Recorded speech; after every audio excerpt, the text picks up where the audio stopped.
Family. Shanks was overflowing with curiosity and fished out a mysterious person from the water that fell from the golden vortex during the night watch. When he lifted the cloak, it turned out to be the beast man Achilles, who had wolf ears and a wolf tail. After being seriously injured and unconscious for 3 days, he woke up and, unable to communicate, Captain Roger even learned to communicate with bee sounds. Achilles also saved Shanks, and the subsequent events were even more exciting. Family, who understands? I was just being careless and lifted that tattered cloak off him. Goodness, my pupils shook. What is this? He had a pair of furry white wolf ears on his head and a big tail dragging behind him. Let me tell you, that tail was still wet. I couldn't help but touch it, and the sensation. Hard to describe. Wait a minute. Let me start from the beginning of this story, which began with the day a new cook came aboard our ship. That night, we had just settled on a new cook named Caroline. I tell you, her cooking was simply amazing. It was so good, that Buck and I ended up eating until we were stuffed, lying on the deck like corpses. The moon was big, the evening breeze was blowing, and life was beautiful. While I was zoning out, I suddenly felt something was off. I poked Buck next to me. Hey Buck, doesn't it seem a bit too bright tonight? Buck was too lazy to open his eyes and mumbled, so what if it's bright? Stop making a fuss. Before he could finish, he fell back asleep. I was speechless at that moment. But when I looked up, good grief, there was a golden vortex in the sky that I hadn't noticed before, and it was getting bigger and bigger, looking like a special effect. The drunken old men in the cabin also noticed. Our first mate, Rayleigh, saw that our Captain Roger was still snoring, and his face darkened. He waved his hand. All hands on deck. The pirates who were just bragging instantly sobered up, grabbed their weapons, and took their positions. I quickly dragged the Dedisalog Buck down from the roof to prepare for a fight. Honestly, at that time, we all thought we were in for a fierce battle. Okay, here I have to give you a god's eye view. In fact, the guy who fell from the sky, named Achilles, wasn't from our world at all. He was a beast man who was tricked by an old man in a black robe. He desperately helped that old man steal a treasure called the Golden Roulette, only to be used as a sacrifice and thrown into a summoning magic circle. That old man even mocked him, calling him a mongrel. Can you believe it? Then whoosh, he was flung into our world by that magic circle, serving as a cross-dimensional delivery. Back to our side, everyone was standing there with swords and spears, their muscles tense, but the vortex in the sky didn't make a sound. Buck, being impatient, was the first to lose his cool. He threw down his knife. I see it's just a natural phenomenon. Everyone disperse. I'm going back to sleep. After yawning, he slipped away. Rayleigh frowned, thinking there was no danger, so he told everyone to go back to sleep, leaving a few to keep watch. I tell you, my curiosity at that moment was like a cat scratching, and I directly applied to Rayleigh. Senpai, he'll keep watch tonight. It was just right, I also wanted to train a bit more. The one who was supposed to keep watch, Ike, heard this and his eyes lit up, quickly coming down from the lookout and passing the duty to me. Rayleigh took a puff of his cigarette and pointed at my red hair with it. All right, if you mess up my ship, they'll skin you alive. I chuckled, saying yes, yes, while thinking next time, I dare you. After all, being a pirate, if you don't have a bit of curiosity, how could you go out to sea? I climbed up to the lookout by myself, my eyes wide open staring at that golden vortex. Goodness, it really gave me face. Suddenly, it grew larger, and then with a whoosh, a huge gush of water sprayed out from inside, rocking our ship 3 times. Water? Is that it? I clung to the edge of the lookout, feeling an itch in my heart. What if there's some treasure in the water? In a moment of impulsiveness, I took off my clothes and jumped into the sea with a splash. You wouldn't believe it, I'm really good at swimming. As soon as I hit the water, I saw a shadow wrapped in the current, floating in the middle, not sinking at all. I hurriedly swam over, and when I got closer, it was a person, wrapped in a tattered cloak, covered in blood. The surrounding seawater was stained red. I exerted all my strength to drag him onto the ship and tossed him onto the deck. Looking at the blood seeping from beneath him, I felt overwhelmed. Although I felt a bit reluctant, I quickly ran to grab the ship's doctor, Kuroka's, and Rayleigh Senpai, who had just lain down. Kuroka's cursed all the way. Shanks, if this guy isn't seriously injured, he'll throw you into the sea to feed the fish. Rayleigh, however, asked me seriously, you say he fell from that vortex? Yes, yes. I excitedly recounted what had just happened, only to receive a knock on the head from Rayleigh. You dare to dive into the sea without knowing what it is? I think you're tired of living. I rubbed my head and smiled foolishly, thinking it was fine. The 3 of us gathered around the person, and Kuroka squatted down, lifting the tattered cloak off him. Then, it was the scene you heard at the beginning: 2 fluffy white wolf ears and a long big tail. Fur tribe? Rayleigh squinted, but he didn't think it looked like it. The fur tribe from Zoe country didn't look like this. This guy was just like a human except for his ears and tail. I didn't care about that. I reached out and carefully touched that tail. It was wet, and the feel was just okay. What's his condition? Rayleigh asked Kurokas. The ship's doctor gasped. He's very badly injured, with 3 fatal wounds, several broken bones, and not a single good spot on him. It's a miracle he's still alive. He clicked his tongue, saying that a normal person would have died long ago. He was too badly injured to be moved carelessly, so I brought over Kuroka's entire medicine kit to assist him. Watching the blood-soaked rags being cut open to reveal the crisscrossing wounds underneath, I felt a bit reluctant to look. Kuroka's treated him while saying, "This kid is holding on purely by willpower. He looks only about 15 or 16 years old. 3 days. If he can wake up within 3 days, that's a victory. If he can't wake up, just throw him into the sea to feed the sea kings. We don't keep dying people of unknown origin." After a series of efforts, the person was saved and Rayleigh patted my shoulder, meaning I was responsible for the one I fished out. So, I settled him in an abandoned storeroom. Before I knew it, the 3rd day had arrived, marking the final deadline. I was holding medicine, and Buck had followed me. I had been taking care of him for the past 2 days since I had nothing better to do. "Buck, do you want to take a look together?" I called him. The red-nosed guy was impatient and yelled at me. "Shanks, you bastard scared away all my fish." We playfully bickered our way to the storeroom door. As soon as I unlocked it, Buck took out a small knife to poke the person. "Hey, still unconscious. Be careful." I quickly swatted his hand away. "TCH, a guy of unknown origin, and you treat him like a treasure." Buck pouted. I ignored him, squatting down to change his bandages like the previous days. Just as my hand was about to touch the bandage, that guy suddenly opened his eyes. Goodness, his reaction was even bigger than mine. He quickly shrank back to the corner of the wall, his icy blue slit pupils staring intensely at me, his gaze both cold and wild, like a wolf cub. But in that darkness, his eyes surprisingly emitted a faint green glow, stunningly beautiful. "I mean no harm." I quickly waved the bandage in my hand, "Just changing your dressing." As a result, he mumbled a string of words that I couldn't understand at all. Language barrier, this was troublesome. I had no choice but to slowly back out, open the door, and gesture for him to come out. When I brought him to the deck, everyone on the ship had gathered around. Then, I tell you, the annual awkward scene unfolded. Our captain Roger wobbled his way in, cleared his throat, and said, "Let me, the captain, communicate with him." Then, he faced Yakals and began a dramatic performance of a woo-woo. Woof woof. A woof family. I was really a loss for words at that moment. So embarrassed I could scratch out a 3-bedroom apartment on the deck with my toes. Yakals looked at our bunch of lunatics with a blank expression, then raised his hand to point at himself and coldly uttered 2 words. "Yakals." "Oh, his name is Yakals," I exclaimed as if I had discovered a new continent, and repeated it to him.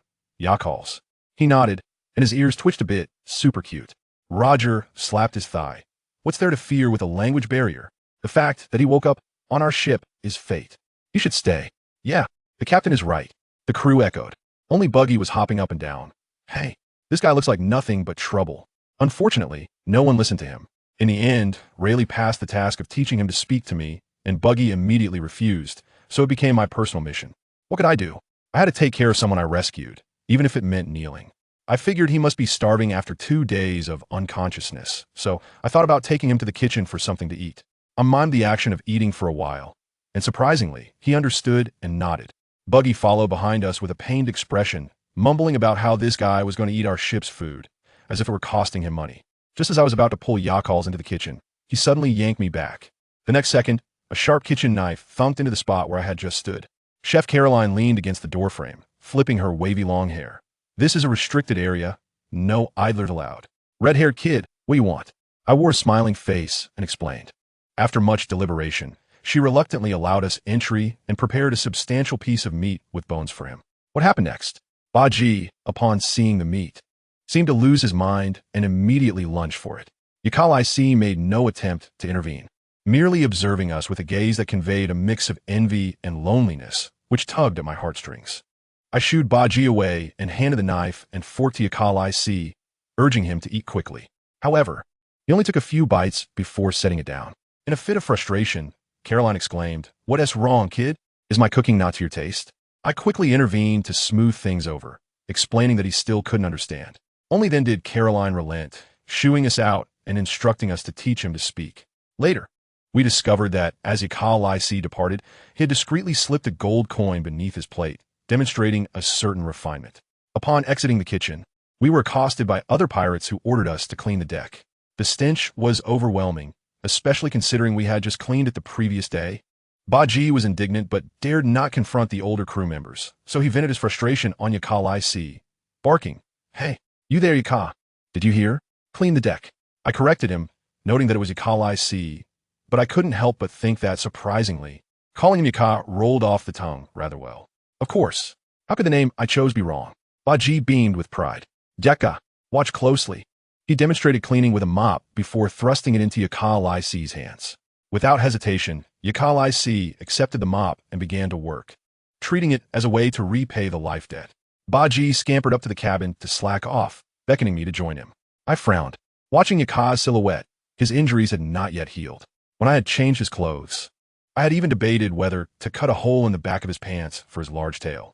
As it turned out, the base of his tail was positioned perfectly at his lower back, so no cutting was necessary. I must say, once that tail was in action, the soft, furry sensation was astonishing. I shook my head to dispel those peculiar thoughts and picked up a mop to join Yaka in his labor. Let me tell you, ever since my partner switched from the lazy Baji to the diligent Yaka, our efficiency skyrocketed as if we had boarded a rocket. I was drenched in sweat, and when I glanced at Yaka, he remained unfazed, his face calm and breath steady. I instinctively wanted to ask if he wasn't tired, but the words caught in my throat. I had forgotten he could not understand. It was imperative that we teach him to speak and read. Just as I was fretting over this, Yaka suddenly looked at me and uttered 2 words, Xiang Kusi. I was momentarily stunned. Who could comprehend this? He had actually called my name. This was his first spoken word since arriving with us. I felt invigorated, thumping my chest and proclaiming, excellent. From today onward, I shall be your teacher. Thus began my career as a devilish educator. Armed with an old newspaper borrowed from Uncle Lei, I gestured at the characters, struggling with words I myself did not recognize, often having to sheepishly run to Uncle Lei for help. But guess what? Yaka was an absolute prodigy. In less than 3 days, he grasped the majority of our language. His capacity for learning was nothing short of extraordinary. In these tranquil days, the older crew members aboard the ship had little to do but observe the 3 of us. Baji, with his red nose, would teach a few phrases and become so exasperated he would jump about. Meanwhile, Yaka and I stood beside him, one with a blank expression and the other stifling laughter. We had become the ship's source of joy. After Yaka learned to speak, he would often sit alone atop the cabin, quietly watching below. On one occasion, the rough sailors, inebriated, began to sing off-key. Our captain, Roger, sang the worst of all, sounding like a fool. Yaka observed intently, later confiding that it reminded him of mercenaries from his past world, filled with a sense of camaraderie and passion. He expressed a longing for companionship, but feared trusting others again. I realized that this couldn't continue, so I climbed up to the cabin to find him. As I peeked over, he noticed his ears twitching, and he reached out to pull me closer. I sat beside him and began to boast about how the sea looked more beautiful at night, with moonlight cascading down like stars into the ocean. Suddenly, he remarked, "It's going to rain." Before I could process his words, the navigator, Uncle Jiaba, shouted from below, "A storm is coming. Lower the sails. Move the cargo." Instantly, the crew sprang into action, demonstrating their well-trained efficiency.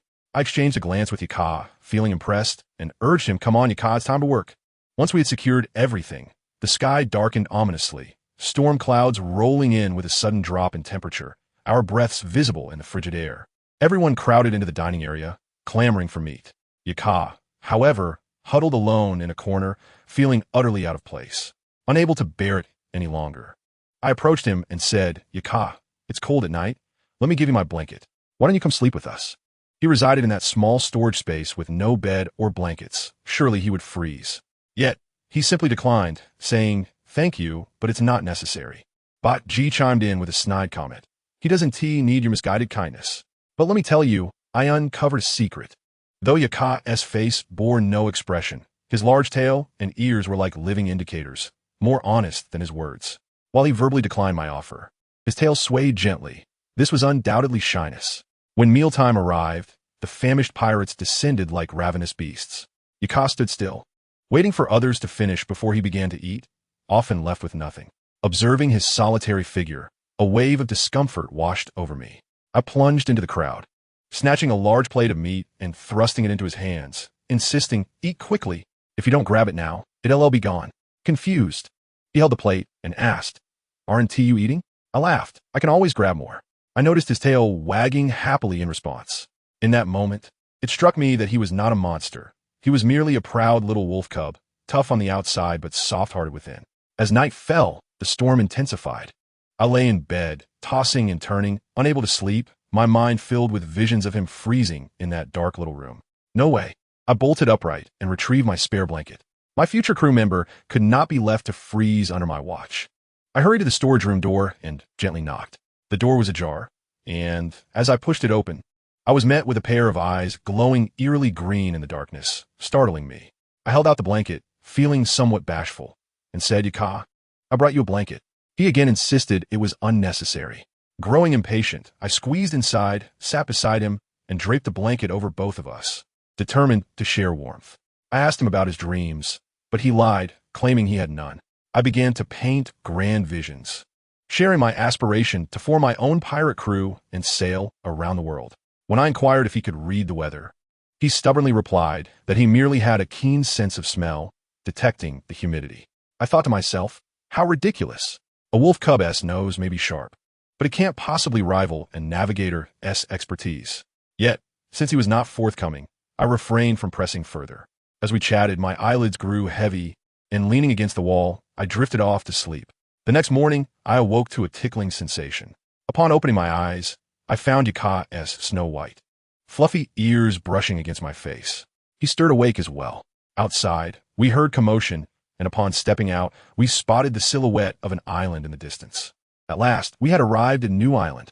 The entire crew erupted in excitement, save for Uncle Laylee, who lit a cigarette and approached Yaka, directly asking, "Will you stay or leave? Consider it carefully."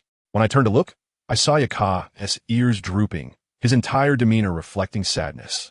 Baji continued to chatter incessantly, questioning why I was so concerned about him. Yaka remained silent, quietly returning to scrub the deck. I must say, he cleaned with exceptional diligence that day, even scrubbing the most obscure corners until they sparkled. I felt something was amiss, but he would not share. At noon, the ship halted by a concealed cliff. Uncle Laylee entrusted a bag of money to me and Baji, instructing us to return by nightfall. He specifically cautioned Yaka to don a cloak to conceal his ears and tail, lest he be mistaken for a rare species and captured. Just as I was about to call Yaka to join us, guess what happened? Without a word, the fellow took a running leap, effortlessly launching himself from a few protruding rocks on the cliff, and in a blink, he vanished at the mountain's summit. Goodness, this lad certainly possesses an understanding of physics. The crew left behind were utterly dumbfounded. I felt a wave of annoyance. How could he leave so abruptly? Baji, however, was quite pleased, exclaiming that he no longer needed to share the spoils with him. Clutching the bag of money, he turned to me and declared his intention to head to the casino. My heart sank. Yaka had no money on him, and Uncle Laylee had warned him of the dangers. Surely, he wouldn't revert to his former profession, would he? I suggested to Baji that we first visit the clothing store. Baji, ever the miser, rolled his eyes and tossed a few coins from the bag to me, dismissively urging me to go find my Yaka. With that, he eagerly dashed into the small casino. Before Baji could indulge in his frugal ways, I decided to assert my authority, dare to call the Navy, and I shall have your tongue. My hand donned a pair of wolf claw gloves, the shimmering blue elemental stones dazzling his eyes. 3 sharp claws gleamed ominously. This weapon possessed its own spatial capabilities, you see? The shopkeeper was utterly petrified, trembling with his hand over his mouth. I reasoned to myself that I was no bully, merely seeking a cloak. I slammed down the stolen 4,300 berry on the counter. I need a cloak, and the rest shall be exchanged for clothing. My icy blue gaze bore into him, causing the water in the cup on the table to swirl. I silently vowed, "Dare to play tricks, and you shall meet your end." 4,300 berry? In 2025, that would barely suffice for a cup of milk tea. Yet, I was blissfully unaware of the current market, mistakenly believing myself a wealthy individual. The shopkeeper, quick-witted, hastily procured a black cloak and threw in a few out-of-season garments, packaging them for me. "Is this sufficient? Would you like more?" I accepted the bundle. "That's enough, thank you." Donning the cloak and pulling the hood over my head, I concealed my ears and tail perfectly. Upon stepping outside, I spotted the crimson-haired Xiang Kasi wandering about, presumably searching for me. I swiftly leaped onto the rooftop and slipped away. That fellow Xiang Kasi was a step too late. The shopkeeper shouted, "Navy, a monster has stolen my clothes." Xiang Kasi glanced in the direction of my disappearance, likely cursing under his breath. Meanwhile, I had already traversed several streets. Now equipped with a cloak, I could finally stroll about openly. This town was bustling, and surely there was a pawn shop. The young lady at the counter, bored out of her mind, perked up at the sight of my attire. Curious to see what I looked like? Not today. I placed a gold coin on the counter. The young lady examined the coin closely, admiring its exquisite design and weight. It was pure gold. However, the era to which it belonged was a mystery. She feigned curiosity. Dear customer, could you enlighten me on the age of this coin? I couldn't be bothered to engage. Just calculated at the gold price. How much is it? She was thrilled, thinking I was just another clueless target. If we consider it as an antique, it surpasses the gold price. Just calculate it at the gold price. I retorted with bravado. The young lady swiftly weighed it, then intentionally lowered the price. One coin for 15,000 berry. 15,000? I pondered for a moment, then retrieved the stolen wallet from my cloak and produced the coins within. Exchange all of these for berry. 10 coins in total. 150,000 berry in hand. I took the money, glanced around, and casually chose a path to follow. Back in the day, Xiang Kasi would read the newspaper to me, discussing the world government, the navy, pirates, and the celestial dragons. In this world, some live in paradise while others dwell in hell. It bore a striking resemblance to my previous existence. Xiang Kasi must have been hungry, having searched for me for ages without success, so he likely went off to eat. How disappointing! At the restaurant, he encountered the ship's doctor, Ku Luo Kasi, and Duolingo. Duolingo, in his usual manner, immediately inquired, Xiang Kasi, where is Baji? Xiang Kasi shook his head. I parted ways with him. Ku Luo Kasi chimed in. What about Yika Lei Si? I noticed you seemed quite concerned for him aboard the ship. Xiang Kasi grew even more despondent. I've been searching for him for several streets, and still haven't found him. Duolingo erupted in laughter. No way, Xiang Kasi. You can't even find a single person? What have you learned from lately? Ku Luo Kasi, attempting to comfort him, remarked, Don't worry. That fellow is likely still wandering about the island. Duolingo began to gossip. Xiang Kasi, why are you so concerned about Yika Lei Si? With unwavering determination, Xiang Kasi declared, because I wanted to become my crew member. Ku Luo Kasi and Duolingo exchanged glances and together cheered. All right, we wish you success. The scene shifted to the ship. Oh, Air Jiekusi. Layli sensed a surge of domineering energy flash past and pondered. What has transpired? At that moment, Shika Air and Sangbei Air, two burly men, emerged carrying a large chest. Layli, we discovered this in the storage room. Shika Air opened the chest, revealing a dazzling array of gold coins and jewels that could blind anyone. Sangbei Air added, Layli, that lad seems intent on making a run for it. Layli produced the gold coin that Ka Luo Lin had given him, identical to those in the chest. He inwardly lamented, that Roger fellow sure knows how to attract trouble. Let it be for now. If he wishes to flee, we cannot impede him, Layli resignedly stated. Meanwhile, in the casino, Baji was unceremoniously tossed out by two strongmen as if he were refused. How dare you cheat? Without evidence, cease your baseless accusations. The strongmen glared at him. If you can't afford to lose, don't play. Enraged, Baji drew a small knife, ready to fight. The strongman, taken aback by his audacity, swiftly brought him down. As the blade descended, Baji shut his eyes in fear, thinking, I, Baji, have yet to form my pirate crew or amass wealth.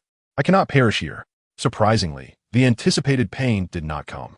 Upon opening his eyes, he discovered a cloaked figure engaged in combat with the strongman. The figure revealed white hair and a white tail. It was Yika Lei Si. Saved, Baji sighed in relief. Observing Yika Lei Si's prowess, he became even more convinced that this individual was dangerous. With someone covering for him, he decided to seize the opportunity. Stealthily slipping back into the casino, Baji tucked his money bag back into his clothing and snatched all the money from the counter. Why not take it? A pirate should act this way. Yika Lei Si swiftly subdued the strongman. The navy arrived fashionably late, and as Yika Lei Si lowered his hood, he caught a glimpse of Baji hiding at the doorway. Thinking, I'll protect this pirate. The navy can take a hike. He turned and fled, drawing the navy away. Seizing the moment, Baji bolted with the money. Yika Lei Si remained in the shadows, waiting for the navy to pass before emerging. He felt little about the matter, as Baji had never been fond of him. The rest of Roger's crew indulged in their meals without a hint of disturbance. That night, Baji returned elated, having exchanged for 35,000 berry. Xiang Kasi appeared dejected, and Baji smugly approached. Hey, Xiang Kasi, did you find Yika? Xiang Kasi shook his head.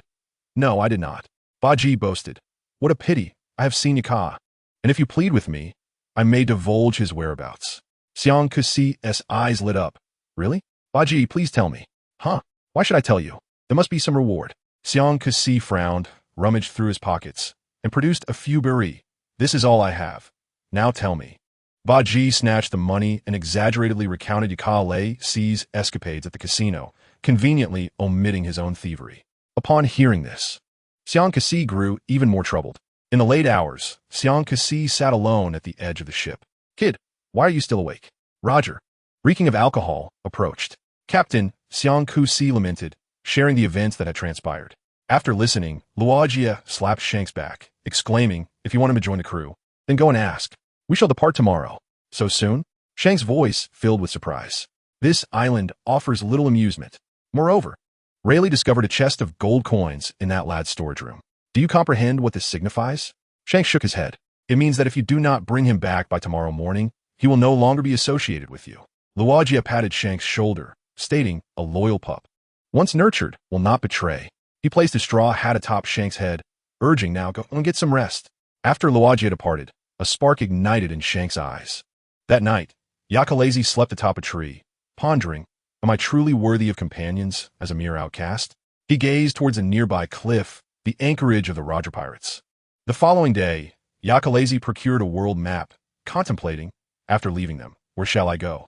He tucked the map into his pocket and packed the clean clothes into a bag, resolving to return them to Shank at an opportune moment. For they may not meet again.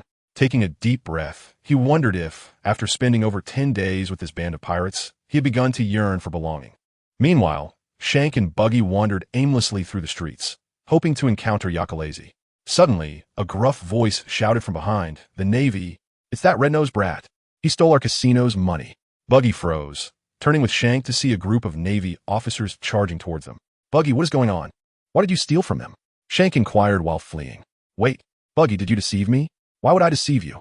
It was Yakalazi who struck them. I merely took advantage of the chaos. Buggy protested. The Navy shouted into a transponder snail, calling headquarters, we are pursuing the troublemaker from the casino yesterday. Request backup. Buggy. Shank. Run to the cliff. The signal has been recorded. A pirate shouted from a distance. Pirates. The Navy continued to yell into the transponder snail. An alarm blared from the Navy headquarters on the island. Yakalazi, perched atop a rooftop, furrowed his brow at the pursuing Navy, musing, is that Shank and Buggy? Shank and Buggy leapt directly off the cliff. Yakalazi hasn't returned yet. Shank shouted to Luogia and Rayleigh as their ship gradually departed. Fear not, Shank, if fate permits. You shall see him again, Rayleigh reassured, patting Shank's shoulder. Luogia pointed at the cliff with a smile. Shank, look above. Yakalazi had dispatched several Navy officers and stood beside the cliff, tossing the bag onto the deck, causing Shank's clothes to scatter. Shank clenched his teeth, contemplating, is it merely clothing? Yakalazi, come sail with us. He bellowed toward the cliff, join my crew. Did you not claim to have no dreams? I shall share my dream with you.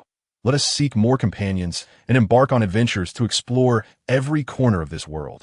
Yakalazi heard Shank's call, yet remained motionless. Pondering, will I truly have companions? Captain, the Navy has arrived. We can no longer linger. Luogia glanced at the crew and then at Yakalazi atop the cliff, clenching his fists as he shouted, very well, set sail. Yakalazi pursed his lips, about to turn away, when a splash echoed. He turned to see Shank diving into the sea. Yakalazi. Shank swam vigorously towards the cliff. Well done, Shank, Luogia exclaimed. A worthy crew member must strive for their place. Simply waiting for them to come is not the mark of a great captain. Fire. The Navy commanded, cannonballs hurtling towards them. Rayleigh extinguished his cigarette. All hands on deck. Shank, hurry. Yakalazi's mind raced as he leaped without hesitation, conjuring two colossal walls of water that crashed towards the Navy vessels. He sprinted atop the water's surface, pulling Shank along. The pirates stood in astonishment. What has transpired? Did I not see it correctly? Enormous waves, and Yakalazi and Shank standing atop the water? Is this the power of a devil fruit? Aren't they afraid of the sea? This is clearly water manipulation. Rayleigh frowned, pondering, could it be? Is there truly a devil fruit that controls seawater? Isn't it fascinating, Rayleigh? There are still many mysteries in this world waiting to be uncovered. Luogia exclaimed with excitement. That is precisely why we need pirates. To explore, to adventure. That is our purpose. Shank stepped onto the water's surface, realizing he was not sinking, and declared to Yakalazi, Yakalazy, I have caught you. Come be my companion. Yakalazy shook free, but could only decline. I refuse. Huh? Did you not say that if I caught you, you would join my crew? Shank's eyes widened. When did I say that? Yakalazy retorted. Well, Shank pondered, when you stood on the cliff, I perceived it that way. You seemed on the verge of tears, which prompted my leap. Hey, Shank. Yakalazy. Hurry aboard. We must depart. The pirates urged. Let's go, Yakalazy. Shank pulled him towards the ship. Let the feast commence. Indeed, let us celebrate, Captain. As the pirate ship sailed away from the island, the crew clamored for a banquet. Luagia raised his rum, declaring, to thrilling adventures, to thrilling adventures, to the next mysterious island, to the Grand Line, to the sea, and most importantly, to our newly joined apprentice sailor, Yakalazy. The pirates erupted in laughter. It's Yakalazy. Yes, Yakalazy, our apprentice sailor. Let's drink to everything. Luagia downed his drink in one gulp. Yakalazy held his rum, but did not consume it. He could not drink, having once succumbed to alcohol and awakening in a slave cage. Yakalazy lowered his gaze, concealing the coldness in his eyes. Buggy, finally coming to his senses after hearing of the chest of gold, rushed to Rayleigh's side. Rayleigh, what gold are you referring to? Well, Yakalazy gifted us a chest of gold and jewels. I exchanged it for berries this morning, totaling 75 million, Rayleigh replied with a smile, looking at the petrified Buggy. You've done us a great service. 75 million. Buggy's eyes widened as he darted to Yakalazy's side. Yakalazy, do you still have gold? Yakalazy nodded. See how good I am to you?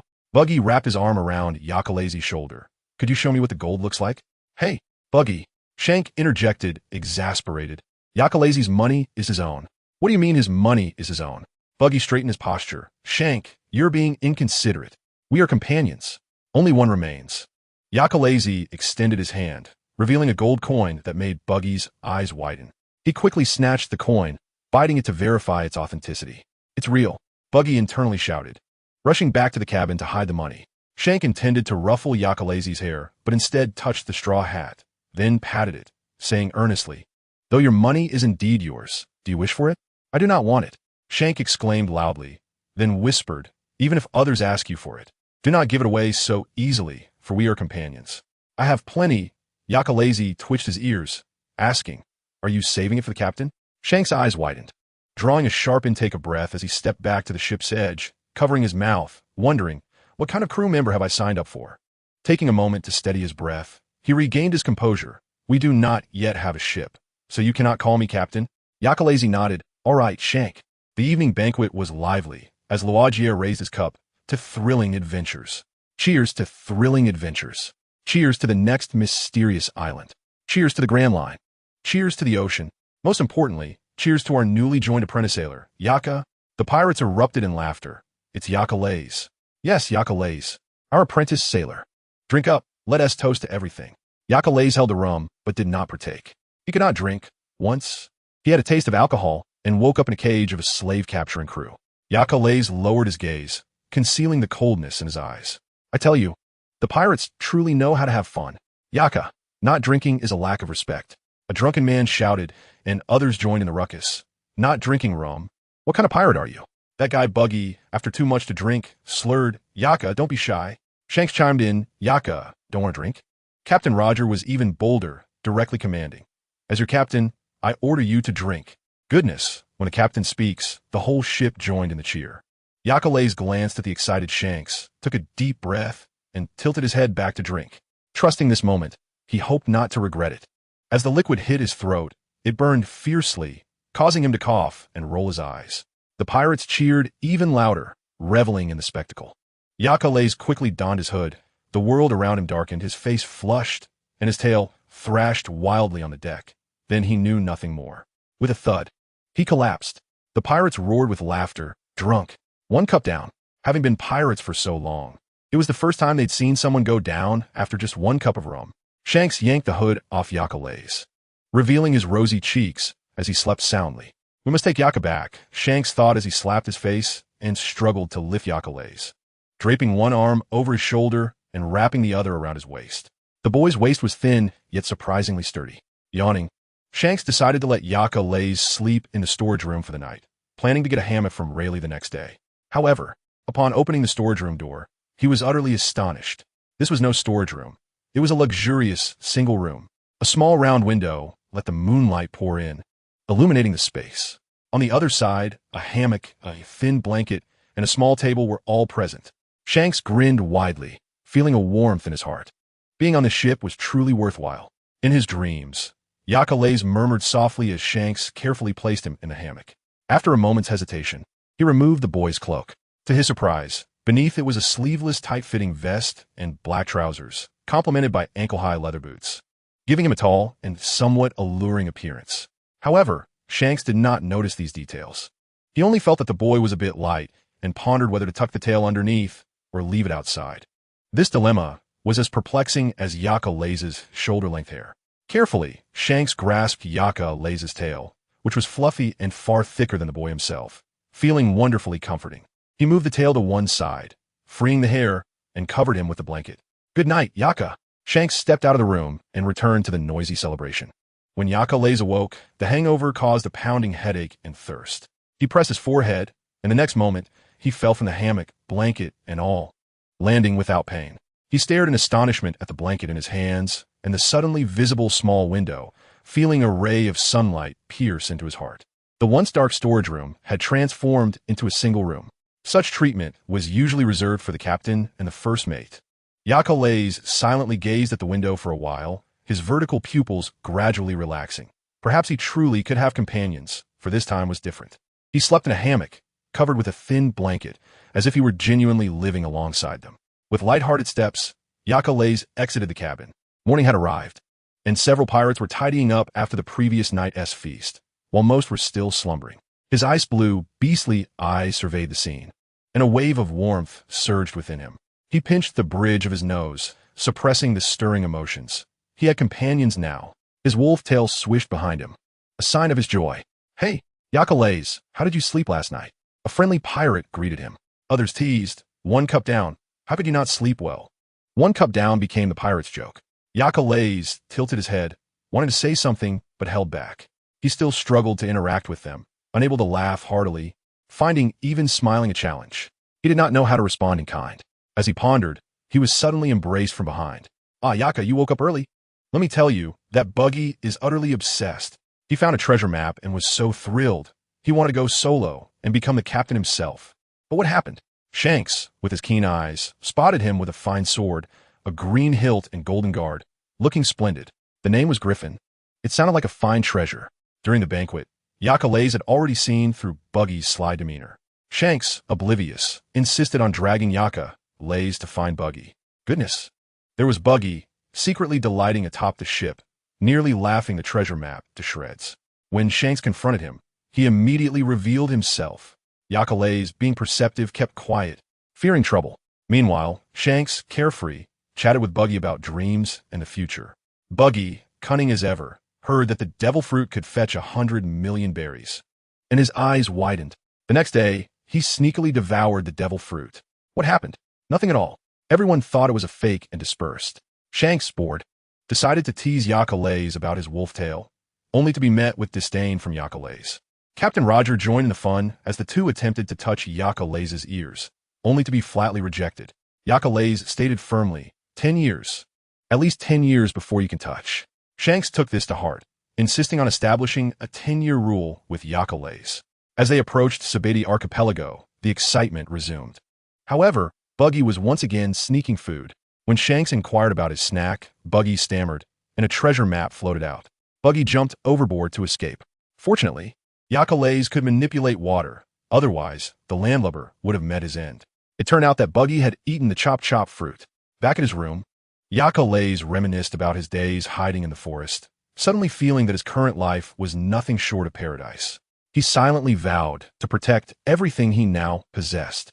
Days passed, and aside from skirmish with the Gold Line pirates, the Roger pirates encountered the Navy a few times but easily evaded capture. Yakalays assisted Shanks and Buggy with cleaning and diligently trained under Rayleigh's guidance.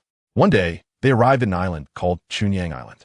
The air was thick with the scent of alcohol, and as soon as Yakalays disembarked, he was enveloped in a rich aroma of liquor. Walking the streets with Shanks and Buggy, admiring the numerous taverns, Shanks proposed they enjoy a drink. Yakalays, disinterested in alcohol, wandered off alone. Suddenly, He spotted a man resembling a chef accidentally knocking over a fruit stall, about to crush two children. With quick reflexes, Yakalez saved them. Unbeknownst to him, he had rescued Sachi, the chef of the Whitebeard pirates. I tell you, the lives of these pirates are more thrilling than a soap opera. Speaking of Yakalez, he is that white-haired lad with long ears, whisked away by Roger, hidden beneath a cloak, narrowly escaping Whitebeard's blade.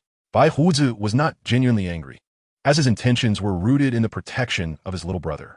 Roger, ever the life of the party, decisively proclaimed, "Let us hold a banquet. We won't leave until we're intoxicated." In stark contrast, Yakalez felt a tumult of emotions within, grappling with feelings of inadequacy and a sense of being a burden. Shanks, with a hand on his belly, was the first to express concern for him. Rayleigh adopted a more serious demeanor, directly admonishing Yakalez, "Are you foolish? Your abilities have been exposed, and the Navy will come for you with reckless abandon." The weight of Rayleigh's words only deepened Yakalez's melancholy, leading him to feel like a nuisance. Yet, despite the sternness in Rayleigh's tone, every word was laced with care. Roger, more straightforward, clapped Yakalez on the back, declaring, "Regardless of the Navy or pirates, you're my crew member, and no one dares to harm you." Such affirmations brought forth a torrent of tears from Yakalez. Meanwhile, Buggy, the ever-annoying friend, chimed in, "Why are you crying? I despise crybabies." Shanks, though somewhat rough in his approach, offered consolation, "It's all right, cry if you must. You look good when you do." Yakalez, who had just managed to stop crying, felt on the verge of breaking down again. Shanks continued with enthusiasm, "Indeed, my future crew member excels in every aspect." Buggy, flaring up in irritation, retorted, "What is there to be proud of?" As the two seemed poised to clash, Yakalez interjected, "Aren't the captains preparing for a banquet?" At the banquet, Yakalez remained somewhat reserved, cautiously sampling a fruit wine. Shanks and Buggy, ever the instigators, insisted he down in one. Consequently, this little wolf cub succumbed to intoxication. Shanks, exasperated, carried him back, muttering, "You're so light. This is convenient." The following day, Yakalez joined the ranks of those sweeping the floors. Sachi from the Whitebeard pirates approached him, expressing gratitude for his heroics the previous day. Teach, lurking nearby, feigned innocence. But Yakalez's penetrating gaze felt like an X-ray, rendering Teach uneasy. Just then, Shanks reappeared, slinging an arm around Yakalez's shoulders. "What are you doing, buddy? Rayleigh Senpai is calling us to gather our things." Teach could only inwardly curse, recognizing the vigilance of those aboard Roger's ship. Things escalated further when Admiral Carp and his fleet stormed in. Shanks, playing the role of commentator, pointed at Carp and said, "See that guy with the doghead hat? That's Carp, our captain's arch-nemesis, renowned for his formidable fists." Buggy boastfully added, "I'm an ability user now. I'm not afraid of him." As the battle raged, Yakalez, fueled by adrenaline, fought vigorously. Shanks, newly armed with a western sword, charged through the crowd with an almost supernatural vigor. Rayleigh observed closely, astonished to discover that Shanks had awakened his Kinbunchiku haki. Mid-fight, the Roger pirates made their escape, leaving Carp fuming helplessly as he watched them flee. Shanks, reveling in the moment, declared, "This is Conqueror's haki, a talent found only once in a million." Hearing this, Yakalez bowed his head in silence, thinking, "With my lineage, it seems I have no hope." However, Rayleigh announced, "Starting tomorrow, we will intensify training for Kinbunchiku haki." Yakalez, bewildered, asked, "Can I learn too?" Rayleigh promptly removed his hood. "Your Kinbunchiku is stronger than Shanks. Why shouldn't you learn?" Thus began the arduous days for the trio. Yakalez learned swiftly, while Shanks gradually grasped the essence. But Buggy remained stagnant. Eventually, they arrived at Sabaody Archipelago. Rayleigh cautioned, "Numbers 60 to 69 belong to the Navy. Steer clear. Our objective lies in the lawless zone from 1 to 29. Shanks, ever the foodie, immediately perked up at the mention of delicacies. Buggy, fixated on making money, suggested visiting a casino. Ignoring them, Yakalez strode ahead, prompting Shanks and Buggy to chase after him until he finally halted in exasperation. Shanks draped an arm around his shoulders, complaining, "Yaka, you need to wait for us. We are comrades." Yakalez resignedly acquiesced. Upon reaching a restaurant, Shanks ordered a lavish spread, relishing every bite. Observing him, Yakalez suddenly mused, "I wonder if I can afford to take care of you." Shanks's face turned crimson, stammering, "Why would you want to take care of me?" Yakalez shot him a disdainful glance, "Because you eat too much." Shanks, disheartened, set aside his food. Yakalazi quickly reassured him. I'm just joking. You don't eat that much. Only then did Shanks reluctantly pick up his chopsticks, though he still lamented, but Yaka said he can't afford me. Yakalazi, at a loss for words, reiterated, I was joking. Eat up, and if it's not enough, we can order more. Upon hearing this, Shanks sprang back to life, shouting, Boss, bring me another plate of seafood fried rice and 3 servings of grilled meat. Watching him, Yakalazi reflected that this life seemed rather enjoyable. I must say, Shanks truly has an insatiable appetite. I watched in astonishment as he polished off half my fried rice in mere moments, finishing with a loud burp as if competing with Buggy. They piled their plates high, leading me to seriously question whether they had 2 stomachs. Just as they slumped in their chairs, unable to move, chaos erupted outside. A crowd surged toward the restaurant, shouting, The celestial dragons are coming. Make way. Get out of our way. Curiosity piqued, I joined Shanks and the others at the door. The spectacle was overwhelming. A throng of guards surrounding a woman of striking appearance, adorned in opulent attire embellished with jewels, but topped with an absurdly hideous glass bubble helmet. She resembled a performance artist, absurdly walking around with a fishbowl on her head. The princess's temper was palpable even through the enclosure, her expression conveying disdain for the commoners who sullied her sight, her feet stepping gingerly on a pristine white fur. As if fearing contamination from the ground we mere mortals walked upon. Beside her, a maid unfurled a portrait calling out, High bounty, a black-haired, hooded little mermaid.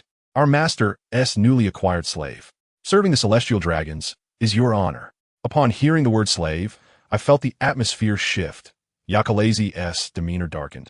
His fist clenched tightly. I understood him well. This was the very embodiment of the aristocracy he loathed most. Shanks, quick to react, covered Yakalazi's eyes and whispered, Stay calm. Do not act impulsively.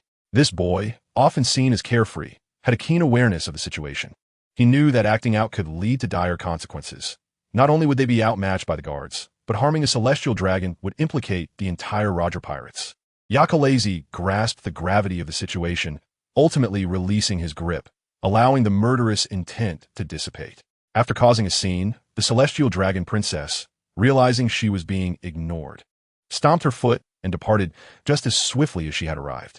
Stepping outside the restaurant, we found the streets teeming with people frantically searching for the mermaid.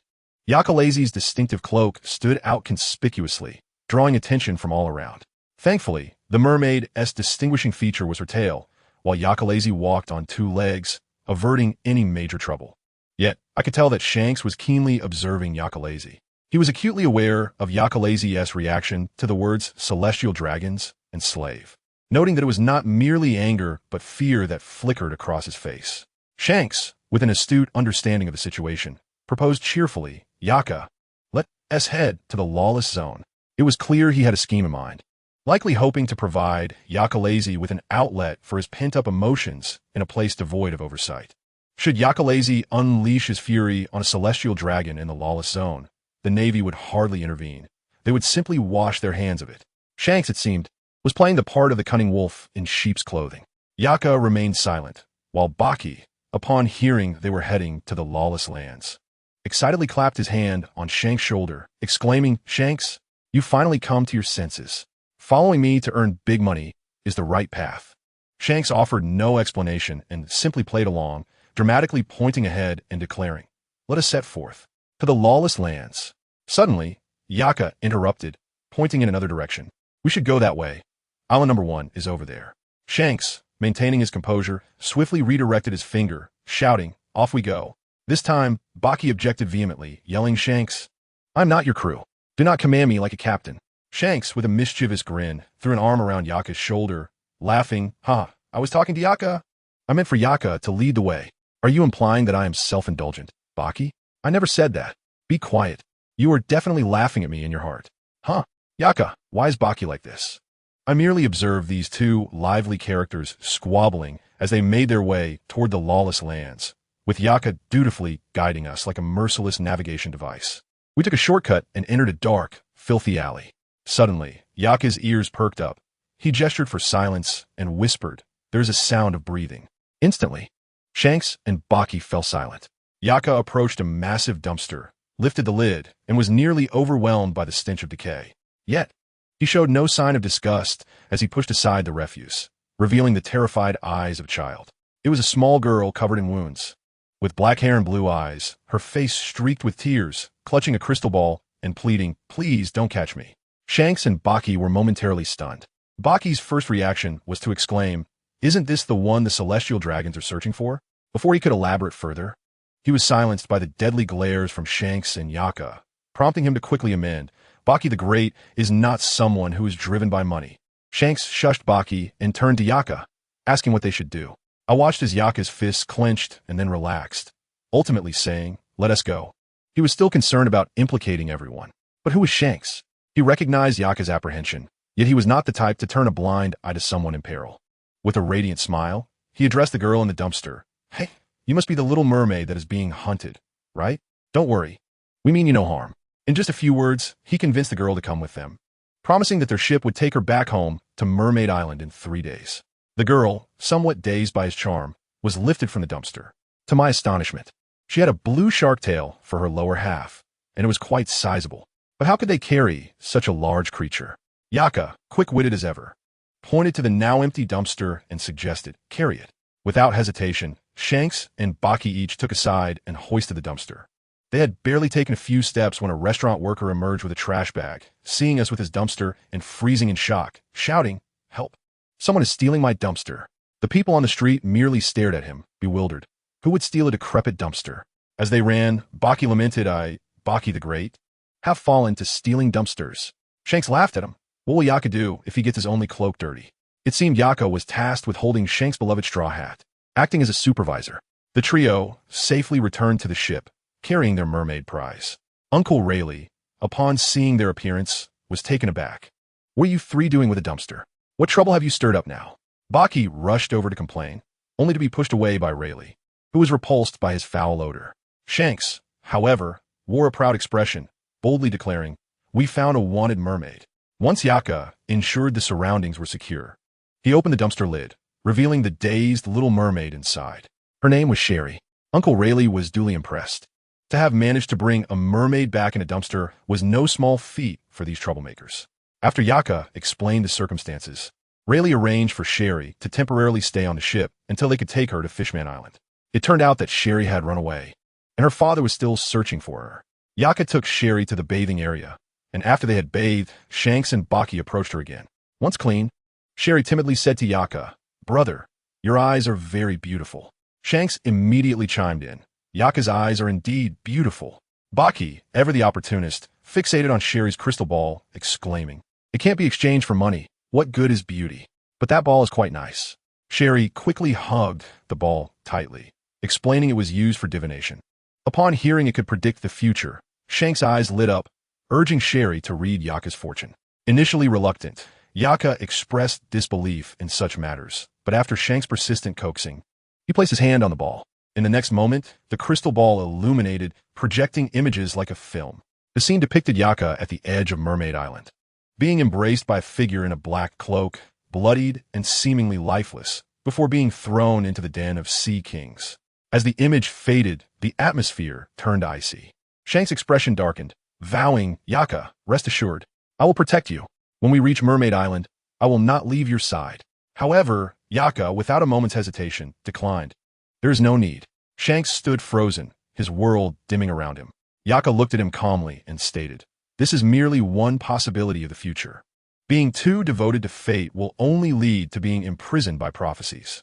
When he spoke, his ice-blue eyes seemed to burn with intensity. Shanks was momentarily spellbound, and I sensed that his admiration for Yaka had reached new heights. Once the commotion subsided, Baki began clamoring to head to the casino to pursue his own destiny, which he equated to money. With Sherry safe aboard the ship, the three of us set off for the casino. Baki's luck was simply extraordinary. He transformed into a gambling god, winning continuously and amassing a fortune that nearly overflowed his pockets. Consequently, we found ourselves blacklisted from every casino. Just as we exited, a group of thugs from the casinos confronted us, seeking to seize Baki's winnings. What happened next? The trio swiftly dispatched the hapless gang with ease. At that moment, Yaka's keen eyes spotted a stack of papers from a curious onlooker. Shanks leaned in to examine, and the first page was Yaka's bounty notice, White Wolf, offering a reward of 35 million berries. As we scrutinized the bounty, a flash of golden light caught my attention. I was stunned. It was Kizaru, the Admiral of the Navy. He had been on his way to confront Captain Roger and Barrett, but upon spotting us, he took the opportunity to eliminate us during a moment of idleness. His speed was incomprehensible, and countless light beams rained down, creating craters in the ground. Kizaru floated above, his hands in his pockets, wearing an infuriatingly nonchalant expression. With a swift kick, he sent Yaka flying, crashing into several buildings. Shank's eyes filled with rage, and he bellowed, "Dare to harm my companion." Drawing his sword, he charged forward. In that instant, I witnessed his sword morph into a dark crimson hue, imbued with haki. He had awakened in such a critical moment. Kizaru continued to smirk, but Yaka suddenly emerged from behind him, his claws also wrapped in black haki, leaving 3 deep gashes on Kizaru's back. Another instance of haki. Where was Baki? Upon Yaka returning to Shank's side, he realized one person was missing. He must be hiding. Shanks chuckled, "Time to go." At that moment, Baki had long since vanished. As he ran, he cursed us for being fools to dare confront a vice admiral. Yet, he and T fled far before another group of pirates cornered him, intent on stealing his money. These fools insulted him, calling him a red-nosed clown. This time, things took a turn for the worse as we inadvertently stepped into Baki's forbidden territory. Baki, in a fit of rage, unleashed the terrifying power of his fragmented fruit, sending that group of individuals into a panic frenzy. The most amusing part was that, while being pursued, Baki, in his state of disarray, ended up running back towards our direction. From a distance, he shouted, "Shanks, Yaka, those rascals behind us are trying to steal our money." The once arrogant pirates turned timid upon witnessing the chaotic scene before them. With the two of us resembling bloodthirsty demons and the imposing figure of an admiral from the Navy across the way, their leader's legs turned to jelly, and he hastily retreated, moving faster than when he had arrived. Baki sighed in relief, but the very next moment, he froze. It dawned on him that he had inadvertently returned to the attack range of Kizaru. Kizaru's languid voice echoed, "Oh dear, the little mouse that just scurried away has returned." He leisurely raised a finger, its tip glowing with a yellow light. At that moment, both Shanks and I were on high alert. And then, guess what happened? The perverted old man's snail phone rang. I was utterly dumbfounded. Who takes a phone call in the midst of a brawl? What sort of workplace etiquette is this? Kizaru, however, wore an expression of mild embarrassment as he retrieved a snail phone. Shanks, and I could only watch in disbelief as he answered. Lo and behold, the voice on the other end belonged to Sakazuki, the infamous Akainu. The moment his face appeared, Kizaru's expression shifted into one of concern, likely fearing a reprimand from his superior. After hanging up, he surprisingly smiled at us and said, "Sorry, but this will be it for today," before vanishing without a trace. Was this truly the end of his shift? Shanks and I exchanged a glance, and the tension in our minds snapped. In unison, we bumped our fists together and promptly collapsed, losing consciousness. Moments later, I heard Baki screaming, "Hey, you two, don't sleep. How could I possibly move both of you?" It was quite the sight to behold. This clown was pedaling a rickety bubble cart, exhausted, while plotting how to swindle our money. Contemplating a division ranging from 30-70 to 90-10, utterly absurd. When I regained consciousness, I found myself aboard the ship, every part of my body aching. Beside me, Shanks was groaning even louder. "It hurts. It hurts." The ship's doctor, Kurokas, swiftly slapped him on the back of the head, scolding, "You little rascal. Learn from Yaka? By the time you're done whining, the medicine will be all applied." With a head full of bandages, I turned to look at him. Honestly, with the bandages, I felt as if I were sporting a new fashion statement. Shanks, indignant, puffed out his cheeks, claiming my injuries were less severe, only to receive a punch from Kurokas as well. This lad, caught up in his theatrics, hugged a straw hat and pretended to be pitiful, tears welling in his eyes. The entire ship was aware of his exaggerated performances. Yet at that moment, I found myself genuinely taken in. I said, "Let me handle it. I'll apply the medicine." Kurokas, pleased with the break from work, tossed me the ointment and bandages. Shanks immediately donned a pitiful expression, blinking his eyes innocently, and asked, "Yaka, can I say it hurts?" I replied affirmatively. Yet before I had even unwrapped the bandage, he began whining. I was left speechless.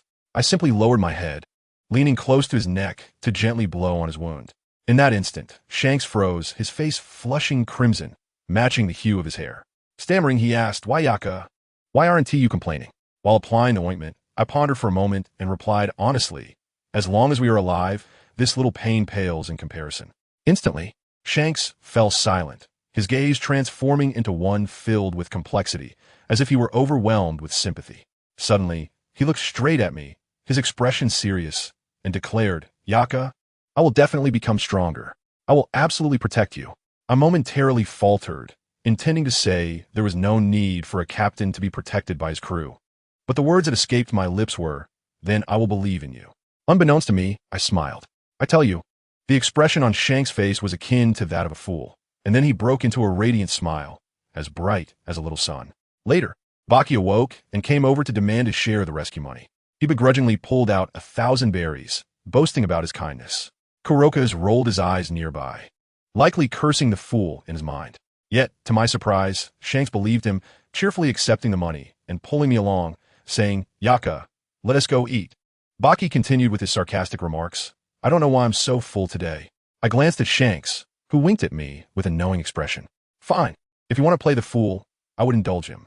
As we strolled along, Shanks was as gleeful as a simpleton, humming an off-key tune and leaning over to tell me, "Yaka, do you know why I'm so happy? Because this is our first time eating out together." Seeing the sparkle in his eyes, I too felt a surge of joy. 1,000 berries was hardly enough for his appetite. After we finished our meal, Shanks seized my wrist and deftly made a run for it, executing a grand escape from paying the bill. The irate owner was left hopping mad behind us. Little did he know, I had discreetly placed the money beneath the plate before we left. Once we were far enough away, Shanks continued to chuckle. Isn't this amusing, Yaka?" I replied. It was quite entertaining while we were escaping. Just then, commotion erupted ahead of us. As we approached, we were taken aback to find a fishman being dragged on the ground, lifeless. People around were discussing that this was the father of the previously wanted mermaid. A surge of anger ignited within me. I tugged at Shank's sleeve and pointed to a cloaked figure in the crowd. It was Samber, the fisherman from our crew. Samber noticed us as well and flashed a grin. Instinctively, Shanks reached for his sword, but I stopped him. I said, "Let me handle this. You lack a cloak and would be easily exposed." He nodded without hesitation and slipped away. The moment Samber sprang into action, I too dashed forward. I didn't even use a weapon, activating my haki instead, delivering precise punches with swiftness and efficiency. Samber was equally formidable, dispatching foes with a sweep of his harpoon. Together, we rescued the fishman and carried him back. Upon returning to the ship, the mermaid named Charlie burst into tears upon seeing her father. Kuroka's hurried to assist. Shanks approached me, wiping the blood from my face, cheerfully announcing, "Yaka, Baki just caught a fish, so we can have fish for dinner tonight." To which Baki retorted, "It's just one fish. I get the meat, Yaka gets the soup, and Shanks, you can gnaw on the fish bones." They began bickering once more. I moved aside and leaned against a tree, and Shanks followed hesitantly, cautiously asking if I was very concerned about the term slave. I did not hide the truth from him and replied, "I was captured before." He inquired about the scar on my waist, and I explained, "That is the mark of a slave. I carved it off myself." After a prolonged silence, Shanks suddenly proposed, "Well, Yaka, when we have our own pirate flag, should we not have a design tattooed on it?" I glanced at him. It was a splendid idea. I said, "Certainly, I hope it will be a beautiful design." "Of course," he exclaimed just as a loud voice interrupted us. A pirate flag?" Captain Roger appeared out of nowhere, slapping Shanks to the ground. "Goodness, Captain, are you trying to test our mettle?" Roger seemed unfazed, chuckling as he said, "Soon, it will be your era." Shanks got up and continued to argue with Baki about who would be more formidable in the future. Roger listened with amusement, and then, in a sudden motion, he lunged forward, reaching for my head. A jolt of electricity surged from my ear throughout my body, and I instantly lost my composure, darting behind a tree, baring my teeth at him. Shanks, in a panic, exclaimed, "Captain Roger, that's cheating." His expression reflected the magnitude of injustice he felt, all because Roger had touched my ear first. "My friend, the decade-long promise you mentioned has yet to arrive."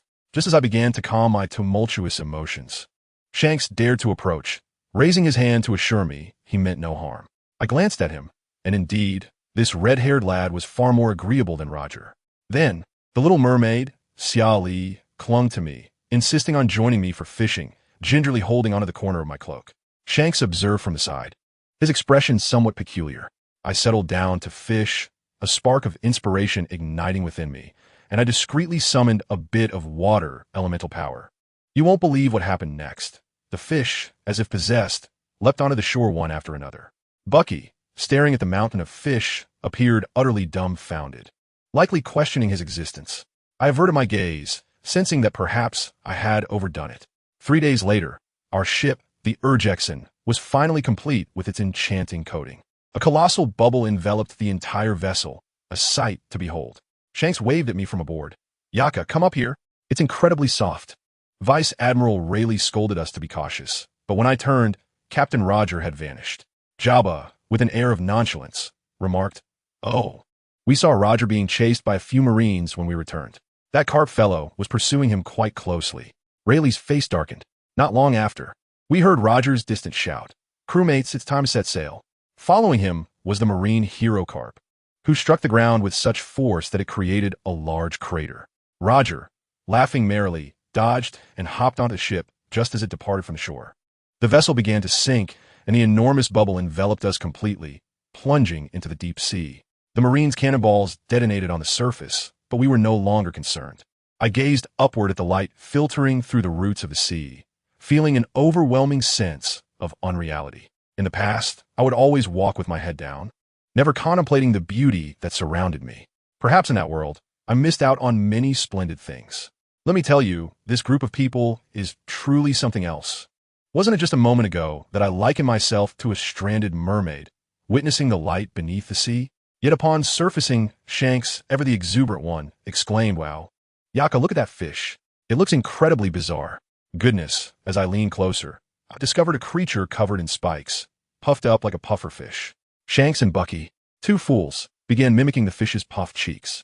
In a moment of mischief, I poked Shanks, causing him to deflate, looking at me with a pitiful expression. I couldn't quite grasp why I felt compelled to poke him. I simply wanted to. Regaining his composure, Shanks, without mentioning the poke, mischievously inquired, "Can we eat this thing?" Bucky immediately poured cold water on the idea. "What? It's so small." Then the topic shifted. "Shanks, you lost the puff cheek contest." Shanks instantly flared up. "I only lost because Yaka poked me." Bucky, with a smirk, retorted, "A loss is a loss. Stop making excuses." Oh, family, who understands? These two are truly exasperating. I quickly made my escape, distancing myself from these childish antics. Yet Xia Li, the little girl, ran over clutching a crystal ball, pointed at her face, and said, "Brother, I puff up my cheeks when I'm angry too." I was momentarily frozen, feeling utterly embarrassed. Did I really resort to mimicking Shanks and the others with such trivial gestures? This was disgraceful. No, I must maintain my distance. Yaka Lays, cannot become one of those foolish individuals. I told Xia Li, "What just happened is our little secret. Do not share it with anyone." The little girl nodded vigorously. "I understand. I will protect our secret." However, her voice was too loud, and Shanks, the ever-curious one, came over, wrapping his arms around my neck.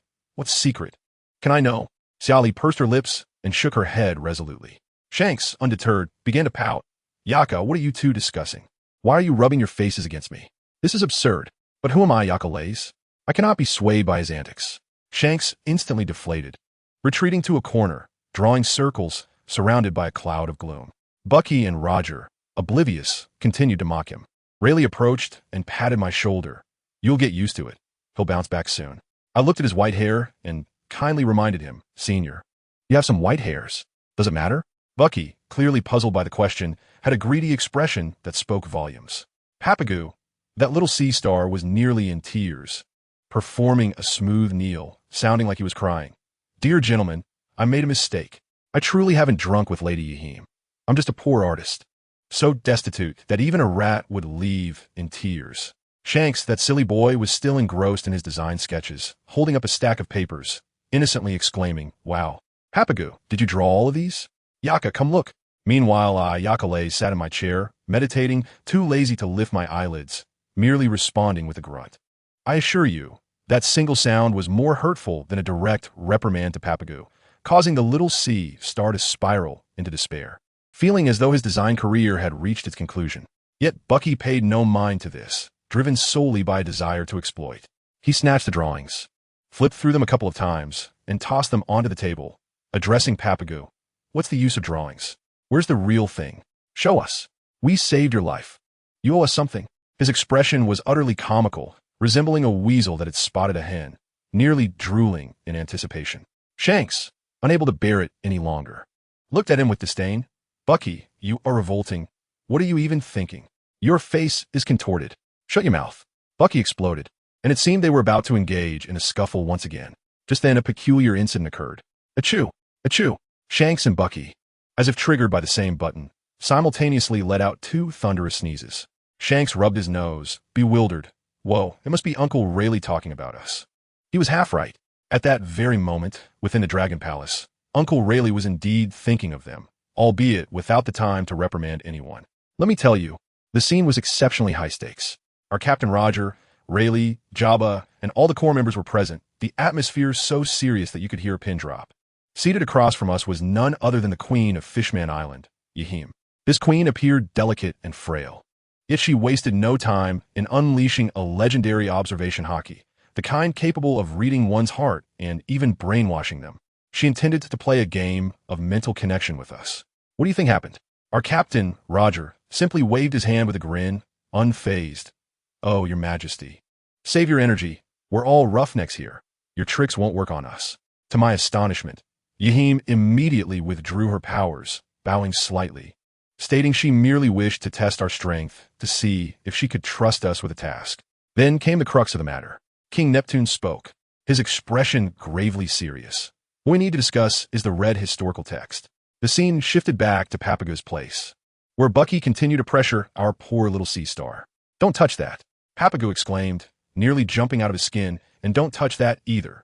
Bucky shoved a magnifying glass into Papago's face, menacingly asking, what will you do if you scream? Are you all right? Do you believe we can save you, but also sell you off for money? That single statement rendered Papago speechless. The orange sea star drooped, resembling a plant deprived of water, softly murmuring, I'm sorry, but I truly have nothing to repay you with. Bucky's mind was racing with schemes. He thought to himself, since they had saved this fellow, it wouldn't be unreasonable to request a few garments as compensation, especially since clothes were exorbitantly priced these days. His own and Shank's outfits were so faded they were practically white. It was time for a change. And as for Yaka, who constantly donned a black cloak, who knew what lay beneath? He certainly needed a new outfit as well. Yes, that settled it. Baji found himself increasingly convinced that he was indeed the most considerate man aboard the vessel.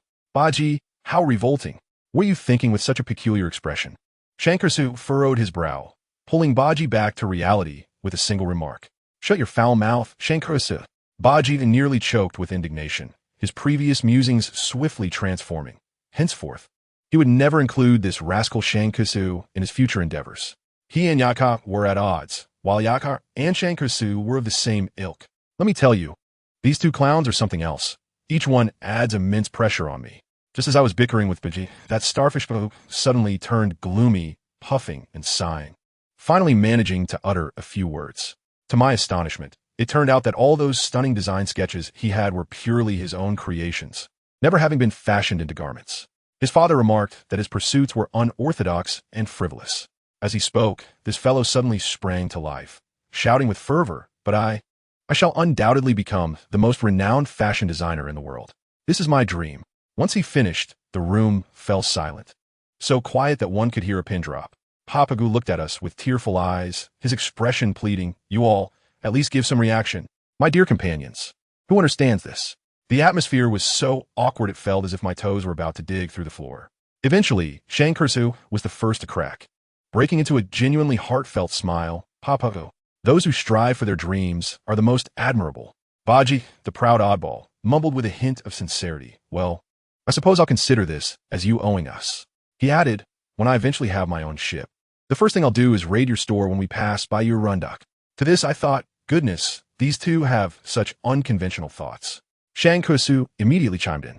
Then we must coordinate our timing to avoid a collision. Otherwise, it won't be a clean heist. Baji retorted, what nonsense. In piracy, the one with the strongest fist calls the shots. Haha, well said. Now that's the spirit of a pirate. Papago stood by, utterly bewildered, wearing an expression that questioned our manners. Watching these two clowns, I couldn't help but laugh. After all, isn't that the nature of pirates? Xiao Li, ever perceptive, raised her hand, declaring, Yakar, after you all leave, I will supervise him. Now things were set, yet the person in question, had yet to agree. And the future scheme of robbery and supervision was all arranged. After agreeing with Fogus about the future heist, we prepared to depart. However, just as we stepped outside, we were halted by a group of Ren warriors. I instinctively pulled Shalid behind me, entering a combat-ready stance. Yet, they bore no ill intent, stating that Wang had invited us to dine at the royal palace. Upon reaching the palace, the grandeur was overwhelming, the long table laden with delectable dishes. Shang Kusu and Baji, like starving specters, dove into the feast. I could hardly bear to watch. After our sumptuous meal, Shang Kusu, with his mouth full, mumbled a question to King Gun, "Uncle, we've heard there are many Honglei outside. What's going on?" Nipudun appeared troubled, explaining that those large creatures have been lingering at the entrance for quite some time. At that moment, the usually quiet Shi, clutching her crystal ball like a mystic, solemnly declared, "They are awaiting the birth of the mermaid princess." Captain Luojie perked up. "When is the princess due?" Shali gazed in her crystal ball and revealed a number. 10. 10 years from now. Fine by me. After all, we didn't come for any princess. We came for the historical texts. After the meal, Nipudun guided us to the texts. I must tell you, it was a massive stone inscribed with cryptic symbols. Upon a glance, it resembled an ancient tome, a language only the keenest could decipher. I pride myself on being pragmatic. Such a burdened object, laden with the secrets of the world, is either meant for those with the power to overturn the table or destined to be regarded as a boss by the world, a mere death sentence. The subsequent events unfolded simply. After taking impressions of the texts, we swiftly departed.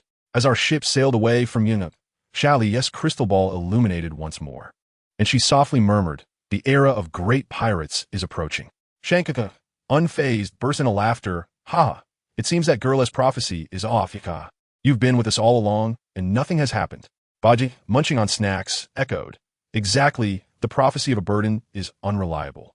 I paid them no heed, gazing ahead at the ship slicing through the waves as we officially plunged into the new world. It was a tumultuous ride, the cold rain pouring down upon us. Yet the crew of pirates was not only unafraid but exhilarated, shouting with joy. Captain Ida stood at the helm, singing into the wind and rain, embodying a spirit of freedom and wild abandon that was simply remarkable. I confess at that moment I was profoundly moved. The journey continued at a breakneck pace, traversing several islands until we finally arrived at Java, then on to gathering the 4 pieces of the road poneglyph. The fabled final island, though, lay just ahead. However, on the eve of our landing, to my dismay, Baji, who usually appeared quite resilient, fell ill with a fever that rendered him unconscious. He lay in bed, still struggling to leave, but ship's Dr. Kohasa adamantly refused. Shankut, without a second thought, cheerfully stated, "Well, I'll stay with Eka to take care of him." I glanced at him and did not object. The final island? I had no interest. Shankursu added, "If we wish to go, we can always sail on our own ship in the future." I must say, for that remark, this brother is worth keeping. A month later, Luojie was universally recognized as the Pirate King, and our legendary crew disbanded right then and there. Can you believe it? Shankursu and I were like 2 children left behind, following Luojie and the secluded on a peaceful island named Kvila. Our daily routine involved watching Luojie and the train Shankursu relentlessly, treating him like a punching bag. But truth be told, this leisurely existence made me restless. I knew full well that I could not remain here to languish in comfort. I needed real combat experience. I had to venture out to gain strength. Moreover, I always sensed that they had significant matters to discuss with Shanko, and, as an outsider, what was I doing there? Finally, I resolved to leave. Shankusu, of course, was unwilling, insisting on accompanying me, emphasizing the importance of companionship. Yet, I stood firm. "Shankusu, this world is perilous. I am not fleeing. I am on a path to eliminate danger." He realized he could not sway me and could only suppress his frustration, smiling as he said, "All right, but once you set sail, you must not slack off." On the day of my departure, that fellow was nowhere to be seen. At the dock, Luojie, Laili, and the others came to see me off. Luojie's wife, a remarkably gentle woman, handed me a small package, saying it contained the money Shankusu earned from his labor. At that moment, I felt a pang of mixed emotions, unsure of what to say. I handed her the wolf-tooth necklace I had been wearing, saying, "Please give this to him." And then, without another word, I severed the ropes, maneuvering the small boat, and sailed away into the sea without looking back. Later, I learned that after I left, Shang trained fervently alone in the open space until he collapsed from exhaustion. Luojie found him and handed him the wolf-tooth necklace. Upon receiving it, Shang's eyes lit up with joy. Meanwhile, I, aboard the small boat gifted by, drifted across the South Blue. My goal was clear, to reach the West Blue. I'd get there. A normal person would cross the red line. But I planned to defy the odds and ascend the upside-down mountain, plunging directly over the waterfall. Just imagine the audacity. Of course, this was contingent upon me becoming strong enough. While deep in thought, I noticed a ship in the distance. 3 individuals aboard were suspiciously watching me through binoculars. I thought to myself, finally, some action. However, those 3 cowards hesitated for ages before slowly approaching. To my surprise, one wielded a kitchen knife, another a frying pan. Were they here to rob me, or simply playing house? Without much effort, I swiftly dispatched all 3 of them. In an instant, they fell to their knees, lamenting their misfortunes. Claiming to be villagers from a nearby hamlet who were coerced into banditry by a gang of pirates that had left them unable to pay their taxes. Among them was a clever lad named Andy, who, sensing my formidable presence, suggested that I might be interested in a cache of treasure stolen by the pirates, hoping to entice me into becoming their muscle. Amused by their weakness, I questioned why they would venture out to sea if they were so feeble. It turned out their village was under pirate occupation, necessitating the payment of tribute. After a moment's contemplation, I agreed to lead them. They were astonished, inquiring if I truly intended to assist them. I smirked, declaring that I was no benevolent hero. Observing their disappointment, I added, albeit leisurely, that I was indeed quite interested in the pirates' treasures. The woman named Callie's eyes sparkled with excitement, assuring me that I would be thoroughly satisfied. Andy, still skeptical, cautioned that the pirates numbered in the dozens and I was but one man. I tilted my head, looking intently at the 3 of them, and replied earnestly, "Aren't you 3 with me? Though not particularly useful, you serve well as shields." The trio was momentarily petrified, their faces adorned with expressions of confusion. The weather shifted dramatically. What had been clear skies transformed into a tempest with thunder and torrential rain. My small, rickety vessel, a test gift from Riley, lacked even a drainage hole and quickly filled with water. Over on their ship, Gale called out, urging me to come aboard as mine was on the verge of sinking. I ignored him and inquired how long it would take to reach their village. "If all goes well, 2 days. They replied. "Do not address me as Big Brother. Call me Yakas." I adjusted my waterproof cloak and asked if they had any ropes available. Once tethered, I leapt aboard their larger vessel. The 3 of them instinctively maintained a safe distance, their expressions wary. Unperturbed, I directly asked if they had a place to rest. They led me to a reasonably clean cabin. Upon entering, I noticed a framed photograph on the table, depicting Callie with her 2 children. She awkwardly smiled and quickly tucked it away before exiting. I removed my hood, expelling the moisture from my garments, and collapsed onto the bed. I was not genuinely seeking slumber. Rather, I was plotting. Assisting them? Perhaps. However, my ambitions did not align with those of a righteous ally seeking justice. What I desired was the pirate's ship. My frail wooden vessel could hardly withstand a storm, let alone navigate the treacherous waters of Upside-Down Mountain. I needed a true ship, one capable of conquering the seas. I must tell you, Yakas was determined to acquire a worthy vessel. Earlier, I had set my sights on a pirate ship, and now, the opportunity had presented itself. That night, while aboard the ship, Yakas overheard voices outside, seemingly pirates interrogating a few individuals. Intrigued, he donned his hood and stepped out to observe. To his astonishment, a robust captain, akin to a bear, brandished a large axe, threatening several captives. Yakas immediately spotted the pirate's grand ship, far superior to his current vessel, and felt a surge of delight. He must have that ship. However, the next moment brought an unexpected twist.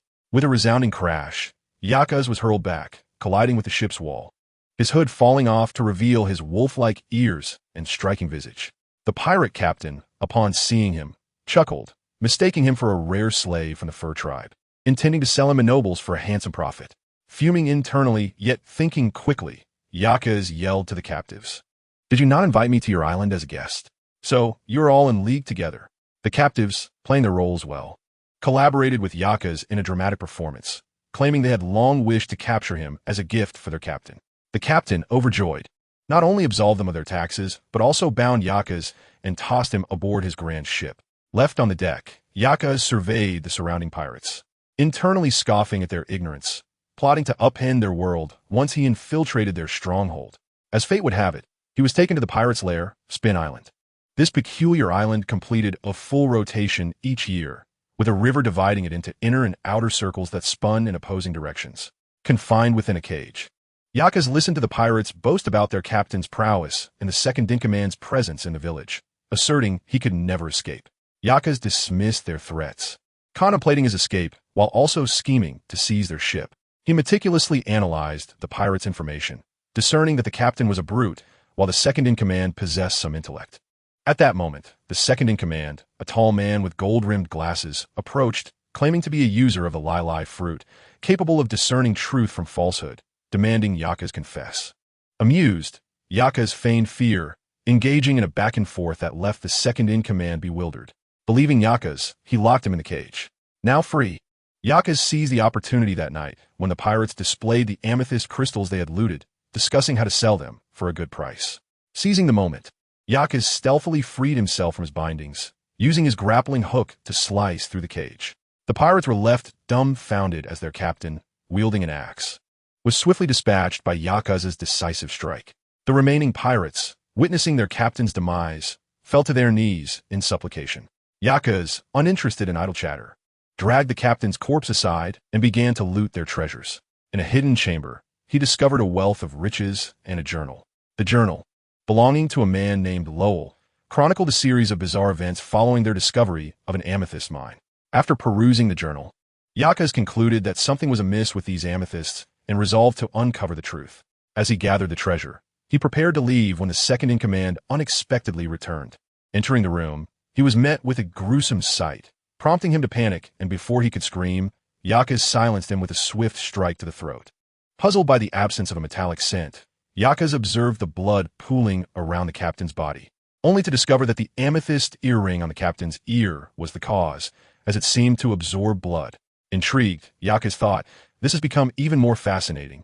Spin Island is far more intriguing than I had anticipated." Exiting the room, he encountered the villagers he had previously deceived, now charging in with a band of men, ready to confront the pirates. Upon seeing Yakas emerge, bloodied and triumphant, they nearly knelt in fear. Without offering an explanation, Yakas instructed the villagers to lead him to a place where he could wash up. After bathing, the villagers invited him to a celebratory feast, which he declined outright. His sole desire was to hasten the repairs of the ship and investigate the energy island to discern the true nature of the amethyst. I must tell you, upon the meteor's disappearance, Yakas collapsed to the ground, lying still as a corpse. To his astonishment, the island began to rotate in reverse, nearly propelling him off. He quickly checked beneath his clothing. The golden disc on his chest remained, absorbing the meteor's energy. He pondered whether, once fully charged, it could transport him back. Upon returning to the village, he found Gale inebriated, slurring his words while assuring Yakas that provisions for the next day's departure were prepared. The villagers proved to be quite amiable, willingly offering up the pirates' treasures without reservation, ensuring Yakas received ample supplies. The following morning, the villagers were astonished by the island's unexpected rotation. The village chief, trembling and supported by Kali, warned Yakale that the energy island was perilous, advising him not to linger with any wounds, for the island was known to drain life. Yakale was aware of the dangers associated with the purple crystal, yet he pondered how the old man came to such knowledge. He dismissed the thought, focusing instead on the journey ahead. Energy Island was a 2-day voyage from the spinning island. Yakale rummaged through the captain's quarters, turning everything upside down. Clothes were burned, and several wooden crates were moved to the deck to pass the time. The first crate contained a nautical log and some coins. The log detailed the pirates' failed attempt to conquer the upside-down mountain and their subsequent encounter with Energy Island, where they uncovered the secret of the crystal. The second crate held books by Kot, air, and nautical charts, including one depicting the islands of the South Sea, alongside maritime knowledge and a ledger listing the nobles who purchased purple crystals. The third crate was filled with newspapers and bounty notices.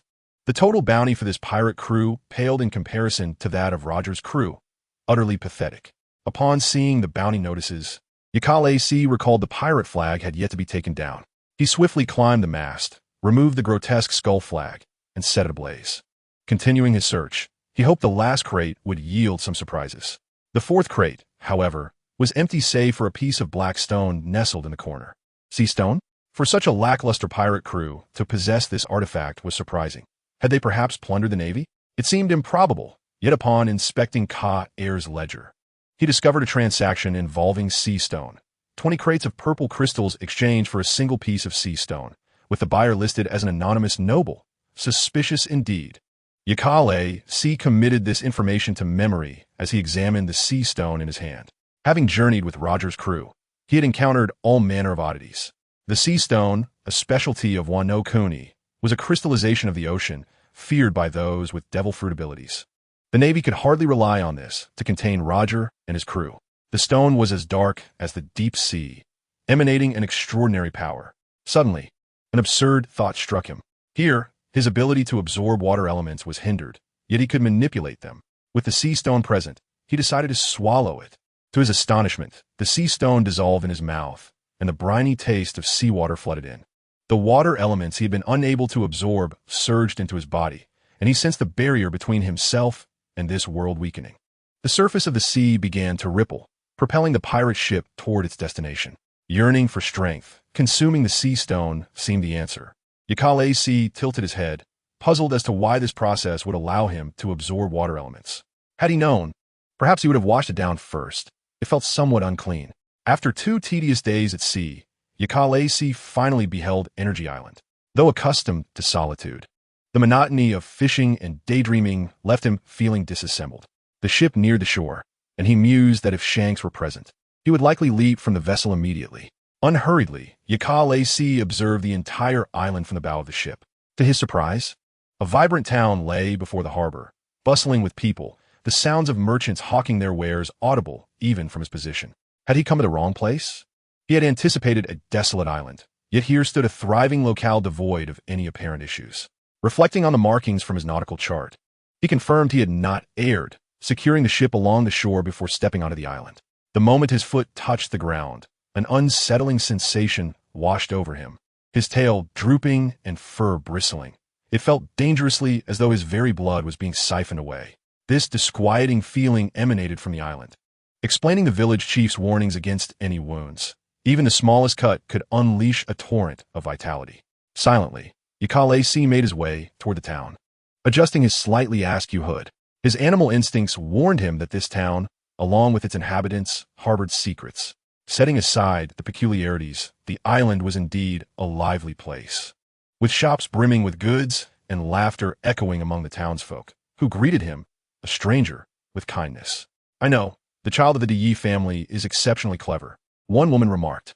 "Indeed, though their parents are not remarkable, the child is truly outstanding." Not far off, 2 women conversed animatedly, their smiles warm and inviting. Yakal intended to inquire about where to procure daily necessities. 2 days at sea had left him with a list of items to gather. "For everyday supplies, I recommend Uncle Chong Poo's shop," suggested the elder woman, pointing. "Look over there, the small house with the red roof." The kind woman smiled gently, her eyes crinkling. Uncle Chong Poo's store, located a bit to the south of the island, offers fair prices and quality goods. Yakal nodded, following her direction, indeed catching sight of the distant red-roofed building. After expressing his gratitude, he proceeded toward it. However, as he walked, he overheard the women continue their conversation. "The child of the De family is said to be joining the Navy. I know, the child of the De family is exceptionally clever. Indeed, though their parents are not remarkable, the child is truly outstanding." The repeated phrases struck Yakal as strange. He glanced back at the 2 women, who now seemed to exude an eerie quality. Their conversation was clearly a reiteration of what had been said before his arrival. His smile faltered, and his expression grew serious. Furthermore, as he drew closer, he noticed a distinct lack of the warmth of life emanating from them, reminiscent of the soulless beings described by F.A. Bayer. Some mysteries, perhaps, could only be unraveled deep within the island. The darker facets of certain matters could only be discerned through deeper exploration. Yakal understood this principle all too well. Beneath the seemingly tranquil town lay undiscovered truths. Continuing forward, he maintained his pace, arriving at the small island just as dusk approached. In the midst of his endeavors, the sun had set, leaving only a few strands of twilight to illuminate the land. The once bustling town was gradually emptying, the crowds dissipating completely, transforming the place into a ghostly silence. Yakal completed his purchases and sat in Uncle Chong Poo's store, engaged in conversation. He had visited the shop earlier, where Uncle Chong Poo had been reading the newspaper. Upon noticing a stranger enter, he eagerly chatted about the island. This island, not particularly renowned in the South Sea, had once been a destitute village until a vein of purple glowing crystals was discovered in the central region, allowing the islanders to thrive and eventually develop into a small town. Seated behind the counter, Uncle Chong Pu spoke animatedly while Yakale Si listened, organizing the items he intended to buy. In the sparsely populated shop, only the occasional exchange of words broke the silence. Yakale Si inhaled the aroma of each food item, finding them fresh and safe. A stark contrast to the lifelessness of the townsfolk he had encountered. Suddenly, a resounding and jarring bell tolled from the island, startling him. He turned to the door, asking, "Uncle, what is the meaning of that bell? Does it ring every day?" Yet, silence enveloped him. "Uncle?" Perking his ears, Yakale Si turned cautiously, weapon at the ready. What he saw was Uncle Chong Pu, staring blankly ahead, still clutching the newspaper, as if frozen by an unseen force. Yakale Si's demeanor shifted to one of seriousness. Nothing had occurred save for that eerie tolling of the bell. He cautiously approached the elder, his right hand gripping a blade that glimmered with a cold sheen, while his left hand extended slowly, yearning to touch the Chong Pu. Yet, before he could make contact, the other party moved first. The Chong Pu, moved mechanically and stiffly, emerging from behind the counter, its upper garment empty, revealing legs that had long succumbed to decay. The state of rot was evidently ancient, with darkened, hardened flesh barely visible beneath the surface. Numerous gaping wounds were entirely overgrown with green plants, and dirt spread across its body in grotesque patches. As it moved, soil cascaded from its lower half, and the once pristine upper body gradually succumbed to the same fate, an awful stench following in its wake. Kalash held his nose, suppressing his astonishment, furrowing his brow as he trailed behind. In the fallen soil, he discovered a small piece of purple crystal. Let me tell you, Kalash had just dashed across the upside-down mountain, with seawater splashing right into his face. The little boat crashed against the rocks at the summit. It was quite the thrill. All four rivers converged here, rushing towards the Grand Line, as if playing with death. Merely surviving meant attaining a ticket to entry. Then, he heard the sound of a whale calling out. Turning his head, he spotted a colossal blue whale, resembling a small mountain, squatting at the entrance of the Grand Line, silent as the grave. "Labu!" Kalash shouted to the whale. The whale, known as Labu, gazed up at him in confusion, probably wondering who this person was and how he knew its name. Dr. Kolokas quickly returned, instructing him to convey a message, to wait a bit longer. After Kalash shouted, not caring whether the whale understood, he repeated it twice more. Only when Labu called out again did he hasten back to the ship, heading westward. For half a year, Kalash had seemingly vanished without a trace. Rayleigh remained rather composed, asserting that no news was good news, suggesting that Kalash was stronger than they had anticipated. Moreover, the life paper showed no signs of change.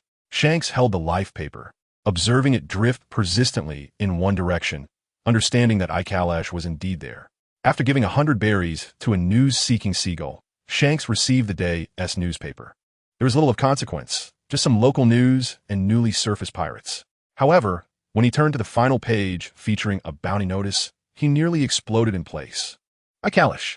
He quickly sat upright, fixating on the bounty notice, which read 66 million berries. Goodness. Kalash, without a word, had made quite the impression with a bounty of 60 million. But this bounty notice was remarkably striking. It was like a talent show in the pirate world. Shanks was as thrilled as if he himself had received a bounty, rushing to Captain Roger, Senior Rayleigh, and Sister Lugio, exclaiming, "Look, it's Kalash." The room erupted in excitement. Roger exclaimed, Oh, that kid Kalash finally has some news." Rayleigh commented, 60 million berries is quite impressive, Shanks. Let me see the newspaper. Lugio added, "Wow, this bounty notice is really handsome. Isn't it? Especially compared to these other bounty notices." Shanks replied, puffed with pride, "Of course, my companion must excel in every way." Roger, feeling a tinge of dissatisfaction, leaned in closer to Lugio, saying, "Lugio, my bounty notice was quite handsome too. Let me tell you, when I first set sail, I was definitely more dashing than Kalash." Lugio chuckled, patting Roger's head. "You two are different. You always had a silly grin for the camera, while Kalash is unique. I predict that when this bounty notice is released, many girls will keep it secret." "That is a bit exaggerated," Roger muttered. Rayleigh rapped the table, pointing at the entire page of content in the newspaper. Kalash is in serious trouble. On the island of Falling Clouds in the West Sea, the pirate hunter Kalash has assaulted a celestial dragon and is currently being pursued, with a reward of 60 million for capture alive and 30 million for dead. Goodness, this is a surefire, profitable venture. Rayleigh was concerned, however, for Kalash was no match for the celestial dragons. Not only the celestial dragons, but also the Navy and other pirates would be after him. Pirate hunter? Shanks and Roger chorused incredulously. Shanks, clutching his straw hat, paced around the room, questioning, why would Kalash want to be a pirate hunter? Does he need money that badly? Is he in such dire straits? Roger frowned, feeling a deep sympathy for Kalash's plight. Rayleigh was utterly speechless. Is that really the focus? He was so exasperated he could hardly contain himself. Kalash cannot stand against the celestial dragons. Even pirates and the Navy will come after him. I believe in Kalash. Shanks declared resolutely. He will certainly be fine. Lujo gently touched her round belly, offering comfort. Rayleigh, calm down. Having a bounty notice means Kalash is doing relatively well. Rayleigh took a deep breath and sat down. I know I must trust that kid Kalash. He would never engage in reckless actions. However, the fact that he has had no news for 6 months only to suddenly receive a bounty of 60 million is rather peculiar. Don't you think? Is he trying to make a name for himself? Roger speculated. Is Kalash plotting something? Shanks suddenly interjected. I've decided. I shall set sail tomorrow. Huh? That's rather sudden. You don't mean to seek out Kalash, do you? Rayleigh asked, frowning. I can't just stay here in special training forever. Only real combat can test one's mettle. Shanks replied cheerfully. Besides, Kalash has gone back to my homeland. I want to see it again. Rayleigh and Roger exchanged glances, understanding Shanks' lingering concern. Roger, grinning mischievously, wrapped an arm around Shanks' shoulder. Shanks is right. Youth is meant for adventure to hone one's skills. On your last day before departure, Rayleigh and I will ensure to train you even more seriously. If you can last half an hour against our combined efforts, you win. As for Kalash, he was equally helpless about being hunted by the celestial dragons. While he was a pirate hunter in the West Sea, he inadvertently collided with a celestial dragon while pursuing a group of pirates, specifically the little princess he had encountered at Sabeti Archipelago. He had merely caught a fleeting glimpse before fleeing, but the little princess exploded in fury, hurling her pet at the guards, demanding, "What are you doing? Hurry up and chase him." The celestial dragon's intelligence network was indeed formidable. Kalash, as a pirate hunter, had all his information unearthed, and they even assigned him a pseudonym, Ikasu, ranking high on the West Sea's pirate hunter list. Even more absurdly, they had uncovered details of his ears and tail, and the photo on the bounty notice was one he had no recollection of being taken. Though the pursuit was somewhat bothersome, Kalash was no longer the novice he once was. Evading capture was a piece of cake for him. Currently, he yearned to reach the West Sea's O'Hara, a renowned archaeological haven boasting the greatest number of scholars and the most extensive library, the Tree of Knowledge. Over the past 6 months, he had discovered the existence of certain familiar phenomena in this world. Apart from the meteorites capable of energizing the golden discs, he had encountered elemental stones of the fire attribute deep within an island, albeit depleted of energy. The islanders informed him that it was an altar, and the sacred stone capable of igniting flames was a treasured heirloom that had helped them through difficult times. Even though the stone had lost its luster, they continued to venerate it. Kalash pondered that whether it was his former self, the meteorites, or the elemental stone, all had fallen from the heavens. Could it be that there truly exists a spatial rift above that opens during special periods? In truth, he held no particular nostalgia for that world. He merely harbored a grudge, wishing to return and deal with the one who had deceived him. Upon learning of O'Hara's existence in the West Sea, he immediately resolved to journey there. If no leads could be found here, he would abandon his quest. Standing at the bow of his ship, Kalash gazed into the distance at O'Hara. O'Hara was truly beautiful, a verdant paradise, with a colossal tree covering nearly half the island, undoubtedly the Tree of Knowledge. Kalash's ship bore no pirate flag and appeared rather ordinary, docking at the port without causing any disturbance. He walked along the port towards the town, his black cloak attracting the gaze of several onlookers. Raising his head, he revealed half of his face, obscured by a black half-mask that concealed his eyes and nose, lending him an odd appearance. However, there were even stranger individuals around, and this man was no pirate. Pirates would never lower their flags. Thus, no one feared him. Yakalazi easily inquired about the location of an inn, intending to settle down first and then gradually seek out clues. Once he was settled, he made his way to the Tree of Omniscience. The trunk of the tree was adorned with numerous windows, all empty, filled with countless books accessible to everyone. Upon paying the fee, Yakalazi entered the Tree of Omniscience, where the vast collection of books exceeded his expectations. leaving him unsure of where to begin his search. "May I ask what type of book you seek?" A kind soul approached him, noticing he stood still. Yakalezi politely replied, "I am in search of books concerning the meteorites that once fell into this world." His detailed request, particularly its peculiar aspect, left the inquirer momentarily bewildered, as most people simply asked for a genre. "Do such books exist?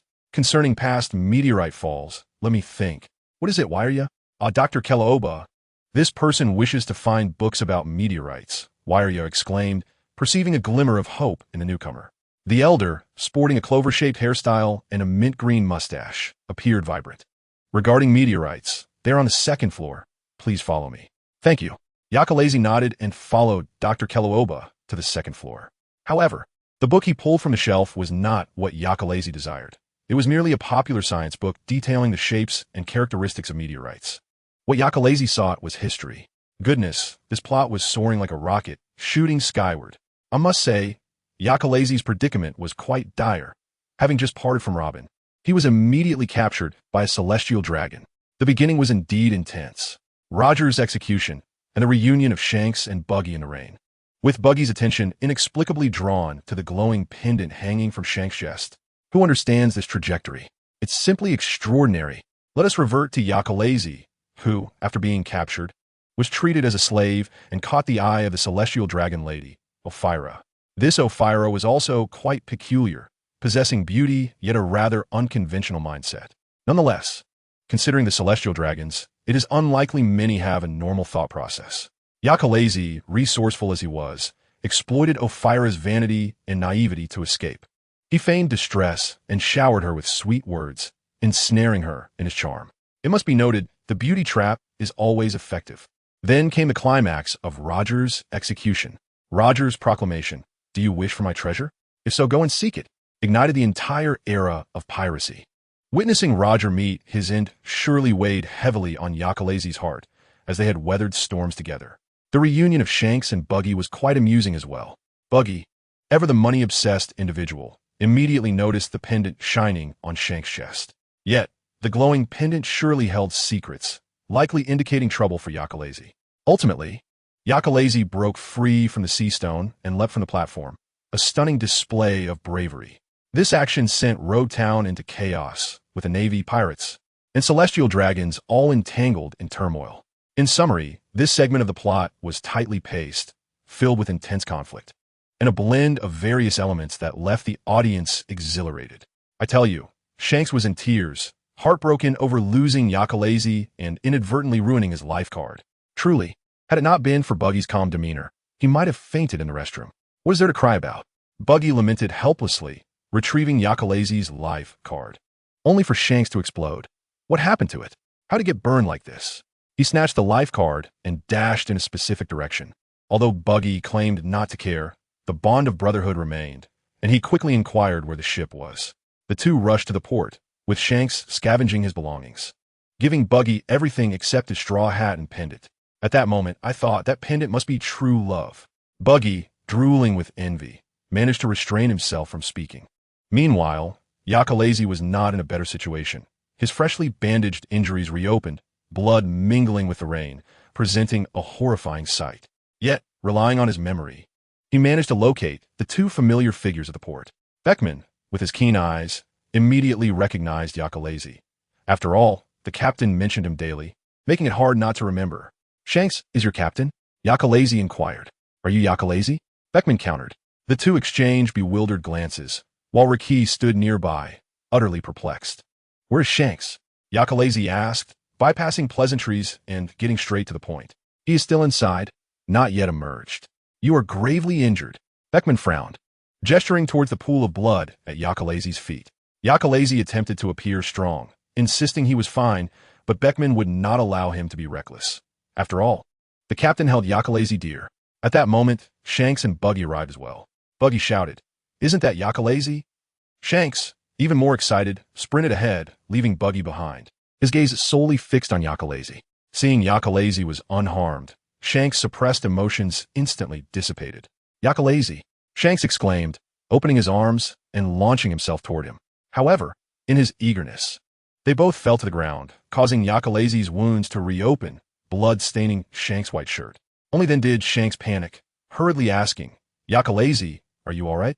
Yakalazy shook his head, pushing Shanks away. Let's save the reminiscing for the ship. We must escape first.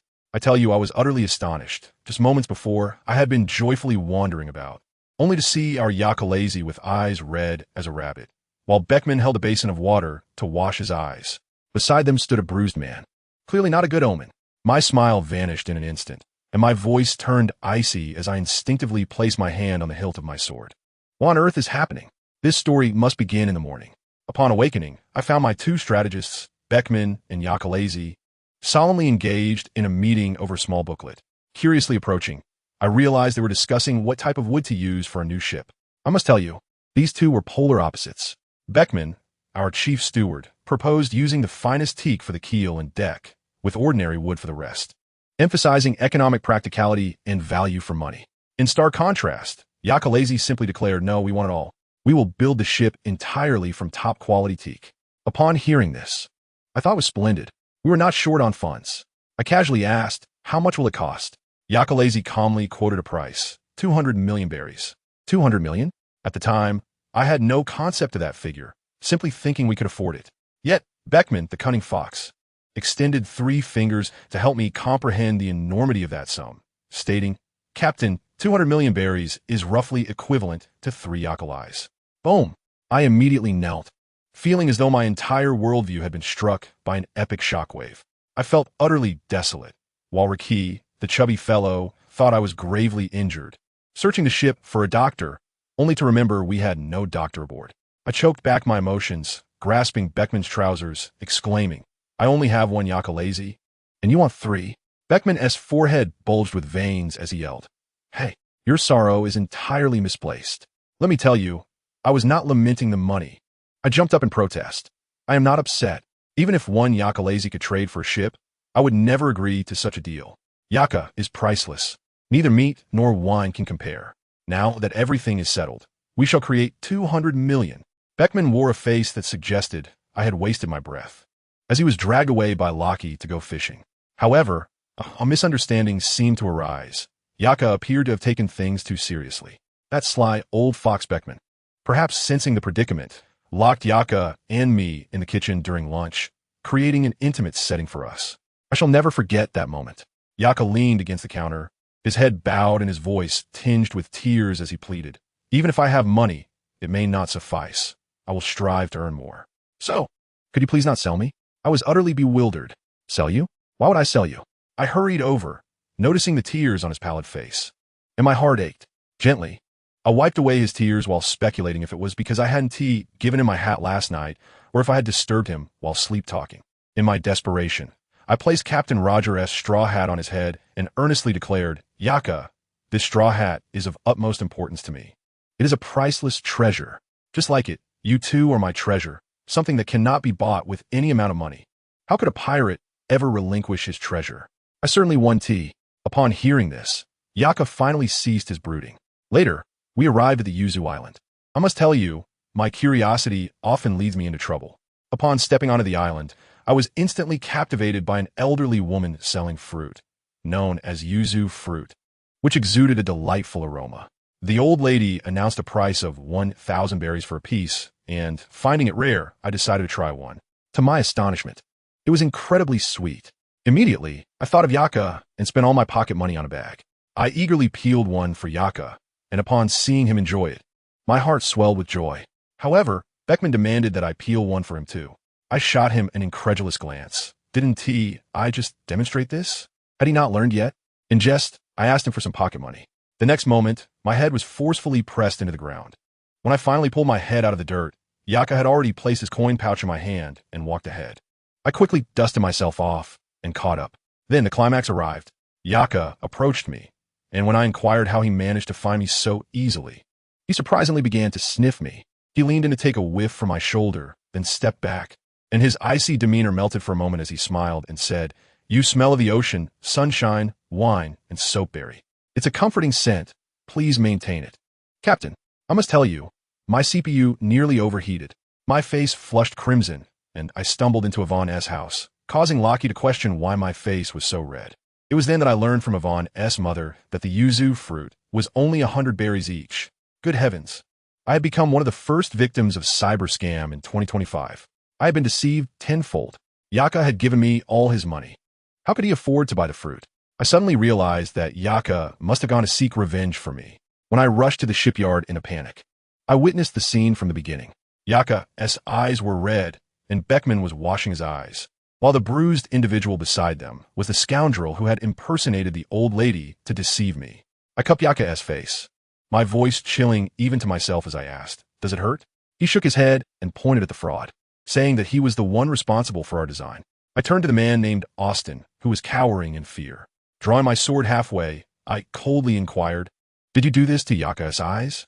The lad stood to attention, trembling as he stammered, I am responsible for your design. Please be kind." Thus, we gained a subdued genius shipwright aboard our vessel. However, the matter did not end there. I presented my favorite design to him, only for him to yell at me daily with a face resembling that of a pig. "Are you an idiot? The keel is here. How can we build anything else? This drawing is proportionally incorrect. A ship built from this will sink. What does that matter? Are you even listening to me?" Just as I was about to retort, Shanks began his foolish antics, leaning over the table, fixated on the design in Austin's hands. He was utterly enamored with the dragon head, claiming that without it, the entire ship would lose its soul. Remarkably, Yaka, the iceberg, became proactive. His eyes having regained some vitality, he reached out to snatch the blueprints. After being subjected to their relentless onslaught, Austin's reaction was one of sheer panic as he instantly safeguarded the drawings, as if we were plotting against him. Yaka pointed at the dragon head on the design and asked, "As long as we have this, it should be fine, right?" Upon hearing this, Shanks leapt up, stars in his eyes, exclaiming that standing atop the dragon head would surely be incredibly cool. Beckman pinched the bridge of his nose, exasperated. "You're not seriously insisting on this just because of the dragon head, are you?" Shanks, grinning widely, replied, "Of course. The dragon head is so cool." Lockheed, without hesitation, supported the captain, declaring his fondness for it as well. Austin was beside himself, thinking that if he had mentioned his love for the dragon head earlier, it would have saved him a lot of breath. Hal joined in, expressing his own preference for the dragon head. "I must tell you, Shanks is always stubborn in the most peculiar of ways." After Yaka spoke, he reverted to being a mere background character, lost in thought as he stared blankly at the wood shavings on the ground. Dear friends, who understands? He was actually reflecting on himself. He lamented that he had been too reckless today. What if Austin had been using poison? He could have gone blind. Although he had resistance to past poisons, who could guarantee safety in this world? While he was in contemplation, Shanks suddenly leaned in, pinching his cheeks and asking what he was thinking about. Surprisingly, Yaka did not push him away. He merely gazed at Shanks, a hint of a smile in his eyes. How absurd! Shanks, feeling triumphant, rubbed Yaka's reddened cheeks, happily proclaiming that the design was settled, complete with the dragon head he adored. Yaka softly asked, "Is there really a dragon head that you like?" Shanks laughed and confirmed, then shifted the conversation, inquiring if Yaka wanted to sleep together. With the new ship, they could no longer sleep alone. In truth, only Shanks was aware of the underlying thoughts in his heart. Since their parting in Roger's ship's storeroom, he had not once separated from Yaka. Yaka obediently nodded, and Shanks immediately wrapped his arms around Yaka's neck, carefully avoiding his hair, and shouted, "Let us set off and chop some trees." His voice echoed throughout the shipyard. Constructing a ship entirely from yuzu wood is a rarity in the East Sea. After all, not every pirate possesses 200 million berries, so the shipyard's supply of yuzu wood was insufficient. They had to contract a yuzu forest to fell trees. Austin tested the saw. It was sharp, and he estimated they could finish by tomorrow. Hal, grateful to have survived, mused that encountering Shanks and the others was indeed a stroke of luck. Austin, with a gloomy face, found a spot to begin sawing trees, seemingly venting his frustrations. Hal attempted to comfort him, but was interrupted by Shanks' laughter. Shanks dashed into the yuzu forest, leaving 2 long trails in the dirt. The fact that he could run in slippers like that, only he could manage. Yaka covered his mouth and nose, standing at a distance. Beckman felt similarly, believing that having Shanks alone handle the tree cutting was sufficient. Shanks pointed at Austin's saw. "You're too slow like this. How many trees do you intend to cut?" Austin retorted sharply, "All the ones around." Without further ado, Shanks drew his sword, and in swift movements, all the surrounding trees fell. Austin and Hal were left startled, fleeing in disarray among the toppled trees. "Have you lost your mind?" "Hal, and I haven't even left yet," Austin shouted in frustration. Shanks, unfazed, merely chuckled sorry. Yaka retreated further, covering his mouth and nose, sneezing. Having an acute sense of smell is not always a blessing. Beckman marveled at Shanks' destructive power, which remained astonishing as ever. Laji lamented that the captain did not even offer a greeting, causing the barbecue to become tainted with dirt. Shanks brushed the dust off his straw hat and inquired about the commotion. Beckman and La Ji shouted in unison, "It's all your fault." Shanks then turned his gaze towards the distant Yakale Sea, asking him what was amiss. Beckman casually remarked that his nose was too sensitive and had been affected by the smoke. Shanks immediately ran over. Austin emerged from the forest carrying Hal, collapsing onto the ground, panting heavily. "Hal, you mustn't be so useless," he exclaimed, patting Hal's face. Hal gasped. "I dreamt that many trees were falling on me." Austin twisted Hal's face towards the chaotic teak forest and asserted that it was not a dream. Hal closed his eyes again, lying back on the ground, in a state of denial. Beckman approached and asked how they were to transport the trees back. After a moment's hesitation, Austin replied, "Of course we'll carry them back." Beckman saw through his lie, commenting on their inefficiency, and then called for La Ji to help carry the timber back to the shipyard. "Isn't your captain going to help?" Austin queried. Beckman replied that there would be wood for him to carry and urged Austin to join them, adding that they were paying him for this work. With that, he hoisted 2 logs of teak and departed. Austin clicked his tongue and lifted the unconscious Hal, muttering under his breath, "I despise pirates." In stark contrast to the tense atmosphere surrounding them, Shanks and Yakale Sea exuded an unusual harmony. Shanks embraced Yakale Sea, expressing that the scent emanating from him brought comfort. Yakale Sea stepped forward, wrapping his arms around Shanks' waist and nuzzling against his chin. "I'm fine now," he said, patting Shanks on the back. Shanks released him, his eyes darting about. Observing that Beckman and the others had begun moving the timber, he enthusiastically pointed in that direction, suggesting they join in. "Let me tell you how it all transpired. This rascal Shanks led us to purchase a plethora of items, the most conspicuous being a large piece of black cloth. He proclaimed, 'Brothers, I have secured the material for our pirate flag.' The moment he mentioned the flag, excitement spread among everyone. Even the usually composed Beckman couldn't help but smile. La Ji was the first to rush to the table, asking the captain if he had decided on a design. Shanks confidently picked up a pen, declaring his intention to draw a magnificent skull, insisting that the unsightly bones in the background be replaced with 2 swords. It sounded plausible, didn't it? But what happened next? I watched in disbelief as he began to draw, and I gazed at Beckman, La Ji, and the others, who seemed to be under a spell, quietly retreating step by step. Who understands, dear friends? To expect someone capable of rendering me as a sea creature to design a pirate flag is nothing short of mocking the dignity of our entire crew. Finally, it was Hal, the shipyard boy, who could no longer bear the sight and nudged Shanks, urging him to turn around. Upon doing so, Shanks' expression fell as he discovered his crew huddled together in a corner, whispering amongst themselves. Beckman, ever bold, approached and bluntly stated, "Shanks, that drawing is horrendous. If it makes it to the newspapers, the entire world will ridicule us." "Oh, let me tell you, the scene was akin to a public execution." Laji fervently nodded in agreement, while I chose to silently stare at the floor, expressing my dissent through silence. Shanks wilted on the spot, resembling a frostbitten eggplant, visibly aggrieved, muttering to himself how undeniably cool it was.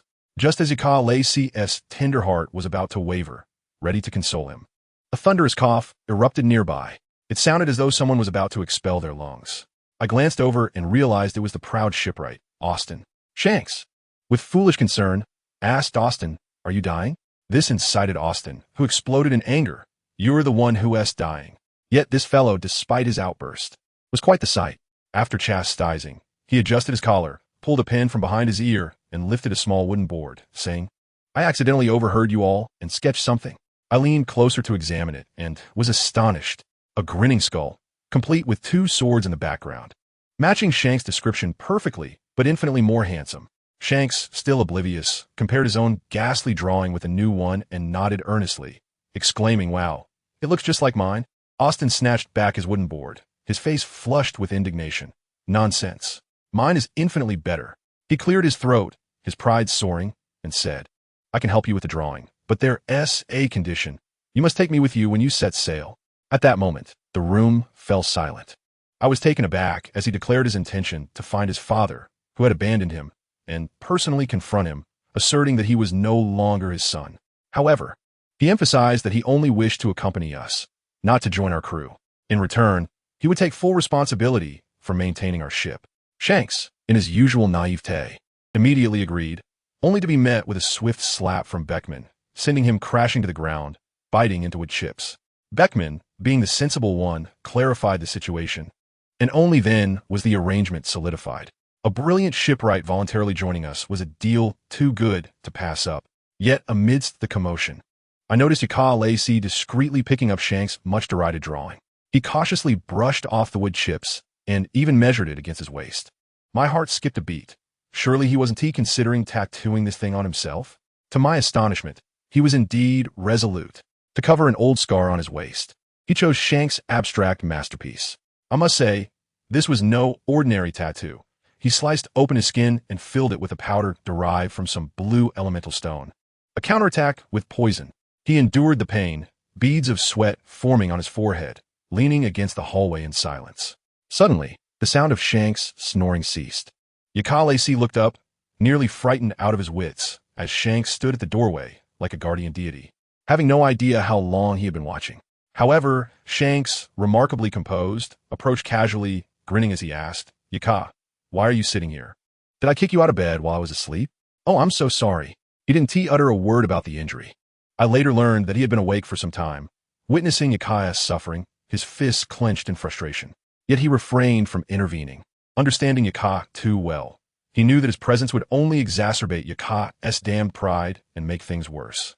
This unbearable tacit understanding truly weighed heavily on one's heart.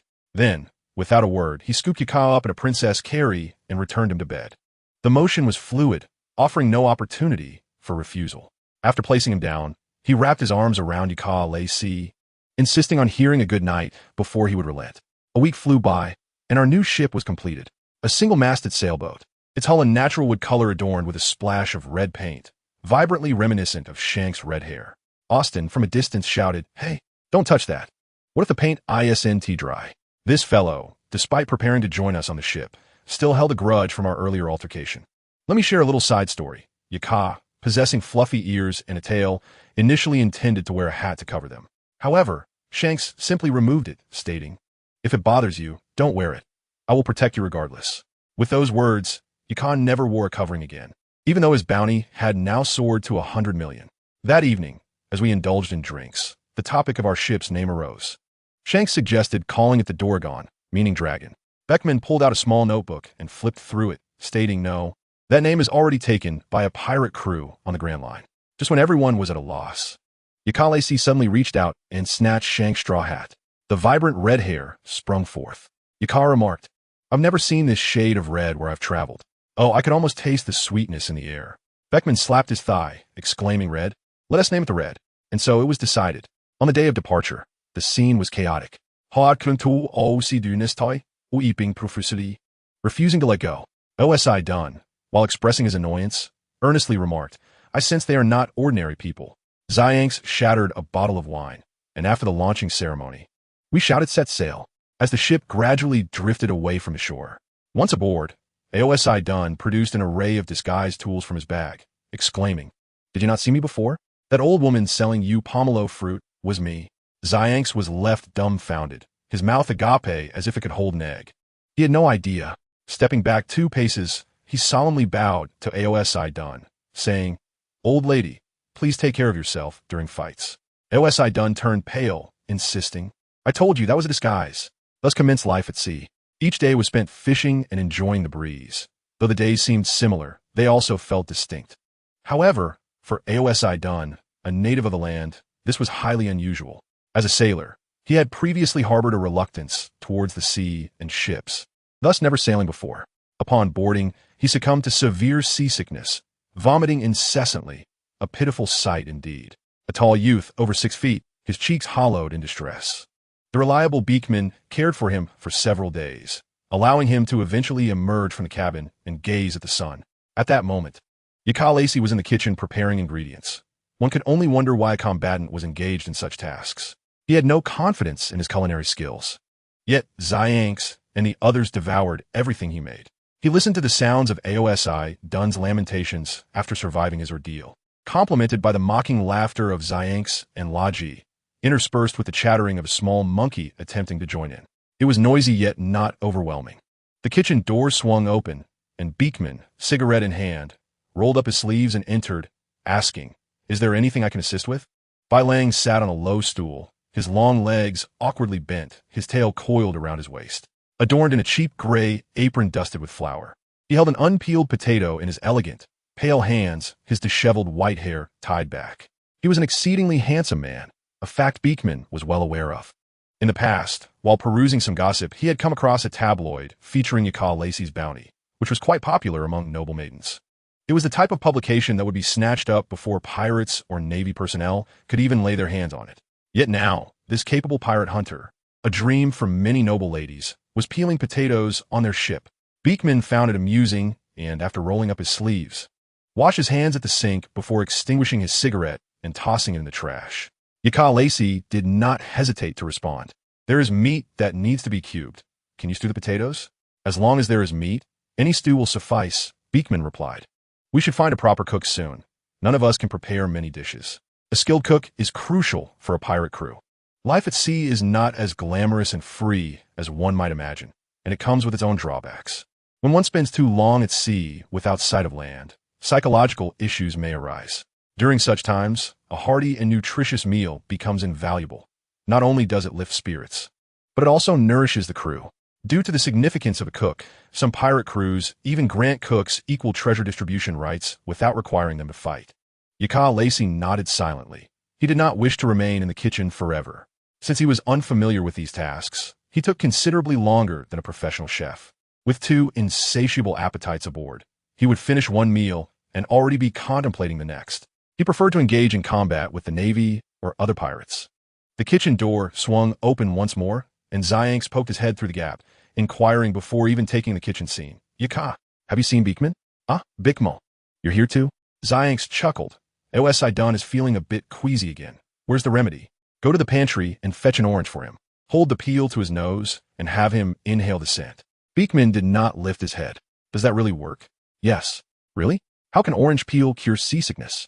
"The pungent scent can awaken the senses. I never thought someone would be seasick. We must try this for now. Hey, Yaka, come with me. Are you done? If you go to get the orange, can you peel the potatoes? Goodbye." The kitchen door closed firmly as Xianx left without hesitation. The knife struck the cutting board with force as Beekman muttered through clenched teeth, "That fool runs away when it's time to work." Yaka Lacey turned the potato in his hand, resuming his peeling in silence, much to Beekman's irritation. He wished for Yaka Lacey to manage Xianx, not coddle him. "Yaka Lacey, our captain is someone who easily takes advantage." Finally, Yaka Lacey glanced at him, somewhat puzzled. So, do not indulge him too much." After a long silence, during which Beekman reevaluated his words, he found no fault. Even if he repeated himself, he would say the same. At last, Yaka Lacey spoke again, his beauty evident not only in his appearance, but also in his melodious voice, now tinged with a hint of confusion. "Are you referring to me?" "Of course." Only the two of them were present, and Beekman understood what it meant to be exasperated. The chopping of meat was loud, clearly an outlet for his frustration. "I do not believe I have ever indulged Xianx." Yaka Lacey had no experience of being spoiled, so he naturally did not know how to spoil others. He lowered his gaze, his pupils reflecting a fragmented moon, his eyes filled with confusion, as he had never received any guidance from his mother, who died giving birth to him, nor from his father, a mere shell of a man consumed by hatred. "Do as you wish," Beekman mused, withdrawing his gaze. Lost in thought.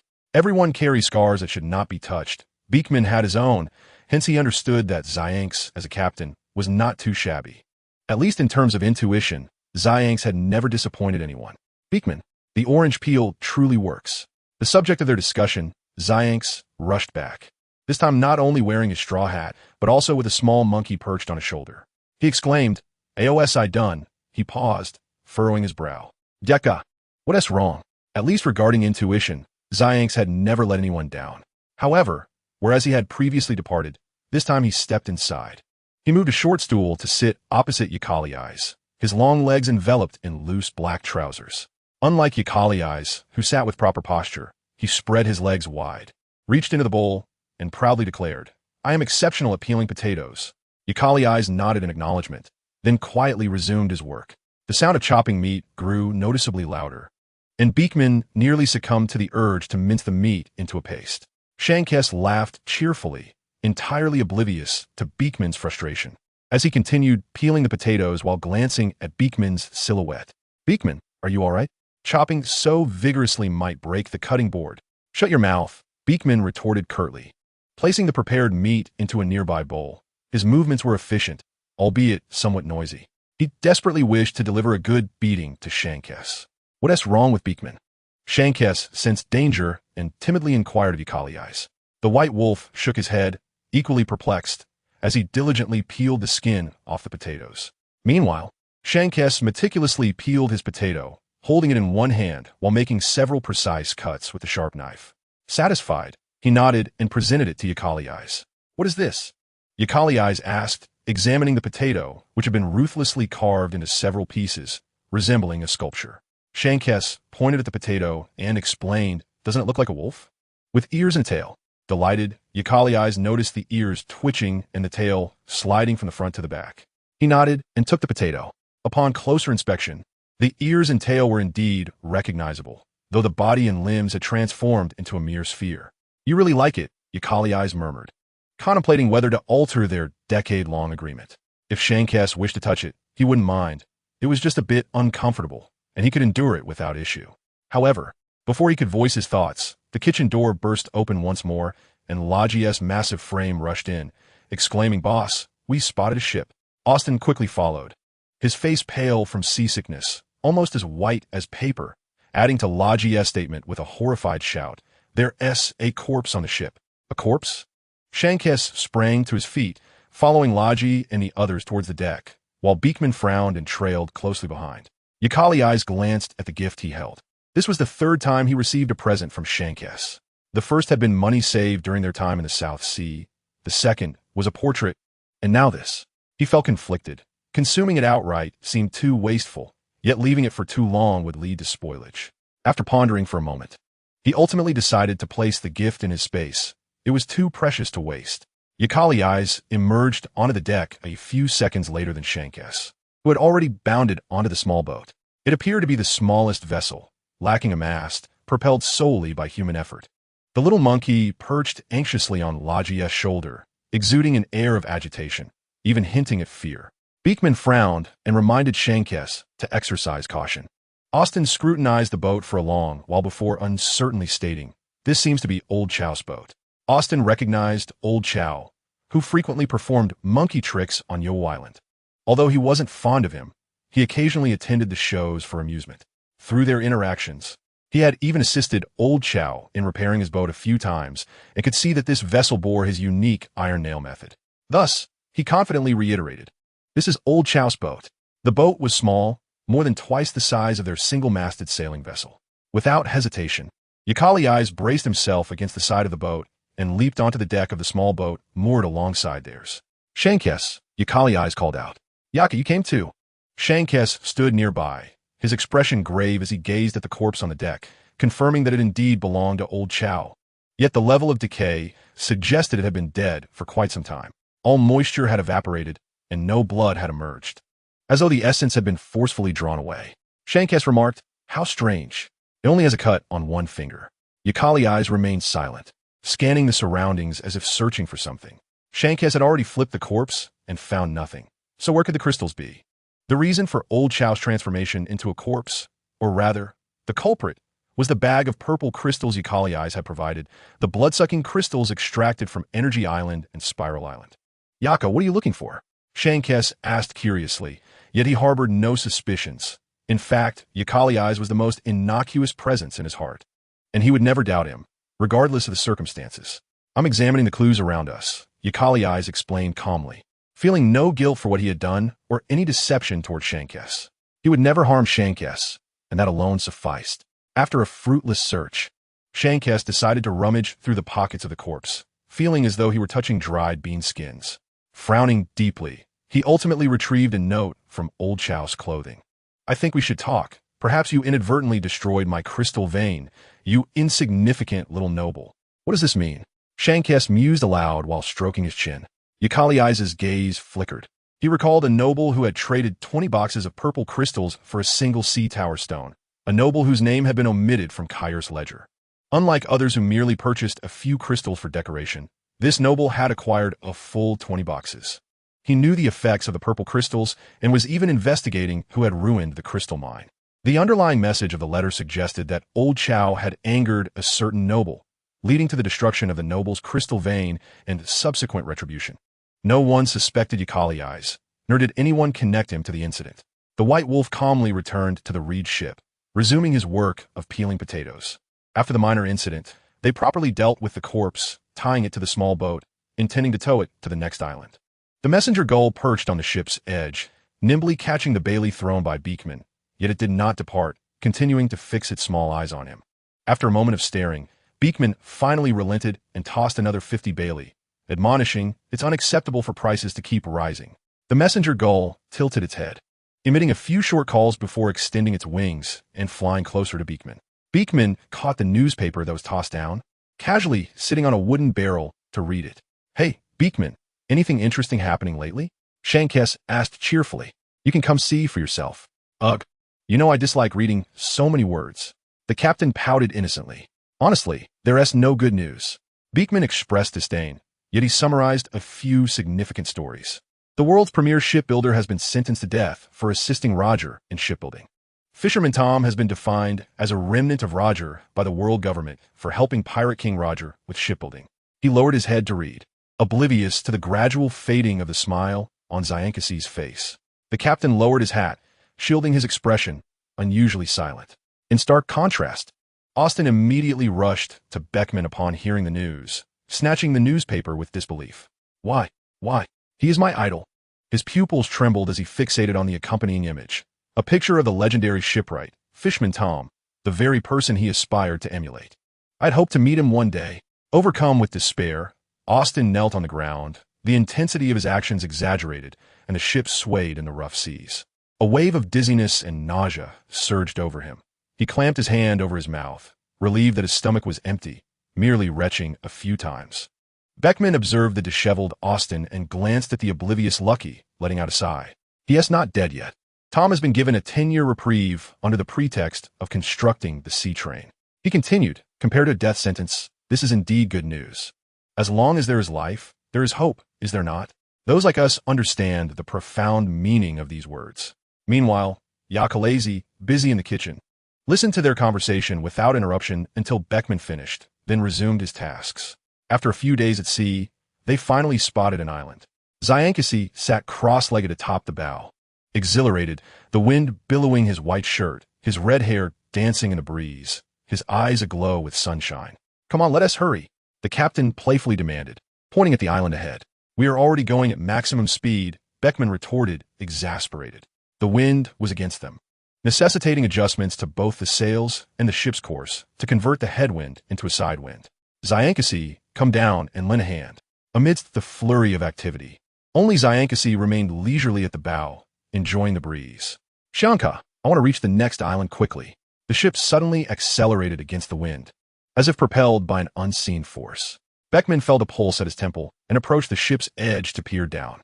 The wind remained contrary, yet the direction of the water beneath the ship had inexplicably reversed, the current pushing the vessel forward in a bewildering and illogical manner. "Lucky, adjust the ship's course to head straight ahead," Beckman shouted towards the helm. Lucky complied. Though he could not see the underwater current, he chose to trust Beckman's words, and the previously veering ship gradually aligned with its intended path. Beckman retrieved a cigarette from his pocket, lighting it as he glanced at Yakalazi, who sat across from him on a wooden barrel. Yakalazi exhibited no particular interests, only undertaking additional tasks when Zyankesi called upon him. Otherwise, he spent his time either busy in the kitchen or lost in thought. Beckman was unsure of what occupied his mind, just as he was unaware of the nature of his devil fruit abilities.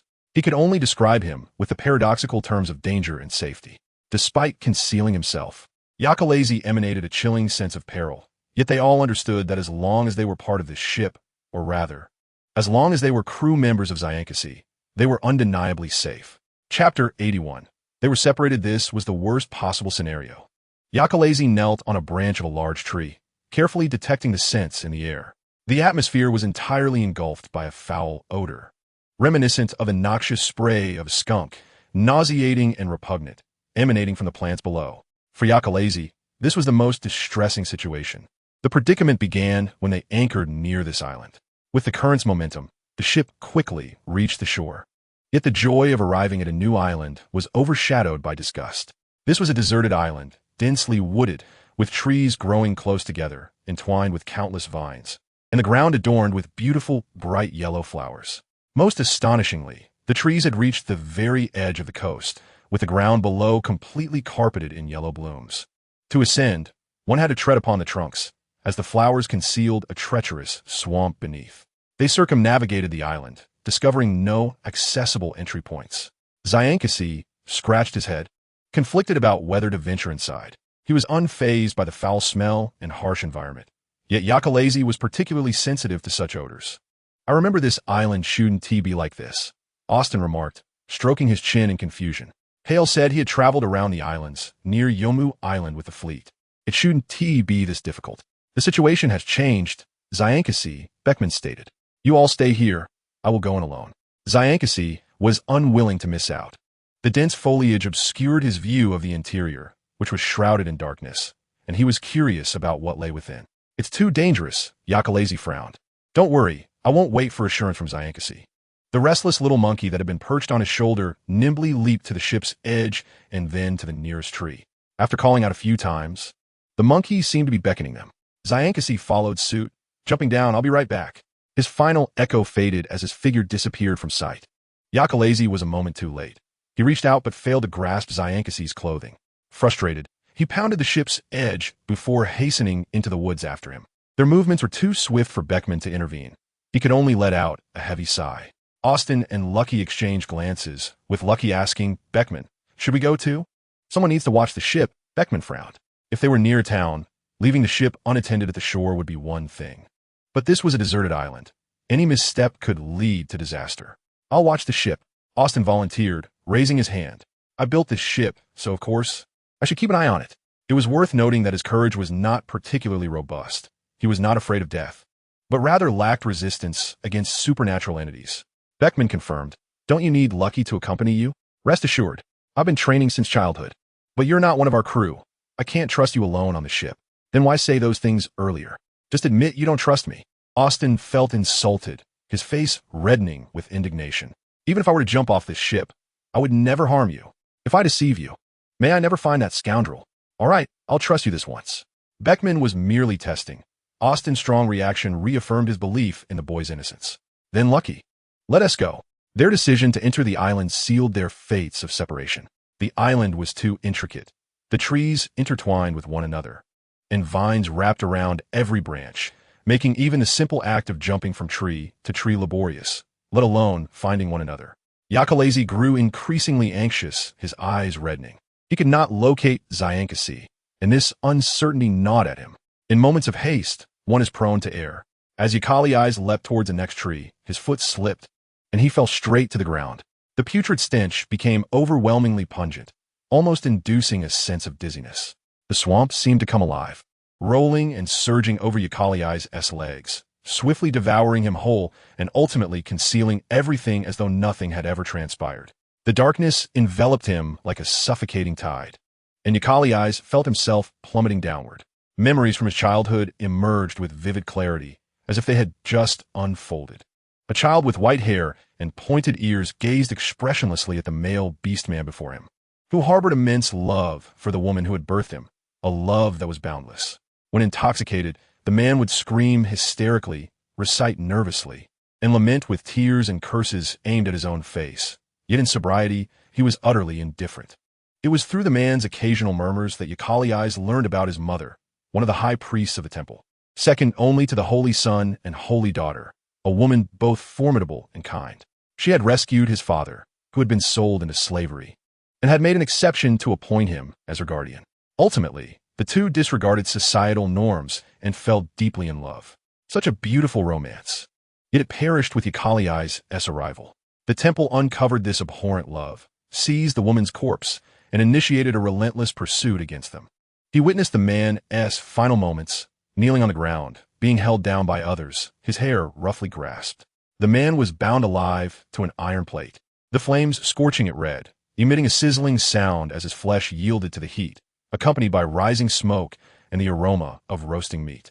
Ironically, Yakali's eyes found the scent enticing, enough to make his stomach, which had gone a week without food, stir with hunger. Laughter erupted around him as scalding meat was forcefully shoved into his mouth, painfully hot, yet undeniably delicious. He admitted to being a hybrid, indeed, a mere hybrid. Yakali's eyes took a deep breath and awakened from the darkness, lying on a soft fabric that offered comfort beneath him. He surveyed his surroundings, a vast chamber entirely adorned in white, including the bed on which he reclined. In this expansive room, only a white bed resided in the center, accompanied by a standing mirror beside it. Yakali's eyes raised his hand and examined his body. Someone had dressed him in an intricately beautiful gown. Barefoot, he stood on the ground, the hem of the gown trailing behind him, creating a long path as it cascaded down. Where was this place, and how had he come to be here? Chapter 82. The immediate priority was to change his attire. Yakali's eyes silently tugged at the cumbersome skirt, the dilemma before him pressing. How was he to remove this garment? He attempted to lift the hem, but as he did, the remaining fabric fell back down. Was it always so burdensome for women? Yet, his weapon was nowhere to be found. Yakali's eyes glanced at his hands. The gloves had been removed, and he did not know where they had been discarded. They were his most reliable tools. A faint sound of footsteps echoed from outside the door, and Yakali's eyes widened. Moments later, he dashed toward the entrance. The trailing skirt was exceedingly troublesome, prone to tripping him with the slightest misstep. Nonetheless, he paid it no heed and flung open the door. He had not intended to act so recklessly, for he was uncertain of the safety of this place. Yet he heard Shanks' footsteps, chaotic and mingled with the crowd, suggesting someone was pursuing him. To his surprise, the door opened with ease. Yakali's eyes peeked outside, catching sight of Shanks sprinting down the hallway not far away. Before he could utter a word, Shanks, having already passed, turned back and rushed toward him, donning his familiar straw hat, his expression a mix of astonishment and joy. "Yaka, get inside," Shanks urged, pushing Yakali's eyes into the room and shutting the door behind them, finally exhaling a sigh of relief. "Thank goodness, we're safe. What happened?" It's a long story. Yaka, how did you end up here?" Shanks scrutinized Yakali's eyes, sensing something was different about him, but unable to pinpoint what it was. "I accidentally fell into the swamp and woke up here," Yakali's eyes replied, furrowing his brow. It seemed he had been unconscious for quite some time and had been captured. As for why he'd been dressed in new clothes, you actually fell into the swamp. That's hilarious. His thoughts were abruptly interrupted as Yakali's eyes cast a cold glance at the laughing Shanks, his gaze lingering on the rapier at his waist. "Shanks, you actually fell from the tree." "Yes, I apologize. I was wrong, Yaka," Shanks exclaimed, clutching his straw hat and sitting on the floor, a fresh bump on his head. His voice tinged with a feigned sorrow. "I was just so happy to see you. I'm sorry. May I borrow your sword for a moment?" Yakali's eyes pointed to Shanks's rapier. Of course. Shanks obediently relinquished his weapon, lowering his head even further. "I'm sorry. When you feel better, could you return Griffin to me?" "I have no use for Griffin," Yakali's eyes replied as he drew Shanks's rapier. The fabric was severed with a clean stroke, prompting Shanks to look up in confusion, only to realize, Yaka, you've changed your dress. No wonder it fell off. You used to wear black clothes. This white is like freshly fallen snow." "Black looks better," Yakali's eyes remarked. Shanks casually picked up a piece of the severed fabric and tugged at it, only to find it surprisingly resilient. "It's so sturdy." "Indeed. That's why Yakali's eyes couldn't tear it himself. Why did you need to cut it? Surely it could be removed directly?" Shanks questioned, pointing to the zipper on his own back. "Oh." Yakali's eyes felt the zipper on his own back, having never noticed its existence before. Shanks wanted to laugh, but seeing Yakali's increasingly icy demeanor, he prudently suppressed his amusement and inquired, "Do you have spare clothes? Would you like to wear mine?" As he spoke, he began to remove his own garments. "No need," Yakali's interjected. Now aware of the zipper, he found it much easier to remove the gown. Without hesitation, he stripped off the cumbersome attire and donned a more practical outfit. While he changed, Shanks recounted the events briefly. He had followed a little monkey directly to the island's center. They had initially believed the island to be deserted, but that assumption proved erroneous. A town lay at the heart of the island, albeit dilapidated, inhabited only by elderly folks and children no older than their teens. The little monkey seemed to have been from this island, as it scampered towards a house upon arriving in town. Shanks followed to take a look. The room was tidy, yet devoid of any occupants. The elderly inhabitants there informed me that they initially resided on the outskirts of the island. However, after a shipwrecked doctor was rescued, he repaid their kindness with betrayal, sealing off the entire island. The young were captured, leaving only the elderly and children in the town. Chapter 83. After listening to Zyankasi, Yakalazi fell into a momentary silence before suddenly inquiring, "Is he a user of the devil fruit?" Indeed, that was my conjecture as well. What about Beekman and the others? Upon mentioning them, Yakalazi averted his gaze, realizing he had hurriedly left Beekman and the others aboard the ship. Given Zyankasi's regard for his companions, he might have made another error. Zyankasi, perceptive to this, blinked and smiled. "Beekman is astute. He will surely devise a plan. Let us proceed." Yakalazi pressed his lips together, assuring, "I shall improve in the future." "They are not so weak." Zyankasi waved his hand dismissively, playfully tugging at Yakalazi's cheek with a confident grin. "Between comrades, it is mutual protection, not one-sided sacrifice."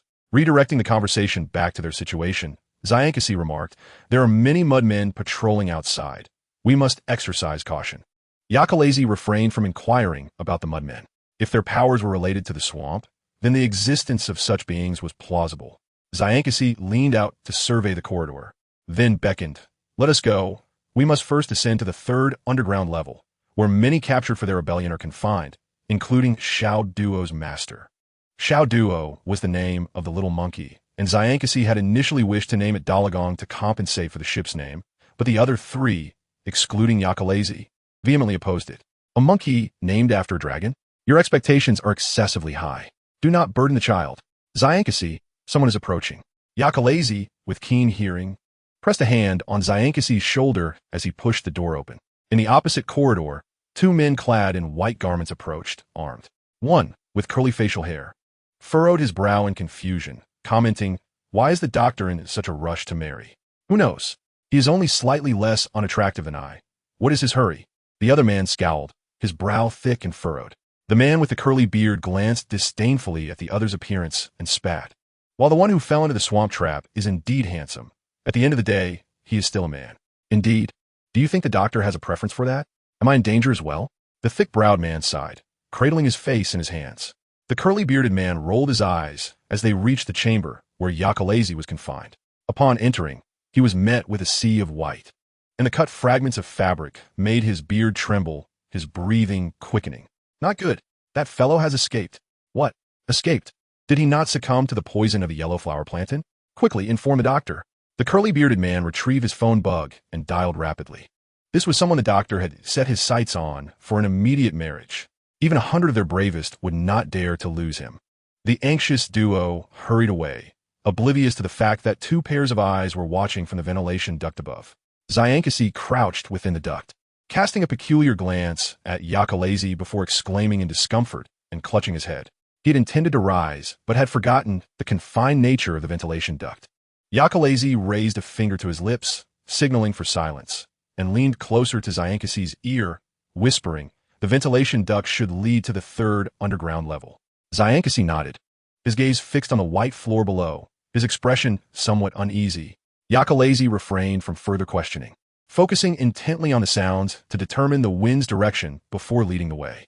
As they proceeded through the narrow duct, Zyankasi's straw hat dangled behind him, occasionally snagging, while Yakalazi navigated with ease ahead of him. The fluffy white tail swayed before Yakalazi's eyes, making it difficult to avert his gaze. Oh, the fluffy tail wolf must never marry another. Chapter 84. The ventilation duct became increasingly constricted, forcing Zyankasi to crouch lower, his straw hat now pulled in front of him. Was this the exit? He never doubted this question. He held complete, perhaps even 200%, trust in Yakalazi. The latter had never betrayed his trust, and this occasion would be no different. Yakalazi, finding the situation less taxing than Zyankasi, halted and gestured for silence while he listened intently for any disturbances below, ensuring safety. He moved aside the vent cover, agilely shifting direction before swiftly leaping down. Landing soundlessly, Yakalazi surveyed his surroundings, finding no immediate danger. The corridor's walls were pristine white, interspersed with dark windows through which breathing sounds emanated. Zyankasi had mentioned that these were cells for unruly residents. hence the windows likely belonged to a prison. Yakalazy. Zyankasi's head popped out from the vent, his tone lamenting, I can't turn around. The duct on the previous level had allowed for seamless movement, yet this one, designated for residents, had become starkly confined. Yakalazy looked up at him, extending his arms. Jump down. I will catch you. As he spoke, his tail flicked playfully. Zyankasi nodded, without a trace of doubt regarding whether Yakalazy would catch him. He spread his arms and dove headfirst. Yakalazy caught him with precision, feeling Zyankasi's arms pass through his hair and wrap around his neck, followed by his head pressing close as he clung on. At the age of 17 or 18, Zyankasi had grown into a reliable and sturdy adult. Although he often appeared foolish, diminishing his gravitas, he could still demonstrate his weight when it mattered most. Yakalazy took 2 steps back, left incredulous after Zyankasi descended. Had his recent training been insufficient, or had his strength diminished? Yakalazy, I'm taller than you. Zyankasi seized the opportunity to pat the top of Yakalazy's head, then shifted his hand to his own eyes, declaring, Look, I am considerably taller. Yakalazy frowned, his ears, which had initially drooped, now perking up. He slightly raised his chin and retorted, Why not consider the ears? According to the wolf tribe's growth standards, he was still in his growth phase, with ample time to increase in height. As for Zyankasi, unless he experienced a sudden growth spurt in the coming years, he would forever remain shorter. Zyankasi observed Yakalazy's ears, covered in pure white fur, with a hint of pink hidden beneath his hair. When erect, they elongated, but when he crouched, they flattened. However, Zyankasi could not deny the uncertainty within him. If ears were included, he indeed fell short of Yakalazy's height. Yet a voice within him insisted he could not be shorter. Perhaps it was the innate competitive spirit of men at play. Zyankasi thought little of it. He had encountered similar situations while drinking. When it came to alcohol tolerance, he could not lose to Beekman and Raji. Thus, it must be the same scenario. If we count ears, then I shall count my straw hat. Zyankasi adjusted his hat, raising the brim to align perfectly with Yakalazy's ear tips. Yakalazy found this childish and redirected the topic. What shall we do now? Release them all? Shanks easily diverted his attention, shaking his head as he said, Let us first find someone. Yaka, take a whiff of this. He drew a dagger from his belt, holding the sheath while offering the hilt to Yaka's nose. His demeanor, quite casual. This belongs to the true family of Xiao Duo. One's level of attentiveness can be discerned through such subtle details, even with the dagger still sheathed. Shanks would never present the blade towards Yaka at this moment, nor when he had handed it to Griffin earlier. After a brief silence, Yaka conceded, inhaling the lingering scent on the dagger, reluctantly retorting, I am not a dog. You are Yaka. Shanks chuckled. Last time, wolves and dogs cannot be confused. Yes, yes. Shanks nodded, though he would likely dare again next time. I won't dare again. Chapter 85. With Yaka's assistance, despite the dimness of the solitary small window in the cell, they effortlessly located the owner of the dagger. The window was too high to see even when jumping. Shanks grasped the window frame with both hands, his arm muscles taut as he hoisted himself up.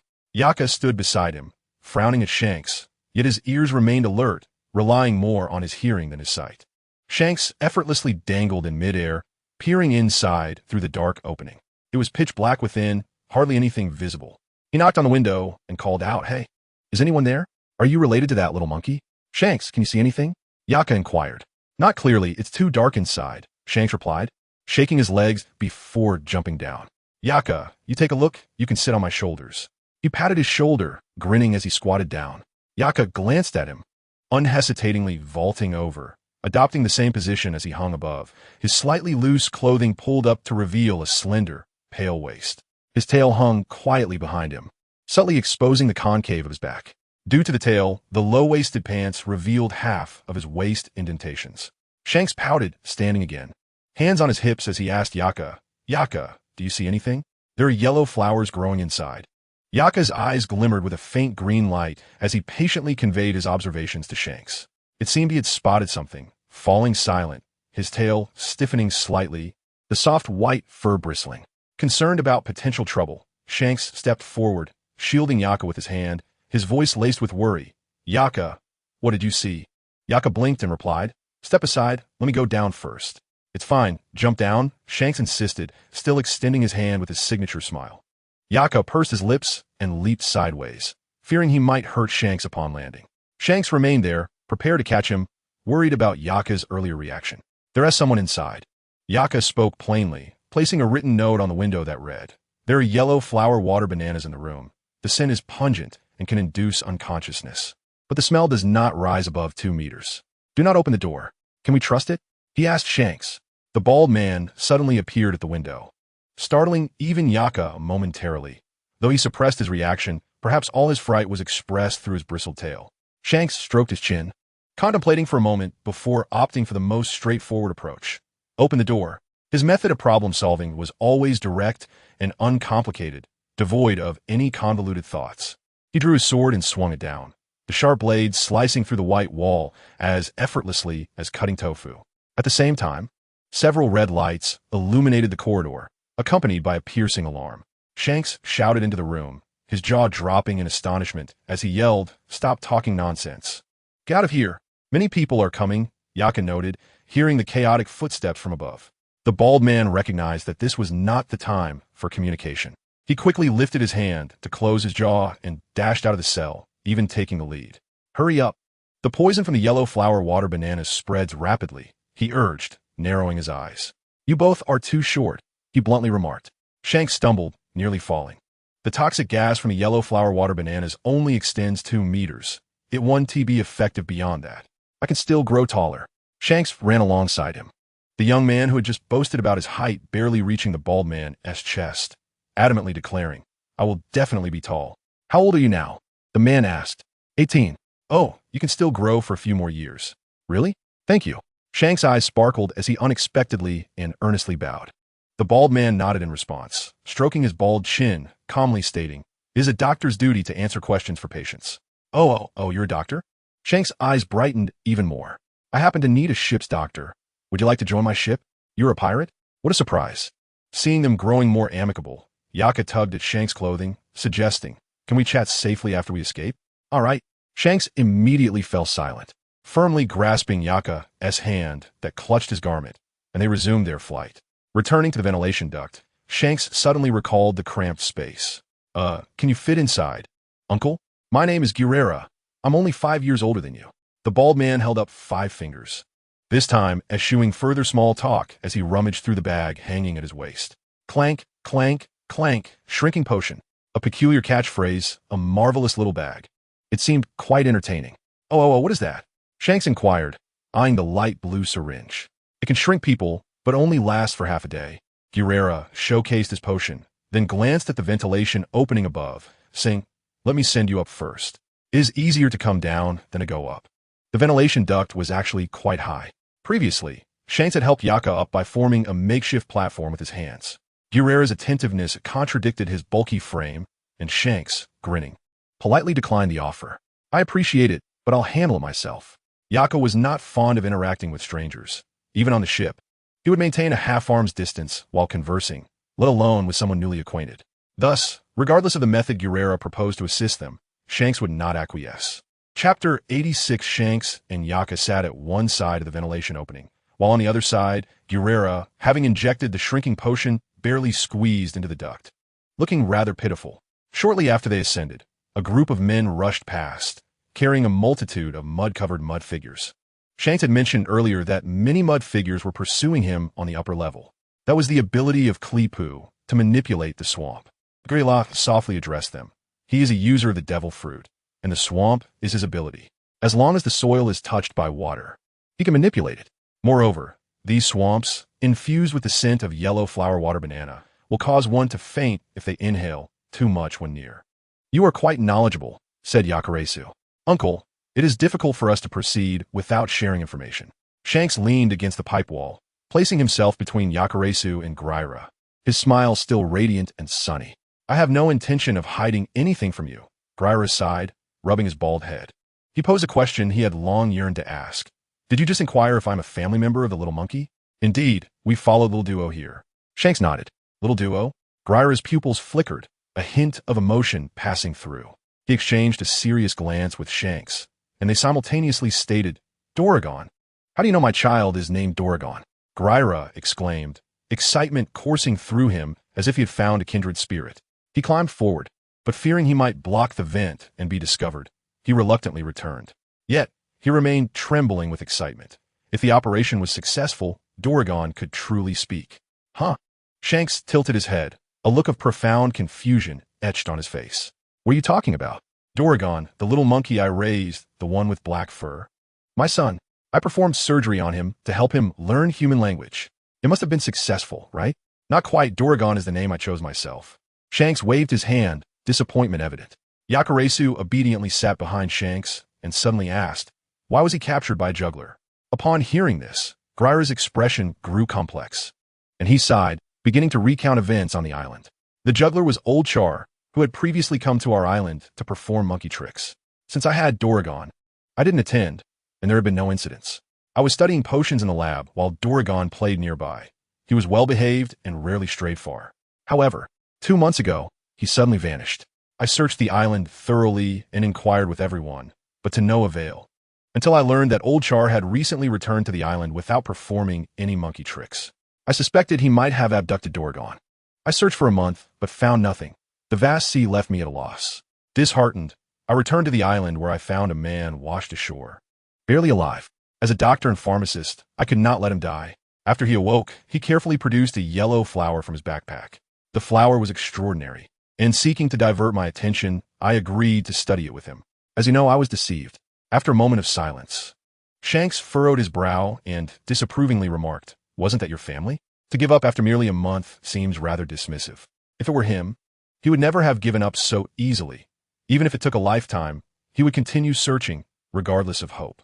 Gryra took a deep breath, forcing a smile. You're right. Ultimately, I did not love him enough. He had been engrossed in researching wondrous potions, adopting a little monkey out of sheer boredom with life. Gradually, he grew fond of having companionship. He shifted his research focus towards intelligence and life, desiring the little monkey to stay with him always. Yet, he overlooked one critical point. He never sought Doragon's consent. The ventilation duct beneath him trembled slightly, and Yakuresu simultaneously heard something rolling. Shanks, we need to go down, he urged, pushing Shanks's shoulder, his voice quickening. Something is rolling in the vent. All right. Shanks nodded, swiftly opening the duct and leaping down, ready to catch Yakuresu. Yakar, jump down.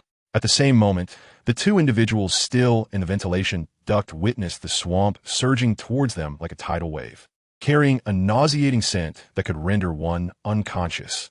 Yakuresu was about to descend when he noticed Gryra was trapped, his face flushed with urgency. He suddenly recalled his promise to Shanks. He could not abandon anyone. You go first. Yakuresu reached out, firmly grasping Gryra's collar. Hold on. He gritted his teeth and at the last moment pushed Gryra down.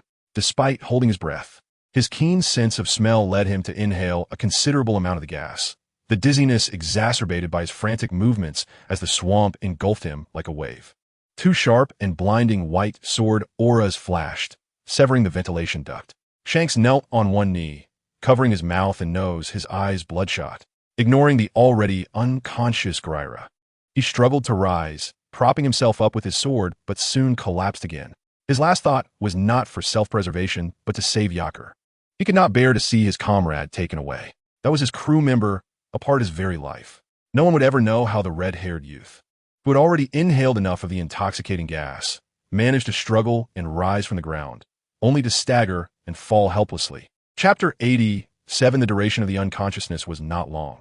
As Yakuresu soon opened his eyes, the Wolf Clan's genes rapidly adapting to the scent and forming an antibody. Upon opening his eyes, he was greeted once more by a sea of white. Yet this time, he did not find himself clothed anew. He sat in a comfortable chair, his wrists bound to the sides, and not far from him, in a large black cage, Shanks and Gryra lay bound, unconscious. Shanks! Yakuresu softly called out, sensing that the other was still alive, merely wishing to utter a word. You are awake, came a gentle, low voice from directly across Yakuresu.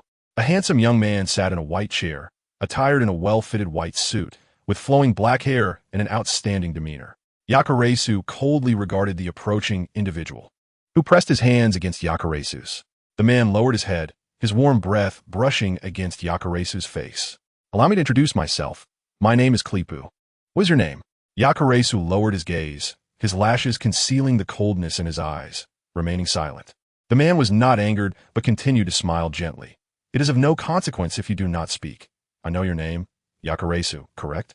The moment I saw your bounty notice, I thought you would look splendid in white. He reached out to toy with a strand of Yakuresu's white hair, as if admiring a lover's pure white. No one could comprehend his fervent obsession with white. He had once been merely a doctor on an island before consuming a devil fruit. The most dreadful event transpired. As a fastidious doctor, he had consumed a swamp devil fruit, a living nightmare. Thus, he grew increasingly radical, believing he was tainted and needed to transform everything around him into pure white. Yakuresu furrowed his brow, tilting his head to remove his hair from the man's grasp. Unfortunately, I prefer red. Very well, red is not particularly appealing, Cleopas shrugged, unfazed by Yakuresu's indifference. You will come to understand in due time. Are you hungry? What would you like to eat? What do you enjoy? I wish to know you better. Are you the Wolf Clan? I have long wished to meet the legendary Pamauzu. The atmosphere grew tense as Ayakalisi's expression turned increasingly frigid, his voice icy as if emanating from the depths of a frozen abyss. I detest loquacity. With that, a sharp thud resounded as Kalepu crumpled to the ground, clutching his chest, a picture of despondency. My apologies, I tend to ramble when I'm anxious. His dark hair sprawled across the white floor, as Kalepu, with a pallid visage, attempted to salvage his dignity. In truth, I am usually quite serious. I merely speak more when I am fond of someone.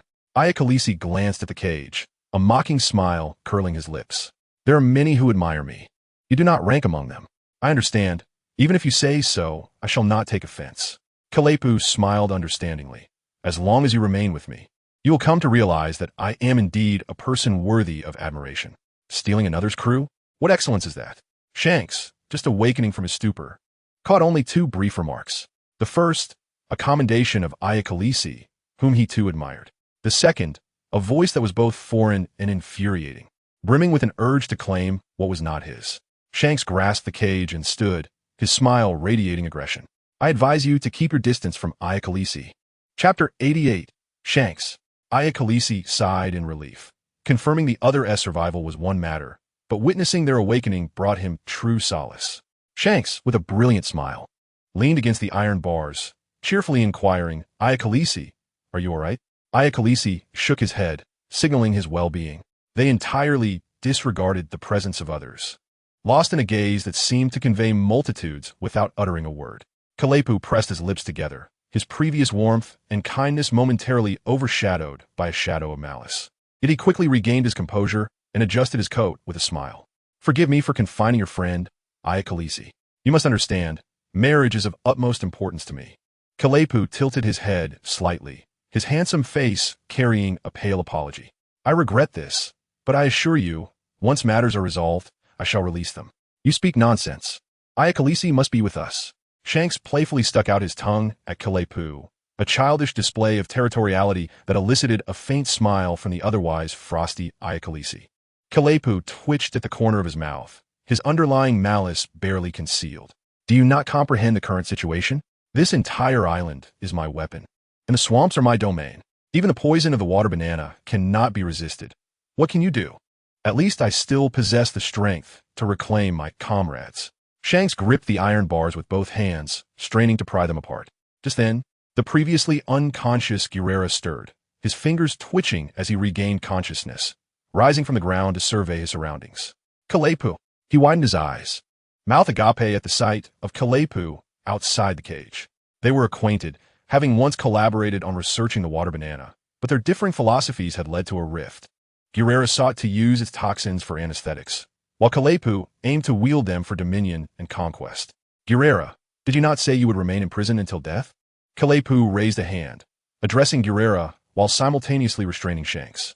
The red-haired youth's strength seemed incongruous with his stature. Compared to the other brawny, muscular pirates, he appeared frail, even less threatening than Guerrera, a physician. Initially, Kalepu had dismissed him, imprisoning him alongside Guerrera after confiscating his weapon. Yet now, the sight of Shanks gripping the bars and bending them was astonishing. Those bars, reinforced with steel and solid iron, were as thick as 2 fingers. The pristine white room was tainted by the encroaching mire, mingling with the odor of yellow flower water bananas, rendering the immaculate floor filthy. Damn it! Kalepu squatted down, pounding the ground in frustration. Why must it be sullied so? Physicians often harbor a degree of cleanliness obsession. Even Guerrera was meticulous about hygiene. But Kalepu's obsession resembled a psychological affliction, one that seemed irredeemable. Ayakalisi was the first to detect the scent of the yellow flower water banana. Yet this time he felt no dizziness, only a slight discomfort. He had always adapted swiftly to such non-lethal toxins. However, Shanks and Guerrera could not adjust as easily, both covering their mouths and noses to minimize inhalation of the noxious fumes. Ayakalisi shifted his arms. The restraints binding his hands were looser than anticipated, leaving ample space between his slender wrists and the straps, though his palms felt somewhat constrained. While Kalepu focused on Shanks and the others, Ayakalisi, gritting his teeth, forcibly extracted his hand from the bindings, fortunate that his feet remained unbound. It seemed evident that Kalepu indeed intended to wed him. Chapter 89. With no hesitation, Ayakalisi freed himself from his restraints, executing a swift and precise kick that struck the unprepared Kalepu. The force was such that the sound of breaking bones echoed. Kalepu propelled a considerable distance before finally halting amidst the protective barrier formed by the mire. Impossible. Kalepu furrowed his brow, staring incredulously at Ayakalisi. I am a natural-type devil fruit user. Moreover, the poison of the water banana had already permeated the area. Ayakalisi ignored him, advancing directly to the cage, grasping the iron bars, which had already been warped by Shanks's earlier efforts, pulling them apart further. Guerrera fared better, being tall. As long as he refrained from breathing in the tainted air, he would not succumb to unconsciousness quickly. Shanks, covering his mouth and nose, felt his face grow warm, yet he retained consciousness. I know where he typically stores his weapons. As Guerrera squeezed through the bars, urging the others to flee, he cast a curious glance at the seemingly unharmed Ayakalisi. Ayakalisi met his gaze, feeling an inexplicable unease. Shanks, still in high spirits, remained oblivious to how disheveled he appeared while being supported. I can defeat him even without weapons. I believe you can, but the water banana's poison is insidious. Without an antidote, the toxin will accumulate, and eventually, even if you avoid the scent, you will succumb to unconsciousness. Guerrera explained, frowning as they ran. Where's the antidote? Shanks, now recovered, inhaled deeply, seeking fresh air. The antidote requires antibodies. Guerrera lamented, his frustration palpable. As long as we have the antibodies, the antidote will be ready within 5 minutes. His research had hit a dead end. I have them, Ayakalisi interjected.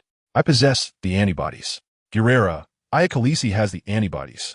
Shanks, initially impressed by Ayakalisi's prowess, suddenly pondered why Ayakalisi would have antibodies. Surely, when he was unconscious, Ayakalisi was not subjected to experimentation. Realizing this, Shanks gasped, abruptly halting and nearly causing Ayakalisi to stumble. Shanks? Ayakalisi was perplexed by Shanks's sudden change in demeanor, standing still as Shanks thoroughly searched him, only to be met with a grave expression as Shanks pondered deeply, furrowing his brow at him. What are you doing? I am checking to see if you have been experimented on. Shanks gritted his teeth, exclaiming in frustration, when I was unconscious, did that fellow do something to you? Otherwise, how could you possibly possess antibodies? That shouldn't be the case. Karai Poo wouldn't study antibodies. Gurwila shook his head.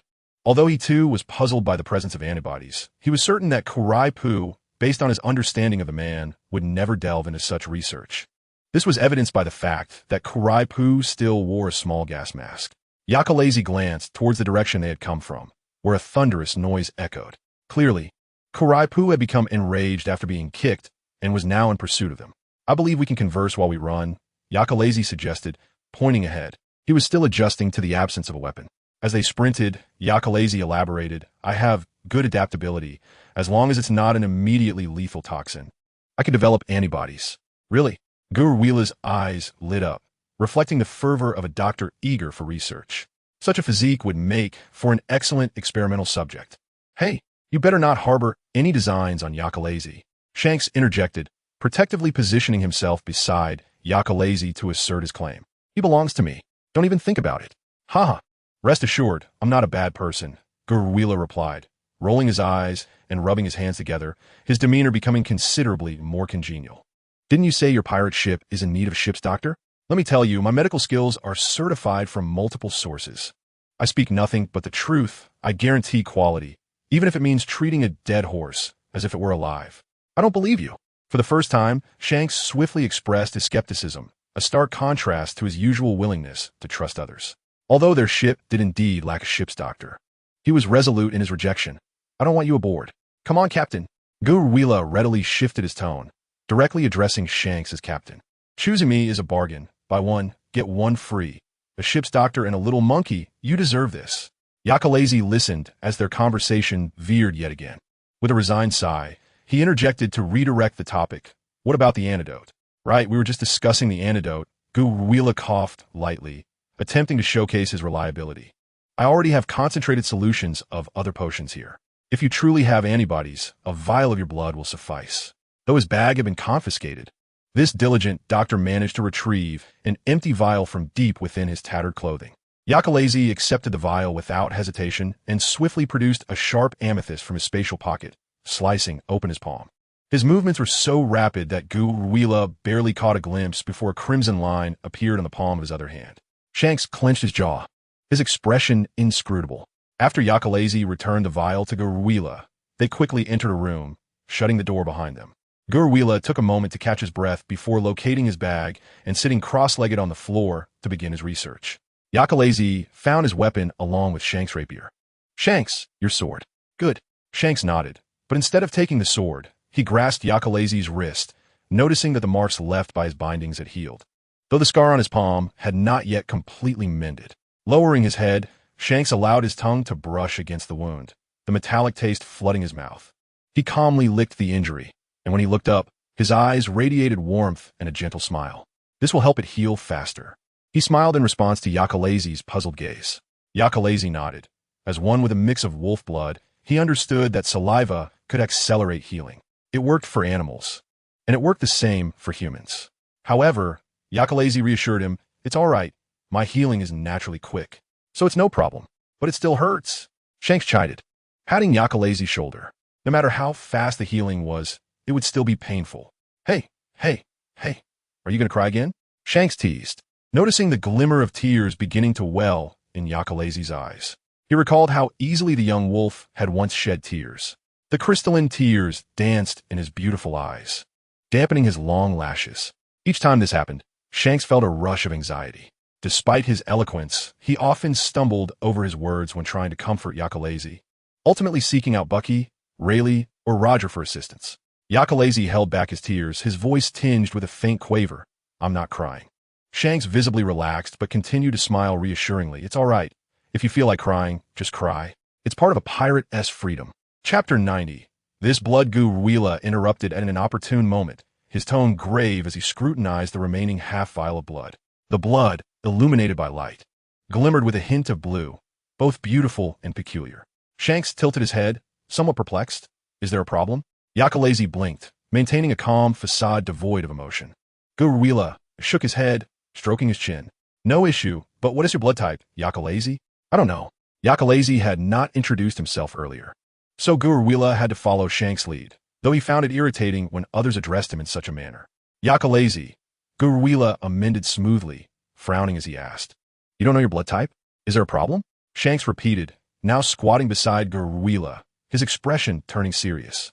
No, not at all, Gurwila shrugged. It's just that I couldn't determine the blood type earlier, which I find rather strange. As a responsible physician, he kindly advised, perhaps it's a rare blood type. It would be wise to store some blood for future use. Otherwise, it could be troublesome if blood transfusions are needed later. However, Shanks frowned, swallowing the words he initially intended to say. He wanted to mention that Yakalazi barely ate, and losing more blood would surely make him even thinner. He also wanted to assure Yakalazi that he would protect him and never allow him to face life-threatening dangers. But the thought of such a situation was terrifying. It was better to be safe than sorry, and he could not take even the slightest risk. Here it comes. Yakalazi indicated towards the sealed door. As he spoke, the door was forcefully flung open, and a torrent of muck surged in like a flood. Kurai Poo's eyes were bloodshot as he glared at the three inside, roaring, I will kill you.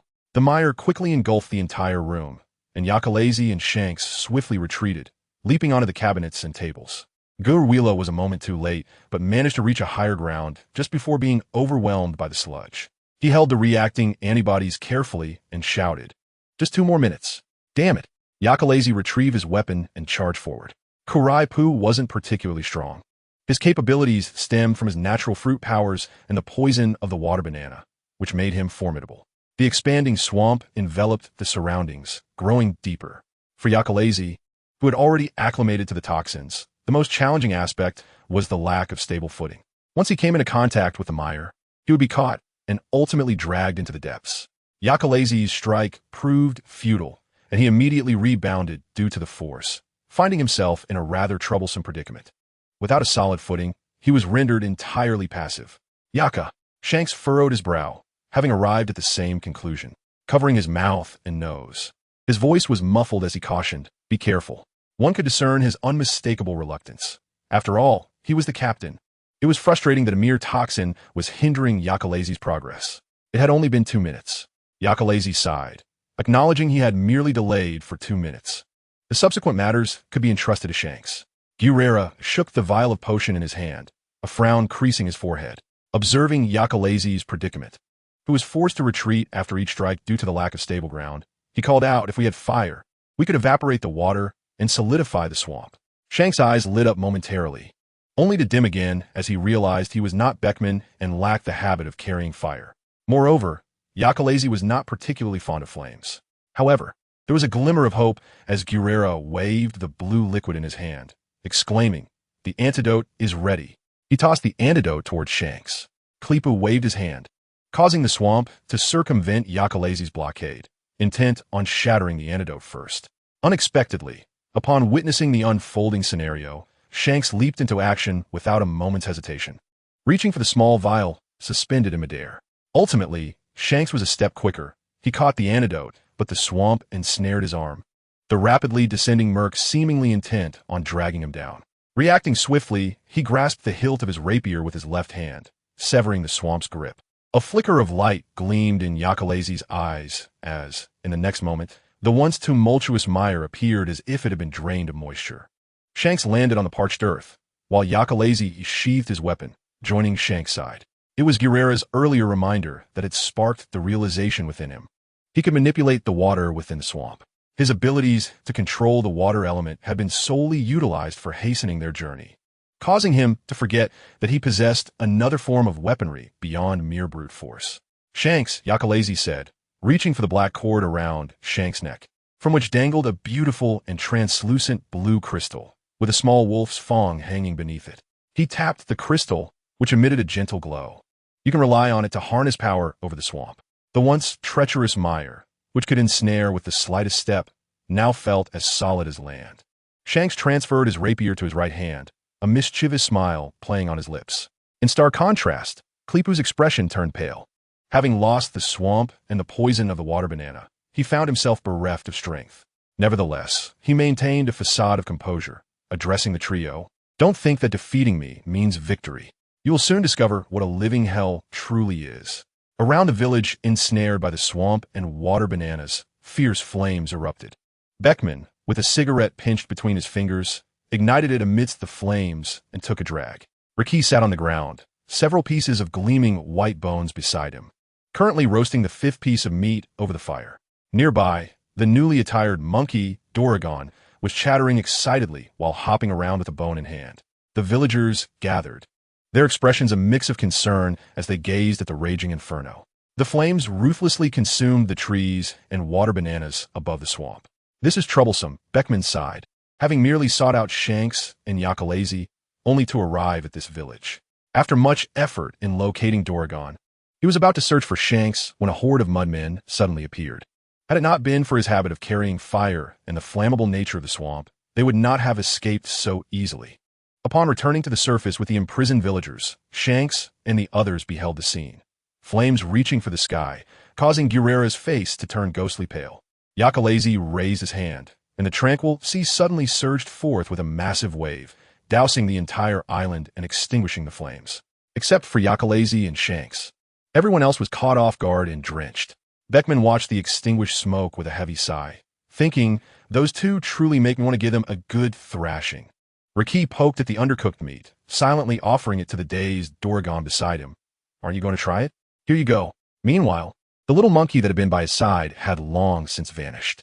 Guerrera exhaled in relief upon seeing the village intact and became overwhelmed with emotion upon reuniting with Doragon, bursting into tears as he asked, "Why weren't you two drenched?" "Indeed, why was I not drenched?" Yakalazi pondered. Shanks removed his straw hat and ruffled his red hair. Yakalazi pointed to the pendant around Shanks' neck. This. Shanks picked up the pendant, gazing at it intently for a while before asking, I meant to inquire earlier, why does it keep glowing? It resembles a life card, Yakalazi elucidated. Though it does not indicate direction, it glows if I am nearby, even in darkness. How marvelous, Shanks remarked, and what about this? He touched the fangs hanging beneath the crystal. Yakalazi's gaze faltered momentarily. It's the first fawn I exchanged, I don't know why. He felt a tinge of embarrassment, leading him to coldly insist, if you don't want it, just return it to me. Shanks paused in his actions, then stuffed the entire pendant back into his clothing, declaring, if you gave it to me, it's mine. Yakalazi, I want to see your fangs. Shanks exclaimed, his whimsy taking over as he pinched Yakalazi's cheek. I'll open your mouth. Yakalazi remained silent, not complying with Shanks' request.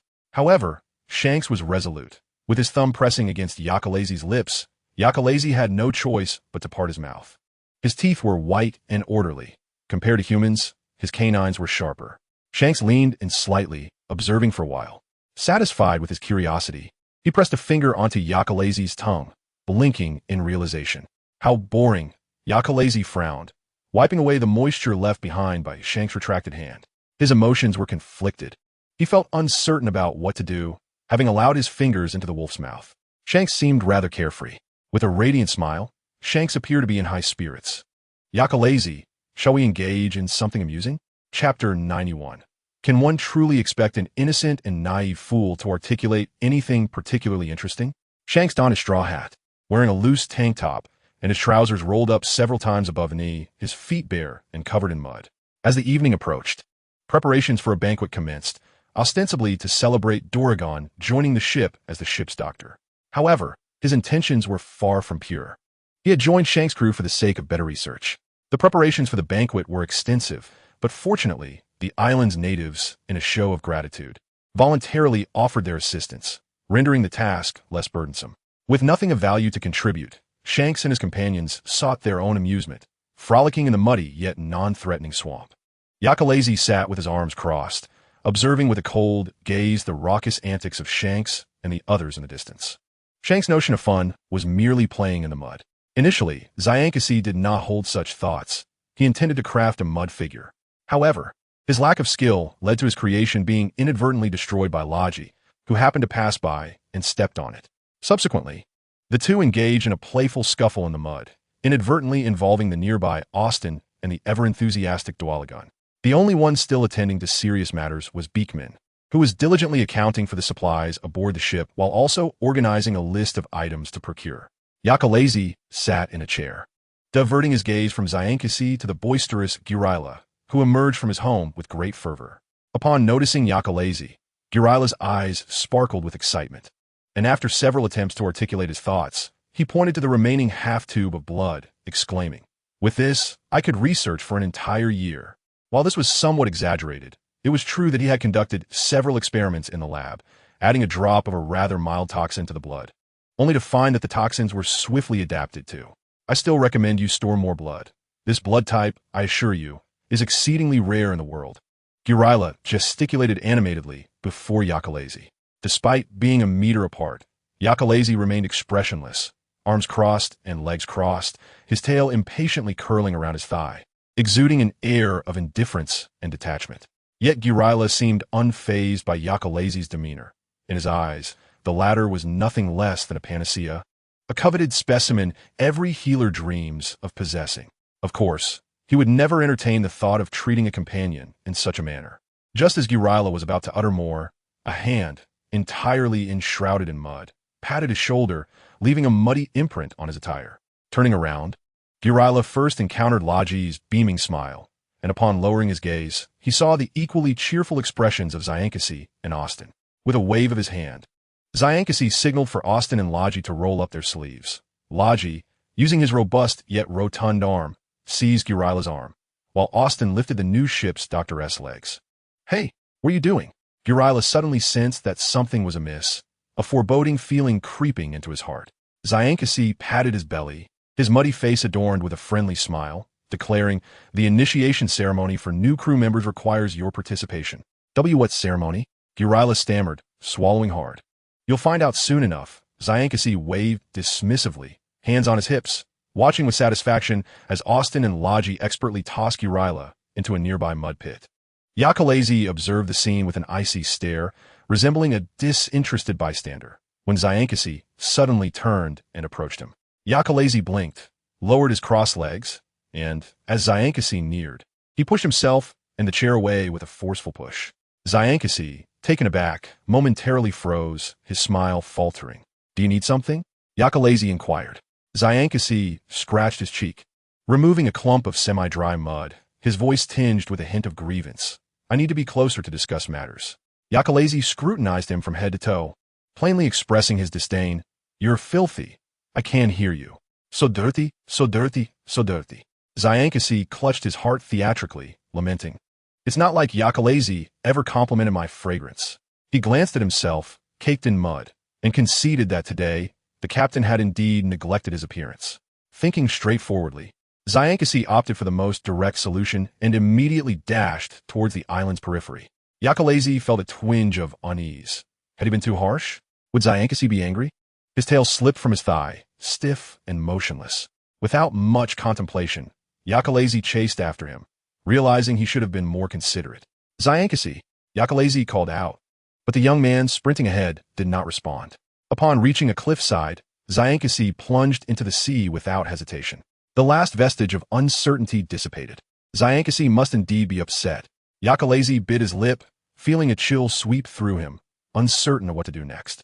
After a considerable time, the red-haired youth who had jumped into the sea had yet to resurface, prompting Yakalazi to follow suit. Stepping onto the water's surface to gaze at the vivid splash of red below. Suddenly, a hand emerged from the depths, gripping Yakalazi's ankle and pulling him beneath the waves. Yakalazi, who was not a proficient swimmer, found himself choking on seawater, relying solely on his water manipulation abilities. Zyankasi had not anticipated that a prank would lead to Yakalazi's misfortune. One hand steadied Yakalazi's shoulder while the other patted his back. As Yakalazi coughed violently, his damp hair clung to his cheeks and shoulders, his ears drooping pitifully to the sides. "Just cough it out," Zyankasi comforted. Sorry. I didn't realize you would choke." Yakalazi grasped Zyankasi's arm, enveloped in his protective embrace, and after a few coughs, wasted no time in asking, "Zyankasi, are you not angry?" His voice trembled with fear, a hint of apprehension evident. "Why would I be angry?" Zyankasi replied, somewhat perplexed. He gently brushed Yakalazi's hair aside, looking intently at him. "I should be asking if you were frightened. Did I scare you?" Yakalazi shook his head, then asked, "Then why did you run?" "You brought it upon yourself."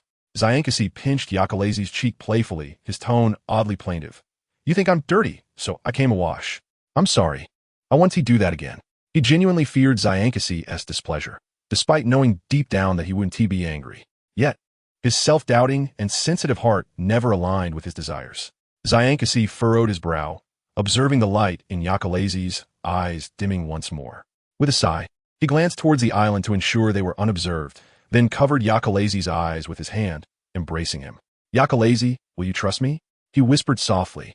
"No matter what you have experienced in the past, right now, you are with me.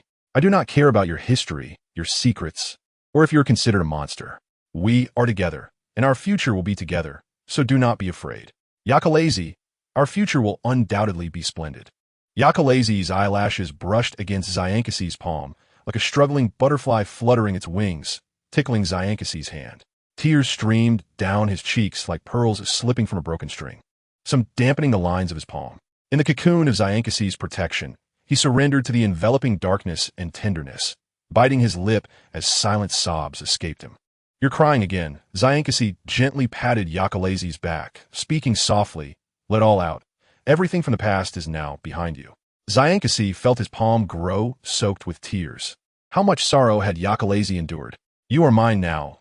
Zyankasi gradually loosened his grip, then pressed Yakalazi's head against his shoulder.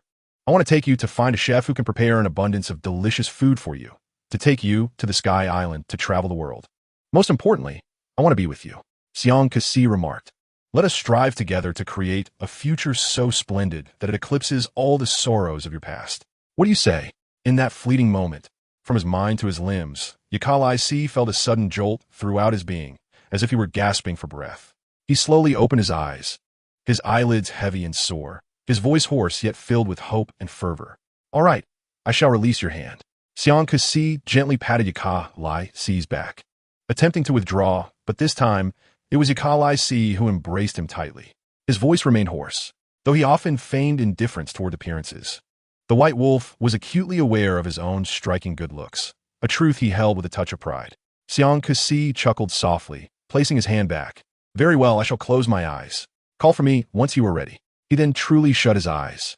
Yaka Lai Si pressed his lips together, washing his face before patting Xiang Kasi on the shoulder. Upon opening his eyes, Xiang Kasi beheld Yaka Lai Si's visage. With the whites of his eyes and the corners tinged red, a striking sight, while the rest of his features remained unchanged. Was this the appearance of someone who had wept for so long? Xiang Kasi couldn't help but feel a twinge of regret, though he wasn't quite certain what he regretted. Even in tears, the White Wolf was captivating. Yet Xiang Kasi yearned to mock him heartily rather than feel the compulsion to remain silent. Chapter 92. The evening banquet was bustling with people, including the island's villagers and Xiang Kasi's crew. From a distance, one could see the flames reaching the sky, accompanied by a cacophony of revelry. Yaka Lai Si abstained from alcohol and ate sparingly, opting instead to return to the ship for the night watch. The lookout tower of the mast was a circular platform 2 meters in diameter, manned by Austin, who had left his thin blanket sprawled across it. Yaka Lai Si picked up the blanket, casually hung it on one side of the lookout, and sat down. The wind caressed his cheeks, causing his soft white hair to flutter before him. He tapped his forehead, a hint of frustration flickering in his eyes. Truth be told, he had never shed a tear in his previous world, but here, especially when with Xiang Kasi, he found himself utterly unable to control his emotions. It was too embarrassing. He softly admonished himself, "Do not overstep, Yaka Lai Si." Once or twice was permissible, but Xiang Kasi was certainly not the type to enjoy witnessing others weep. He had his own dreams and convictions, impervious to the opinions of others. Such a person, such a captain, had no need for someone who could only cry. Yaka Lai Si's right hand grazed his left arm, unconsciously exploring the middle of his forearm, where, if one were to examine closely, there lay a slightly firmer object. The gem of space, which he had concealed there, contained all his past possessions. For one who was perpetually adrift, touching it brought a semblance of comfort. The moon tonight was particularly full, outshining the nearby stars, its silvery glow casting a shimmering veil over the sea. The White Wolf was well suited to such an environment, his hair illuminated by the moonlight, appearing almost luminescent, with a few strands cascading down his smooth, pale forehead. Half of his exquisitely beautiful face was cloaked in the shadow of the mast, while the other half was bathed in moonlight, a glimmer of silver light accentuating the delicate tip of his nose. Though his expression was neutral, he remained a vision of beauty that could easily captivate the heart. Regrettably, no one was present to witness this enchanting scene. The flames at the center of the island flared even higher, and while Yaka Lai Si's hearing was sharp, he could only faintly discern the joyful strains of song. He recognized the melody, a tune often sung by pirates, Binksake. The villagers seemed to be encountering such easygoing and cheerful pirates for the first time, each approaching with curiosity and gratitude to raise a toast. Xiang Kasi welcomed them all with open arms, his radiant smile blending seamlessly with the laughter and clinking of glasses, creating a symphony of merriment. "We leave only because of the sea, bringing Binksake to your side." He drained his cup of rum in a few swift gulps, oblivious to whether it was the first or the 50th of the night. It seemed that those who became pirates were born with an insatiable appetite, connecting them to another realm. Xiang Kasi had a remarkable capacity for alcohol, yet the continuous drinking left him in a slight haze. Meanwhile, the inebriated Austin clung to Grilla, muttering and singing a horribly off-key rendition of Binksake. "We pirates cleave the waves, resting on the tides. Home is aboard the ship." La Ji sat next to the cook responsible for grilling the meat, clearly outpacing the cook's ability to prepare food, as the latter sweated profusely while adding fuel to the grill. Beckman, on the other hand, preferred not to intoxicate himself unnecessarily. He took advantage of this moment when everyone else had lowered their guard to inquire about information and leads that piqued his interest. Thus, he sipped his drink at a leisurely pace, as perceived by Xiang Kasi. The red-haired captain scanned the positions of his crew with his dark, lustrous eyes, raising a cup that had mysteriously refilled to his lips once more. Yaka mentioned he would be going back to the ship. The wooden cup obscured his face, concealing his clear and sober gaze. with skull sails and a skull flag fluttering in the wind beneath the boundless sky. The gales rage and the waves dance to the sound of drums. What kind of tumultuous and unforgettable adventures could have inspired such a song? Yakalai inhaled deeply, nimbly leaping from the lookout tower to the deck. Tomorrow, they would set sail, and he decided to take advantage of the absence of others to tidy up the ship tonight, though primarily a fighter. Yakalai adeptly juggled the roles of cook and cleaner. He poured cleaning solution onto the deck, then employed his abilities. Manual cleaning was far too cumbersome, and one must always employ intellect. The controlled seawater washed over every surface, and once clean, it was ruthlessly expelled back into the ocean. His powers proved convenient, and as he gazed at the deck, which gleamed even in the night, he suddenly fell into contemplation. Wasn't this supposed to be his offensive capability? Why had it transformed into a domestic skill? He had once been someone who instilled fear in others. Now, with a mop in one hand and cleaning solution in the other, what had become of him? Yaka, Xiang Kasi called from afar, carrying something in his hand. Yet instead of approaching the ship, he dashed straight into the sea. Yakalai, taken aback, set down what he was holding and approached the ship's edge, gazing at Xiang Kasi, who was submerged in the water, save for his head.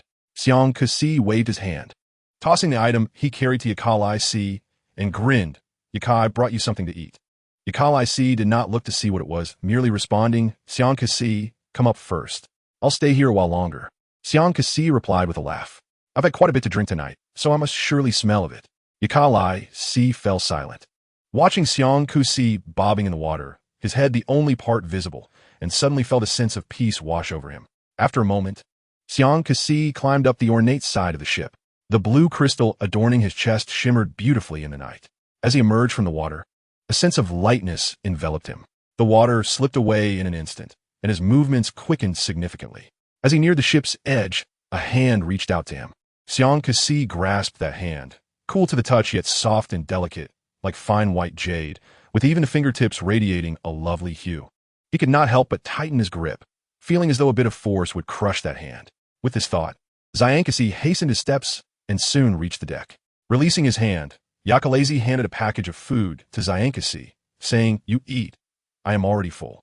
You haven't eaten enough, Xiang Kasi asserted, taking a skewer of meat from the package, which was well preserved and still glistening with sauce. He held the skewer to Yakalai's mouth with one hand while gently supporting his chin with the other, enthusiastically recommending, Give it a try. I managed to snatch it from Laji.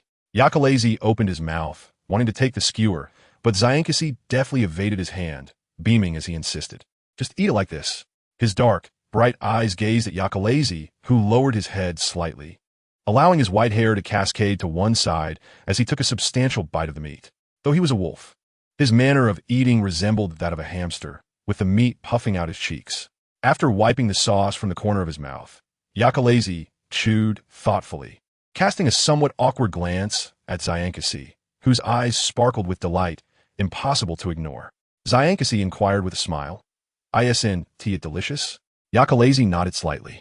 Xiang Kasi continued, I put in quite a bit of effort to get this from Laji. He waved the skewer enticingly, signaling Yakalai to take a second bite, and obediently, Yakalai leaned down for another piece. Satisfied, Xiang Kasi continued, You must understand that you need to store up plenty of blood for yourself. Realizing something was amiss, he quickly amended, Even if you don't store blood, you must eat more. You're too thin. You need to gain some weight. But I'm really full, Yakalai blinked. Just as Xiang Kasi frowned, preparing to speak, Yakalai offered a gentle smile. Xiang Kasi always understood why Yakalai's bounty would fetch such a high price. His mere smile was enough to swallow any profound reasoning he had. Tomorrow, I'll make an effort to eat well, Xiang Kasi conceded. All right, Yakalai nodded obediently. In the end, the food Xiang Kasi brought was consumed entirely by him as he sprawled out on the captain's special seat, adorned with a red dragon motif. Yakalai sat beside him, his tail resting on Xiang Kasi's arm, fluffy and swaying, indicating his good mood. Xiang Kasi felt a tickle but refrained from withdrawing his arm, remembering their agreement. No matter how much he wanted to touch, he held back. It must be very soft, he thought, his gaze drifting over Yakalai's back as he spoke. Our next objective is to find a chef who can prepare ample food for Yakalai. I will try my best to eat, Yakalai replied. I desire a chef who can prepare plenty for Yakalai. Zyankasi was particularly insistent on this condition. Yakalezi sighed, unsure of what more to say, only hoping such a chef truly existed in the world. Chapter 93. The festivities from last night had gone on for too long, and by dawn, the entire island was tranquil. Wrapped in a blanket, Yakalezi sat on the lookout, his gaze clear and alert, unlike someone who had spent the entire night awake. He stood, tidied the blanket, and jumped onto the deck, deciding to call them later, as today's plan was to set sail in the afternoon. Sounds emerged from the cabin as Beekman opened the door leading to the upper deck, immediately spotting Yakalezi standing above. "Good morning," Beekman greeted, raising his hand. Yakalezi nodded in response, "Morning." After their exchange, Beekman added, "Breakfast will be prepared in the village. Let us move the supplies we prepared yesterday onto the ship." Though they could wait for Zyankasi and the others to wake up, Beekman had learned last night that the Navy patrolled the nearby waters every few months. A drunken villager had counted on his fingers, claiming it would be in just a few days. It was best to prepare the departure items as early as possible. "All right," Yakalezi agreed, and together with Beekman, they headed to the village. The remnants of last night's revelry were still evident. Barrels and glasses were strewn about, the air lingering with the scents of barbecue and alcohol, and men sprawled asleep where they had fallen. The supplies Beekman had organized the previous day lay neatly stacked nearby. Yakalezi picked up a box, nearly suffocating from the scent of the rum within. For pirates, rum was even more vital than food, serving as a disinfectant for wounds when necessary. Thus, having a large quantity was quite normal. After making numerous trips back and forth, they finally moved all supplies to the storeroom, while the others remained soundly asleep. Beekman lit a cigarette, frowning in exasperation. He had initially thought that with Yakalezi and himself moving things so frequently, at least one of them would wake up, but to his surprise, they were all in deep slumber. "Yakalezi, wake up Zyankasi. I'll call the other four," Beekman said, including the little monkey as one of the crew members. Yakalezi nodded and politely knocked on the door before entering the captain's quarters. The captain's quarters were spacious, with a bed against one wall and a desk beside it, the latter primarily serving to allow the captain to jot down his logbook. It was the only log that Zyankasi took the initiative to write. All other documents and intelligence were sorted by Beekman. There was also a wardrobe and a pile of Zyankasi's memorabilia stacked in one corner, evidence of the money wasted and yet tirelessly pursued by their captain, which he had argued with Beekman about for quite some time. On the opposite side of the room, suspended between the walls, was a hammock where Zyankasi lay, one leg hanging over the edge, the blanket having slipped to the floor. Yakalezi had wanted to sleep in a hammock, but had been denied by Zyankasi, who claimed he had grown accustomed to sleeping in the hammock as an apprentice and preferred it to a bed. Yakalezi gently patted Zyankasi's shoulder, eliciting a soft grunt from the captain, but there were no signs of him waking up. Yakalezi shook the hammock again, but this time, the captain didn't even grunt. Beekman knocked on the door. Behind him were crew members emerging with sleepy eyes and bags under them. "Can't wake him up?" The first mate, with a cold glint in his eyes, rolled up his sleeves. "Let me." With a loud crash, Zyankasi and Laji found themselves squatting on the deck, obediently brushing their teeth. Austin muttered in frustration, "Why is Beekman so fierce today?" "I don't know. I just had a big chicken leg," Laji replied, equally aggrieved. At the mention of chicken legs, silence fell over the group, and stomachs began to rumble in unison. "I'm hungry," Zyankasi blinked, rinsing his mouth one last time, wiping his lips with his sleeve before rushing to Yakalezi's side. "Yakalezi, what as for breakfast?" "Lunch is about to be served," Yakalezi patiently replied. "Oh, then I'm hungry now." Yakalezi nodded, and a large bag of food appeared in his hand. "I got a portion of breakfast from a villager this morning." "Wow, thank you, Yakalezi." Before Zyankasi could say anything, Laji, with extraordinary agility, leaned in. "I'll just eat half." Yakarai's nimbly retreated, evading the hand of Laki. "No, this is from Yaka." Shanks puffed out his cheeks and swiftly snatched away the item from Yakarai's grasp, doing so with ease and darting away in a flash. Laki followed closely behind. Recently, Austin had developed a good rapport with Laki. He crossed his arms and shouted loudly, "Laki, keep it up, I want a bite too." The newly joined ship's doctor, Gryra, stood beside Austin with a puzzled expression and inquired, "Why do you all call Yakarai's by 3 different names?" Doragon also perched on Gryra's shoulder, chirping a few times. "Well, only Shanks calls him Yakarai's," Austin explained earnestly to Gryra. "Laki and I call him Yaka's, while Beckman refers to him as Yakarai's. You can use any of the other 2 names, just not Yaka. Furthermore, Austin patted Gryra on the chest, stating, "I am merely sailing with you pirates for my own purposes, not as a crew member of this ship." Huh? Gryra looked at Austin for a moment, nodded, and replied, "All right, I understand. Hey, shouldn't you ask me why?" "No need to ask. After all, we are companions now." "That makes sense." Shanks and Lockie chased each other around the ship in a playful manner until they were both too exhausted and hungry, at which point they shared the bag of food among the group. When it was time to depart in the afternoon, the villagers of the island bid them an exuberant farewell, so fervent that it felt surreal. Beckman glanced at Gryra, who was sobbing while covering his face, squinting suspiciously. "Why is everyone smiling when the island's doctor is leaving? Everyone, I will miss you. Take care of yourselves in my absence," Gryra cried, tears streaming down his face. The village chief waved his hand, appearing eager for him to leave, yet trying to conceal his expression, which was a forced grin twisted by restraint. Yakarai's noticed this but felt no curiosity. Shanks and the others remained blissfully unaware, immersed in the sorrow of parting. Beckman narrowed his eyes and asked a villager nearby. The villager, with a serious expression, patted his shoulder and said, "Although Gryra is a skilled doctor, you should know, he is somewhat peculiar." As for how he is peculiar, Shanks and the others discovered this on the third day after setting sail. They encountered several warships. Although they successfully repelled them, everyone sustained minor injuries. Initially, they thought having a ship's doctor meant there was nothing to worry about, but the screams that emanated from the infirmary were enough to shatter the heavens. In an instant, Shanks feared that the Navy had ambushed the infirmary. The crew, on high alert, kicked open the infirmary door only to find that Gryra was merely bandaging Austin. "Help!" Austin wailed, with tears and snot streaming down his face. "It hurts so much. How can bandaging hurt that much?" The crew assumed Austin simply had a low pain tolerance, yet when Lockie entered afterward, he too let out a soul-piercing scream. Beckman finally understood why the villagers had been so cheerful. He recalled a nagging feeling that had troubled him before. After they had repelled the enemy and started a fire, some villagers had been injured, yet not a single person sought out the island's doctor for treatment. The reason was that the pain inflicted by this doctor was tenfold that of the injuries themselves, making it better to endure the injury than to seek his treatment. Chapter 94. What is the role of a ship's doctor? To heal the injured and alleviate suffering. These two phrases are typically used together. However, in the case of the ship's doctor aboard Shanks's vessel, while healing the injured was indeed true, alleviating suffering was not. According to Gryra, regardless of the pain, if one could heal, that was a good outcome. With his medical skills, he could bring someone back, even if they were left with just a breath. So what does a brief moment of pain matter? "I absolutely disagree," Austin declared, crossing his arms defiantly, his expression more resolute than when he decided to join the pirate crew. "I insist on finding a new ship's doctor. Then what will I do?"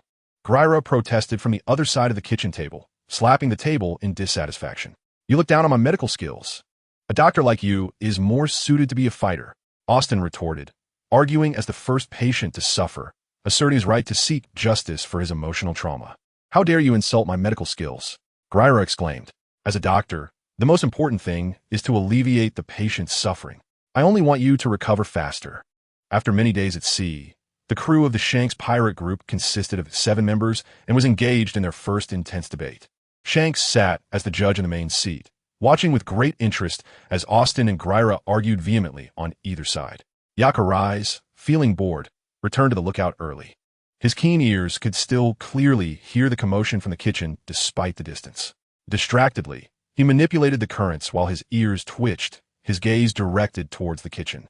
The argument eventually subsided, and Shanks, with a hint of laughter in his voice, concluded, "Well, you two seem to get along quite well." Shanks, have you gone blind?" "Captain, he is insulting my medical skills." Almost simultaneously, Austin and Gryra exclaimed. Laughter erupted from Shanks in the kitchen. You two really have a great rapport." Yakurai smirked, feeling pleased, then turned his gaze forward and stood up. "Shanks, there's an island." Yakurai pushed open the kitchen door and simply stated this one sentence, prompting Shanks to rush out. The young captain stood at the bow, grinning as he gazed at the small glimpse of an island peeking above the sea. "Crewmates, hoist the sails. We are heading to the next island." The massive white sail unfurled, revealing the skull emblem in its entirety. Austin and Gryra, now cooperating harmoniously, set aside their previous quarrel to secure the sail. Lockie steered the helm, and Beckman emerged from the cabin. All eyes were fixed on the island, which was rapidly approaching and growing larger. the wind intensifying and the air becoming increasingly frigid. Within a matter of hours, the temperature plummeted. Yakurai's exhaled gently, observing the faint mist forming in front of him. It appeared they were approaching a winter island. So cold, Austin shivered. Having lived on a summer island and never experiencing such chill, Gryra frowned. Let's go back and put on some clothes. If you don't want treatment, you should know better than to get sick. The only one unaffected was Yakurai's, as wolves are naturally adapted to cold weather. As long as it wasn't the extreme cold, he could still manage. He stood at the lookout while the others retreated to dress warmly, using his binoculars to observe the approaching island. In the lens, patches of white appeared, and he lowered the binoculars, opening his palm to reveal white snowflakes landing on his black gloves. Unbeknownst to him, snow had begun to fall from the sky. Wow, it's snow. Austin emerged from the cabin dressed in thick clothing, his eyes wide with excitement, having realized his wish to see snow on his first voyage. This is wonderful. If it snows more, we can build a snowman. Gryra chuckled, ruffling Dorgon's head. The little monkey had also donned a thick coat, appearing much rounder than usual, and it lowered its head to accept Gryra's affection, chirping happily. Grila nodded with a smile and said, Indeed, we should build a snowman resembling a Dalaguan. The lower island should offer more delectable treats, and I hope there will be fresh roasted meat. Rakim murmured softly, There will surely be some. The animals on winter islands are usually tastier. Beckman, with a cigarette in his mouth, inquired playfully, Do you want to know why they're tastier? As long as they are tastier, I don't care why. Raki replied with a serious expression as he patted his belly. You truly lack curiosity. Beckman shook his head, already anticipating such a response. His desire to impart knowledge was utterly in vain. Taking a drag from his cigarette, he asked, What about Shanks? Why has he been dressing for so long? Perhaps he is choosing his outfit, replied Gryra, scratching his cheek. Huh? Since when did Shanks become so concerned about clothing? Just as he pondered this, the center of attention, Shanks casually emerged from below deck, donned in a black trench coat over a white shirt, his usual trousers and flip-flops unchanged. Beckman tilted his head, momentarily focusing on the garments in Shanks's hands, before looking up at the figure standing on the lookout, Akarais, who was wearing a sleeveless vest that revealed his fair arms. Shanks climbed up to the lookout, shook out the clothing, and said with a smile, Akara, try this on. Akarais nodded and put on a loose coat that clashed entirely with his previous style, thanking him. Shanks blinked and remarked, As long as you like it. Gryra said this coat looks nice. Gryra. Akarais cast a cold, piercing gaze at Gryra, who was obliviously standing on the deck, as if his stare were a blade slicing through the new ship's doctor.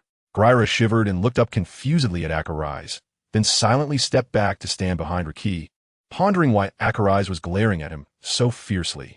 Did he do something wrong? Gryra's mind raced with questions. Nevertheless, the floral shirt Akarais wore was truly hideous, a style that even his face could not redeem. Chapter 95. Akarais knew that Shanks favored flamboyant and vibrant colors, much like his hair color, which boldly expressed his presence. He did not oppose, even supported Shanks's preferences, but if such colors were to be worn by himself, he would rather refrain. Contemplating this, his hand rested on the clothing, regretting having immediately donned the garment offered by Shanks, as removing it would be easy, yet he remained still. Shanks leaned closer, his dark brows and eyes casting a shadow over Akarais, the two of them nearly touching, so close that Shanks's warm breath brushed against Akarais' face as he spoke. Akara, do you not like it? The captain's voice sounded somewhat puzzled and disappointed. It's fine. Akarais lowered his gaze, stepping back to create distance from Shanks until his calves met the edge of the lookout, adding, The island is approaching. Shanks, indeed, was drawn to the mention of the island, diverting his gaze from Akarais to pick up a nearby telescope. A snow-covered island, dazzlingly white, could become blinding after prolonged observation. Shanks rubbed his eyes and called out to Raki, who was steering. Raki, do not stop at the port. There are Navy forces around. Generally, pirates do not confront the Navy upon first landing on an island. Any sensible pirate would act accordingly. Let's find a hidden spot. Beckman glanced at Austin, who was excitedly shouting about the snow, his expression one of disdain. Is it really that exciting? Is it so thrilling to see snow for the first time?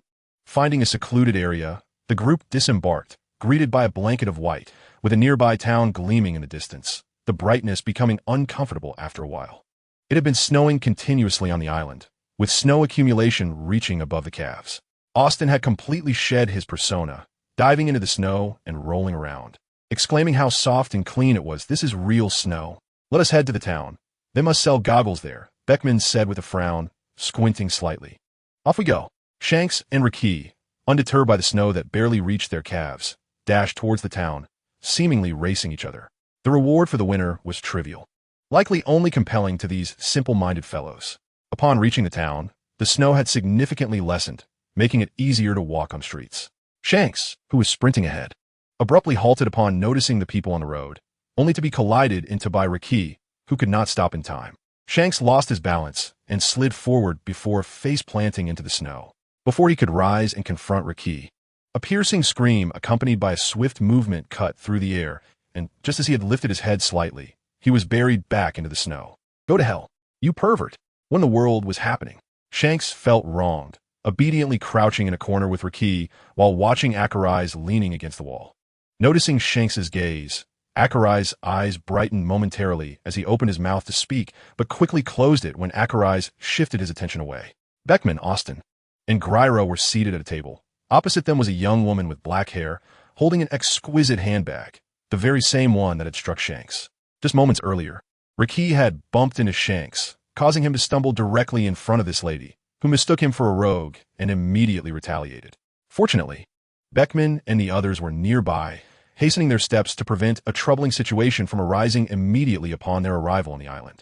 The black-haired woman was rather bold, as one could not act so decisively without some degree of confidence. Upon seeing Beckman apologizing while restraining Shanks's head, she forgave them, especially considering the captain's bewildered and aggrieved expression, which did not fit the mold of a rogue. They found a restaurant where Beckman reserved a private room, as they would need to gather information upon entering the island.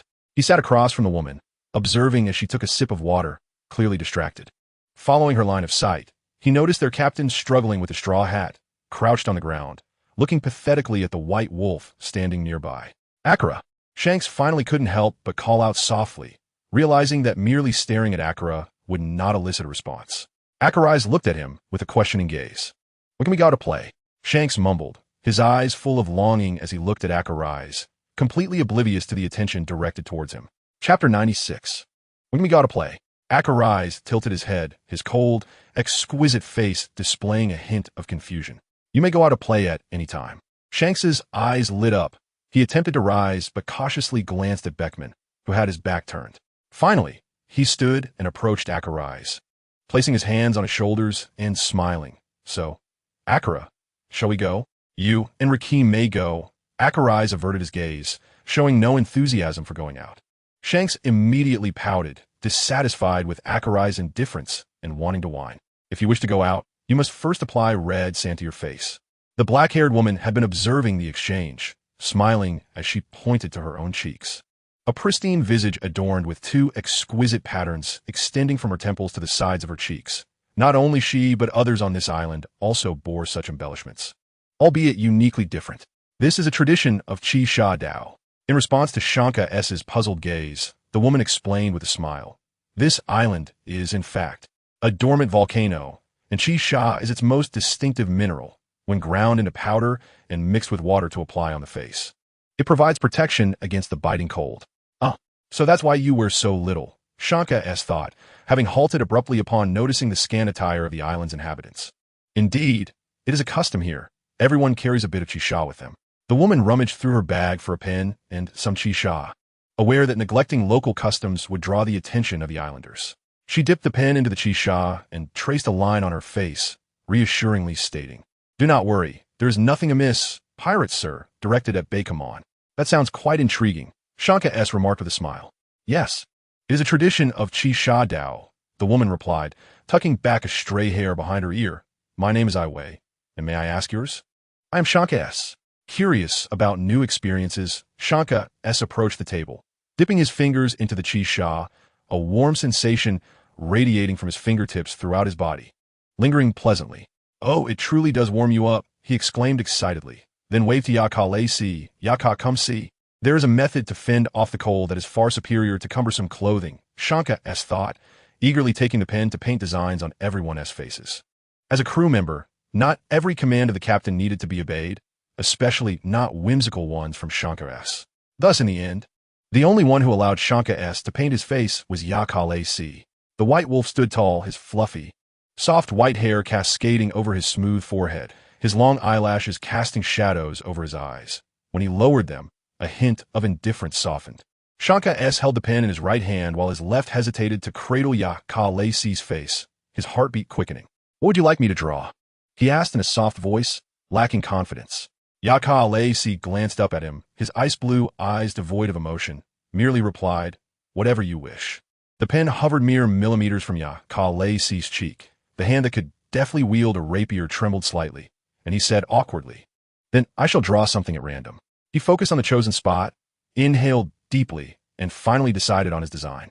As the final stroke was made, Shanka S. gazed at his work with satisfaction, a smile blossoming. "It is done." "What is it?" Ya-Ka-Le-Si prepared himself mentally, ready for whatever Shanka S. might have drawn. Yet, Shanka S.'s response was unexpected. "Shanka S.," he answered with a grin. "What? My name? I inscribed my name," he declared contentedly, handing the pen to Ya-Ka-Le-Si. "Now, paint something for me." Ya-Ka-Le-Si accepted the pen, pondering for a moment before raising his hand to draw a few strokes on Shanka S.'s face. "What did you draw?" Shanka S. strained to see his cheek. Suddenly, a small mirror appeared between them, and Ai Wei, smiling, held it up. "It looks splendid, Shanka S." Shanka S. blinked, taking the mirror to see a beautifully intricate pattern across his right cheek. Ya-Ka-Le-Si glanced down at the top of the woman's head, stepping back a few paces to create some distance, swallowing the words "my name" that had almost escaped his lips. The Qixia worked its magic, the warmth radiating through his body, making him feel even warmer than before. Ya-Ka-Le-Si removed Shanka S.'s coat, draping it over his own arm. Ai Wei took Ya-Ka-Le-Si's former spot, smiling at Shanka S.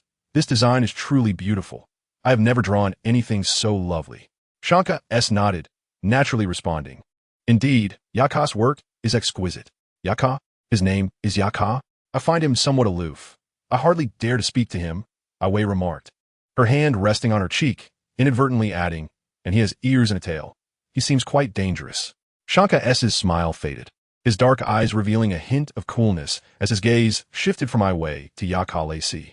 The white wolf stood with his back to them, removing his coat, the fitted sleeveless shirt accentuating his slender waist, the striking butterfly bones obscured within his flowing white hair. "Then keep your distance from him," Shanka S. replied with renewed cheerfulness, confidently returning the mirror and pen to Ai Wei. "Stay away from him," he reiterated, quickly moving past the woman to stand behind Ya-Ka-Le-Si, wrapping his arms naturally around the latter's waist, resting his chin on the white wolf's shoulder. "Yaka, let's go out and play." "All right." Ya-Ka-Le-Si acquiesced this time without refusal.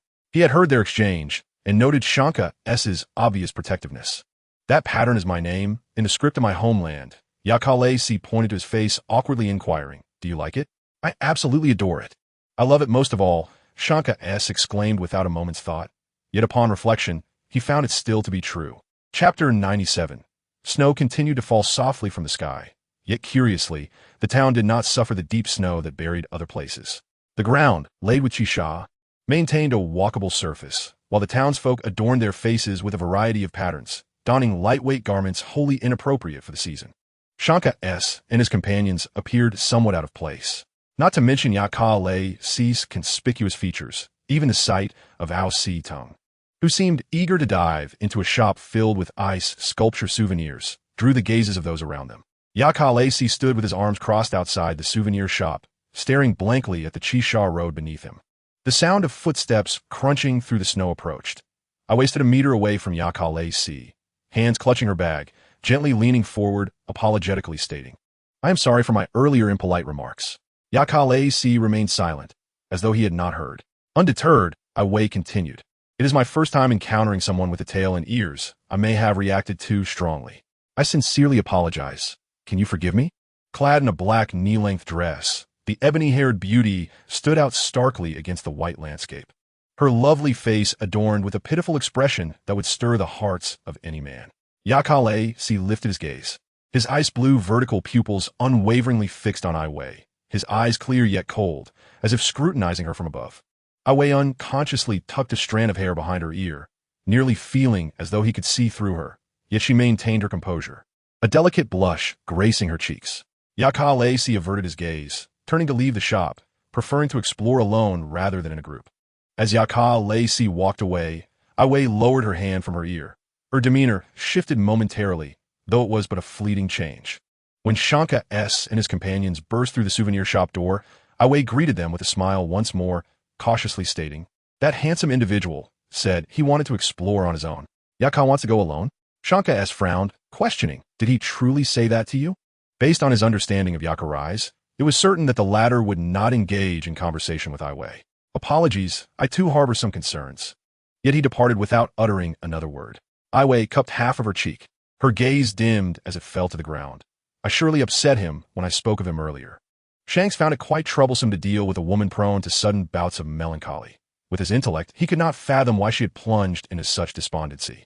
Helpless, Shanks turned to Beckman, who observed the situation with a detached demeanor, his eyes reflecting a strong plea for assistance. Receiving the captain's unspoken request, Beckman nodded reluctantly and inquired of Aiwei, "Do you know which direction Yakarai's took?" "This way," Aiwei replied without hesitation, pointing toward an entirely opposite route. She eagerly led the way, explaining, "There's a snow-themed amusement park ahead. I believe you would head there and surely take a look." The excitement was not felt by Shanks, but rather by Austin, whose eyes sparkled as he dashed past Aiwei, exclaiming, "A snow-themed amusement park? I've never been to one." "What a fuss!" Gryra shook his head, while the nearby Dalagon nodded in agreement. Shanks furrowed his brow as he glanced back at the street behind him, which led directly to the island's center, where a towering, snow-capped mountain loomed. Surely, Yakarai's would not venture towards that direction. Aiwei had met them for the first time, and it was Shanks himself who had collided with her. He had previously informed them of the significance of the red sand, so there was no reason for her to harm them. "Beckman," Shanks called out to his companion, who walked beside him. Understanding the captain's intention, Beckman nodded and spoke. "I won't be joining you at the amusement park. There are supplies on the ship that still need to be procured, so I shall attend to that." "Oh, what a rare opportunity," Austin lamented, shaking his head but not attempting to prevent it. "You should hurry, finish your shopping early, and perhaps you can join us at the amusement park.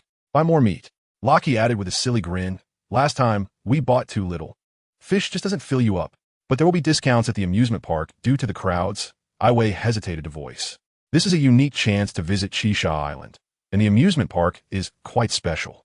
I have no interest." Beckman halted his steps, pulled out a cigarette, and lit it. His expression was straightforward and decisive as he turned to leave. Aiwei opened her mouth, yet ultimately chose not to utter any words of persuasion. Instead, she walked alongside Shanks with renewed enthusiasm, elaborating on the attractions of the amusement park. Yakarai's found his calves buried in the snow. Before him lay a small pit stained crimson with blood, within which rested a white wolf, its belly ripped open and lifeless. Chapter 98. What a tragic demise. Yakarai's assessed inwardly without a ripple of sympathy, for he had always known that he had no kin. The frigid air was laced with a hint of metallic scent. Given the wolf's brutal death, the smell of blood could not possibly be so faint. As he turned his gaze towards the town in the distance, he suddenly realized that he had departed rather abruptly. Why such suddenness? It was due to the woman named Aiwei standing beside him, her overwhelming scent of perfume urging him to distance himself, prompting him to choose a direction entirely opposite to hers. Reflecting upon it now, it seemed she had persistently targeted him. However, ruminating on it was of little consequence. In the short term, he would likely not be returning. Yakarai's hand transformed into a cold blade, his gaze casually surveying the approaching wolves. Their fur was as white as snow, their movements over the soft snow nearly imperceptible, blending seamlessly with the winter landscape. Wolves are social creatures, adept at teamwork. Yakarai's was keenly aware that he had swiftly scanned the surrounding pack, but had yet to identify the alpha.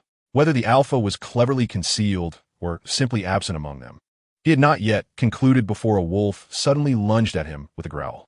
It aimed to bite his arm, but in the next instant, he effortlessly kicked it aside. This did not afford Yakarai's any respite, as there were too many wolves and only one of him. They exhibited organization and discipline, undoubtedly under the command of an alpha. As Yakarai's blocked their advances, he maneuvered towards the periphery. The alpha was hiding. He needed to locate it. The snow-covered ground revealed nothing, yet the entire area was laced with traps, the wolves merely one aspect of the peril. Suddenly, Yakarai's felt his footing give way. A sensation of weightlessness accompanied by the sound of flesh tearing echoed as he plummeted into a pit filled with sharp spikes, becoming lodged precariously in the center. His arms and legs were barely held in place by several protruding spikes, preventing him from falling further. Raising his head slightly, his gaze met a spike still stained with remnants of black fabric and blood. But this was not his. Lowering his head, he beheld a woman at the pit's bottom, her body marred with wounds, her clothes tattered. He recognized her. It was Ai Wei. Thus, the woman they had encountered was merely an impostor. Was this all to deceive them? A snow chunk fell from above, striking Yakarai's on the head. He looked up to see a burly werewolf standing at the edge of the pit. Was the alpha actually a user of a devil fruit? Was he the one desired by the adults? Yes, take him away.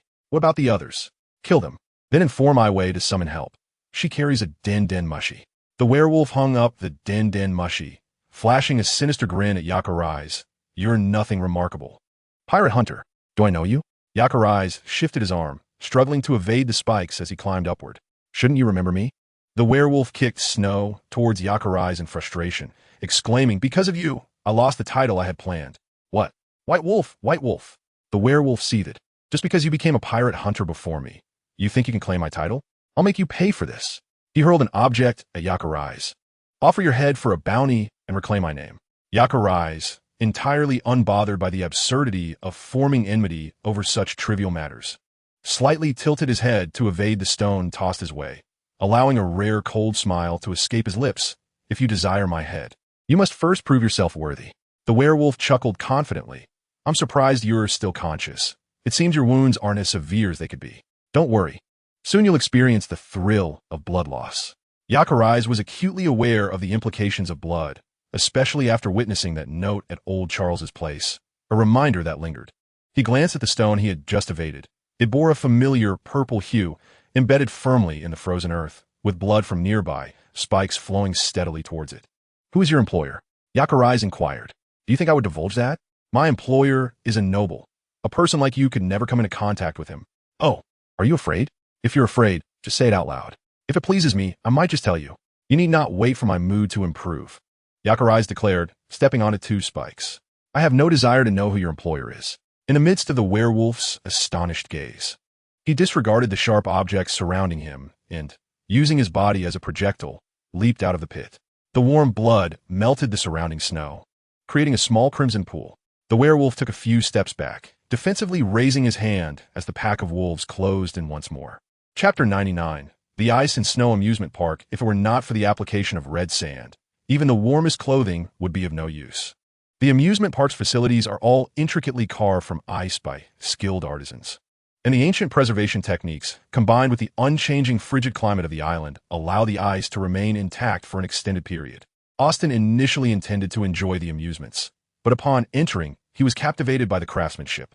The seamless connection between the blocks of ice was astonishing. They were not held together by nails or metal plates. He muttered in awe, completely absorbed in his observations, neglecting the others as he approached the structures for a closer study. Guerrera scratched his nose, his gaze shifting between Shanks and Ivy, who walked side by side.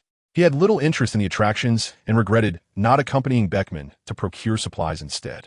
Zizi Dalagon pointed ahead, gripping Guerrera's collar.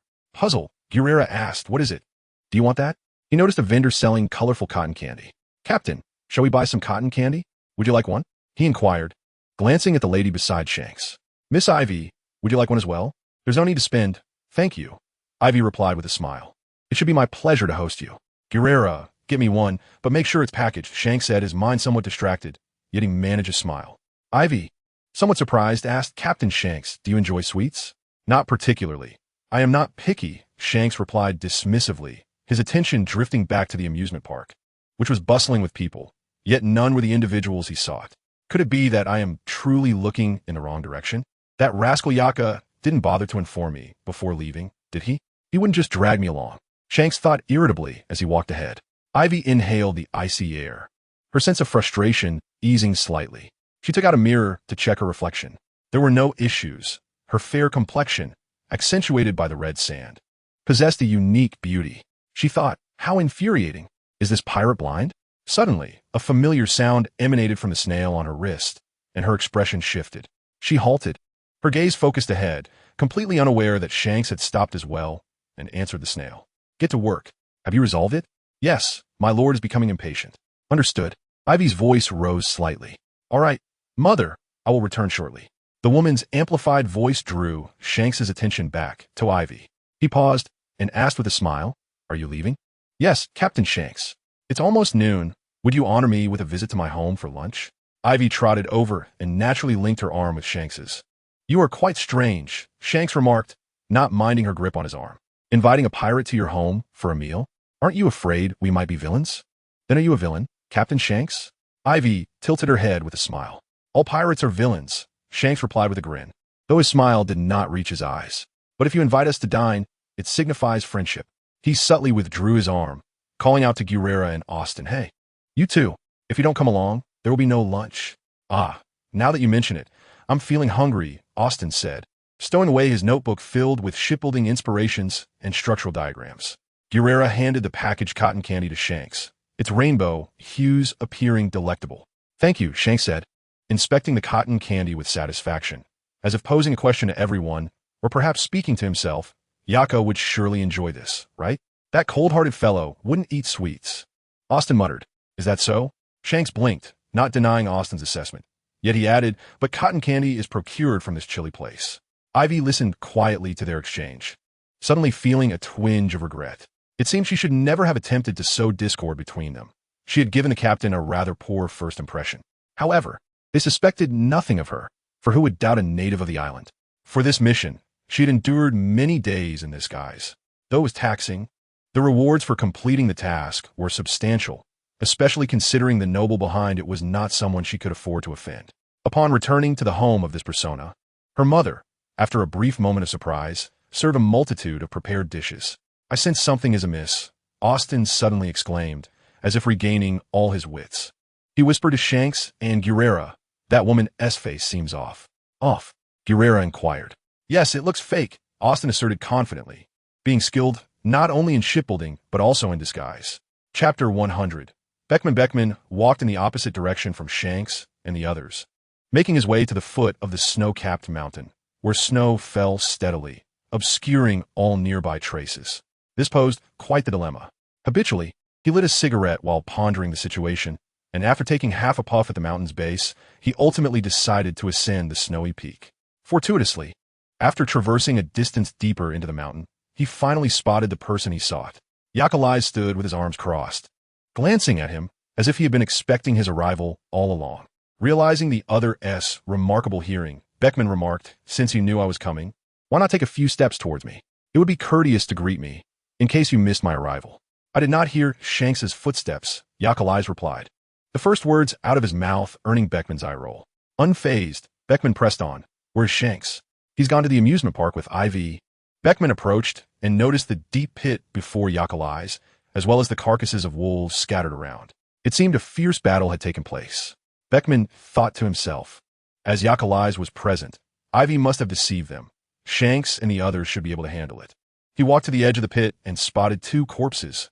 One, a woman, was pinned beneath the other, a man. The surrounding area bore signs of iron spikes that had been broken. Beckman glanced at Yakalai's, who appeared disengaged from the situation. He knew if he did not inquire, the other would remain silent. "Did you find anything?" Beckman finally conceded to ask. "They came after me," Yakalai said, revealing something that surprised Beckman yet seemed entirely reasonable. Yakalai then handed a purple crystal to Beckman and recounted the events concerning Energy Island in a matter-of-fact tone.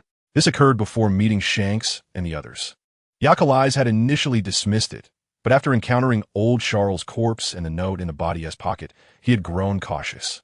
Beckman pondered the blood-sucking crystal, stroking his chin before asking, "Do you have any leads on this noble?" "None. The other party likely has more up their sleeve. They want to capture you, specifically. They seek the purple crystal you might possess." "Understood. Let us depart," he began, but was interrupted by another voice.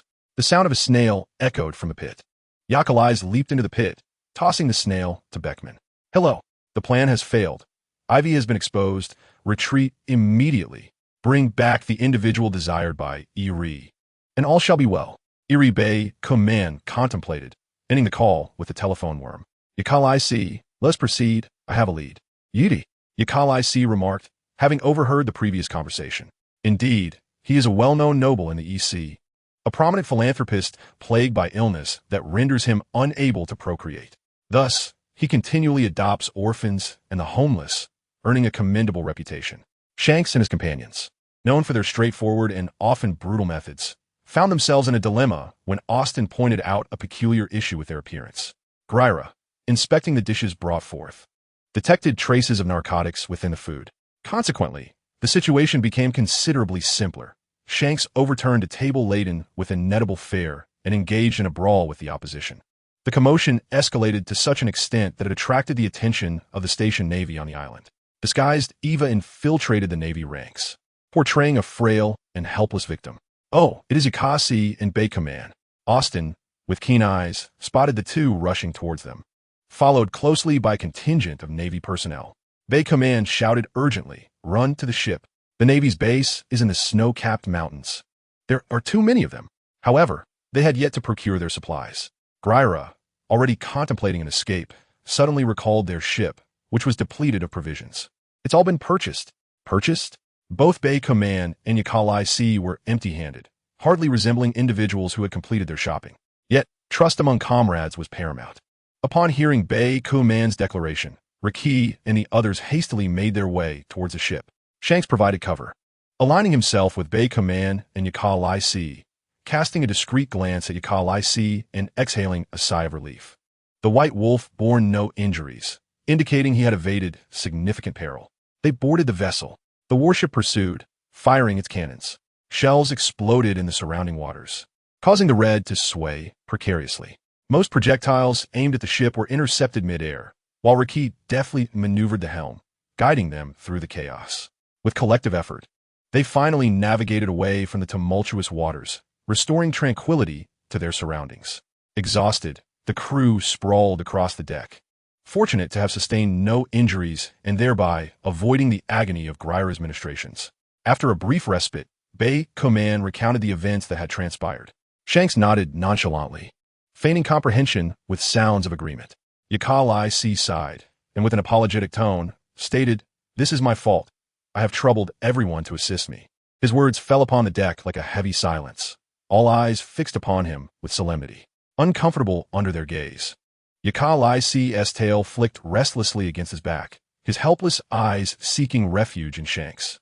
Shanks blinked and cheerfully offered cotton candy to Yukali, his tone buoyant. "Yuka, have some of this." Upon receiving the confection, Shanks continued, "Had you not appended that last statement, I would have surely delivered a severe blow." The captain's jest lightened the atmosphere, prompting Riki to pat his chest, suddenly producing food from an unknown source to take a hearty bite. Mumbling, Yukasi spoke quite a lot all of a sudden. "It's quite uncharacteristic." Austin chimed in, patting Riki's shoulder. "I was startled too. I thought my hearing had deteriorated." It was indeed surprising for a solitary individual like Yukali to express such regretful sentiments at his young age. "I'm also proficient in treating hearing impairments." Gryra unabashedly promoted his medical skills. However, his goodwill was evidently unwelcome to Austin, who had severed all ties with doctors after experiencing the agony of bandaging. Poor Gryra had yet to showcase the full extent of his medical prowess. Bay Command shifted to serious matters, stating, "Currently, we cannot approach Eri. He commands considerable influence in the East Sea and has connections with the Navy. It is said he possesses his own island, with a Navy warship patrolling nearby." "A warship?" Riki raised an eyebrow. "We have more than just one battleship equipped with 100 cannons. It boasts over 1,000 Navy personnel at all times, dwarfing our Red by a factor of 20. It is the unassailable maritime sovereign of the East Sea. Indeed, it is perilous." Riki swallowed his words regarding his capability to vanquish a warship. He could only contend with vessels comparable to the Red, the likes of which they had previously encountered. Even Shanks grew solemn, fully grasping the implications of Bay Command statements. Such a warship was not one they could easily defeat at present. "What is your perspective?" "By Ka-Iman?" Shanks inquired. Remaining stationary, Bay Command responded, "This plan could be viewed as a test. They are employing low-level pawns to gauge our strength." He retrieved a recent newspaper from his quarters, pointing to a prominent article. "Eri's adopted daughter is to be wed in 2 weeks. It is likely they will refrain from further actions in the short term." At over 60, his age and experience will prevent him from striking twice in quick succession. "We shall remain steadfast, continuing our previous journey." He glanced at the assembled crew, lowering his voice as he emphasized the photograph in the newspaper. 2 weeks. This is the optimal time to eliminate future threats coinciding with their wedding. "Very well, 2 weeks hence," Shanks remarked, a confident smirk gracing his lips as he extended his right hand, exuding an audacious demeanor. The maritime sovereign shall no longer exist. The six clasped hands, pressing downward. This decision, perceived by outsiders as a calculated march toward demise, evoked no fear among them. On the contrary, every individual present glimmered with a palpable eagerness.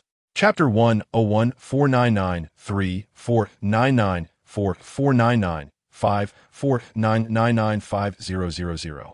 Beads of sweat soaked the deck as Yakal supported himself on the ground, maintaining a push-up position. When he felt a lightness on his back, he turned to see Shanks, feet planted firmly on the ground, eagerly mimicking his stance beside him, grinning. "It's my turn. This contest hardly seems fair, Captain. You outweigh Yakasi by a considerable margin," Riki dutifully adjudicated from the sidelines. Shanks nodded nonchalantly, grinning. "Then I shall perform 10,000. Noticing Yakal-I's stillness, he single-handedly supported himself and tugged at Yakal-I's arm, beckoning, "Come on, Yaka, join me. 10,000 is excessive." Yakal-I stood and dusted off his palms before settling onto Shanks's lower back. "Fear not, just 10,000, Shanks reassured him, confirming. "Are you on my back now?" "Yes." "Then I shall commence, Riki." Starting with the first push-up, reaching 10,000 would undoubtedly take considerable time. Riki, feeling his stomach, announced, "I shall fetch some food from the kitchen. Yakasi, you count." "Okay," Yakal-I softly acquiesced, mentally picking up from Riki's previous count. Having completed over 300 push-ups, Shanks felt no fatigue. After all, his goal was 10,000, a feat he had accomplished aboard Roger's ship. The necklace around his neck swayed as he moved, and Shanks focused intently on the wolf fang that swung with his motion, his expression growing increasingly serious. As the tail of Yakalazi curled around his side, its plush softness grazed against his waist. He felt an overwhelming urge to laugh. Finally, unable to contain himself, Shanks erupted in laughter after Yakalazi counted to 765. Yakalazi, who was seated atop him, began to tremble in response, his tail flicking playfully before settling back in place. "Apologies. Yakalazi, your tail is tickling me. It's incredibly itchy," Shanks remarked, continuing his exercise routine. "What was the count again?" he inquired. 765, Yakalazi replied, glancing at his tail, which appeared obedient as if it had done nothing at all, reaching out to tug at it. Riki seemed to have encountered some obstacle in the kitchen, and by the time he returned with a bundle of food balanced atop his head, Shanks had already reached 3,286 counts. "Riki, why are you so slow?" Shanks asked, taking a bite of the meat Riki offered him, swallowing it in just a few bites. Riki then shared a piece with Yakalazi before complaining. "Beckman is helping out in the kitchen." This implied that the lump atop his head was a result of Beckman's playful antics. With Grayla's presence, there were now more aboard who could prepare simple meals, allowing Yakalazi to be replaced, leisurely resting on Shanks' back as a mere weight. Shanks chuckled, and as the number of push-ups increased, beads of sweat began to form on his brow. Yet, he remained confident about completing 10,000. 8977897888979, Riki counted quietly.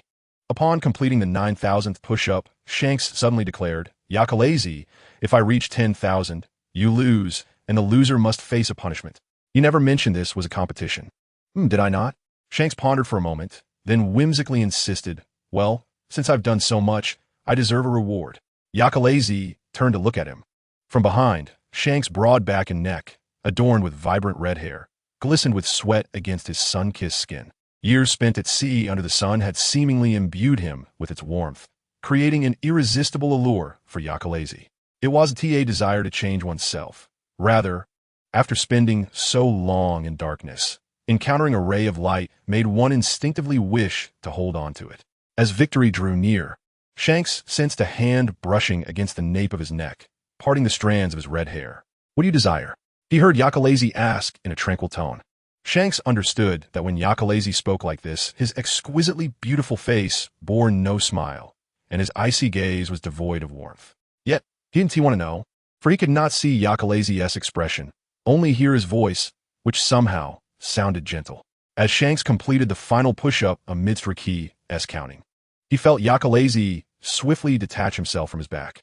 10,000 is quite exhausting, Shanks remarked, leaning back on the deck, panting as he glanced at the white wolf standing nearby. What did he want? He contemplated this question once again. The answer seemed on the tip of his tongue, but articulating it proved difficult, a heart-swelling sensation reminding him of its significance. "Yakalazi, I want?"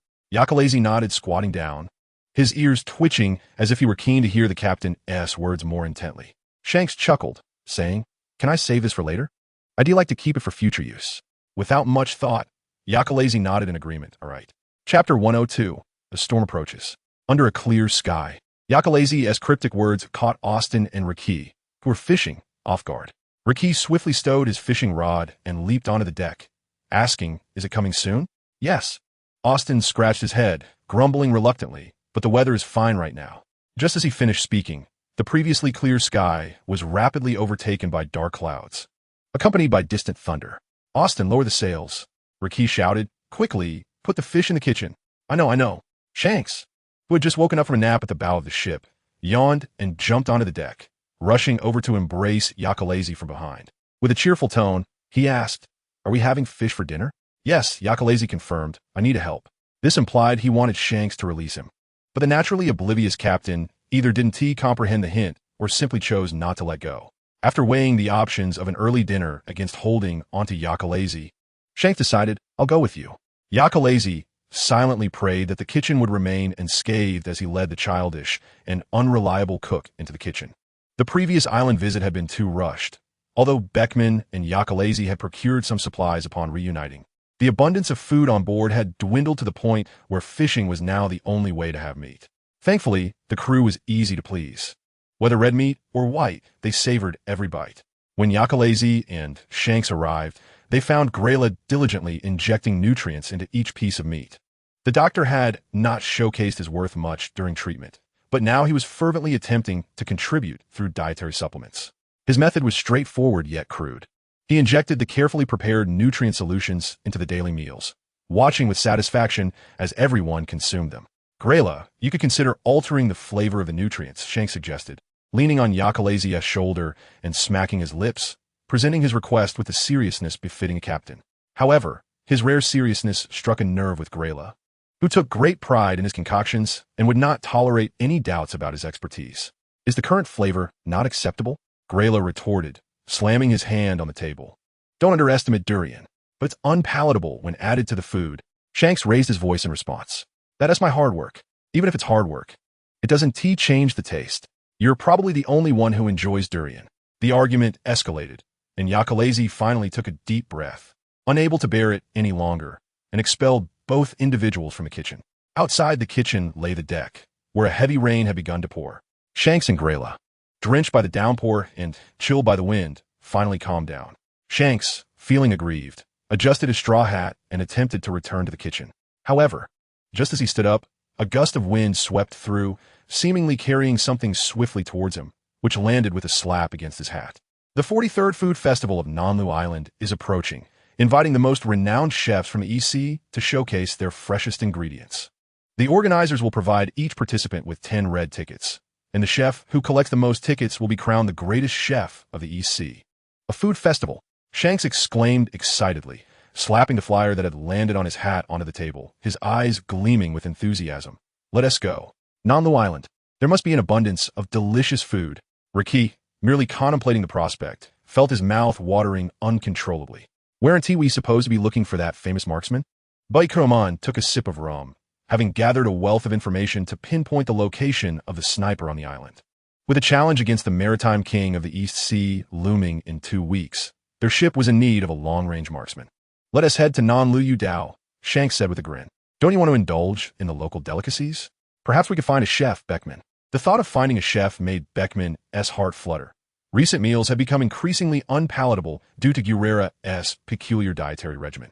While they were not picky eaters, the prospect of securing a skilled cook could indeed alter their course. Beckman's silence was tacit approval, and Shanks turned to Akarais with a smile. "And you, Akarais, do you wish to join us?" "I'm fine with it," Akarais nodded. He had never opposed Shanks' inquiries regarding serious matters, and Shanks always remembered to seek his opinion. To the captain, every voice mattered, thus he made it a point to ask. "Excellent. It's a unanimous decision. We shall proceed to Nanlu Dao." Chapter 103 Akarais had previously witnessed a culinary festival held by a certain nation on the mainland, an event that could only be described as a noble revelry. Common folk were not permitted to partake in the feast, let alone the beastmen, who typically existed as attendants and slaves at such gatherings. Akarais had infiltrated such an event once, motivated by a bounty. He had seen exquisite pastries adorned with gold leaf, bizarrely extravagant feasts featuring human forms, and beastmen confined within gilded cages, fighting for wagers. Wealth dictated the atmosphere. Laughter and camaraderie thrived among those unconcerned with financial burdens, nobles and mercenaries capable of altering their fates. While some reveled in the splendor of heaven, others tread the path to hell. As Achariz prepared to leap off the ship, Shanks suddenly grasped his wrist. "Achara, let us go together," the captain cheerfully invited. The White Wolf often encountered misfortune when alone, so Shanks thought it best they venture forth together. Achariz readily agreed with a nod, setting foot on the land of Non-Lu-Yu-Dao alongside Shanks. In stark contrast to the opulent feasts of the mainland, this island exuded a carefree and chaotic spirit. The entire island was alive with celebration. Colorful triangular flags and ribbons hung between buildings, and the streets bustled with a ceaseless flow of people, vibrant and boisterous, the air thick with the tantalizing aromas of various cuisines. Shanks inhaled deeply, his stomach growling in agreement. Famished. Today, we shall sample every corner of this place. Accepting 20 red tickets from the event organizers, Shanks tugged Achariz along, striding confidently toward their first destination. Outside each competitor's stall, vivid signage and a small box awaited customers for voting. "Achara, is there anything in particular you wish to try?" Shanks inquired. "I'm not picky," Achariz replied succinctly, earning a skeptical look from Shanks. How could someone eat so little and claim not to be choosy? "Well, in any case, we'll savor each establishment one by one," Shanks proclaimed, shaking his coin pouch with a mischievous twinkle in his eye. "Beckman gave me extra. The others didn't have any." "I see." Beckman must have anticipated Shanks would bring Achariz along, hence the additional funds. The captain, blissfully unaware of the implications, was simply radiating joy over this minor detail. Grabbing Achariz's wrist, he charged toward the nearest stall. Despite the island-wide festivity, visitors were not expected to traverse the entire island for food. The stalls were makeshift roadside setups. Customers who voted for a chef with a red ticket would dine for free. Those who did not would pay as usual. As a pirate, Shanks dutifully stood at the end of the line, cheerfully chatting with Achariz. He was always eager to share, even the smallest details, like the particularly bright star he had spotted during last night's watch. Shanks enjoyed sharing these moments with Achariz, who, though not very talkative, listened intently, absorbing what others might dismiss as trivial. For Shanks, this was enough. His gaze remained fixed on the White Wolf before him until the chef behind the stall rapped the cutting board with a knife and asked, "What would the guests like to eat?" As their turn approached, Achariz stood with arms crossed, waiting for Shanks to finish ordering. Today, he was not clad in his usual vest, but sported a rare white shirt, though his trousers remained black, with his tail peeking out from beneath, drawing curious glances from passers-by. Noble ladies had scrambled to claim his bounty notice, leaving many oblivious to the fact that the exotic figure before them was a dangerous individual. Shanks accepted the steaming food from the chef, neatly packaged in a paper box, the heat still manageable. Eagerly, he pierced a morsel with a fork, blowing on it before offering it to Achariz, grinning, "Give it a try." "You go first," Achariz replied, aware of their recent struggles with Guerrera's peculiar fare. "You first. If you take a bite, the rest is mine," Shanks teased with a bright smile. "We must sample everything on the island. If you find something you adore, let me know, and we'll capture that chef for the ship." "What are you saying?" Achariz chuckled helplessly, knowing Shanks was jesting, for their captain would never forcibly take someone aboard. Shanks beamed wider, his grin radiant. "I'm just trying to make you smile. Looks like I succeeded." "Indeed, you have." Chapter 1. For having lived in this world for many years, Achariz still could not comprehend the nature of a pirate's appetite. Even if he tasted everything only once, he would feel sick, yet Shanks continued to eat without pause, traversing the entire food street without exhibiting any signs of overindulgence. This disparity between individuals struck Achariz. He mused that he might never reach the level of Shanks. Unaware of Achariz's contemplations, the red-haired captain approached another stall, eagerly peering at the offerings. "I truly cannot eat any more." Achariz felt compelled to voice, lest he truly be sick. "Can't eat any more?" Shanks did not press the matter.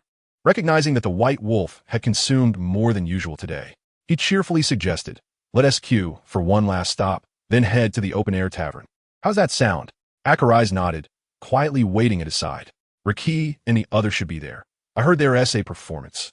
Shanks' eyes sparkled with excitement. Even mundane events took on a sense of anticipation through his enthusiasm. This time, Shanks did not press Zacharias to eat more, but rather took care of his own portion. The open-air tavern was spacious, tables scattered haphazardly, with a dazzling stage set up at the front, where young women danced sensually to the music. The raucous sounds of revelry drowned out the music, and Shanks, with his keen eyes, spotted Lockie and the others. He called out excitedly, but his voice was swallowed by the louder clamor. "Yaka, let us go." He reached out and grasped Yaka's wrist, skillfully weaving through the throng. The tavern was a chaotic place, whether open-air or enclosed, where people mingled freely with the pirates. Some were pouring drinks for one another. Others whistled and cheered at the dancers on stage, while some embraced the women serving drinks, incessantly uttering lewd remarks. Shanks held Yaka's wrist firmly, fearing he might lose him. As he navigated past several tables, he intended to avoid trouble, but there were always those who would come too close. A drunken brute collided with his shoulder. Shanks took a half-step back, yet the drunken man fell to the ground. Stumbling, the man muttered a few obscenities, and Shanks sincerely apologized. Regardless of who had bumped into whom, his earnest apology seemed to satisfy the drunkard's vanity. The man belched and clumsily rose to his feet, viewing the red-haired youth before him as somewhat swaying. He shook his head, trying to focus, while laughter erupted from those around them, finding the minor's scuffle amusing. Squinting past the red-haired lad, the drunkard smirked maliciously and mocked. "What a pathetic fellow. Miss, why are you following him?" "Miss?" Shanks blinked, following the man's gaze to the obedient white wolf standing beside him. Ah, was he referring to Yaka? The captain pondered, somewhat oblivious. Not speaking? The man scoffed, drunkenly attempting to pull Yaka into his embrace, mistaking the person next to the red-haired youth for a woman. In truth, it mattered little. As long as they were attractive, that sufficed. Yaka clenched the hand hanging at his side, already contemplating how the man should meet his end. However, before he could act, Shanks preemptively seized the drunkard's wrist. He positioned himself protectively in front of Yaka and chuckled lightly. "You're quite inebriated. Perhaps it's best you head home." The drunken man tugged at his wrist, but found he could not break free. The young man before him wore a charming smile. Yet the coldness in his eyes felt like a blade, instantly sobering him. "If you can't handle it, go home. Charles, you're always so cocky." The surrounding crowd, sensing the shift in the atmosphere, seemed eager to escalate the conflict rather than let it fizzle out. They had never witnessed such a spectacle before, and they certainly did not wish for it to end so quickly. The raucousness drew the attention of Beckman and the others at a nearby table. "Lucky exclaimed. Isn't that the captain and Yaka's? Looks like they're in trouble." Austin chuckled, his tone laced with amusement. "Another round of rum, and perhaps something special?" Beckman summoned a server, inquiring, "Have they already ordered drinks?" Grayla raised an eyebrow, ruffling Dorgon's hair, speculating it shouldn't take long. Indeed, it would not take long. A mere small fry, but as the man, enraged and humiliated, drew his gun, Yaka acted swiftly. The gun barrel split into 3 segments, and 3 crimson marks appeared on Charles's chest. "Let us go," he calmly directed toward Shanks. "All right." The troublemaker was carried away by the staff, and Shanks and Yaka finally took their seats. Shanks slumped into his chair, downing a full glass of rum, having consumed too much food earlier and needing a drink to settle his stomach. "Yaka, you don't drink, so I ordered this for you." Beckman slid a glass of water towards him. "Drink up." He even used a wine glass for it. "Thank you." Yaka took a sip of water, feeling his already full stomach become even more burdensome. He quickly stood up. "I need to step outside for a moment." "What is wrong?" Lockie was puzzled. "You're quicker than during a fight." "Captain, did you eat too much?" Grayla asked. Shanks suppressed his worried expression, nodding slowly. During a prior examination, they had discovered that Yaka's had a sensitive stomach and shouldn't indulge excessively. Chapter 105.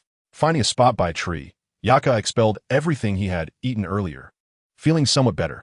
It wasn't that he didn't want to eat too much. It was just that feeling overly full often reminded him of past unpleasant experiences. Upon returning to the table, Shanks looked at him with a pitiful expression. "Em sorry, Yaka. Are you all right?" Yaka shook his head. He was unaware of what Grayla had mentioned to Shanks, but he felt that if Shanks had ears, they would surely droop down. Sometimes, he truly thought Shanks resembled a large dog. When happy, his tail would wag, and when downcast, his ears would droop, resembling a canine even more than he did. After vomiting, he felt much better. He picked up his glass and drank some water. Indeed, after expelling the contents, he felt considerably improved. Grayla suggested eating something light afterward to settle the stomach, or else discomfort would return. Shanks glanced at Grayla, who was encouraging him with a nod. and cautiously pushed a delicate dessert towards Yaka. It was a white cream cake topped with sliced fruits and a dusting of powdered sugar. Despite Yaka usually eating anything, Shanks had observed that he preferred sweeter flavors. Just like the cotton candy he had devoured by the ship's edge without leaving a trace.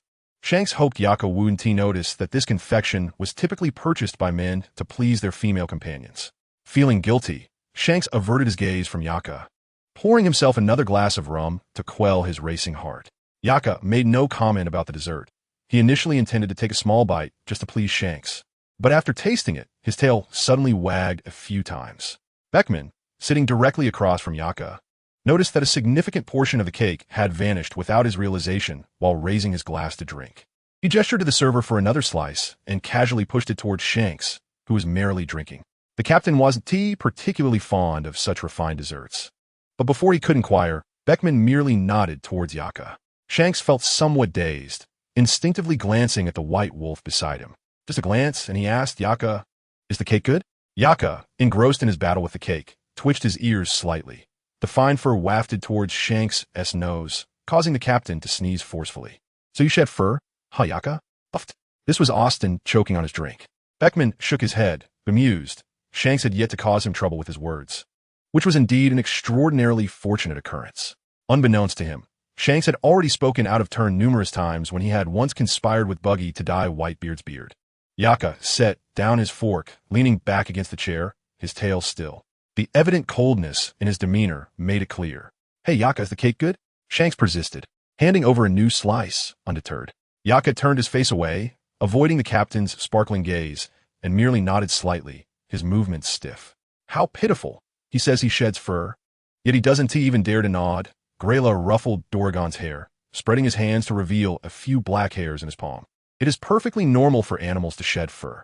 After all, humans lose hair as well." He lightly coughed a few times, drawing the attention of the captain, who was about to drag his chair closer to Yukali's. The ship's doctor spoke with conviction, stating that the shedding of fur in animals is akin to hair loss in humans, an entirely common phenomenon. Shanks nodded, somewhat perplexed by the sudden mention of shedding, as the captain's thoughts did not align with Gerulius.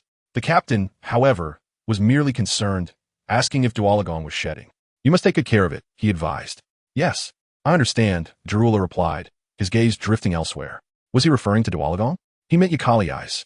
"Let us seek out the cake maker and see if he would like to join us as a chef on our ship," Shanks cheerfully suggested, patting Yukali's on the shoulder. "Is that so sudden?" Beckman proposed. "Perhaps we should first inquire with the server." "Sudden?" Shanks pondered, finding merit in Beckman's suggestion. After all, inviting someone aboard warrants a degree of politeness. It would be too hasty. At this moment, Yukali's tugged at Shanks' sleeve, frowning as he cautioned. "Please do not select unsuitable individuals for the ship because of me. That will not happen. We previously agreed that the ship's chef must prepare meals that you can enjoy in abundance. As everyone knows," Shanks reassured him. The hand Shanks had placed on Yukali's shoulder shifted slightly, his palm resting against the skin of his neck, his fingertips brushing against the prominent vertebrae at the back of the white wolf's neck. Each segment exuded a peculiar allure. Standing beside the seated Yukali's, Shanks let his eyes fall, noting how loosely the collar of Yukali's garment hung. His pinky and ring fingers slipped beneath the collar, intertwining with the sun-kissed skin and the cool, soft white hair. "Yaka, do not underestimate your own worth," Shanks said, his gaze filled with a complex array of emotions, tender care, gentleness, and a deeper sentiment that even he did not fully comprehend. Chapter 106. I am a chef aboard the Reed. Pierre. The captain's tenaciously persistent request for a future crew member, proudly declared whenever newcomers complimented his culinary skills. However, Pierre currently found himself as an ordinary chef at an unremarkable tavern on Nanliu Island, primarily responsible for dessert preparation. Although he claimed to excel in all culinary arts, the presence of the esteemed head chef rendered any opportunity for him to showcase his talents non-existent. Today was no ordinary day. Before departing from home, he had silently reiterated to himself while donning his gloves in front of the mirror, "Today marks the grand culinary festival on Nanliu Island." He hurried toward his workplace with a light step and the morning dew beneath his feet, arriving at the tavern early to prepare. Passing through the food street, he cast envious glances at the stalls adorned with final touches, realizing that the festival had invited chefs from far-off islands, while he remained local. It was not that local chefs lacked skill, but rather that the limited competition slots were reserved for those with tall chef hats. The head chef's position was determined by age, and despite having tasted the head chef's dishes and found no discernible difference, Pierre was relegated to the dessert section due to his youth. Working in the dessert area was relatively easy, despite the tavern's bustling clientele.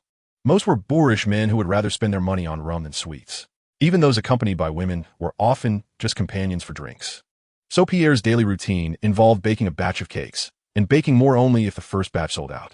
However, to date, he had yet to sell even a single plate, resulting in an abundance of idle time. Most of his hours were spent observing the head chef cook, and during the occasional moments he was dismissed by the head chef, he would use that time to study recipes. "Pierre, are you free right now?" A server called loudly from the kitchen. Pierre tucked away his recipe book and replied, "I am available." When the tavern was busy, he would often be called upon to serve as a temporary waiter, so he was accustomed to such requests. However, this time, it was not for serving, but rather that someone wished to see him. "The guests at table 7 would like to meet you after tasting the cake." The server informed him, cautioning, "Be careful. One of the guests at that table just caused a ruckus." Fighting did not intimidate Pierre. He exercised daily to hone his culinary skills, yet he dreaded the possibility of someone criticizing his cake. The cake he had prepared that morning was indeed somewhat lacking in freshness. Approaching table 7, he found a large round table surrounded by 6 individuals, with his cake displayed before one of them. Was that truly a person? His eyes widened in disbelief as he noticed the presence of animal ears and a tail. Rubbing his eyes, he stood beside that individual, politely inquiring, "Excuse me, did you call for me? Did you make this cake?" Pierre turned to follow the voice. Finding a man in a straw hat leaning against the chair, one arm resting on the back and the other on the table, gazing at him with a smile. "Yes, I did. Is there a problem with the cake?" Pierre felt a twinge of anxiety. After all, chefs dreaded the notion of their dishes being criticized. If there was indeed an issue with the cake, he would not retaliate. "Oh no, it's quite delicious." Shanks scratched his cheek, grinning as he added, "I simply wanted to ask if you would be interested in joining my pirate crew." "Huh?" Pierre exclaimed in surprise, unable to control his volume. Beckman shook his head, letting out a resigned sigh. He had just mentioned needing to assess the situation further, yet turned around to invite the man directly. "Oh, come on." Shanks stood and casually draped an arm over Pierre's shoulder, saying, "I'm Shanks, a pirate. Do you want to join our crew?" This is all too sudden. Pierre looked around in confusion. Aside from the white-haired beast man and another dark-haired man, the others regarded him with eager, sparkling eyes. Pierre was a shy individual, easily flustered, and he felt his ears redden as he stammered, Could you explain why?" The abrupt invitation left him utterly bewildered. Shanks patted his shoulder, casually pulling a chair nearby and indicating for him to sit. Pierre complied, sitting down. "Though it is sudden, we have carefully considered our choice," Beckman interjected. "Always articulate and clear. Our pirate crew is in need of a chef, and we require someone exceptionally talented." Shanks nodded earnestly from beside him, further affirming, "Yaka can't actually eat." He held up 2 fingers, 2 servings of the cake you make. "You are truly remarkable." Shanks unabashedly expressed his admiration. Chapter 107. Although Pierre felt elated at the praise for his culinary skills, he struggled to comprehend the peculiar standards being applied. He had envisioned a future where he would soon become a head chef, and that aspiration was on the verge of realization. As their current head chef was aging and would retire following the culinary festival, the thought of venturing out to sea as a pirate ship chef, facing danger at every turn, led Pierre to shake his head firmly, resolutely rejecting the proposal. "I am truly sorry, but this invitation comes as a surprise, and I cannot accept." "Surprise?" Shanks blinked, smiling as he replied. "Then I shall return tomorrow to inquire again." Shouldn't the focus be on my inability to accept? The suddenness of the invitation was indeed a perplexing matter. Pierre felt a twinge of regret for having seated himself earlier, as he found himself under the scrutiny of several bright, inquisitive gazes. The pirates before him were distinctly different. At least they inquired about his thoughts. Perhaps there was room for negotiation. Rubbing his head, Pierre suggested, "After the food festival, we will select a head chef. The chances of me not being chosen are exceedingly slim. Having worked in taverns since childhood, he may only be in his 30s, yet he has garnered considerable experience. If I am not selected, I shall join your ship as a cook. Should I fail to attain the position of head chef, then the prospect of my life holds little hope, and serving on a pirate ship as a cook would suffice. It's a deal." Shanks clapped him on the shoulder, thrusting a cup of rum into his hand. "Drink up. Let us celebrate." Pierre glanced at Shanks, who had already downed a drink, and reluctantly swallowed his words, reasoning that he had little else to occupy his time. The captain's judgmental figure, Yakalais, appeared momentarily lost in thought, having just touched his ear and discovered a tuft of white fur in his palm. How to articulate this? Unlike ordinary animals, beast folk typically experience minimal shedding, adhering to strict molting cycles. The first occurs as they transition from youth to adolescence, where their fine baby fur gradually transforms into slightly coarser pelage. The second arises from adolescence to young adulthood, as their outer fur becomes elongated. The third, from youth to adulthood, sees their coat replaced with lengths and textures that afford greater protection. He was presently undergoing the third molting phase, which he did not mind. But the conclusion of this phase heralded the troublesome mating season, a period when beast folk were particularly vulnerable to capture.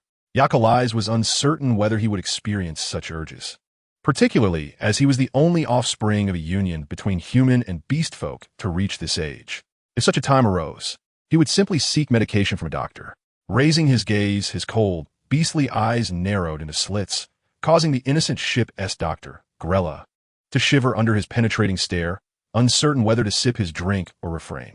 Had he erred in some way? Why was Yakalais regarding him so? Had he misspoken? Grella tugged at the fabric clinging to his back, drenched in perspiration. It was said that overly cautious animals, upon spotting prey, would have their pupils constrict into slits. Indeed, the animal encyclopedia had not been mistaken, as he felt as though he were already lying in a coffin. Grella patted his companion, Austin, on the shoulder, adopting a nonchalant demeanor. "Austin, could you kindly assist me in pushing the coffin lid?" "Huh?" Austin, perplexed, noticed Grella's cup was empty and promptly refilled it. Beckman could no longer tolerate Grella's cowardly behavior, nearly cowering beneath the table. He spoke up, "Yakalais, why do you watch Grella so intently?" Shanks paused, glancing between Grella and Yakalais. An odd tension lingered between the two. Feeling somewhat uncomfortable, he inquired, "Yaka, what's amiss? If you need anything, just let me know. I can assist with more than just healing. Are you unwell?" As Yakalais withdrew his gaze, Shanks leaned in closer, observing the transformation of Yakalais' pupils from narrow slits to an oval shape, which was rather amusing. "It's nothing." Yakalais thought of the medication to suppress his mating urges. Such matters were hardly suitable for discussion. "Then why are you watching Grella?" Shanks persisted. "I merely glanced." Yakalais replied dismissively. "That is not quite right." Shanks mused, wishing to press further, yet he refrained from compelling Yakalais to speak. An inexplicable weight settled in his chest, dampening his desire to drink. What was it that he cannot address? Chapter 108. Midnight. The red flag. It was once again Yakalais' turn to stand watch. The white wolf reclined in the lookout tower, curled around his tail, not in sorrow, but engaging in self-grooming. Shedding was a natural occurrence, and losing a significant amount of fur was equally normal. He regarded the tuft of white fur in his hand and decided against discarding it carelessly, planning to borrow fire from Beckman to burn it the following day. He cast the fur into his space and idly explored the contours of his arm. Ears perked to catch the sounds nearby. Nanlu Fish Island was a bustling port, and with the food festival just concluded, many ships remained docked. Among them were pirate vessels disguised as ordinary merchant ships. Most of these pirates were night owls, reveling just like Shanks and his crew, who were still celebrating on the island. It was said that a grand celebration awaited that night to honor the chef awarded first place. Numerous individuals returned to their ships to rest or retrieve items, engaging in casual discussions about topics of varying significance. Yakalais, positioned in the lookout tower, revealed only half his body and the white crown of his head, observing without raising his gaze. By disregarding trivial chatter, he managed to glean intriguing intelligence from their conversations. "Did you hear? The renowned sharpshooter from the EC declined an invitation from the heli pirate crew." "Declined? ISNT, that a formidable pirate crew?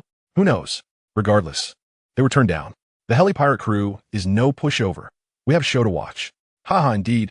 However, no matter how skilled a sharpshooter may be, he can hardly triumph against the heli pirate crew. Can he?" After a pause, the voice lowered. "ISNT, that a pirate crew linked to the King of the Seas?" Eager to hear more, Yakalais' ears were suddenly occupied by another sound. "Yaka, the bonfire dance is starting," Shanks shouted from the dock. Yakalais leaped down from the lookout tower, not having the chance to decline before Shanks continued. "Let us go together. There is going to be a confetti event soon, and I hear the confetti is edible." Shanks's hand reached into the air, his face alight with a radiant smile. Yakalais found it impossible to refuse such enthusiasm and obediently approached Shanks, giving his palm a light pat. The fleeting sensation caused Shanks's hand to grasp momentarily before he attempted to hold on, but Yakalais seemed to misunderstand. Let us go. As Yakalais spoke, the confetti event commenced. The confetti, crafted from glutinous rice paper, floated like delicate paper, propelled by a jet of wind, quickly filling Nanlu Fish Island with vibrant colors. Shanks spotted a red paper piece swirling in the wind, landing atop Yakalais' head. Unbeknownst to the White Wolf, he awaited Yakalais' movement. Shanks reached up, removing the thin, red, glutinous paper from Yakalais' hair. Throughout this, Yakalais merely observed him, showing no inclination to evade. It's edible, Shanks said, shaking the glutinous paper in his hand before popping it into his mouth, where it dissolved sweetly. Is it?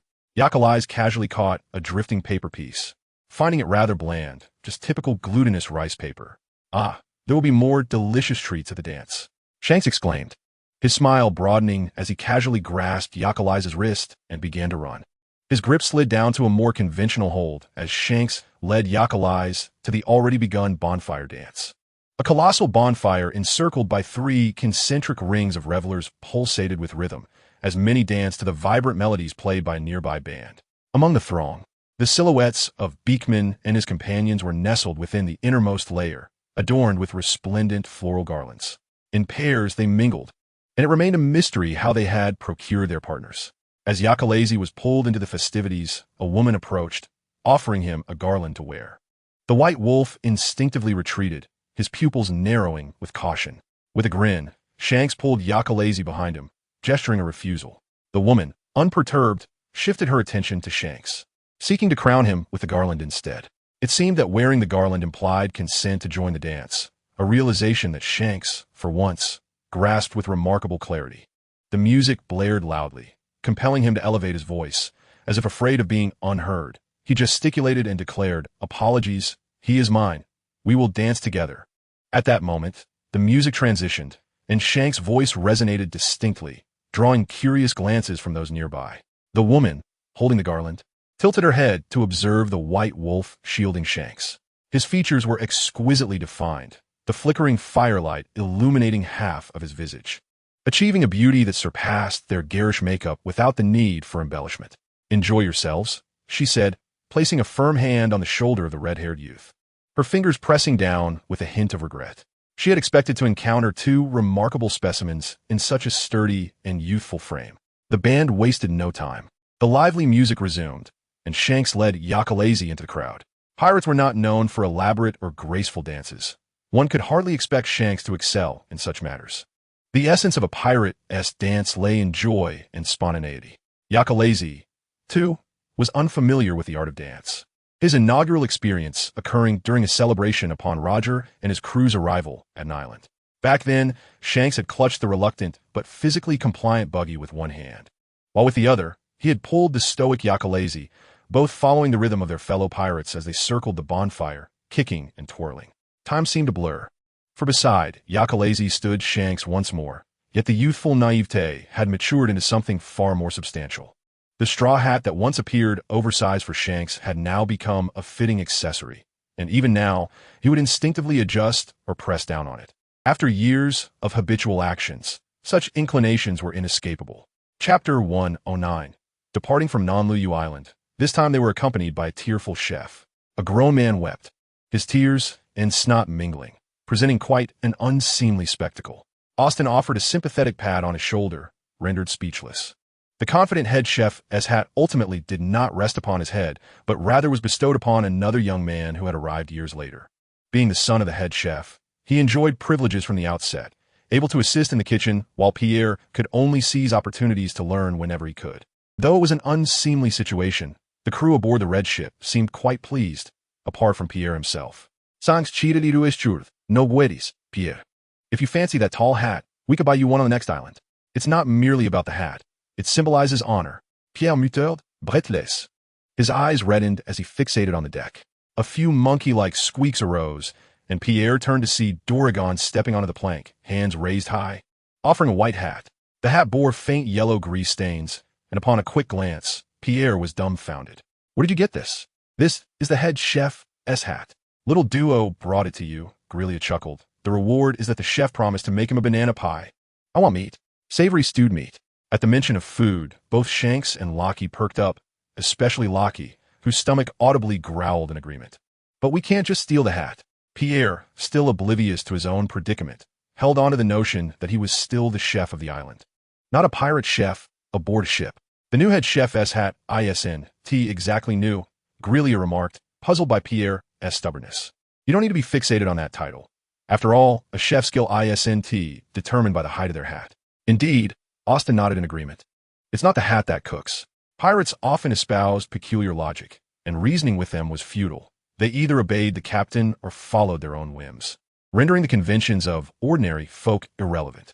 Pierre sighed, finally wiping his face with his sleeve, resolved to explore his future workplace. Where's the kitchen? Upon hearing his inquiry, the eager crew immediately guided him on a tour, leaving only Yakalazy and Beekman on the deck. Beekman anticipated an awkward silence, given that Yakalazy was not one for conversation. Yet unexpectedly, Yakalazy approached him. He succinctly relayed the intelligence he had gathered the previous night, then fell silent, lost in thought. Beekman took a drag from his cigarette, pondering Yakalazy's words. The sniper, the jelly pirate crew, the Sea King. These elements seemed to converge into a coherent narrative. The enemy of my enemy is my ally. That renowned sniper from the East China Sea might indeed become an asset for them. I shall discuss this with Shanks.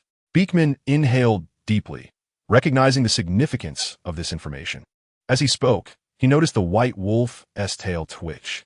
Yakalazy nodded solemnly. Having conveyed his thoughts, he promptly turned and walked towards the kitchen. Beekman observed his retreating figure for a moment, then chuckled helplessly. The white wolf aboard their ship was, at times, remarkably transparent with his emotions.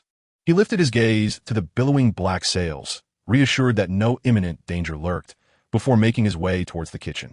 Accompanying the captain, he found himself growing quite hungry. Upon entering the kitchen, Pierre was taken aback. His preconceived notions of pirates as slovenly individuals were swiftly dispelled. Contrary to his expectations of a chaotic kitchen, he discovered one that was even tidier than that of his tavern, with everything neatly arranged and well-stocked. ISNT, it's splendid. Shanks stood beside him, beaming with pride. I wiped down the tables. I washed the dishes the day before yesterday. Lockie raised his hand, and I swept the floor the day before that. Austin elbowed Lockie in the chest, chastising him for shamelessly boasting about his previous day's efforts. Lockie retorted, challenging Austin's lack of contributions beyond his own cleaning. Enough squabbling. Harmony brings prosperity. Pierre, once capable of declaring that whoever one could eat, now endeavored to mediate peace. Shanks grasped his arm and led him to the refrigerator. Due to their prolonged maritime existence, they couldn't frequently indulge in stale provisions, making the refrigerator the most valuable asset in the kitchen. What shall we have for lunch? The captain enthusiastically opened the refrigerator, eagerly retrieving meat from within. Pierre gazed at the towering pile of meat in Shanks' hands, then glanced at the captain, who continued to extract more, unable to resist voicing his concern. ISNT, this enough? Can we truly finish all of this? Of course. Rest assured, it will be devoured. With the captain's expectations weighing upon him, Pierre commenced his task with newfound deftness, chopping meat, slicing vegetables, and managing several pots simultaneously. Yakali's eyes remained utterly unperturbed. Seated comfortably, he inhaled the delightful aromas wafting through the air while listening to the rumbling bellies of those sprawled across the table. This life was splendid, one worth safeguarding. Chapter 110. Before reaching the next island, the Red Ship encountered two naval battles. The first involved a patrol by the Navy, presenting little challenge with merely 3 vessels. The second battle, however, was more significant, as they faced a squad from the Hairy Pirate Group, comprising 7 pirate ships. The Hairy Pirate Group, including their flagship, boasted a total of 7 fleets, each consisting of 7 pirate vessels, a formidable presence among the pirates of the East Sea, akin to rulers of the ocean. The emergence of such a vast pirate organization was no mere happenstance, yet the Navy remained silent and seemingly indifferent, hinting at intricate underlying relationships. Surrounded by 7 pirate ships, the situation for the Red Ship was perilous, with water splashing from cannon fire obscuring their surroundings. The ship bobbed upon the waves like a mere raft. On the verge of sinking, the enemy deemed the vessel unworthy of their firepower, for they had encountered other pirates who would surrender at the mere sound of cannon fire. The tranquility of the EC was a direct result of the oversight of the ocean's rulers and the dominance of the hairy pirate group. Thus, having fired a few shots, the hairy pirates slowly tightened their encirclement around the red ship. Boarding battles were the preferred tactic of pirates, leaping onto enemy vessels to engage in close combat, capturing foes in an exhilarating experience. The red ship, now trapped, appeared resigned to its fate, unbeknownst to its crew who were all awaiting this very moment. As the gangplank was laid against the enemy ship, a swift shadow darted across. And before the foe could step onto the plank, their throat was swiftly slashed. Recently, was Yaka feeling down? Shanks sensed that the ship's white wolf had been unusually quiet. Perhaps due to excessive shedding? He nervously rubbed his nose, while his saber adeptly repelled one enemy after another. They were still sharing quarters, with Shanks sleeping in a hammock and Yukali Eyes on the bed. A few days ago, basking in the sunlight, Shanks decided to air out the blankets. He intended to do the same for Yukali Eyes' blanket, but upon spreading it out, he found it covered in white fur. The straightforward captain promptly took the fur to check on Yukali Eyes, only to be met with an icy demeanor rather than the heartfelt gratitude he had anticipated. Shanks swore he harbored no disdain. With a flourish of his saber, he surged into the enemy flagship, dispatching the opposing captain with precision. He even had the leisure to observe the efficiency of the White Wolf on another battleship. Having arrived at the enemy vessel earlier, Yukali Eyes stood amidst a sea of fallen pirates, his white hair billowing in the wind, and his blood-streaked face radiating an unsettling coldness. None dared approach. Fully aware of the danger he posed, Yukali Eyes engaged minimally, ensuring the enemy ship would not retaliate before moving on to assist another vessel. His motives were not driven by benevolence. Rather, he sought an outlet for his mounting frustrations. As his mating season approached, he felt his emotions spiraling beyond control. Prone to irritability, how dare Shanks comment on his shedding? His tail flicked restlessly, shedding tufts of white fur that drifted down into pools of blood on the deck. As the battle concluded, it was time to collect the spoils. Most of the hairy pirate group's crew remained alive. Shanks and his comrades were not inclined towards slaughter and generously allowed them to depart on a pirate ship. Yet, the departing pirates expressed their disdain, vowing that they would pay dearly for provoking the hairy pirate group. However, no one paid heed. In their future plans, the hairy pirate group was a thorn that must be removed, rendering the timing of their ire inconsequential. This battle proved somewhat more challenging than previous ones, with everyone sustaining injuries. Except for the ship's doctor and cook, all others avoided eye contact, eager to assist in gathering the loot despite their wounds. The cook, Pierre, had also been injured and could not comprehend why the others were neglecting their bandages. Thus he sought out Grella first. Soon enough, the infirmary echoed with a tenor that could be immortalized in history, prompting Austin to shake his head and let out a deep sigh. Yukali Eyes had sustained little harm, so he picked up a hose and cleaning solution, intending to scrub the deck, which had become stained with blood during the recent skirmish. Notably, Yukali Eyes was rather enthusiastic about maintaining a clean deck. Chapter 111. Recently, Shanks had sensed something amiss. An unknown development had occurred between Grella and Yukali Eyes. Although Yukali Eyes exhibited no unusual behavior, Grella appeared increasingly odd, having caught him stealing glances at Yukali Eyes more than once. This bothered Shanks inexplicably. Whether during meals or while on deck, Grella would inadvertently gaze at the White Wolf. The red ship operated with a great deal of freedom, and Shanks did not impose restrictions on his crew. However, during one meal, he caught Grella's flustered gaze when he glanced up. Was he watching Yaka? Shanks struggled to clear his mind, muddled by food and competition, as he contemplated that the doctor might be concerned about Yako's well-being. But how could that be? They had not engaged in any fights recently. Initially, Shanks thought he had misperceived the situation. Perhaps Grella had merely glanced and was caught in the act. Yet later, while enjoying the breeze at the bow, he again spotted Grella staring at Yaka, who was mopping the floor. He acknowledged his curiosity, a sensation akin to claws scratching at his heart. Grella, I've noticed you've been watching Yaka, Shanks declared, clapping a hand on Grella's shoulder. Startling the doctor who had been fishing, Grella turned to him, eyes averted, his smile forced. Ha ha ha, how could I possibly be looking at him? Perhaps I glance at many people, ha ha ha. His disjointed explanations exasperated Shanks, who chose not to pry further. Once the captain departed, Grella sighed in relief, nervously ruffling Doragon's fur, slumping his shoulders in complaint. You startled me. If they find out, the god of killing will surely have my head. As the ship's doctor, he faced a unique challenge. Maintaining patient confidentiality was standard, But keeping secrets about Eucaly's, especially regarding his mating season, was particularly difficult. At that moment, Grella was in the infirmary preparing medicine when Eucaly's entered, locking the door, evoking a feeling of impending doom. The white wolf fixed him with a cold stare for a few seconds before stating, "I require specific medication." Not to kill him, Grella exhaled in relief.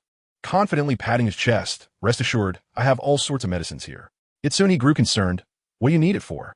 Are you injured or unwell?" After a brief pause, Eucaly's replied, "I am about to fall ill." "About to?" Grella pondered. "Is it hereditary? How would you know the timing?" "My mating season is approaching. I require suppressants." "Oh, the mating season, this medicine." "What? Mating season?" The cry that could alert the entire ship was stifled by the hands of Bai Lang, who warned, "If they find out, I will kill you." He certainly would not kill the other party. It was merely a caution. Grella composed himself and inquired further. Before stating, "I cannot guarantee success. You must grant me time to research. After all, you are aware of your own body. Ordinary medicine will swiftly lose its efficacy." To be honest, he had never encountered knowledge in this realm before.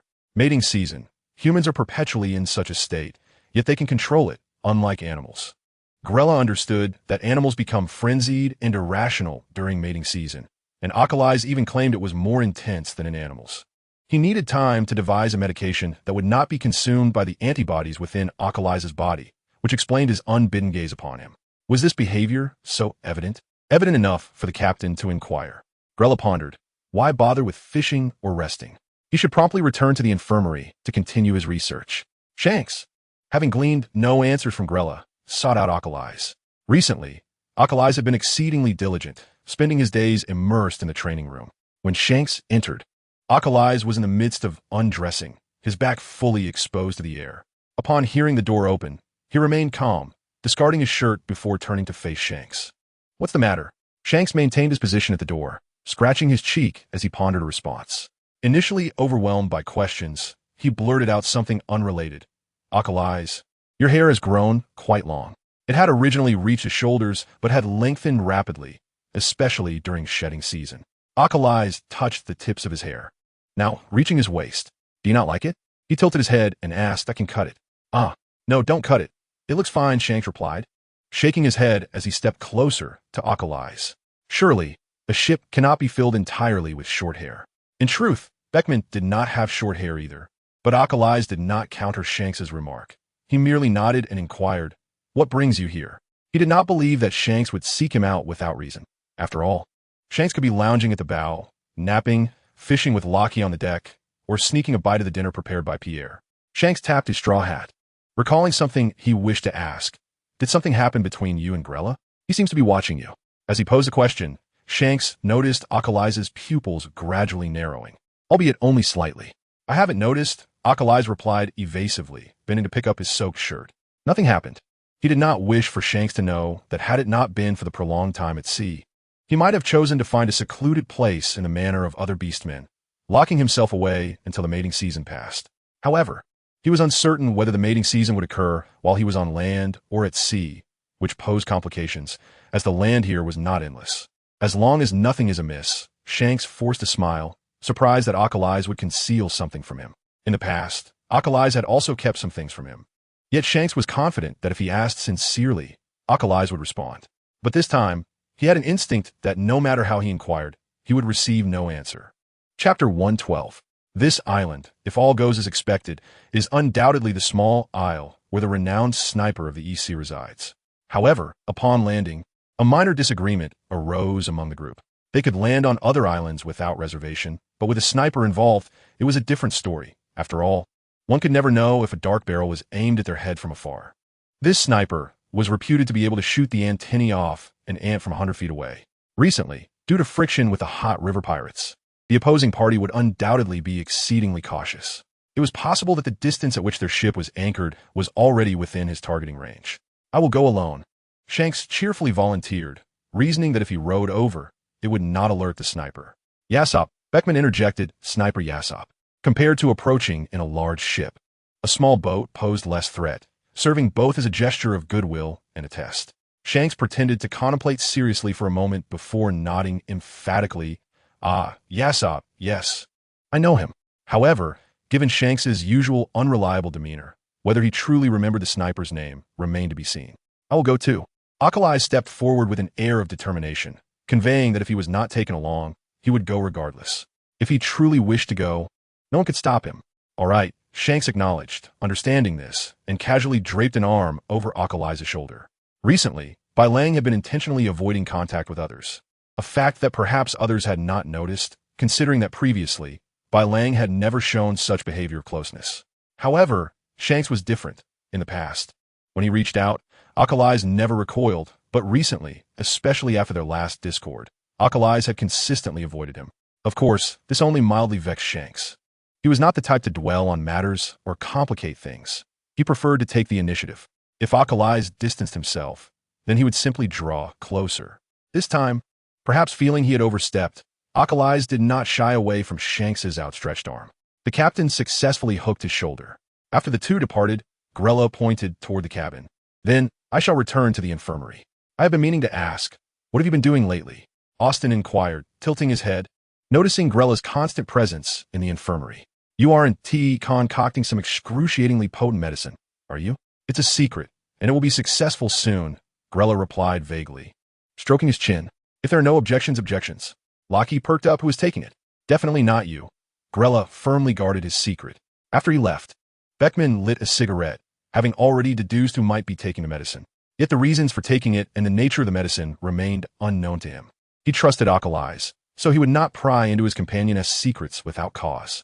Austin, keep an eye on Shanks and the others from the lookout. If it becomes feasible to land on the island, have Lockie bring the ship over. The Hot River pirates are likely patrolling nearby, and the longer we remain here, the greater the danger. Akalai's sat in the small boat, his tail obediently resting at his side. As the mating season approached, he often felt restless, yet his current mood was surprisingly calm. The individual rowing in front wore white attire with black trousers, a broad red belt tied around his waist. It seemed he had favored such attire since childhood, simple and convenient. Akalai's suddenly recalled that he had often sailed in such small wooden boats, but it felt like the first time alongside Shanks. After all, you weren't there when I set sail. Shanks's sudden response caught Akalai's off guard, as he seemed to have inadvertently spoken his thoughts aloud. He turned his face to gaze at the sea, which was a deep blue and seemingly endless. Akalai's, Shanks said with a smile, I particularly wanted to see you back then. There is an inexplicable feeling that you will appear on the horizon at any moment. Yet, upon reflection, I realized that I was not present when you set sail, so we are even. I should be in Shihai, your homeland. Indeed, that would be quite splendid. It is delightful because it is the birthplace of Xiang Kusi. Suddenly, a flash of light caught the attention of Ikalai Si, who blinked and stood up, gazing through the telescope. The absence of an immediate gunshot indicates that he is quite decent. Xiang Kusi chuckled lightly, casually shielding the individuals behind him. They had already entered the farthest shooting range, yet the other party merely observed, perhaps out of confidence in their strength or fear of harming innocents. Regardless, this was favorable for Xiang Kusi and his companions. The small boat glided slowly toward the coast, where a dark-haired man sat silently on the cliff, merely watching them without speaking first. Xiang Kusi raised his hand to touch a straw hat and said, I have come here for a man named Yi Subu. Yikalai Si's ears twitched slightly, surprised that Xiang Kusi remembered the name Yi Subu. The dark-haired man also displayed a look of astonishment, though for different reasons. Xiang Kusi, a pirate. Chapter 113. What you seek Yi Subu for? The man with black curls jumped down from the cliff, watching Xiang Kusi as he gradually brought the boat to a halt. His right hand remained behind his back, the cold grip of a gun providing him with a sense of security. Yikalai Si stepped off the boat, remaining silent.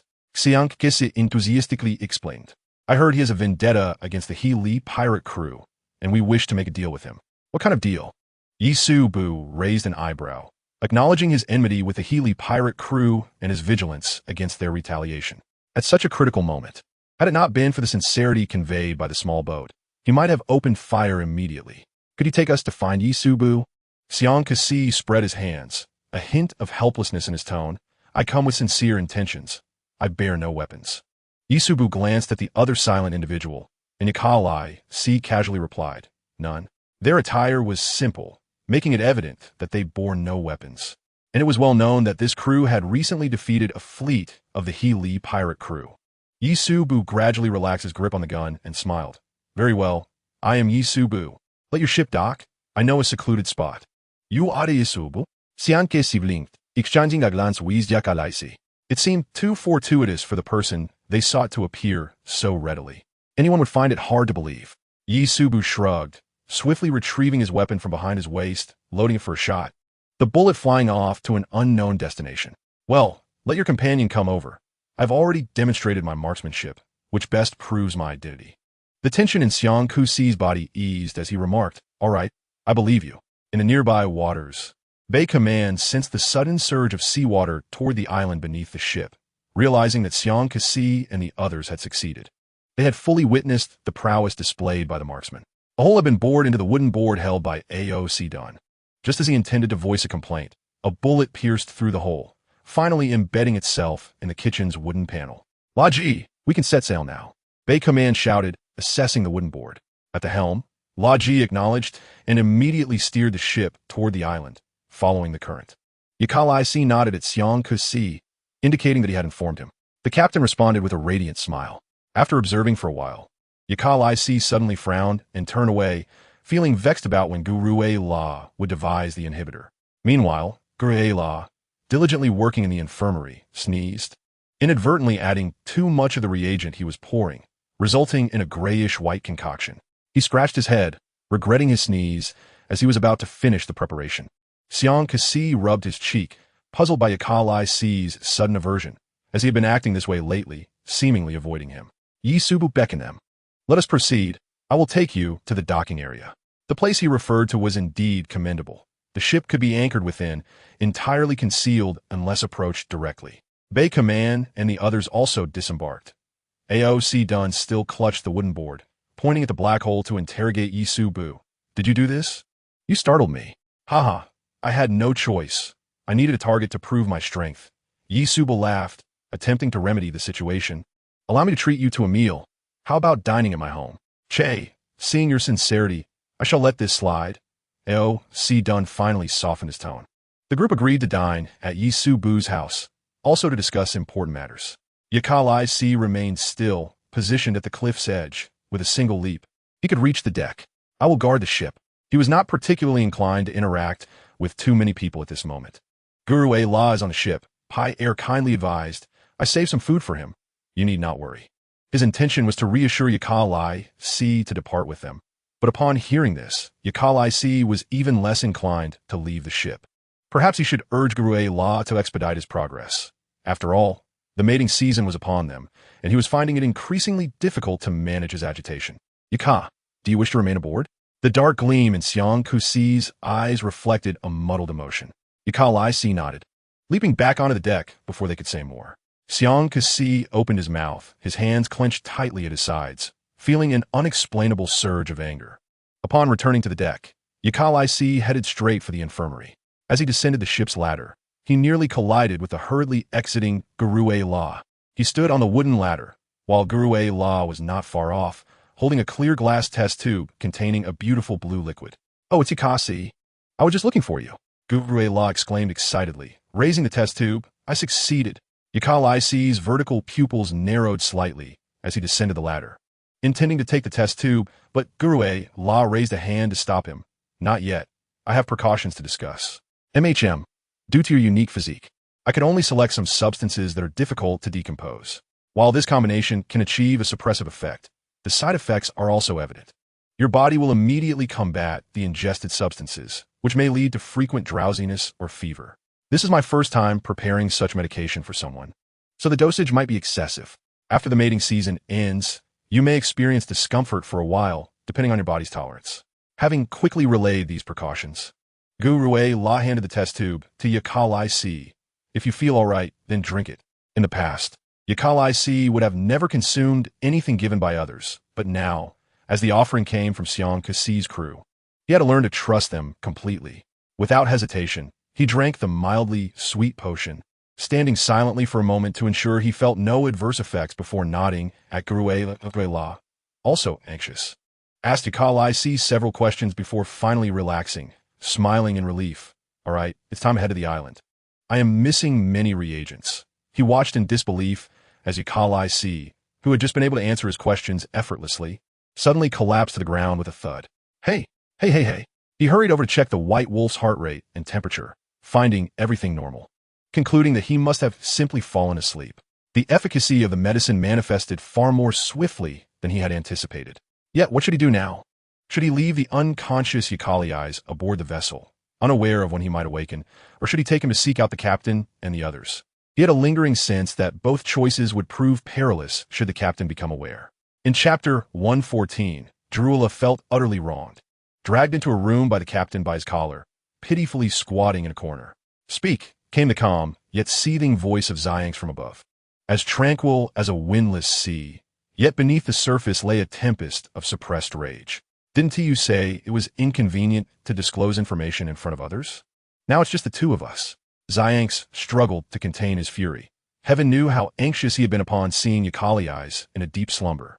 Drula managed a wry smile, realizing that whether he spoke or remained silent, his fate was sealed. Given another chance, he would undoubtedly refuse to adhere to the medical principles instilled by his master. The atmosphere in the room was stifling, and those outside exchanged wary glances. Yasubu, who had generously provided a bedroom, glanced at the only calm one among them, Beekman, and inquired, "Is it truly acceptable to leave things as they are?" It's fine," Beekman replied, taking a puff of smoke. "You all needn't linger here. Didn't Drula mention it was inconvenient to reveal the patient's condition in a crowd?" "But Beekman, aren't you curious?"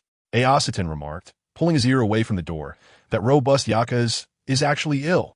Your tone suggests you are not the least bit concerned. Rather, you seem eager," Pyre noted, still shaken from the earlier scene. After Drula had inquired about Yakali, Xianx, who had earlier been sneaking snacks with Logi, rushed over. He cradled Yakali and, maintaining a composed voice, asked what had transpired. Drula shook his head, relaying the events, but withholding specifics about the ailment, merely stating that there were too many people and confidentiality was required. In Pyre's eyes, their captain was affable, always jovial and carefree, while the first mate seemed more the captain's type.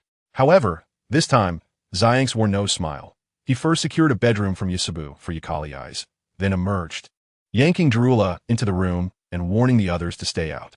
The captain and Yaka share a close bond, Pyre mused, draping an arm over Aositan's shoulder as they whisked away the eavesdroppers. Inside the bedroom, under the weight of the captain's ire, Drula finally divulged the truth. "He isn't ill. He is simply in heat." "What nonsense is this?" Xianx exclaimed, as if doused with a bucket of ice water, his fury extinguished, struggling to comprehend Drula's implication. "In heat? Is that what you mean?" Drula nodded, and the captain, suddenly deflated, regained his composure and approached the bed. Xianx stiffly followed Drula's movements, his neck turning awkwardly. "I need not elaborate on the animal mating cycle, do I?" Observing the captain's rigid demeanor, Drula resignedly reiterated the explanation. He gently touched Yakali's forehead, relieved to say, "Aside from the unconsciousness, there may be a fever, but it's all quite normal." "I'm sorry. I didn't mean to, it's nothing." "Knowing you two have grown up together, I can understand your concern," Drula acknowledged, being over a decade older than Xianx, and, due to his profession as a physician, adept at considering matters from another's perspective. The captain remained silent, and Drula paid it no mind. The misunderstanding had been resolved, and he merely hoped Yakali would not hold it against him upon waking. "I shall take my leave." He patted Xianx's shoulder lightly, yet the sturdy captain plopped down onto the floor. This startled Drula, who crouched down only to find the captain's gaze fixated intensely upon the figure on the bed, his pupils shimmering, his face flushing a hue akin to his fiery hair. "Hey, you wouldn't," Drula suddenly entertained an incredulous yet logical suspicion, but dismissed it almost immediately. Regardless of the circumstances, it seemed far too improbable. As the door closed, Xianx's long-dormant intellect stirred, and he cautiously approached the bed, stumbling awkwardly due to his stiff limbs. The mere mention of an heat was sufficient to occupy Xianx's thoughts. To be frank, Xianx understood what an heat implied, having even ventured with Yaka and Baji to a district of ill repute. They had been taken there by some older shipmates who claimed that at their age, they should not remain naive, lest their ignorance tarnish the crew's reputation. However, once there, the elders regretted their decision. Naturally, the women would gravitate toward the more handsome among them. Consequently, Xianx recalled vividly how nearly half the women had surrounded Yakali, the overwhelming scent of perfume assaulting his senses. He had thought Yaka could not possibly endure such an aroma, and had immediately sought to pull him away, while Baji had readily fled with them. That had been Baji's most straightforward moment. Upon later inquiry, he had furiously lamented, "Those women actually attempted to pilfer my coin purse. How could I allow them to succeed?"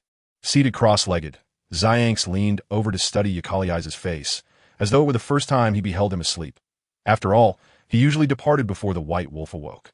This rare opportunity left Xianx with a tangle of emotions.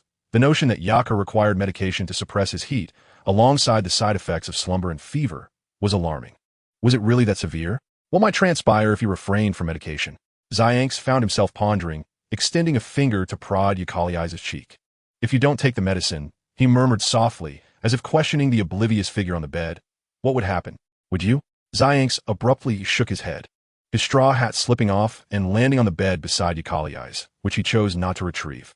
Without the hat's cover, his flushed cheeks could no longer be concealed. What had he just been contemplating? The red-haired captain slapped his own cheeks, glancing back at the slumbering figure, only to be inundated once again with a flood of thoughts. Throats, collarbones, backs, chests, waists, and legs all danced through Xianx's mind. He could not fathom why, but the mere idea that Yaka, during his heat, might seek the company of others sent his thoughts spiraling through vivid imagery. If he were to extol Yaku's beauty, he would, at most, bluntly declare him attractive. As for the specifics of that attractiveness, he had never pondered them deeply. Now, as he reached for Yakalyai's hand, he noted the stark contrast in their skin tones. A glaring distinction. Suddenly, Xianx found solace in Yaku's unconsciousness. He neither liked nor wished for Yaka to engage with others. If it were to happen, it should be with him. "I wish it to be with me," Xianx sighed softly, and upon uttering this thought, even he found it to be a matter of course. In chapter 115, when Yakalyai awoke, he found himself alone in the dimly lit room, the curtains drawn tightly, casting a somber shadow over the space. His eyes gleamed with a ghostly green in the murkiness, and for reasons unbeknownst to him, upon spotting the captain's straw hat quietly resting by his pillow, an inexplicable sense of loss washed over him. He ought not to be so insatiable. The difference between his current life and the past is akin to that between paradise and hell. He should understand the virtue of contentment, rather than act like a gambler, forever yearning for more. As Yakalyai propped himself up, darkness enveloped his vision momentarily, and it took a while for him to regain sight. He picked up his straw hat and exited the bedroom, finding the outside inhabited, though the footsteps were unfamiliar. "You are awake. Would you care for something to eat?" Bankina called out, peering from the kitchen upon hearing the door open. The red-haired captain had repeatedly implored her to take good care of him, so she had been attentive to the sounds emanating from the bedroom. "Would you like some porridge? Our ship's cook made it, and I've kept it warm for you." Yakalyai's ears perked up, and his gaze lingered momentarily on the woman's abdomen, realizing she was with child. "I am Bankina, the wife of Yasubu." She emerged from the kitchen with a bowl of porridge. "You've slept for 3 days. You must be quite hungry. And Captain Xiangchuan and the others?" Yakalyai stood at the bedroom door, motionless. Yesterday, some pirates from Lehigh caused a disturbance, prompting the captain to intervene immediately. Bankina remarked with a wistful smile. "He truly is a man of action, which is why my husband holds him in high regard." Yakalyai lowered his gaze and stepped forward to accept the porridge, which was pleasantly warm and at an ideal temperature for consumption. He intended to stand and finish it, but Bankina gently stopped him, saying, "Please take a seat. Porridge should be savored slowly." Obediently, Yakalyai settled onto the sofa, placing his straw hat aside. As he drank the porridge, Bankina joined him, instinctively caressing her slightly protruding belly. She possessed a quality that set her apart from ordinary women, or perhaps pregnant women inherently exuded a unique aura. "Captain Xiangchuan instructed me to ensure you rest well and not to let you venture outside."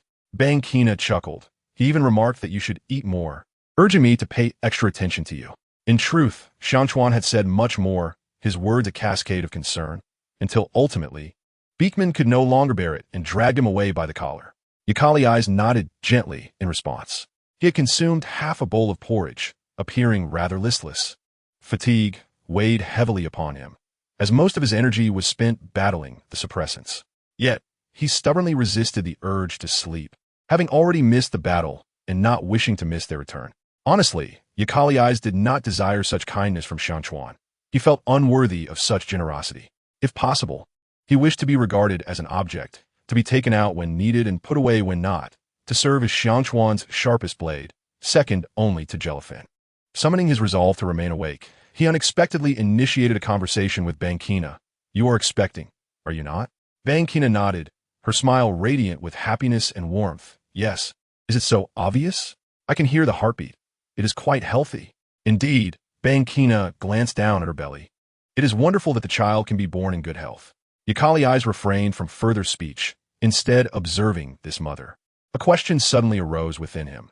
If there existed a deeply loving couple, and the wife was pregnant, yet someone proclaimed that the child's birth would claim her life, and she chose to conceal this from her husband, ultimately perishing at the moment of childbirth, why would she opt to give birth? Bankina sat beside Yakali's, her hand resting gently on his shoulder. "Speak your mind. I am listening." She softened her tone, perceiving the expressionless white wolf, as though he were on the verge of tears. Why choose to bring the child into this world? Yakali's breath quickened, his question seeming to challenge the woman who had brought him into existence. "Because she loved that child," Bankina replied, patting his shoulder, "when a life suddenly inhabits your womb. That indescribable joy and sense of purpose, the anticipation of new life, is irreversible." As she spoke, the cacophony outside swelled. Yakali's steeled himself and grasped Bankina's wrist, whispering, "There is trouble. Do not venture outside." The distant sounds of chaos and the clatter of shattered objects, though faint, bore an unmistakable air of malice. Yakali's approached the window, pulling aside the curtain to peer outside. He observed many villagers emerging from their homes, the commotion growing louder, their voices becoming clearer. "Smash everything. Those who dare provoke the Lehigh pirates shall face the consequences." "Where is Yasubu? Speak up. Had Captain Shanchuan not gone to resolve this? Was there an unforeseen complication?" Yakali's eyes gleamed with cold determination as he declared, "I must step outside. You stay here." Chapter 116. Bankina opened her mouth to protest, but Yakali's did not afford her the opportunity. He slammed the door shut, and the noise outside momentarily intensified before dwindling. She hurried to the window, opening it to gaze outside. The scene was chaotic, with villagers brandishing brooms and mops congregating together. Upon noticing her, a villager's expression shifted, waving for her to hide. Bankina appreciated their goodwill, but could not retreat. She had promised Captain Shanchuan to care for Yakali's, and thus she had to keep a watchful eye on him. The White Wolf, despite his current state of fatigue and incessant desire to sleep, did not require her protection. Confronting those pirates posed no challenge for him. Having dispatched the last pirate, Yakali's straddled the fallen foe's chest, his legs pinning the pirate's arms down. One hand gripping the throat, while the other glimmered menacingly beside the pirate's face. "What are you doing here?" he demanded, seeking answers. The pirate, a tough nut, remained tight-lipped, offering only a contemptuous spit in response. Unfazed by the insult, Yakali's did not bother to wipe the filth from his cheek. Instead, he swiftly ended the pirate's life. Blood splattered, staining his face and body crimson. Releasing the pirate's throat, Yakali's surveyed the surroundings, causing the villagers to recoil in shock and retreat in unison. At that moment, a panicked cry pierced the air. "Watch out! Yakali's!" Bankina rushed from the crowd in a frenzy, but her warning came too late. A pirate, with 3 bloody gashes across his chest, summoned his remaining strength to swing a nearby wooden stick towards Yakali's skull. Bankina gasped, momentarily paralyzed, her limited exposure to such violence overwhelming her senses. The stench of blood was nauseating, causing her stomach to churn. Pregnancy had already made her prone to nausea, and this assault on her senses was unbearable. Yakali's staggered forward from the blow, though he did not lose consciousness. He promptly rose to deal with the remaining threat. "Forgive me," he said, moving to a place not far from Bankina, hesitant to advance further, fearful that the scent of blood on him would further upset her. He glanced at the nearby villagers, his tail drooping and ears slightly forward, striving to convey his harmlessness, though his efforts may have been in vain. Bankina drank some water, feeling somewhat better. Familiar neighbors offered to escort her to the village clinic, yet her concern for Yakali's lingered. She looked over, her heart aching for him. He stood solitary amidst the crimson chaos, creating a stark contrast with the villagers, and Bankina was suddenly reminded of a scene she had witnessed long ago. On the bustling and vibrant streets, the mannequins in the clothing store displayed their attire behind a glass window, while the world outside bustled with life. The inside seemed to be suspended in time. Yakuresu offered a weak smile and beckoned him to come closer, but Yakuresu remained stationary, simply perking up his ears to indicate he was listening. Bankina was at a loss on how to shatter that barrier. Perhaps it was her unborn child that prompted her to seek solace for the other. There's hot water at home. Go take a warm bath. I will see the doctor and return shortly. Yakaresa nodded and returned to Yasubu's home. He intended to fetch the captain's straw hat, but hesitated. Noting the dirt on his hands, deciding against it. The captain's treasured hat should not be sullied by him. The sound of rushing water filled the bathroom, as diluted red blood flowed into the drain. Yakaresu was doused with cold water from head to toe, invigorating him considerably. Guira's medicine proved effective, at the very least. He was not at the mercy of his left brain. Emerging from the bathroom, the once fierce white wolf appeared considerably gentler, holding the captain's straw hat and following the scent to the clinic. Bangina looked significantly better, sporting a smile as she listened to the doctor's chatter. The clinic in this village was modest, with only one doctor present. However, several women accompanied Bangina, likely there for support. Yakaresu stood outside, waiting, his tail swaying leisurely from side to side. Thanks to his relentless efforts, the fur on his tail dried much faster than that on his ears. The fluffy tail flicked about aimlessly, stirring the air. Upon hearing distant sounds, it swayed more vigorously before settling down quietly. Yakaresu lifted his head towards the source of the noise, and at the forefront was Yasubu, his face a mask of urgency and concern, rushing into the clinic. Shanks followed as the second, reeking of blood, and without uttering a word, he embraced Yakaresu tightly, pressing the white wolf's head against his chest, breath quickening. Fortunately, nothing serious had occurred. His eyes brimmed with relief and apprehension, turning red with worry. After boarding the enemy ship and defeating them, the captain of the heli pirate crew appeared confident, stating that just before they boarded, a pirate crew had headed towards Zilabu village. Their objective was undoubtedly Yasubu. Even if they could not defeat him, they could target Yasubu's wife, as that crew consisted of trained assassins. Upon hearing this news, everyone's expressions darkened considerably. Zilabu village could hardly withstand a pirate attack, especially with Bangina pregnant and Yakaresu in a deep slumber. Thankfully, Yakaresu had awakened. The arms wrapped around the white wolf trembled, and Shank's voice quivered with emotion. Yaka, it's good you're all right. You scare me to death. I thought I would die from fright. Yakaresu felt Shank's embrace was too tight.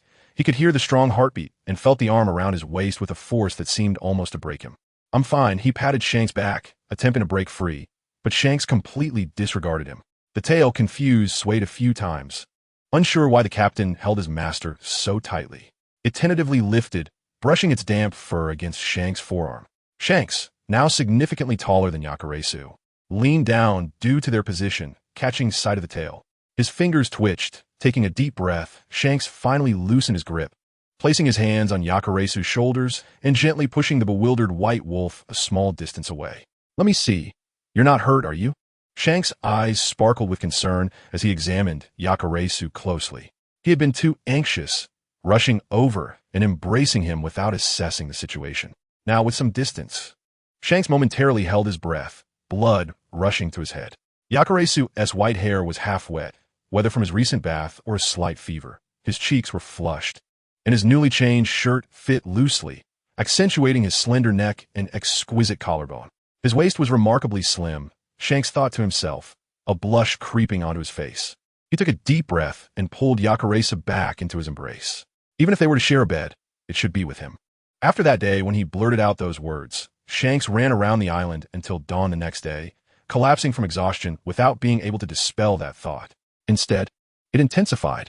He suddenly realized how much he cherished Yakaresu, as important as Roger Straw Hat, or perhaps even more so. He could not compare the two. One was a belief, the other a beloved person, both worth risking his life to protect. Sorry. Yakaresu did not comprehend Shank's intentions, but thought it best to admit his own fault first. I did not protect Bangina well. You need not apologize. You never need to say sorry to me. Yakaresu opened his mouth, suddenly at a loss for words. He longed to ask why, and so he did. Why? Why say this to me? Chapter 117. To ask why Shanks placed both hands on Yakaresu's shoulders once more, gazing seriously into his eyes. Yakaresu wore a look of confusion, tilting his head in bewilderment, sensing that Shanks was about to ignite, his face and hair the same color, smoke seemingly rising from his head. I like you. The blunt captain expressed his feelings straightforwardly, foregoing any elaborate phrasing. He shouted it out loud without considering the potential outcomes of his confession. Yakaresu's eyes widened, his pupils narrowing into slits, unsure whether he was startled by Shank's volume or his declaration. Shank's confession surprised many, interrupting the chatter of those inside the clinic with his loud proclamation. Several curious souls peeked through the windows and doors, but when they did, they only saw Yakuresu standing there, while the red-haired captain was crouched nearby. "Look, it's like a red mushroom," one of the onlookers pointed out, the first to notice Shanks, drawing attention to the others. Crouching in the corner of the clinic, Shanks had both hands over his head, without the protection of his straw hat, resembling an ostrich, his flushed face completely buried in his arms. He had actually said it. Shanks tugged at his hair in frustration, regretting his impulsive confession, feeling utterly uncertain and devoid of confidence. This was entirely different from fighting. In battle, he would draw his sword without a second thought. Regardless of how many times he fell, he would rise again until victorious. Yet when it came to confessing, he could try again and again, proving himself repeatedly, but Yakuresu's response was what made him hesitate. If Yakuresu did not share his feelings, he feared that, given his character, he would simply leave the pirate ship. The mere thought sent waves of panic through him.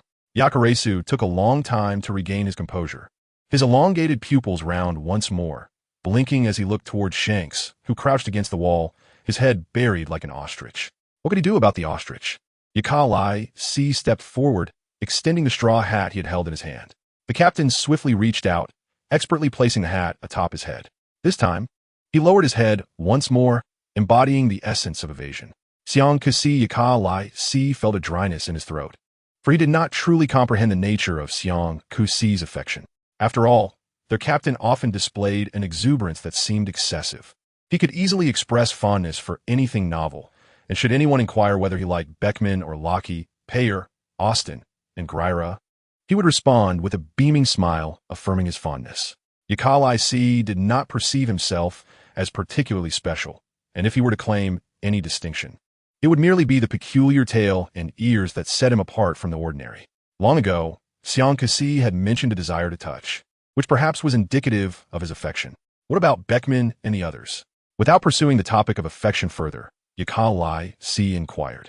Just moments ago, only Isubu and Yakuresu had hurried over, while Beckman and the others were nowhere to be seen, although there was unlikely to be any danger. As a companion, Yakuresu felt it polite to ask. Yakuresu's face, obscured by the straw hat, bore a look of grievance, but soon, he inhaled deeply and lifted his head, responding as if nothing had transpired. They are returning on the ship of the Healy pirates, so they will arrive a bit later. Meanwhile, Yakuresu and Isubu, in their haste, had returned aboard the Red, while Beckman and the others remained aboard the main vessel of the Healy pirates, organizing their belongings. Yakuresu nodded, refraining from further inquiries, his gaze rising with Yakuresu as he stood. It was then that he noticed Yakuresu had grown taller than him by half a head. In his recollection, they had been of equal height when Gryra boarded the ship, though Yakuresu had not been on the ship for long. He found himself lost in thought as Yakuresu remained silent. The two stood together in quietude for the first time. Previously, Yakuresu had always been eager to share trivial matters. The silence lasted until Isubu emerged from the infirmary, having also heard the resolute declaration of affection. And to his surprise, the Banshee-na in his arms erupted into laughter. It was a laugh tinged with schadenfreude, as the captain had boldly declared his feelings. Yet she sensed that such a confession would not lead to success. "What are you talking about?" Isubu did not quite understand why his wife was laughing. Yakuresu underestimated himself. Perhaps women possess an uncanny intuition, as Banshee-na's words struck with piercing clarity. She recalled the conversation interrupted by pirates, during which she had asked Yakuresu why he wished to bring a child into the world. He believed his very existence to be a mistake, leading him to dismiss the affections of others, feeling unworthy and seeking reasons to overlook them. Chapter 118. The affection for Yakuresu was not unexpected for Yakuresu. To be frank, this transformation of friendship had roots that could be traced back to long ago. Perhaps it blossomed amidst their reunion, or perhaps it thrived in the wistfulness of parting, or perhaps it emerged through their shared battles aboard Roger's ship, or even earlier, from the very beginning. Gazing at the resplendent halo, plunging into the pitch-black sea, and clutching the shadow as oxygen dwindled, from that moment onward, their fates intertwined, forever inseparable. Yakuresu circled the island until the dawn of the next day, collapsing onto the grass, dew soaking his back as the temperature cooled. Breathing heavily, He gazed at the sky, gradually lightening, his dark pupils resembling the tumultuous surface of the ocean, swelling with great waves. His chest rose and fell violently, greedily inhaling the air. His right hand suddenly tightening around the crystal pendant hanging from his chest, radiating a faint glow. He recalled the circumstances under which he had acquired this pendant. He had given all his earnings from helping others on the island to Yaka, who had gifted him this pendant in return. Initially, Xiang Kasi did not grasp the significance of this trinket, as it was merely a gift from Yaka, which he wore without much thought. Later, he learned that the crystals and wolf teeth it bore each held special meaning. Did Yaka also harbor feelings for me? Xiang Kasi held the crystal before his eyes, its dazzling clarity reminiscent of an underwater glacier, mirroring the color of Yaka's eyes. He suddenly recalled their first formal meeting, where Yaka appeared frightened, huddled in a corner like a startled wolf cub. At that moment, he had never imagined that this individual would become his crew member. Xiang Kasi broke into a silly grin for a moment before solemnly returning the necklace to his clothing. He must indeed have feelings for Yaka. He admired Yaka's ears and tail, cherished his awkward yet straightforward personality, and found delight in the way Yaka's eyes would well up with tears, teetering on the edge of crying as he gazed at him. He would comfort him and willingly do so, though at times he felt so flustered that he stammered, unsure of what to say, yet he always enjoyed comforting him. After brushing off the grass clippings from his back, Xiang Kasi returned to Yisubu's home, where the others were enjoying breakfast. Upon his arrival, they immediately urged him to join them. Laki curiously inquired about the events of the previous day. Xiang Kasi shook his head, simply telling them to eat first, and made his way to the bedroom, closing the door softly behind him. Yakal was still asleep, his breathing slow and gentle. Xiang Kasi cautiously sat on the floor, placing the straw hat beside the pillow before reaching out to grasp Yakal-I's hand. He opened his mouth, wishing to seize this opportunity to practice his confession, intending to articulate it clearly and directly when Yakal woke. Yet, he feared that his expressions might fall short. He was willing to do anything. "I like you." How simple it was. In his mind, he could repeat it countless times. Yet now, even facing Yakal, who could not hear his words, he felt himself aflame. Xiang Kasi pressed his forehead against the back of Yakal-I's hand, whispering softly, only audible to himself, "I like you." Suddenly, there was a loud explosion, not from Xiang Kasi, but from an actual detonation outside. After dealing with the pirates sent by the Healy pirates, Xiang Kasi exchanged a glance with Beckman, both deciding to take the initiative, as the opposing party's impatience dictated that they should strike decisively. As he prepared to leave, Xiang Kasi did not take his straw hat, fearing that Yaka would awaken and find him missing, despite Greier's assurance that the effects of the medication could not wear off so quickly. "I will return soon." Xiang Kasi placed his hand on Yakal-I's forehead, lingering in silence for a long time without speaking. His fingers brushed aside the hair from Yaka's forehead, and Xiang Kasi leaned down, pressing his lips against Yakal-I's brow. Feeling the warmth radiating from it, he could distinctly sense the rhythm of his heart, thumping in his chest with each beat, causing his palms to sweat nervously. "Xiang Kasi, Zeri." Beckman politely knocked on the door. "I will be back soon." Only then did Xiang Kasi straighten up, his gaze glancing over the straw hat before he resolutely exited the bedroom. As he departed, he pitifully beseeched Ban Shi Na, completely oblivious to any impropriety in requesting assistance from a pregnant woman. "Please pay close attention to the sounds in the bedroom. Yaka is rather reticent and has a somewhat reserved temperament. He may be quite wary upon seeing you. I kindly ask for your understanding. Should he experience any discomfort, please consult a physician. If he does awaken, please inform him that I shall return shortly and encourage him to wait a moment. Additionally, Pierre has prepared some porridge. Once Yaka awakens, ensure he consumes a generous portion, as he is quite finicky with his food and must be compelled to drink it. There is much he wishes to convey, yet he was abruptly seized by someone, and Beckman ruthlessly dragged him outward, disregarding the captain's expression of suffocation. Bangina stood at the doorway, watching them depart with a gentle and clear gaze. "I will take good care of him. You need not worry."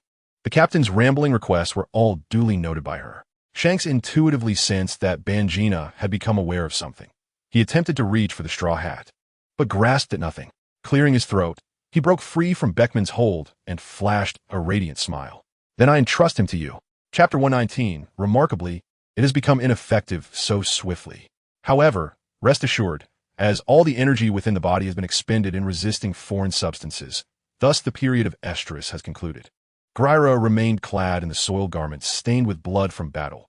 He had no time to change, for he was immediately summoned by Shanks to assess Yakaliza's condition. He was indeed anxious about Yakaliza's well-being, but was overwhelmed with tasks, leaving no opportunity to change his attire. Will there be no further occurrences? Without waiting for the concerned party to express his opinion, Shanks eagerly posed a question on behalf of Yakaliza. Gryra was uncertain about this matter. Yakaliza shook his head. No, it only happens once upon maturity. The surge of power that accompanies adulthood leads to an uncontrollable force within the body, which is one of the reasons for the estrus period. Shanks clicked his tongue, slightly regretful. Exiting from Jasusbu's abode, the street outside was littered with numerous injured individuals. While several villagers attentively bandaged their wounds, Beckman approached at that moment. 3 deceased, 7 severely injured, and 43 with minor injuries. Have arrangements been made? Shanks inquired, referring to the 3 fatalities. Their companions will take them back to their homeland. Beckman nodded, stating they would wait until vengeance was exacted. The story is lengthy. After defeating the Helihai pirate crew, Shanks and Jasusbu returned ahead, while Beckman and the others remained aboard to handle the remaining matters. The Helihai pirate crew had colluded with the Navy, growing into the largest pirate crew in the East China Sea due to the Navy's might. Infiltrating their ranks took an entire day. Had they been solely responsible, it would have taken even longer, but Shanks inadvertently stumbled into the prison where the Helihai pirate crew was detaining other pirates. A total of 53 individuals, plus their own, allowed them to resolve the conflict at minimal cost. Thus, Gryra, acting as the ship's doctor, was tirelessly occupied, neglecting to change his clothes. "Where's our captain?" Shanks inquired. A pirate crew of over 50, by all accounts, is quite substantial in the East China Sea. Beckman paused before explaining. He perished, sacrificing himself to save a comrade's life, confronting the Sea King alone. Hence, such a large crew was left leaderless, allowing the Helihai pirate crew to take advantage. From the moment a crew member refers to one as captain, a weight of responsibility is placed upon their shoulders. The crew, trusting in their captain, risk their lives. And in turn, the captain must not betray that trust. A pirate's greatness is not measured by the scars on their blade or the spoils they acquire, but by the loyalty of their crew, as an age-old pirate adage states. Shanks nodded, unusually serious. We have little time left, do we not? Indeed, per our original plan, we must seize that warship before the Sea King regains consciousness. Yes, we shall commandeer the warship. Beckman's plan is both audacious and urgent. Achieving it necessitates nearly ceaseless combat. Yet greater risks yield greater rewards. Can Yaka fight? Shanks turned to Gryra. Yakaliza slightly inclined his head. With his participation, he would be equivalent to dozens of pirates in combat strength. According to intelligence, the Sea King is commanded by Navy Colonel Granger and is a battleship equipped with 100 cannons, manned by 1,000 elite Navy personnel at all times. On the boundless sea, a colossal battleship leisurely patrolled the waters, its 100 cannons poised like the jaws of gigantic sea beasts, with countless pirate vessels meeting their demise beneath their firepower. It is heralded as the Sea King, the mightiest naval force in the East China Sea. Nonetheless, there is much more to that ship than meets the eye. Granger hails from nobility and is quite indulgent. Each voyage, he brings along musicians, servants, chefs, and dancers to pass the time, meaning that only about 900 individuals aboard are truly capable of combat. Ethereal melodies emanated from the battleship as its master reclined beneath a sunshade, languidly enjoying the music played by the nearby attendants. Behind him stood 2 upright Navy officers, one expressionless, while the other furrowed his brow, seemingly troubled by some concern. I have a plan. If executed well, it can minimize casualties significantly. The name of the Sea King is known throughout the East China Sea, and all pirates consciously avoid its navigational path. Everyone knows that the battleship is backed by the renowned philanthropist E. Ri in the East China Sea. With no financial constraints, all equipment stands as the finest. What navy would dare provoke such a force? Chapter 120, Report. A merchant vessel has appeared to the left front. A merchant vessel? Granger opened his eyes, slightly disoriented. What merit was there in reporting a merchant vessel? Report. Upon observing us, the vessel immediately altered course to flee. Is it a pirate ship disguised as a merchant vessel by lowering the black flag? The young Navy officer, who had been frowning in thought, promptly became alert. Pursue it for a routine inspection. Coughing, having had his line stolen, Granger shot a glare at the young officer and commanded, "Pursue it for a routine inspection." "Yes, Colonel. I believe we should exercise caution. A few days ago, enough." Am I the colonel, or are you Vicky? Do not forget where you are. Granger approached Vicky, a smile playing at the corners of his mouth. You are aboard the Sea King, not the impoverished island or ship you were stationed on before. They possess ample arrogance, and Vicky understood this, maintaining his expression without a hint of rebuttal to Granger's words. His intention was merely to advise caution. For a few days prior, the Sea King had faced provocation from a pirate captain who single-handedly destroyed several of the battleship's cannons. When he first boarded, he felt pride in this vessel, but after that encounter, he realized that the Sea King was not invincible. It merely had superior equipment and a facade of invulnerability. The Sea King swiftly caught up to the fleeing merchant vessel, symbolically discharged a few cannonballs, and the latter promptly raised a white flag. Granger had encountered such scenarios more than once. He was unconcerned and immediately ordered the grappling hooks to be deployed for inspection. However, Vicky felt something was amiss. Observing the subdued individuals, he wondered if this was all too easy. Colonel, might this be too simple? This is the deterrent power of the Sea King. Granger accepted the glass of red wine handed to him by a servant and shouted loudly towards the trembling individuals aboard the ship, urging them not to fear, as the Navy was merely conducting a routine inspection. He assured them that if there were no contraband on board, they would be allowed to depart without any confiscation of their belongings. They were not in want of money, for the benefactor behind this warship was the generous E. And no sensible Navy officer would tarnish the reputation of the maritime sovereign. However, upon hearing his words, the restrained individuals quivered even more violently. Report. We have discovered several tied black bags, and there are people struggling inside. The Navy officers responsible for the search emerged from the ship's hold, carrying several large black burlap sacks. The shapes indicated that there were indeed people within. Human trafficking. Granger signaled for the Navy officers to bring the individuals up and to continue the search, certain that there was more to uncover. The officers hoisted the bags onto the deck of the Maritime Sovereign, where one of them used a knife to sever the hemp ropes. Soon, several bags revealed individuals bound and gagged.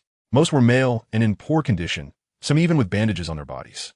When the last bag's ropes were cut, its opening slid down, exposing its occupant. Long black hair cascaded down to her waist, and her delicate, fair cheeks framed a pair of innocent ice-blue eyes that gazed downward. With long, dark lashes fluttering, she remained motionless and silent, yet evoked a protective instinct in all the Navy officers. Most astonishingly, atop her head, a pair of fluffy wolf ears stood upright, marking her as distinct from ordinary humans. Granger's fingers trembled, and amidst the collective intake of breath from those around him, his first thought was that he had found a gift for Uncle Erie.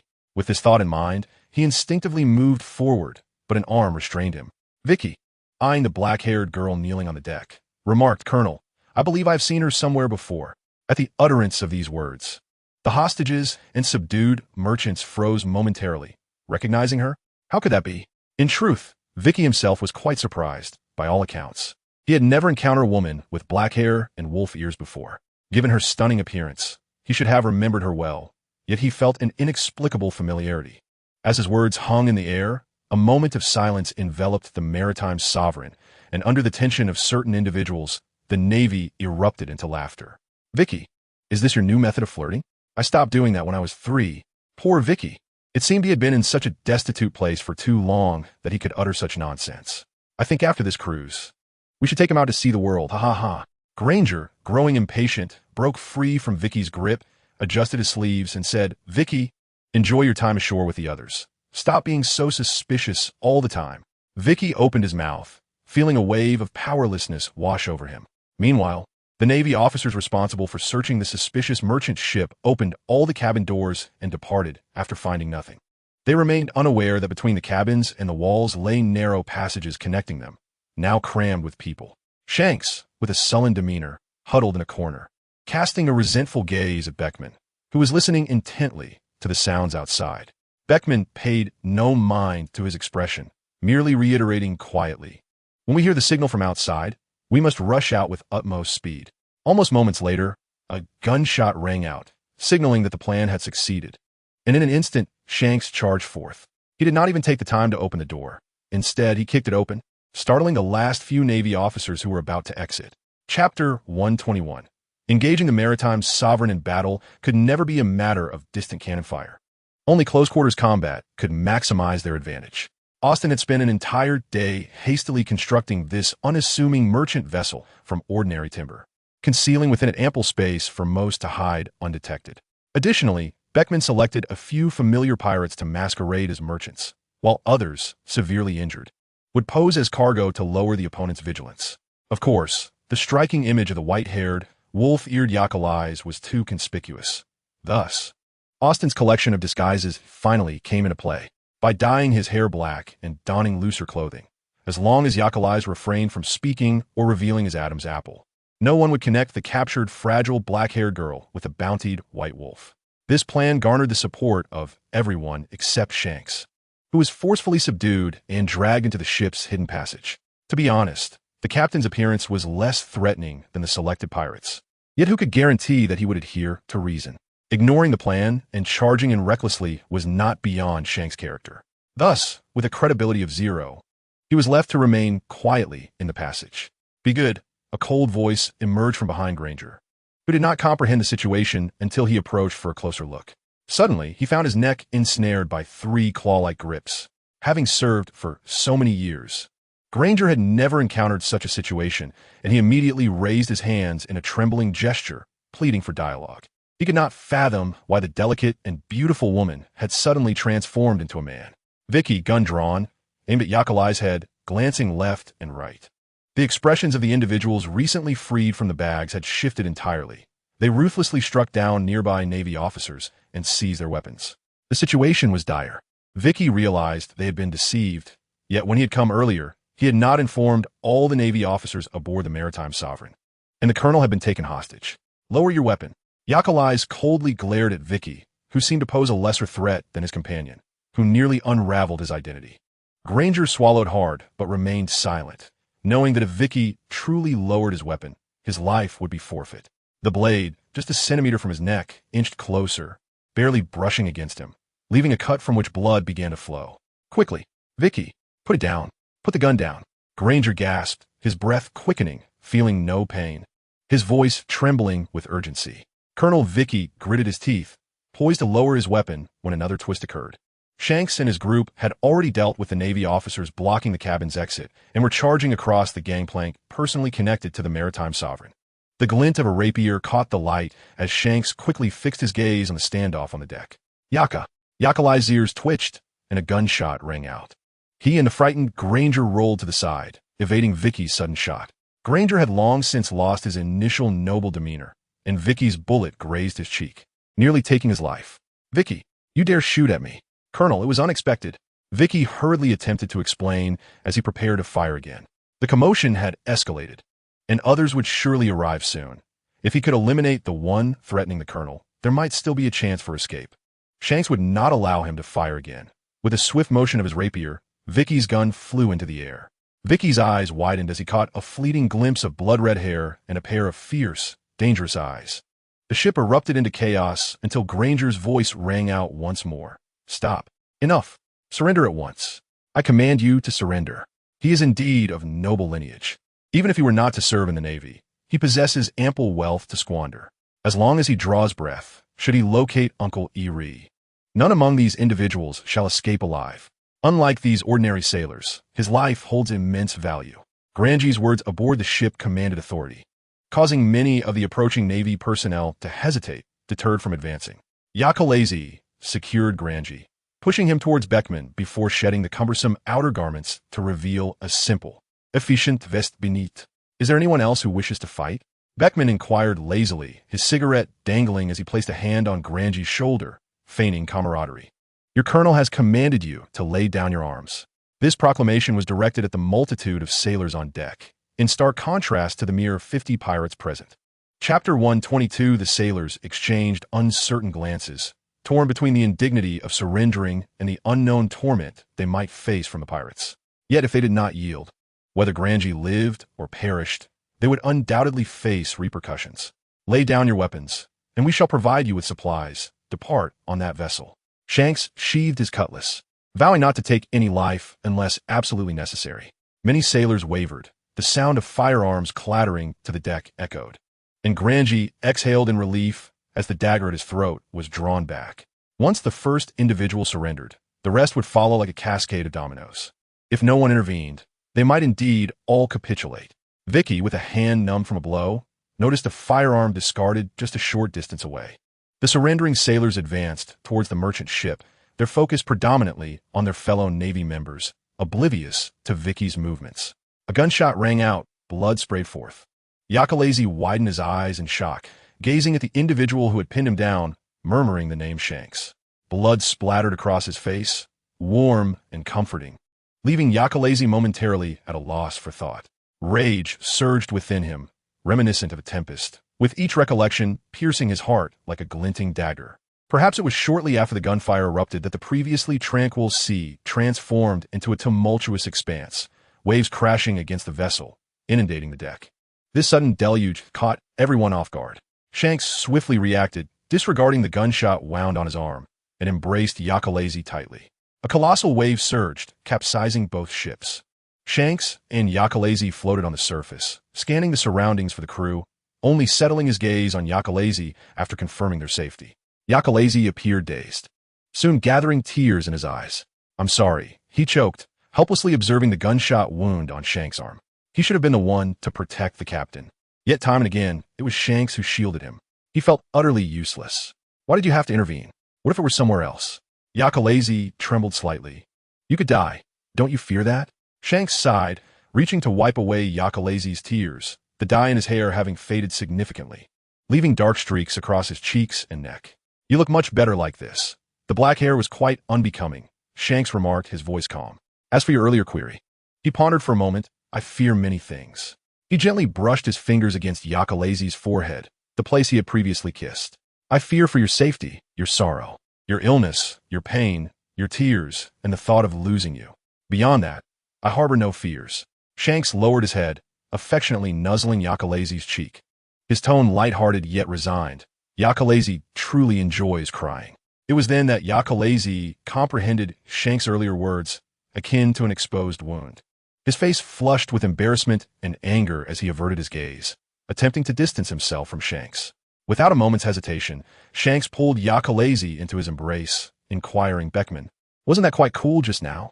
"Ah," Beckman responded with a hint of resignation. "It saved us considerable time.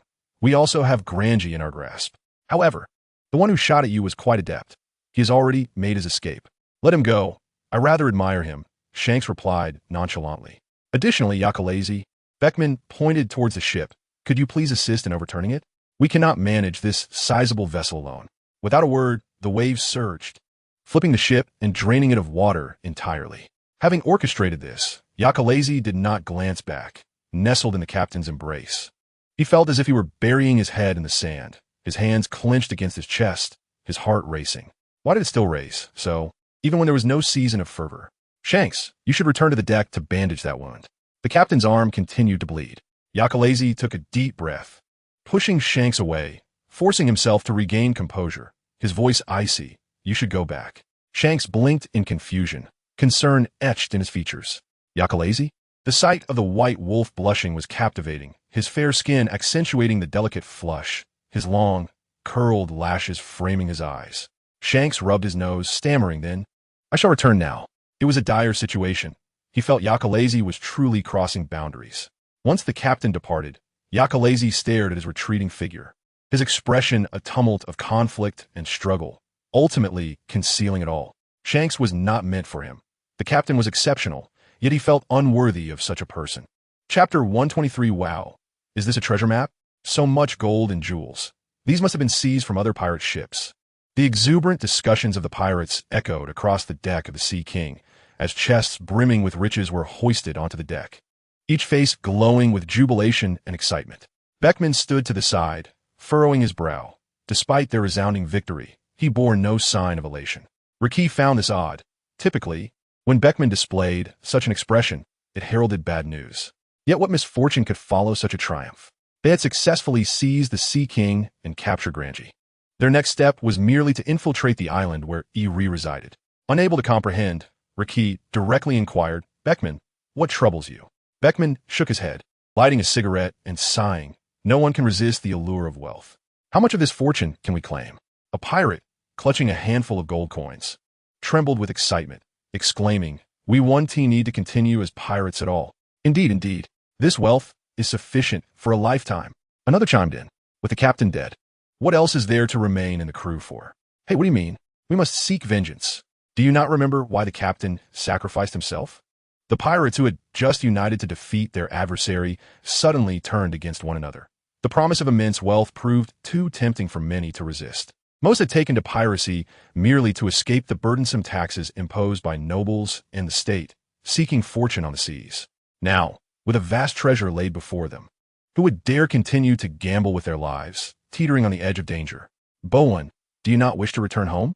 The captain has perished. Shall we remain with a pirate crew devoid of its leader? We could go back, but only after we exact our revenge. The young pirate known as Bowen retorted. The vice-captain was captured due to that hypocrite known as Eri. It was a trap. The captain ventured forth alone because some on the ship opposed the idea of sacrificing themselves, which is why he came alone to rescue them. Have you all forgotten? Bowen's voice, filled with anguish, was tinged with tears. His eyes reddened as he cried. We have such an opportunity now, to seek vengeance, to repent. Why do you continue to act this way? Why do we join the Bowen pirate crew? Have you all forgotten? It was the captain who salvaged each one of us. He saved you, who was once enslaved. He saved you, who was nearly executed. He saved you, who was on the brink of starvation. He saved me, who nearly took my own life. How could you all have forgotten? His anguished cries resonated with profound sorrow and despair, tugging at the hearts of many. Several members of the Bowen pirate crew lowered their heads, relinquishing their treasures. The joy of victory dissipated from the ship, replaced by an overwhelming silence. When Yakale returned to the deck, he found that everyone had fallen silent. His acute hearing had captured every word spoken moments earlier. He held no curiosity regarding the affairs of other pirate crews. Their presence or absence mattered little to him. Austin, never one to shy away from stirring the pot, approached him with a teasing expression. Aren't you curious about what just transpired? I heard it all, Yakale replied, for he did, to a degree, value his fellow crew members, as evidenced by his willingness to engage in conversation when they posed questions. You only need to listen? Allow me to provide a live commentary. Austin whispered, aware that in such circumstances it was wise to speak softly, for his companion's keen ears would catch every word. He was eager to share gossip, but with Bae-Kaman and La-Ji standing together, he knew Bae-Kaman would never allow him such leisure. Now that Yakale had just arrived, it seemed the perfect moment for some light banter. I'm not interested, Yakale replied coldly, leaning against the ship's railing, his gaze fixed on the cabin. Austin noticed the white wolf's tail wagging joyfully and turned to see none other than Xiang Kusi. Yakale was like a captain's radar. Whenever the tail wagged at such a frequency, it was undoubtedly directed towards the captain. Wait, what did I just say about such a frequency? Should he consider writing a book titled 100 Types of Tail Wagging Frequencies? Xiang Kusi, having bandaged his wounds, grimaced in pain, not from the injuries, but from the tightness of the bandages, which made his arm feel as though it were severed. What's wrong? He asked, surveying the somber faces on deck. The atmosphere was heavy, yet he seemed oblivious as he cheerfully suggested, let us hold a feast tonight. It's rare to have so many people together. In response, there was only silence. The members of the Bowen pirate crew appeared weary and conflicted, grappling with intense internal struggles, whether to return home to a life of happiness or seek revenge, uncertain of what fate awaited them. The answer was glaringly obvious. A person managed to muster a bitter smile, their voice trembling. Captain Xiang Kusi, I do not wish to face death any longer. Me too. I as well. In the end, merely 3 individuals from the nearly 50-member Bowen pirate crew remained silent. Xiang Kusi listened calmly, nodding before he turned to those 3 who had not spoken. And you 3? I am Bowen. I want to join your pirate crew. Ai Bute. This is my brother Ai Burue. We wish to join the Hong Fa pirate crew. Amidst the astonished gasps of the pirates, Xiang Kusi scrutinized the trio for an extended moment, long enough for beads of sweat to form on their foreheads. Bowen gritted his teeth, declaring, I seek revenge for the captain. That is why I wish to join you. Once our vengeance is fulfilled, we shall not depart. Ai Bute Adit. We cherish the life at sea. We want to continue as free pirates. Is that so? Xiang Kusi replied, nodding seriously before breaking into a smile. The scrutiny vanishing as he cheerily said, very well, welcome aboard. Bae-Kaman, tally the total resources and distribute them per head. Those who prefer not to fight can depart on the reserve ship, the Wang Zhihao. As a pirate, Xiang Kusi was truly unique, for instance, regarding the distribution of treasure, which captain would choose to divide it per individual, including the 3 new members, their crew, now numbered 11, meaning the vast majority of the treasure would belong to the crew of the Bow when pirate ship. Yet no objections were raised. Bay Command promptly moved to assess the goods. La Ji dashed off to the kitchen, clutching his grumbling belly in search of Pierre, though Austin felt somewhat shortchanged. He was not yet a member of the Hong Fa pirate crew. While his interactions had been pleasant and life at sea undeniably vibrant, he was still hesitant to fully commit until he observed Isu Bu's choice.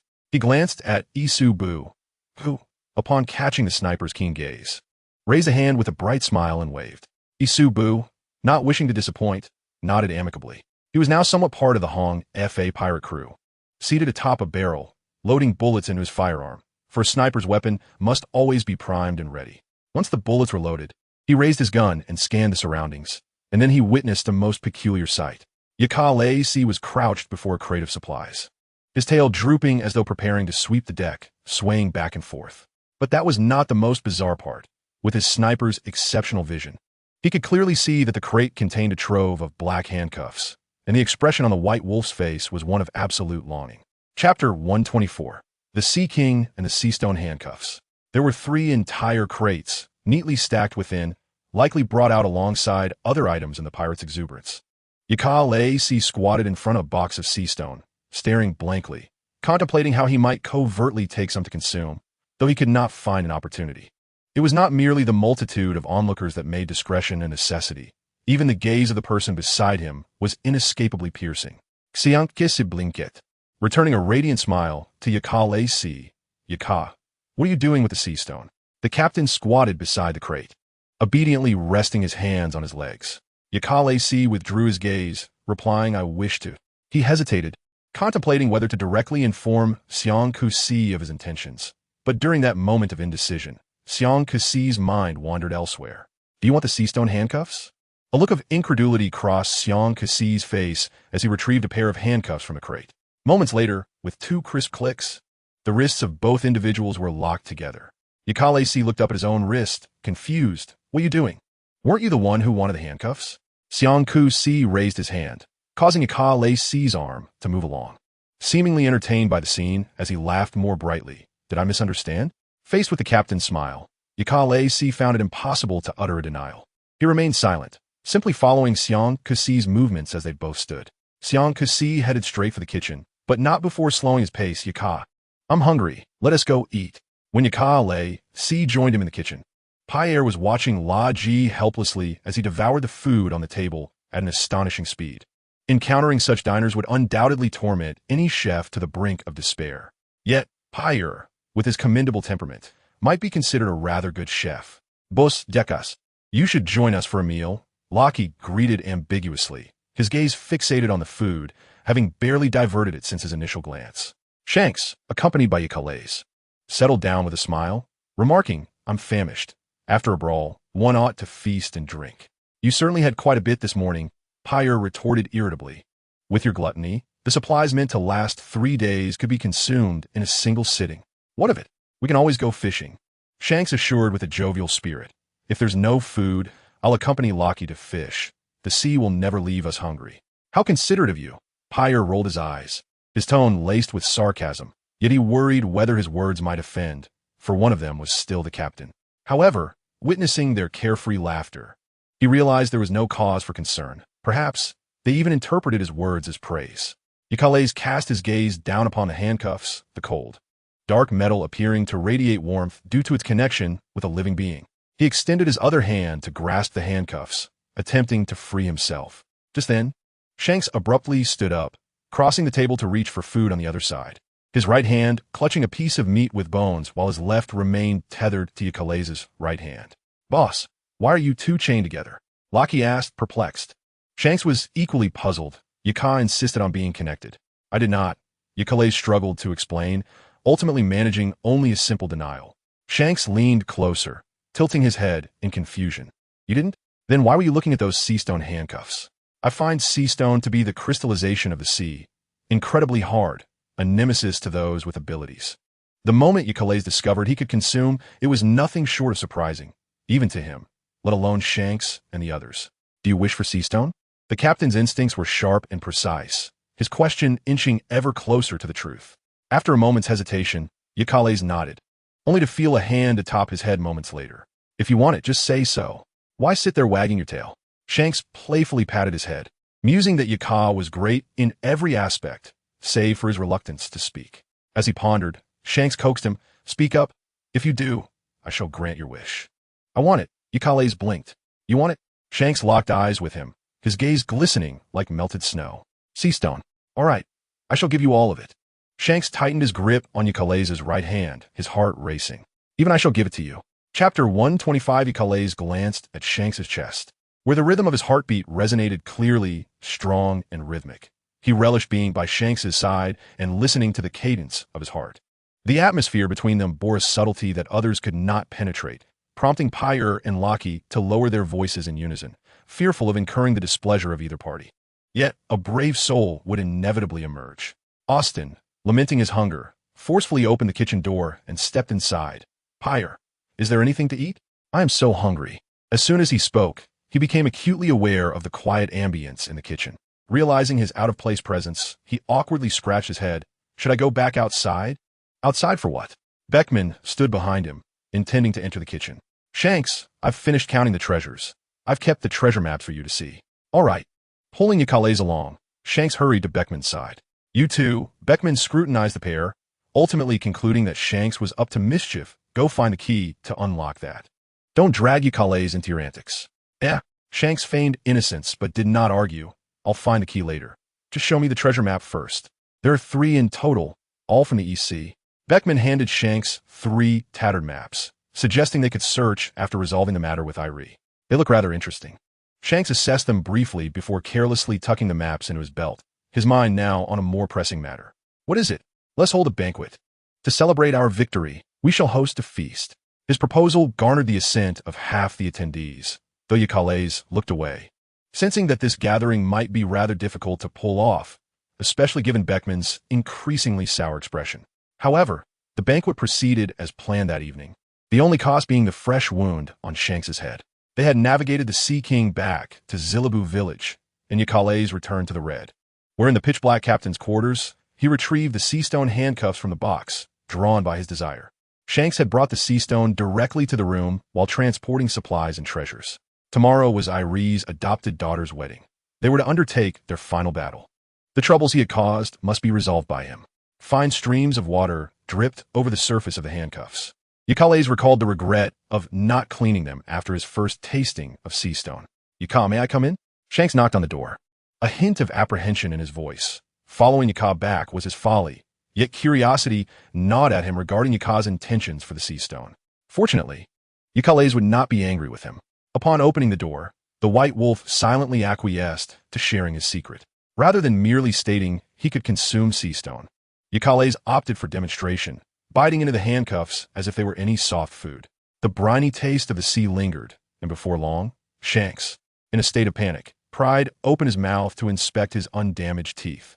"Why, Yuka, are you all right?" Only after confirming that all his teeth were intact did Shanks exhale in relief, cautiously asking, "Were you not full from dinner? Or are you unwell?" He placed a hand on Yukales' forehead, his mind a blank slate, relying solely on instinct to pose questions. Yukales shook his head. "I am fine," he replied, carefully observing Shanks. His ears trembled with discomfort, a few delicate strands of fur floating toward Shanks' nose, prompting the captain to suddenly lower his head and sneeze thunderously.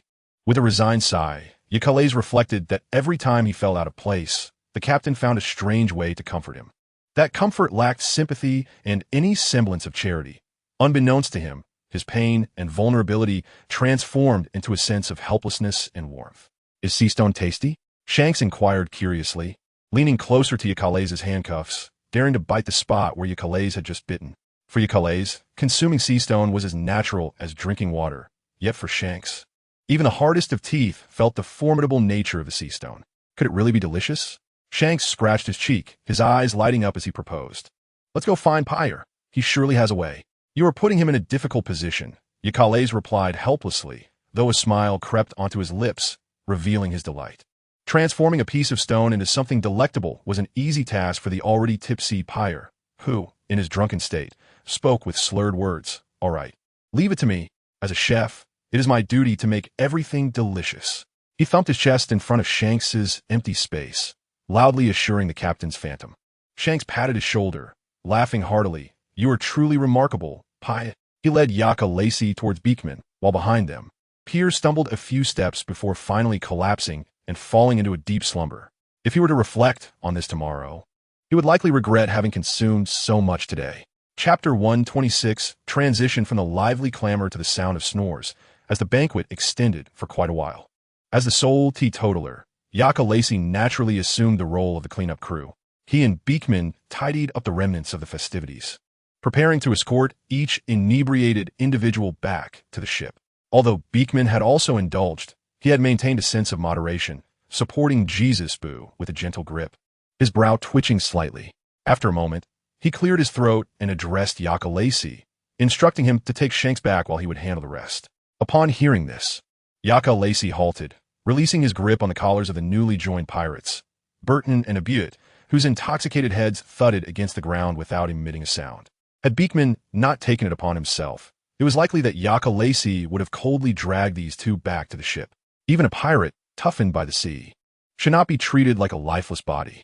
Oblivious to his actions, Yaka Lacey stepped over Burton's sprawled form and returned to the side of the snoring captain. The captain lay with his mouth agape, emitting the sounds of deep sleep, sprawled across a significant portion of space. Yaka Lacey crouched down, draping the captain's arm over his shoulder. This position was somewhat laborious, especially when attempting to carry a sleeping individual. Fortunately, the captain stirred awake just then, climbing onto the back of Bai Lang, his red hair brushing against the white mane. Shanks mumbled something before drifting back into slumber. Despite Yaka Lacey's keen hearing, he could not discern Shanks's words. However, asking him would not have been an option. He laid the captain on the bed and silently retrieved a damp towel. Though pirates typically disregard such niceties, a simple wipe of the face would surely provide some comfort. Shanks swallowed, his Adam's apple bobbing, and finally, as Yaka Lacey reached to assist him in removing his shirt, he grasped the hand that lightly brushed against the garment's buttons. "Are you truly going to help me undress?" Shanks's voice was slightly hoarse, tinged with a hint of anxiety and anticipation, his eyes shining with clarity, devoid of any trace of inebriation. His grip was firm, and Yaka Lacey's hand did not pull away. He wanted to utter an apology, but recalled Shanks's earlier words, ultimately remaining speechless, frozen in his leaning position as if caught off guard. A strand of Shanks's white hair drifted down from behind his ear, glinting with a silvery sheen under the moonlight streaming through the window. Shanks blinked and gave a firm tug, releasing his lustrous, silken white locks, which cascaded beautifully. His fingers glided through the cool strands, eliciting a sense of comfort. Noticing Yaka Lacey's flustered attempt to rise, Shanks pressed his palm against Yaka Lacey's head, entwining the hair around his fingers and drawing him into his embrace. "Let's sleep together tonight, Yaka." Heart racing, Shanks endeavored to steady his breathing. Having consumed so much alcohol, he felt emboldened to indulge in a little whimsy. Yaka Lacey, cautious, refrained from making any sudden movements, fearful of inadvertently causing harm. He attempted to patiently negotiate with the intoxicated captain. "I can sleep in a hammock. Is it because I smell?" The scent of the pirate feast, infused with barbecue and alcohol, lingered, mingling with the ever-present aroma of the sea. Before Yaka Lacey could respond, Shanks rolled over, guiding Yaka Lacey back onto the bed. Once face to face, Shanks squinted and smiled. "You must get used to it, Yaka." He sighed. "Whether it's rum or roasted meat, you must acclimate to my scents." "All right." Yaka Lacey's tail swayed slightly, showing no objection to Shanks's whimsical demand. Shanks, expecting this response, smiled knowingly. Yaka Lacey had always been agreeable to his requests. In truth, he had contemplated more audacious demands, but decided against it, thinking of the tasks awaiting him the following day and acknowledging his own vulnerabilities. He needed to be as strong as Captain Roger to safeguard his treasures properly. "Sleep now. I'm so tired." Shanks yawned, burying his head into Yaka Lacey's shoulder. And shortly thereafter, soft snores filled the air. Yaka Lacey perked up his ears. Though his face betrayed no emotion, his tail began to wag. He felt an overwhelming joy, and for canines, expressing happiness and affection often manifest through such instinctual gestures, more authentic than the emotions they might conceal. This slumber was the most peaceful Yaka Lacey had experienced, even longer than his usual waking time. Shanks remained asleep, entwined around Yaka Lacey like an octopus. The blanket having fallen to the floor, a testament to the captain's restlessness during the night. The temperature fluctuated significantly at sea, compelling Yaka Lacey to instinctively cling to the nearby source of warmth. Shanks awoke from the tickling sensation. In his dreams, he had successfully touched Yaka Lacey's tail, which felt just as he had imagined, soft and substantial, yet slightly ticklish. Groggily opening his eyes, he discovered a pair of fluffy ears swaying before him. The cause of his awakening. He blew gently into the ears, prompting them to twitch vigorously once more, while Yaka Lacey shot him a rare, reproachful glance, signaling him not to blow. Good morning, Yaka. Shanks, now sober, beamed brightly. Because you slept beside me, I had the best night's sleep. Yaka Lacey hesitated, his face flushing before finally echoing, me too. Chapter 127 introduces Yi Lang Chi Si, the most renowned noble philanthropist in EC, who possesses an entire island dedicated to his endeavors. Nearby, the most illustrious maritime monarch patrols to ensure safety. Countless villages have benefited from Yi generosity, and he has a penchant for adopting homeless children, providing them shelter on his island. To the common folk of the EC, he is a figure of profound gratitude. Regrettably, this kind-hearted Yi has never taken a wife or had children, claiming his adopted children are sufficient, wishing to impart equal affection to all. Today marks the wedding of his first adopted daughter, Sunya, to a powerful noble from the EC. Due to Yi's extensive network and the travel time required for many of his guests, the ceremony is scheduled for the evening. The island's port is illuminated and bustling, with the Navy conducting continuous patrols, while naval ships cruise nearby. The Navy maintains a strong rapport with Yi, not only because of his noble status, but also due to his generosity, providing investments and supplies annually. Thus, for this grand wedding, the Navy headquarters issued directives to ensure the event's protection against any potential pirate disruptions. Just as two naval ships were about to exchange duties, a small dark speck suddenly appeared on the distant horizon, prompting immediate alertness among the Navy personnel. A lookout raised his telescope and shouted down to the wary crew, "Do not worry, it is the Sea Monarch." As Yi's most formidable naval force, the Sea Monarch frequently patrolled the waters, sometimes for days, sometimes for months on end. Due to the grand wedding, the Haishang Wangzhe set sail once more to intimidate surrounding pirates and inspect potential dangers. It was quite normal for it to return at this time. Two naval vessels cleared a passage, allowing the Haishang Wangzhe to pass. As they brushed past each other, a soldier standing on the deck inadvertently cast a glance at the Wangzhe. Oddly, he murmured, "Why are there so few people on board?" In the past, when returning home, the deck of the Haishang Wangzhe was always bustling with activity. Yet now it appeared desolate with only a handful of individuals. Is something amiss? Another sailor, overhearing his remark, called out, "Is there something unusual about the Haishang Wangzhe?" The lookout soldier pondered for a moment and replied, "No, Colonel Granger is still standing with another sailor. Perhaps you are overreacting." The sailor nudged his companion jokingly, suggesting, "Perhaps they have captured pirate treasure and are busy dividing it." "That could be true," the other replied, scratching his head, his tone tinged with envy, as the naval vessels often seize treasures. Because of the formidable reputation of the Wangzhe, the sailors hardly scrutinized it before allowing it to pass. Having navigated through this situation without incident, the real test awaited them upon reaching the port. Beckman, with his weapon resting against Granger's waist, whispered a warning, "I hope you do not slip up. Otherwise, I cannot guarantee that this gun will not misfire." "I understand." Granger nodded repeatedly, compelled by circumstances to yield to the threats posed by the pirates. However, he would never willingly become a puppet. A glint of cold determination flickered in Granger's eyes. Once he extricated himself from his predicament, he would ensure the downfall of these pirates.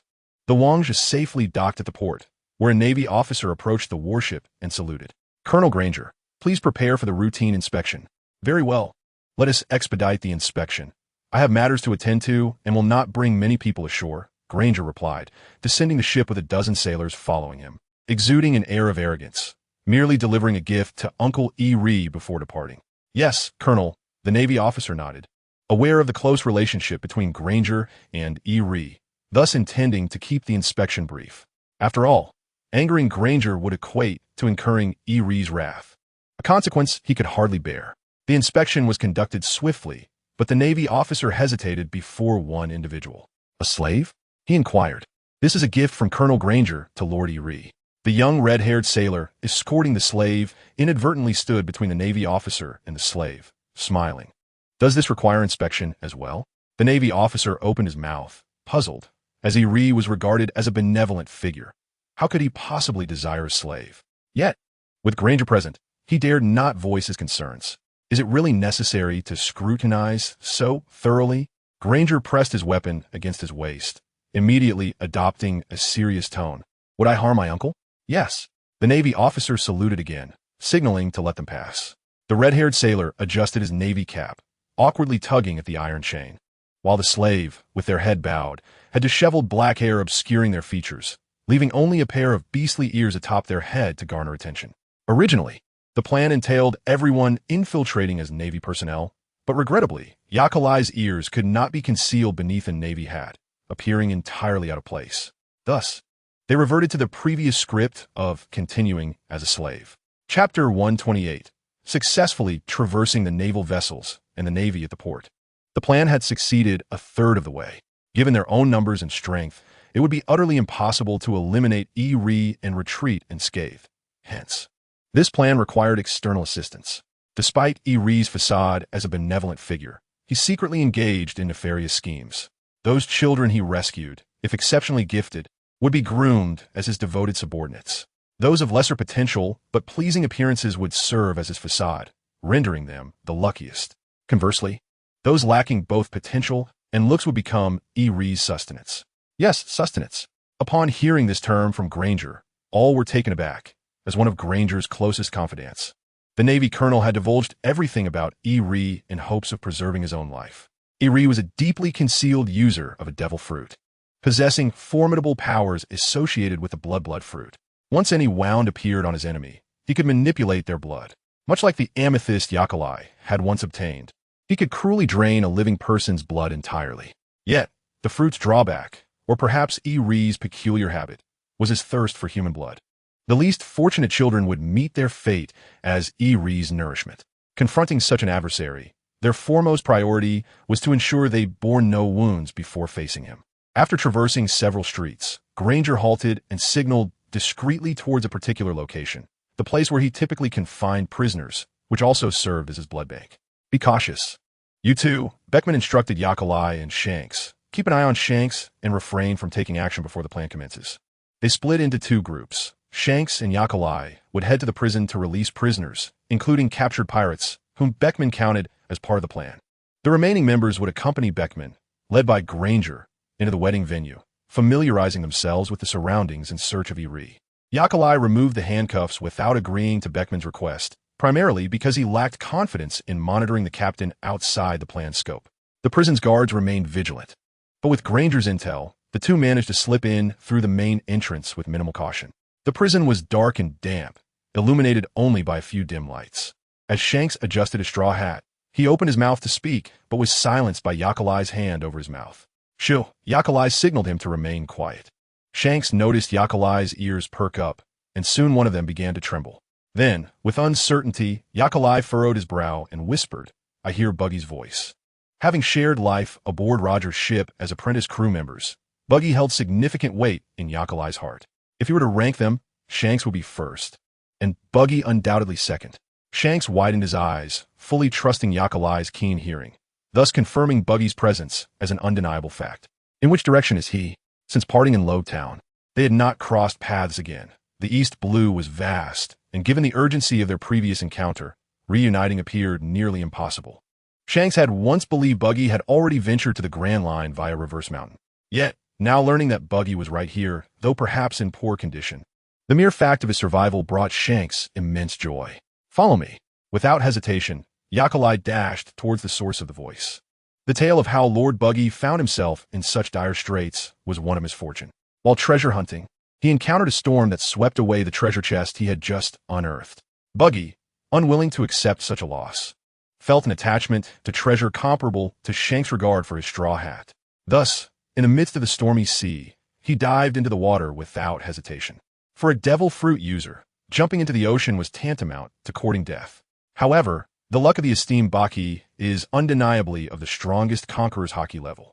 Not only did he survive, but he was also rescued. Although he was immediately imprisoned upon his rescue, The mere fact of being alive was a great fortune. Observing his fellow inmate snoring beside him, Baki's eyes betrayed a hint of disdain. With a flick of his wrist, a dagger materialized in his hand. As he fixated on the gleaming blade, a sinister smile crept across his face. Today marked the wedding of Ri's adopted daughter, and the guard would undoubtedly be concentrated at the ceremony, rendering the prison's watchmen notably more lax than usual. This was the opportunity he had been waiting for. Taking a deep breath, Baki positioned himself beside the prison door, silently counting the patrols, which indeed seemed much less vigilant than usual. Once a new patrol had passed, Baki rolled up his sleeves, intent on executing his escape plan. Just as he was fervently attempting to pry open the lock with his dagger, his slumbering cellmate suddenly sat up and inquired, "Need help?" Was that even a question? Flustered and perspiring, Baki snapped back, then stiffened, feigning calmness as he turned to respond. "Ahem, weren't you asleep? You're being too loud." The man, clad in a navy uniform, shrugged and yawned. "Perfect timing. I want to escape too. Let us team up." "Why on earth would I team up with you?" Baki retorted defiantly, yet his hands remained busy at the lock, oblivious to his cellmate's shifting expression. "Baki, do you need assistance?" The familiar inquiry heightened Baki's already frayed nerves, and he glared at the source of the voice, exclaiming without thought, "Can you not see I'm trying to unlock this?" "We have a key here," Shanks said, tilting his head innocently as he raised a set of prison keys. Their clinking resonating throughout the cell. "Shanks!" Baki could scarcely believe his eyes upon encountering a familiar face in such a dire setting. However, out of habit, he immediately placed his hands on his hips and commanded without hesitation, "Hurry up and unlock this door for me." "But weren't you trying to pick the lock?" Shanks replied innocently, grinning, "It's great to see you, Baki. Akar said you were here. Just unlock the door already." Baki, unconsciously easing his tone, ceased his lock-picking efforts and glanced around at Shanks. He then curiously asked, "Where's Akar?" At this, Shanks paused and looked to the side, where Akarales stood with his arms crossed, his gaze indifferent, as though he existed in a realm of his own. "Isn't Akar right here?" He pointed. Bemused, but Baki es apparentist. Baki scrutinized the dark-haired figure with wolf-like ears, recognizing the features but hesitating before finally murmuring, "So, you used to have black hair." He distinctly remembered Akar as having white hair, yet he quickly accepted his mistaken recollection. He then noticed another surprising detail. "Shanks, when did you become a lapdog for the Navy?" "What?" Shanks, bemused, tugged at his Navy collar. This was a garment he had donned several times before. It was the first time he felt so constricted. "We infiltrated, borrowing a few Navy uniforms. Akar's hair is dyed black," he explained while unlocking the door. "We plan to liberate everyone in this prison. Care to join us, Baki? Since you put it that way, I shall lend a hand." Baki readily agreed, his mind racing as he weighed the pros and cons during Shanks' speech. Escaping alone would be fraught with uncertainty. It was wiser to accompany someone familiar. After all, if danger arose, those two would bear the brunt of it. Moreover, he had heard tales of Ri's vast treasures. Even if he didn't claim them all, he certainly deserved a share. He could always persuade Shanks later for an even larger bounty. Akarales remained silent, merely observing the man in the Navy uniform who shared a cell with Baki. The fellow was neither tall nor imposing, possessing an unremarkable face. Yet, Akarales felt an odd sense of familiarity. Just then, the man glanced back and addressed Shanks. "Are you planning to kill Ri?" "Oh, so you also snuck in wearing a Navy uniform?" Shanks asked. "My name is Pai Zhao Wang, and I am indeed a Navy officer. Care to take me along?" The man candidly revealed his identity. "Disguised? A genuine Navy officer? Ah, that might not be permissible," Shanks mused, scratching his head, puzzled as to why a Navy officer would seem so eager at the notion of assassinating a noble. "Have we met before?" Akarales suddenly interjected. Shanks paused, gripping the lock tightly, leaving Baki inside, anxiously yearning to escape. He turned his wary gaze toward the man named Pai Zhao Wang. Though taken aback, Pai Zhao Wang respectfully tipped his hat to Akarales, a hint of pride in his smile. "I didn't expect you to notice me. I thought I was quite hidden while taking those photographs." "Photographs?" Shanks furrowed his brow, pulling Akarales behind him. Indeed, Pai Zhao Wang produced a bounty poster from his coat pocket, proudly indicating Akarales' half-body image. "I must admit, these photos are quite well taken. The lighting, angles, and expressions were all captured with a professional touch." "Bounty poster?" Baki, caught off guard, stared at the suddenly boastful Navy officer. "You took Akar's bounty poster?" Shanks, now serious, promptly opened the prison door, exclaiming, "You did an exceptional job." During their separation, He had often flaunted Akerali's bounty poster to Beckman and others. Akerali's felt a tinge of annoyance. It made sense why he found Pai Zhao Wang familiar. Upon first glimpsing his own bounty, he had sensed something was amiss, as the photo had clearly been taken from a close proximity. Initially careless, he had since grown more cautious, consciously remembering every passerby. Hence the sense of recognition toward Pai Zhao Wang. I work in the Navy's photography department, currently preparing for a promotion. While stationed in the East Sea, I was temporarily assigned to investigate Yi. Regrettably, Pai Zhao Wang's side. Not only was my camera, which served as evidence, stolen, but I was also imprisoned. I see. Shanks nodded in understanding. Well, we're also headed to confront Yi, so let us go together. Really? That is fantastic. Pai Zhao Wang exclaimed with delight. Fully aware of who stood before him, the captain of the infamous red-haired pirates, reputed to be an admirable pirate. His tentative question had received an unexpectedly enthusiastic response. Baki shook his head, having unconsciously moved to stand alongside Akerali's, having replaced Shanks' earlier position. Shanks, you become increasingly foolish. A chilling gaze emanated from the side, prompting Baki to quickly amend. You're resembling a captain more and more. Chapter 130. An hour before the riot erupted in the southern prison, Beckman and the others followed Granger to the wedding venue, where the open square was lavishly adorned and dancers performed under the dazzling stage lights. Amidst the clinking of glasses and the mingling of esteemed nobles, the butler announced a plethora of exquisite gifts and blessings, creating a lively atmosphere.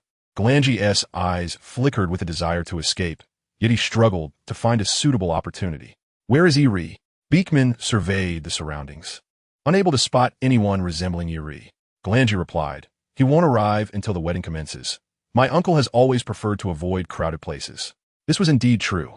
For one with the abilities of the blood fruit, a multitude of people merely signified an abundance of blood, making it difficult for Yi to rein in his desires.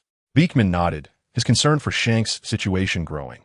If any commotion arose prematurely, Yi might not appear, complicating their plans to infiltrate Yi's castle for assassination. As Galangie, a trusted confidant of Yi, occupied a favorable position at the wedding. Even the Navy and servants accompanying him were permitted to remain at the venue. As time passed, the protagonists of the wedding finally made their entrance. Yi's adopted daughter, Xuanya, donned a white wedding gown, her delicate features adorned with a faint, formal smile. She was linked arm in arm with an elderly gentleman in a black suit, sporting a white beard and a benevolent expression, Yi's most charitable benefactor in the East Sea. Beekman discreetly inclined his head, and Yesub understood, silently retreating. In the midst of the exuberant banquet, he remained inconspicuous. Under normal circumstances, no one would pay him any mind. Yet, Yi's gaze fell upon him, a gentle smile gracing his lips as he questioned, what is your purpose in departing? Yesub stiffened, his hands clasped behind his back, narrowly resisting the urge to draw his firearm. He lowered his head, silence enveloping the atmosphere.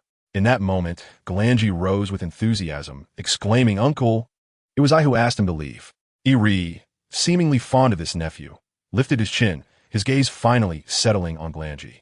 My dear nephew, why do the subordinates trailing behind you not resemble anyone I know? His voice was gentle, yet the underlying tension was palpable. Galangie yearned to convey his current predicament directly to Yi, yet he knew that uttering a single word could result in a bullet piercing his brow. He wished to survive. The previous few have been replaced, Galangie explained. I sent that fellow to retrieve a gift for you, a rare ingredient procured during this voyage. Oh, I eagerly anticipated, Yi remarked, finally lowering his guard. The ingredient served as a euphemism for the blood supply between him and Galangie, who consistently provided fresh sustenance. With a sigh of relief, Yesub quickly exited the banquet, seeking a concealed vantage point with a clear line of sight. He adjusted his sniper scope, practicing his aim several times. Provided no unforeseen circumstances arose, he would be poised to eliminate the unsuspecting Yi. Just as he prepared to pull the trigger, chaos erupted. A drenched and battered Navy officer burst into the banquet, his voice inaudible to Yesub, yet his gesture suggested he was vocally agitated. Following his announcement, all eyes turned towards Galangie and his entourage. The officer was none other than Vicky, who had previously injured Shank's shoulder aboard the Sea King and had managed to escape. He stormed into the banquet, loudly proclaiming the defeat of the Sea King and Galangie's capture, inciting a wave of shock throughout the assembly. Yi furrowed his brow as guards swiftly surrounded him. Is this true, Galangie? Iri's gaze shifted to him, the feigned warmth evaporating from his eyes. His voice, however, remained unervingly gentle. "Have you been threatened? Are you here to kill me?" At these words, Galanji trembled, having heard Iri speak in such a tone numerous times, yet never with this degree of fear. He envisioned the gruesome fate of those drained of blood and left to wither away, his body involuntarily shaking, a reaction that seemingly corroborated the Navy officer's claim. Beekman frowned, feeling utterly helpless regarding Galanji's cowardice. Their plan had been exposed, and their only hope lay in Shanks and Yesub. Meanwhile, Yesub, having secured a prime sniping position, found himself in a quandary. The multitude surrounding Iri was too great, leaving his crosshairs trained only on an inconsequential figure. Nevertheless, he maintained his sniping stance, ready to fire should Beekman and the others retaliate. Beekman, realizing they could not remain passive, withdrew a concealed firearm from his sleeve, aiming it directly at Galanji's head. He was wagering that Iri would not reveal his true nature in the presence of so many nobles and Navy officers. "Seize them," commanded Iri, his voice taut with tension, coinciding with Beekman's deliberately raised tone. "As a renowned philanthropist of the East Sea, you wouldn't allow your nephew to perish, would you?" Iri, indeed mindful of this, glared at Beekman in anger, yet restrained the Navy's actions. "I was not aware until now. You are members of the Red-Haired Pirates, are you not?" Over the past few months, the Red-Haired Pirates had faced numerous naval skirmishes, both against other pirates and the Navy, becoming one of the most notorious pirate crews in the East Sea. Iri had learned of their activities not through bounty notices, but via specialized informants who had revealed the identity of the thief, AKAs, who had stolen his amethyst, thereby connecting him to the Red-Haired Pirates. Initially intending to deal with them after the wedding, he was now confronted with the unexpected arrival of his foes. Chapter 131. The wedding was fraught with surprises, the scene devolving into chaos as the Navy guarded the panicked nobles. Iri stood on the platform, his gaze icy. Soon, a series of explosions resonated from the southern side of the island, prompting a Navy officer to approach Iri, whispering about a prison riot.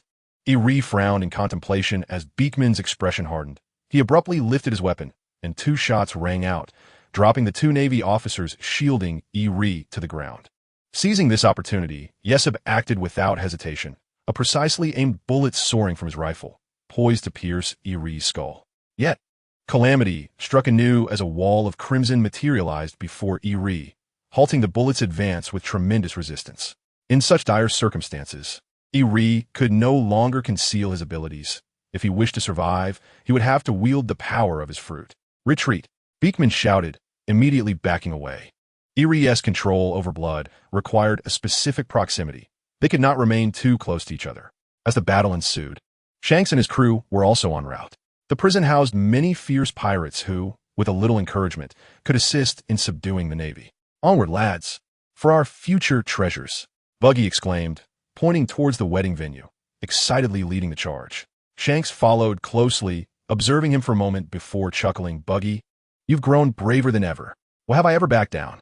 Buggy retorted angrily, his hands flailing as he playfully smacked Shanks on the shoulder. "It's just Iri. Leave him to me, but I expect to claim the lioness share of the treasure." "Very well," Shanks replied with a sincere smile. "Do your best." A figure darted past them. AKAs, his speed, unmatched, effortlessly outpaced them. "Damn it, AKAs, you're plotting to steal my treasure, aren't you?" Baki shouted angrily from behind. "Leave Yuri to me." Yakalazi held no interest in treasure. Rather, he was captivated by the thrill of battle, for only in combat could he truly realize his potential. Thus, he approached the fray with unwavering enthusiasm.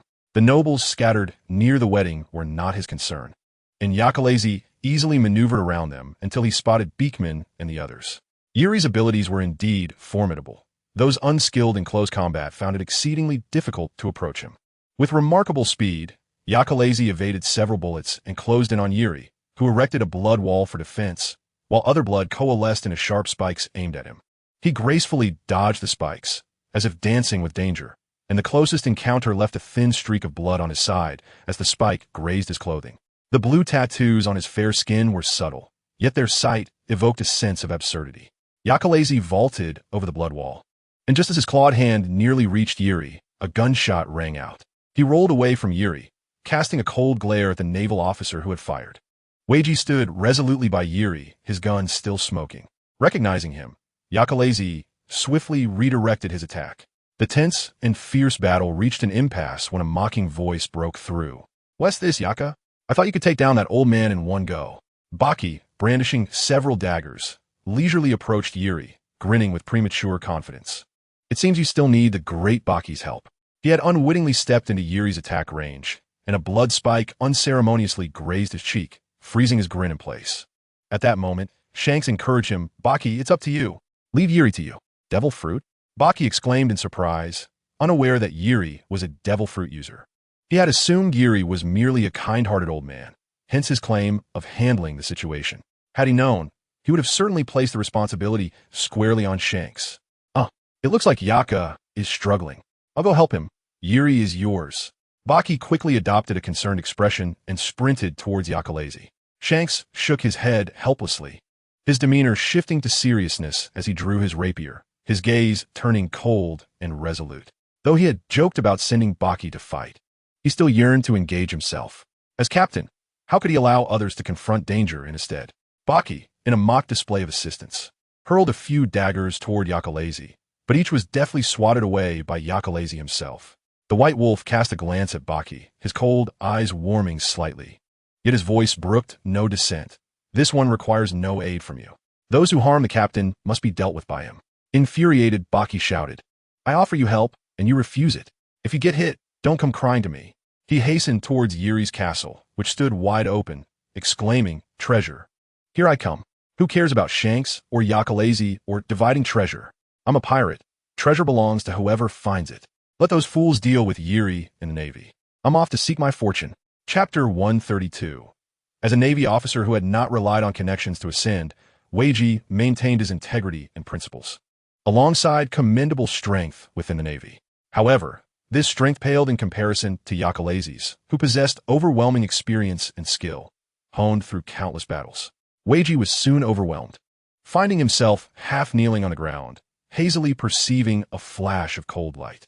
He closed his eyes, resigning himself to embrace death. As a Navy officer, perishing at the hands of a pirate could be considered a noble demise.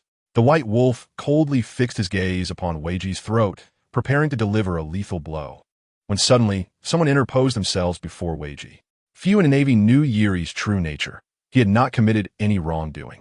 The photographer king stood resolutely before Weiji, his expression grave and his eyes unwavering. "Please spare his life." Lacking any threat, Yakalazy assessed the situation and swiftly concluded the outcome, showing no intention of halting his assault. He would not abandon his resolve for a few words from an irrelevant party. The chilling light raised once more, while the photographer king made a desperate final plea. If it were your captain, he would not resort to extermination. The lethal glint hovered perilously close to his eyes, and the photographer king felt a cold sweat trickle down his back, realizing that the intended target of the sharp claws was, in fact, him. Had it not been for his words, Yakalazy would have likely eliminated them all, despite their brief interactions during their imprisonment. He was merely gambling.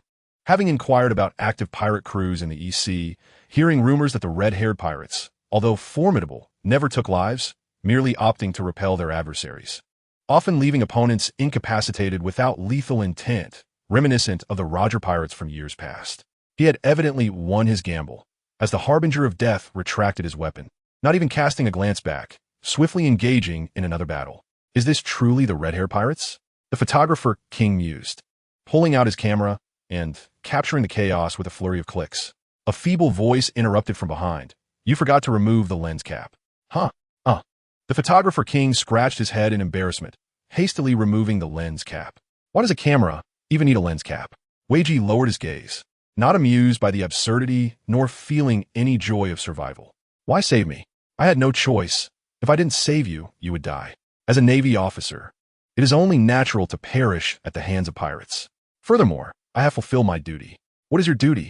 The photographer king rifled through his camera, casually selecting a few photos to hand to Weiji. To protect a fraud like this? In the first photo, Yuri sat coldly on the ground, clutching a woman's hair in one hand while brandishing a sharp dagger in the other. The next image depicted children kept in the prison. What you protect is merely a blood-sucking monster.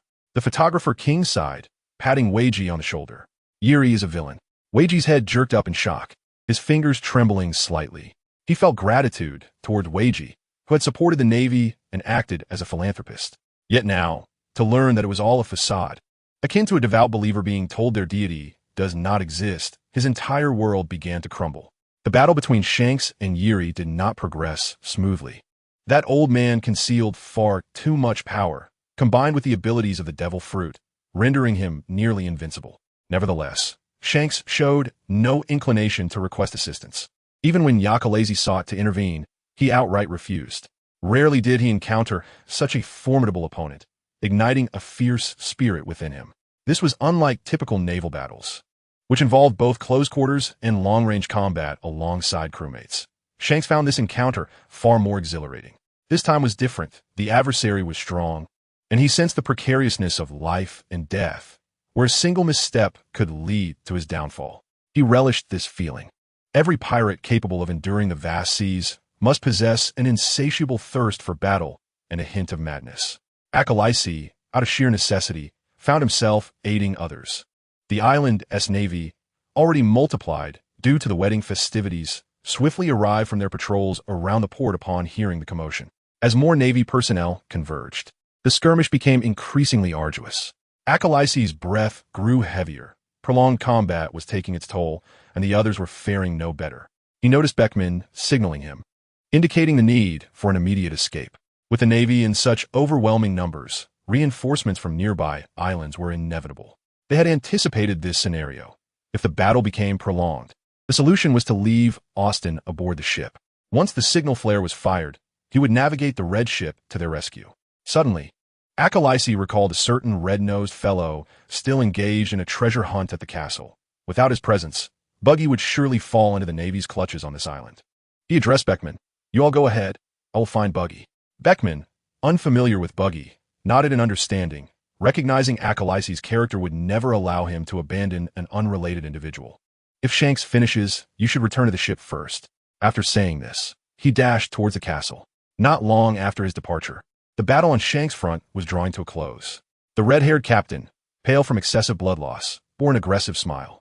With a final swing of his sword, the fight concluded.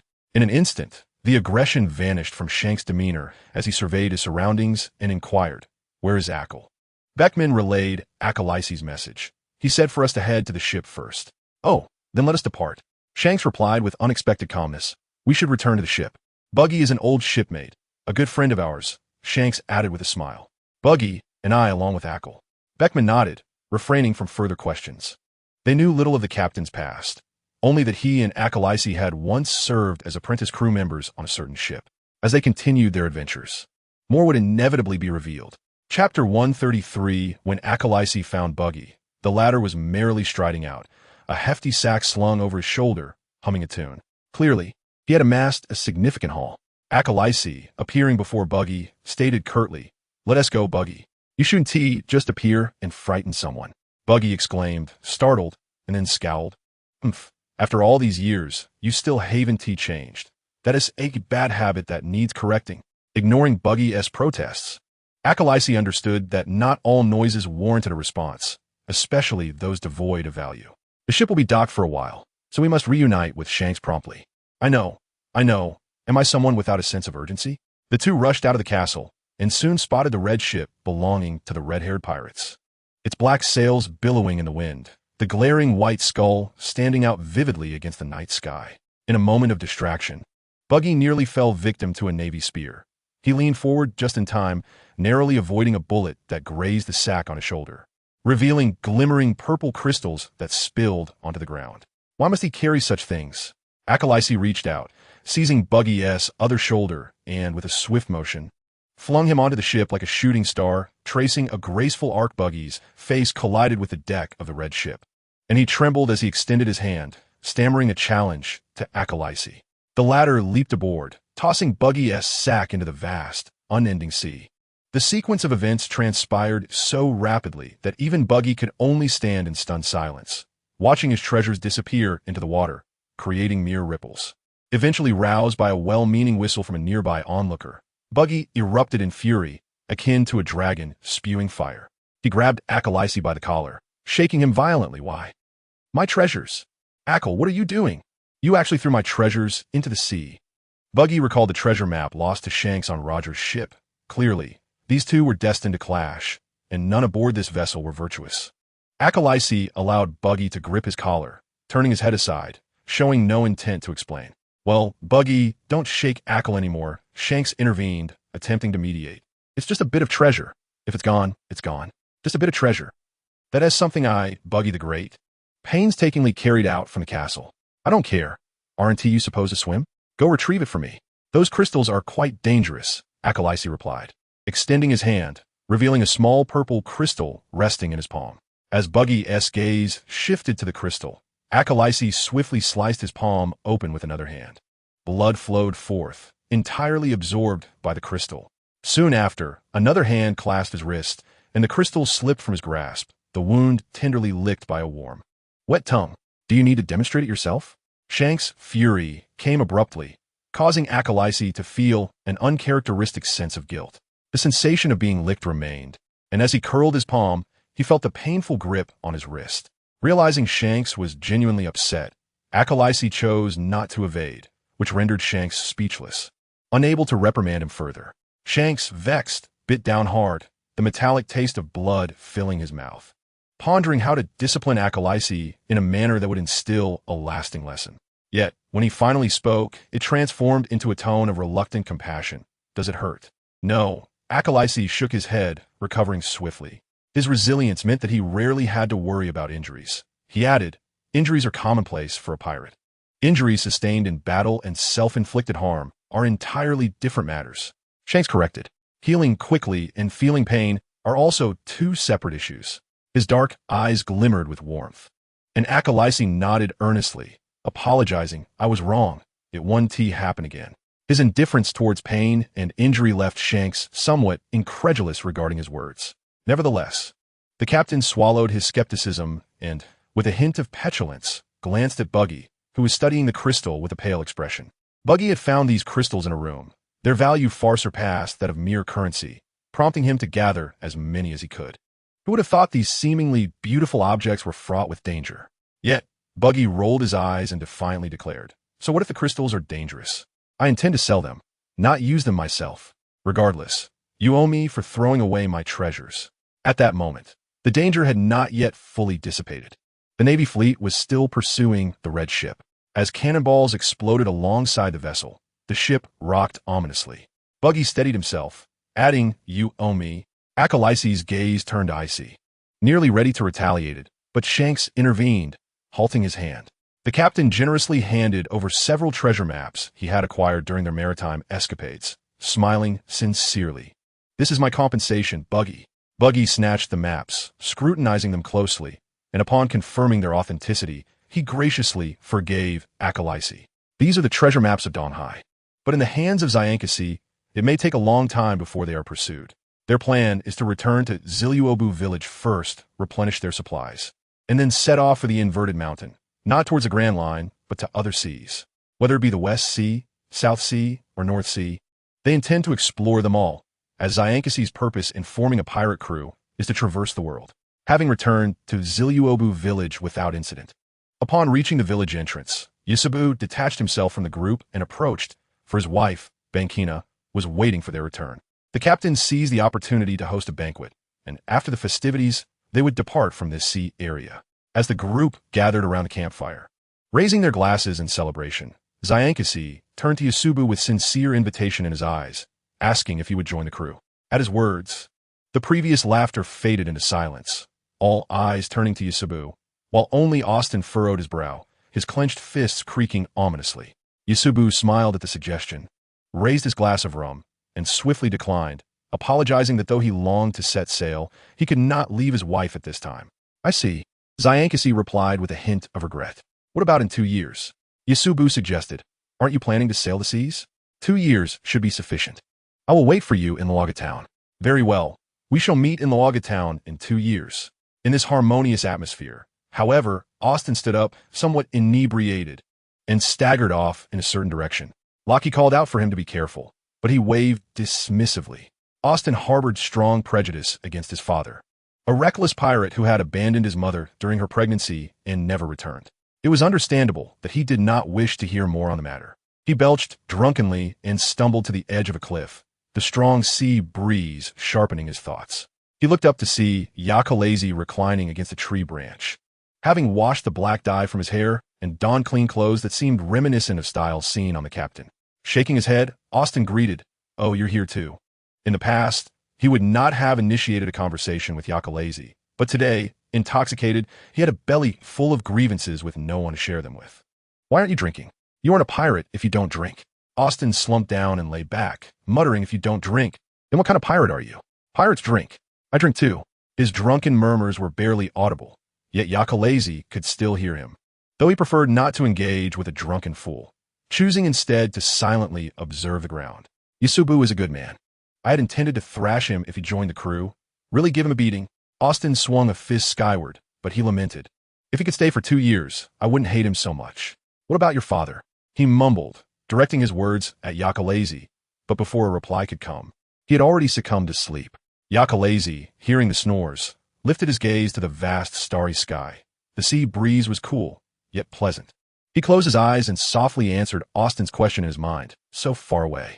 The next day, bidding farewell to the villagers of Ziliobo, they finally embarked on their journey to the inverted mountain. Luck was on Buggy's side, as he encountered his ship just a day later. While the former trio of apprentices parted ways once more, Buggy in search of treasure in the East Sea, while Zyankasi and his crew headed towards other waters. Another day passed, and newspapers delivered by messenger gulls reached various corners of the world, featuring a large section detailing the notorious actions of the red-haired pirates at a wedding.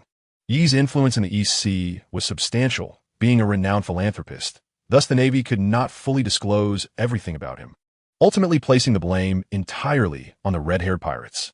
Consequently, alongside the newspaper was a bounty notice for the entire crew, with Captain Zyankasi's bounty set at 250 million berries, collectively amounting to over $1 billion for the pirate crew.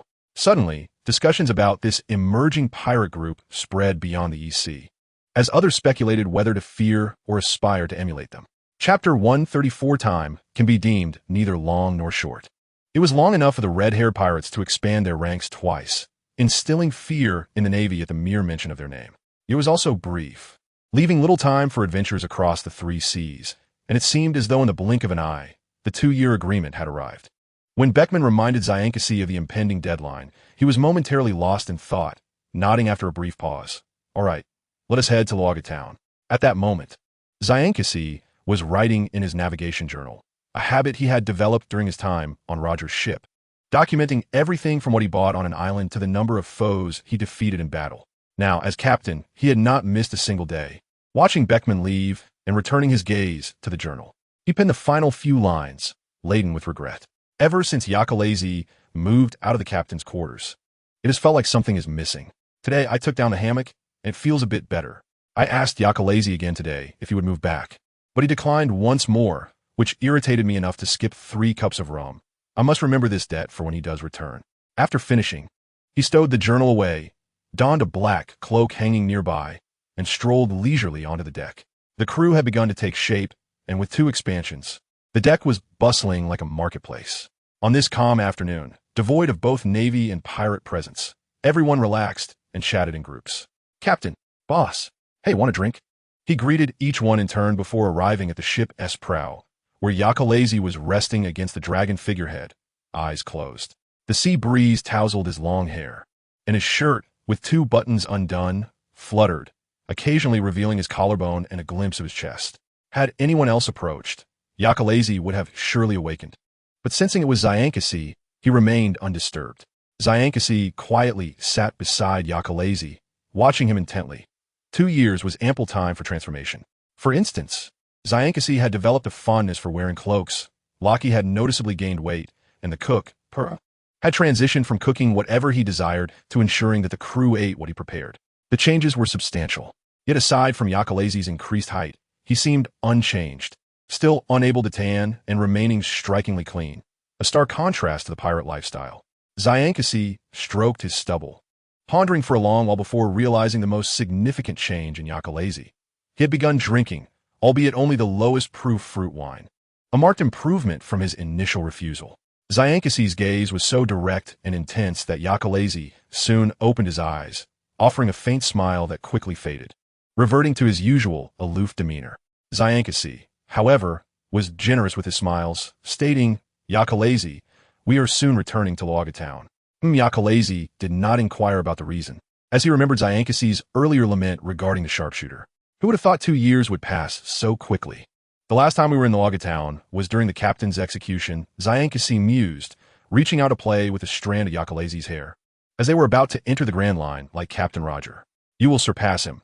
You will have greater freedom," Ayakalisi remarked, observing the complex emotions flickering in Shank's eyes. In Shank's heart, no one could ever rival Captain Roger. He had idolized that towering figure since childhood, a colossal tree that shielded him from life's tempests. He aspired to be like Captain Roger, yet never entertained the thought of surpassing him, for the chasm between them was deep and unfathomable. Thus, when Ayakalisi uttered those words, Shanks felt a tumult of emotions within. The achievements of the red-haired pirates were indeed remarkable compared to most pirate crews. Shanks possessed confidence, if he harbored the corresponding ambition. Their accomplishments would transcend the current accolades. However, he did not desire to be the overlord of the seas. He merely wished to wander the world alongside his crew. "Ayaka, no one will ever surpass Captain Roger," Shanks said gently, yet with an undeniable firmness. It was the first time he had spoken to Ayakalisi in such a tone. "No one." Ayakalisi looked at him. "Naive individuals meet their demise, whether at sea or on land. I will protect you all. I do not require your protection." Their conversation ended on a sour note as Ayakalisi leaped back onto the deck, his face cold as he retreated to his cabin. He now resided alone in a room at the ship's end, its dimensions reminiscent of the past. The room retained the same layout as aboard Roger's ship, a hammock, a small cabinet, and a window kept impeccably tidy. Ayakalisi had no habit of leaving his belongings outside. He sat by the window, gazing at the boundless sea. This was the West Sea, Shank's homeland. There were numerous reasons for his departure from Shank's quarters. The crew was growing in number, and many newcomers discussed that, as a combatant, one should not share living quarters with the captain, regardless of their camaraderie. Additionally, Ayakalisi sensed Shank's deep affection, a sentiment so pure that he was uncertain how to reciprocate. Furthermore, Shanks was currently too naive. His dream of traversing the world was inherently neither right nor wrong, yet the sea was fraught with dangers and uncertainties. Merely possessing a dream would not suffice for its realization. Their strength could navigate the first half of the Grand Line, but as they ventured further, power and interests intertwined, and the layers of influence became overwhelming. Even Roger faced challenges. How much more difficult would it be for Shanks, who was merely in his early 20s and regarded as a mere child by many pirates? The relationship between the captain and the chief combatant had recently grown cold, as if some conflict had arisen, leaving everyone in confusion, hoping for clarity. The captain maintained an unaffected demeanor, treating them as usual, while the other, already distant, now radiated an aura of frostiness. Several younger pirates who had recently joined experienced nightmares for consecutive nights, severely impacting the crew's sleep quality. Amidst this atmosphere, they finally reached an island near the upside-down mountain, renowned for its abundance of fermented wine, the rich aroma wafting from a distance. The long-suffering hearts of the pirates were rekindled, and a lookout on the crow's nest suddenly changed expression. There was the flag of the Whitebeard Pirates. The Whitebeard Pirates, founded by Edward Newgate, known as Whitebeard, had been deemed the strongest pirate crew in the world since the dissolution of Roger's crew, with the Moby Dick as their flagship. However, the Moby Dick was currently in the Grand Line and could not simply appear in the West Sea. A pirate crew of such magnitude would be closely monitored by the Navy, and they could not be entirely oblivious to their movements. Therefore, what appeared now was likely just a detachment of the Whitebeard Pirates. "No worries. Let us head ashore," Shanks instructed the helmsman. "Isn't that a bit reckless?" Beckman furrowed his brow. Shanks had been somewhat impulsive since the Cold War with Ayakalisi began, his emotions clearly askew. "It's nothing to worry about," Shanks replied with a radiant smile. It was merely a single crew. He had once clashed with Whitebeard himself, though it had ultimately been Captain Roger who saved the day. As the ship docked, Shanks and his crew encountered members of the Whitebeard Pirates, who were busy loading barrels of wine onto their vessel, seemingly preparing to depart. Unlike some pirates who immediately resorted to violence, the Whitebeard crew was quite courteous, refraining from attacking upon noticing the arrival of the pirate ship. Instead, sending someone to notify their vice captain, who was drinking at the tavern. Upon learning that the red-haired pirates had arrived, he promptly set down his cup and made his way through the crowd to greet them, as if welcoming an old friend after many years. Shanks. It's been a while. His warmth surprised many pirates, with only a few seasoned sailors recognizing Shanks as the former apprentice who had sparred countless times with them aboard Roger's ship. Teach. It's been too long. Shanks beamed at the burly man before him. Encountering an old rival in the West Sea was indeed a delightful surprise. Teach, with a fierce appearance yet a generous spirit, was amiable toward everyone, and his broad grin exuded a certain charm that easily endeared him to others. I never anticipated encountering your crew here. I just read about you in the papers a few days ago, thinking that being in the West Sea might lead to a reunion. It is indeed quite unexpected. Shouldn't you be operating in the Grand Line? Shanks gestured for the watchful crew members to come down and posed a curious question. Teach scratched his head, smiling bashfully. In a few weeks, it will be Pop's birthday, and with so much fine wine in the West Sea, we are here to prepare a birthday gift. Ha ha ha. Is that so? Shanks nodded, accepting Teach's explanation, then tilted his head to block Teach's view of the back. What are you looking at? Where's Iakalisi? I read in the papers that he joined your crew. Teach naturally withdrew his gaze and shrugged, lamenting, considering our past acquaintance, I ought to greet him. Ayaka. Shanks felt a pang of worry as he glanced back, quickly spotting the solitary figure of the white wolf at the back of the group, looking forlorn and pitiful. He shouldn't have been sulking with Iakalisi, Shanks thought, fully aware that Iakalisi acted out of concern for him. Their bond was profoundly strong, to the extent that Shanks believed Iakalisi could unconditionally understand and support him, yet they had diverged in their philosophies. Although this divergence appeared merely as a minor crack to outsiders, the closer one was, the easier it was to be overwhelmed by such a small fissure. Ayaka. Shanks turned back, seeking a way to gloss over the matter, but Teach, with his signature hearty smile, innocently exclaimed, Hey, Iakalisi. Long time no see. Iakalisi responded. Having unexpectedly arrived behind Shanks, his eyes devoid of emotion, though his ears twitched slightly. Was this their reconciliation? Shanks tentatively reached out, grasping the white wolf's hand that hung by his side, feeling a sense of relief as his mood lightened considerably. Since we haven't seen each other in ages, let us share a drink before we part ways. The wine in the West Sea is simply irresistible. Absolutely. We won't leave until we're drunk tonight. Teach boisterously patted his chest, disregarding the puzzled gazes from his second squad members, walking side by side with the two. I saw your bounty recently. Pop's reminisced about you for quite some time, he said with a laugh, raising his hand as if to place it on Iakalisi's shoulder. At that moment, Shanks abruptly shifted his position, firmly pulling Akalai's towards the center and resting his hand on Akalai's shoulder. What are we reminiscing about? The matter of dyeing his beard red? Shanks seemed oblivious to Teach's awkwardly raised and then lowered hand, lost in reflections of youthful recklessness.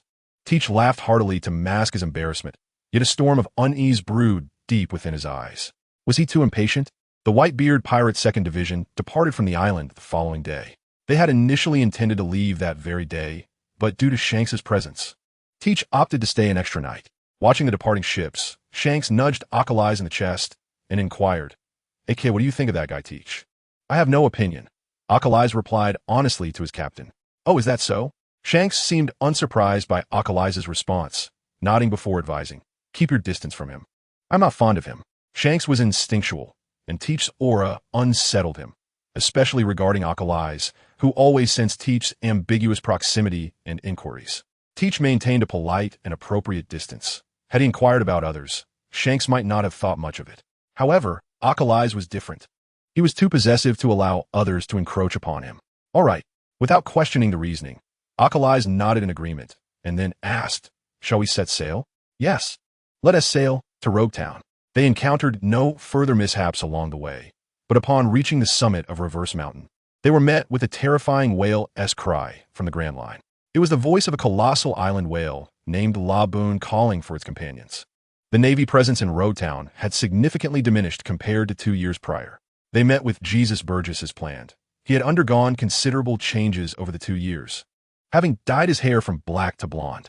According to him, it was a mandate from Banchina for him to adopt a new image for his voyage. Jesus was talkative, jovial, and an excellent marksman, quickly integrating into the pirate crew.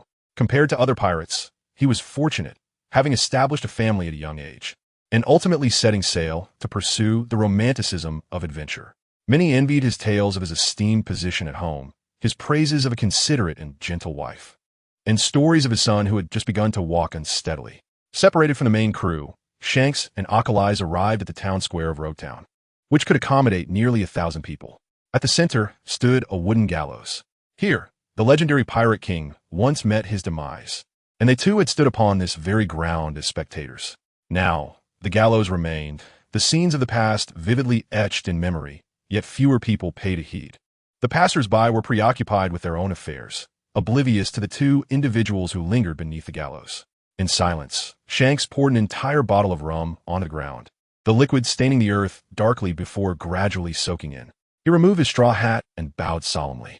Alkalies glanced at the gallows, his gaze drifting beyond it to higher places. Unlike Shanks, he had once been led to witness the execution from above. He vividly remembered Roger's broad back and the red cloak trailing to the ground. During the battle with Whitebeard, he had revealed his powers, and Roger had sheltered him beneath that cloak. Such a simple yet profound act of protection was one of the few warm memories Alkalies held from that time. Let's go. Shanks replaced his straw hat, the shadow obscuring his slightly reddened eyes, his voice raspy. AKA, accompany me for a drink. All right. They sought out a less crowded tavern, and coincidentally, the tavern owner was recounting tales of Roger. Shanks ordered a glass of rum and a fruit wine, and the two sat harmoniously together in a corner. The red-haired captain no longer drank in one gulp, but savored each sip, listening to the owner's stories with a smile and warmth in his eyes.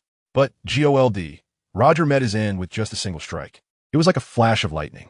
Before he passed, he told Roger, "I concede, Roger." Shanks leaned closer to Alkalies' face, softly adding the next line from the owner. "May the eternal pirate's legacy endure through the ages." Alkalies' ears twitched as he listened to Shanks continue. "The captain once shared many stories with me. If you wish, I can tell you." He reached out, resting his hand on Alkalies' shoulder, pulling him closer, reducing the distance between them. Shanks' head brushed against Alkalies', coaxing, "If you move back to the captain's quarters, I'll tell you whatever you want to hear." Alkalies reached out, pulling at Shanks' collar. The captain's Adam's apple bobbed, momentarily stunned by the unexpected closeness. Yet he soon realized something was amiss. Alkalies' eyes were glazed, his cheeks slightly flushed, as if intoxicated. However, Shanks had ordered a low-alcohol fruit wine. He gathered the now-sleeping Alkalies into his arms, sniffing his glass, which bore the sweet scent of fruit wine. If anything else had been added, Alkalies would undoubtedly have detected it, so Shanks hesitated no longer and tasted the fruit wine himself. It was rich in flavor. Yet soon even he, a seasoned drinker, felt the potent aftereffects. The alcohol content was certainly higher than expected. After inquiring with the owner, Shanks discovered that while it was fruit wine, its potency surpassed that of typical rum. Since he had ordered fruit wine without mentioning the alcohol content, the owner was unaware of what to serve. Shanks cradled the exceedingly well-brewed and blissfully slumbering Alkalies, akin to holding a bundle of cotton, feeling no weight. Although Alkalies' appetite had increased with Pierre's arrival, his weight had remained unchanged. Once, he could serve as a human scale perched on Shanks' waist. But now he was no longer fit for that role. "Do you want to sleep in the captain's quarters? If you don't answer, I'll take it as a yes." Alkalies breathed shallowly, deeply asleep, completely unaware of Shanks' playful nature. "Had you been this obedient earlier, I would have turned over the sailing diary. I need to catch up on a lot of rum." Alkalies' resistance to alcohol was significantly weaker than to ordinary substances. He quickly built resistance to typical medications. But alcohol was different. His adaptation was slow. According to the ship's doctor, Grilla, certain antibodies in his body rejected alcohol, leading to a state of unconsciousness as a stress response. However, he had adapted somewhat. Previously, drinking this wine would have rendered him unconscious until noon the next day, but now he awoke in the deep of night. His eyes, capable of swiftly adjusting to darkness, emitted a faint green glow as Alkalies quickly grasped his surroundings. He lay flat on the bed, while Shanks lay restlessly beside him, limbs draped over him, his chin resting on Alkalies' shoulder. The captain slept soundly, the rhythmic sound of his snoring resonating in Alkalies' ears. He could even feel the dampness of saliva on his shoulder. He remained unresponsive, playing the role of the captain's human pillow, eyes darting around. The captain's quarters appeared unchanged from before he left, though the absence of a hammock made it seem more spacious. As he lowered his gaze, a flicker of golden light emerged from the area of his chest, pressed by Shanks' arm. Having traversed numerous islands across the seas, he had amassed significant gains. The object at his chest, which had facilitated his arrival, had absorbed the energies from several meteorites. Now, whenever Yaka lay focused on it, it emitted a faint golden glow. Yet, Yakale C remained oblivious to its purpose or the means of its activation. The fact that this object had brought him here suggested it might also return him home. He had attempted to extract it, but, after numerous trials, discovered that it seemed to be intertwined with his very heart. To remove, it would be akin to extracting his own heart. Taking a deep breath, Yakale C raised his hand, hovering above Shank's arm, but after much hesitation, he chose to place it back. Suddenly, Shanks lifted his arm from Yakale C's chest, fingers splayed, sliding into the spaces between Yakale C's fingers, and then clenched it gently before letting it fall. "Yaka, you're awake," Shanks murmured, his voice still raspy and laced with drowsiness. "You can sleep a little longer. Dawn is still far off. You were awake long before me," Yakale C retorted, fully aware of Shanks' true nature. "Indeed," Shanks readily admitted, "the moment you awakened. I noticed your breathing quicken. Is that so?" Yakale C was not one for excessive words. Often, he contemplated countless thoughts, yet only uttered a single phrase. Shanks smiled, his eyes reflecting a complexity of emotions. He had once believed he understood Yakale C thoroughly, but the more he learned, the more he sensed that Yakale C harbored many secrets yet undiscovered, upholding the principle of mutual trust among comrades. He had granted Yakale C absolute freedom and respect. Yet now, he pondered if he had erred in this approach. Had he offered Yakale C too much freedom? This very thought filled him with anxiety, fearing that one day Yakale C might abruptly depart. "Deka, you know I care for you, right? Not as comrades, but as lovers." Yakale C remained silent, turning his head to the side to evade the topic. He consistently reacted this way, withholding responses to all matters of the heart. This marked the 9th time Shanks had called Yakale C by his full name. The previous 8 instances occurring when they first met, when he had deciphered the meaning behind the unfamiliar language's repetition. Since then, Yakale C had occupied 1/3 of his life. "How can you be so heartless?" Shanks' voice was husky, as if he were stifling his emotions. Yet, from Yakale C's peripheral vision, Shanks appeared almost on the verge of tears, evoking a sudden sense of guilt within him. Yakale C blinked, sensing the other hand that was entwined with his fingers beginning to withdraw. A part of his heart crumbled, the emotional barriers he had erected finally collapsing under Shanks' unyielding intrusion. In the fleeting moment before Shanks retracted his fingers, Yakale C tightened his grip, turning his body to face Shanks and gazing earnestly into his eyes. "I know. I understand what your affection means." He had never before felt compelled to confess everything in order to save someone. Feeling atad uncomfortable, Yakale C shifted subtly. In the next instant, he found himself enveloped in Shanks' embrace, momentarily interrupting his thoughts, yet solidifying his resolve to speak. With a resigned sigh, Yakale C acquiesced. "I must admit, I am like him. Once I have decided on someone, I cannot divert my gaze, not even for my own flesh and blood. I once did not wish to become such a person, but now I can comprehend my father's actions. He dedicated all his love to my mother, and that love departed with her passing. How could a mere shell of a being possibly love itself? But I will not die, Yaka," Shanks assured him thus. "You will not become that kind of person." Shanks' earlier sense of grievance dissipated like fleeting fireworks, achieving its purpose before vanishing. This left Yakale C furrowing his brow, suspecting he had been deceived. "You were pretending just now, weren't you?" "I was not. How could you accuse me so unjustly?"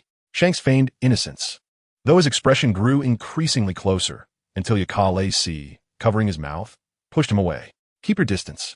Shanks' lower face, obscured by Yakale C's hand, concealed his expression, yet the eyes peeking from beneath his thick brows sparkled with mirth, radiating warmth that wafted into Yakale C's palm. Regardless of the barrier of his hand, Shanks leaned closer, half pressing against him, stifling laughter that echoed in the air. This laughter, tinged with triumphant delight, reached Yakale C's ears. His wolf ears twitched as if trying to shake off the sound, but his tail inadvertently brushed against Shanks' leg, rhythmically tapping. "Come back to my quarters. The captain's cabin is too spacious for me to sleep alone." Shanks shamelessly spun a tale of little substance, whimsically pouting, "Yaka, we used to sleep together all the time." "We did not," Yakale C vehemently denied. Their shared nights were few and far between.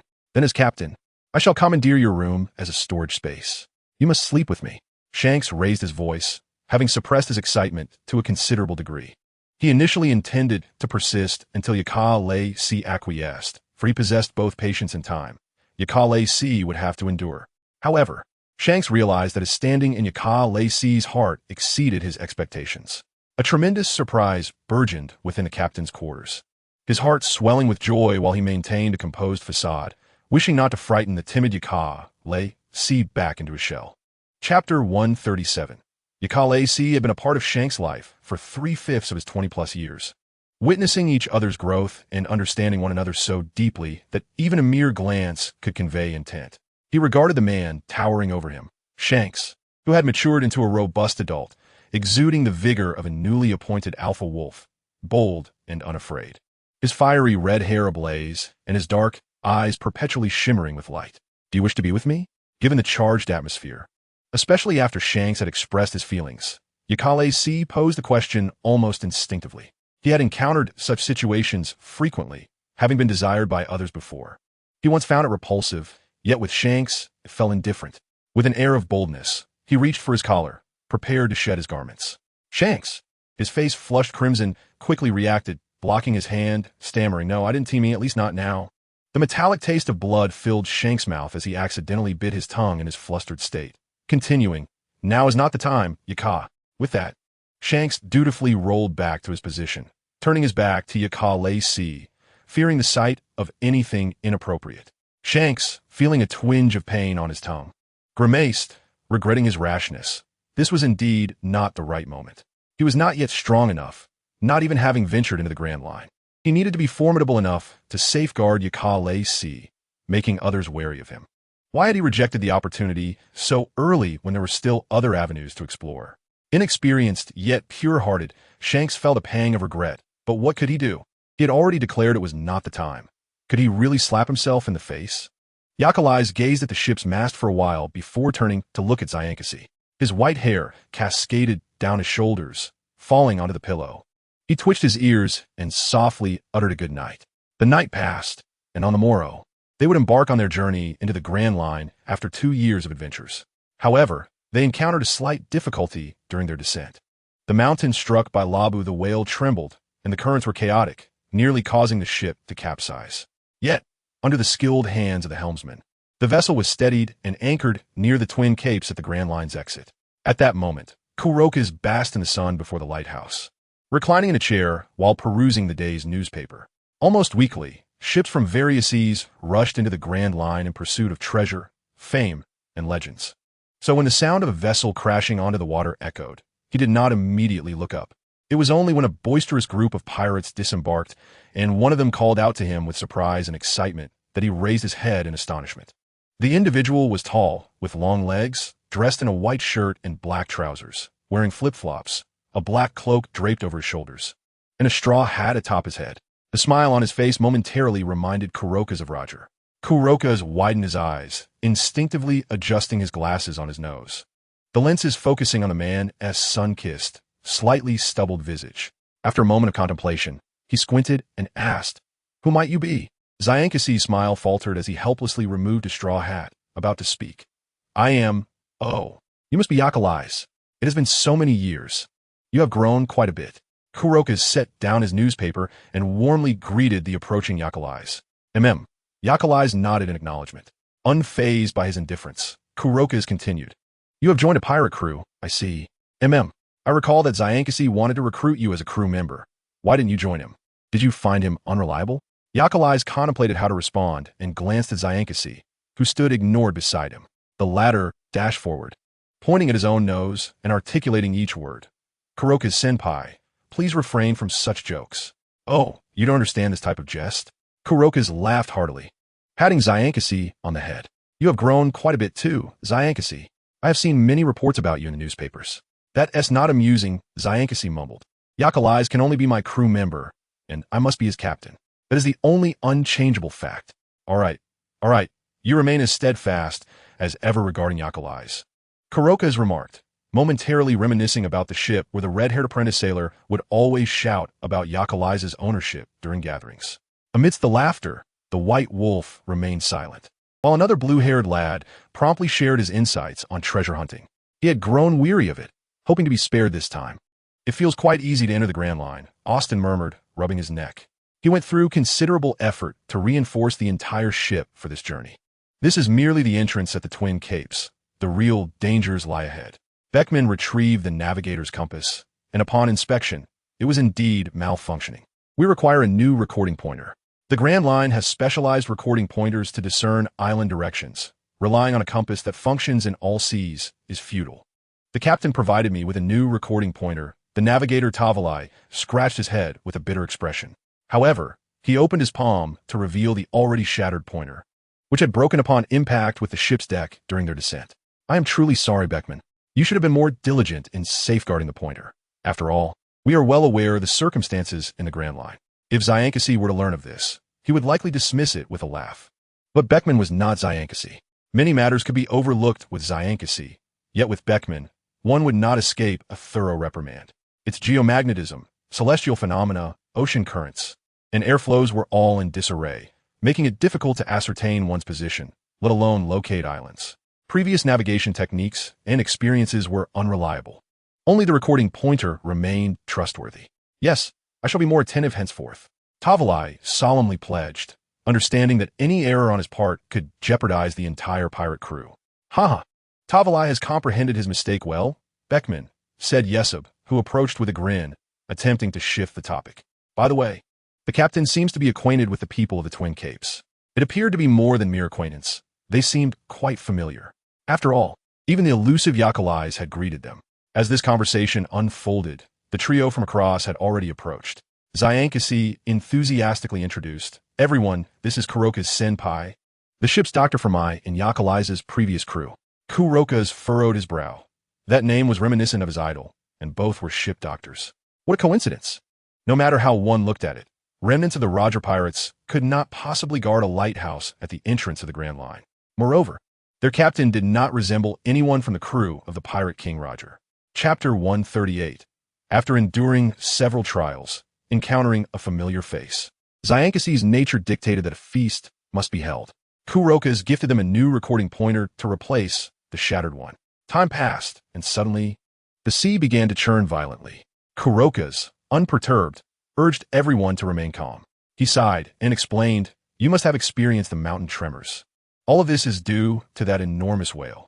A colossal island whale emerged from the depths, startling everyone. "It's massive. Wow, I've never seen a whale this size before.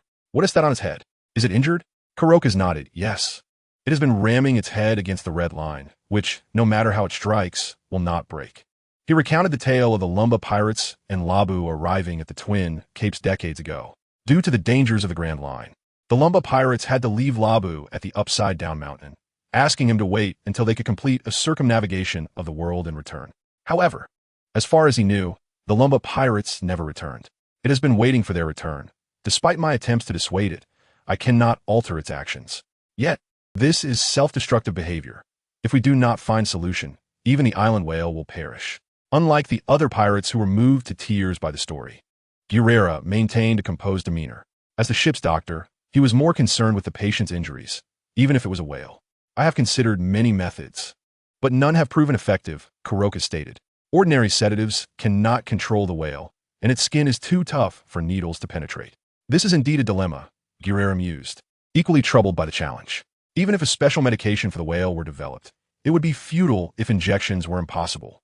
Zyankasi glanced around and suggested, "We initially planned to set sail after a day, but it seems prudent to assist our senpai in resolving this issue first. Besides, everyone needs to adjust their conditions."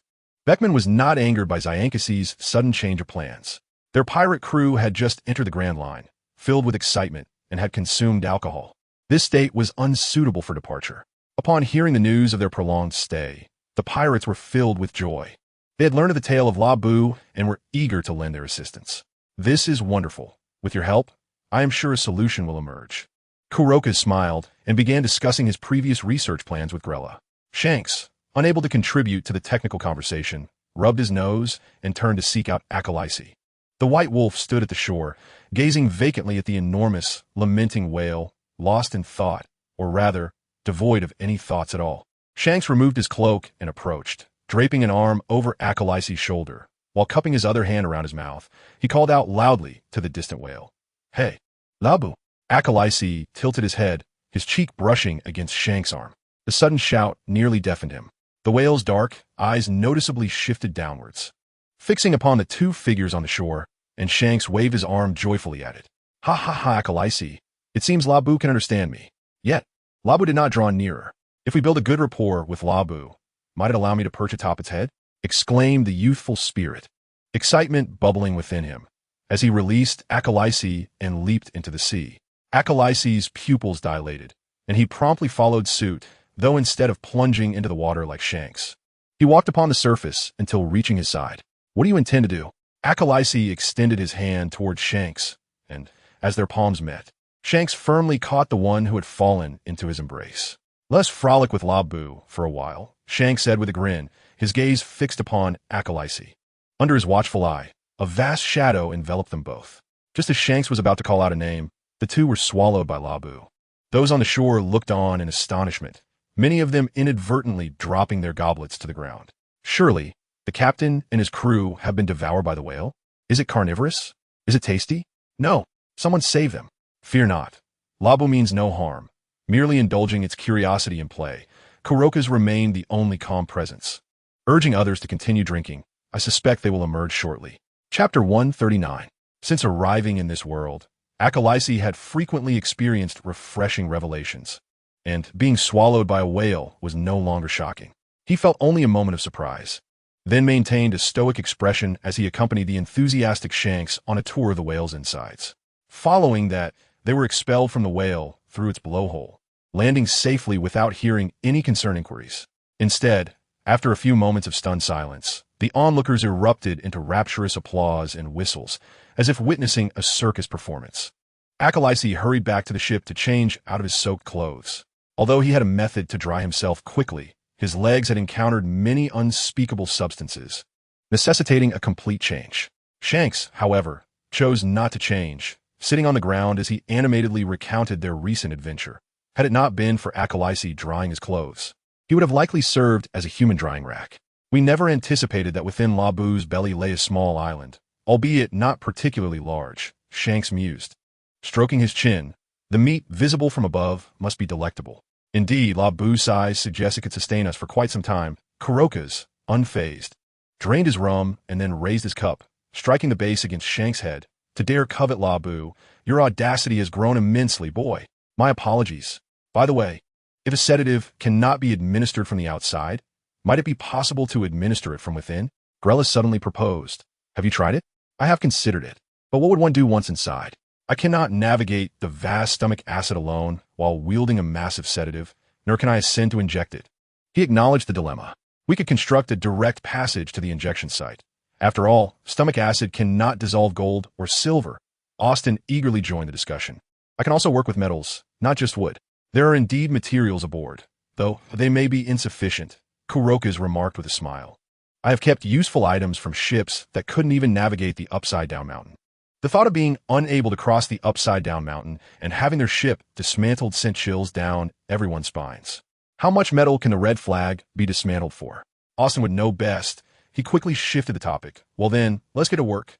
Ha!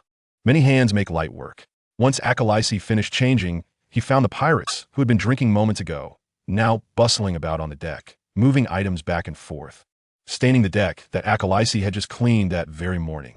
They had contemplated what they would first encounter upon entering the Grand Line: storms, battles, but never imagined that their initial experience would involve building. The two ships' doctors convened to determine the requisite ratios for the whale sedative. In his homeland, aside from his mentor, Grella had never encountered such a knowledgeable and insightful physician. Had they not shared a bed, he might have wished to learn from Kurokas all day long. Days passed, and the plan finally approached its conclusion. Labu had consumed the revised containment vessel multiple times and, under the influence of a sedative, ceased its collisions with the hard red Earth continent. Bidding farewell to Kurokas, the pirate crew set sail towards the next island, guided by the recorded coordinates. The islands of the Grand Line are countless, with at least 7 routes, and even Roger could not claim to have seen them all. Shanks' goal, in a sense, was to explore every island, as they now had ample time to sail. The timing of calamities and opportunities remained uncertain. Pirates were meant to relish the unknown and seize the moment. The sea is a realm of unpredictability. One may rise today and fall tomorrow, descend into despair today and ascend to glory the next. The world newspapers have reported on innumerable pirate stars, each as numerous as the stars in the sky, claiming their space in the papers daily. Such accessible newspapers swiftly sell out upon release, as everyone wishes to maintain their connection to the world. This particular edition devoted nearly half its coverage to the impending visit of a certain celestial dragon lady to the Sabaody archipelago. The remaining portion reported that several emerging pirate ships would soon dock at the same archipelago. Among the accompanying illustrations was a figure of a captain adorned with a straw hat. Should I take my leave if Shanks is coming to Sabaody? Rayleigh pondered with a smile, stroking his chin. Do you not wish to see him? Inquired the tavern owner, Shocky, while polishing a glass. Isn't he the child you have always been concerned about? Ha ha ha, he is no longer a child, Shocky, Rayleigh replied, tapping the table with his fingers. I am merely contemplating whether now is the appropriate time for a meeting. He seems to be doing quite well, a darling of the newspapers, with plenty of gossip. He added with a chuckle, knowing him, he would never engage in ambiguous relations with women. This matter does not concern me, nor do I care whether you wish to meet him or not. Xiaoqi set down her cup and leaned slightly forward, retrieving a bounty notice from beneath the counter. After all, I must meet this child. Chapter 140. The wind howled fiercely as dark clouds surged from all directions, accompanied by flashes of lightning and the rumble of thunder. In the blink of an eye, the previously clear sky was shrouded in a pitch-black curtain. The rain poured down as if the heavens had collapsed, the sea roiling tumultuously. At that moment, the red flag was akin to a precariously drifting leaf, despite having lowered its sails in anticipation and the helmsman straining to adjust its course. The ship continued to spin aimlessly in the turbulent waters. This was a colossal storm rarely encountered even on the Grand Line. The navigator's complexion turned ashen upon realization. Ordinarily, one could evade a storm by steering clear of the clouds. However, this tempest was terrifying in that it seemed to envelop any direction they chose to pursue. Everyone, find a place to steady yourselves. The captain's voice was swept away by the wind and rain. Fortunately, none among them were novices to the sea. They had honed their skills over many voyages, each possessing their own experience in weathering storms. This was an unusually sinister tempest. Yakuresu leaned against the ship's railing, the surging waters at his back. He was uncertain whether the navigator had noticed the peculiar nature of the storm's arrival. The sky had been clear one moment, only to be saturated with moisture the next, as if they had inadvertently triggered some switch. Everything transpired too abruptly. He intended to speak to Zyankasi, but the latter had already dashed to the helm, working alongside Riki to steer the ship. The others appeared too preoccupied to notice. Yakuresu flicked the water droplets from his tail. Strangely, if one were to observe closely, his tail did not appear damp and disheveled, but rather remained as plush as ever. He took a few steps across the rocking deck and bent down to retrieve a pair of binoculars that had inadvertently rolled between two wooden barrels, dropped by the lookout. To those who witnessed him navigate the storm with such ease, the only response was admiration. Some seasoned pirates, having grown accustomed to the sea over time, could maintain their footing despite the violent swaying. Like Zyankasi, who had lived aboard ships since childhood, not only could he walk but could also sprint to the helm. Yakuresu, on the other hand, relied more on manipulating the rainwater on the deck. The binoculars afforded a view far beyond the naked eye, in the distance. The tumultuous sea was dotted with various pieces of flotsam, some large, some small, along with a few individuals clinging to life upon them. Should he inform Zyankasi? Yakuresu set down the binoculars, feeling conflicted. Given Zyankasi's character, he would undoubtedly rush to rescue them, but their own safety was precarious. Yakuresu resolved to keep his discovery from Zyankasi, yet fate had other plans, as their ship curiously veered toward those very individuals. Soon, others also spotted the figures. Captain, should we save them? Yasubu shouted. Zyankasi caught sight of Yasubu's gesture. He furrowed his brow but did not hesitate to respond. I will rescue them. You all stay back. Throw me the rope. Beckman swiftly tossed one end of the rope to Zyankasi, who caught it with a grin and leaped overboard without a moment's hesitation. Yakuresu hummed softly, somewhat unsurprised. If Zyankasi were to watch and not act, he would not truly be Zyankasi. After all, he had once been rescued from the sea by the very man now plunging into the waves. 3 men and 2 women were pulled aboard, with Zyankasi being the last to return, wiping the water from his face as he inquired of the ship's doctor. Are they still alive? 1 woman has perished. The remaining 4 are breathing, Greyer replied while administering CPR to the survivors. They must be from a merchant ship, Beckman observed, noting the conspicuous noble dresses of the 2 women. This could be troublesome. There are too many questions. Indeed, We haven't seen any other wreckage, Austin countered. How can a merchant vessel have only 5 people aboard? Over there, Yakarisa said coolly, lowering the binoculars and pointing ahead. Besides what you wish to find, there is another ship. Let me see. Zyankasi cheerfully approached, directly grasping Yakarisu's hand holding the binoculars. This is strange, he remarked uncertainly. It appears to be a rowing boat. A rowing boat, also known as a paddle ship, is propelled by oars and was common in ancient times, but has since fallen into disuse due to the manpower required. Where could one still see such an archaic vessel? Austin chimed in. Such relics were discarded centuries ago. Even if it were a wreck, it could not possibly remain intact after all these years afloat. Coughing violently, the only surviving woman who had been rescued managed to prop herself up on the deck, thanks to Gryra's medical skills and her own fierce will to survive. The 3 remaining men gradually expelled the seawater from their lungs, slowly regaining consciousness. Let us go take a look, Zyankasi's cloak billowed in the wind. No, that woman screamed frantically. We cannot go. That is a ghost ship. We encountered this storm because we boarded that vessel. Beckman, hands on his hips, frowned. So, you are saying that the storm targeted you, and we merely suffered an undeserved misfortune? The woman appeared greatly frightened, her words lacking coherence, fixating solely on the ghost ship and the tempest, while the 3 men showed signs of distress. One elderly man, pale as a sheet, comforted the woman silently before turning to Zyankasi and stating, that ship seemed to appear out of nowhere. It was dilapidated and devoid of any crew, standing eerily still upon the sea. When the storm struck, we hurriedly returned to our own vessel, but suddenly a massive wave shattered our ship. I distinctly saw the same giant wave pass through that ghost ship as if it were nothing.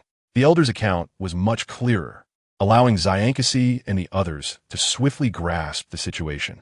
Hence, their curiosity about the vessel could no longer be contained. I advise you, keep as far away from that ship as possible. Old man, remember, it was pirates who saved you. Zyankasi interrupted the elder's warning, smiling. If we allow fear of the unknown to halt our progress, we would cease to be pirates. Chapter 141. The storm had lessened compared to before, allowing the red flag greater freedom of movement across the sea as the ship steadily approached the distant black silhouette.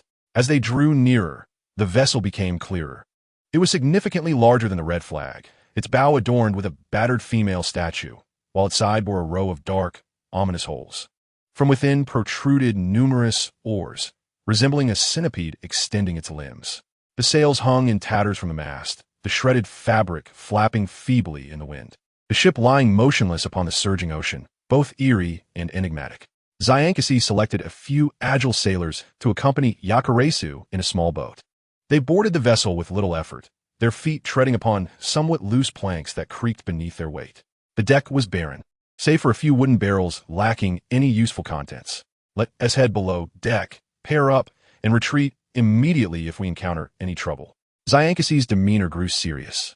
Since stepping aboard, he had felt uneasy, as though unseen eyes were watching them. Yaku, upon hearing Shank's inquiry, stood in silence for a moment, and, after a brief pause, shook his head. I sense nothing. This vessel is eerily quiet. Indeed, perhaps I am merely overthinking, Shanks replied, shaking his head as he descended with Yaku to the first level of the ship. Traditionally, oared ships consisted of 2 levels, one for habitation and the other for the operation of the oars. A 3-deck ship was considered a leviathan in that era. Shanks had a clear objective, the captain's quarters, where the ship's secrets could most reliably be uncovered. Do you not find it peculiar? He inquired, glancing at the white wolf beside him. No one is here. Yes, on such a large ship, it would take a dozen pirates merely to operate the oars. Regardless of natural disasters or man-made calamities, it is implausible for it to remain so pristine. Abandoned ship? Yakalaisu suggested. Perhaps they boarded another vessel and departed. Impossible. Shanks firmly countered. No pirate would ever abandon their ship, even in the direst of circumstances. Should they acquire a new ship, they would still adhere to tradition and set this one ablaze. Yakalaisu chose to remain silent. Answers would only be found in the captain's quarters. The door to the captain's quarters stood wide open, directly facing a desk and a bookshelf. At that moment, the bookshelves lay in disarray on the floor, their pages soaked and clinging to the wooden boards. On the opposite side, a hammock hung, now torn asunder. Let us search for the captain's log, Shank suggested, moving to the desk to rummage through the pile of books in search of a handwritten logbook. He believed that a ship of such magnitude would possess a responsible captain. and thus the logbook must be present. Yakko did not assist. Upon entering the captain's quarters, he noticed a blue pattern drawn on the floor. Though age had faded parts of it, some details remained intact. A large circular magic circle, intricately designed. Having never studied magic circles, Yakko was unaware of whom this circle intended to summon or why such a phenomenon had emerged in this world. Meanwhile, Shanks had gathered a considerable amount. 3 handwritten logs, one documenting supplies, another the captain's log, and the last one inscribed in ancient script. Shanks furrowed his brow. Anything related to ancient writing concealed countless secrets and dangers. As he turned a few pages, he found the script strikingly beautiful, akin to art. It seems familiar.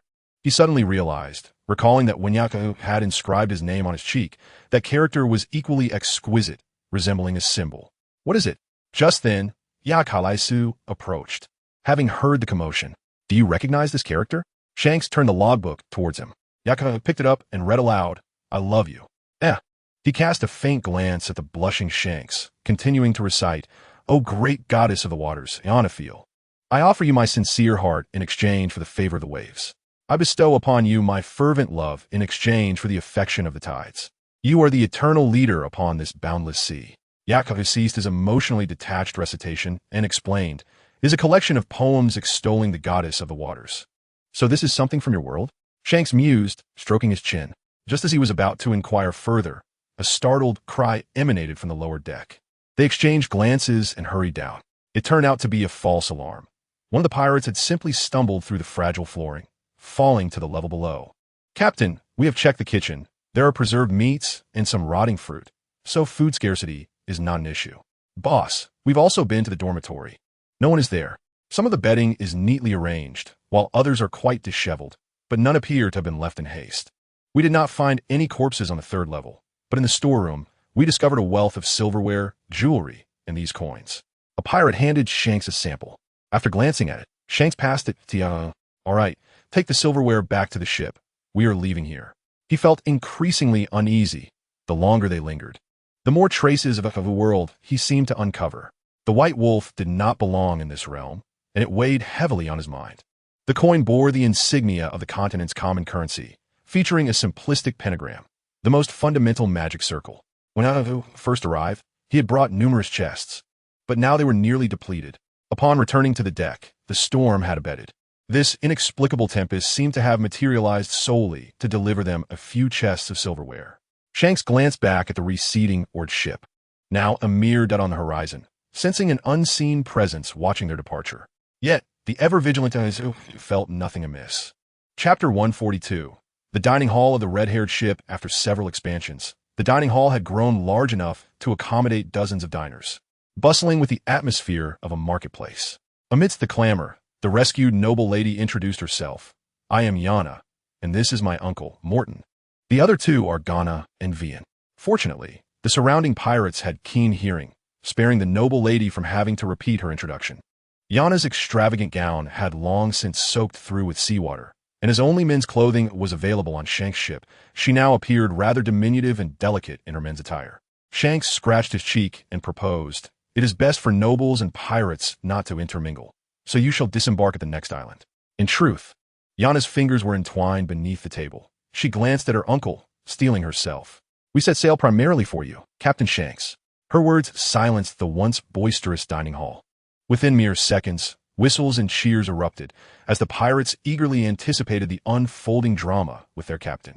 Shanks was utterly taken aback, blinking his bright eyes in confusion, instinctively glancing at the white wolf beside him, who remained closed-eyed and serene.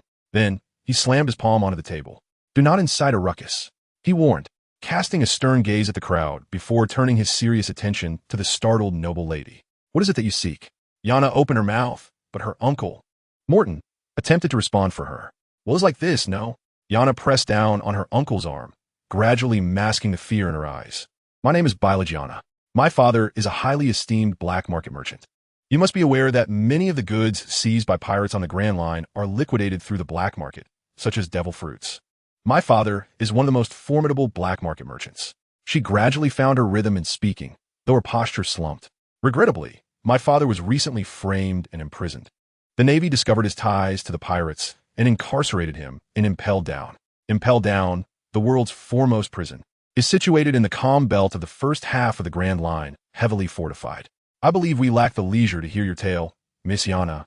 Beckman interjected politely, having recognized the danger inherent in whatever transaction the young lady intended to propose the moment she mentioned Impel Down. He lit a cigarette, allowing the smoke to obscure his cold gaze. Shanks chuckled softly and shrugged, saying, I'm aware of Impel Down. If you wish for our pirate crew to rescue your father, you may find yourself disappointed. I will not gamble with the lives of my crew. Yana bit her lip, her expression somewhat awkward. It was likely her first encounter with a man so devoid of romantic sensibility, one who would interrupt others mid-sentence. However, recalling her purpose for this visit and her imprisoned father, she inhaled deeply, meeting the gaze of the red-haired captain under the watchful eyes of her uncle. I believe you may have misunderstood my intentions. I'm fully aware of the dangers of Impel Down and would never naively expect the red-haired pirates, who have only recently entered the Grand Line, to rescue my father. My father once pointed to your crew's reports and told me that the red-haired pirates might be the most promising among the emerging pirate crews, which is why I seek to collaborate with you. She placed her hand over her heart, her eyes resolute. As the eldest daughter of the Bialik family, I have inherited my father's business and assets since his imprisonment. I intend to continue in the black market trade, and my purpose for seeking you is to discuss future cooperation. We wish to secure all channels for liquidating the spoils acquired by the red-haired pirates. I can assure you that the goods circulating through the black market will yield at least 40% more profit than pawning. Beckman took a puff of his cigarette. Having understood the noble lady's intentions, it was essentially a high-stakes gamble. She was betting on the success of their pirate crew, hoping for a greater share of the profits. Yet this notion touched on Shanks's area of ignorance. The captain had little concept of liquidating spoils. If an item reached his hands without being sold at a loss, that was considered fortunate. Have you ever engaged in black market dealings? Akalai's opened his eyes, his voice icy. Yana pressed her lips together tightly. This was precisely the aspect she wished to avoid mentioning. She had previously been a quintessential noble lady, untouched by such affairs during her father's glory days. Now, with her father imprisoned, she had resolutely decided to take charge of his business. Miss Yana, did your father never teach you that honesty is paramount in business negotiations? Beckman stated bluntly. If you conceal this information, we have nothing to discuss. I apologize, but I'm striving to learn this trade. Uncle Morton was my father's most esteemed assistant, and he is helping me adapt to life in the black market. Yana's vulnerability was laid bare. She felt a surge of desperation. I'm truly sorry for having concealed this. She was at her wit's end. All the pirate crews with whom she had established fixed trades had scattered like monkeys after her father's imprisonment. She pleaded, aware that those crews would no longer cooperate with her, and some even harbored ulterior motives against her. Thus, she had turned to the emerging pirate crew, the flourishing red-haired pirates, as her first target. Chapter 143. After entering the Grand Line, one would inevitably encounter such situations. Even the Roger pirates had established black market merchants. Unfortunately, the merchant Shanks was familiar with had passed away shortly after Roger's demise. The red-haired ship indeed required a black market merchant, or rather, a reliable ally to sell their spoils, but whether this person should be Yana still warranted further discussion. Just as Yana had stated, her current predicament was akin to walking on thin ice. It was not the red-haired ship that would prosper through her, but rather she who relied on the red-haired ship to solidify her foothold in the black market. While contemplating, Beckman habitually lit a cigarette, and the captain's quarters, though small, soon became shrouded in smoke. I respect the captain's opinion, Akalai's remarked before turning to leave the captain's quarters. Shanks watched him depart, then shrugged, leaning back in his chair, fingers interlaced as he glanced at Jesus, Burgess, and Lockie. What are your thoughts? I also respect the captain's opinion, Lockie replied indifferently, echoing Akalai's words. That woman's identity is questionable. We cannot take her word at face value. Jesus, Burgess interjected, as Beckman stated, assuming everything she said is true. Does she possess the capability to establish herself in the black market? The black market is a chaotic place, filled with all kinds of people. A noble lady like her, even with her uncle's assistance, would at best avoid being devoured whole. I find her quite remarkable, Austin countered. The courage it takes to venture out to find us already distinguishes her from your typical noble lady. Courage is commendable, but the sea is rife with courageous individuals. Grella remarked. The red-haired ship is not a shelter. The group was at an impasse, ultimately awaiting the decision of Shanks and Beckman. In the meantime, Beckman, cigarette in mouth, turned his gaze toward the red-haired captain. Well, Shanks mused, stroking his chin in contemplation. Beckman, do we have any goods aboard that require liquidation? Beckman was momentarily taken aback, not anticipating Shanks's inquiry. Then, realizing the captain's intention, he mentally reviewed the ship's spoils. Indeed, there are some items that have yet to be liquidated.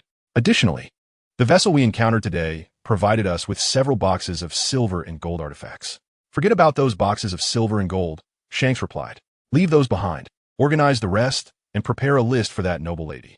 If she passes our assessment, we might consider a long-term collaboration. Understood, Beckman nodded, adding, but are we certain about liquidating those boxes of silver and gold? Uncertain items may pose complications. No. Do not liquidate those. Do not mention to anyone that we obtained anything from the vessel. When the boxes of silver and gold were brought back, the rescued individuals had already been taken to the infirmary. As long as no one spoke, they would remain unaware. Shanks suddenly recalled something, slightly leaning forward to retrieve the supply records and captain's log from the drawer beneath the table. He had brought back 3 volumes, one of which was an incomprehensible collection of poetry, likely taken by Achilles. Shanks handed the supply record to Beckman, signaling for everyone to take a look. The supply record was straightforward. Dates, islands visited, amounts spent in berries, and the goods acquired.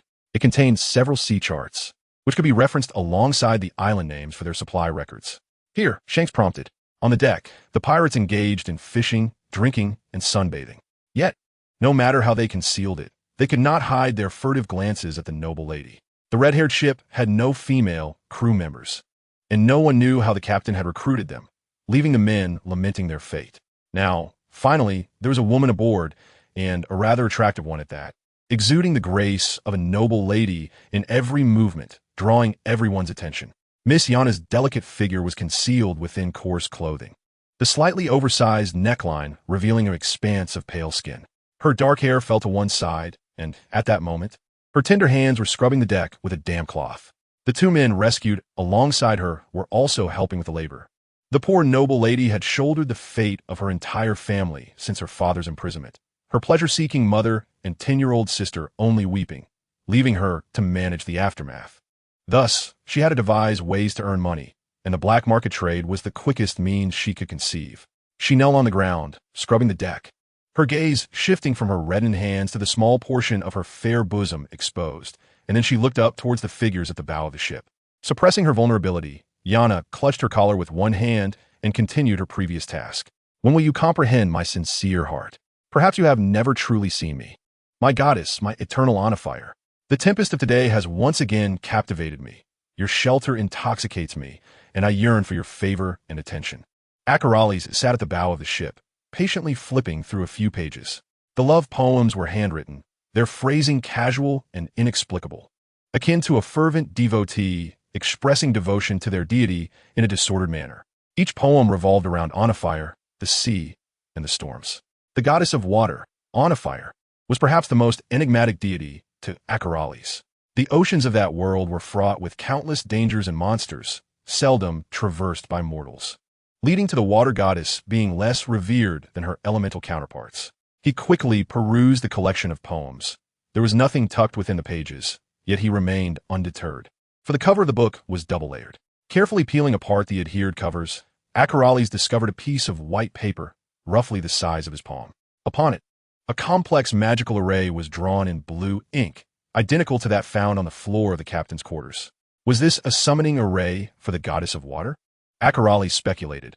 But how could such a magical array have reached this world? Did you discern anything? Shanks inquired with a smile. Based on the previous speed of the rowboat, it was impossible to reach the next island in merely 15 days on the Grand Line, especially given the distance between the 2 islands, which current vessels could not traverse. Beckman expressed his astonishment. Yet in truth, they arrived in 15 days, a miracle. Lockheed exclaimed dramatically, asserting that it was impossible even if they maintained a straight course.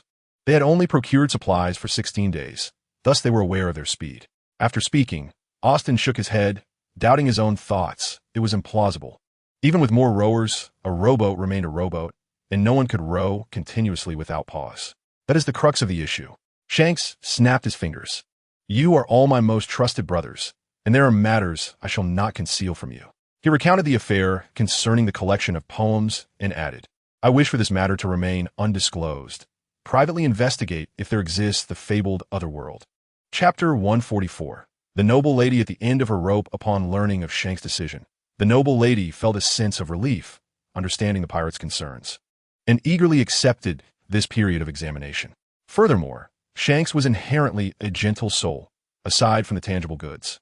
He provided Yana and the others with a principal sum of 200 million berries, which was considered a loan from Yana, to be returned with interest. This significantly alleviated the financial predicament faced by the noble lady. Eager to inherit her father's estate and establish a foothold in the black market, Yana, upon reaching the next island, hastily bid farewell to Shanks and his crew, leaving without a moment's pause. There was a palpable sense of her absconding with the money. Yesub stood at the port, reflecting. Ha ha, the surname Bilig is quite renowned on the Grand Line. She would not sully her family's name for such a trifling amount. Shanks shrugged. Nobles are most averse to this kind of disgrace, are they not? During her time aboard, she assisted us with many chores. Austin remarked, adjusting his collar. It may not be new, but its cleanliness speaks volumes of her willingness to toil. You were also defending her during the meeting. Lockie jested. Hey, brother, you don't have feelings for her, do you? Impossible. I cannot be so easily swayed over a few garments. Austin retorted, his face flushing with embarrassment, loudly protesting. I was merely expressing my viewpoint. Ha ha ha. There's nothing wrong with affection. Shanks would not overly interfere with the crew's romantic entanglements. He chuckled, patting Austin on the shoulder, allowing me to demonstrate. Clearing his throat, Shanks cupped his hands around his mouth and shouted loudly toward the direction of the red-haired ship. Akar, I love you. This island boasts vibrant trade, bustling with pirates and a multitude of people engaged in conversation, creating a cacophony. However, Shanks' sudden declaration silenced the entire port, and shortly after, whistles and cheers erupted. People inherently revel in spectacle, so the uproar was unavoidable. Austin momentarily found himself at a loss for words. The shock had rendered his mind blank. He did not contemplate whether the captain was jesting or how two men might find themselves together. He merely pondered if Acherales would spare the innocent when he resorted to violence, and wondered if he could distance himself from the captain in time. Shanks, however, remained unperturbed, even waving fervently when Acherales approached the ship, clearly indicating that he was the one who had shouted moments prior. Acherales regarded him for a moment before disembarking, landing gracefully on the dock. The sea breeze tousled his long hair, and his ice-blue, beastly eyes resembled a mysterious iceberg beneath the waves. His face, more vivid and exquisite than in the wanted poster, bore a subtle smile. He was pleased, and Shanks knew it.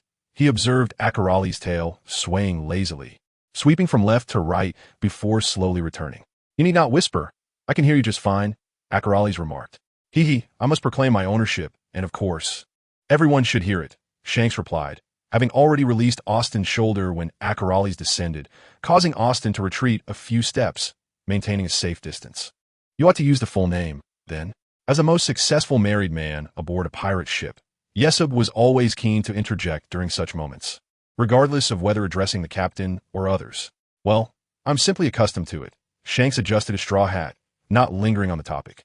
At that time, the red-haired pirates were merely active in newspapers, newly embarked on the Grand Line a few months prior, with the black flag of the red-haired ship flying. It did not attract much attention.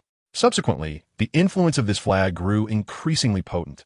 Aside from their presence in newspapers, they often overheard discussions about them.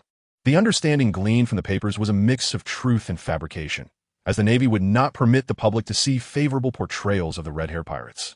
Thus, in the eyes of ordinary people, this band of pirates was perceived as the new generation of ultimate villains. Reportedly, the red-haired pirates departed from water 7 yesterday afternoon, with the ongoing masquerade festival suffering significant destruction, prompting the Navy to issue a call for action. Pyre, masked in a fox disguise, read the newspaper's report, his voice muffled. Upon finishing, he exclaimed in anger, "This is utterly preposterous. We were actively participating in the masquerade festival, only to encounter the Navy along the way." Lockie comforted him. "You know, we are pirates. If we claim to propagate positivity, that would be truly terrifying. I had intended to wait until the festival concluded to purchase some sea salt, as I heard that the high-concentration sea salt after the Water Gods Festival is particularly suited for cooking." Pyre lamented, striking his thigh in frustration, as a chef. He had missed such a precious seasoning. Upon hearing this, Lockie immediately suggested This is a significant matter. Shall we turn back? There is no turning back on the Grand Line. Austin doused this idea with cold water, and besides, what if we encounter Carp's warship on the return? Their captain had been knocked to the ground by a punch from the naval hero. Indeed, he was a hero, even as a vice admiral. It did not diminish his reputation. Fortunately, they had escaped swiftly, yet the newspapers distorted the truth, claiming they had disrupted the masquerade festival, as if they were responsible. That was the result of the naval hero Carp's fists. Chapter 145. In comparison to several years ago, the Sangbodi Islands have transformed into a bustling and vibrant locale. The stationing of the Navy has rendered this place predominantly peaceful and stable, allowing the economy to flourish in such a serene state. Pirates, of course, cannot dock openly in the harbor. Thus, the red-haired pirates have anchored at a shallow area, perhaps intentionally chosen by Shanks, reminiscent of the spot where Roger once moored his ship. Regrettably, the esteemed Mr. Tom, who was invited to the Sangbodi Islands to assist Roger in repairing the Jackson, is no longer present. Yakalazi recognized this place and instinctively glanced at Shanks. Their captain stood at the ship's edge, one hand resting on the rail and the other on his hip, gazing upwards at the iridescent bubbles floating in the air. He was likely not merely observing the bubbles, but rather reflecting on past experiences through the dazzling, sunlit orbs. That period is one that those who lived through it find difficult to forget. No one can truly abandon the past, as everyone is shaped by their prior experiences. Noticing Yakalazi's gaze, Shanks turned to him, slightly raising his chin and flashing a radiant smile, youthful and handsome, exuding a vibrant vitality. Yakalazi returned a faint smile. Perhaps having spent time with such an open and warm individual, he too felt a bit of that joy. The pirates, having drifted at sea for several days, were eagerly yearning to dive into the lively atmosphere filled with taverns, restaurants, brothels, and casinos. These thoughts consumed the men's minds. Shanks did not deter these pirates. After exchanging a few brief words, he waved them off. The crowd dispersed, leaving only 4 individuals behind. Yakalazi glanced at Beckman and Yisub, then turned his attention to Shanks. The latter pulled out a note, smiling as he said, "Let us set off as well." They had matters to attend to, although such matters did not require a large group. Nonetheless, Yakalazi was determined to accompany Shanks. Yisub showed no interest in the streets of pleasure, while Beckman, as a parental figure, felt the need to oversee everything. The note contained only a succinct line, elegantly penned, suggesting the writer was an elegant woman. At the No. 13 Shachi's Cow Zhugong Bar, I await your arrival. The 4 swiftly made their way to the tavern. Upon entering, Shanks called out for 3 glasses of rum, while Yakalazi requested a glass of water. It was somewhat amusing to drink water in a tavern, yet none of the other patrons mocked him. They appeared to be a cohesive group, laughing and clinking glasses at different tables as Shanks and his companions arrived. Behind the counter stood a woman with short black hair, casually holding a cigarette. She shrugged apologetically. "Sorry, gentlemen, but the tavern has been reserved for the day." "Reserved?" Shanks blinked in confusion. "We are here to find Miss Yana." "Hasn't she arrived?" The woman raised an eyebrow, then retrieved 4 clean glasses from beneath the counter, indirectly confirming that the noble lady was indeed present. "Please have a seat. She will return shortly." "What has she gone to do?" Shanks asked, sitting on a high stool at the counter, already halfway through his drink. Beckman and Yisub remained silent, quietly sipping their drinks. Yakalazi stared at the sweet, lemon-laden water with ice in his hand, uncertain if it had been given to him by mistake. "I want to pry into the customer's privacy, especially that of female patrons," the woman said with a smile. Resting her chin on her hand, Captain Shanks wouldn't be so lacking in grace, would he? "Do you know us?" Shanks inquired with a smile. The red-haired pirates were quite prominent among the new generation of pirates. Anyone who perused the news would surely recognize them. The woman raised an eyebrow. Shifting her gaze to Yakalazi, "I have seen your bounty poster and have always been curious. Are your ears and tail real?" She had once been a pirate and had encountered many members of the fur tribe, yet Yakalazi was distinctly different. Her keen eye could discern this from merely viewing the bounty poster. However, regarding this matter, Rayleigh had not provided her with any explanations. The triangular ears, standing erect on either side of his head, twitched upon hearing her words, as if striving to assert their authenticity, while their owner maintained a stoic expression. Locking eyes with the woman, Shanks, with righteous fervor, declared, "They are indeed real," and quickly added, "But do not touch. What a pity it cannot be touched." The woman said with a narrowed-eyed smile, shifting her gaze as if her curiosity were solely limited to that inquiry. At that moment, the tavern door swung open once more, and a graceful figure appeared in the doorway. She wore a fitted outfit, her long black hair tied up high, and the softness and confusion in her eyes had vanished, replaced by confidence and shrewdness. The noble lady, who once relished tea parties in her long dress, was no more. Now, Yana was a successful black market merchant. With the help of Shanks and the connections her father had left behind, Yana had swiftly made her mark in the black market. She inherited her father's business acumen, even surpassing him in boldness and audacity. In just a few months, she stabilized her position, facing numerous challenges, yet significantly better off than at the beginning. Captain Shanks. Yana greeted him warmly, then turned to a man at a nearby table, frowning as she asked, "Yage, did you not attend to the captain and his crew?" The young man, named Yage, stood up with flushed cheeks, nervously fidgeting with his pants. Another man laughed. He is nervous, afraid of saying the wrong thing. So he has chosen to remain silent. Indeed, boss, you know how much he idolizes Captain Shanks. The patrons, who had grown quieter since Shanks and his companions arrived, erupted into laughter, causing the embarrassed young man to bow his head even lower, his ears and neck turning beet red. Alas, Yana Sigit, feeling a mix of annoyance and helplessness. She understood Yage's admiration for Shanks, which is why she had entrusted him with this responsibility. But she had not anticipated his utter lack of composure. "Hurry and greet your idol," she urged him with an exasperated glance. Pushed forward, Yage approached Shanks. His head bowed, so low it nearly touched his chest. His voice quivered. "Captain Shanks, I'm very sorry. I was just too nervous." He wanted to shift the blame onto others, but unfortunately, his companions had tacitly chosen to remain silent, leaving Shanks and his crew awaiting a response. Listening patiently, Shanks inquired with curiosity, "So, why do you admire me? What have I done?" Yage, resembling a student caught off guard by a teacher's question, stammered, "You do such cool things like those mentioned in the newspapers. Could you lift your head?" Shanks encouraged. As Yage raised his head, a youthful face emerged. Not appearing to be over 18, with an innocence still shining in his eyes. Shanks adjusted his straw hat and chuckled. "The newspapers are often unreliable. Many things I did not do." "No, that's not it." Yage's face flushed, eager to prove he wasn't too superficial. "I verified it. I asked the boss and others, so I know." "Is that so?" Shanks nodded, downing his rum in one gulp. "But those things weren't accomplished by me alone. Every one of my crew members played a part. It is because of them that I achieved those feats." Indeed, the youth's eyes sparkled with a brighter hue upon hearing Shanks's words. He nodded vigorously and added, "I admire every member of the red-haired crew. Adoration for pirates is not typically regarded as commendable." Shanks shrugged his shoulders and chuckled. "You can return to your drinking now. We have matters to discuss with your captain." "Yes." Yage obediently returned to his seat, eagerly retrieving a notebook and pen from his pocket amidst the watchful eyes of others. "I must document my encounter with the living Shanks, as well as Beckman, Yakals, and Jesus Burgess." Chapter 146 Yage was merely a brief interlude. The true purpose of their visit to this tavern was to negotiate further collaboration with the black market merchant. Yakals was not particularly concerned about these matters, nor did he see the necessity to be. The first mate, Beckman, was diligent and responsible, ensuring that everything proceeded even more smoothly than with Shanks. His nose twitched, and a hint of confusion flickered in his ice-blue eyes as he detected the faint scent of Rayleigh in the tavern, suggesting he had recently departed. "So, Rayleigh is also in the Shabandi archipelago?" Yakal sipped his water, glanced at Shanks, and ultimately decided against sharing this information. The owner of the tavern, named Shaki, was a formidable information broker and had a connection with my father. She is currently collaborating with me.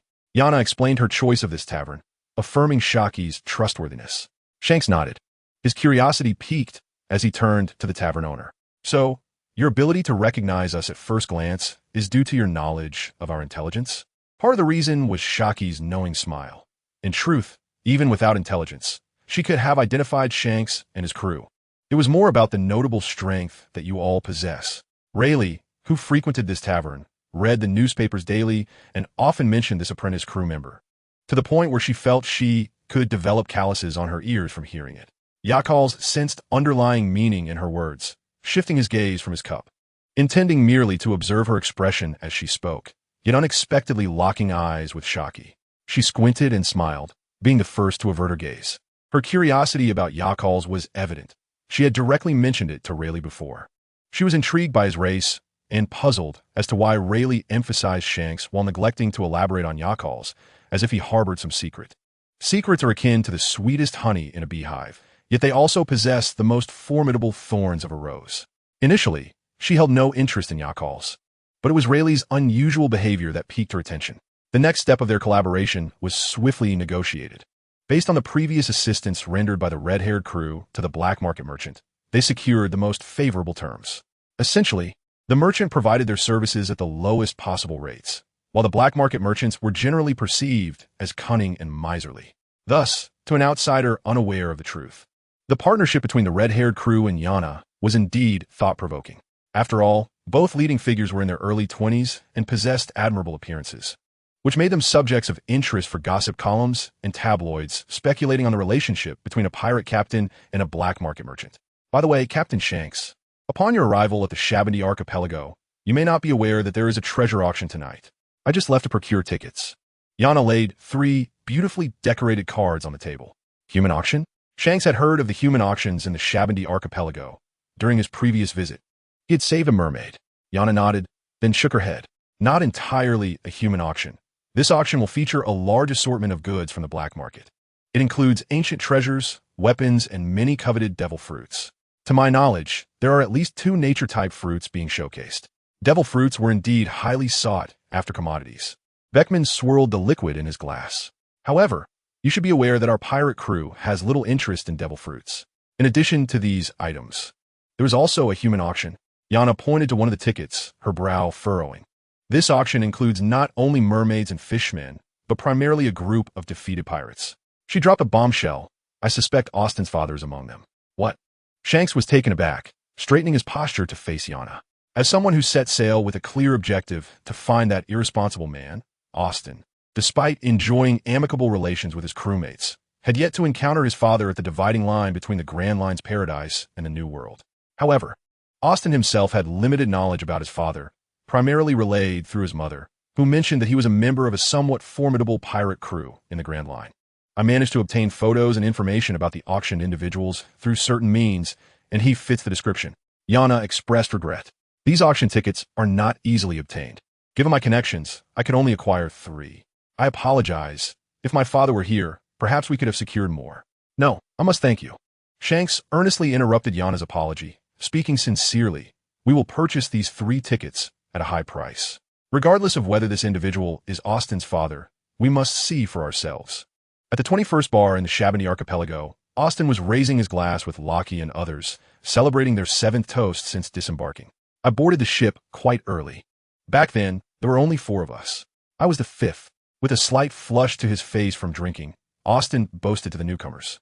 I single-handedly built a ship. Lockie, meanwhile, was savoring skewers, perfectly synchronized in his chewing to the point where he had no time to interject with corrections.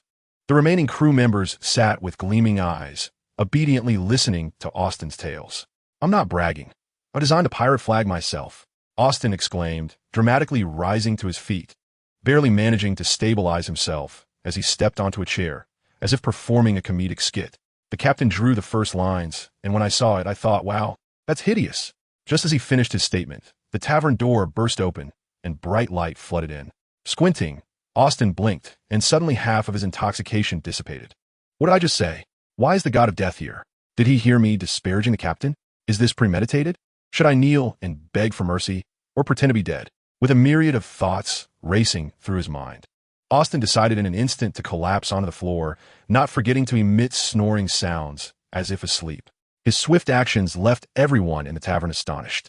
And under the watchful gaze of Lockie and several newcomers, Yakal seized Austin by the ankle, dragging him out of the bar as if he were a lifeless body. Hey, Lockie, should we warn that fearsome figure? Dragging him like this might be fatal, one of the newcomers whispered. Lockie maintained a nonchalant demeanor, shrugging it off. Leave it be. Yakal knows what he's doing. He won't die. He'll just be half alive. Chapter 147, today's edition of the newspaper, had been entirely delivered by the seagulls. A man dressed as a server stood at the entrance, reading the contents of the newspaper.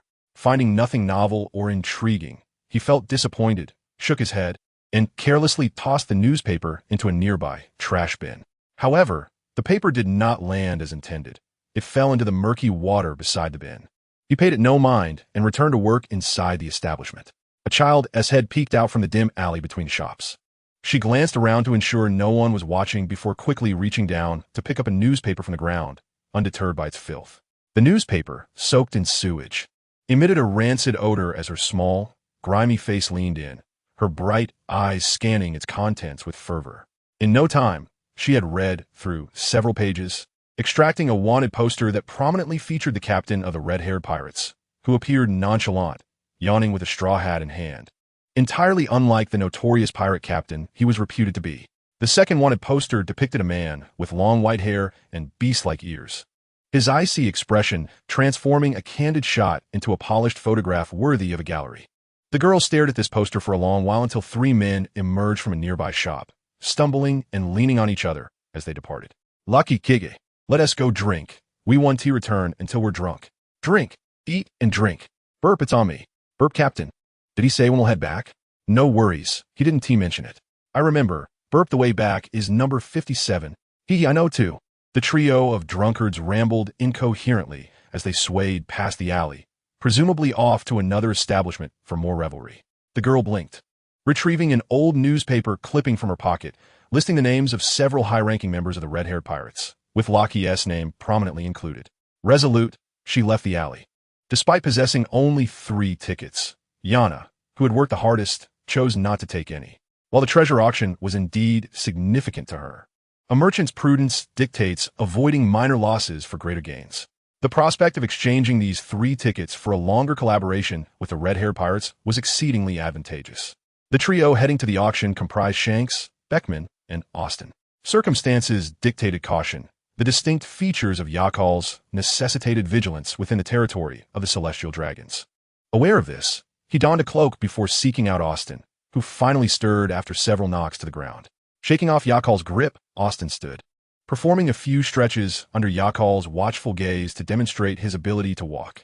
Eventually, they arrived at Shaki's tavern, where, upon learning about the man in question, Austin became entirely sober.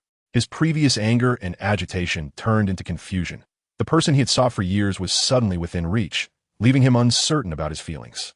After they departed, Yakals did not linger at the tavern, disregarding Yana's farewell wave and Shaki's cheerful insistence to stay. He adjusted his hood and, alongside Yeshub, proceeded towards the ship, the Red. Midway, Yeshub awkwardly scratched his head, gesturing towards the brightly lit commercial street. "I'm off to drink." Knowing Yakal's wouldn't accompany him, he added, "You should head back." With Yakal's prowess, danger was unlikely, especially with the ship just a short distance away. Yakal's nodded slightly. Once Yeshub was out of sight, he quickened his pace, vanishing from the latter's view in mere seconds. Yeshub turned back toward the commercial street. Before long, Yakal spotted the Red docked by the shore, its lookout tower glowing brightly, a testament to the diligence of the pirate on watch. A few large trees surrounded the area, one of which bore the designation number 57. The girl hid behind one of these trees, having observed the ship for quite some time, yet it appeared that no one would be aboard for a while. A sudden chill swept through, and a glint of cold light pierced her eyes. Startled, she turned, crashing against the tree trunk. Yakal's eyes glinted with a ghostly green light, his typically aloof demeanor momentarily giving way to surprise as he recognized the filthy child timidly leaning against the tree. Their previous encounters had been brief, and the next time he saw her, it was through a newspaper announcing the destruction of O'Hara by the Buster Call and the exorbitant bounty on a little girl. After returning to the West Blue, Yakals had sought her out, yet found no trace.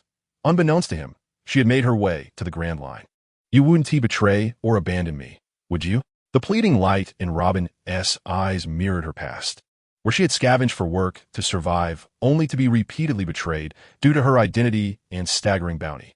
Her experiences resonated with him, and Yakals was acutely aware of this. Under Robin's gaze, he crouched down and lifted her into his arms. The frail girl weighed little, her body little more than skin and bones. "Let us get you a bath and some fresh clothes." The pirate on lookout duty greeted Yakals cheerfully upon seeing him without his hood, though he refrained from inquiring about the child in his arms, respecting the unspoken boundaries. Chapter 148. The treasure auction proceeded methodically through the night, with the slave trade scheduled for last.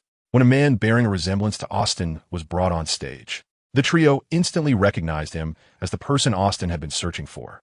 Just as Shanks raised his bidding paddle, Austin grasped his wrist, the tremor in his grip betraying his turmoil.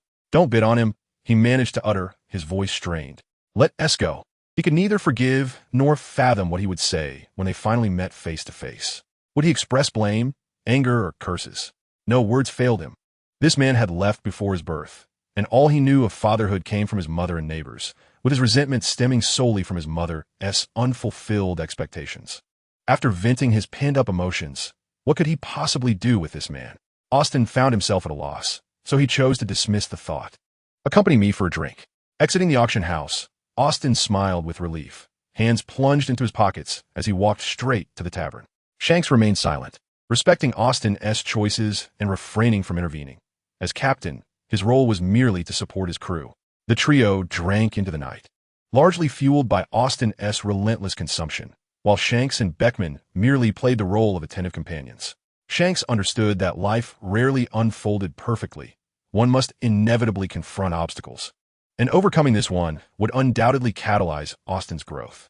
Supporting the inebriated Austin back to the ship, another young pirate poked his head out from the lookout tower.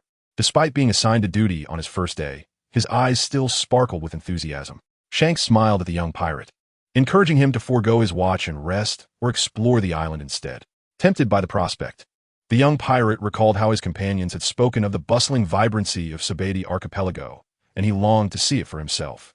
The pirate extinguished the lookout's light, and, under Shanks and Beckman's watchful eyes, raced towards the brightly lit town, their amused expressions reflecting the youthful exuberance of his retreating figure. Beekman, you should assist Aosidon back to rest. Your efforts are greatly appreciated. Shankasi gently removed Aosidon's arm from his shoulder and handed it to Beekman. The latter supported Aosidon and inquired, What else do you plan to do? I will stand for a while to dissipate the alcohol, replied Shanka, having removed his cloak and sniffed the scent of liquor lingering on his shirt. I drank too much today. You know Ika's nose is notoriously sharp. Beekman nodded in understanding and helped Aosidon return to the cabin. Meanwhile, Shanka stood on the deck for a considerable time, allowing the sea breeze to carry away the scent of alcohol before he re-entered the cabin. The captain's quarters, located near the staircase, were closed off, with a warm yellow light seeping through the door crack, illuminating the otherwise dark corridor. As Shanka paused at the entrance, the door to the captain's quarters swung open. Yakali's eyes displayed no surprise. He could discern who passed by merely by the sounds of footsteps in the corridor. Shortly thereafter, he found himself pressed down by someone outside, both of them tumbling into the captain's quarters. Yakali's eyes offered no resistance, but lay quietly on the floor, gazing up at Shanka. If trust could be quantified, Yakali's trust in Shanka was undoubtedly at its peak. The red-haired captain sighed, removed his straw hat, and placed it over Yakali's face, completely obscuring his expression. Do you not fear that I might devour you with that gaze? Shanka jested, then paused abruptly. He recalled their previous conversation. Indeed, Yakali's appeared unperturbed. Shaking his head in resignation, he murmured, I might be so inebriated that such indiscretions could ensue. Though Shanka was a pirate, he exhibited considerably more politeness and amiability compared to most of his ilk. He sat upright, and in the confined space of the captain's quarters. It was effortless to spot the bed, which occupied a substantial area, and upon it sat a girl wrapped in a thin blanket. Huh? Shanka was momentarily taken aback. Why was there a child on his bed? A child who appeared to be merely a teenager? Even if one were to hatch an egg, the child should at least start from infancy, right? While the captain was engulfed in this mental storm, the girl on the bed, Lubin, swiftly seized a pillow and hurled it at Shanka's face. The pillow, filled with husks, struck him squarely, causing him to lean back and become alert. Yakali's had already removed the straw hat and sat up, looking at Lubin, who had now descended from the bed. Her name is Lubin, he introduced. Shanka leaned closer to Yakali's and quietly asked, Is she a daughter that sprouted from the bed? What? Yakali's was perplexed, just like the legendary son trapped in a box. Shanka said, his expression tense. He had not anticipated encountering a legend so suddenly. Yakali's blinked, and, since Shanka had brought it up, he decided to go along with it. You are correct. Meanwhile, Lubin was still tense, and the red-haired man, who had previously maintained a distance, now rushed to her side, warmly grasping one of her hands. You are Lubin, correct? When did you emerge from the bed? Was it today? What was he talking about? Lubin felt threatened. The years of fleeing had instilled in her a fear of sudden closeness. Thus, she immediately broke free from Shanka's grasp and retreated behind Yakali's. During her escape, the thin blanket fell to the ground, but she paid it no mind. Despite having already been asleep, her sensitive nerves awakened her the moment Yakali opened the door. "I am Lubin, the sole survivor of Ahala in the West Sea." Yakali introduced this girl, who could certainly be termed troublesome. Shanka blinked innocently, his demeanor becoming slightly serious. He was aware of the destruction wrought upon Ahala by the Demon Slayer decree. As someone who could comprehend the historical narrative, he understood the principle of an innocent man suffers for the guilty. Lubin anxiously clutched Yakali's arm. The red-haired man before her was the captain of the Red, and she knew that only with his consent could she remain on the ship. However, given her past experiences, she could already anticipate his response, likely rejection due to her identity and bounty. To her surprise, Shanka merely sat on the ground, his tone filled with regret. So she's not the daughter who sprang from the bed? Chapter 149. Sometimes, Shanka's thought processes were beyond comprehension. Yakali decided to forego explaining Lubin's origins and past. He would relay those details to Beekman later. For now, he needed to communicate only a single point to Shanka. "I wish for her to stay on the ship. Is that acceptable?" Yakali lowered his gaze, adopting a humble tone infused with inquiry. He understood that this was a delicate matter.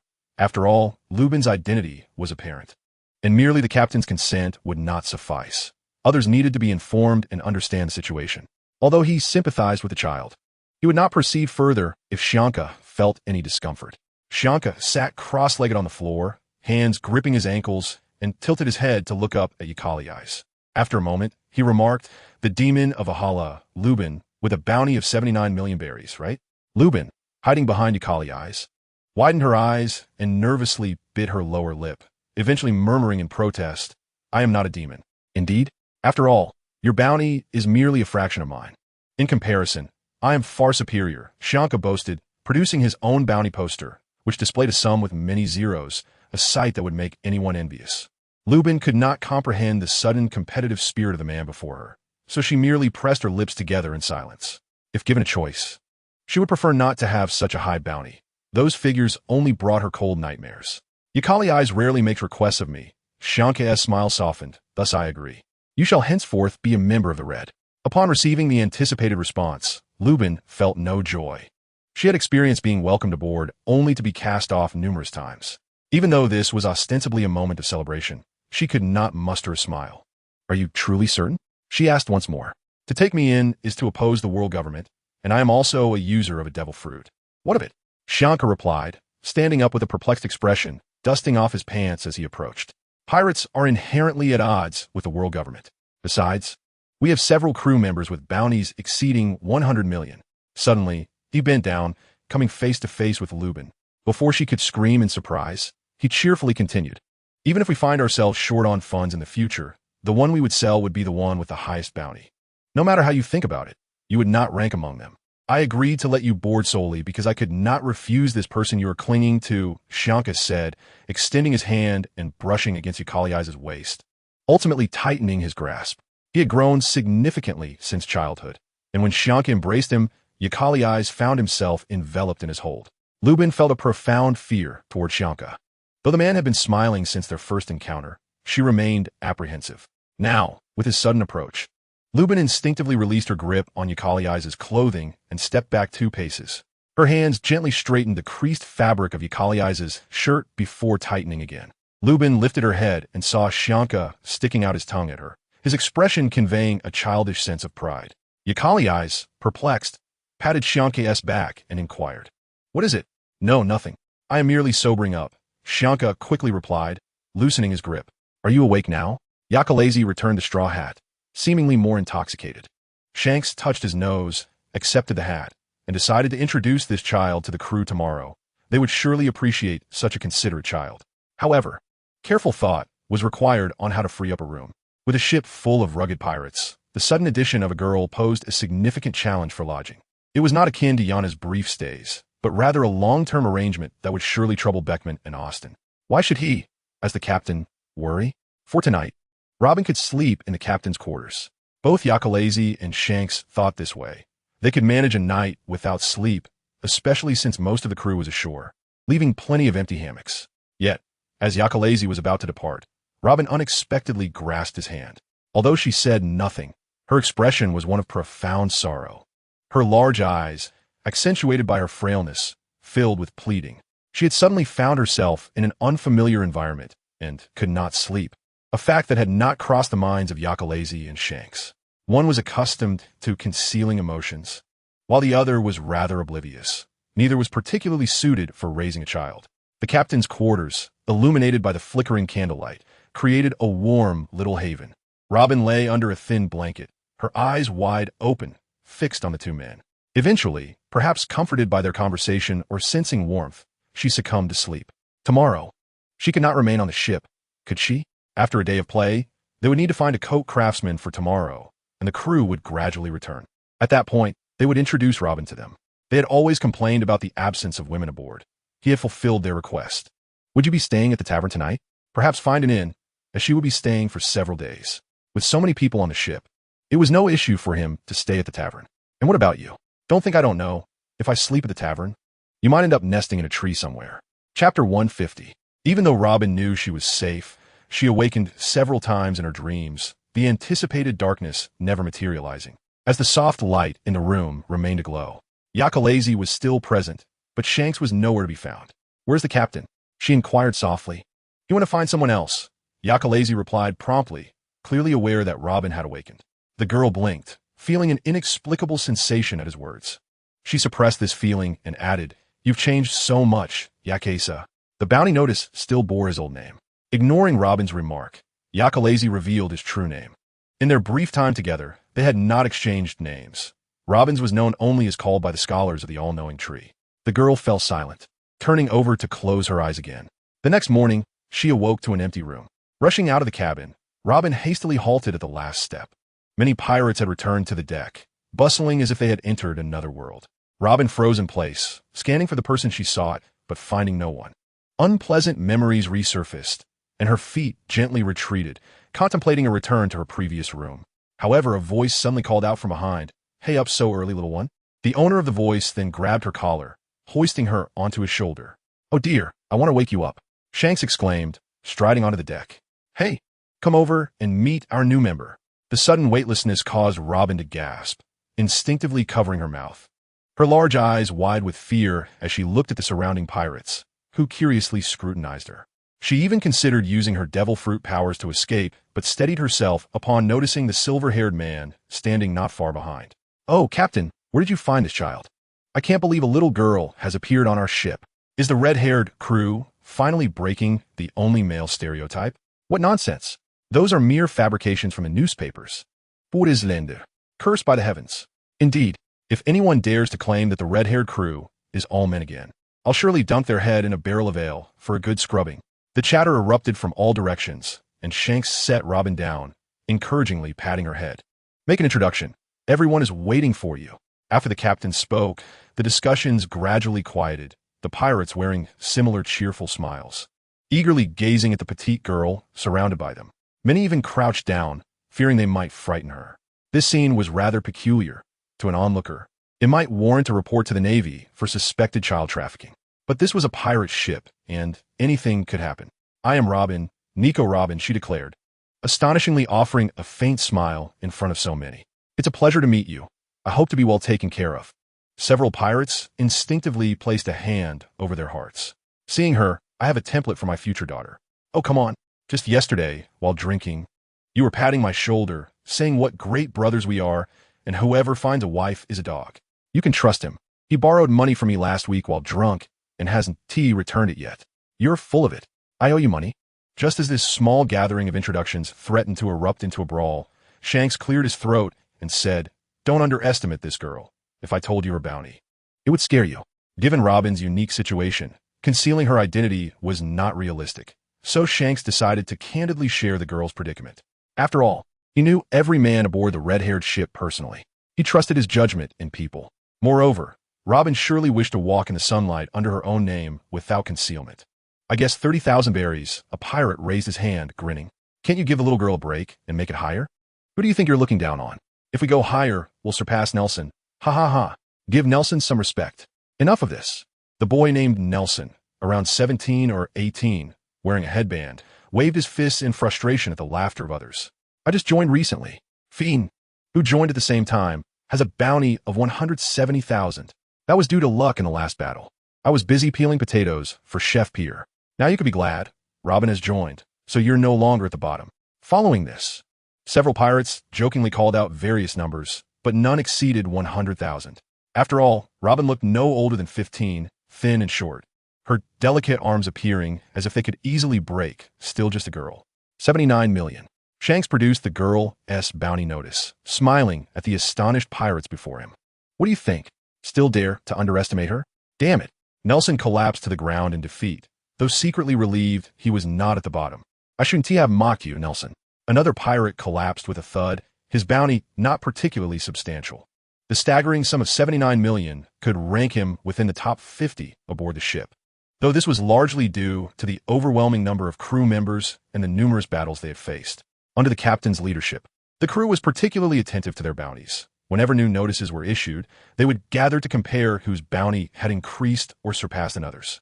This peculiar form of rivalry did not lead to discord on the ship. Rather, it fostered closer bonds and intensified their dedication to combat. Presently, nearly half of the crew lay despondent, sprawled across the deck, lifeless eyes staring vacantly at the sky. Robin harbored disdain for such lofty bounties, feeling irked, as they were a reminder of the betrayals and abandonment she had endured. Yet, the demeanor of these pirates was markedly different from those she had previously encountered. The long frozen ice of her heart began to crack, and she let out a soft chuckle, her eyes glistening with unshed tears. Chapter 151. The coating process requires several days, during which the ship is entirely entrusted to the skilled craftsman. This intricate procedure demands utmost patience. Most pirates eschew inns, preferring to revel in wine and the tender embrace of women, often finding themselves embroiled in minor disputes, which they resolve amicably. Had Robin not been present, Yakalezi would have undoubtedly remained at the inn until the ship's coating was complete. However, they lacked the necessities for accommodating a girl, which required immediate procurement. Clad in a black cloak and wearing a tightly fitted hood, his hand was passively held by Robin. It became evident that a woman's desire for shopping remained as potent in childhood as in adulthood, especially as she gradually opened her heart.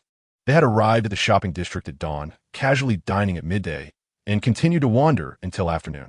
Yakalezi's thoughts drifted to Shanks, who was likely drinking in some tavern, having encountered an old friend yesterday. He recognized the figure of Mihawk, who shared a certain affinity with him in his reticent and aloof nature. Their first meeting occurred when the Roger pirates landed on a new island. Shortly after Shanks acquired the Griffin, a bond formed between them through their shared silence. Subsequently, Buggy and Shanks had even wagered on who spoke more, with Mihawk narrowly emerging victorious by a margin of 8 words. Standing before the pensive man, Robin gazed up into his eyes, her own reflecting a hint of confusion. With a blink, Yakalezi snapped back to reality, casting a glance nearby. "Have you finished shopping?" he inquired. Robin hesitated, questioning whether she had purchased too much. "You have not acquired much at all," Yakalezi gently reminded her. Despite their lengthy excursion, Robin had only procured a few essential items and a couple of books. Her intention was never to indulge in shopping. She merely sought the joy of companionship during the experience. "You may acquire a few more books," Yakalezi suggested, having paid for the selected titles. "There are few aboard who read. Once you finish these, you may find them irreplaceable." His words, though subtle, underscored the scarcity of readers among the crew. Beckman preferred newspapers and nautical texts, while Gryra's collection consisted solely of medical tomes. It was a rarity for any pirate to read even a newspaper. However, Robin shook her head, asserting she had enough. She understood the importance of moderation. Yakalezi tilted his head and pointed at several bookshelves, indicating he would take them all. His tone remained casual. The attendant momentarily paused, then hurried off to gather the items. Robin appeared troubled, waving her hands, insisting, "I truly do not need so many. You need not purchase them.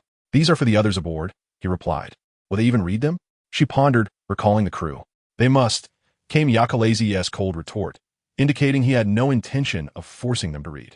Meanwhile, the crew of the Red Ship, indulging in drinks, merrymaking at brothels, and loitering on the streets, simultaneously shivered. "How strange. It feels as though a chill has crept up my spine," Shanks remarked, scratching his nose, his gaze drifting to Mihawk, whose glass had emptied, prompting him to refill it promptly. "Do you have enemies here?" Mihawk glanced at him. "I suppose not," Shanks mused, pondering the matter, but after downing a drink, he swiftly dismissed it. "By the way, How did you end up in Shambody? Unrelated. My hawk closed his eyes, showing no concern for his demeanor. Shanks ignored the Swordmaster's indifferent response and continued cheerfully. When I saw you yesterday, you were buying vegetables, right? The solitary, composed swordsman focused intently on his glass, clearly diverting the topic. You are aware of Whitebeard's announcement regarding his claim on Fishman Island, yes? Ah, indeed. Fishman Island now belongs to Whitebeard. Shanks effortlessly followed Myhawk's lead, completely forgetting his earlier inquiry. Is he currently there? I do not know, Myhawk replied, uncertain of the whereabouts of the man revered as the strongest after Roger's demise. However, he was certain that a crew from Whitebeard would be present at Fishman Island. I can understand that, Shanks nodded, acknowledging that even Whitebeard's formidable presence would not deter some from taking risks for immense gains. Myhawk drained his glass and prepared to leave. Wait, you're not having another drink? Shanks exclaimed incredulously. Aren't you eager to duel? Implicitly, he suggested that if Shanks was not interested in a duel, he would not linger. Very well, Shanks sighed, reluctantly setting down the bottle. I too wish to engage, but perhaps we shall defer until we reach the new world. What difference does it make? Myhawk frowned. Do you believe in prophecy? The kind that foretells the future? Are you suggesting that now is not a suitable time for a duel? Ah. Shanks finished his drink and took several swigs directly from a bottle, his expression darkening. Once we leave Fishman Island, even if you wish to fight at sea, I shall consent. Myhawk observed him for a moment before speaking. Does the prophecy indicate that you will meet your demise at Fishman Island? He could not fathom what could cause Shanks such distress. Shanks offered a bittersweet smile, replying softly, something along those lines. I shall await you in the new world. Myhawk chose not to elaborate further, for he did not subscribe to the notion of prophecies, yet he recognized that Shanks was indeed troubled. His disbelief in prophecy suggested he was confident that Shanks would safely reach the new world, and he had no intention of exploiting his opponent's precarious state. After Myhawk departed, Shanks made no effort to linger, returning to the inn after finishing his rum. The inn's ambience was vastly superior to that of the ship's quarters. Upon reaching his room, he opened the door to find it empty. He then moved to the adjacent room, which was slightly ajar, knocking twice before entering. Inside, he discovered several large wooden crates, with Robin crouched beside one, placing books inside. Yakalazi stood nearby, arms crossed, observing with a cool detachment. Ha, what are you up to? Shanks asked, his mood lifting as he strolled over to Yakalazi, draping an arm around his neck. Just organizing the books, Robin replied, her excitement evident, her cheeks flushed. With so many books, it will take at least 10 or 20 years to read them all. Shanks cast a glance at the crates being organized, as well as the scattered volumes strewn across the floor. He finished speaking, and Luo Bin glanced over, tilting her head with a subtle tone. If you want to read it all, a year would suffice. You read quite swiftly, Shanks chuckled awkwardly, for he had no intention of reading it all. The person beside him let out a faint chuckle, and when Shanks looked over, Yakalazi had already reverted to an expressionless demeanor. Chapter 152. Shanks was not one to idle. He did not linger long at the inn before rushing out again, making sure to close the door behind him. Yakalazi watched the securely shut door, sensing that Shanks had returned only to confirm something he could likely guess. Although unspoken, he could feel a sense of restlessness emanating from Shanks since their arrival at Xiangbodi, not due to the island itself, but rather the impending Fishman Island, where a prophecy foretold his demise.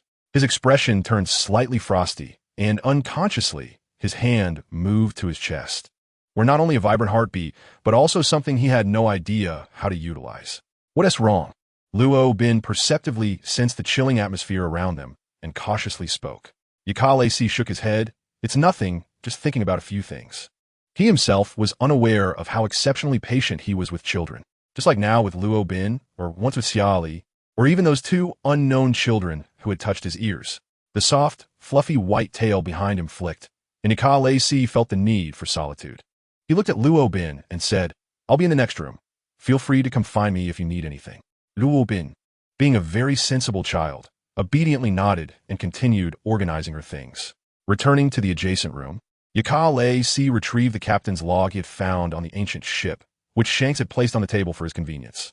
The log had already been thoroughly examined by Beckman and others, revealing no peculiar records, merely mundane accounts of their journey. The captain's writing and narrative skills left much to be desired. The log was utterly devoid of engaging content, and Shanks found it tedious after just a few pages.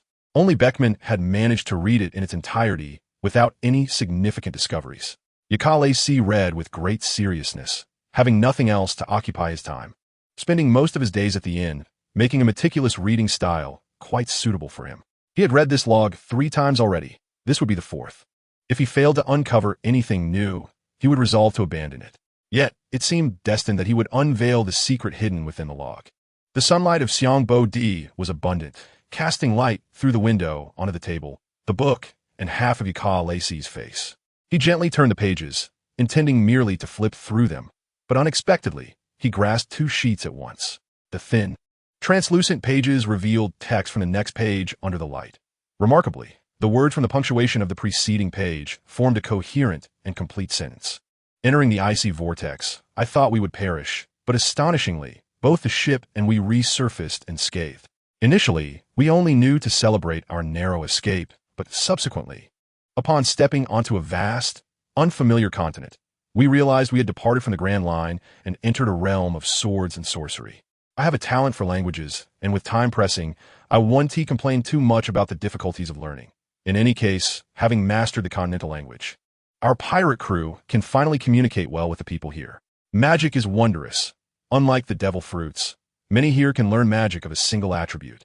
And although we are keen, the local sorcerers claim we lack talent. Who knows what innate elemental force means? All I know is that, compared to flames and vines, we prefer water. No pirate dislikes the sea, for the ocean is our home. We joined the temple. Some say the water goddess on fire should have a solution, and the temple devoted to her should possess summoning methods. The summoning was successful. The magic circle turned out to be real. Onifire responded to us, granting us a golden circular plate and, stating its name is, the description of the golden circular plate reminded Yakale of the object at his heart. And the name of this object was referred to as the golden wheel by those in the temple. In this log, the name was deliberately evaded, as the writer intended for no one to discover the name of the wheel. Using it allows us to borrow the power of the water goddess. We return to the Grand Line as desired, but every action bears a cost.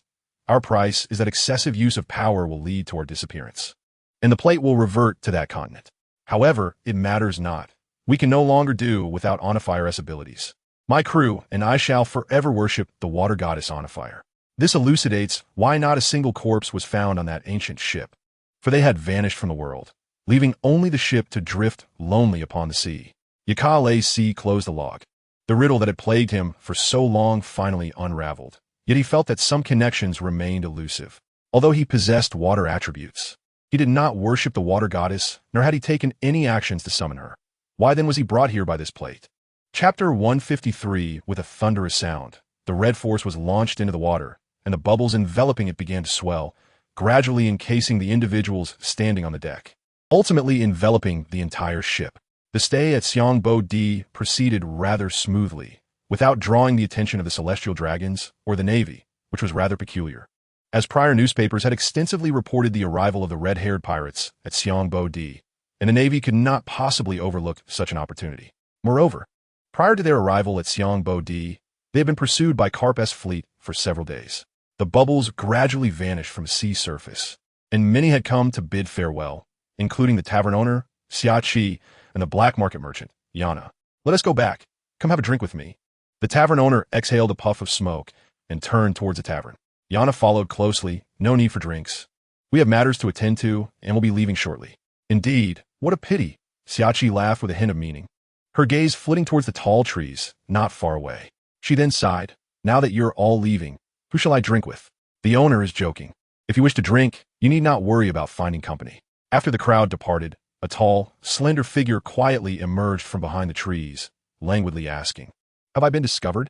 He yawned, his eyes sharpening momentarily, muttering to himself, "Boarding the red-haired ship is quite perilous." The reason the red-haired pirates managed to navigate Xiangbo-di with such ease was not due to the caution of its crew. On the contrary, several incidents occurred right under the noses of the navy, and to claim they were unnoticed would be a lie. The smooth entry of the red-haired pirates into the New World was a directive from above. The 3 emperors, Whitebeard pirates, Beast pirates, and Big MOM pirates, stood as formidable mountains in the New World. Any pirate crew entering the New World faced 2 possible fates: to submit to them or to be obliterated by them. These 3 mountains had all emerged from the Rocks pirates, and to disrupt their equilibrium, one could not employ the Navy's might, for the Navy would not wade into these murky waters. Therefore, it is imperative to find an individual who does not belong to either the Navy or the Rocks Pirates. And that person is none other than red-haired Shanks.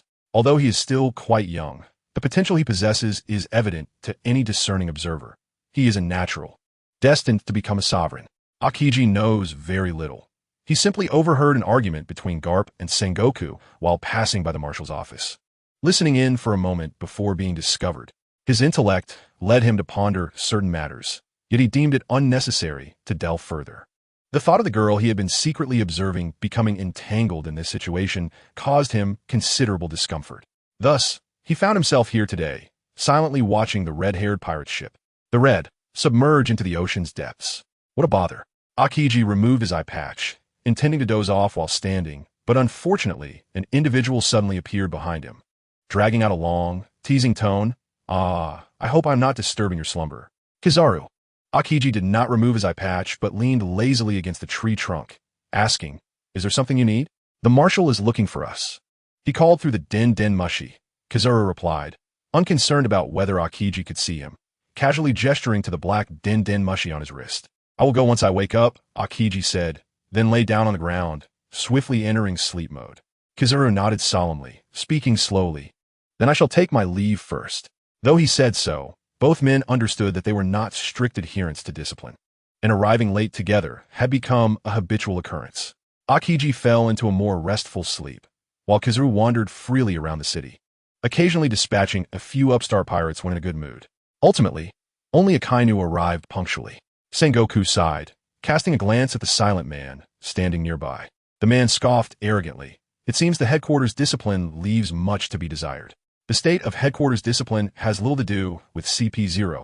CP0 is affiliated with the world government, while the Navy operates independently, albeit under its influence. The differences between them are substantial. The man replied unfazed. I have no time to concern myself with your affairs. Prepare a ship promptly. I must make a trip to Fishman Island. What business do you have on Fishman Island? It is currently under Whitebeard's territory. Remembering the man's current identity caused Sengoku to feel uneasy, even if an order came from the Celestial Dragons. One could not recklessly capture merfolk on Fishman Island. That is of no concern to you, the man stated, preparing to leave. Trophus. Sengoku slammed his hand on the table, an invisible pressure bearing down. The man called Trophus halted, reassuringly stating, do not worry. I am merely going to capture a runaway slave. As for the merfolk, the lady does not find them appealing. After he departed, Akainu finally spoke. Marshal, is there something amiss? Immediately inform Aokiji and Kizaru to dispatch personnel to Fishman Island. Chapter 154. As the ship descended to the depths of Fishman Island, 10,000 meters beneath the surface, Shanks, despite having experienced such a plunge before, remained awestruck by nature's craftsmanship. Truly, travel is the most splendid of endeavors. Stretching languidly, Shanks remarked, then turned to the person beside him. What do you think, Yaka? The individual beside him merely hummed in agreement, not uttering another word. Yet this simple response brought Shanks inexplicable joy. Upon reaching a certain depth, the sunlight above vanished. The red illuminated the dark waters, but inadvertently attracted the ferocious beasts of the sea. After several skirmishes, the pirates' vigilance, which had waned since the Sabati archipelago, was reignited, with several pirates sustaining injuries from the Sea Kings. However, under the harrowing ministrations of the ship's doctor, they had mostly recovered. Yaka's body bore traces of blood. Though it was not his own, it was from the recent rescue efforts. Change your clothes, Shanks said, patting Yaka on the shoulder, resolutely leading him back to the cabin. Yaka glanced at the hand resting on his shoulder and asked, aren't you staying on deck? No worries, the Sea Kings are quite astute. Having detected so many of their kin, they certainly will not return, Shanks replied with a smile. Should I be the one to handle the remaining provisions? Yaka remained silent, his tail flicking twice, brushing against Shanks' cloak, producing a faint rustle. Upon returning to the captain's quarters, Yaka hesitated slightly before turning his back to Shanks and removing his soiled white shirt, using the clean portions to wipe away the blood on his body. Shanks observed from behind, his expression grave. Yaka was handsome, with an appealing physique. His concave collarbone seamlessly transitioned into his shoulders. Though slender, he was quite the sight. The places that needed to be prominent certainly did not disappoint. Shanks extended his hand, fingers long and elegant, palm broad, calloused from years of swordplay, gently descending over the distance of about a meter. Yaka had no intention of changing into long pants. His legs were long and straight, devoid of any excess flesh, each inch perfectly formed, with fluid and harmonious lines. Shanks could distinctly hear the rhythm of his own heartbeat. His voice slightly husky. As Yaka turned, Shanks stepped forward and, almost instantaneously, embraced Yaka's waist tightly. It was an unceremonious embrace, purely a forceful closeness. Yaka heard Shanks sigh contentedly against his shoulder. How wonderful! The skin exposed to the air felt somewhat cool, yet Shanks' warmth, transmitted through the thin shirt, was exceptionally comforting. What is it? Yaka's hands fumbled for a place to rest. Uncertain for a moment, before letting go of the shirt he held and gently draping it over Shanks' shoulder. His tail lightly brushed against Shanks' hand, inadvertently gliding across his bare back, prompting Yaka to bite his lip as he heard Shanks murmur, "We will soon arrive at Fishman Island. You must stay with me." Shanks rarely employed such imperative phrases with Yaka. Yaka's tail stilled, his ears flicking to either side before returning to their upright position. "I understand." "Good," Shanks replied, gradually straightening up, though his arm loosened. His hand remained resting on Yaka's waist. Despite both being exposed to the elements, Yaka's skin texture was entirely different from Shanks'. Shanks, feeling somewhat awkward, cast a glance, his Adam's apple bobbing as he still feared Yaka might feel cold, releasing his grip to rummage through the wardrobe for clothes. After a lengthy search, he remembered that Yaka's clothing was not there, yet he still pulled out one of his own shirts, blushing as he offered it to Yaka. Yaka silently accepted it, with neither mentioning the shirt's original owner. Shanks' shirt bore a faint scent of soap, and, after Yaka donned it, he tilted his head to look at Shanks, seemingly lost in thought. After a moment, as if reaching a resolution, he approached Shanks, unwaveringly staring into Shanks' dark eyes before leaning in closer. In an instant, the fragile thread of reason within Shanks snapped. He swiftly turned the tables, shielding Yaka's head and pushing him down onto the floor. During this exchange, the pendant around Shanks' neck slipped out from his clothing, the blue crystal shimmering in the air as it spun. Yaka's gaze was drawn to it, and as Shanks loomed above him, he asked in a deep, dangerous voice, "Do you know what you were just doing?" Yaka met Shanks' gaze, softly affirming with a hum. Shanks chuckled, bending down as his fluffy head brushed against Yakalassi's cheek, his tongue trailing from the nape of his neck to the prominent collarbone. Yakalassi whispered into Shanks' flushed ear, "We are pirates." Shanks caressed Yakalassi's cheek, his eyes resembling an unfathomable abyss, resting against Yakalassi's forehead. "We are accomplices." Chapter 155. Where is the captain? I believe I saw him heading to the cabin with Yakalassi. When did they leave? It has been quite a while. The uncertain pirate scratched his head and inquired, "Should we go call them?" "Forget it." Beckman extinguished his cigarette, squinting towards the lookout, calling out, "Jesus Burgess, can you see anything?" "Yes, with this current, we should arrive in less than an hour," Jesus Burgess replied, lowering his telescope and adding if nothing goes awry. "What?" Beckman's eyelids twitched. "Lockie is not at the helm, didn't you know?" "What did you say?" Beckman looked incredulously towards the helm, where the wheel was turning merrily on its own, with its operator nowhere in sight. "Lucky." Hey, I'm coming." A tall, stout figure rushed out from the kitchen, moving with surprising agility to the helm, one hand clutching a piece of meat with bones, and the other slickly gripping the wheel. Beckman watched as the wooden helm was coated with a layer of grease, gleaming. He firmly shut his eyes, but ultimately could not restrain his anger, cursing, "Pierre, if you give Lockie another special treatment, the head chef will be replaced. What does that have to do with me? He stole it. He stole the meat." A dining knife was thrust into the ground beside Lockie's feet, with Pierre standing at the kitchen door, his voice booming. "Lockie snatched all the meat for lunch. Don't blame me if there's no food this afternoon." "What? Brother Lockie, that is too unfair. How could you take our meat?" "Brothers, let's fight back. We must defend the dignity of meat eaters." The deck descended into chaos, and Jesus Burgess collapsed in laughter at the lookout, occasionally shouting instructions on the battle situation. Beckman shook his head, ultimately unable to be angry. "Damn it, you lot, put some effort into it. So many of you can't take down a single helmsman." The wooden deck was not soundproof, and the noisy footsteps drowned out the already faint sounds from below deck. "How lively," Shanks remarked, his voice deep and throaty, a thin sheen of sweat covering his robust form. In response, there were faint whimpers, muffled by the ruckus above, nearly imperceptible. Their skin tones were markedly different, compared to Shanks' unremarkable wheat-colored skin in the darkness. Yakalassi's pale complexion radiated a soft glow. Having grown up at sea and surrounded by adult pirates, Shanks knew early on what entangling bodies signified. He had visited several establishments of ill repute, the first time being dragged along by a few pirates who mysteriously claimed to show him the world. Unfortunately, upon reaching the entrance, he was intercepted by Rayleigh and Jabba, and subsequently taken to a tavern, where he experienced alcohol for the first time. The sharpness of the liquor overwhelmed him, causing him to forget the place they were headed.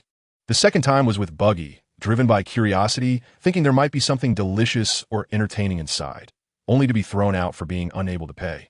The next time was with Yaka and Buggy, similarly brought along by pirates, but fortunately, he managed to escape with Yaka. As he grew older, he developed a certain aversion, not towards those who lived off their bodies, for that was their freedom and choice. Shanks would never look down on anyone. Rather, he was cautious, always taking detours, as if there was some lurking danger. As he matured further, others began to pat him on the shoulder and invite him. Some even told him that once one tried that particular experience, they would become addicted. At the time, he merely laughed it off, skeptical. He believed alcohol could be addictive. But could that experience be? He did not believe it. Later, beyond alcohol, he discovered another addiction, Yakalasi. He became addicted to Yakalasi's companionship, his voice, and the unique way Yakalasi treated him. It was only when he realized his feelings for Yaka that he understood he was truly addicted to the person Yakalasi. As the depth of his feelings intensified, Shanks felt his very soul tremble, beads of sweat dripping from his chin onto Yakalasi's collarbone. The latter's body tinged with a soft pink, trembling throughout. Yakalasi's white wolf ears were damp, and as they twitched to the sounds outside, he struggled to regain a semblance of clarity. "Someone is coming," he murmured. "Who is it?" Shanks leaned down to lick Yakalasi's throat, showing no signs of stopping. With Yakalasi's throat being held, his words came out muffled and indistinct. Normally, Yakalasi could distinguish the footsteps of several individuals, even naming them, but now, his ability to discern was clouded. Realizing this, Shanks found it difficult to breathe and comforted him. "It's all right, no one dares to come in." This was indeed true. Even the most careless aboard the ship understood boundaries. With the captain's cabin door closed, anyone wanting to enter would certainly knock. Outside, 3 knocks sounded, and after a pause, footsteps faded away, likely leaving upon receiving no response. At the formal port of Fishman Island, fully armed fishmen stood guard, and entering pirates were required to sign a peace treaty. Violating it by brawling or capturing mermaids would be seen as a provocation against the Whitebeard pirates. Beckman had learned about this in Sabaody, accepting the peace treaty handed by the fishmen soldiers. After reading it and finding no issues, he hesitated to sign. Pirates clamored for the telescope to catch a glimpse of the mermaids of Fishman Island, while no one noticed Beckman's actions. He was contemplating whether to call Shanks when the first to emerge from the cabin was the young girl. Robin, curious about Fishman Island, but concealing her excitement, approached Beckman and asked, "Deputy Captain, have you seen Yakalasi?" Jesus Burgess handed her a piece of candy, replying, "Isn't he in the captain's cabin? With the boss." "I knocked on the door, but there was no response," Robin said, popping the coffee candy into her mouth, tilting her head to look at Jesus Burgess. The latter, resembling a paternal figure, nodded, unconcerned. "He might be asleep. Don't worry about them. I'll take you to Fishman Island to shop." Beckman, upon hearing Robin's response, immediately signed his name, Shanks of the Red-Haired Pirates, on the treaty. "So we can enter Fishman Island now?" The fishman's soldier nodded, pausing momentarily upon seeing Shanks' name, then inquired, "Red-haired Shanks is not here, is he?" Beckman felt a twinge of caution. "What do you mean? Please don't misunderstand." The fishman's soldier smiled, though his naturally sharp teeth gave a somewhat dangerous impression. "Our king has commanded that if the red-haired pirate ship arrives, you are to proceed to Dragon Palace. King Neptune requests your presence." "King Neptune? But we do not know him." "That we do not know." Jinbi, the red-haired pirates have arrived." Chapter 156, not far away. A whale shark fishman in uniform approached, stepping slowly in wooden clogs. After a brief exchange, the port fell into an eerie silence, with fully armed fishmen waiting, and the pirates also in anticipation. The soldiers exhibited remarkable patience, as an almost palpable silence enveloped them, contrasting sharply with the pirates who, unable to withstand the wait for more than a few minutes, began to lose their composure. When can we disembark? Where's the captain? I've heard tales of enchanting mermaids beneath the sea. Oh, how I long to reach Fishman Island." Their incessant chatter prompted Beckman to allow the impatient pirates to depart, leaving behind a dozen capable hands after a cacophony of noise. Time passed, and even Jinbei began to lose his patience. Finally, the cabin door swung open to reveal Shanks. Clad in a fresh shirt, with the lower 3 buttons undone, exposing a substantial expanse of his chest, the bite mark on his neck glaringly obvious. A cristal pendant d'anguille, swaying gracefully, casting a particularly beautiful light. "Oh, what a pleasant surprise to find you all here," he exclaimed, his demeanor unusually jovial. "Wow, it's been ages since I visited Fishman Island. Has it truly transformed this much? I have signed the peace treaty," Beckman interjected, "and King Neptune wishes to invite you to the Dragon Palace." "You are the renowned red-haired Shanks?" Jinbei glanced at the bounty notice, then scrutinized Shanks once more, ultimately confirming, "Please lead the way." "Now, that seems a bit abrupt." Shanks scratched his head, looking troubled. "I fear that may not be possible at this moment." Jinbei frowned. His aversion to humans was well known, yet he was treating this man with courtesy solely because King Neptune had specifically requested it. To be frank, Jinbei's first impression of Shanks was less than favorable, primarily due to the conspicuous bite mark, which was impossible to overlook. Jesus Burgess had already covered Robin's eyes, ushering her away from the impending conflict. "I have other matters to attend to. We will personally visit the Dragon Palace later," Shanks concluded, only to find Jinbei adopting the stance of Fishman karate, with soldiers behind him raising their weapons. "Why must we resort to violence? I'm not opposed to going, but must we engage in a battle?" Shanks sighed, drawing a sword but not unsheathing it. "Fighting here would be detrimental for both parties." "I apologize, but the king has decreed that the red-haired pirates must be summoned to the Dragon Palace immediately," Jinbei insisted, signaling his soldiers to lower their weapons. "I hope for your understanding." "Very well," Shanks sighed. "Let's have a duel then." With that, he drew his sword, a signal that prompted the pirates who had lingered to raise their weapons, their expressions menacing as they glared at the Fishman soldiers. Akarais emerged from the cabin to witness this tense standoff. Before Shanks could finish his thought, he quickly sheathed his sword and lunged toward them. This time, the normally boisterous man approached with caution, almost hurriedly enveloping Jinbei in a light embrace. All present, whether pirate or fishman, were momentarily stunned, unable to react, as if they were mere wooden posts. Shanks released his hold and gestured for the pirates to lower their weapons, his gaze fixed intently on Jinbei. "What brings you out here? Are you still in pain?" "No, not at all," Akarais replied, offering Shanks his cloak and straw hat. "Are you ready to take action?" "Action? What action?" Shanks donned his attire, declaring, "Since you've come out, let us proceed to the Dragon Palace." He placed a hand tentatively on Akarais' lower back, feeling the soft brush of a tail against his hand. He stroked it, marveling at the sensation, much better than he had imagined in his youth.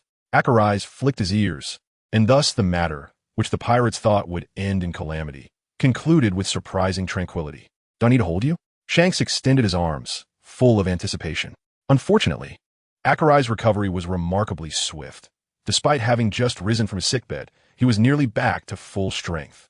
King Neptune had only instructed Shanks to visit the Dragon Palace, and no matter the discussions, Jinbei remained resolute. Frustrated, Shanks tugged at his hair. "Why don't we just fight it out? Afterward, we can go to the Dragon Palace ourselves. If you're worried, I can accompany you the entire way," Jinbei assured him. Akarais patted Shanks on the shoulder, encouraging him to go. With no other choice, Shanks grasped Beckman's hand as if entrusting him with a legacy. "Beckman, while I'm away, you must stay close to Akarais."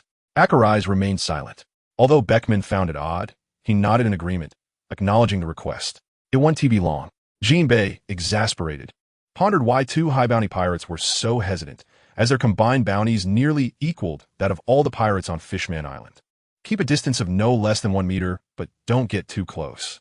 Until I find you." Shanks was cut off by a swift kick from Beckman. Jinbei, quick on his feet, grasped Shanks by the collar and politely excused himself. "You're quite verbose," Beckman remarked as he turned to Akarais. "Do you have any place you wish to visit?" Akarais shook his head. "Then let us wander aimlessly when Shanks returns. I'll head to the tavern." "Is there anything you wish to eat?" Jesus Burgess inquired, holding up a portion of takoyaki. "Don't be so formal. I truly don't need anything." Robin gently shook her head, already feeling quite full. "Eating too much will help you grow taller," Jesus Burgess teased, patting her on the head while scanning for his next purchase. His enthusiasm seemed to stem from an unspoken guilt he felt toward his own son, Usopp, who was likely now running around the village at an age that constantly worried his mother. "Ah, I recognize you from afar. You're Jesus Burgess." A burly man, flanked by 4 pirates, approached them with a broad grin. The fishmen and mermaids along the way showed no fear. In fact, they seemed fond of this band of pirates, occasionally offering freshly made food.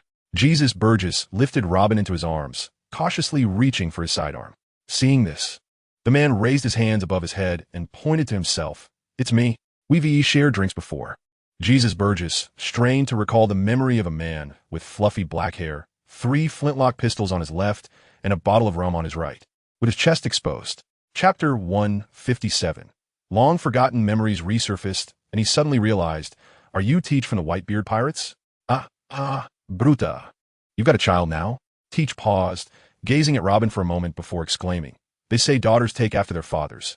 How can this one be so different?" "Teach, she clearly takes after her mother." One of the pirates behind Teach smacked him on the head, scolding, "Where did you learn such nonsense?" Subsequently, he bent down carefully, holding out a pile of food. "Would you like some? Just call me Big Brother, and it's yours." Robin shook her head and glanced at Jesus Burgess. Not one to be outdone, he took several appealing snacks he had never tried before, gesturing for Robin. "Thank you, Uncle." "Thank you, Uncle." The little girl's obedient demeanor elicited gasps from the surrounding pirates. Most pirates were hedonistic, aware that they could perish at any moment, and thus, many understood that they would likely never have children. Yet, the notion of having a daughter seemed rather appealing. "Let us change that. Just call me Dad, and we'll head back to the Moby Dick to find Grandpa." A pirate reached out, attempting to snatch the child from Jesus Burgess's arms. Jesus Burgess took a step back, warning, "If you reach for her again, I'll hold back." "Ha ha ha. Sorry to make you laugh. It's mainly because my old man is pushing for grandchildren, and everyone wants to make him happy." Teach grinned, revealing a mouthful of white teeth. "Whereas Captain Shanks, he has some matters to attend to." "Oh, how about we grab a drink?" "Never mind, I still have the child with me." Tiki suddenly realized something and suggested, "There's a tavern next to the Mermaid Cafe. If you're worried, we can go there. The cafe is filled with gentle and beautiful mermaids. And they have those delightful cakes, underwater fruits, and shellfish dishes." Yes, the cakes, the underwater fruits, and the shellfish dishes are particularly attractive. The allure of drinking is indeed strong for a pirate, and upon hearing there was a place for the child, Yesub was tempted. "However, I want to find Akarizi Robin, who is being cared for by a mermaid maid." Feeling somewhat aggrieved, "He should be with the captain. If the captain wishes to drink, he would undoubtedly come to this street. Then you will see Akarizi." Yesub comforted. "Fine, I will drink nearby. If something arises, just call for me." "All right." Robin has always been very understanding. Seeing her obediently agree, Yesub felt reassured and went to the tavern with Tiki. At this moment, within the Dragon Palace, Jinbei, stationed at the entrance, looked in one direction, adopting a fishman karate stance, and a mass of water surged towards that direction. The water was swiftly split in two, and the person who emerged surprised Jinbei slightly. "Why are you back?" The newcomer, with a cold expression, did not answer Jinbei's question and stood there stiffly, with his tail hanging naturally and long ears standing upright. Jinbei asked, "Captain, should we drive him away?" "No need. Let him wait." Time passed, and a few minutes later, the palace doors opened once more. Neptune earnestly said to Shanks, "If you change your mind, feel free to come find me. After all, you're the only ones I can trust. Rest assured, once we reach the new world, I will discuss it with Whitebeard." It sounded as if they were discussing some matter of entrustment, and Jinbei blinked, hearing Neptune say, "We are all old acquaintances. Please bring your companions to the Dragon Palace. Perhaps later. I need to find someone now. King Neptune, we will visit again." Shanks had already shifted his attention to a figure not far away, and after speaking, he ran over and draped an arm around Akarizi's neck. "Where's Beckman? Why aren't you with him?" Akarizi did not respond. He usually behaved this way, so Shanks didn't think much of it and continued with a smile. "I'm glad you could wait for me." This time, Akarizi merely hummed and asked, "Have you finished your business?"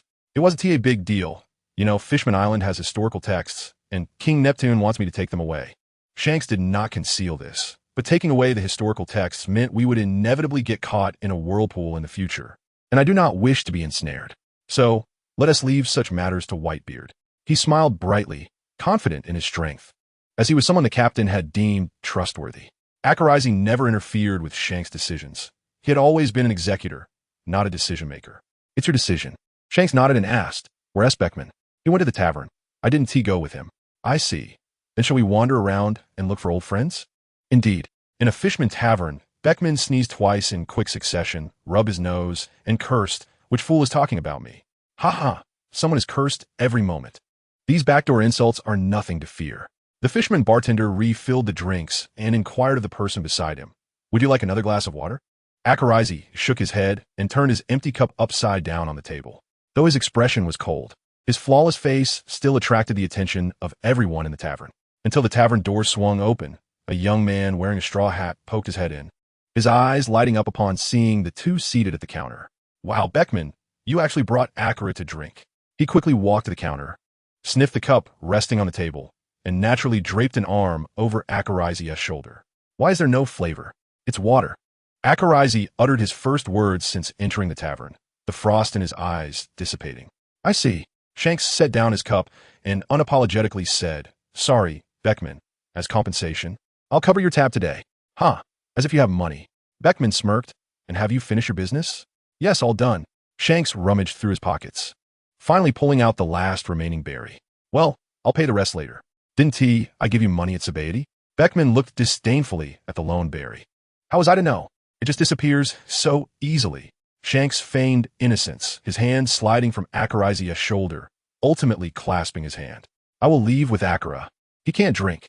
Chapter 158. Shanks held Akarizi's hand, warmth radiating from their point of contact, the sensation familiar, slightly rough, as it had always been.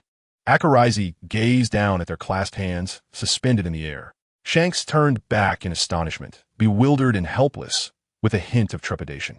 It seemed he did not comprehend why Akarizi was not leaving with him, fearing he had done something wrong. Beckman also sensed something amiss, silently observing the two. Judging by Akarizi's usual demeanor, he would never oppose Shanks. Therefore, the problem must lie with Shanks. "Where is Shanks?" Akarizi tightened his grip on Shanks' hand, sharp claws appearing from the back of his hand, leaving 3 shallow wounds on Shanks' wrist. The cuts were not deep, yet they would certainly bleed. However, Shanks did not bleed. Beneath the open flesh lay a silvery, roiling liquid healing itself. Beckman's pupils constricted, and he swiftly drew his gun, aiming it at Shanks. The tense atmosphere plunged the tavern into a hushed silence. The bartender hid far away, and several pirates recognized the identities of the three, exchanging cautious glances and quietly exiting the tavern. The captain, vice-captain, and fighter of the red-haired pirates were embroiled in a conflict. Surely, this news would yield a handsome profit from the informants. Shanks paid no heed to the dark barrel of the gun, his focus solely on Akarizi, wishing to speak. But ultimately he sighed.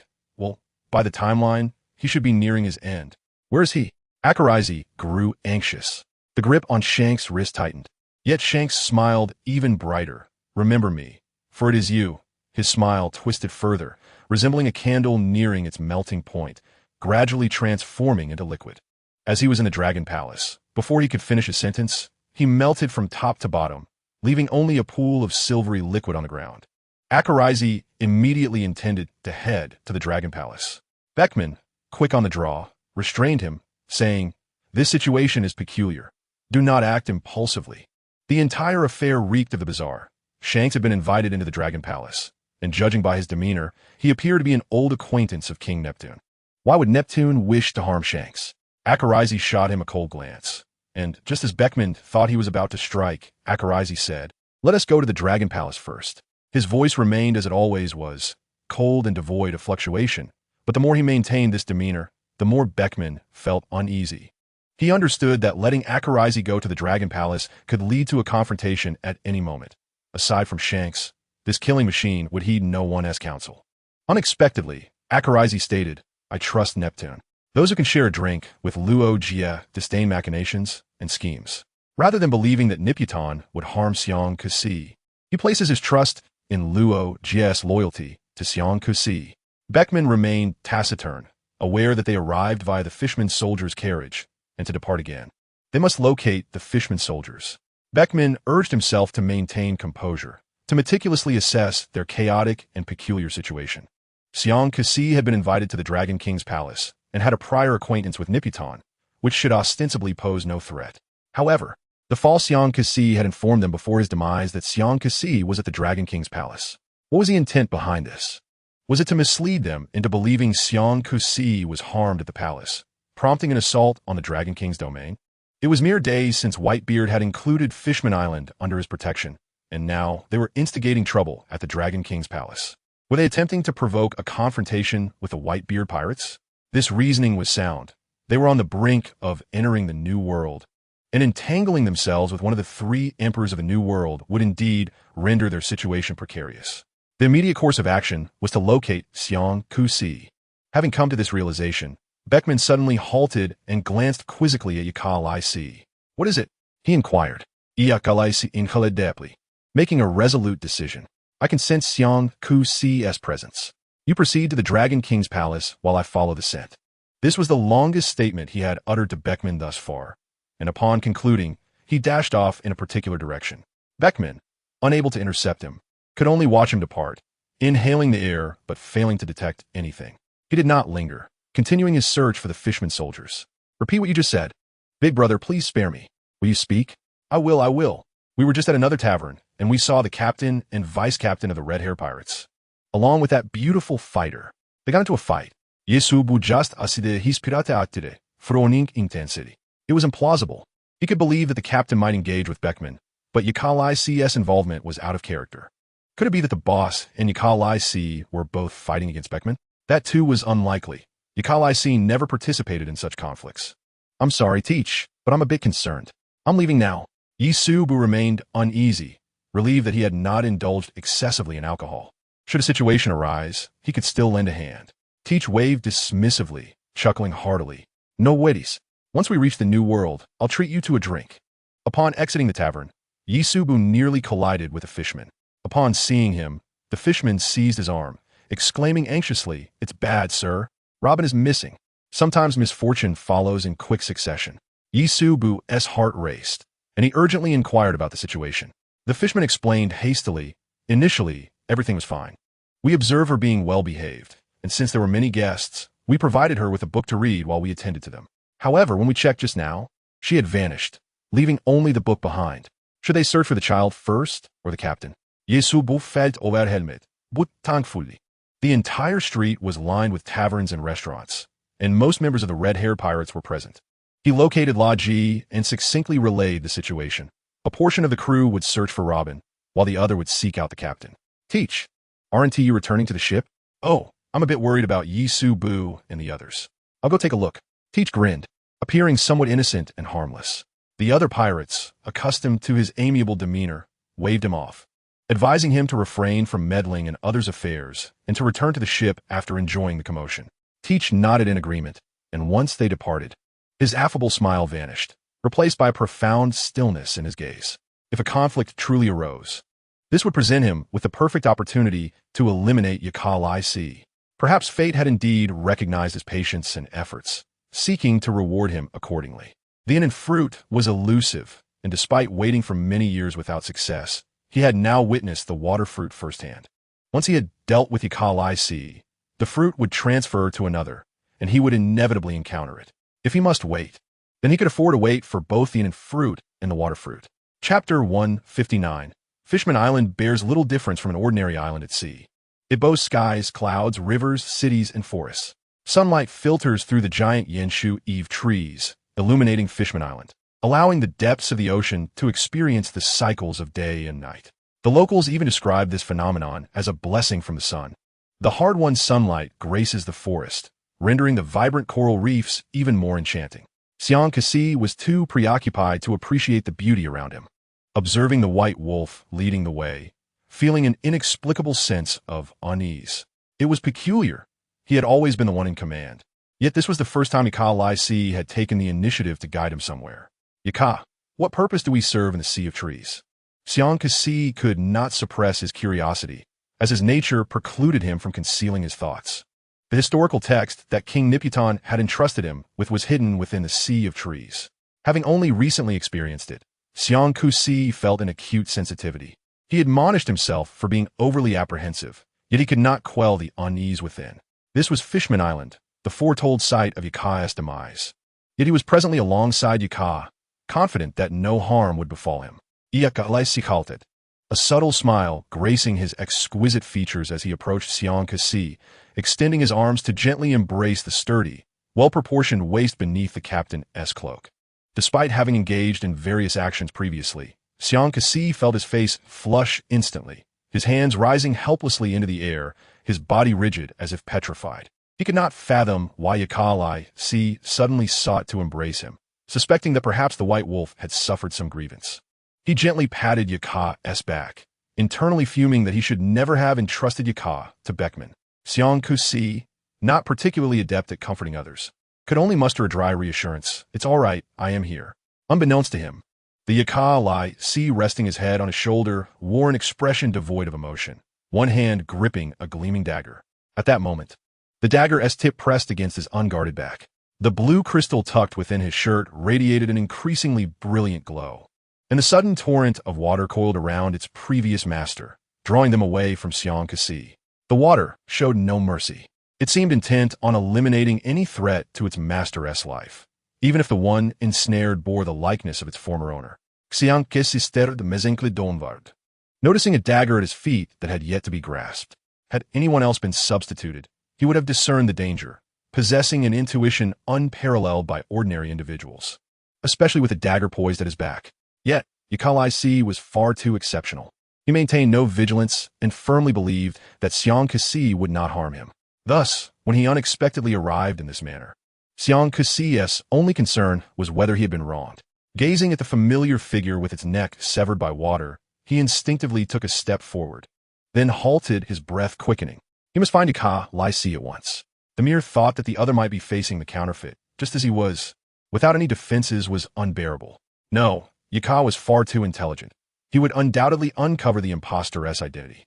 Xiang Kasi grasped the pendant that had just saved his life, seemingly seeking to draw strength from it. He recalled what Yaka had said. If he were to perish, the crystal would shatter. The fact that the crystal remained intact signified that Yaka was still safe. Following the scent, Yakalai Si arrived at the terminus of Fishman Street, the most chaotic area of Fishman Island, where even the light seemed to hesitate to shine.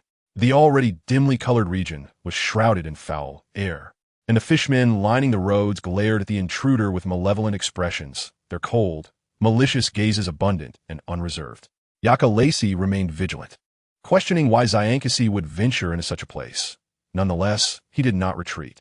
After all, he could still smell Xiang Kasi's scent amidst the foul stench of Fishman Street, which, although tainted, was unmistakably present. Despite his disdain for his own lineage, Yaka acknowledged that his racial advantages had brought him many conveniences. Using his keen sense of smell to track a person had never failed him before. Sounds of unsheathing blades and derisive laughter reached his ears. Amusingly, it had been a long time since Yaka had felt such a gaze filled with pure malice. The higher his bounty rose, the more those at sea recognized him as a formidable adversary, deterring any ill thoughts. Yet, on this underwater Fishman Island, the fishmen, indifferent to the reputation of formidable pirates, showed no concern. In the darkest recesses of Fishman Street, Yakalai Si's presence was akin to a stone dropped into a tranquil lake, his snow-white hair and wolf's tail, along with his impeccably clean white shirt, became the sole splash of brightness in this dreary place. Blocked by fishmen in front and subtle footsteps behind him, he found the latter more concerning than the greedily shambling fishmen. Turning to look behind him, he found his escape route obstructed. The once empty street now held two figures clad in white robes. The sight of these garments, reminiscent of distant memories, further chilled Yaka's expression. In the blink of an eye, as one of the robed figures gestured, Yaka's pupils instantly constricted to pinpoints. The scent that had drawn him vanished as if it had been an illusion, leaving only the unique, murky stench of Fishman Street.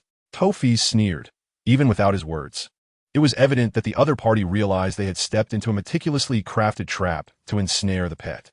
Accompanying him was another man from CP0, a devil fruit user whose power lay in manipulating scents. He could seize any scent wafting through the air and transport it anywhere. Without unnecessary words, he signaled, and the fishmen, sensing opportunity, surged forward like a swarm. Sometimes utilizing these mindless creatures proved quite convenient. Though their races differed, they were all slaves, meant to stand united. Yet, they resorted to a dog-eat-dog spectacle over the meager bounty. Tofi's chuckled, not entrusting the capture of the pet to these fools. After glancing at the commotion, he joined the fray, considering the fishmen merely expendable tools. To truly capture someone, he would need to take matters into his own hands. Soon after Tofi's joined the fray, the other robed figure also charged in, They had once belonged to the Navy, their close combat skills formidable. Yet under the relentless assault, Yaka Lacey held his ground. Tofes could not help but feel astonished. Just a few years prior, Yaka had been someone he dismissed entirely, yet now he was matching them, exhibiting a terrifying growth rate. If this continued, he would soon become someone beyond their reach. Regrettably, many prodigies in this world never live to see their names celebrated. With this thought, Tofes exerted himself further, unleashing the contents concealed within his sleeves. Silver projectiles grazed Yaka's body, swiftly melting and congealing into a vast net that cast a shadow over Yaka. However, in the next moment, a surge of water erupted from the ground, obstructing the net and dampening the entire area. Tofes and the other man reacted swiftly, leaping onto the nearest dry ground as their expressions, concealed by masks, betrayed the shock only they understood. The greatest fear for devil fruit users was seawater, for it robbed them of their powers and swiftly weakened them. Given this, even if numerous natural devil fruits emerged, no one would anticipate the existence of a user who could manipulate water. This was a nemesis, the bane of all devil fruit users. Kill him.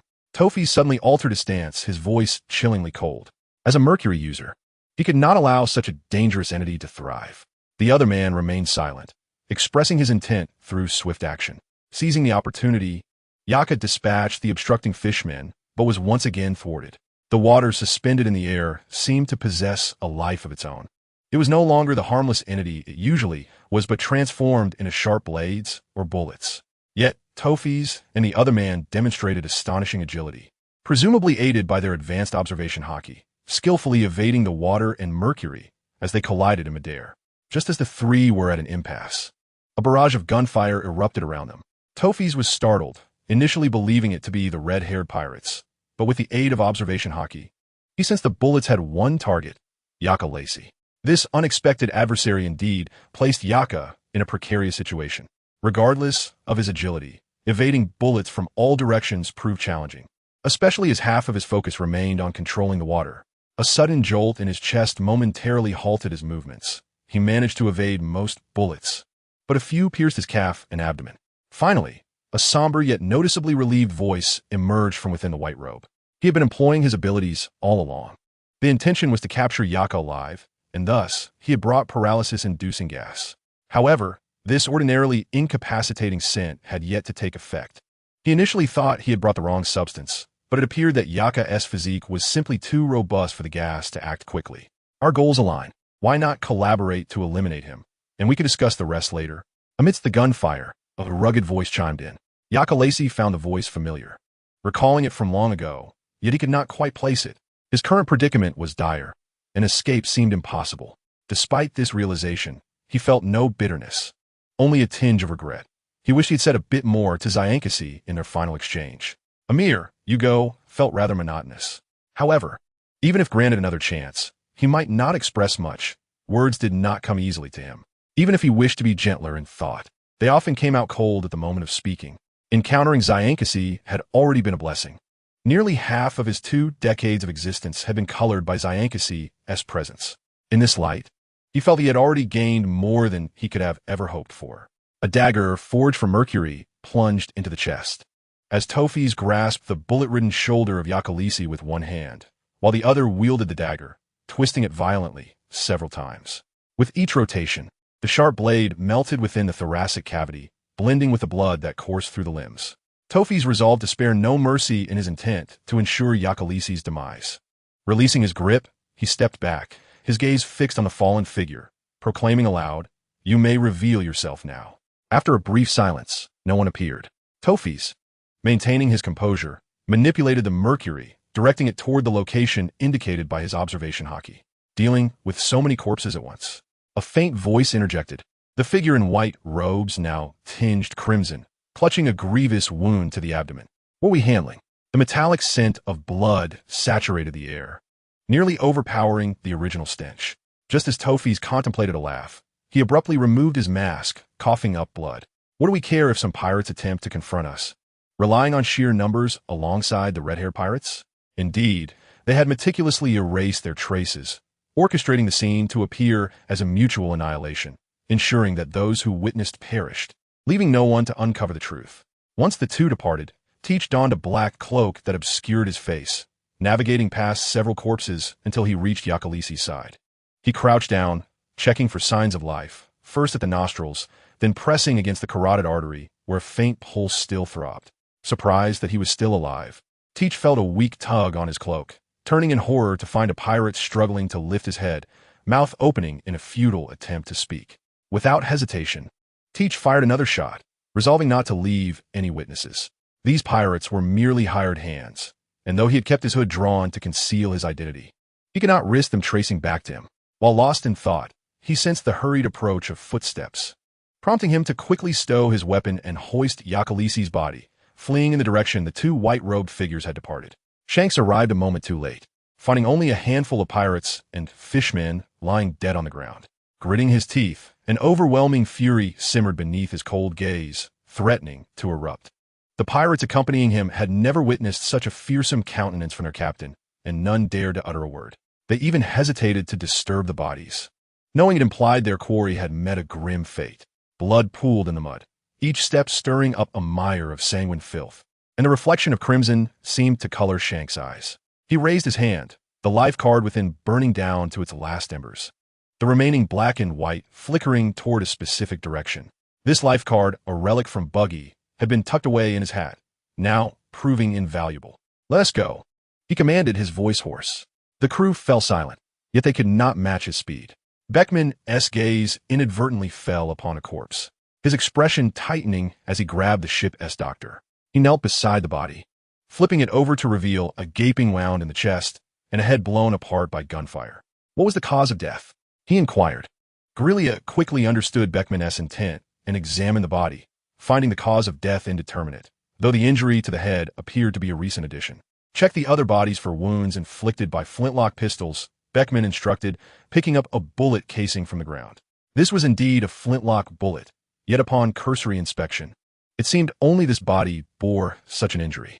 He pocketed the casing and beckoned Grillia to search for survivors, noting that the corpses would remain. Teach sensed the relentless pursuit behind him, the breaths of his pursuers drawing nearer. Suddenly, he recalled the existence of the life card. Of course, Shanks and Yakalisi were once crew members of Roger's ship, having traversed the New World, naturally possessing life cards that linked them. Damn it, how could I forget such a crucial detail? He cursed inwardly, realizing he should have dealt with Yakalisi right then and there. However, it was too late. He resolved to fire another shot and dispose of the body, ensuring no one could trace it back to him. Reaching for his flintlock, he inadvertently brushed against another object, the flame bell gifted during their journey to Sky Island. Even if life were strong enough to survive, it could not endure being reduced to ash.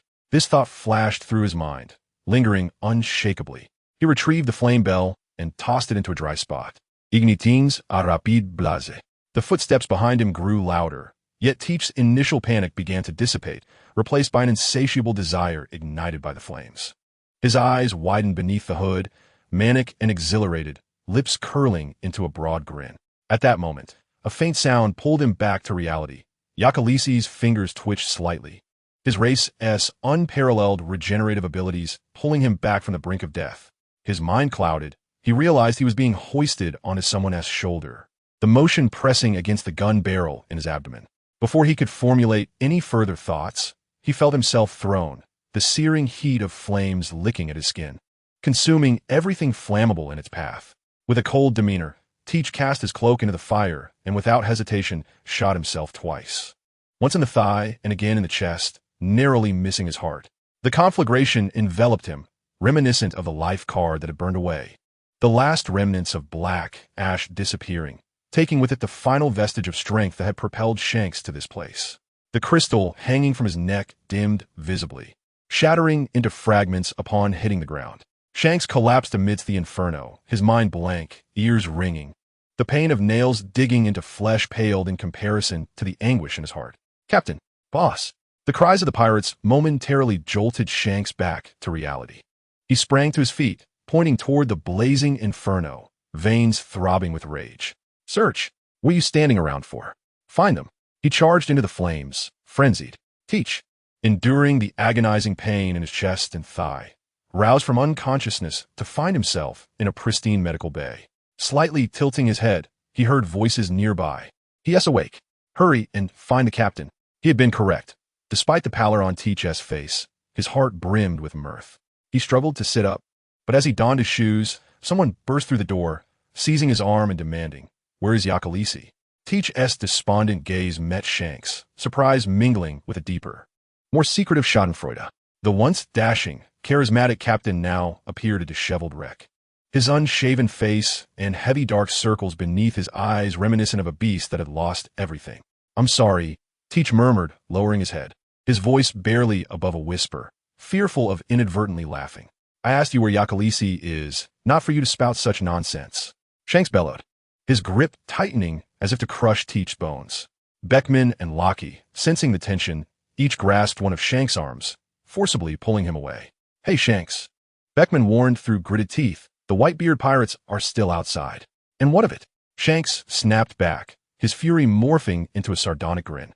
"As long as I cannot find Yakalisi, Teach will remain aboard my red-haired ship. If you have the gall, let Edward Newgate come personally to claim him." "Shanks, you do not have the right to utter the old man's name so casually." Dichi gazed weakly at Zyankasi, clearing his throat twice as if recalling something important. He ceased to dwell on the matter and inquired, "Did you not find Yakalasi?" "You indeed know." Zyankasi attempted to step forward but was restrained by two individuals, rendering him immobile. "I apologize. Please understand our captain's feelings," Beekman interjected, attempting to mediate. "Since you are the only survivor, the red-haired pirates will not release you without any valuable information, even if it means opposing the Whitebeard pirates." Tiki nodded and reminisced briefly. "I was drinking with Yesub, and then I heard that your crew had a conflict. After Yesub left, I grew concerned and intended to follow him, but he departed too hastily for me to keep up. I thought it best to return, but while searching for my companions, I encountered two individuals clad in black robes. They appeared suspicious, and I initially assumed they were abducting merfolk on Fishman Island.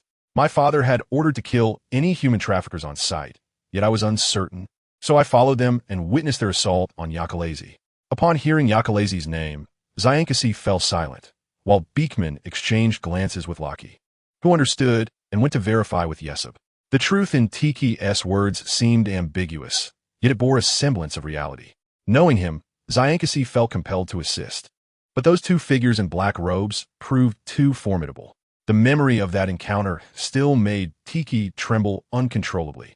He thought it was divine favor, as he initially believed that eliminating Yakalasi would be an arduous task, yet it turned out to be remarkably effortless. "I was shot in the chest and quickly lost consciousness. Thereafter, I knew nothing," he added. "Captain Zyankasi, I truly do not know where Yakalasi is. If they intended to erase all evidence, he should logically be nearby." Zyankasi nodded, a dull ache resonating in his chest, as if his heart were being mercilessly sliced by countless dull blades. He looked at Tiki, a myriad of complex emotions flickering in his eyes, ultimately hardening into a chilling coldness. "He is missing. Why are you still here?" Alarm bells rang in Tiki's mind as he collapsed to the ground, narrowly evading a lethal, icy sword strike. Beekman rushed forward to intervene, but he alone could not restrain the frenzied beast that had emerged, and he could only shout for help from those outside. Tiki lay unconscious for 5 days. During this time, Zyankasi was relentless, turning Fishman Island upside down. No one could dissuade him, and he attacked anyone who tried to intervene. For 5 days, he abstained from food, drink, and sleep. Beekman assumed Zyankasi was utterly exhausted upon his return, not realizing he had calculated Tiki's awakening time to return just in time for interrogation. Zyankasi was pinned face down, unable to struggle. The pendant around his neck was reduced to a mere metal frame holding a crystal and a beautiful, milky wolf fawn. He fixated on the wolf fawn as memories buried deep within him were brutally stripped of their protective layers, gradually presenting vivid images in his mind. "Is he of the fur tribe?" A young boy cautiously touched a damp tail, reflecting that it felt rather uncomfortable. "I mean no harm." The boy raised the bandages in his hand. "I merely wish to change your dressing." "Yakalasi, is it not?" The boy observed the expressionless, wary wolf cub, repeating Yakalasi. On a stormy night, two individuals shared the blanket that Zyankasi had just dried the previous day, along with sharing his dreams.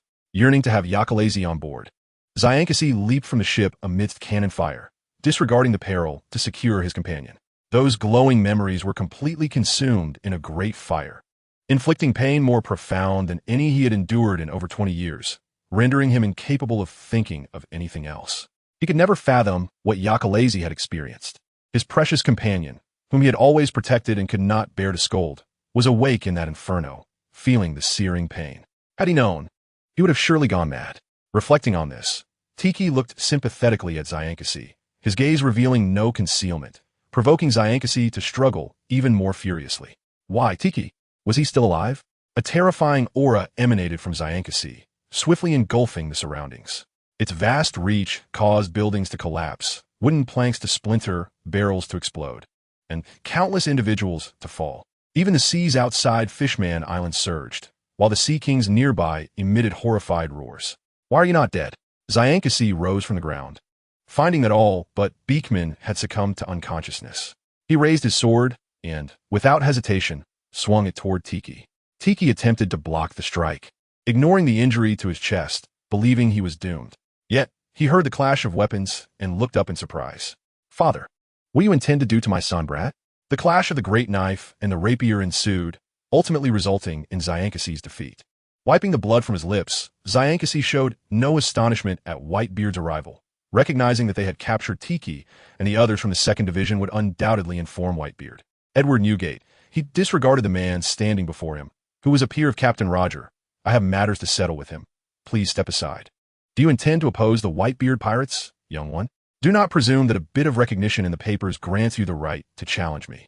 Whitebeard blocked Tiki's figure, leaving no room for negotiation. Zyankasi chose not to engage further in dialogue, readying himself to battle once more, when suddenly a sound of slicing air interrupted. He attempted to evade, but could not. A solid punch posed a greater threat than Whitebeard's sword energy, knocking Zyankasi to the ground. Then a voice rang out, sending a shiver down his spine. You little brat, have you gone mad after years of absence? Rayleigh, is it you? Zyankasi exclaimed in astonishment at the man standing beside him. Rayleigh nodded, intending to scold him further, but before he could speak, he noticed Zyankasi in tears, sitting on the ground with one side of his face swollen. He wept uncontrollably, appearing utterly disheveled, a stark contrast to the figure seen in the papers. Rayleigh inhaled deeply, sensing something was amiss. He had come with Whitebeard, initially finding sobriety dull and seeking out old friends in the New World for a drink. However, he had heard from the 2nd Division that Tiki was detained by the red-haired pirates on Fishman Island, prompting their swift arrival.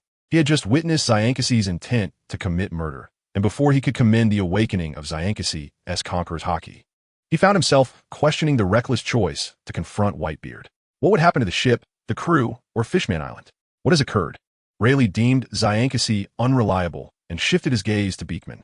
Beekman uttered a sound, but before he could respond, Zyankasi interjected. Zyankasi wiped his tears, his voice hoarse and trembling. Yakalazi is missing. Tiki was the last person to see him. He refrained from stating that Yakalazi was dead, merely indicating his absence, seemingly opting for the weakest form of evasion. Rayleigh's expression darkened, immediately turning to Whitebeard. Now one of our own is missing, Whitebeard. The White Wolf? Whitebeard recalled the 3 novice crew members and ceased to obstruct their path. As the figure stepped aside, surprisingly, it was not Zyankasi who rushed forward first. Rayleigh seized Teach by the collar, his expression ominous. Listen here, boy, you had better divulge everything you know, or I will not hesitate to end your life. Miss, the Wolf clan has awakened. Awakened? Indeed. The maid respectfully opened the door, bowing slightly. The girl, referred to as Miss, appeared to be around 13 or 14 years of age, adorned in a pure white dress, with blue hair and blue eyes. A delicate golden necklace graced her elegant neck. Recently, while on her way to the temple to offer prayers, she had discovered a severely injured and unconscious member of the Wolf clan, whom she decided to bring home.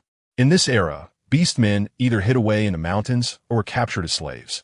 How could one be found unconscious by the roadside? If she did not intervene, this lingering soul would surely perish. Are you awake? Would you like some water or something to eat? The girl smiled gently, her demeanor reminiscent of a babbling brook in the mountains. The man silently surveyed his surroundings before turning his gaze back to her, his eyes finally resting on the pendant at her collarbone. He extended his hand, his voice devoid of warmth. Give it to me. Audacious. Such a rude beast, man. The maid scolded sharply. The girl waved her hand, interrupting the maid's reprimand, and softly inquired, What do you desire? The man, however, remained silent, his gaze fixated on the pendant. After a brief pause, The girl realized, "You wish for my pendant?" She reached up to touch it. It was a circular piece of gold intricately engraved with elaborate patterns. "This pendant symbolizes my family and cannot be given away lightly." Fearing disappointment, she added, "If you truly want it, I can give you a similar one." The man remained silent, yet his hand slowly lowered. The girl displayed remarkable patience. "I am Yinny-eyed. What is your name, and why were you unconscious by the roadside?" The man appeared to be deep in thought, ultimately shaking his head, finally uttering, "I have forgotten." "Have you lost your memory?" The girl expressed concern. "Eileen, go fetch a doctor." Eileen promptly departed. "What do you remember?" Yinny-eyed asked. The man pondered once more, shaking his head again. His mind was a blank slate, devoid of memories, save for a vague familiarity with the pendant's design, which seemed familiar. "Then, shall I temporarily name you Bai? For your true form must be that of a white wolf," Yinny-eyed proposed. Bai neither agreed nor disagreed. Having scarcely spoken a word since his rescue, often lost in thought, sitting on the bed, standing by the window, or lingering in the courtyard, he wished to recover his memories. Yet no matter how he tried, his mind remained a void. It was as if his memories were sealed away, requiring a catalyst to unlock them. Yinny-eyed felt as though she had acquired an extraordinarily lifelike doll, for the doll was both beautiful and silent. "Bai, would you like to visit the temple of the water goddess?" Yinny-eyed inquired. "This is the temple devoted to our family's patron, the water goddess." Bai exhibited no reaction, gazing vacantly into the distance, his demeanor as cold as if his emotions were sealed away alongside his memories. Yinny-eyed felt troubled.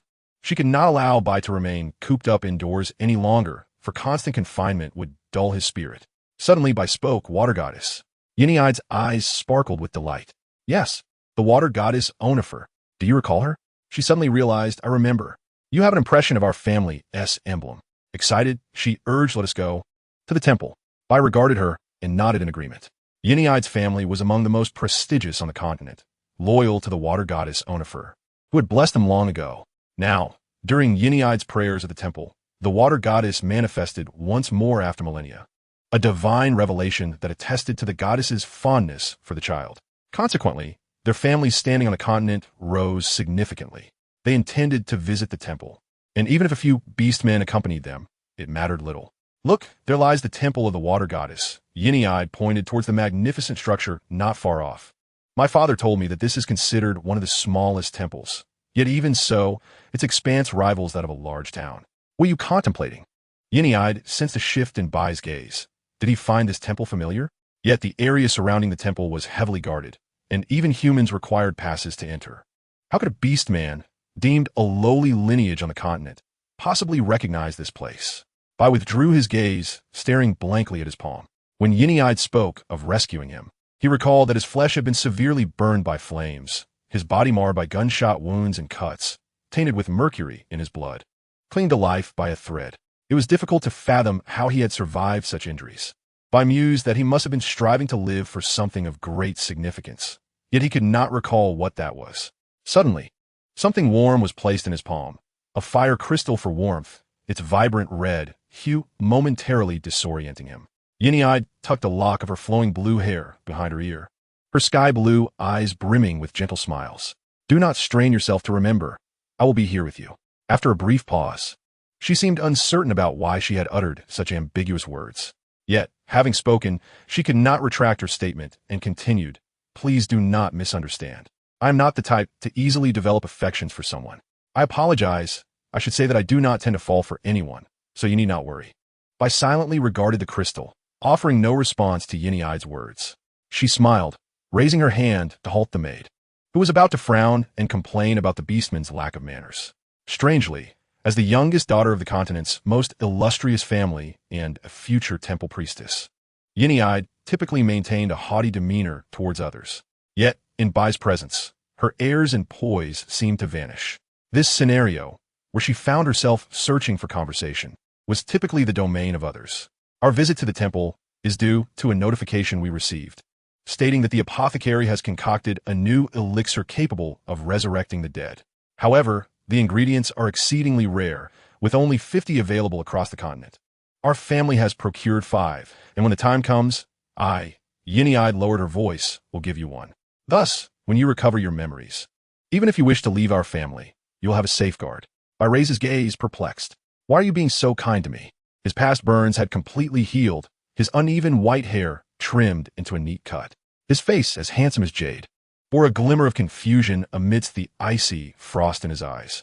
50 elixirs seemed abundant, but when considering the entire continent, it was a different matter altogether. Why was Yin'e'ide willing to offer him one? Yin'e'ide herself was unsure. She simply thought that given Bai's severe injuries, he must have many enemies. If he possessed a resurrection elixir, his safety would undoubtedly be ensured. She felt no regret in voicing this thought. Thus she smiled and said, "Because you are worthy. I do not know why, but from the moment I laid eyes on you, I felt you were deserving.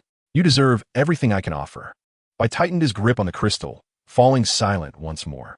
Upon entering the temple, while the attendant went to fetch medicine, Yin'e'ide took Bai on a leisurely stroll around the main hall dedicated to the goddess of water. The temple was replete with aquatic motifs, and the murals adorned with verses and illustrations extolling the goddess.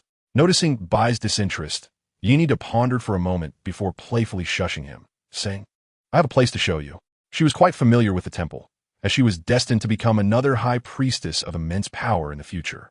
Winding through the corridors, they arrived at a heavily guarded door. Yin'e'ide gestured for Bai to hide momentarily while she approached to negotiate. Soon, the guard hurriedly departed, and Yin'e'ide quickly pulled Bai inside the grand hall.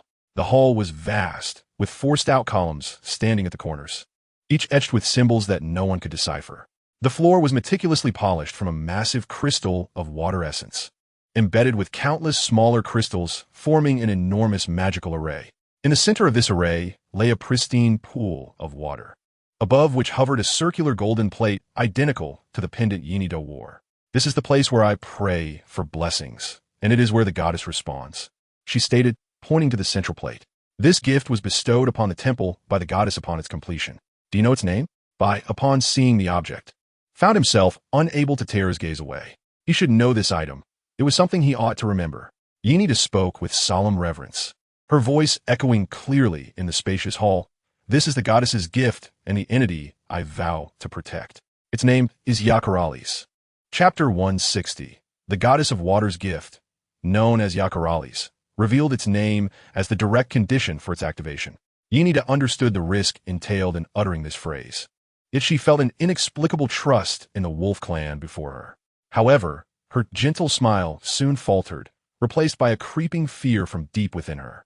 Ignoring her dignity, she knelt on the ground, wrapping her slender arms around the wolf clan's shoulders, her urgency palpable. "Bai, Bai!" The wolf, kneeling on the ground, clutched his head in agony, his face contorted in pain. The intense suffering from regaining his memories led him to succumb to unconsciousness after a brief struggle. When he awoke, it was in a cell, a place he had once inhabited to steal the goddess's gift that bore his name. This time, however, the conditions were relatively better, although there were guards. He was not subjected to torture.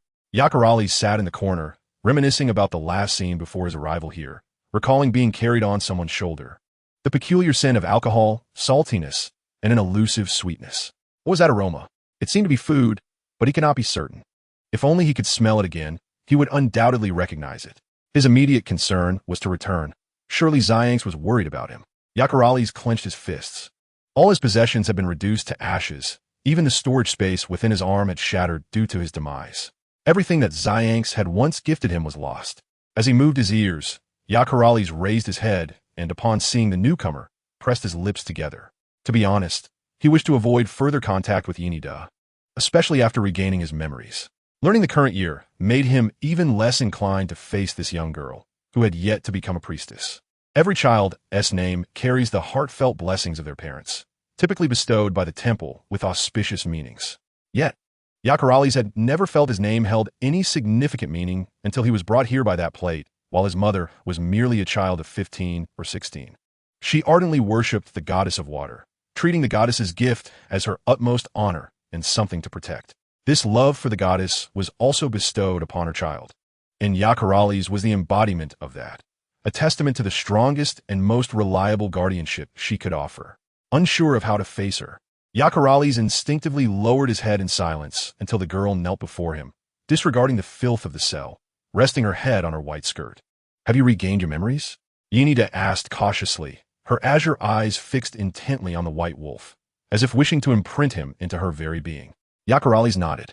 Yin'e'ide reached out to grasp Yakarales' hand, placing a small blue vial into his palm, whispering, "This is the medicine. You must keep it safe. I had also prepared a storage ring for you, but my father discovered it and took it away." Inside was filled with food and money, all the allowance Yenida had saved. While in the temple, she had sensed that Bai might be regaining his memories. Previously, he had no past and could reside in her home forever, and she would gladly care for him. But now, with his memories restored, she feared she could not retain him. "You must remember, this medicine is precious. I give it to you because your life is even more precious." Her voice was soft, trembling, as warm tears fell onto Yakarali's hand. "You are a bit frail, so you must eat on time. Not being able to harm others does not mean you should allow yourself to be bullied. Cry when you want to cry, and laugh when you want to laugh." Yakarali's listened quietly. Her words were simple, yet transcended the bounds of their current relationship, leaving the guards and attendants outside perplexed. Miss Yenida was merely 15. Why did she speak to this recently acquired beast man in such a motherly tone? Wiping her tears, Yenida glanced at the guards outside, seeing them leaning against the wall. She produced the concealed Yakarali's, saying, "I noticed your reaction to it. Fortuitously, I know how to use it." She smiled, her eyes still glistening with tears. Yakarali's finally reacted. Lifting his head in astonishment to gaze at Yenida, his lips parted as he struggled to regain his voice. "You don't need to do so much for me. Rest assured, I am the one favored by the goddess herself. No matter the magnitude of my mistakes, they cannot harm me." Yenida placed Yakarali's hand upon the plate, contemplating her next move. Her voice faltered as Yenida's eyes widened, feeling the warm touch on her cheek. That hand gently wiped away her tears, accompanied by a soft whisper of gratitude. "Thank you." "Yes." She summoned her power, and the immense water element quickly gathered. As the guards and attendants rushed in, Yenida concealed Yakarali's, rising with a smile, her azure eyes calm and bright. Even with her skirt soiled, she still emanated a commanding presence.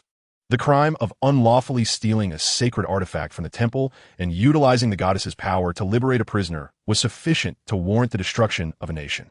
Yenida would face the temple's wrath and her family's reproach, yet she had no regrets. Given the chance, she would choose to act thus again. She was right in saying that those blessed by the goddess were akin to her earthly messengers. Even the gravest of errors could be forgiven, provided they did not endanger the temple. "May he find happiness," Yenida prayed, awaiting her punishment of 10 years' confinement within the temple. Scattered across the floor lay shattered wine bottles, liquid splattered and pooling into a meandering stream on the wooden floor, while tables and chairs lay overturned in disarray. A man sprawled on the ground, his white robe soaked in wine, his face beneath the mask twisted in terror. Someone forcefully stepped on his spine, grasping his hair and compelling him to raise his head. His hate-filled gaze fixated on the tall figure in the distance, obscured by light. The man's features remained indistinct, save for the vibrant red strands of hair that framed his silhouette. A man, balancing a straw hat in his hands, took several seconds before placing it upon his head and approaching. Tafizi felt an unprecedented pressure, his eyes trembling with fear, instinctively swallowing hard. As the distance between them diminished, the man's figure and features became increasingly distinct. Dressed similarly to those around him, he nonetheless exuded an air of crispness and composure, his collar slightly loose, revealing a small patch of sun-kissed chest. A wolf-fawn pendant swayed with his movements. Higher up was a sharply defined, strikingly handsome face that Tafizi recognized. It belonged to the renowned pirate captain, Hongfa Zyankasi. At merely 27 years of age, he had already carved out a formidable place in the harsh new world, instilling trepidation in anyone who laid eyes upon him. This man was adept at feigning innocence, always smiling benignly, yet beneath that facade lurked the ferocity of a rabid dog. A single slight against him could provoke a relentless pursuit for retribution. Newspapers had once described this ambitious man as having risen to become a formidable force in the new world within just a few years, carving out a new path amidst the already precarious balance of the three emperors, turning the tumultuous new world upside down. The world government's response to this upheaval remains to be seen. Meanwhile, journalists in the new world, desperately seeking more leads, could hardly fathom that the man they sought was no longer present there. Tafizi found it amusing. Had he known the extent of Zyankasi's growth, he would have eradicated him at Fishman Island. Unfortunately for him, Zyankasi was unaware.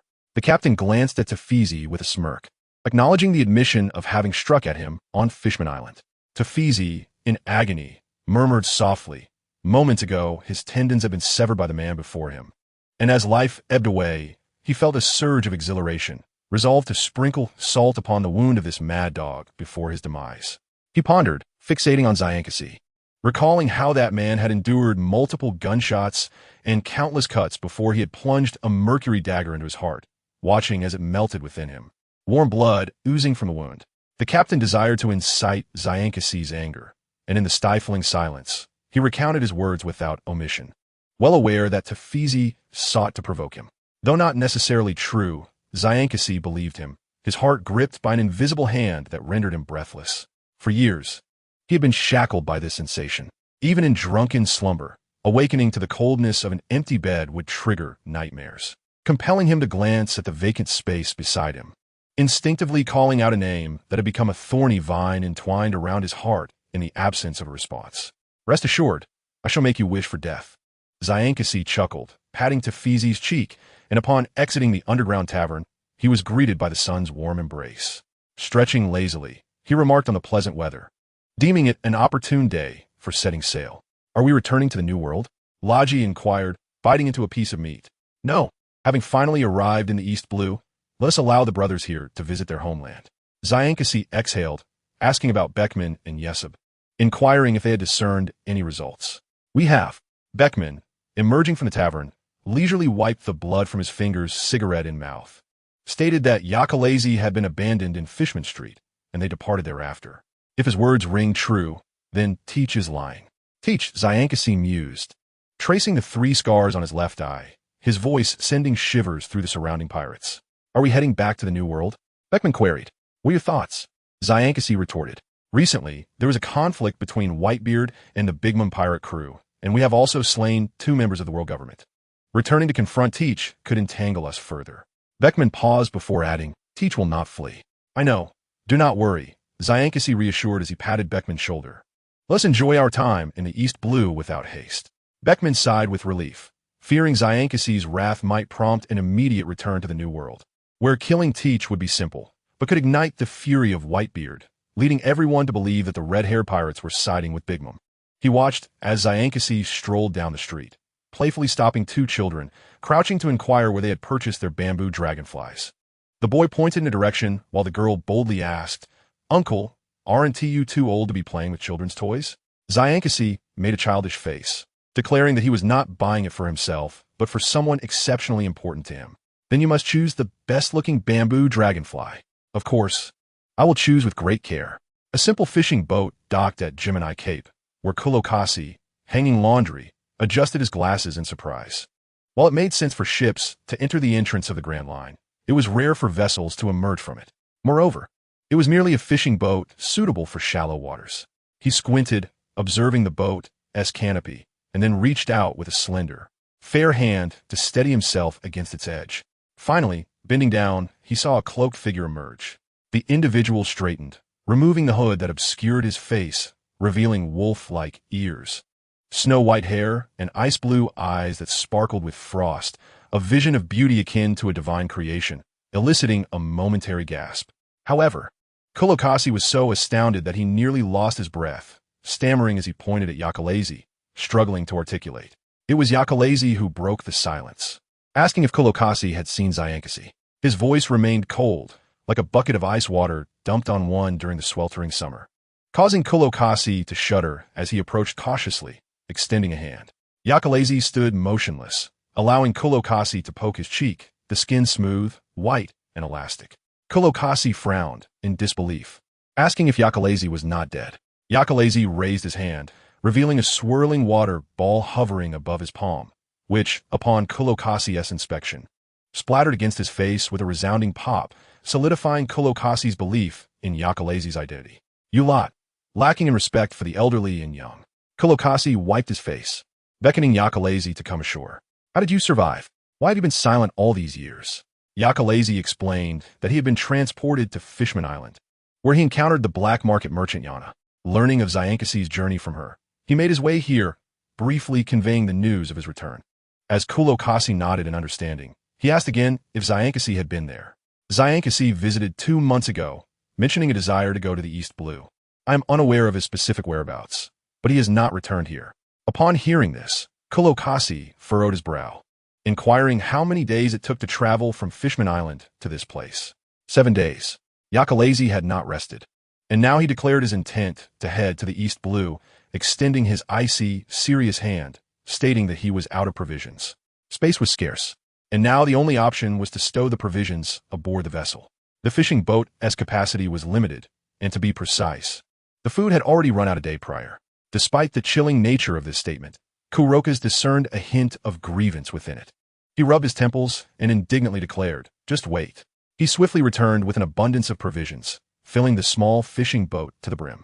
After Akalais expressed his gratitude, he did not linger, but instead surged upstream towards the upside-down mountain. Kurokas watched the vessel diminish in size until it vanished at the mountain summit. Bowing his head to remove his glasses, murmuring to himself that as long as he was alive, that was what mattered, while wiping away his tears. Entering the vast expanse of the East Sea, Akalais's petite craft seemed woefully insignificant. His fervent anticipation waned with the passage of time, leaving him in a rare state of confusion. He was oblivious to Shanks's whereabouts and uncertain of how to commence his search. He hesitated, for in this world, several years had elapsed, and even the deepest wounds had begun to heal. Would the news of his survival bring joy to Shanks? Would his reappearance cause Shanks any distress? Akalais pulled out Shanks's bounty notice, contemplating it for a moment.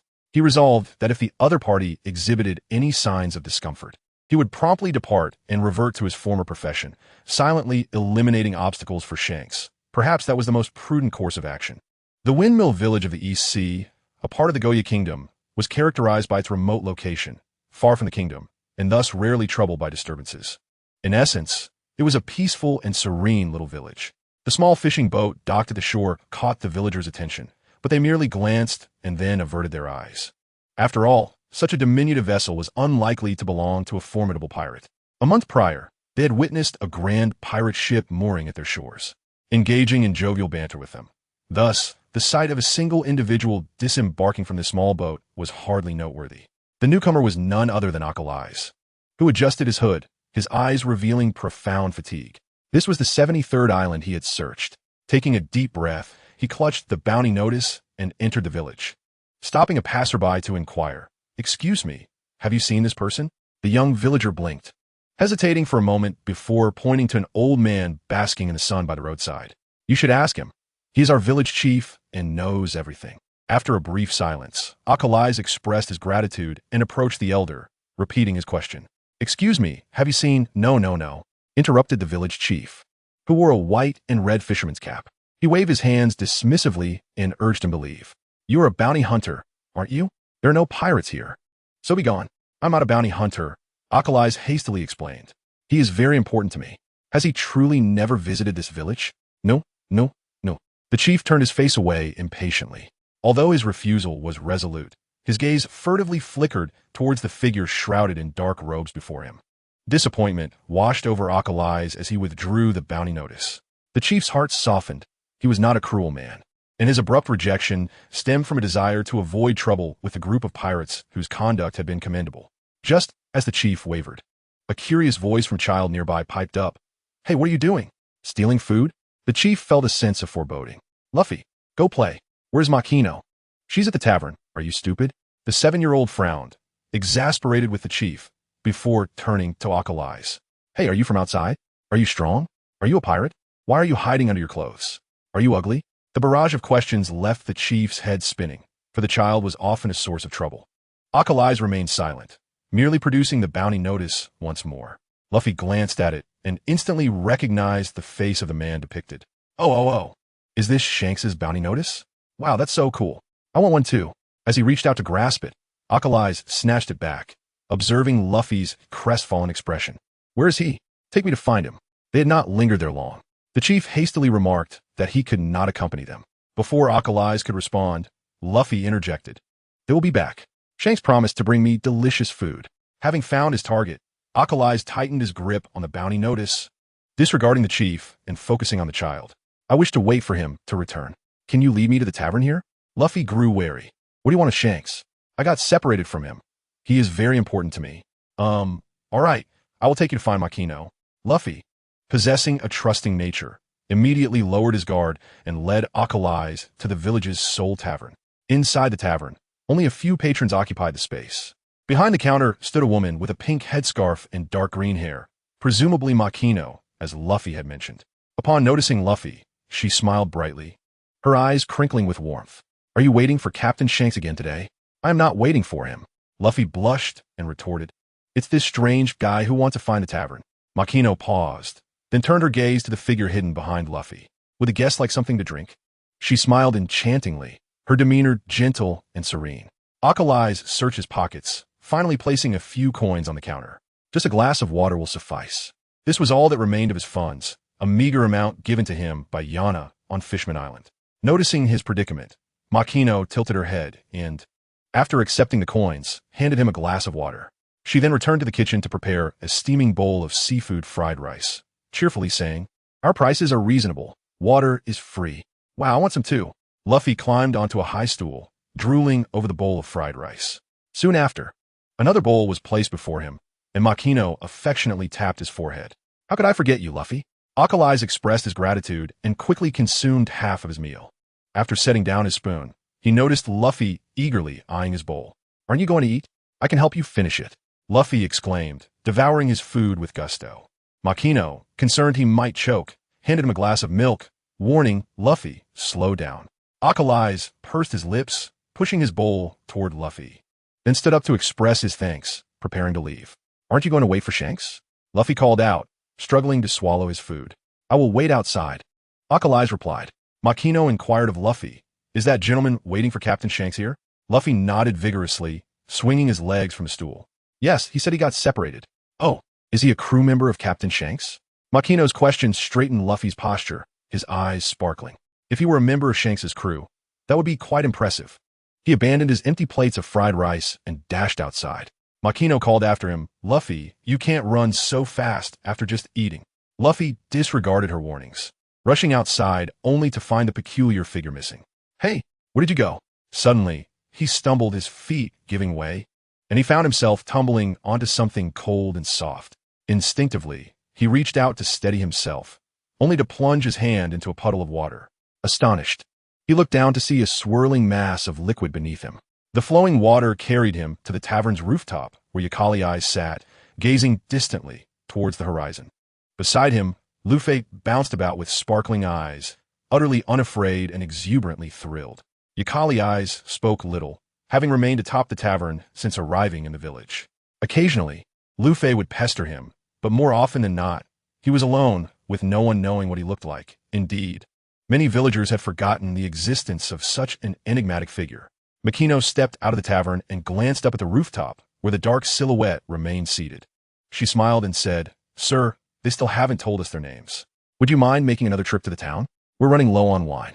Akalais swiftly descended from the roof, accepting the bay she handed him before making his way to the town with practiced ease. The village chief, basking in the sun at the tavern's entrance, was startled by the sudden arrival from above. After a moment of stunned silence, he grumbled, "Makino, you have a heart of gold. How long does it take for supplies to arrive? You let him eat for free every day." Makino sighed. "I wish I could let him eat for free." She waved her hand and inadvertently glanced toward the horizon, where it seemed a dark spot had suddenly emerged. "Hey, Chief, is that a ship?" After a month at sea, the red-haired pirates returned to Funksha village. Unlike their first visit, when the villagers were wary, this time, a few bold souls greeted them. Luffy rushed to the shore, watching as the pirates unloaded boxes. "Wow, is all that food?" Shanks playfully teased, "What food? It's all empty." Luffy, believing him, instantly sulked, shouting that Shanks was a liar.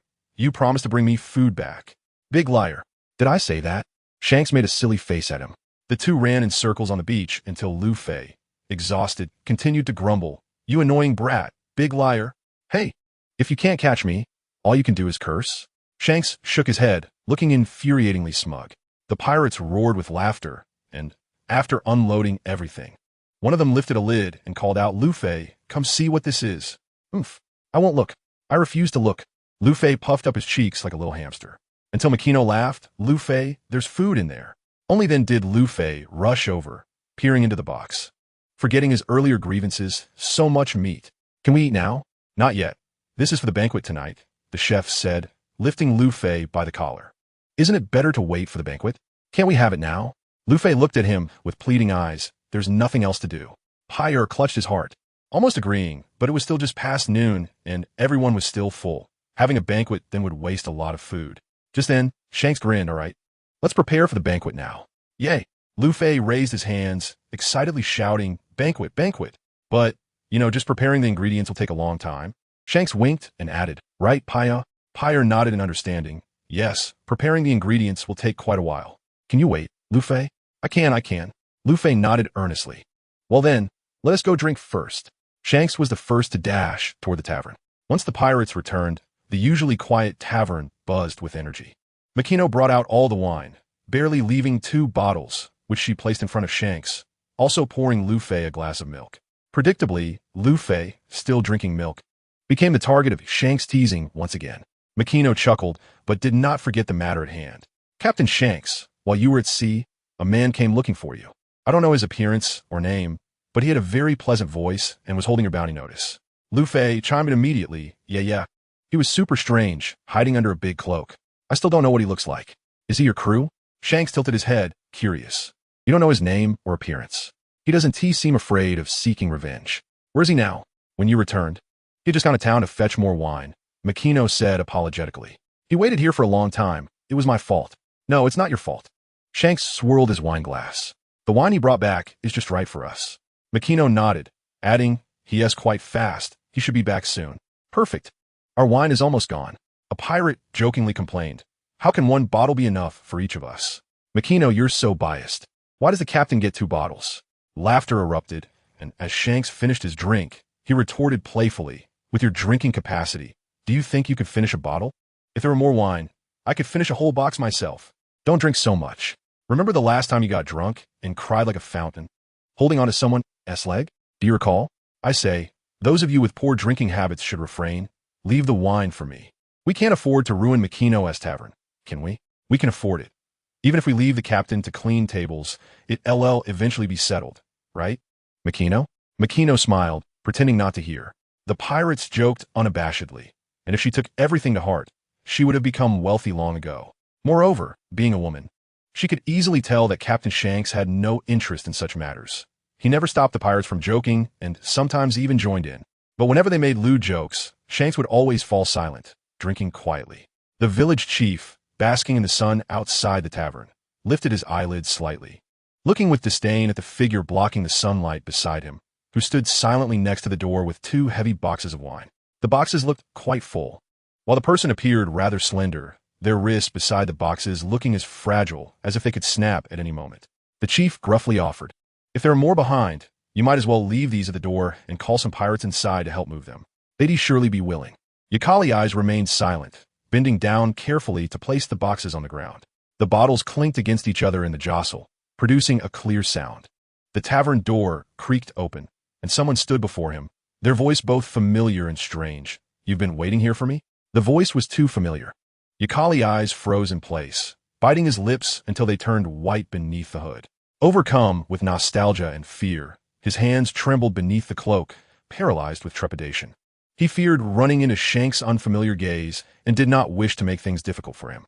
He hesitated, and Shanks furrowed his brow, about to speak again when Yakali eyes' movement made him uneasy. He was about to flee. Hey! Shanks reacted quickly, reaching out, but still a moment too late. He grasped the cloak, pulling it sharply. The cloak tore apart, and the figure hidden in the shadows finally emerged into the light.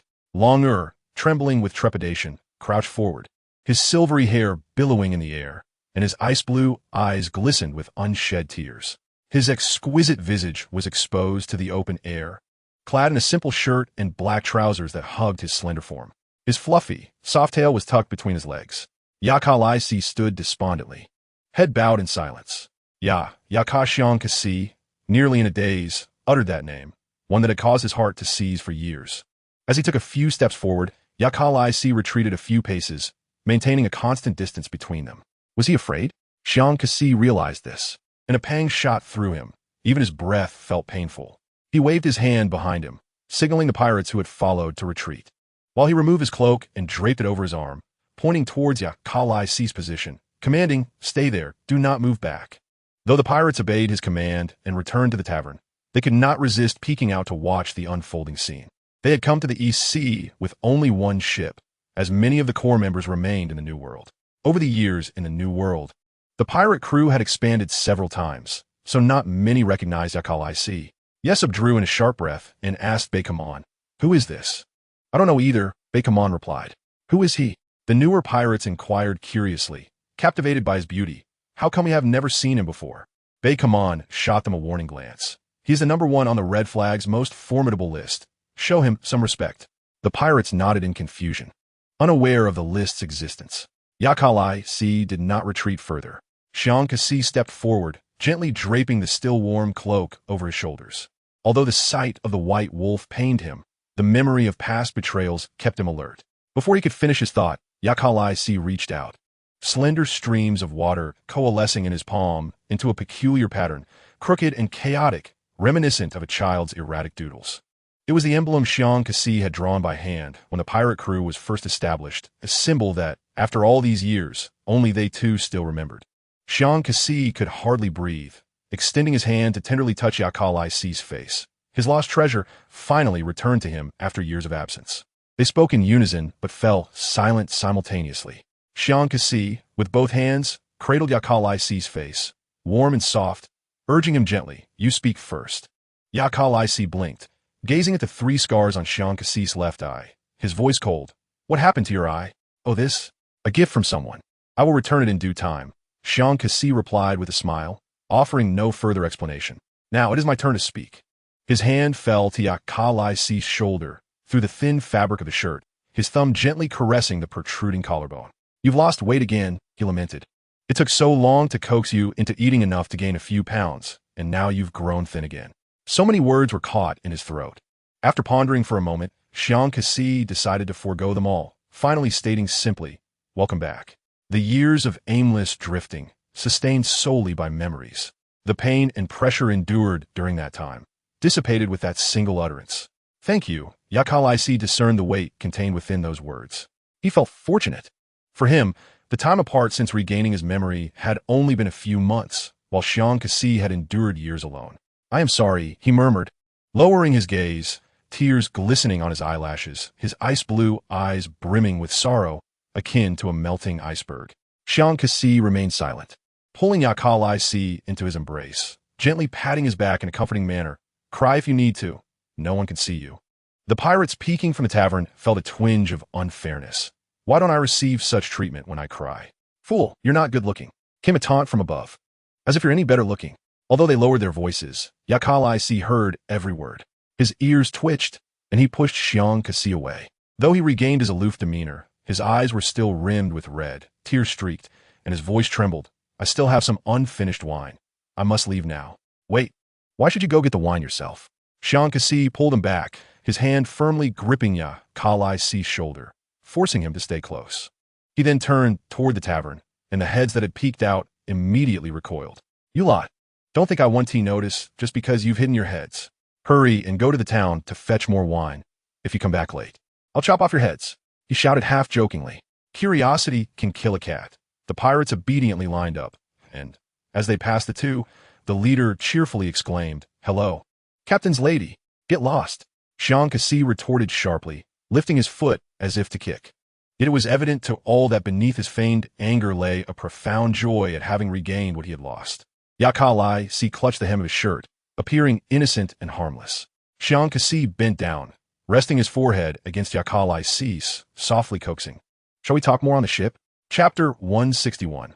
Over the years, Xiang Kasi had experienced a great deal. He first suffered a deep loss at Fishman Island, profoundly realizing his own vulnerability. Then, the Navy launched a sudden attack. Had it not been for Senior Laylee's presence, the entire pirate crew might have perished in flames. In his aimless state, he was soundly beaten by Laylee. The latter had grabbed him by the collar, shouting for him to open his eyes and see the crew members who had trusted and followed him, none of whom had abandoned him. Suddenly awakened, Xiang Kasi heard the cries of his battered yet unyielding crew calling his name. They needed him, and he finally remembered his identity. He was the captain. He was no longer the sheltered apprentice, free to act as he pleased. Now, he bore the weight of responsibility, where every word and action required careful consideration. The well-being of all aboard was his burden.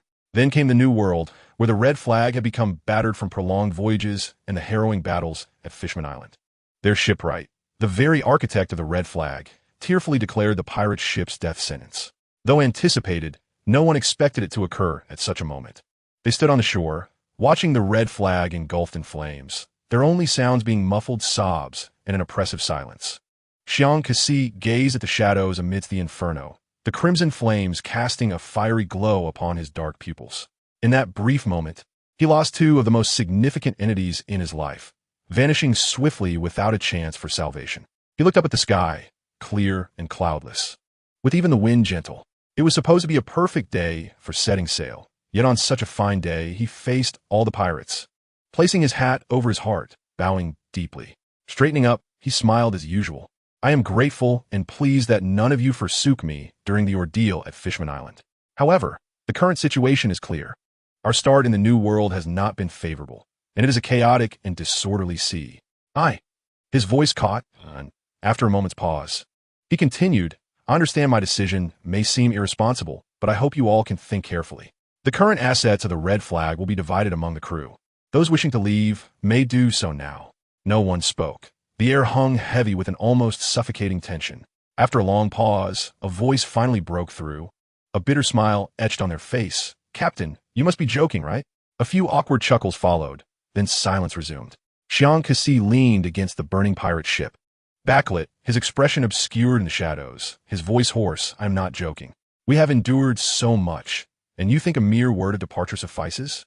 Since you are so eager to abandon us, what purpose do we serve in our battles at Yurendao? It would be far better to perish in combat. I refuse to leave, and if you possess the courage, then in my life. Almost all present bear wounds, some severe, some slight. They did not weep when struck by blades or bullets, yet now they sob, gasping for breath. Not one soul chose to depart. Shanks, clutching the straw hat, vowed that such a situation would never arise again.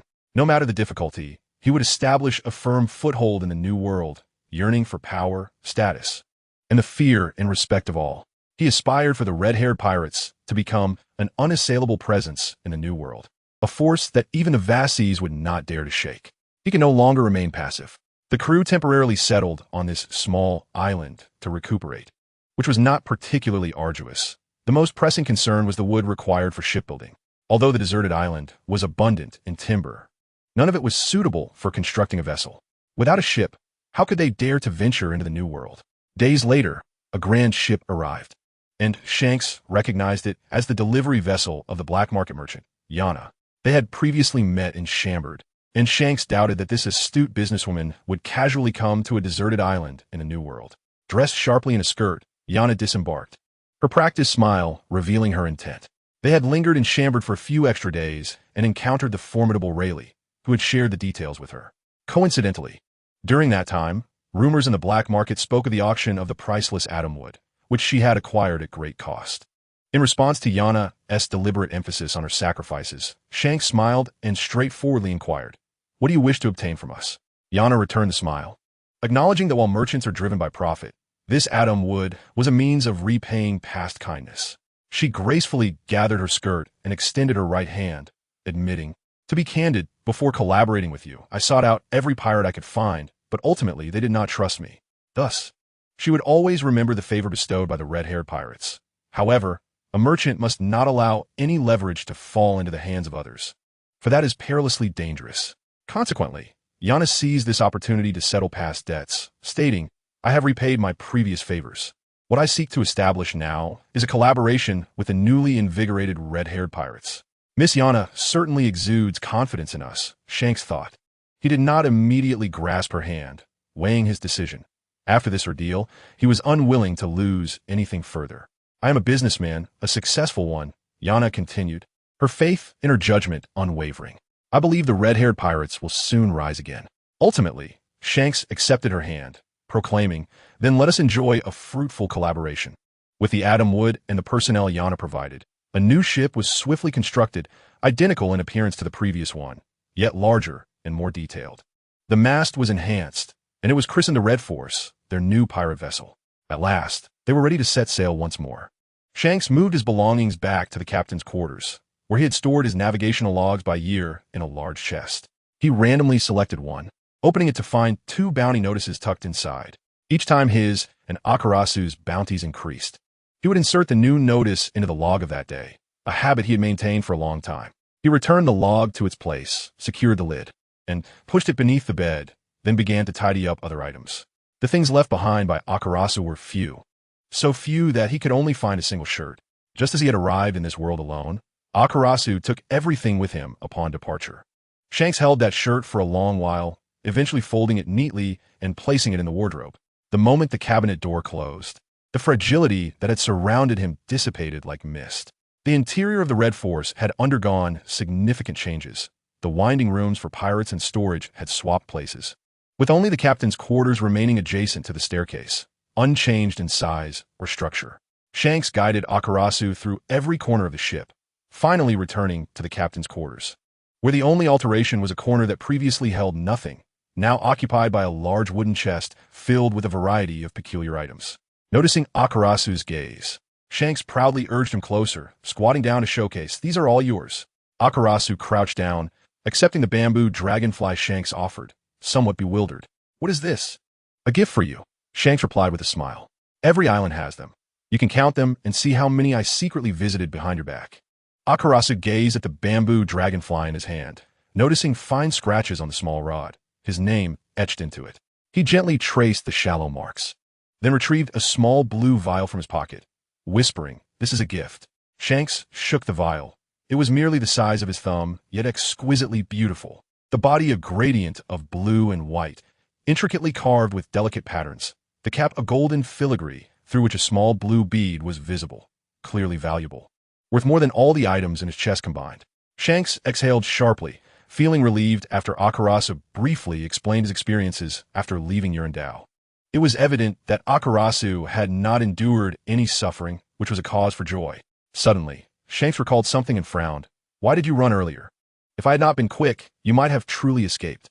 Akarasu, feeling guilty, wrapped his cloak tightly around him. Even in silence, crouched there, he softened Shanks' heart. He understood that Akarasu had always lacked security. Previously, he had provided enough reassurance to quell any worries. Once they parted ways, however, the source of that security vanished, and buried anxieties resurfaced. He set his straw hat aside, crawled over, and grasped Akarasu's neck, kissing him directly, seeking to provide Akarasu with a greater sense of safety through action. Initially intending just a brief kiss, with an evening banquet approaching, Shanks knew that Akarasu's return required proper introduction to the crew, something that must be done with great ceremony. Yet, the moment their lips met, desire overtook his thoughts. What began as gentle kisses soon escalated when Akarasu wrapped his arms around Shanks' neck. The initial tenderness transformed into urgency as Shanks discarded his previous intentions, pressing his tongue into Akarasu's mouth, greedily savoring every sensation. The two drew closer, the cloak falling to the ground. Shanks held Akarasu's waist with one hand while exploring his back with the other, gliding from his lower back up to the prominent shoulder blades, then to the elegant neck, exerting a gentle pressure that elicited shivers from Akarasu with each movement. The one he cherished stood before him, with flushed cheeks, obediently allowing him to indulge in his desires. Shanks found it incomprehensible how others could endure to this extent. Regardless, he was undeniably eager, yearning to mark his reclaimed treasure, ensuring that all would know Akarasu belonged solely to him. Even in death, he would drag him along. The news of the evening banquet reached not only the pirates, but also the villagers of Windmill Village. Whether they would attend was beyond the pirates' control. Shanks indulged in copious amounts of alcohol, becoming quite inebriated. Although he had been lucid at the commencement of the banquet, having earnestly introduced Yakals, he soon found himself forgetting his previous words. With a cup in hand, he wandered among the pirates, jovially patting their shoulders and repeating his introduction to anyone he encountered, quenching his thirst with a sip after each presentation. It was the first time the crew had witnessed their captain in such a state. While Shanks often drank heavily, he had never before succumbed to drunkenness in such an undignified manner, which was rather novel for them. After a circuitous journey, Shanks's muddled mind settled on their first mate. He plopped down beside Beekman, jovially slapping his shoulder and exclaiming how truly delighted he was. He raised his glass to clink against Beekman's, but refrained from drinking further, instead muttering, this is the happiest I've been in years. Though I may seem intoxicated, my mind is clear." "Thank you, Beekman," Were it not for you, I might never have seen him again. You ought to thank the Dark King, Rayleigh. He was the one who roused you. We merely fulfilled our duty as crew. Beekman replied, patting Shanks's shoulder in return. That's enough now. You've had your fill. It's time to head back. Shanks chuckled, setting aside his cup and making his way toward Yakal's. Sitting by the bonfire, Yakal's abstained from drinking, while nearby, a small child, Lufei, lay fast asleep, mouth agape and drooling, clearly in a deep slumber. Finding Lufei's ruckus bothersome, Shanks encouraged him to take a sip of rum, justifying, if you aspire to be a pirate, you must learn to drink at your age. Taking a seat behind Yakal's, Shanks embraced him from behind, burying his head in Yakal's neck and affectionately nuzzling. Do I smell of alcohol? His coarse beard was prickly, causing Yakal's to draw back slightly and shake his head. Shanks's warm breath caressed his skin, and he playfully bit down, whispering, shall we return? Will the floor be too hard for you? Yakal's, listening intently, realized the distinction between a few months and several years. In his memory, Shanks had once been a youth easily flushed with embarrassment, elated by the smallest of pleasures, yet he had suddenly matured. Regardless of the past or present, Yakal's had never denied Shanks's wishes, so upon hearing Shanks's proposition, he nodded obediently, appearing gentle and harmless. I'm fine with that. The floor is acceptable. Shanks chuckled softly, lowering his raspy voice. Good. He carried Yakal's back to the captain's quarters and laid him on the bed. After changing into fresh attire, Yakal's tucked his shirt into his pants, his slender waist and long legs accentuated as he rested on the sheets.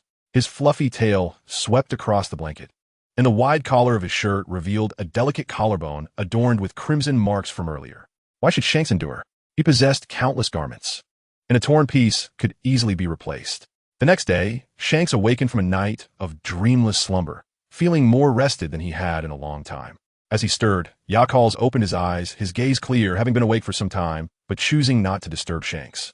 Upon returning to the village, a child dashed toward them like an energetic projectile. Shanks swiftly grabbed the child by the collar, lifting him into the air and cheerfully greeting, "Ah, who might this be? Oh, is this not the little rascal who was knocked out by a single drink last night? I wasn't. I was just sleepy." Lufei, only 7 years old, squirmed helplessly in Shanks's grasp, unable to reach him, and soon, out of exhaustion, resorted to panting while dangling. Shanks, indulging in childish antics, teased, "Already tired? A pirate mustn't be so weak, Lufei." "I'm not tired," Lufei retorted, realizing he couldn't reach Shanks. With a clever glint in his eye, he clung to Shanks's arm and bit down without hesitation. Shanks winced, releasing his grip, but Lufei clung stubbornly, refusing to let go. Beekman's gaze turned icy, and as he prepared to intervene, Shanks held his wrist, explaining, "It's nothing. I'm merely amusing myself. Do you not think this child bears a resemblance to Captain Roger?" Shanks quietly remarked to Yakal's during lunch at the tavern. Yakal's paused, glancing at the child engrossed in his meal across the table, where he and Shanks sat together, while Lufei occupied the opposite side. After a moment of contemplation, he inquired, "You mean Captain Roger's son?" "No, merely in temperament," Shanks replied, shaking his head and habitually reaching for Yakal's leftover food. Before he could indulge, Lufei suddenly lifted his head, eyes keen and protective, resembling a little dog guarding its food. "That's mine," he exclaimed, his mouth still filled with rice, words muffled and childlike. While waiting previously, Yakal's had been fed by Makino, assisting her in return by moving barrels of liquor. Lufei, whose family had gone out, was entrusted to the village chief and Makino, thus sharing meals at the tavern. A 7-year-old, yet his appetite was astonishing. Though Yakal's ate sparingly, he did not mind Lufei's voraciousness, sometimes even absent-mindedly offering, "If you don't want to eat the meat in your bowl, you can give it to me now." Yakal's did not respond, but readily shared most of his meal. In the simple mind of a child, half of Yakal's bowl was now considered his, and Shanks's attempt to claim it was met with fierce resistance. Shanks, equally unwilling to concede, having cultivated this habit for over a decade, found himself embroiled in another childish squabble. Frustrated, Yakal's approached Makino at the counter, inquiring of the amused woman, "Excuse me, do you have any fried rice?" Makino nodded, reappearing from the kitchen with a plate of fried rice. After a moment's thought, she placed it before Lufei. Patting his head, "Lufei, you can have this bowl." She whispered in his ear, "I added extra meat for you." Lufei's eyes sparkled, quickly forgetting his earlier desire to claim Yakal's meal, and with legs swinging that barely touched the ground, he eagerly devoured his food. Shanks reclaimed his fried rice, thanking Makino, then added, I appreciate your care for Yakal's. He hardly eats well, and without your attention, he might go days without a bite. I should have expressed my gratitude last night, but having drunk too much, seeking you out seemed rather impolite. Makino waved her hand dismissively, her smile warm. Mr. Shanks, you have been a great help to me as well, so there is no need for thanks. After a brief hesitation, Shanks added, his name is Yakal's. Yaka is merely my personal designation. Makino chuckled, understanding, and corrected herself. Ah, Mr. Yakal's, it is splendid that you two can meet again. Shankurasu scratched his head and chuckled foolishly, agreeing with a light-hearted, indeed, I feel the same. Markinu returned to the counter, presenting a glass of water to the seated Yakal's. The transparent glass, combined with her slender, fair, and delicately knotted fingers, created a unique aesthetic. Observing Yakal's obedient gratitude, Markinu found it astonishing. He was extraordinarily handsome, entirely different from the image she had envisioned concealed beneath the black cloak. This disparity was understandable. Captain Shankato, a person of remarkable generosity and tolerance, would exhibit intense possessiveness when it came to matters concerning him. After finishing his meal, while he was still engrossed in eating, Shankursu contemplated and called Yakal's to accompany him to the mountains of Urboa behind Fengchitsun. The mountains stretched endlessly, towering trees loomed high, and the crisp sound of birds chirping could be heard while traversing through the woods. Shankus smiled at him and said, I have come to the East Blue. Do you not wish to inquire about the purpose of my visit? If you wish to share, Yakal's replied. Certainly, I shall not conceal anything from you. First, we have received news that the two individuals who assaulted you will arrive in the East Blue. Second, I wish to attempt to locate Captain Uda's child. Shankitu refrained from elaborating on the first reason, fearing that dwelling on it would dampen his spirits, and thus he focused on the latter. When we parted ways with the captain, he was in the South Blue, and Sister Ju was pregnant. I once believed that the captain's child would be born there, but upon reflection, the South Blue is far too perilous. The Navy ruthlessly slaughters children born in proximity during such times. The captain would never place his child in such a dangerous environment. Therefore, he must have entrusted the child to someone he could rely upon to take them away. With the crew disbanded, he would no longer drag us into danger. Thus, in this world, only two individuals remain who the captain can trust to accomplish this task. Yakal's pondered, Bai Huzi and Kapu, precisely, but Bai was in the New World at that time. It is more likely that the captain had contact with Vu. Shang Kurisu stated, Fengchitsun is Kapu's hometown, and the East Blue is the weakest of the four seas. But you previously claimed that Rihli is not the captain's child. True, but curiously, he shares certain personality traits that are strikingly similar to the captain's. So are we to find another child hidden by Thao? Shang gestured for silence and pointed to the towering tree beside them, and Yakal's nodded in understanding. The two concealed themselves amidst the lush foliage, holding their breath in concentration. Before long, a dark-haired child dashed past them, followed closely by an enormous, enraged wild boar. He ran swiftly, disappearing in mere seconds, yet during that brief moment, Yakal's caught a clear glimpse of his features. Although his hair color resembled that of a he bore a closer resemblance to Udu, particularly with the freckles adorning his cheeks, identical to those of his mother. Though merely a conjecture, this child had been brought here by Ako and raised by mountain bandits. What do you intend to do? Ensuring his safety is sufficient, Shang Kurisu replied. As for his future, that is for him to decide. Whether he chooses to be a pirate, a marine, a bandit, or to lead a mundane life, I hope the captain's child possesses the right to choose his own destiny. Yakal's nodded, refraining from further commentary. Below the tree, the child who had initially run past returned, scanning his surroundings before finally locking onto the large tree where they hid. With one hand gripping a water pipe, he climbed with remarkable agility. What does he intend to do? Shang Kurisu whispered in surprise. They remained hidden at the highest point, while the child paused mid-climb, crouching as though awaiting something. Soon, what he awaited arrived. The wild boar came charging back, now with numerous wounds and one blind eye, which only fueled its fury. The child, tense and patient, waited for the boar to reach the base of the tree, then leaped down, raising the water pipe high and striking the boar forcefully on the head with the momentum from his fall.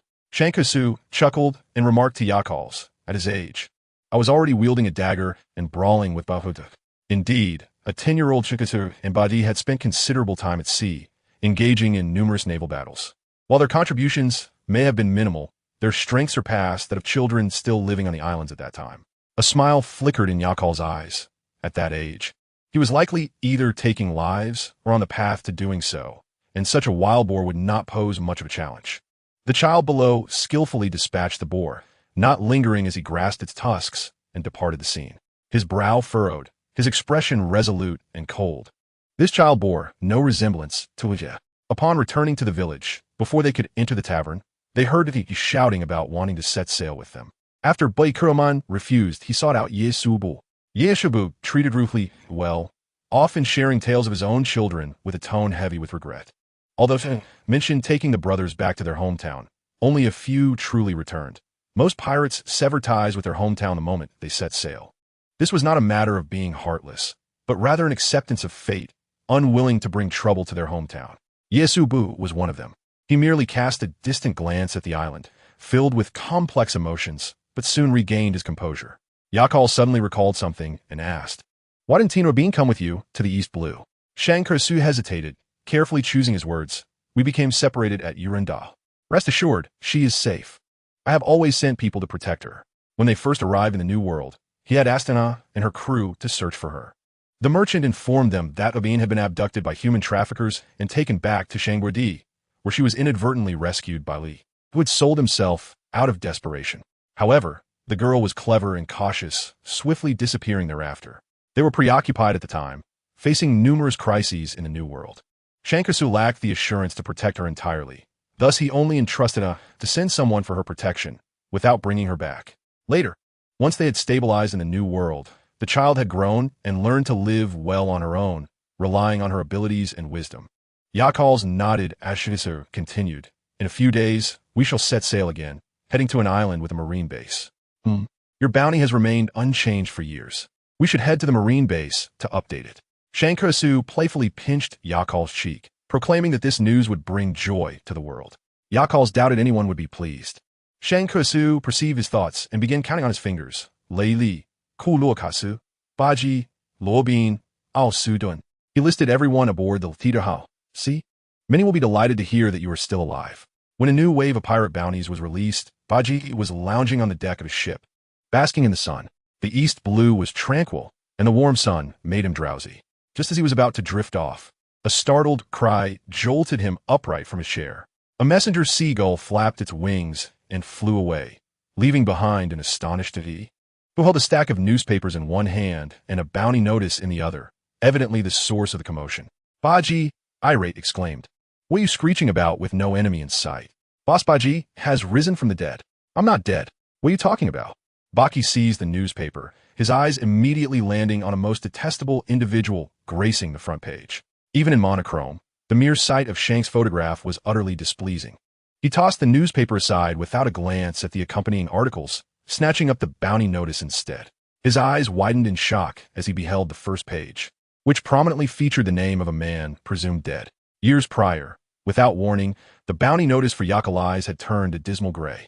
Stunned, he pondered how Shanks could possibly be responsible for Yakalai's misfortune. Naturally, he dismissed the notion, and for once, he painstakingly read the newspaper word by word. The headline detailed the red-haired pirates' rampage on Fishman Island, confirming the death of their officer, Yakas, while the captain and others fled to the New World. Now, the bounty notice for Yakalai's had resurfaced, his name restored, and the bounty had doubled from its original amount. Baki recognized him instantly, despite having shorter hair. Yakalai's infuriating visage remained unchanged. The hand extending from beside him, was that Shanks? So superfluous, utterly unnecessary.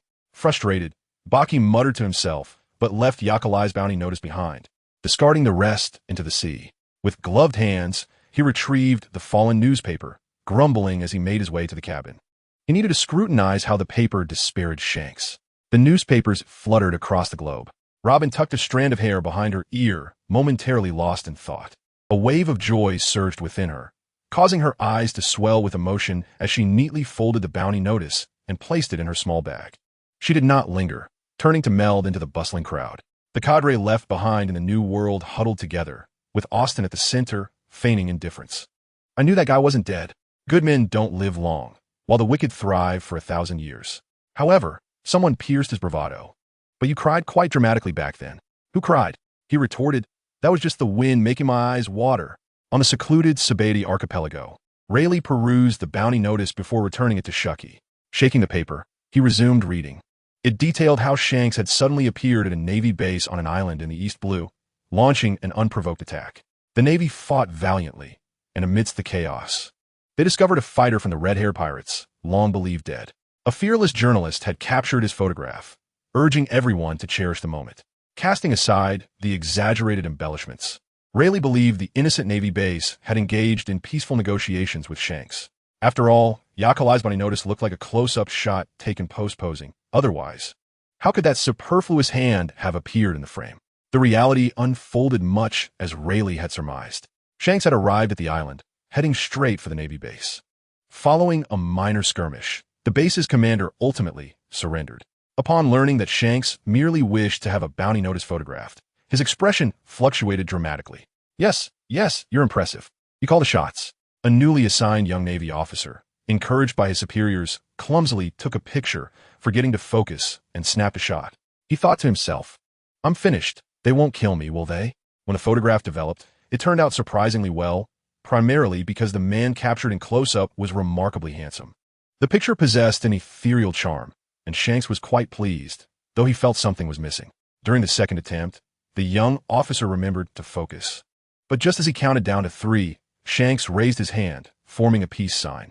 Yakalai's gaze shifted, and the camera froze on his 3/4 profile, the only jarring element being Shanks' hand, which added a touch of foolishness to an otherwise stunning photograph. Nevertheless, Shanks adored it and even inquired whether he could credit the hand's origin. Come on, this is a bounty notice, not something else. Do you really think our Navy base has no standards? The Navy firmly upheld its dignity, rejecting his request. Afterward, Shanks beamed as he posed for a group photo, contentedly leaving with Yakalai's and the developed images. As some rejoiced, others despaired. The news of Yakalai's survival swiftly spread through the New World. Whitebeard cast a meaningful glance at Teach before turning his gaze towards the sea. Teach maintained a calm facade, but turmoil surged within him. Yakalai's had not perished? How could he have survived such grievous injuries? He knew he should not be concerned, but he couldn't shake the worry that if Yakalai's recalled their past, he might recognize him. The lies he had woven were predicated on Yakalai's death and the belief that Shanks would not easily confront CP0. However, with Yakalai's return, those fabrications would be exposed. It was easy to imagine how Shanks would confront him then. Several major newspapers seized the opportunity, reporting the news from increasingly bizarre angles. Some speculated that Yakalai's faked death was orchestrated at Shanks' behest, suggesting they intended to stage a ruse, hinting at a more sinister conspiracy lurking beneath the surface. Meanwhile, gossip-focused tabloids took a different approach, pairing Yakalai's bounty notice with that of Boa Hancock, captain of the Kuja pirates, to create a ranking of the world's most handsome and beautiful individuals, urging readers to vote quickly. They would tally the results over the coming week to produce a final list. Although the paper was not well known and had modest sales, the announcement sparked a dramatic increase in demand, as effective voting ballots were only available within the newspaper itself. This meant that to ensure a person's ascendance to the top, one would need to purchase numerous copies. The outcome would be revealed in a week's time. Chapter 162, the tabloid, which gained sudden popularity through the rankings. Initially only published in the early stages of the Grand Line, had not anticipated such a rapid rise. The pre-printed copies sold out within 2 days, creating an overwhelming demand, prompting several emergency reprints to barely meet the needs. Regrettably, by the time this news reached the East Blue, a week had passed, and the results were already set. The red-haired pirate's ship, the Red, had 3 transponder snails, one in Beckman's possession and the other 2 with the communications officer. Initially, they intended to reserve one for Shanks, but the absent-minded captain misplaced it after just 1 day, leading Beckman to ultimately find it in the closet by following the sound. Typically, those stationed in the New World would contact the communication officer, but this time they called Beckman directly. In the bustling tavern, the transponder snail's urgent sounds cut through the noise. Beckman instantly recognized that something was amiss in the New World. Exchanging a glance with Shanks, he answered the call. Upon picking up, the transponder snail began to weep dramatically. Abut's distraught voice echoed in the quiet tavern. Beckman frowned, harshly scolding. Why are you crying? What has happened? The first mate amid sobs shouted ah, and then the sound of someone else taking the transponder snail could be heard. Austin's voice emerged, serious and somber. Is the captain there? Shanks immediately responded. What is it, Austin? Is there trouble in the New World? In this place, nothing unfortunate has transpired. Aosidon tightened his grip on a microphone, filled with reluctance. However, there are more significant matters we have failed to address, and I genuinely apologize for the situation concerning the rankings. Captain, we truly could not compete against those individuals. They were simply too adept at seizing opportunities. Ibuda interjected, lamenting that they even resorted to underhanded tactics, purchasing directly from the newspaper office. On the New World side, everything is fine, which allowed Zyankasi to breathe a sigh of relief. Upon hearing about the rankings, he glanced at Beekman, who shook his head, equally bewildered. What rankings? It pertains to the list of the most handsome faces. Aosidon gritted his teeth, as if he had borne a great injustice, asserting that they had genuinely tried their best. Ah, is that it?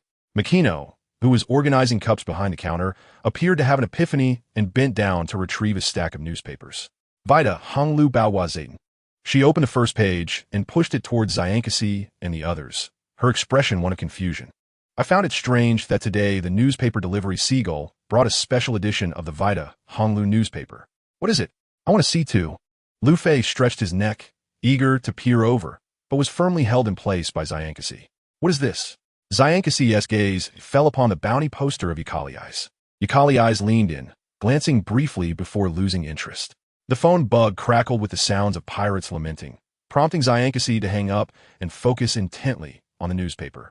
This event is a voting activity to select the world's most handsome faces. We are honored to collect votes from across the globe. First and foremost, we thank everyone for their support of this event. This voting is conducted anonymously, with full transparency in the statistics to ensure fairness and reasonableness. He furrowed his brow and continued reading. The rankings are divided into male, female, and transgender categories, the latter added in response to strong requests, for which this paper sincerely apologizes. Yukali Eyes ranked 10th, while the top position was held by a teenager named Kondishu. Further down the list were the immortal Birdmake, Dufulangming, and Navy officers Qingji, Chichuan, and Huang, all surprisingly within the top 10. There were a few unfamiliar names, but they all donned Navy uniforms. It stands to reason that such a newspaper would cater to the winds of change, and a world-class ranking would undoubtedly wield considerable influence. The Navy could not allow them to operate freely. As for Dufulangming and Make, one governs a kingdom, while the other is the captain of the young Whitebeard pirates. So their inclusion was hardly surprising. But who is this? Zyankasi pointed at the first-place photo, frowning, and dialed the phone bug to the New World. As soon as the call connected, he began to berate them. Hey, what are you all doing over there? Unable to even secure a spot on the rankings. Is it a matter of finances? Is it not a concern? Captain, we acknowledge our mistakes. The voice on the other end was subdued, growing fainter as it conveyed their realization that they had missed the opportunity to compete after learning of the news. Usually, Beekman would be the one reading the newspaper, while they would not specifically monitor an obscure little publication. By the time they made an effort, it was too late. Zyankasi rapped on the table. Can't you spend some money? Beekman felt a headache coming on. How much did you spend? Ah, that side hesitated for a moment. Captain, Vice Captain, we have matters to attend to, so we will hang up now. The phone bug's gaze was clearly darting sideways, betraying its discomfort. With such tone and demeanor, even a fool would realize they had spent a considerable amount. But they hadn't yet resolved this. Is it infuriating? Beekman sighed, returning to his seat, mentally calculating how to settle the accounts upon their return. Zyankasi pushed the newspaper aside, preferring not to see it, yet his anger continued to mount.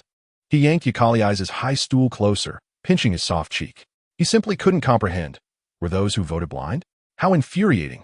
Yukali Eyes, we will disregard that ranking, Zyankasi declared, though his expression vividly revealed his concern. Do not take it to heart. Yukali Eyes consoled him, stating that he did not require that ranking. Zyankasi remained displeased and, in a fit of frustration, banged the table, rallying the pirates. Let us set sail and take a turn. I want to go too, Lu Fei exclaimed, eyes wide, raising his hand to catch Zyankasi's attention. You wish to join? Zyankasi chuckled at him, but just as Lu Fei thought he would be allowed to go, Zyankasi's smile vanished instantly. His tone resolute. Absolutely not. Why? A significant part of your desire to become a pirate stems from novelty. Zyankasi explained. Sailing requires determination. I will prove it to you. Lu Fei's face flushed with anger. He shouted that he despised Zyankasi the most, then jumped down from the high stool and dashed out of the tavern. Surely, he does not intend to do something reckless? Yasubu expressed concern. Well, he will understand this principle sooner or later. Zyankasi waved his hand dismissively, urging everyone to prepare to set sail. It seemed Lu Fei was genuinely upset. Typically, the little one would watch them leave with eager eyes, but this time, he did not appear at all. "Hey, Captain, you have truly angered little Lu Fei this time." Yasubu chuckled gleefully. Zyankasi shrugged, resigned. There is no helping it. By the time we return, he should have calmed down. After sailing directly north for nearly 2 weeks, they finally spotted an island they had never seen before. It appeared to be uninhabited, with lush trees covering its surface. They circled the island entirely, finding no signs of civilization. "Let's land." Zyankasi could hardly contain his excitement, and as soon as the ship steadied, he pulled Yakali eyes off the vessel. The crew witnessed the two leap off the ship, only to vanish the moment their feet touched the ground. "Do not jump down." Beekman sternly admonished the pirates who attempted to rescue them. Jumping would be futile. With their strength, they would not perceive the danger, and their descent would only complicate matters. "Shall we merely observe from here?" Yasubu frowned, using a telescope to scrutinize the island, which remained shrouded in foliage. Even from the lookout, the entire island was obscured. Beekman lit a cigarette, tried tossing something down. Upon hearing this, Laji found an empty wooden barrel and tossed it down, only to witness the same outcome as Zyankasi and Yakali eyes. "Let's circle the island.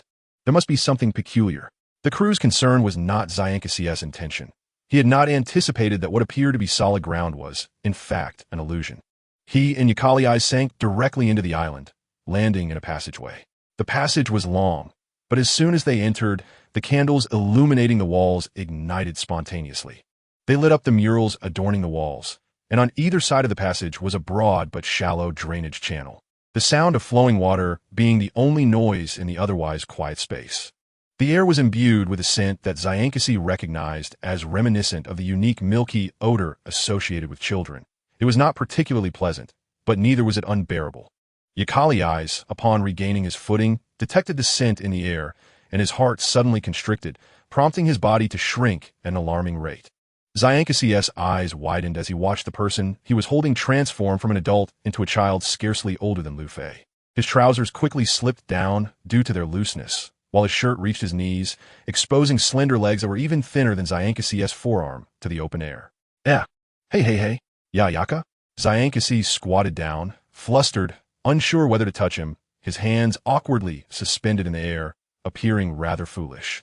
Yakalisu cast a cold glance, imbued with wariness and lingering malice. His previous memory lingered in the arena, facing a ravenous fellow werewolf. The adversary was already an adult, a pure blood, and the odds of victory were slim, yet defeat would mean death, a fate he wished to avoid. However, as the referee called the match to commence, he found himself here, next to a foolish human who pretended to recognize him. "Yaka, are you alright?" Zyankasi crouched down, attempting to touch Yakali's face, only to feel a sharp pain on the back of his hand as warm blood flowed from a freshly made scratch. The culprit behind this was baring its teeth like a beast, emitting a threatening growl, its white wolf tail nervously swaying, its body tense with defensiveness. The fear of himself was more distressing than the injury for Zyankasi. Clutching his injured hand, he retreated, feeling pitiful as he stumbled backward, ultimately losing his footing and tumbling into the sewer below. Water splashed around him, rendering him both forlorn and wretched. Yakali paid him no heed, glancing around before selecting a direction to proceed. Just as he intended to step forward, his pants snagged on his legs, nearly sending him sprawling to the ground. Only then did he notice his attire, a knee-length shirt, a detail he should have recognized earlier. The garment from the arena had also been devoid of pants, making the two situations feel eerily similar, which had caused him not to pay attention. In fact, even his body felt somewhat different. The gnawing hunger had vanished, and the unhealed wounds were no longer present. It was peculiar. He turned to Zyankasi, who still sat in the water, looking pitiful, and asked, "What is happening?" The language was different, yet he could articulate his thoughts effortlessly, an oddity as he had never learned such a tongue before. Zyankasi, with a foolish demeanor, pointed himself. "Me? Are you asking me?"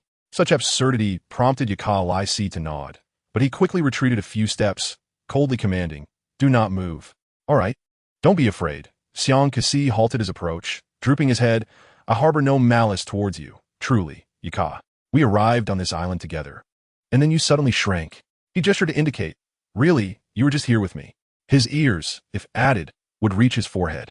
Yakali's ears twitched as he pondered Zyankasi's words. If what he said was true, Then, considering earlier observations, it seemed he had indeed shrunk, and his memories had regressed to that period. The possibility of Xiang Kexi deceiving him was absurd. He felt that the latter would not lie. "How do we get out?" he inquired coldly. "I do not know either." Xiang Kexi scratched his head, confidently asserting, "But I will definitely protect you." "You should protect yourself," Yakalai Si retorted, ungratefully treading barefoot on the cold ground. Xiang Kexi, head bowed, felt his water-soaked clothes lighten. Although Yakalai Si walked away indifferently, he inadvertently dried Xiang Kexi's garments. Even without shared memories, he remained the same. A smile broke on Xiang Kexi's face as he swiftly caught up, effortlessly lifting Yakalai Si with one hand. "Goodness!" he exclaimed as he held the young wolf cub without mercy, coaxing, "I can carry you faster, and walking barefoot isn't painful, is it? I do not need your help." Yakalai Si bristled, realizing he had been deceived. This fool was merely pretending to be simple-minded. Just moments ago, when he approached, he had been completely unaware. Even the attack had been effortlessly blocked. If Xiang Kexi had wished to harm him, he would have been utterly defenseless. Coming to this realization, combined with the significant disparity in strength, caused Yakalai Si to quiet down. Xiang Kexi sighed in relief, softly negotiating, "If I let go, you must not grab me again, or when you regain your memories, it will be you who suffers." Yakalai Si did not comprehend and chose not to respond. His cherubic face, pure and finely featured, posed no threat even when stern. The air seemed problematic. Perhaps finding an exit for fresh air would suffice. As Xiang Kexi spoke, he used his free hand to brush away the dust and debris from Yakalai Si's feet. It was indeed strange that he remained unharmed, but it was fortunate he did. If he were also a child of this age, it would be uncertain whether he could protect Yakalai Si, let alone act in unison. Yakalai Si did not inquire why Xiang Kexi was unharmed. His full attention was captivated by his feat, his expression somewhat peculiar. Were they truly on good terms? Given that Xiang Kexi was cleaning the dirt and debris from his soles, Xiang Kexi earnestly brushed away the unwanted grime, wiping his hand on his clothing before playfully tapping Yakalai Si's arm. Caught off guard, Yakalai Si instinctively reached out to grasp something. Xiang Kexi took his outstretched hand and pressed a kiss into his tender palm. "I initially did not wish to disclose our relationship, fearing it might corrupt a child. But your constant wariness makes me quite sad," he said earnestly, adjusting Yakalai Si's collar. "In this world, you need not worry about me, for I shall never harm you." The childhood temperament of Yakalai Si mirrored that of his adult self, always choosing to evade such situations. Xiang Kexi refrained from elaborating further. Although he held the rightful title of lover, he recognized that the other remained a child whom he could protect with all his might, yet he would not overstep boundaries. In the passageway, skeletal remains lay at intervals, devoid of external wounds, suggesting they had not perished from combat. Yakalai Si gazed forward. With a flickering candlelight illuminated a pile of discarded clothing on the ground. "They have returned," he noted. Xiang Kexi, who had been walking straight ahead, furrowed his brow in confusion, pondering the nature of their surroundings. Had they unknowingly traversed a different path or encountered some illusion? "It is a circle," Yakalai Si stated. "Are we going in circles?" "Indeed. The murals can be interconnected." After a moment of silence, Yakalai Si seemed to devise a plan. He manipulated the water in the sewer, extinguishing all the candles. Instantly, the passageway was engulfed in darkness, with only Yakalai Si's eerie, green beast eyes providing illumination. "Proceed forward." "All right." Xiang Kexi did not question the reasoning and continued onward. After an undetermined period, Yakalai Si called for a halt, asking, "Can you see the stone crevice over there?" "What?" Xiang Kexi felt perplexed. Before him lay an abyss of darkness, devoid of any crevice. This peculiar darkness was odd, for under normal circumstances, he wouldn't be able to see nothingness. Yakalai Si led his hand to a spot where there was light. It was empty and unmovable. "Oh, okay," Xiang Kexi nodded, feeling a cold, rough wall. Then he removed his hat and placed it atop Yakalai Si's head. "Wear this to shield yourself from stones." His arm transformed into a shadowy metallic hue in the darkness as he struck the wall forcefully, causing it to crack, the spiderweb-like fissures multiplying. Warm light seeped through, and this time, Xiang Kexi could see clearly. This was indeed an exit. Upon stepping through, it felt as though they had entered another realm. A small hemispherical space with a high platform at its center, upon which stood a stone statue of a child. Surrounding it were 4 luminous orbs, illuminating the entire space. And the air was thick with the scent of milk. Shankusu furrowed his brow, his breathing slowing as he feared that if he inhaled too much, he too might regress into childhood. At the age of 7 or 8, he was unable to fend for himself, often relying on Yukali eyes for protection. "Put me down." The wolf cub in his arms squirmed restlessly. With a sigh, Shankus noted the smoothness of the ground beneath them, reasoning that it would be safe to set the cub down, and so he crouched to release his grip. Yukali eyes removed his straw hat and, like a young wolf, shook his hair. Compared to his adult self, his habitual movements were more akin to those of a wild beast. However, during his growth, such innate tendencies had been deliberately suppressed, as he once aspired to become human. He shook his head and brushed off the debris from the hat before tilting his head back to return it to Shankusu. This small gesture elicited a smile from the latter. After securing the hat, Shankusu attempted to pat Yukali eyes on the head, only to be met with a bared snarl that deterred him. Still so wary? He realized that the Yukali eyes he encountered now had changed significantly from the one he knew at 7 or 8. "I truly mean you no harm. I despise humans," Yukali eyes retorted, distancing himself further. "Humans are wicked, not only to their own kind but also to others." "Very well," Shankusu sighed, his mood turning complex. He understood that Yukali eyes had not had an easy childhood, but he hadn't anticipated it would affect him to this extent. "Let's seek an exit. While this place may not pose immediate danger, prolonged stay would be detrimental." Yukali eyes offered no response, wandering barefoot in the space. Though he retained only the memories of his 7-year-old self, he was far from foolish. The air indeed felt peculiar. Despite his instinctive wariness, they needed to leave. Shankusu stepped onto the central platform to examine the statue, reaching out to touch it only to find his hand passing through, creating ripples as though he were submerged in water. Intrigued, his eyes sparkled as he began to search the area for similar anomalies, engaging in self-entertainment rather than seeking an exit. Yukali eyes stood before a glowing orb for some time before attempting to pry it loose, but its height made it difficult for him to exert enough force. Shankusu hurried over and easily removed the orb. The moment it was detached from the wall, its light extinguished, and the entire space flickered, revealing a glimpse of another realm. He proceeded to remove the other 3 orbs as well. Meanwhile, in the outer space, Beekman and the others were fixated on the sea surface. Yasubu surfaced, shaking his head at Beekman, exclaiming, "There is no underwater section." He wiped the seawater from his face and turned to face the island floating above the waves. "The island has vanished." The island dissipated rapidly, revealing a dilapidated ancient ship. No wonder it was absent from the maps of the East Sea. It was not an island, but an ancient vessel cloaked in the guise of an island. It drifted with the tide, posing a potential encounter for anyone traversing the entire East Sea. The strange atmosphere began to shift. After a brief moment, Yukali eyes' body elongated as his memories began to resurface, albeit devoid of those from his childhood. Shankusu breathed a sigh of relief, having feared that a slow change in the air might compel him to forcibly take the child aboard. To his surprise, the island was merely an illusion created by the ancient ship, and the area they had just occupied was the captain's quarters, the door to which had been shattered by Shankusu. The corridor outside mirrored the passage they had traversed earlier, littered with numerous skeletal remains. Upon stepping outside, Shankusu quickly spotted discarded trousers and shoes. He picked them up, dusted them off, and returned to the captain's quarters. Yukali eyes stood motionless, clutching Shankusu's cloak, his shirt barely covering his backside, revealing pale, slender legs with delicate ankles and white feet standing on the dirty, splintered floor. "Did I not instruct you to use that as a mat?" Shankusu hurried over to reclaim the cloak, tossing it to the ground before handing the trousers to Yukali eyes. He crouched to brush debris from the child's ankles. After completing these tasks, he stood and advised Yukali eyes, "Put those on first. I will seek out Beekman and the others." Yukali eyes nodded, redonning his attire, feeling somewhat disoriented as he lacked memories of entering this place.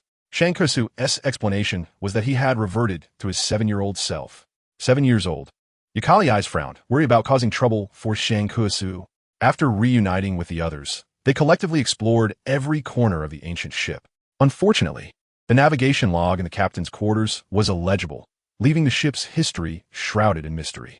However, they did discover a well-preserved treasure room, where a pirate squatted in a corner, excitedly holding up a small chest containing a devil fruit. Such a rare item could fetch an exorbitant price in the black market, often exceeding 100 million. With this single treasure, their voyage was already worthwhile. "Do we know what kind of fruit it is?" Beekman approached and soon felt the inscriptions carved into the side of the chest with a small knife. Rubber fruit. What is rubber? A natural type? A superhuman type? Can it be eaten? Of course not. Beekman tossed the chest to Shang Kurisu. Shang Kurisu chuckled. We'll discuss that when we return to the New World. Whether to consume it or sell it. It all depends on how much those fools are willing to spend on that ranking. Beekman's tone turned cold. I nearly forgot about that. Shang Kurisu chuckled sheepishly, beckoning the pirates to move the items back to the ship. After transporting the treasures from the ancient ship back to their vessel and dispatching a few foolish pirate ships, their return to Funxia, Suin, occurred a month later. The pirates busily unloaded their cargo, the port bustling like a marketplace. No one noticed a small child that climbed up to the ship's bow. Yukali eyes looked on as a pirate shouted, "Look, why is Luffy standing at the bow?" This exclamation drew everyone's attention. "Hey Luffy, what are you doing?" Shang Kurisu inquired. "I'm not playing around. I'm angry now, and I want to show you proof," Luffy declared, his right hand on his hip and a dagger in his left. Recalling the child's earlier grievances, Shang burst into laughter, encouraging him wholeheartedly. "Then go ahead and try, though I am uncertain of your intentions." Luffy was about to perform something comical once more. To them, Luffy had always been a childish figure, often found drinking in taverns, easily moved to tears, and frequently engaging in self-aggrandizing antics. Thus, when Luffy actually drew a line beneath his left eye with the dagger, everyone was taken aback. Shang Kurisu's expression shifted dramatically. "You foolish child, what are you doing?" The farce concluded with Luffy wailing in pain after injuring himself. In the tavern, tears welling in his eyes. Luffy stubbornly maintained his composure, both reassuring himself and indicating to others, "It doesn't hurt at all." Shang Kurisu, exasperated and furious, retorted, "Stop lying, don't do foolish things."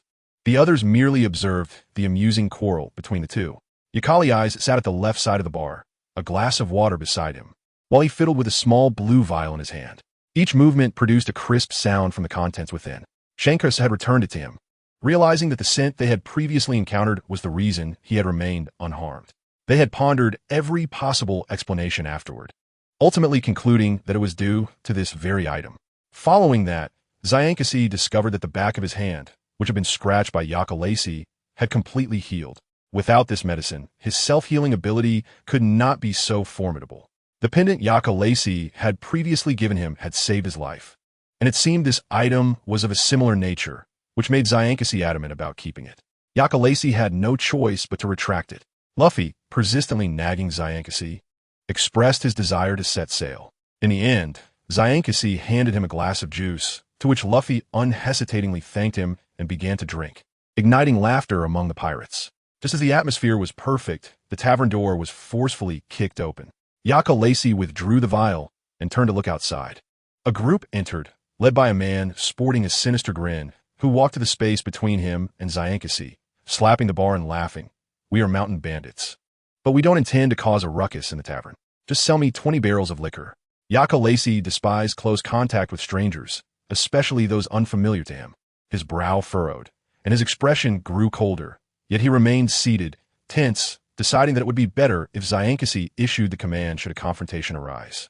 "I'm sorry, but we've just run out of alcohol," Makino said apologetically with a smile. "Huh?" The self-proclaimed mountain bandit grew increasingly displeased, finding it odd that pirates weren't drinking. He glanced at the bottles sprawled on the table, wondering if they contained water. "Em trudisore. We've finished all the liquor." "My apologies," Zyankasi said with a smile, picking up a bottle nearby, and politely offering, "If you don't mind, you can have this one. It hasn't been opened yet."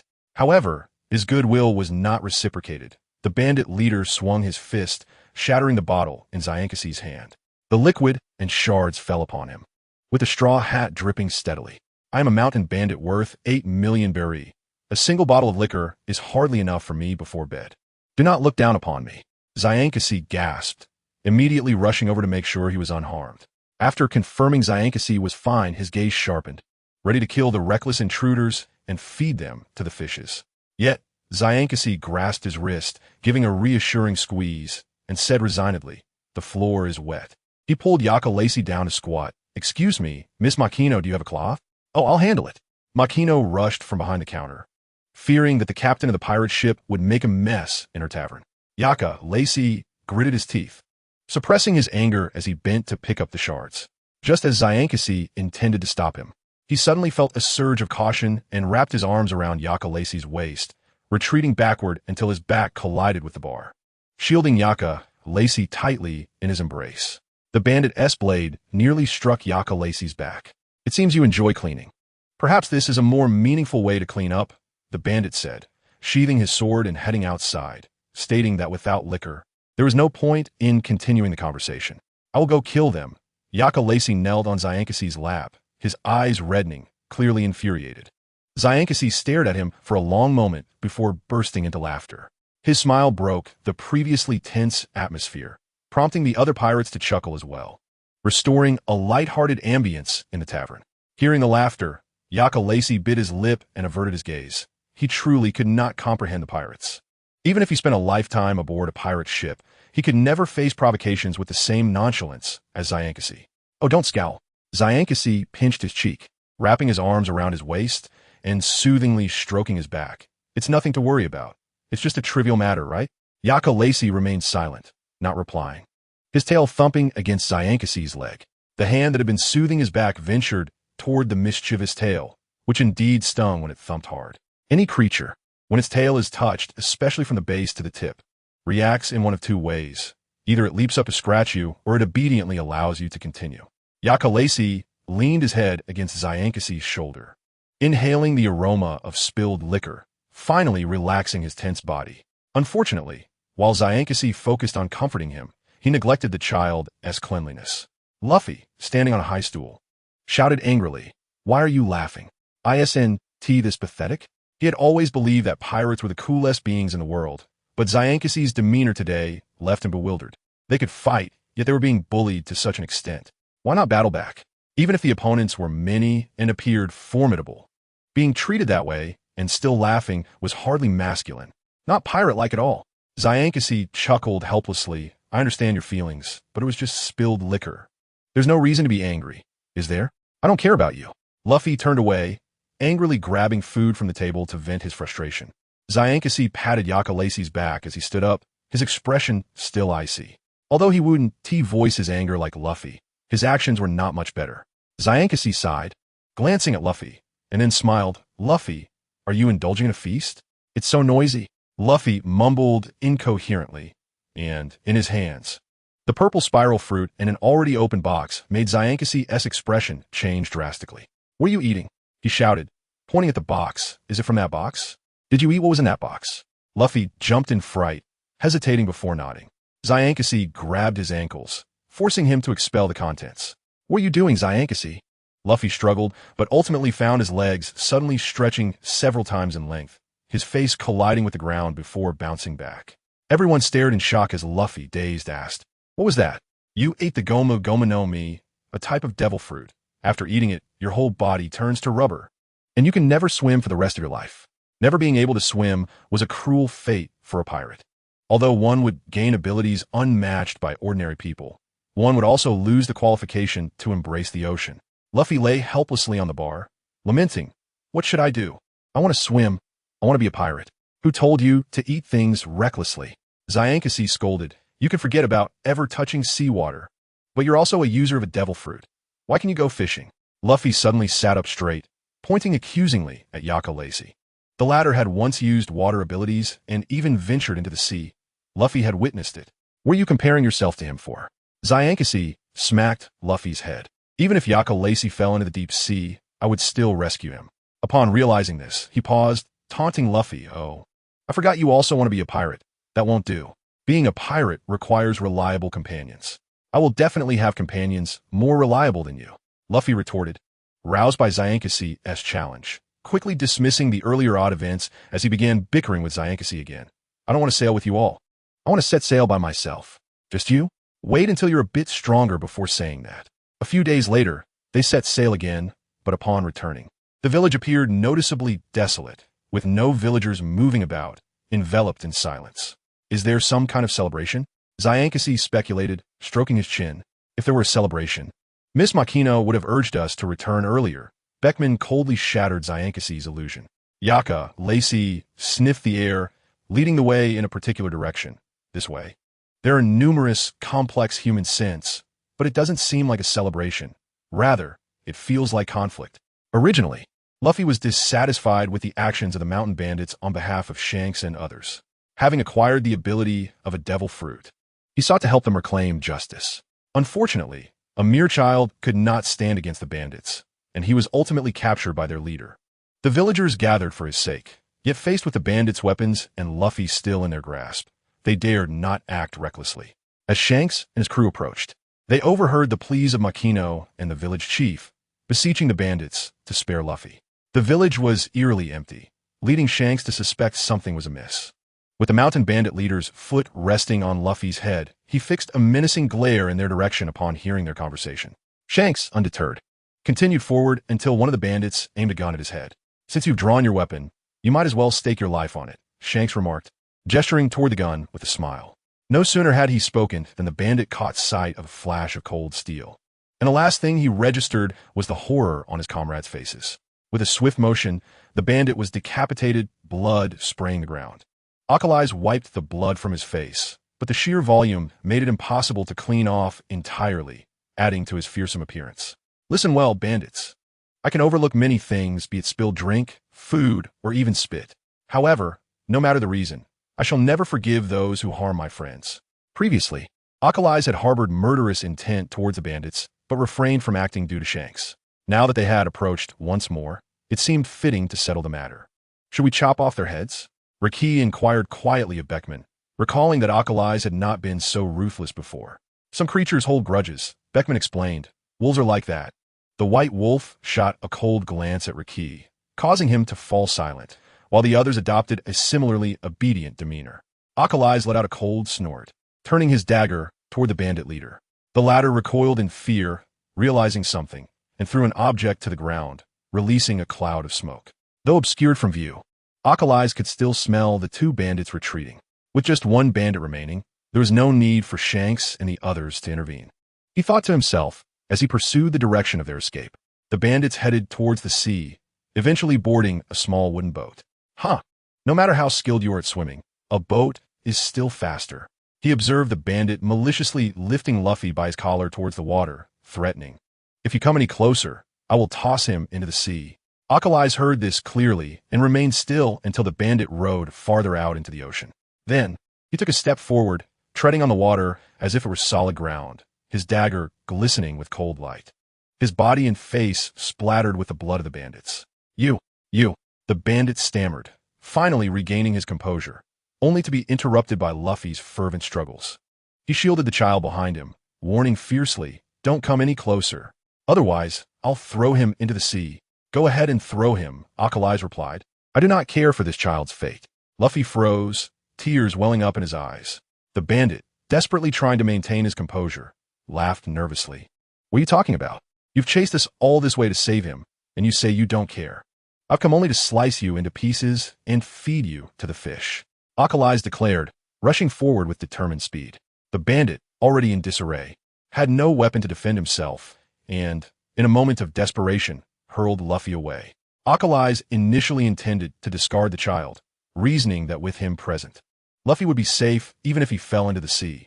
However, Luffy, clearly terrified, clung tightly to Alkali's head, wrapping his legs around his neck like an octopus. Alkali struggled to pry him off, but Luffy's cries resonated in his sensitive ears, only serving to irritate his already frazzled nerves. Suddenly, the water beneath them surged violently, and both were unexpectedly plunged into the sea. The bandit hastily paddled his boat away, but from beneath the surface, a colossal creature broke through the water. Its snake-like eyes fixated on the humans atop the raft. Without hesitation, it devoured both the raft and the bandits. Its gaze then shifted to the two figures drifting in the water.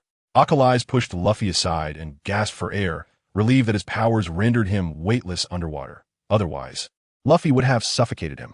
The Sea King opened its maw, intent on consuming them both, but Alkali's eyes hardened.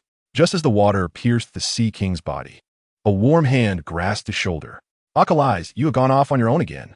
Shanks scolded, clearly infuriated. "Do you have any idea how much trouble I went through to find you?" "I apologize," Alkali said without hesitation. And if one disregarded the turmoil within the Sea King's belly, Shanks might have believed Alkali's was genuinely reflecting on his actions. Shanks, feeling powerless against Alkali's, could only scold him this once in his frustration, unable to muster the heart to say anything harsher. Gritting his teeth, he pinched Achilles' cheek. When we return, I shall discipline you. With the Sea King dead and the bandits perished, Achilles turned to leave, showing no concern for Shanks and Luffy remaining in the water. Shanks watched as Achilles returned to the ship, surmising he would go wash up and change clothes, which allowed him to breathe a sigh of relief. Earlier, when he saw the Sea King preparing to attack them, he had been startled, but thankfully Achilles was strong enough. After all, a mere Sea King posed no threat to them. Chapter 163. Luffy, being an undaunted child, surprised everyone by returning to the tavern the very next day after such a harrowing experience. This time, however, he was not there for Shanks.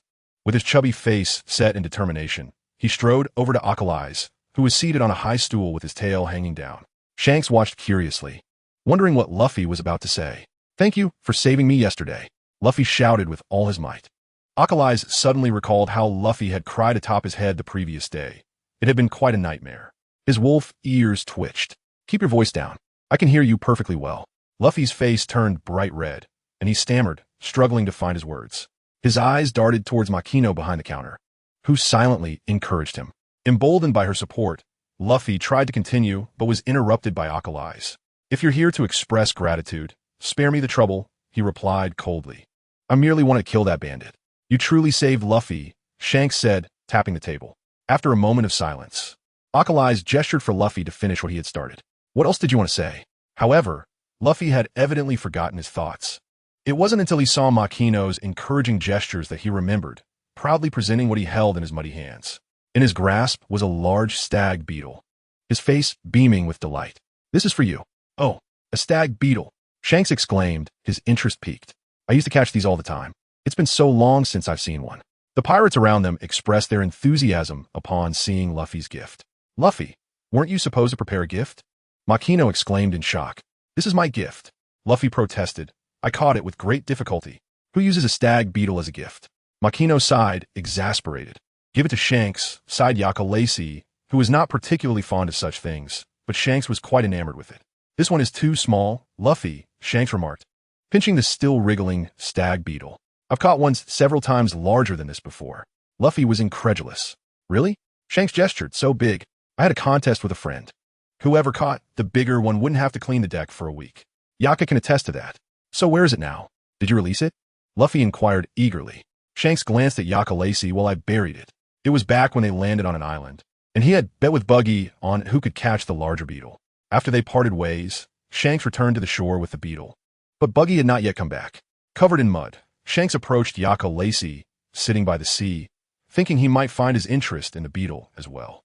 However, the moment he reached out, the beetle was tragically severed.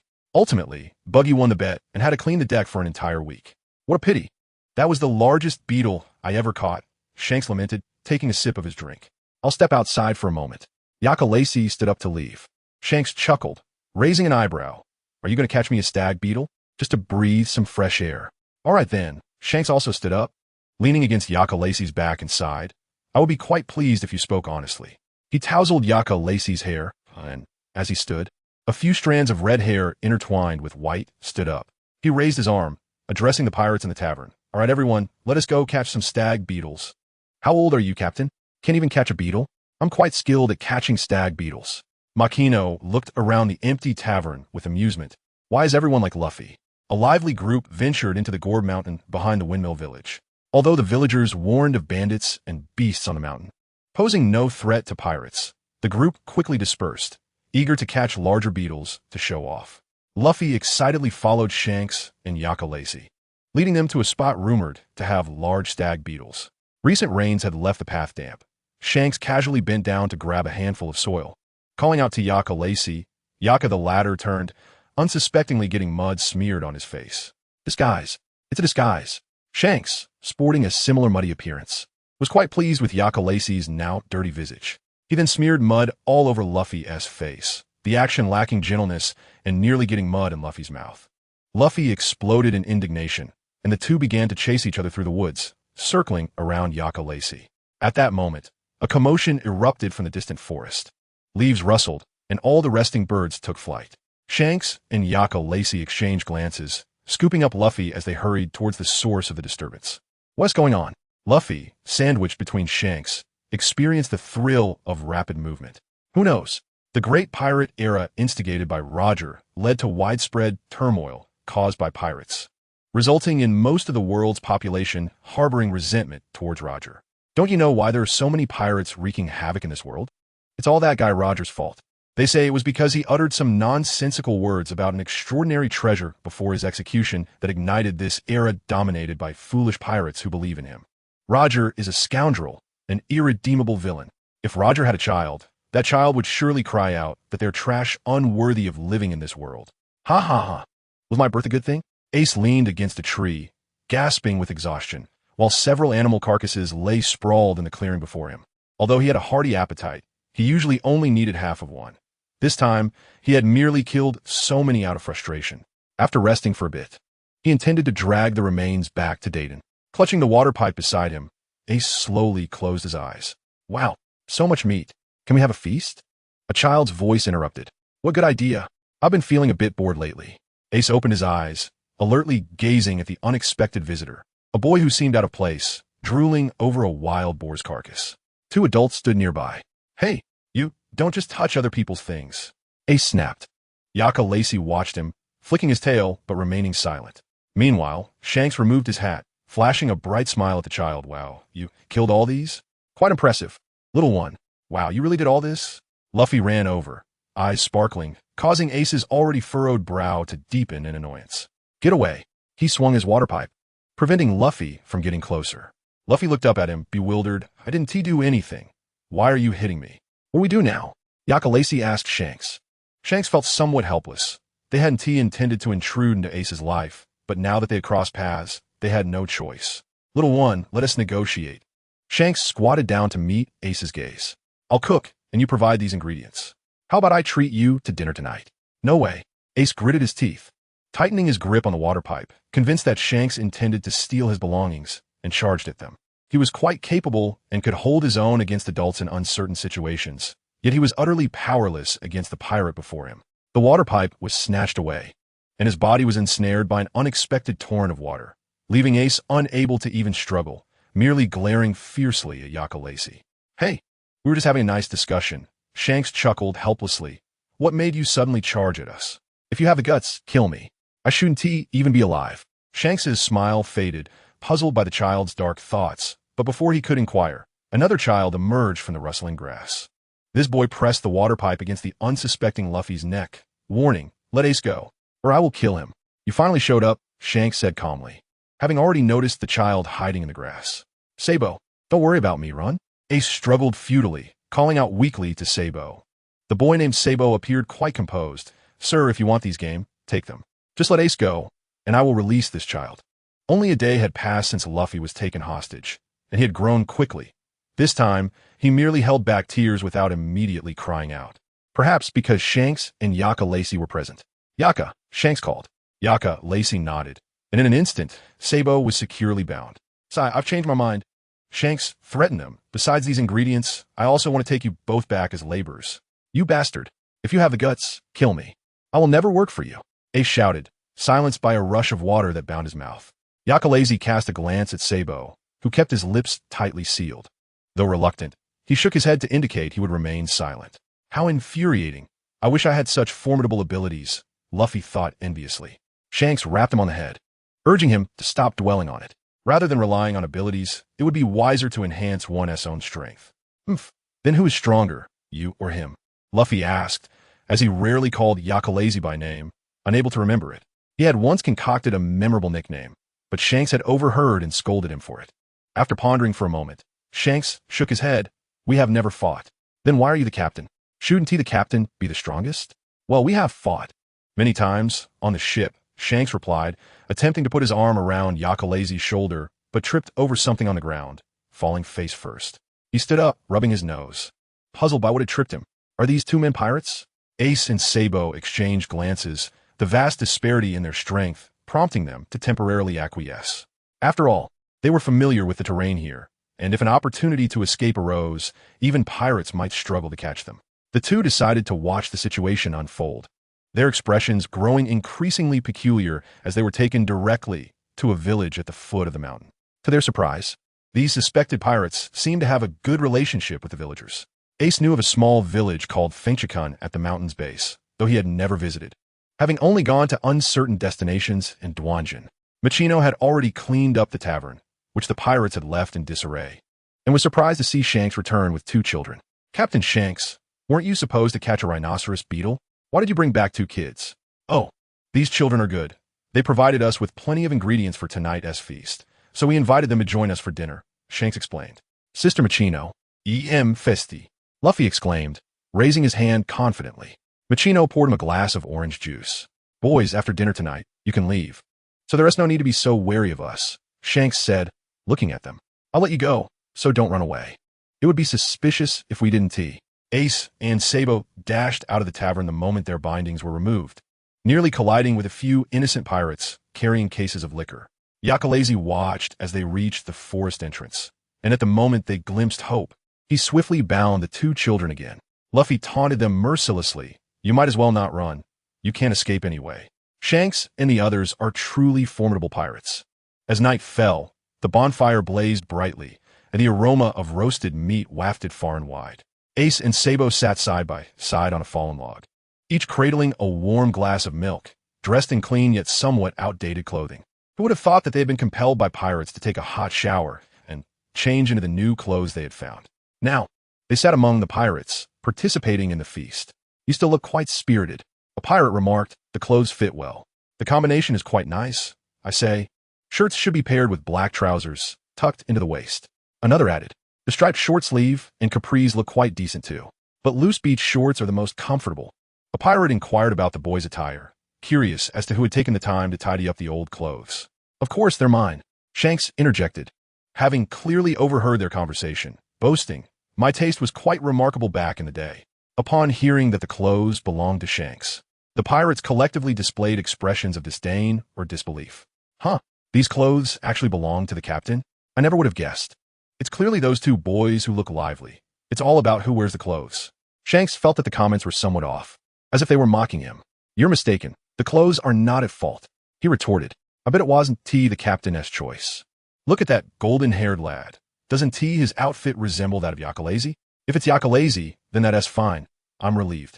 Beautiful people generally have good taste, comparable to mine. Shanks attempted to interject several times, but was cut off each time. If he couldn't understand by now, it would be quite unfortunate. Yet, those clothes truly were from his childhood. He had worn them too.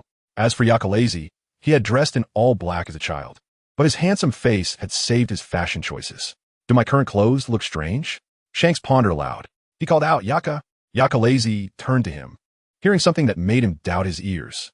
Let us switch outfits. Although confused, Yakalazi exchanged clothes with Shanks. As they were about to step out, Shanks stopped him, saying, Yaka, button up your shirt. I can show some skin, he replied, referring to his usual habit of leaving his shirt unbuttoned. But you cannot. This was the first time this shirt had been buttoned up so much since he bought it. Yakalazi allowed Shanks to deliberate on whether to leave 1 or 2 buttons undone. He raised his arm and sniffed the shirt, detecting the scent of alcohol, smoke, roasted meat, and sweat. Shanks observed his actions and quickly decided to leave 2 buttons undone, then cupped Yakalazi's face and kissed him. Bear with it for a moment. We'll switch back later, Shanks murmured, pinching Yakalazi's ear. Yakalazi took a moment to compose himself and shook his head. It's fine. Standing before the pirates, once more were the 2 who had exchanged clothes. Shanks, hands on his hips, felt somewhat unaccustomed to the sensation of tucking his shirt into his trousers. The pirates scrutinized them for a moment before arriving at a genuine and objective conclusion. Indeed, how one dresses is contingent upon the individual. It is neither the clothing's fault nor the styling's fault. I admit, I'm a superficial person. Hey, aren't you afraid I'll beat you up for saying that? Shanks scowled, charging toward the loudest pirate among them. A commotion ensued, and the area where they were fighting quickly became encircled. You all eat.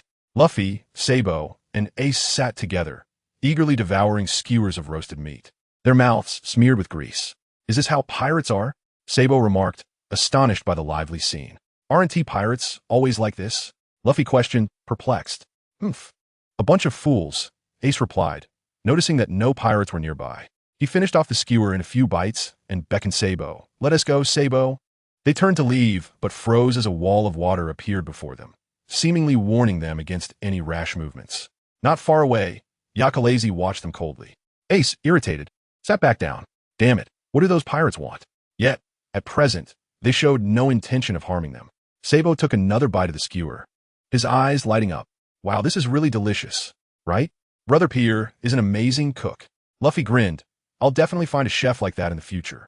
After teaching a lesson to those who spoke indiscriminately, Shanks felt refreshed, pulling the hem of his shirt out of his trousers and casually unbuttoning a few buttons. Ah, this feels so much better. He exhaled and inquired of Yakalazi. Should we switch back to our own clothes? No need. Yakalazi shook his head, seemingly lost in thought, and added, I do not wish to change. Haha, very well. Those two children attempted to flee just moments ago. It was then that Xiong Keisai recalled the two youngsters he had captured, and he was particularly struck by a remark one of them made, expressing that he should never have been born. Logically, Carp would not divulge any information regarding Captain Rotterdam. Had he encountered some form of adversity? Although Xiong Keisai desired to allow him the freedom to grow, given the gravity of the situation, he could not remain indifferent. He approached Yakalazi, sitting across from Ace and Sabo, who regarded him with caution. Luffy, amidst his busy eating, briefly lifted his head to greet them before returning to his meal. What do you intend to do? Ace inquired. Welcoming our guests, Xiong Keisai replied, accepting a drink from Pirate. You must be the children from Duanjin? What business is it of yours, you bastard? Ace retorted. This child bears no resemblance to Captain Roger. Does he? Perhaps he resembles Sister Lugio? That shouldn't be the case. My apologies. Captain Sabo ought to be more courteous. He appears somewhat noble, and indeed, we are from Duanjin. If we return late, our parents will surely worry. I see, Xiong Keisai nodded. But if I choose not to let you go, what can you do? Bastard, are you toying with us? Ace erupted, raising his fist and preparing to charge. This time, Xiong Keisai intervened, pinning him to the sand. Ugh! Ace spat out a mouthful of sand, struggling and cursing. If you have the ability, then kill me. I will never work for you. At such a young age, always fighting and killing. I recall you previously claimed you should not be alive, correct? Xiong Keisai patted his head, his gaze halting Sabo's actions. He then addressed Ace. What is it? Did your parents give birth to you by mistake? This statement struck a nerve with Ace, causing him to cease his struggles, his eyes filled with defiance and pain. Yes, I was indeed born by mistake. I should never have been born. Ace and Sabo were perplexed by their brother's sudden outburst. Luffy, too, felt a twinge of concern. Are you all right? Xiong Keisai, fully aware of the situation, felt a tremor of anger. How could this child, after all the suffering Sister Lugio endured to bring him into the world, claim he should not have been born? Xiong Keisai, Yakalazi firmly pulled him back. You ought to at least listen to his reasons. Taking a deep breath, Xiong Keisai conceded. You are right. He kicked Ace lightly and demanded, Who told you such a thing? Speak. Humph. Ace covered the spot where he had been kicked, sitting silently for a long while. A drink was offered to him, and upon looking up, he saw a cold yet exquisite face. Yakalazi's expression was complex as he nudged the drink closer, urging, Have a sip. Ace could not decipher the emotions in his eyes, but he felt instinctively that this person understood him. Unlike Xiong Keisai's anger, there was a sense of shared empathy. Xiong Keisai, feeling aggrieved, sat aside after having his drink taken from him. He realized he had acted impulsively. After all, both Captain Roger and Sister Lugio were among the most significant people in his life. Ace accepted the drink. Unlike Luffy, who had barely tasted alcohol, one cup merely flushed his cheeks, yet he remained relatively sober. You are pirates, he mused, holding his empty cup. What do you think of Pirate King Roger? He was incredibly powerful, but I will surely surpass him in the future. Luffy declared loudly, I will become the Pirate King. With you? You can't even fight back. You little brat. Ace scornfully retorted. I will definitely become stronger than anyone. Luffy vehemently countered. Ace scoffed, dismissing the child's grandiose claims, and turned back to Xiong Keisai, asking again, as pirates, what do you think of Pirate King Roger? He is the most free and powerful person I have ever known. Xiong Keisai replied, removing his straw hat. His gaze seemed to pierce through the hat, envisioning Captain Roger from many years prior. The man stood confidently on the deck, his vibrant red cloak billowing in the wind, a radiant smile illuminating his face, full of vigor and spirit. If one cannot do what they desire, then what significance does being a pirate hold? Xiong Keisai recalled the captain's resounding voice, which still echoed in his memory as he gazed up at the brilliant night sky, his tone imbued with heavy nostalgia, driven solely by his love for the sea, his yearning for freedom, and his curiosity about the truths of the world. He ventured to the very end. He will forever remain my role model and guiding star. Wow, so cool. Luffy gazed at Xiong Keisai with starry eyes. At that moment, in his heart, Roger was no longer merely the previous pirate king. He appeared more like a vague shadow ahead, waiting for Luffy to surpass. In contrast to Luffy, Ace was rendered speechless by astonishment. The rumors he had heard about Roger were always of a notorious villain, a despicable pirate, and a ruthless fiend. He had encountered countless derogatory names and insults directed at him, yet he had never heard such praise. This was no longer mere admiration, it was reverence. Roger is indeed an extraordinary individual, Yakalasi added. Why? Ace stammered, struggling to articulate his confusion. What reason is there? Xiong Keisai shrugged. He ushered in a new era, and for that alone, no one could ever label him as ordinary. Xiong Keisai reflected, understanding that Ace must have learned of his lineage. Moreover, he likely heard many rumors about Roger from others. However, aside from those who had genuinely interacted with Roger, the rest could only glean knowledge from newspapers, which were often tainted by the Navy's perspective. Thus, Xiong Keisai surmised the reasons behind Ace's feelings of being undeserving of life. He is still just a child. Xiong Keisai sighed, observing the dazed Ace. He did not wish to reveal his past connections to Roger's crew, nor did he intend to share with Ace that even while he was still in Sister Lugio's womb, Yaka, and he had touched him. Ace! Sabo anxiously called out to him, unable to contain himself. Ace finally snapped back to reality and asked if the child of the Pirate King were still alive. Would it be a good thing? This question he had posed to Carp, whose response had been, "You will understand once you have lived." He had also inquired of many others, but their answers were all the same. If the child of Pirate King Roger were truly alive, he must be a devil of unspeakable evil. The irony was that he had not yet committed any deeds, yet his future had already been predetermined by others. You cannot ask me this, nor can you inquire of anyone else, Xiong Keisai stated solemnly, looking directly at Ace. Whether it is a good thing depends on you alone. Only you can define yourself. Others are others. No one can be the origin of everything. Even without you, others' suffering remains suffering. His words were simple and direct, embodying a fundamental truth that Xiong Keisai believed Ace would comprehend. Yakalasi, clutching a stick and poking the flames, spoke, "My parents loved each other deeply. Therefore, when my mother died, giving birth to me, my father blamed me for everything." He can now recount the past calmly, devoid of emotion. He loved me and yet hated me, allowing my existence to be one of neglect. I grew up amidst the village's prejudice and his indifference, consuming food that had been trampled upon, drinking water from beside garbage heaps, and sleeping in tree hollows infested with ants and insects. At the tender age of 6, I was captured and thrust into a brutal arena, forced to engage in combat with ravenous beasts. Victory meant drinking their blood and consuming raw flesh. Defeat meant death. By the age of 10, I managed to escape the arena, only to fall into the clutches of slave traders who branded me with the mark of servitude and sold me as a mere commodity. As I sat in the prison cart en route to the auction house, I pondered whether my existence was a mistake, whether I had caused suffering to many. The crackling sound of burning would fill the air as Yakarali's inhaled deeply. Rather than recounting his tale, his tone seemed more like one reflecting upon his past. "You, Ace, were at a loss for words. Compared to his harrowing experiences, your own seemed trivial, especially considering that his father was still alive, a cruel reality for a child." Shanks had some knowledge of Yakarali's past, but not in such detail. He had encountered a 7-year-old Yakarali's, who was slender and fragile, exhibiting a profound wariness of humanity. Upon approaching, Yakarali's would bare his teeth like a wild animal, and Shanks had thought it was merely a sign of his youthful inability to control the influence of his bloodline. However, it seemed more likely that his prolonged battles in the arena had ingrained beast-like behavior into him. "I will always be here," Shanks declared, gripping Yakarali's shoulder tightly, as if wishing to impart his strength. Yakarali's nodded, a rare smile gracing his lips.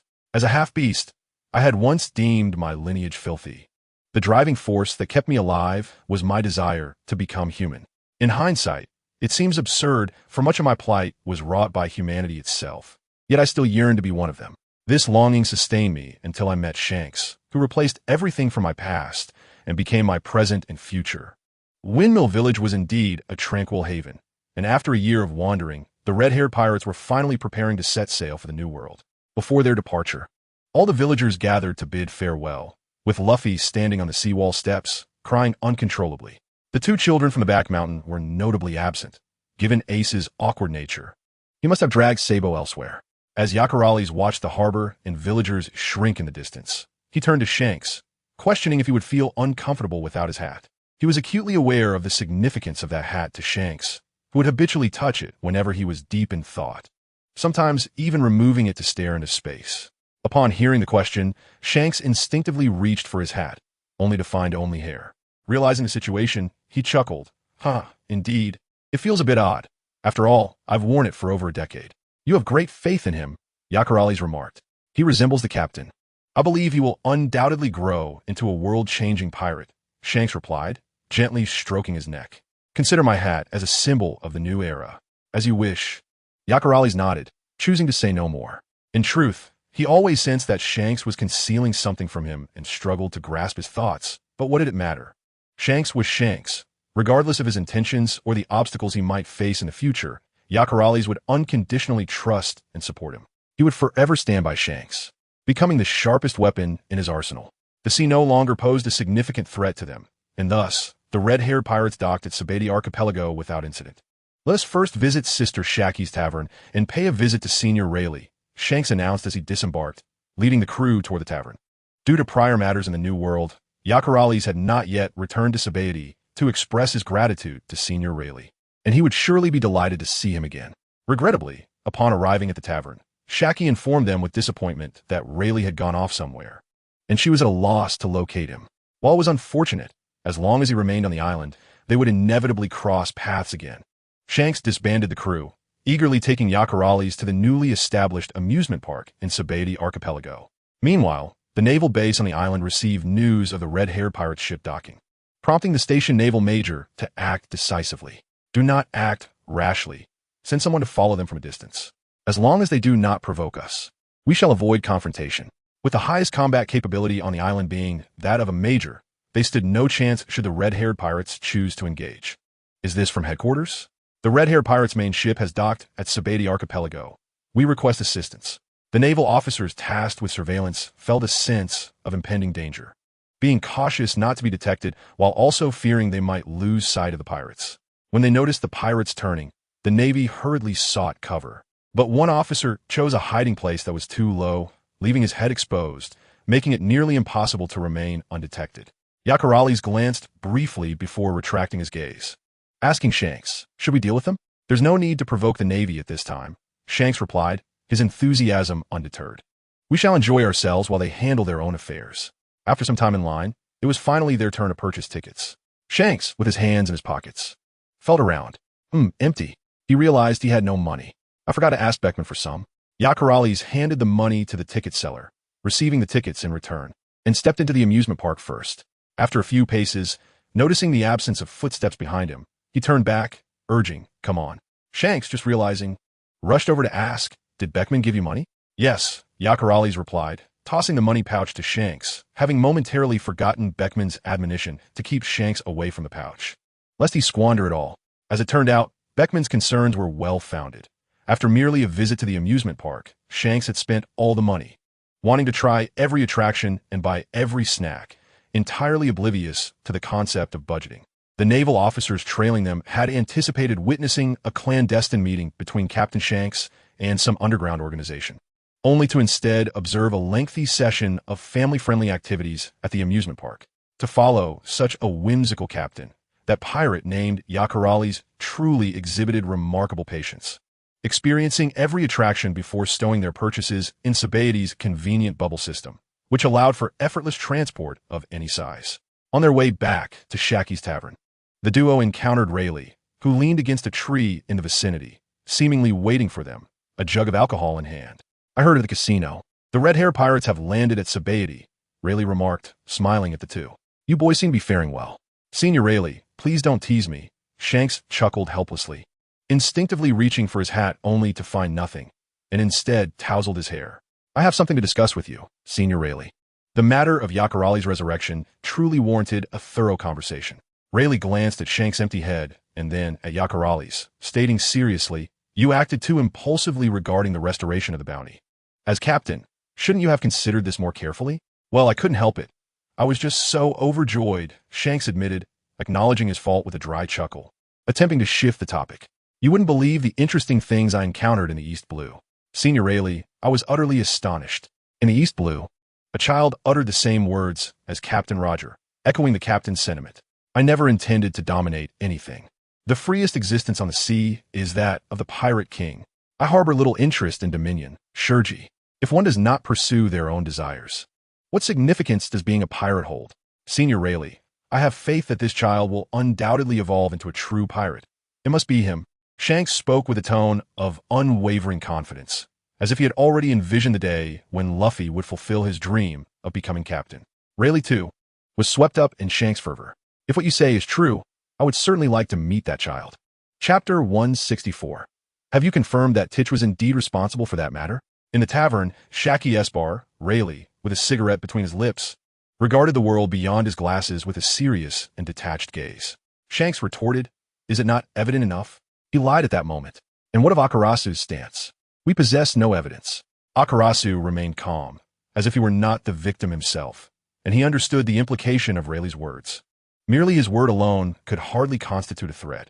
As long as Titch does not confess, he could simply assert that he was caught in the crossfire and, in a state of panic, spoke untruths. Thus, no one could convict him. What further evidence could one require? Shanks struck the bar with a forceful blow, causing the wooden surface to splinter. Shaki, who had been listening nearby, raised an eyebrow and promptly chastised Shanks. "My apologies." With a large, fresh bump on his head, Shanks bowed apologetically, accepting compensation that was tenfold the price of the bar's purchases. "Shanks, you're no longer a rookie who can rely on others to smooth things over." Rayleigh tapped the table, imparting wisdom. "Every action you take is scrutinized by both the Navy and other pirates. Are you suggesting that I should simply endure? I'm not asking you to endure. Have you forgotten the origin of your facial scars?" "What?" Akarasu furrowed his brow, sensing something amiss. Shanks had never disclosed the source of those 3 scars. Now, upon hearing Rayleigh mention it, he immediately inquired, "How did you get those?" Disregarding Shanks' frantic attempts to signal him, Rayleigh, filled with exasperation, revealed what Shanks had wished to keep hidden. "You went to Whitebeard's territory and secretly sparred with Titch." Rayleigh's anger flared, and he could not help but give Shanks another slap on the head. "You reckless fool, going alone. Had it not been for Titch being situated on the outskirts of Whitebeard's territory, you might not have lived to tell the tale. I merely intended to spar." Shanks, having been struck twice on the head, appeared dejected, leaning against Akarasu like a wilted eggplant. "You know, I've always found Titch disagreeable. From their very first encounter, he and Buggy had taken an instant dislike to Titch. He is just so detestable," Shanks muttered softly, nudging Akarasu's hair. "In any case, if you wish to confront Titch now, you must be prepared to face the wrath of the Whitebeard pirates." Rayleigh, ignoring Shanks' little gestures, laid out the facts. "With your current strength, you cannot possibly contend with them." Shanks fell into silence, clearly still feeling a sense of unwillingness. Although Rayleigh spoke the truth, the feeling of knowing the perpetrator, yet being unable to exact vengeance, was unbearable. Compared to the Whitebeard pirates, they indeed lacked the foundation and strength. Provoking them at this juncture will be tantamount to courting disaster. "Shanks, you're now a captain. You are correct." The first to speak was Akarasu, and even I am not certain that the culprit is Titch. "I will establish my footing in the new world." Shanks replied, "Just wait and see. Confidence is commendable. Do not be too impulsive. After all, your greatest advantage over us old-timers is your youth." Rayleigh's subtle hint did not escape Shanks' understanding. He nodded and smiled. "Youth is indeed a blessing, allowing one to drink a bit more. Ha ha ha ha. It is only with age that one can truly savor the taste of wine. You young ones are merely wasting it." Rayleigh personally sealed their ship and watched as the Red had submerged beneath the waves. "How long do you intend to linger here?" Shaki, with a slender cigarette in her mouth, inquired. "Ha ha ha ha. As one ages, nostalgia easily takes hold." Rayleigh chuckled as he turned, returning to the tavern with Shaki. Upon arriving once more at Fishman Island, a profound sense of nostalgia enveloped him. So much had transpired here, and being able to return filled him with deep sentiment. "I have something to retrieve. Would you care to join me?" Akarasu, having returned to this place a year ago, wore clothing from another world. Leaving in such attire was rather conspicuous, so he had stored his garments with Papagu. The establishment was located in the most bustling area, renowned throughout Fishman Island and the Grand Line for its fashionable clothing. "Oh, it is Akarasu and Shanks. It has indeed been a long time." Papagu greeted them warmly, a starfish adorned with a trendy hat and sunglasses. "It has been quite a while. Your business seems to be thriving." Shanks, lacking knowledge of clothing, was unaware of the extent of Papagu's craftsmanship. The very garment he casually touched was priced at a staggering 100,000 berries. Not too shabby, not too shabby. Feel free to pick whatever you like. As friends, I shall gift it to you. Papagu, ever generous to his friends, glanced at Akarasu. Wait here. I will fetch your clothes. Akarasu nodded, hearing Shanks ask, Is that what you left here? Yes, I wore clothes from there on my return. Akarasu replied. They're quite different. At that time, Papagu had gone there to gather inspiration. He paused oddly. Recalling the moment, he opened his eyes and saw Papagu holding a bouquet of small white flowers, staring at him in astonishment, mumbling about the scene of his resurrection. Papagu had intended to commemorate him, but unexpectedly, he truly encountered him. What a coincidence! Shanks harbored no doubts. Rather, he eagerly examined the garments in the store. Do you have your eye on anything? This time, I genuinely brought money. It is said to be free.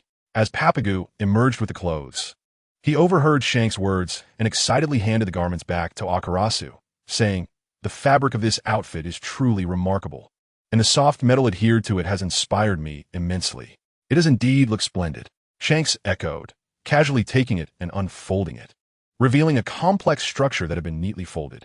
Unlike the simple and loose style favored by pirates, this garment appeared tailored and fitted, with shaping soft metals at the waist, shoulders, and forearms. A hood adorned the shoulders, with considerate openings for the ears. Would you like to try it on? Akarasu tilted his head, taking the clothes Shanks returned and heading to the fitting room. The outfit boasted numerous hidden fastenings, making it somewhat cumbersome to wear. Once Akarasu donned the hood, his ears poked through the holes, and the hem of the cloak fell unevenly behind him. This attire indeed bore an exotic flair, perfectly accentuating the wearer's slender and muscular physique. The originally trivial and superfluous details transformed into elegant and graceful elements once the garment was worn. Shanks stroked his chin, scrutinizing Akarasu closely before nodding in approval. It suits you remarkably well. It seems as though this outfit was made for you. If you like it, that is all that matters. Akarasu smiled, his features partially obscured by the shadow of the hood, and for a moment, he appeared quite gentle. Shanks cleared his throat, halting Akarasu as he was about to change out of the outfit. Akarasu, there is no need to change back. It looks fantastic. Why would you want to switch? Very well. Yakalazi adjusted the armor on his forearm and stepped out of the clothing store, dressed in an outfit that seemed incongruous with the surroundings. He captivated the attention of countless onlookers as he walked. Shanks, infuriated, contemplated returning to Papagu to have Yakalazi change his clothes. But realizing he was the one who had chosen this attire for him, he ultimately chose to endure. The surprises this outfit brought were not limited to its appearance. It had too many hidden fastenings, making it cumbersome to remove. In the past, when Shanks wanted to take off Yakalazi's clothes, he would simply unfasten a few buttons, or, if all else failed, tear them apart. However, this outfit was beyond tearing and difficult to unfasten. Eventually, it was Yakalazi who managed to undo the buttons himself. The following day, the outfit was washed and tucked away in the back of the wardrobe, and Shanks swore he would never lay eyes on it again. Fishman Island served merely as a brief stop. After a few days, they returned to the New World. The New World was now the territory of the three emperors, with the Navy's presence significantly diminished, as most islands displayed the flags of the three emperors. Beckman succinctly shared the intelligence of the New World with Yakalazi, who was visiting for the first time. His explanations were detailed and methodical, contrasting sharply with Shanks' simplistic remark that the New World was the domain of pirates. Currently, their influence extended over a mere dozen islands, some of which were uninhabited, along with a few small towns. They were at peace with the big MOM pirates and the Whitebeard pirates, but had some friction with Kaido. Yakalazi nodded in understanding. Shanks, as if hearing this information for the first time, inquired curiously why they had friction with Kaido. Beckman shot him a look, reminding him that he had removed the flag of Kaido's pirate crew from the island, and asked if he had forgotten. Well, that was 2 years ago, Shanks replied, scratching his head and smiling. I almost forgot. They had at least been in contention with Kaido for a year. Had Kaido not suddenly ceased hostilities, they would not have ventured into the East Blue. Beckman frowned, recalling reports that indicated some upheaval in Wano country, which was why Kaido had temporarily halted their conflict. Shanks furrowed his brow, knowing well the intricacies of Wano country, having spent some time there. Is it related to the world government? Beckman mused, shaking his head. Wano had remained isolated for so long, and Kaido played an indispensable role within it. Never mind, it's actually quite good that Kaido is lying low. Crossing paths with that kind of individual will be troublesome. Kaido was said to be the strongest in one-on-one combat among the three emperors, his vitality rendering him nearly immortal. Shanks could hold his own in battle, but the outcome would surely be his defeat. Thus, he wished to avoid confronting Kaido unless absolutely necessary. As for Big Mom and Whitebeard, there had previously been friction between the two pirate crews regarding Fishman Island. At this juncture, it was an opportune time for the red-haired pirates to flourish. With Yakalazy's return to combat, the number of islands bearing the red-haired pirates' flag steadily increased. Viewed from above, the densely clustered islands of the New World could be divided into 5 sections, those belonging to Big Whitebeard, Kaido, the Navy, and unclaimed territories. Soon, a new section emerged among these 5, initially unremarkable, but gradually expanding to the point where it could stand alongside the others, becoming impossible to overlook. One day, a special report from the world government was disseminated worldwide, causing a considerable uproar. The balance of power among the 3 emperors had been disrupted, with Shanks recognized as the 4th emperor of the seas. The 3-emperor structure had transformed into that of the 4 emperors, further compressing the Navy's influence and solidifying the New World as a pirate domain. The 30-year-old pirate emperor did not show much reaction to this change, opting instead to remain dormant once his territory expanded to a certain extent and the situation stabilized. Years later, on a winter island in the New World, where snow fell year-round and average temperatures plummeted below 20 degrees Celsius, a small town lay nestled against endless snow-capped mountains. While the world spoke of rampant piracy and suffering among the populace in the New World, only those living there understood that sometimes islands flying the flags of the 4 emperors seemed to experience greater peace and stability. This winter island was one such place, with a black flag belonging to the red-haired pirates hanging in the town center, where its residents enjoyed the protection of the red-haired pirates against external pirate incursions. Sir, a snowstorm occurred a few days ago. Do you truly wish to venture into the mountains now? The town mayor, an elderly man clad in a thick cloak and leaning on a cane, anxiously followed Shanks. Shanks removed the hood of his cloak, revealing his incongruous red hair, and smiled warmly, exhaling a breath of warmth. No need to worry. We'll be out in a few days, he reassured. He did not disclose the urgency of their mission, which was certainly of great importance, as they would not be heading into the mountains so soon after the avalanche. The mayor nodded, realizing he could not dissuade this young emperor, and turned to glance at the group of pirates following Shanks, sighing. Please be careful, and if you need anything, just ask us. We won't hesitate if something is lacking. Shanks waved his hand, and soon one of his crew stepped forward. Yakalazy removed his hat and nodded at the mayor. He would remain in the town, and if they required anything, they would contact him, and the townspeople could deliver the supplies to him. Shanks patted Yakalazy on the shoulder and adjusted his hat back on his head. It might get cold sleeping on a ship tonight. I'll have the mayor find you a room. There's a charcoal stove that will surely be warmer than the ship. Shanks gently advised. Yakalazy nodded as a small snowflake was carried by the wind, twirling around before landing on his eyelashes and quickly vanishing. Shanks gave him 2 more pats and then waved to the rest of the crew. Brothers, into the mountains. He donned his hat and led the way into the mountains. One by one, the others passed Yakalazy, moving swiftly until they disappeared into the vast, white snow-capped peaks. The mayor shifted his stiff legs and tentatively asked, Sir, shall we head inside? Do you require a room? The snow continued to fall. After standing for a while, it piled thickly on his hat and shoulders, making his feet numb in the deep snow. Yakalazy shook off the snow and withdrew his gaze. Let us go. I would appreciate a room. Days later, a transponder snail emitted a sound, ringing a few times before Yakalazy answered. The transponder snail could imitate the appearance of the person on the other end with remarkable accuracy. Shanks, observing the transponder snail with a serious face, could not contain his laughter, clutching his stomach as he laughed heartily. The laughter echoed back through the transponder snail, causing the creature, which bore a striking resemblance to Shanks, to laugh until tears streamed down its face. Yakalazy's expression grew colder, suppressing the urge to hang up. Beckman, witnessing Shanks monopolizing the transponder snail without addressing serious matters, reacted by forcefully shoving him aside and seizing the receiver for himself. Yakalazy, the tasks are essentially complete. However, Shanks wishes to remain here for a few more days. Seizing the microphone, Shanks exclaimed with enthusiasm, There lies a dormant volcano, and we have discovered a natural hot spring. Furthermore, Pierre mentioned that the temperature of this volcano is quite high, perfect for barbecuing. I offered a meek rebuttal to Pierre's claim about the consequences of lingering. Merely intending to share a tale, I had once heard about barbecuing on a volcano. Yet, it was evident that the captain was akin to a 3-year-old child, believing even the most fanciful stories. Giuseppe gently patted his shoulder in consolation. Ricky gulped, captivated by the thought of a volcanic barbecue that seemed both impressive and delectable. Yaka, we are currently moving toward the outskirts. There is a sizable cave. Do you remember? I do, was my reply. During our last visit, Yakalais had ventured inside, and the pirates responsible for guarding the area nearly ran out of supplies while searching for them. Bring some more wine. We shall host a feast here tonight. Shanks instructed. No need for food. We will hunt for our prey. Understood. After hanging up the phone, Yakalais exited the house, and as he opened the door, the biting wind and snow rushed in. The snowfall had been relentless these past few days, yet today was relatively mild. Yakalais sought out the mayor to explain his purpose. The mayor nodded immediately, stating, "My son is familiar with the mountain paths and can assist you in your journey. However, he is currently at the seaside fishing."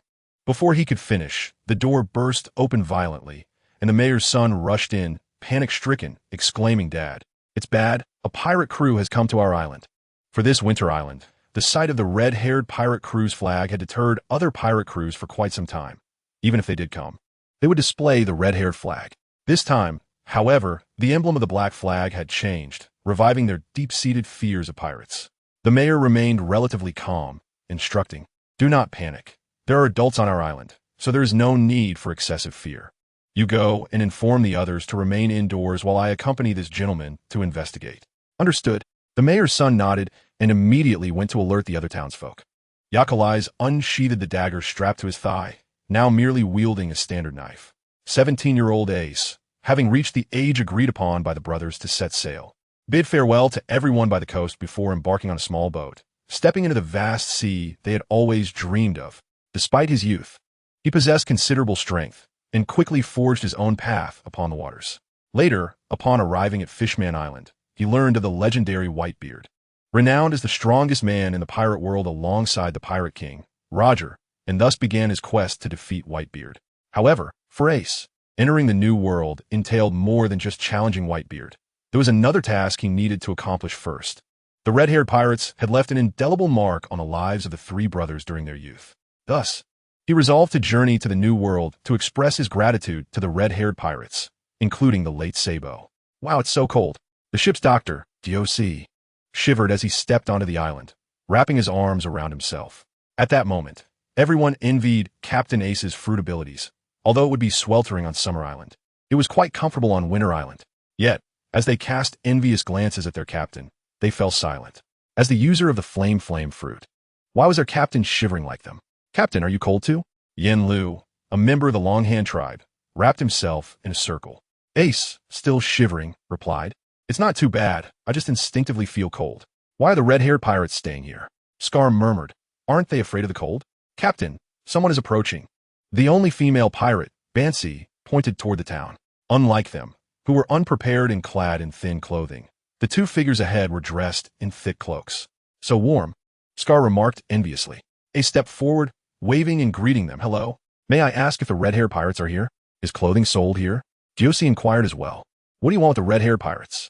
The mayor observed the shivering pirates, unable to discern any malice in their demeanor, thus feeling reassured. "Fire Fist Ace." Yakalais instantly recognized the recent super rookie, recalling that he was the child from Windmill Village. Though his voice was cold, there was no hint of hostility. Ace smiled and nodded. "Yes, I am Fire Fist Ace, captain of the Black Spade Pirates, and I would like to pay a visit to Shanks." Yakalais removed his hat, his strikingly handsome face unchanged.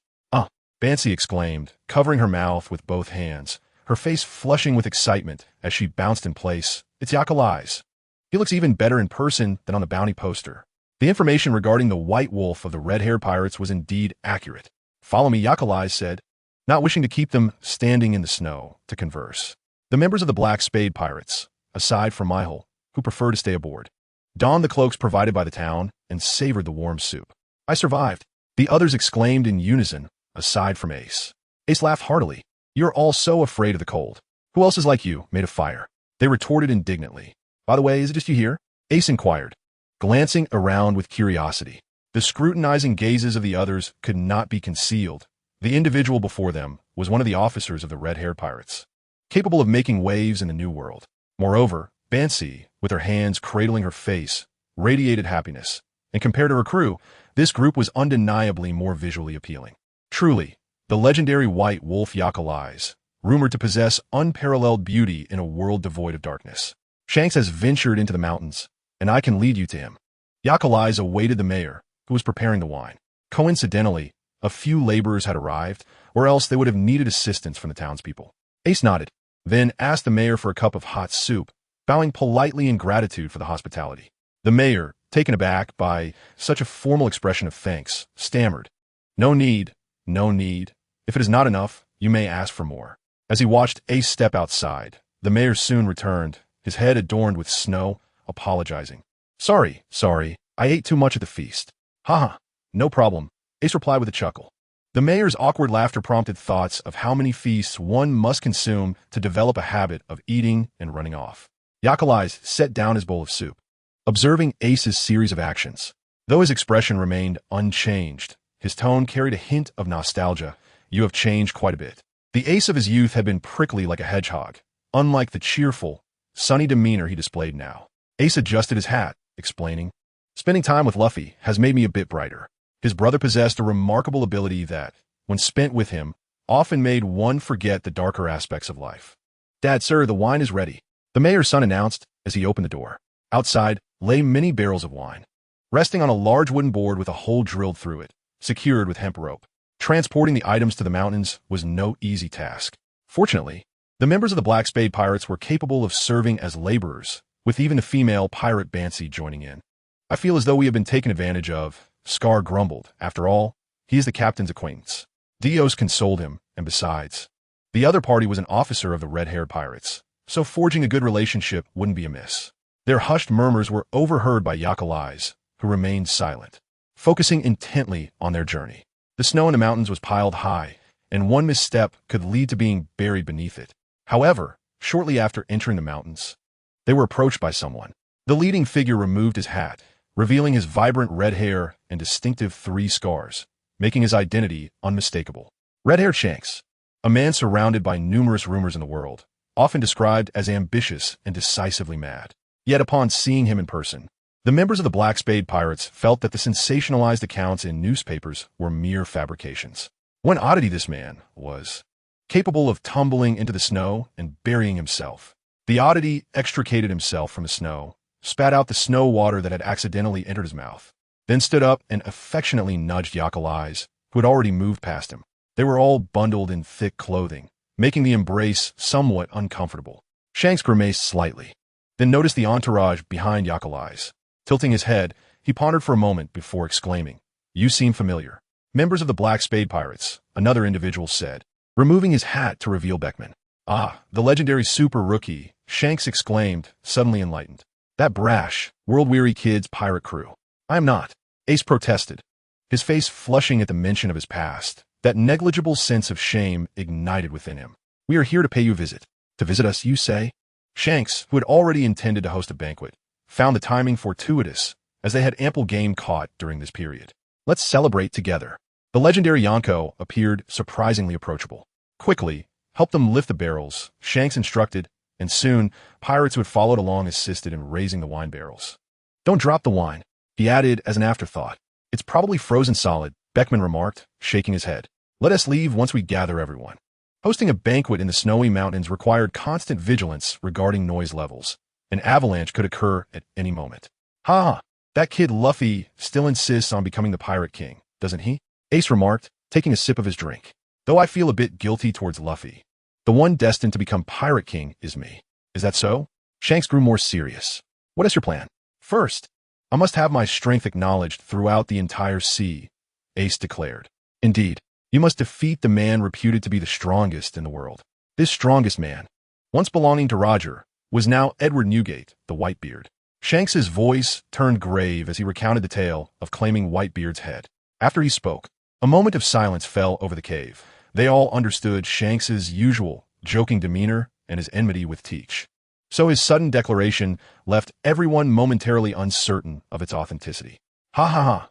Ace wishes to challenge Whitebeard. I have no such intentions," Shanks chuckled lightly. They indeed sought to confront Teach, but ever since their return to the New World, he had been evading them. The captain of Whitebeard's 2nd Division had perished in the last confrontation with Big Mom, and Teach, as the temporary captain, was free to roam the world without the original captain's guidance. Ace, challenging Whitebeard is no trivial matter, Beckman cautioned, frowning. In their eyes, the Black Spade pirates, whether captain or crew, were still too naive. Though they were super rookies, their strength was only effective in the paradise. In the New World, they were merely lambs lost among wolves. However, Ace had clearly made up his mind, and soon, newspapers reported that the Black Spade pirates had challenged Whitebeard and were captured. Whitebeard would not kill Ace. That pure-hearted lad would surely be favored by that old man. Thus, having read the newspapers, Shanks felt no concern for Ace's safety. Even if he were aware, what could be done? They had already warned them, and if the others chose not to heed their counsel, who could be blamed for the resulting consequences?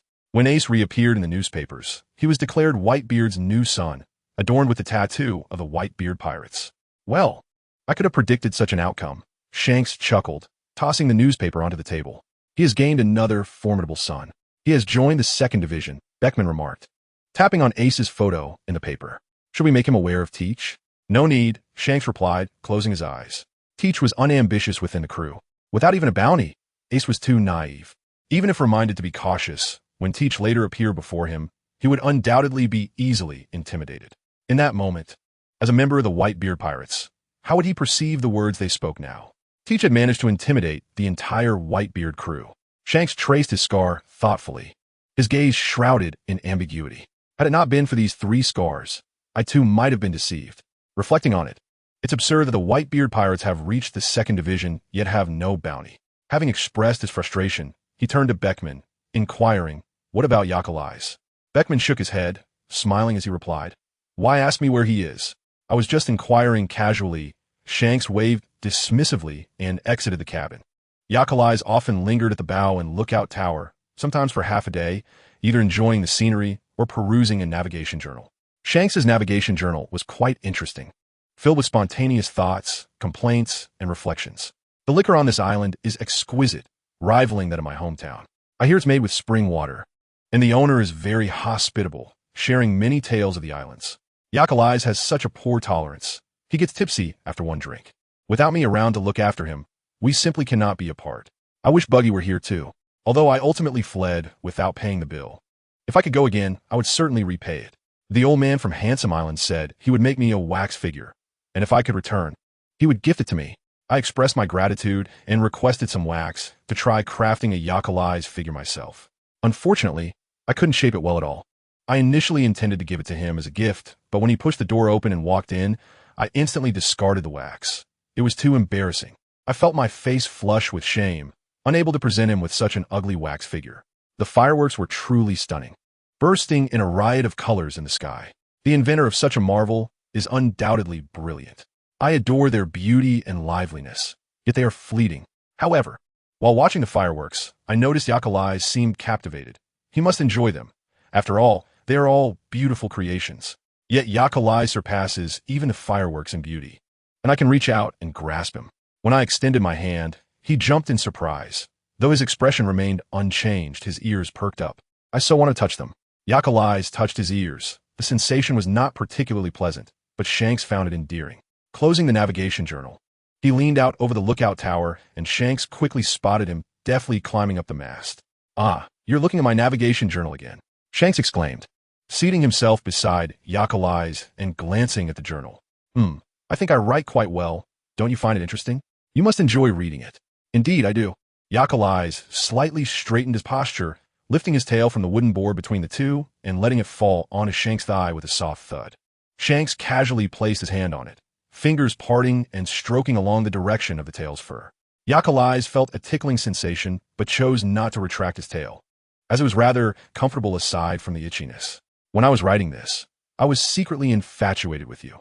Shanks observed the emotions woven through the words and the name that consistently appeared in the records, puzzled as to why his past self failed to recognize the obvious signs.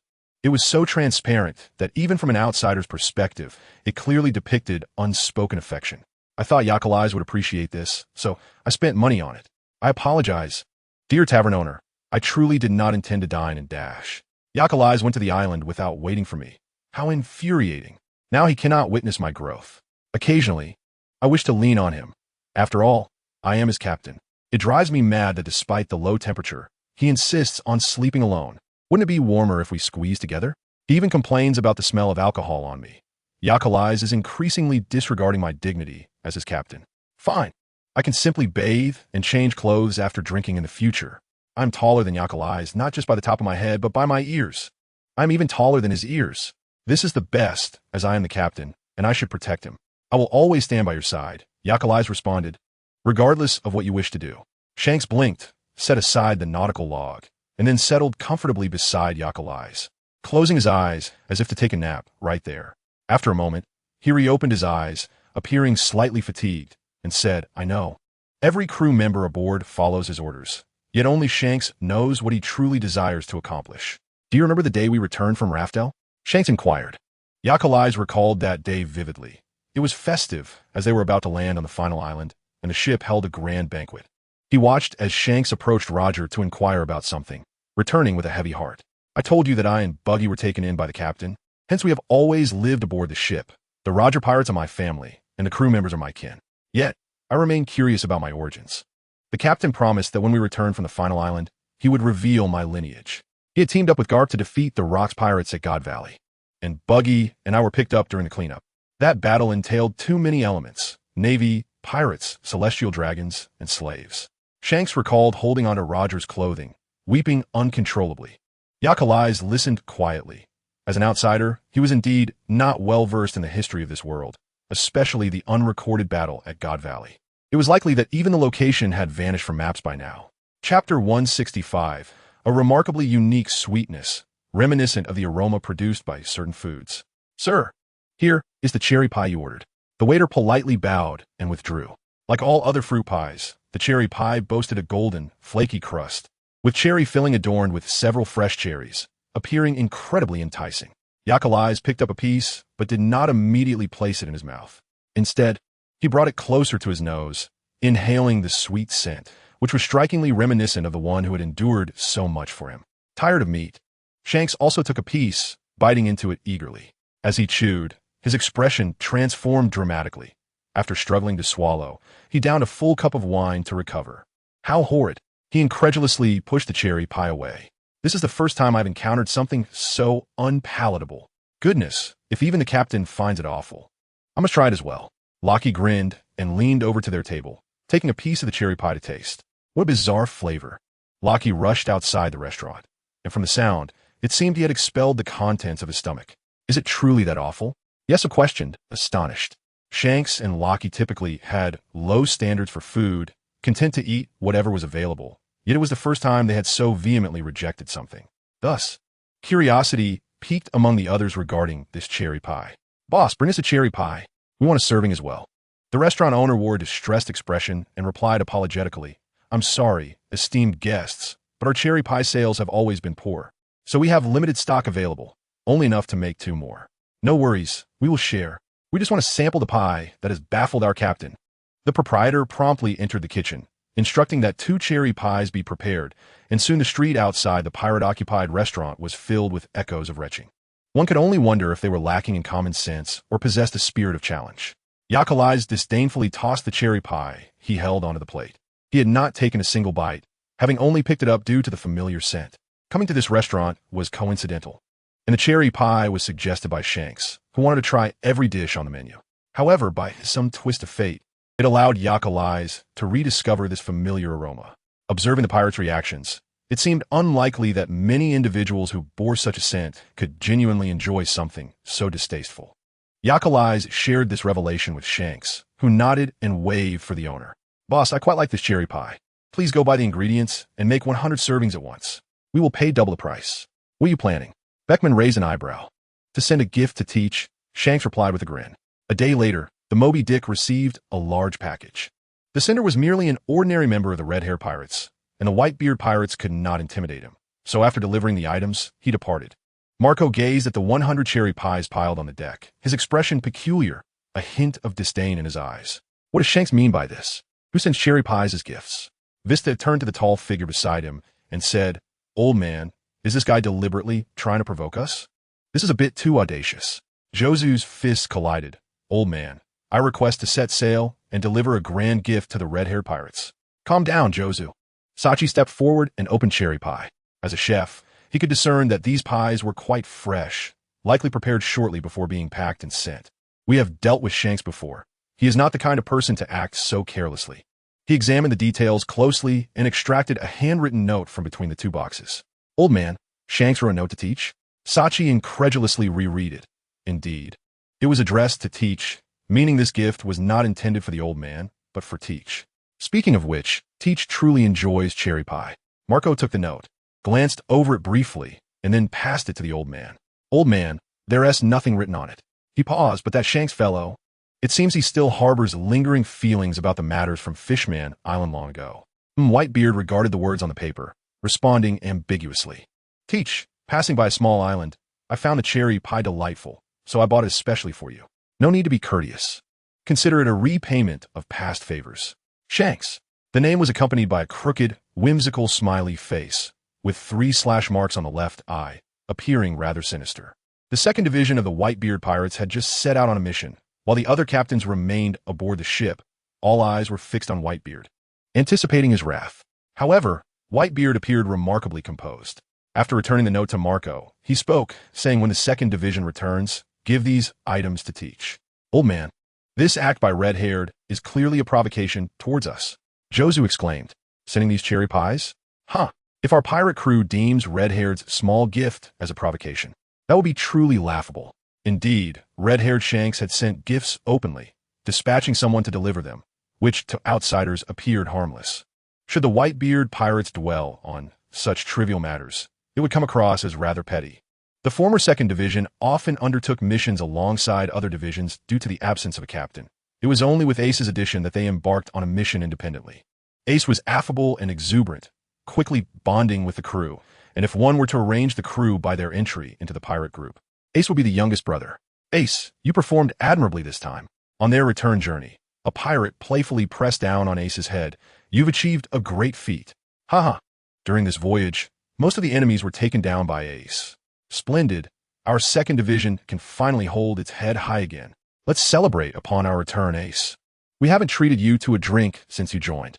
Haha. I'll cover the expenses. Teach laughed heartily, his robust frame casting a shadow over them. The other pirates responded without hesitation. Oh, Teach, you're quite generous today. Ha. I'm only treating Ace. As for you lot, you'll have to pay your own way. TCH, we knew it would be like that. Amidst laughter and cheer, the second division returned to the Moby Dick, and upon boarding, they spotted a pile of boxes on the deck. What's this? Ace inquired curiously of Marco. The latter, with a blank stare, replied with a smile, it's food. Oh, food. Ace's eyes lit up at the mention. I'm quite hungry. Can I eat it? These are all from Teach. Sachi nudged Teach. Hey Teach, these cherry pies are a gift from Red-Haired Shanks. Teach, just stepping onto the ship, was momentarily taken aback, struggling to maintain his composure. What? Cherry pies from Red-Haired Shanks? Sachi reiterated. Why would Red-Haired send me cherry pies? Teach questioned, perplexed. He left you a note. Sachi handed him the paper. Ace turned to Marco, curiosity evident in his eyes. Is Teach close with Red-Haired Shanks? After all, he did send a gift. One could say there is some connection. Marco glanced at Whitebeard, who was intently watching Teach. Teach, that rascal Red-Haired mentioned he wished to express his gratitude for your kindness. Whitebeard spoke. That kindness must pertain to the incident at Fishman Island, correct? Who knows, old man? Teach grinned. My only interaction with Red-Haired was that one time. Haha. That time. Teach saved a cadre of their pirate crew, a pirate recalled. I remember, Red-Haired was like a mad dog, biting at anyone he encountered. If it weren't for the old man's timely arrival, Teach might have been killed by Red-Haired. Is this a gesture of apology? What exactly happened? Ace listened to their back-and-forth discussion, feeling utterly lost, so he turned to Marco for clarification. Red-Haired Shanks, much like you, set sail from the East Blue into the Grand Line, and, during their passage through Fishman Island, one of their cadres, known as White Wolf Arcalis, was reported dead. Dead. Ace's eyes widened, but wasn't he alive and well? Well, he is alive now, but at that time, Red-Haired searched the entirety of Fishman Island and could not find his body. He was declared missing and subsequently considered dead by the Marines, only to resurface later. What does this have to do with Teach? Teach's second division happened to be stationed at Fishman Island and inadvertently witnessed the encirclement of White Wolf. After he intervened, he nearly lost his life as well. Oh, No wonder there's a need for a thank you gift. Ace nodded, believing he understood. This matter is rather intricate, Marco thought, not wishing to simplify it for Ace. Not to mention the curious case of a supposedly dead person suddenly reappearing.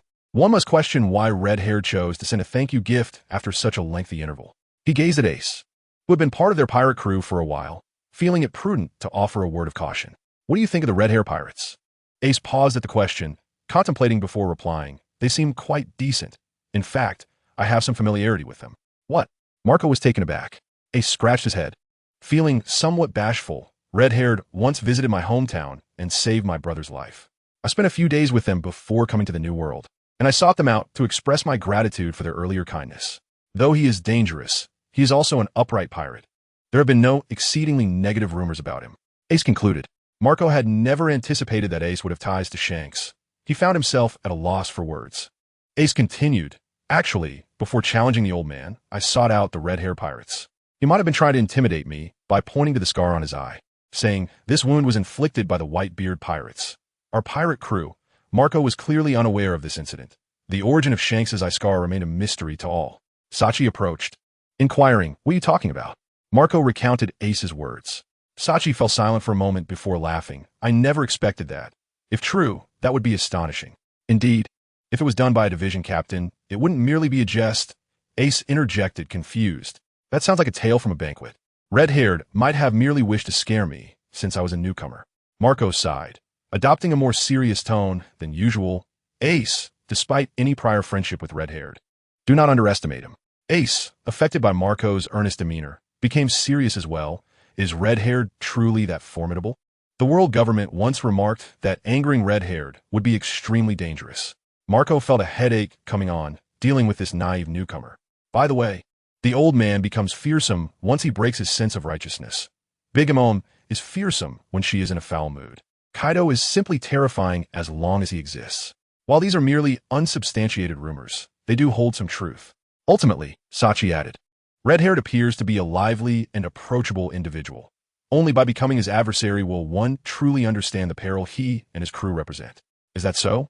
Ace recalled Red-Haired Shanks as always smiling, recalling their first encounter in the New World when he performed a stunt that buried himself in the snow. However, from Marco and Sachi's accounts, Shanks had transformed into an entirely different figure, one contrasting sharply with Ace's memories. Deep down, Ace recognized that anyone capable of standing alongside the old man as one of the four emperors must possess formidable strength. I understand, and I will be attentive.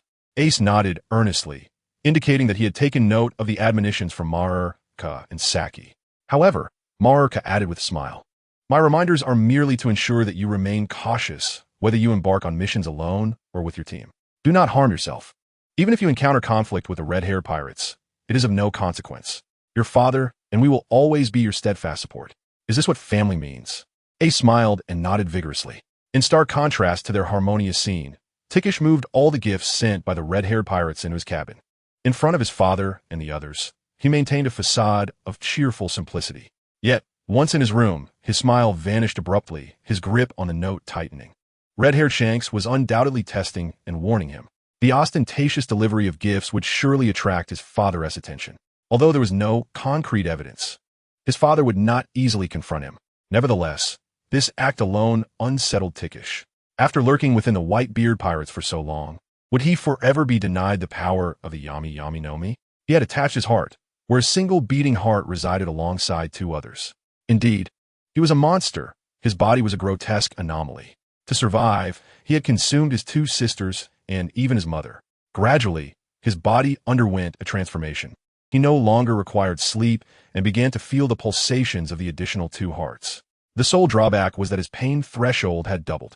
Since he first glimpsed the description of the Yami Yami no Mi in the Devil Fruit Encyclopedia, he had longed for this formidable fruit, as its powers bore striking resemblance to those he had previously exhibited.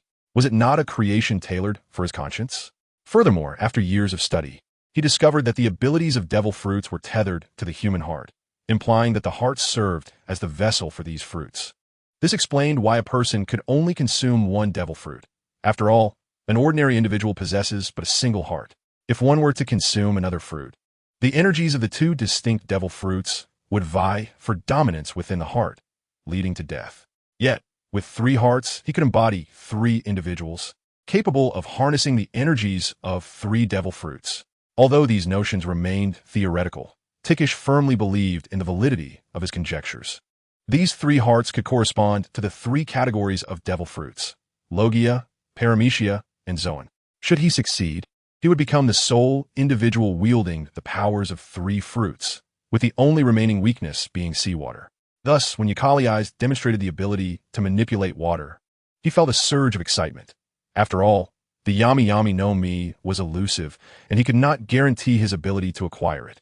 Consequently, he resolved to eliminate Yukali Eyes, transforming the water-based devil fruit back into a mere fruit. Even if the newly born fruit were to become a lesser variant, at least he would have eradicated a potential future threat. However, Tikish did not anticipate the resilience of his opponent's life force. Should the Yami Yami no Mi fail to materialize, his position within the Whitebeard pirates would grow precarious. His father had previously turned a blind eye to their transgressions out of familial affection.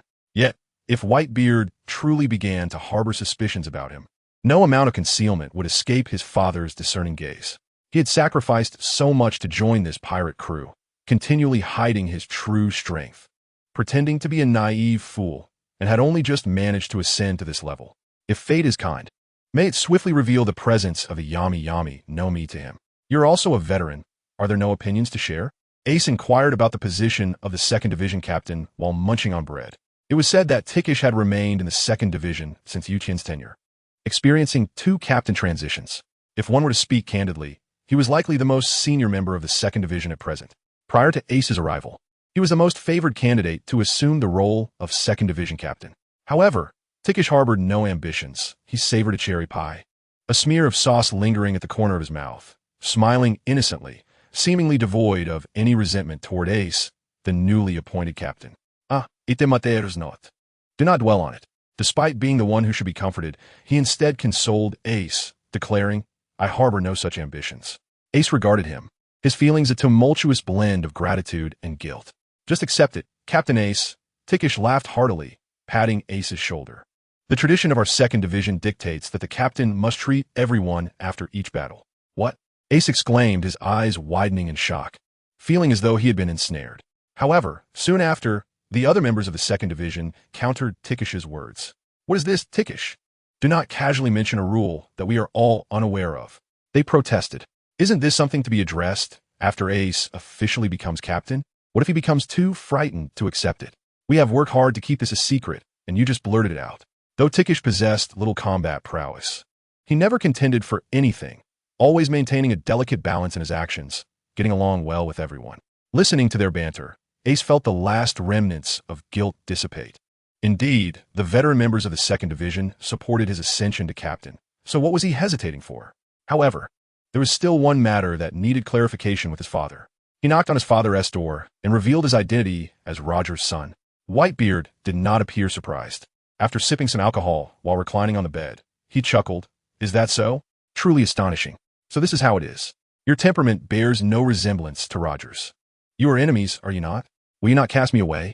Ace had prepared himself for rejection, having enjoyed his time with the Whitebeard pirates immensely, even coming close to forgetting his true identity. He had contemplated merely being one of them. But was it truly appropriate to entrust such a significant position as captain to him? Despite his outward cheerfulness, deep within, Ace still believed he was unworthy of love. And in those moments, shadows would cloud his face and eyes. You mentioned having something important to discuss with me. I was curious as to what it might be. Whitebeard chuckled. Regardless of who your parents are, we are all children of the sea. The long vacant position of captain of the 2nd Division of the Whitebeard pirates finally found its occupant, and since Ace and his spade pirates boarded without any celebration, this gathering was grand and jubilant. That kid Ace is quite impressive, Shanks remarked, shaking a newspaper. After reading the news, he began to play around. Beckman snatched it away, admonishing, do not play with that. I merely brought it for you to see. If you wish to play, purchase your own. Wow, Beckman, you are so stingy. Shanks protested. If I want to buy it, I will buy it. Since the messenger gull had yet to depart, Shanks rummaged through his pockets and indeed found several bills, albeit wrinkled, resembling those that had been forgotten in a pocket during laundry, dampened and subsequently dried. Yukali Eyes leaned against a tree, his eyes fixed on Shanks, until the latter nearly engaged in a scuffle with the messenger gull for some unknown reason. Observing the foolish display, he averted his gaze, opting for ignorance. "He actually despises my money," Shanks exclaimed, his windswept red hair disheveled from the recent brawl, seething with indignation. "How infuriating.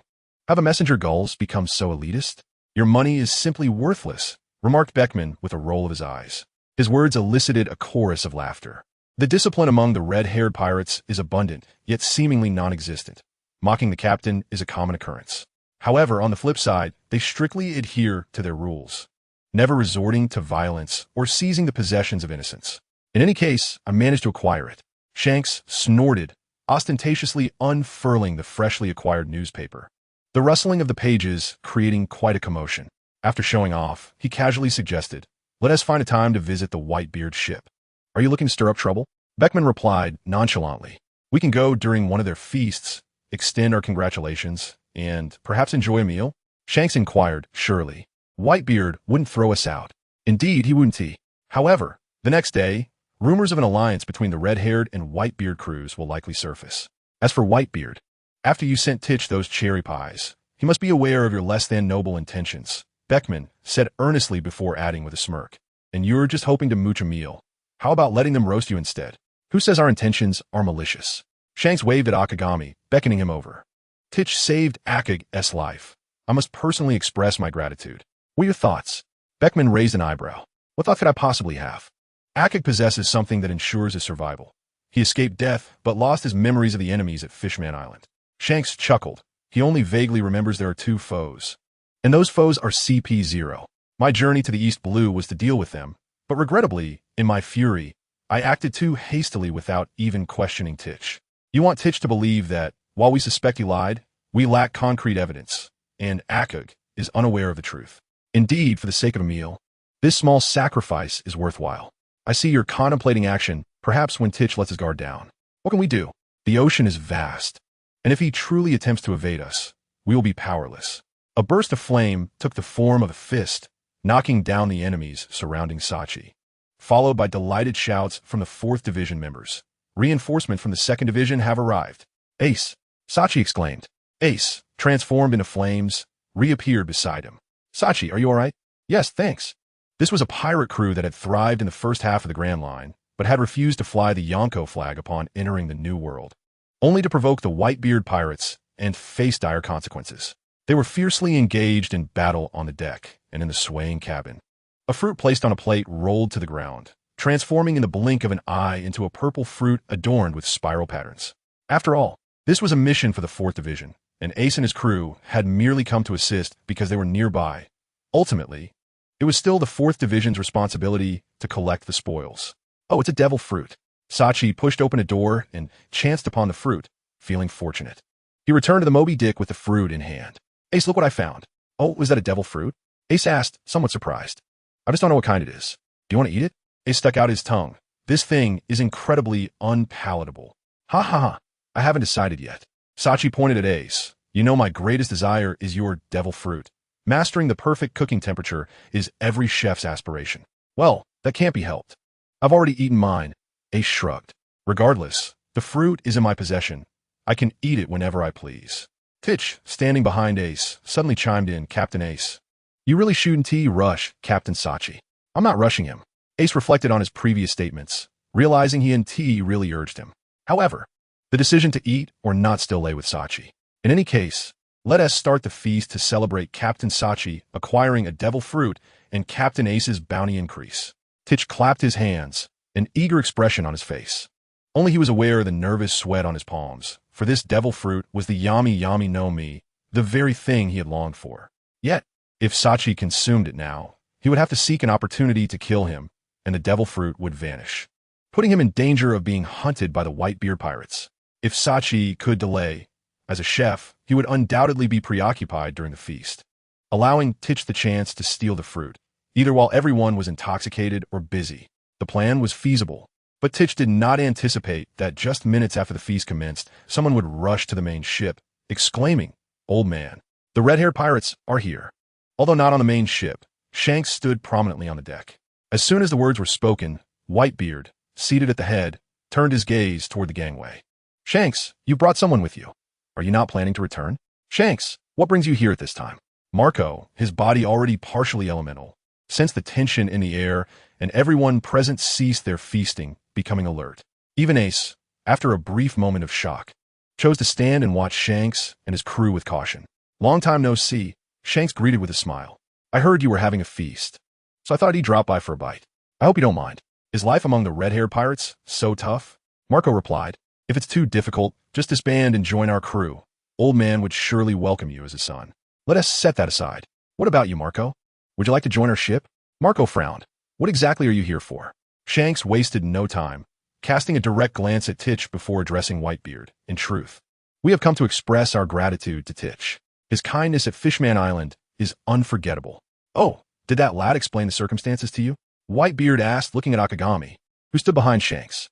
Only Shanks and Akagami had come on this journey, and if the Whitebeard pirates truly intended to strike, they could easily eliminate them. I found those two murderers in the East Blue, but before I could interrogate them, they took their own lives. Shanks did not smile, but met Whitebeard's scrutinizing gaze with calmness. Unfortunately, Akag has lost his memories of Fishman Island. Losing memories makes one fragile, Whitebeard mused. Titch, since they have come for you, let it be your decision whether they stay or go. Ha ha, as long as the White Wolf lad is alive. That is a reason to celebrate. Let them remain. Titch grinned, seemingly forgetting how Shanks had once targeted him. Titch, don't compromise yourself, a pirate shouted. Even if it's red-haired, we can handle it. It's fine. Misunderstandings are resolved, and it's best for everyone to get along, Titch said, though he harbored doubts about Shanks' sincerity.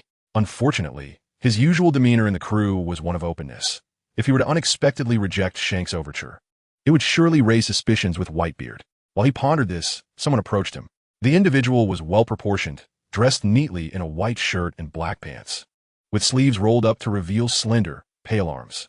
In stark contrast, Titch was quite burly, with dark skin and an unkempt appearance. Although I cannot recall anything, I remain deeply grateful for your assistance at that time. Yakali eyes bowed to Tiki under the watchful gaze of all. Tiki took a step back, displaying a flustered demeanor, gesturing. No, I cannot bear this. I did not truly assist. Tiki failed to discern any signs of deception in those ice-blue eyes, which appeared genuine, as if he had truly lost his memory. Since Yakali eyes expressed his gratitude, let us consider the matter settled, Shankisu chuckled, adding, if it comes to that, I shall bow as well. No need. Tiki protested vigorously. To have a Yonko bow to him was not something he could accept at this moment. Though such an act would be an honor, he would prefer to wait until he acquired the hidden fruit. After all, at that time, he intended to trample all beneath him. What could have been a lively banquet took on a peculiar atmosphere with the addition of the red-haired pirate. However, pirates are such that a few cups of alcohol dulls their faculties. Shankisu threw his arm around the shoulder of the feigned, cheerful Tiki, nearly forcefully engaging him in a drinking contest. Tiki attempted to leave on several occasions, but was firmly restrained by Shankisu's grip. He was desperate to unleash his fury, but had to endure and feign laughter while consuming alcohol, causing his entire body to ache with frustration. I have heard about your situation from Make, said Ace, approaching with 2 cups of wine and plopping down beside Yakali Eyes, offering him one. Although this matter was not his concern, Ace felt compelled to speak on Tiki's behalf, asserting, Tiki is a genuinely kind-hearted individual. I trust his character. Indeed, Yakali Eyes nodded. Though I have lost my memory, I can still discern who wishes me harm. Tiki is not that sort of person. He spoke more than he intended, causing Ace to scratch his head in surprise. Shankisu glanced over, downing the contents of his cup before snatching the one from Yakali Eyes' hand. Hey, Tiki, I finished 1 cup, and you haven't even touched yours? Does a red-haired pirates enforce such strict rules? Make approached, grinning. The captain even steals the crew's drinks. Yakali Eyes' tolerance for alcohol was quite poor, and with the 2 of them present, someone had to remain sober. Fear not. Our ship has ample vacant quarters. It would not be a problem for you to stay the night. Make raised his cup and drank it in one go, evidently intending to shield Tiki from further drinking.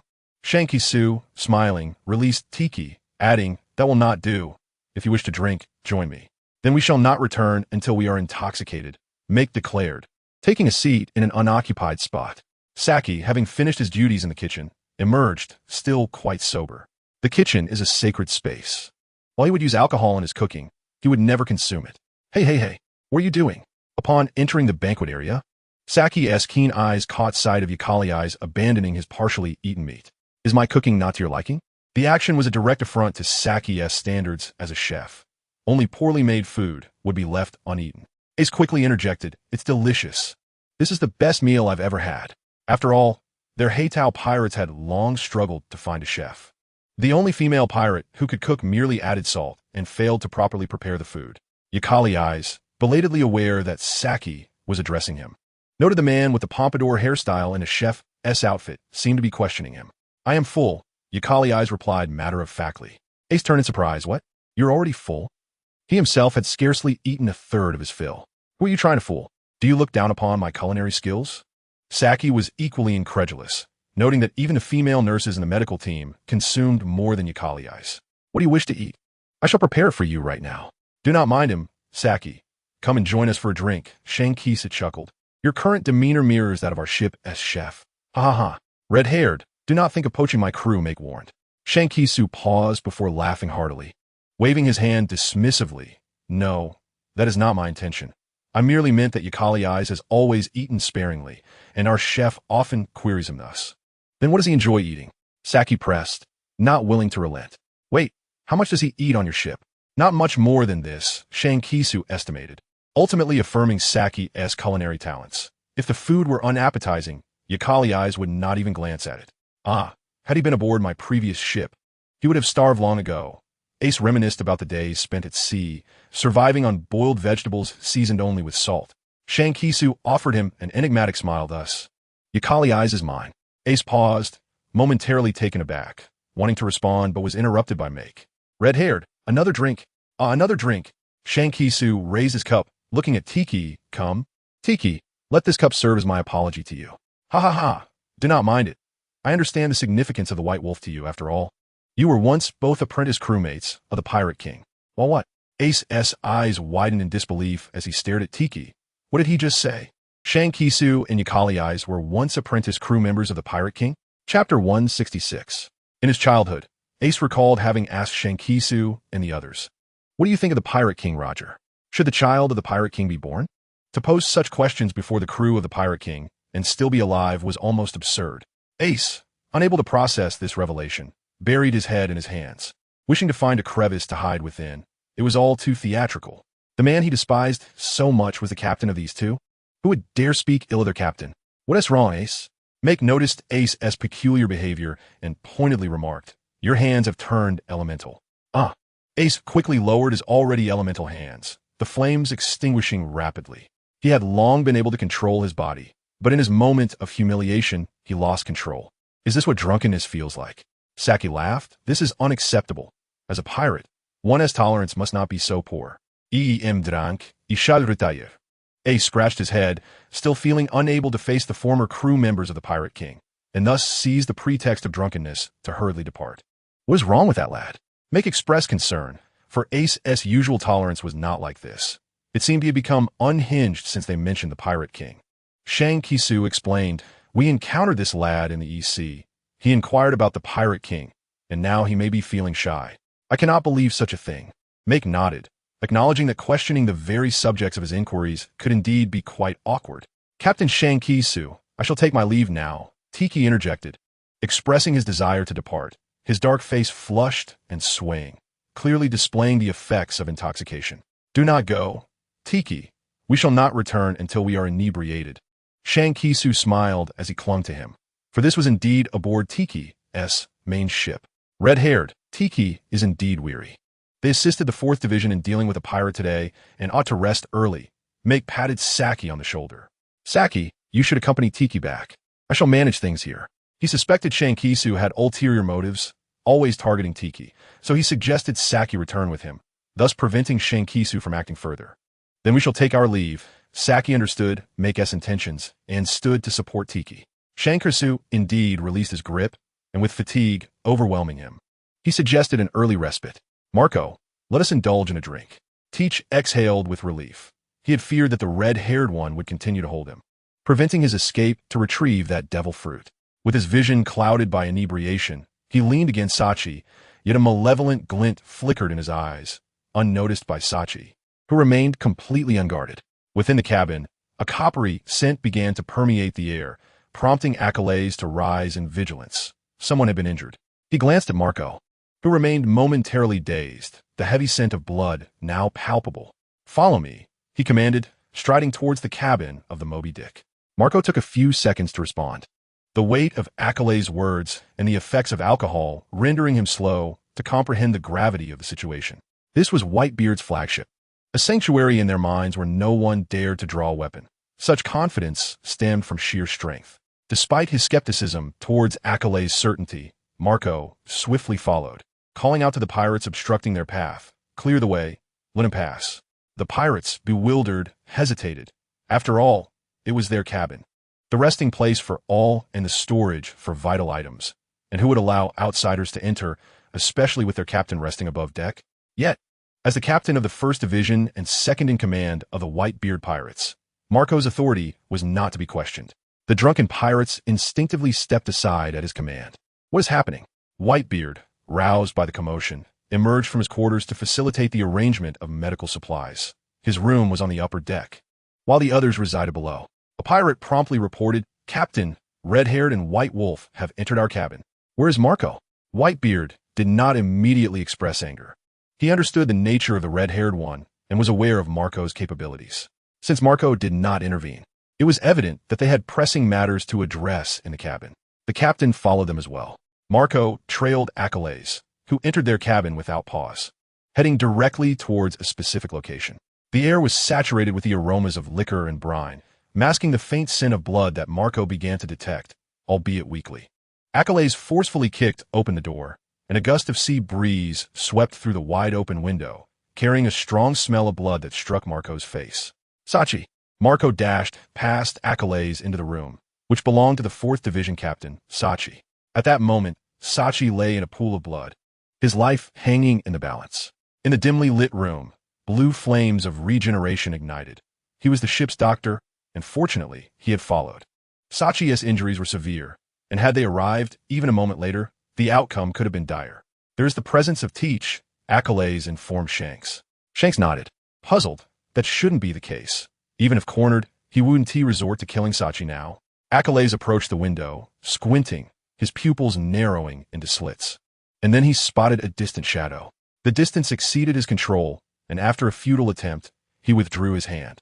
"I see it," he reported, leaping out of the window and sprinting across the water towards the small black dot.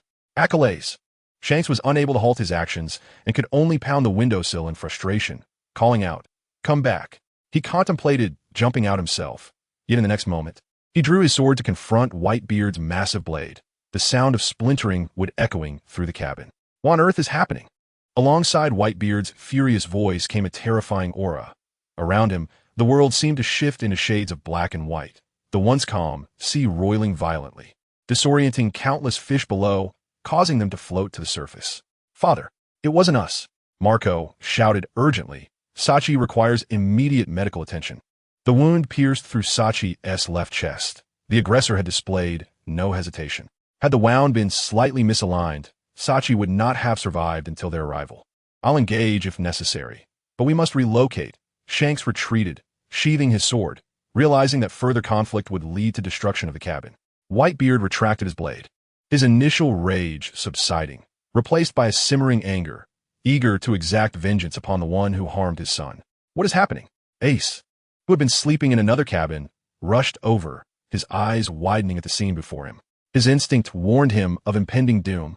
Upon approaching, he found Marco and Sachi in the room. The medical team soon arrived, but Sachi could not be moved. Treatment was administered on the spot. Thankfully, Marco's timely application of the flames of regeneration managed to stabilize Sachi, averting a catastrophe. What transpired? Ace struggled to comprehend the enormity of the event that had unfolded during his brief slumber. Could this be a scheme orchestrated by the red-haired crew? "Father." Their arrival was suspicious, and now Sachi has fallen victim to an incident. The red-haired one and White Wolf. Could they have fled in fear of retribution? Just as the pirate finished speaking, a deep crack appeared on the deck, cleaved by a sword. Shanks glared fiercely, the sound of his sword being sheathed echoing ominously. For clarity on the matter, refrained from speaking too freely. He stood alone on the deck of the Moby Dick, surrounded by hostile and wary gazes. Yet, Shanks appeared composed. His very presence served as a formidable deterrent to any adversaries. Whitebeard, seated in his command chair, dismissed the nurse offering a breathing apparatus, with Marco still attending to Sachi. Only Shanks remained to shed light on the situation. Speak, red-haired, what transpired? Where has White Wolf vanished? We were drinking with Marco when Achilles detected the scent of blood. We rushed to investigate and discovered Sachi lying in a pool of blood. Shanks shrugged. You may verify with Marco. As for the true perpetrator, once Sachi regains consciousness, he will provide the necessary answers. As for Achilles, he has gone in pursuit of the assailant. You saw the assailant? Whitebeard furrowed his brow, inclined to trust Shanks, understanding that once Sachi awoke, the truth would unfold. Yet, the thought of an outsider infiltrating their cabin was inconceivable. Realizing this, Whitebeard's expression hardened, and he commanded the division captains to ascertain the status of their crew. Ace, having counted the heads, hesitated before speaking. Father, Teach is missing. Whitebeard displayed no hint of surprise at this revelation, as if the absence were to be expected. He recalled the first time he had encountered Teach, clad in tattered garments, pleading to join the pirate crew. He was moved by compassion and agreed to the other party's request. Subsequently, the child consistently displayed remarkable performance, exhibiting enthusiasm in battle, yet lacking cunning and depth. When did he begin to sense something amiss with Tiki? Perhaps it was during the events on Fishman Island when he got entangled with red-haired Shanks. However, he was still his son, and Whitebeard had always been indulgent. Suddenly, a surge of seawater erupted, and Yakals leaped from it, landing on the deck. As soon as he steadied himself, he was scrutinized from head to toe by Shanks, who had gripped his shoulder. I'm fine, he replied. I have also captured Tiki. A torrent of water intertwined and surged from the sea, floating in midair, and at the pinnacle was a mass resembling a silkworm cocoon, encasing Tiki with only his head exposed. He had become a devil fruit user, and escape was impossible. To evade Yakal's pursuit on the ocean was futile unless Tiki suddenly sprouted wings, which, regrettably, he did not possess. His devil fruit power had only recently awakened, leaving him unable to control it. Shanks listened to this somewhat self-congratulatory tone, nearly laughing in anger. Had he not known that Yakals possessed absolute self-preservation abilities in the sea, he would have jumped in to pursue. After the water flow deposited the cocoon onto the deck, it retreated back into the sea. This maneuver astonished the Whitebeard pirates. Controlling seawater seemed utterly absurd. Was he a devil fruit user? Did he fear water or not? What about those ears and tail? Were they mere ornaments, mere fabrications? No wonder Redhair dared to visit their ship with just the two of them. It was a rhythm that could drown them all in an instant if a fight broke out. Tiki, do you wish to kill Sachi? Ace, consumed by rage, did not ponder further, his body igniting in flames. Tiki was a member of his second division, and if Sachi were truly killed by him, it would bring shame not only to the second division, but also to their father. Having just been thrown, Tiki was slowly regaining consciousness, his body submerged in seawater. Utterly powerless. This was the drawback of having consumed a devil fruit. Once submerged in seawater, he had no capacity for resistance. Father Tiki glanced at the silent Whitebeard. He still had a chance. If he immediately showed weakness, Whitebeard would undoubtedly spare his life. After all, he had considered the possibility when he acted against Sachi, deliberately avoiding the heart to grant Sachi a chance to survive. If they discovered it in time, not only would they save Sachi, but they would also retrieve him. Given Whitebeard's soft-heartedness towards family, he would surely preserve his life. Conversely, if they were too late, Sachi's corpse would be discovered the following day, and by then, he would have long fled. No matter how furious Whitebeard was, he could not immediately capture him. Father, I was wrong. Tiki cried, tears streaming down his face. I was just momentarily bewitched, longing for Sachi's devil fruit. Then you could have simply asked Sachi. Ace gazed at him in disbelief. Are we not family? What is there that cannot be spoken? To forsake decades of camaraderie for a devil fruit was beyond his comprehension. Tiki, you have made a grave mistake. Whitebeard appeared aged, his eyes heavy with weariness. You are aware of the rules of the pirate crew and the consequences of turning against your own family. Father, I truly erred. Tiki sobbed. I merely sought greater power. I've always been so ordinary. Thanks to your grace, I have lived to this day. I have always known I lack the strength of my brothers. No matter how hard I try, I am just an ordinary person, especially after Ace joined. Although I claim not to care who becomes captain, it pains me deeply. I too wish to grow stronger. I yearn to serve you more. Yet despite my efforts, I remain as I am. His voice resonated with a desperate finality, as if he poured out all his life as strength. The crew fell silent, particularly Ace, who who lowered his head in self-reproach, attributing the entire situation to himself. Had he declined the captaincy, had he not been so eager to prove himself, had he noticed Tiki's odd behavior, perhaps the outcome would have been different. Others present shared similar sentiments. Among the pirates, how many encountered devil fruits? How many possessed extraordinary talents? Most were ordinary beings, much like Tiki. Grateful for Whitebeard's acceptance and protection, they had attained their current status and livelihood. They understood Tiki's mindset. The sorrow in Whitebeard's eyes far surpassed his anger. Perhaps this was a consequence of his neglect. Tiki silently reveled, observing these fools playing the family card, believing every word of their pitiful tales. Whitebeard, I suddenly recall, there is something I have yet to consult you about. Just as Tiki convinced himself he would not meet his demise, Shanks spoke up. He touched the scar on his face and smiled. These 3 scars have left such a profound mark on me that I had to alter the design of my pirate flag. Alarmed, Tiki realized he had overlooked the presence of 2 others. I have suffered countless injuries, yet only this one still throbs painfully. It did not come from adventure, but rather was bestowed upon me by Tiki from your ship. As he finished speaking, the silence aboard the ship was shattered, and all eyes turned towards Tiki in disbelief. To inflict a wound on Shanks was no small feat. He was not an ordinary person. Red-haired Shanks was the newly appointed Yonko, young yet unmatched in strength compared to these pirates. For Tiki to have injured Shanks, even if it was a sneak attack, indicated his formidable power.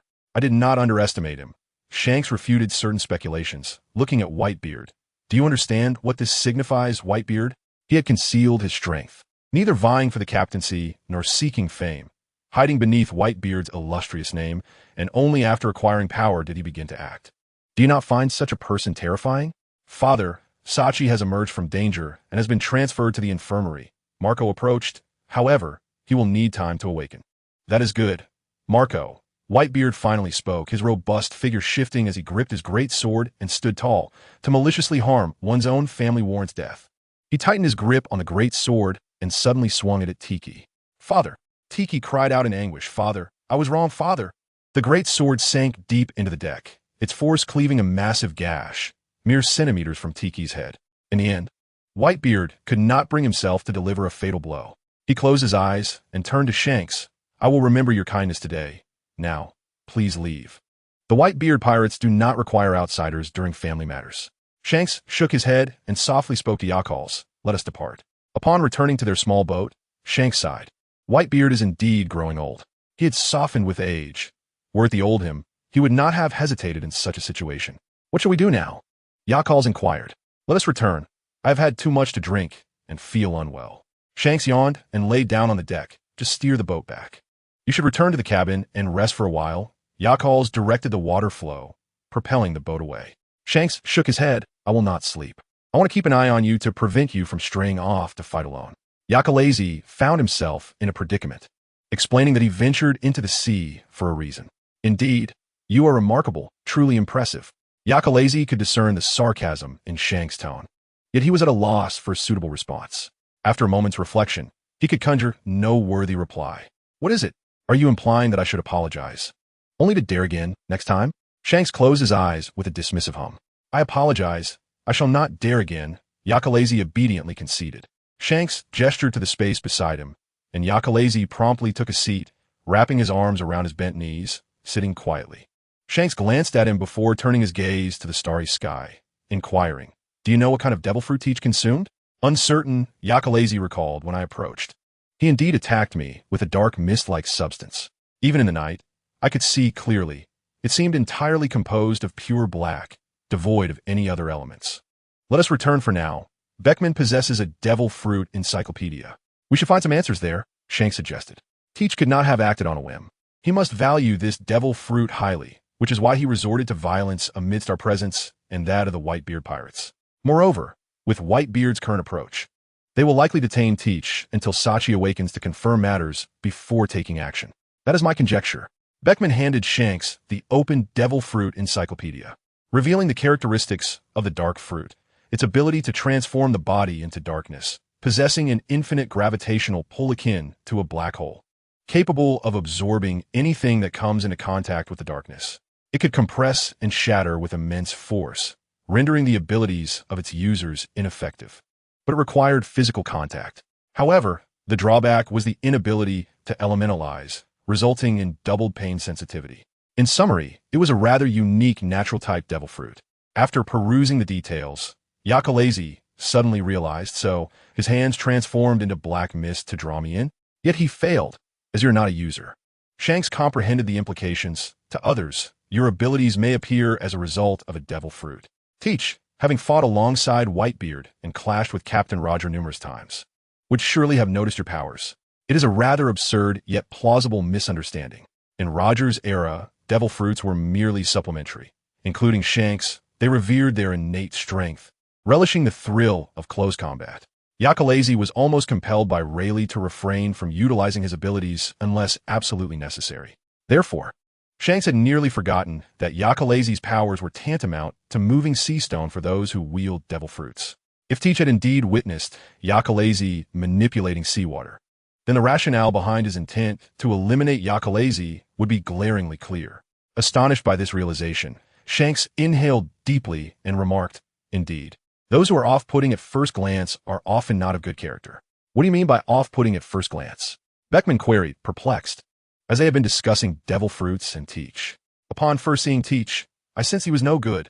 Shanks reflected. Buggy even claimed that the fellow has never slept a day in his life since birth, a true monster. At the time, I thought such an existence was rather intriguing. He concluded, "It is indeed regrettable that Buggy did not join us aboard. Consider this. If he never sleeps, and thus has double the time compared to others, he should be older than Whitebeard," Beckman pondered, hearing this for the first time. Despite its novelty, the notion grew increasingly terrifying upon reflection. "You are correct. We should not underestimate him." Shanks contemplated, dispatching someone to surveil Whitebeard's territory. "I believe Whitebeard will not execute Teach. At most, he will expel him. When the time comes, it will be our turn to act." Those capable of becoming commanders possess considerable strength and recovery abilities. Even so, Sachi remained unconscious for a full 3 days before awakening. Ace happened to be present, his head bobbing as if he were about to doze off, prompting Sachi to chuckle at his apparent lack of professionalism.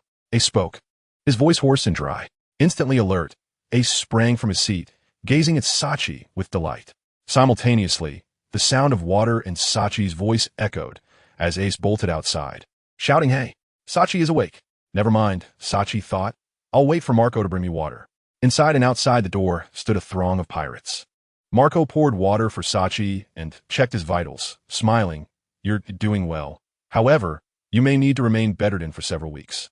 "Spare me," Sachi chuckled. "If I'm stuck in bed for weeks, I'll rust away." "Captain Sachi, rusting is preferable to dying," came a voice from outside.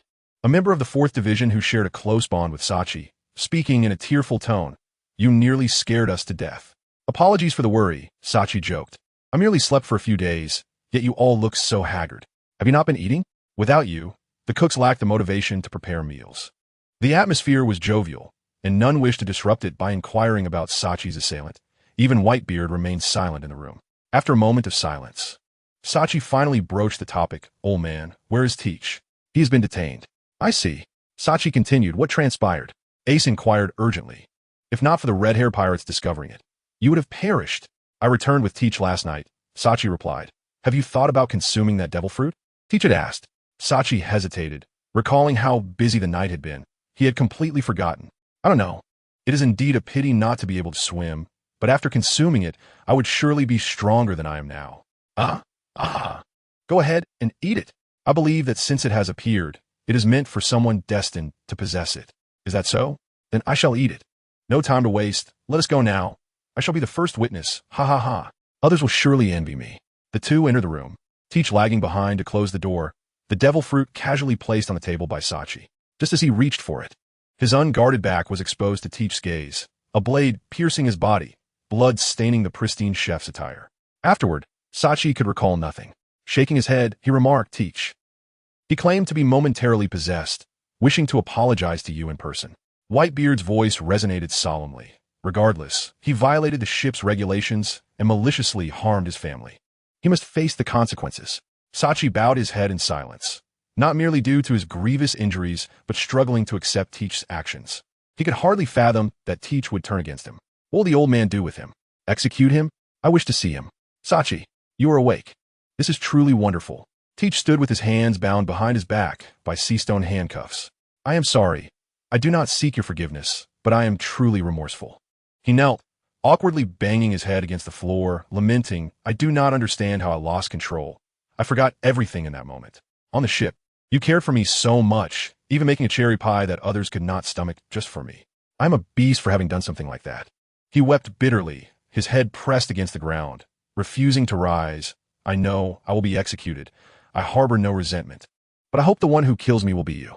Decius' most significant advantage now lies in the bonds he has forged with others. At this juncture, the only outcomes are expulsion or death. The worst consequence would be the squandering of a life and the forfeiture of a chance to grow stronger. Yet in the end, Zacchaeus' heart softened. The harshest words he could muster were that he would no longer recognize Tiki as his brother. Tiki, aboard a small vessel, distanced himself from the territory of the Whitebeard until the islands vanished from sight, at which point he erupted into laughter.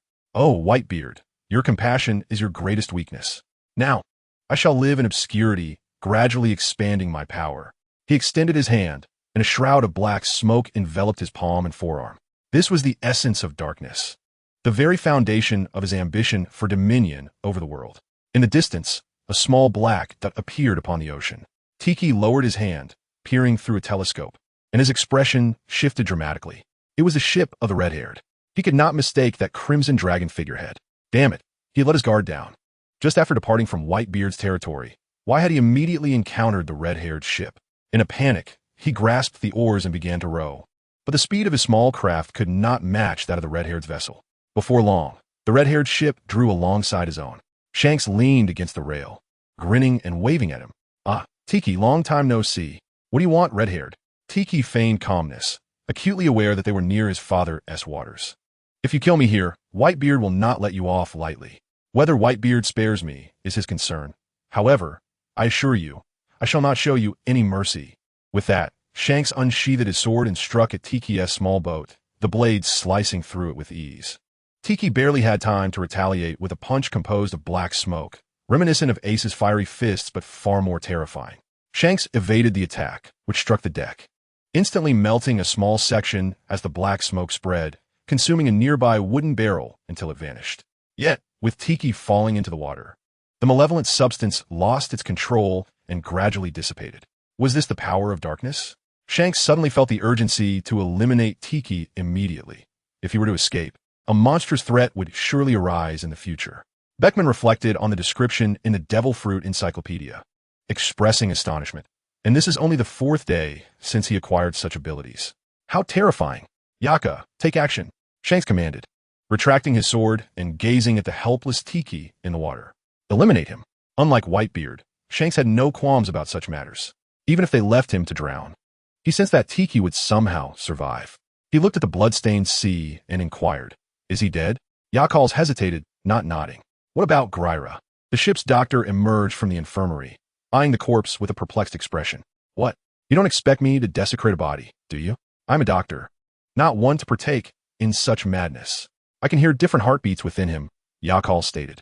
Huh? You mean 2 hearts?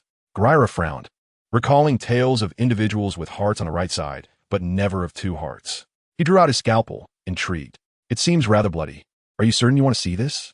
On this outing, Shanks had brought only his most trusted crew members, the original members of their pirate crew. Come on, Gryra. Hurry up. Eosin squatted beside the corpse, impatiently urging, my curiosity can only sustain me for so long. The public dissection was indeed nerve-wracking. Gryra donned formal white gloves and, under the gaze of his companions, incised Tiki's chest. It is well known that most human hearts are situated on the left side, with a few on the right.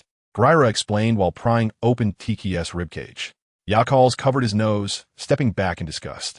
Tiki's heart had already been shattered, yet 2 intact hearts remained, still faintly pulsating, a testament to their owner's life. This is monstrous, Raji marveled. Ah, no wonder he always seemed so at ease, even provoking Whitebeard for the sake of the devil fruit. He must have felt invincible with 3 lives. Gryra swiftly slashed the remaining 2 hearts with his scalpel. That should suffice, but just to be safe, we should dispose of the body as well. Such a creature cannot be easily explained by ordinary medicine, and I'm uncertain if destroying all 3 hearts will ensure his death. I thought you would want to conduct experiments, Eosin mused. Conduct experiments? Don't involve us in that. Gryra shook his head. As a physician, There are certain experiments one must avoid. It is a principle.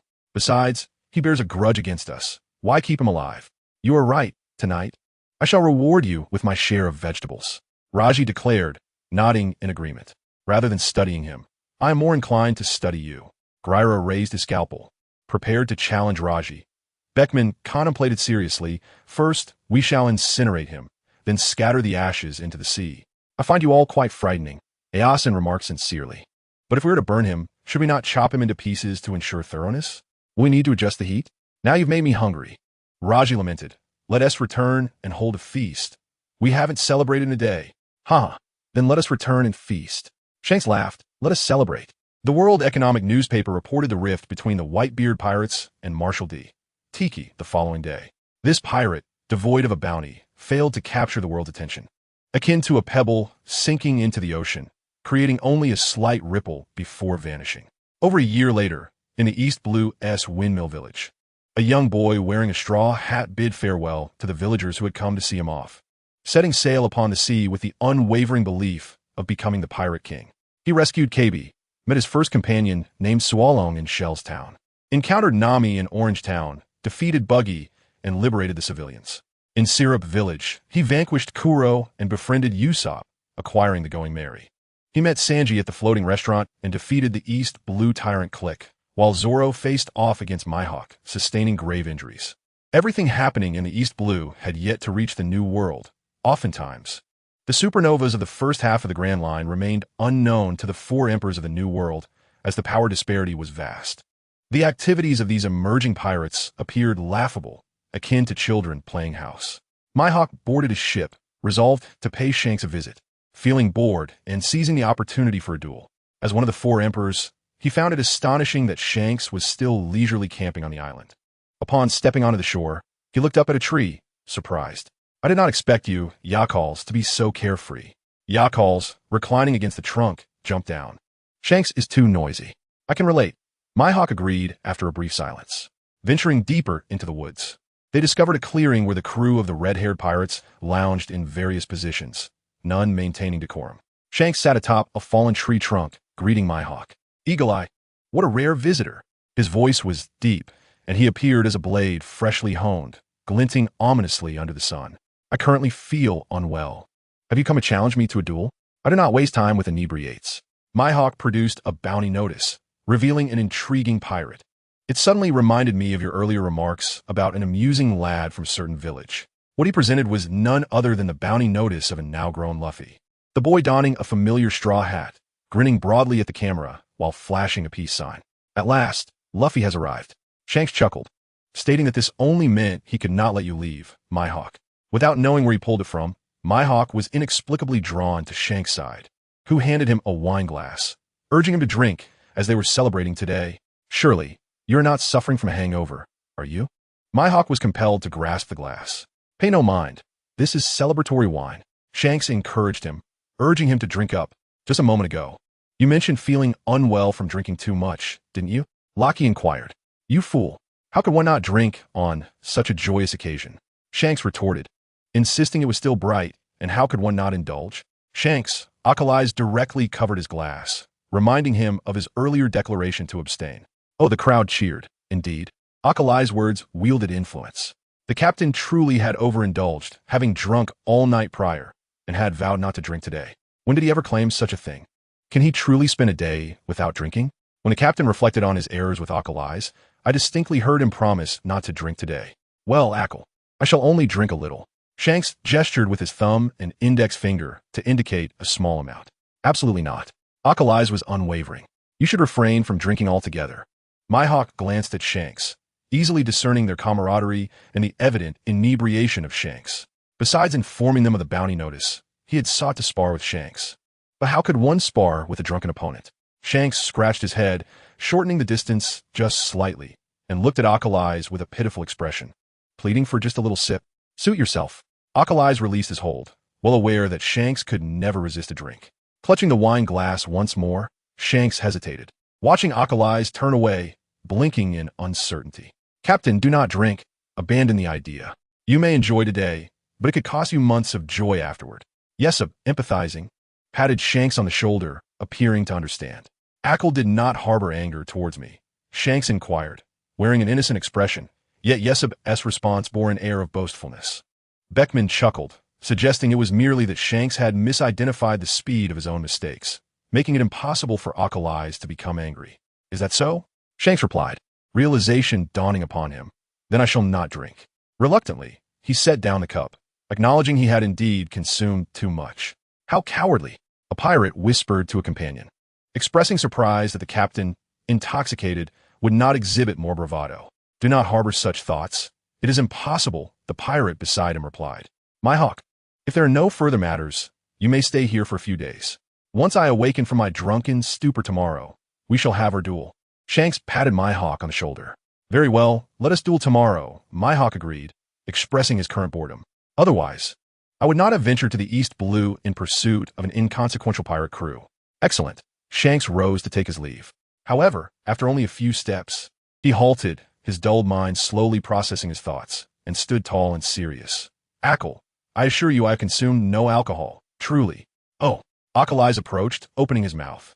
Shanks obediently parted his lips. Ackle Eyes tossed in a pill, then covered Shanks' mouth. The latter blinked at him, defenseless and seemingly inquiring about the purpose of this action. A remedy for intoxication, Ackle Eyes casually explained. Now you may drink. What kind of remedy is so effective? Shanks felt the lethargy in his body dissipate rapidly, even feeling a surge of strength. Wow, Captain, your scar! Lockie exclaimed, pointing to his left cheek in astonishment. Shanks lifted his hand to touch, only to find a noticeable scar had vanished. You did not give me that, did you? He pulled Ackle Eyes' hand away, questioning if it was not a life-saving substance. That belongs to me. Ackle Eyes corrected Shanks' misinterpretation, implying he would dispense it as he pleased. You used such a precious item to sober him up? Shanks slapped his forehead, feeling both exasperated and touched. These emotions tangled within him, desperately seeking an outlet. My hawk, let us duel right now. He drew his sword, pointing at My Hawk. Observing Shanks' current state, My Hawk recognized he was now sober. Thus he unsheathed his black blade, ready to engage in earnest from the outset. Chapter 167. The Clash of the Yonko and the Shichibukai. Even if it were merely a contest of swordsmanship, not everyone dares to stand by and watch. Aside from Shanks and My Hawk remaining on the island, all others had boarded their vessels to leave the shallow waters, lest they be caught in the aftermath of the ensuing battle. A few sheets of paper appeared before Ackle Eyes, who glanced at Beckman, the latter slightly nodding, signaling him to take a look. Robin has joined the Shichibukai Crocodile's criminal organization, Baroque Works, and is currently collaborating with the Sand Crocodile to seize the Alabasta Kingdom. Ackle Eyes tilted his head, acknowledging that she could pursue whatever she wished, whether it be usurping a throne or committing arson and murder if she desires it. She shall accomplish it. Ackle Eyes is ruthless. As long as he recognizes someone, whatever they do is justified. Our agents sent to covertly protect her have lost contact. Beckman remarked, I suspect the Sand Crocodile has discovered them, placing Robin in jeopardy. When did this occur? Ackle Eyes frowned. Fear not. She remains quite safe for now. At least until Alabasta is seized, as the Sand Crocodile still needs her. After contemplating, Ackle Eyes inquired if Shanks was aware of this matter. Indeed, he instructed me to inform you that if you wish to go, you may do so. Beckman tossed a permanent pointer to Ackle Eyes, explaining that soon there would be significant events unfolding in the new world. He could not accompany him. What significant events? Well, how shall I phrase it? Beckman lit a cigarette, posing a question. Given Whitebeard's deteriorating condition, do you believe the Marines will allow him to pass peacefully? Ackle Eyes, being astute, immediately grasped Beckman's implication. You mean the Marines will take action against the Whitebeard pirates, much like they once did against Roger, executing Whitebeard publicly to establish their authority? Precisely. And with the World Conference approaching this year, they will undoubtedly orchestrate something grand before the conference. Beckman nodded, finding it easy to converse with an intelligent individual, as he hardly needed to elaborate. Merely stating the premise was sufficient for the other to infer the conclusion. Thus, you see, Shanks, as one of the Yonko, cannot afford to leave the new world at this juncture. Very well, I shall set forth now. Ackle Eyes was one to act decisively, prompting a momentary pause from Beckman. Once he regained his composure, he immediately stopped Ackle Eyes. Wait, will you not wait for Shanks and his duel to conclude before departing? Does Shanks have anything further to discuss with me? Ackle Eyes inquired, perplexed. Bakerman found himself in a rare state of indecision regarding your matters. As an outsider, how could I possibly intervene? He could even envision Shankus bursting into tears upon learning that Yaka had already departed. Wait, that seems rather intriguing. No, I merely wish to inform you, Tavaton is a desert nation, so bring ample water, for the weakness of the sand crocodile lies in water. Oh, must this be stated separately? Yakalaisu shook his head and walked past Baikuaman towards the cabin. The ship, guided by the eternal compass, sailed steadily towards Tavaton. By the time Shinkursu and Yan concluded their battle, 2 days had already elapsed. Yakusu had been gone for 2 days. Leave a message? He left in quite a hurry, not leaving a word for you. I observed his departure as rather carefree. He didn't even glance back. If words could manifest as blades. Shankusu would be thoroughly wounded by now, lying on the beach like a salted fish, howling in despair at the memories. Yingyan, though well aware of this fellow's nature, still could not accept it and averted his gaze. Why would such a foolish individual be one of the strongest of the 4 emperors in the New World? I shall take my leave. Yingyan set down his cup, unwilling to waste further time here. He still needed to tend to his islandess affairs, lest those foolish gorillas cause trouble. You cannot leave, Yingyan. Shankurasu, covered in sand, weighed heavily in front of Yingyan, blaming him for wasting his time, thus preventing Yakar from speaking with him. Had it been anyone else uttering such nonsense, Yingyan would have swiftly dispatched them with a sword.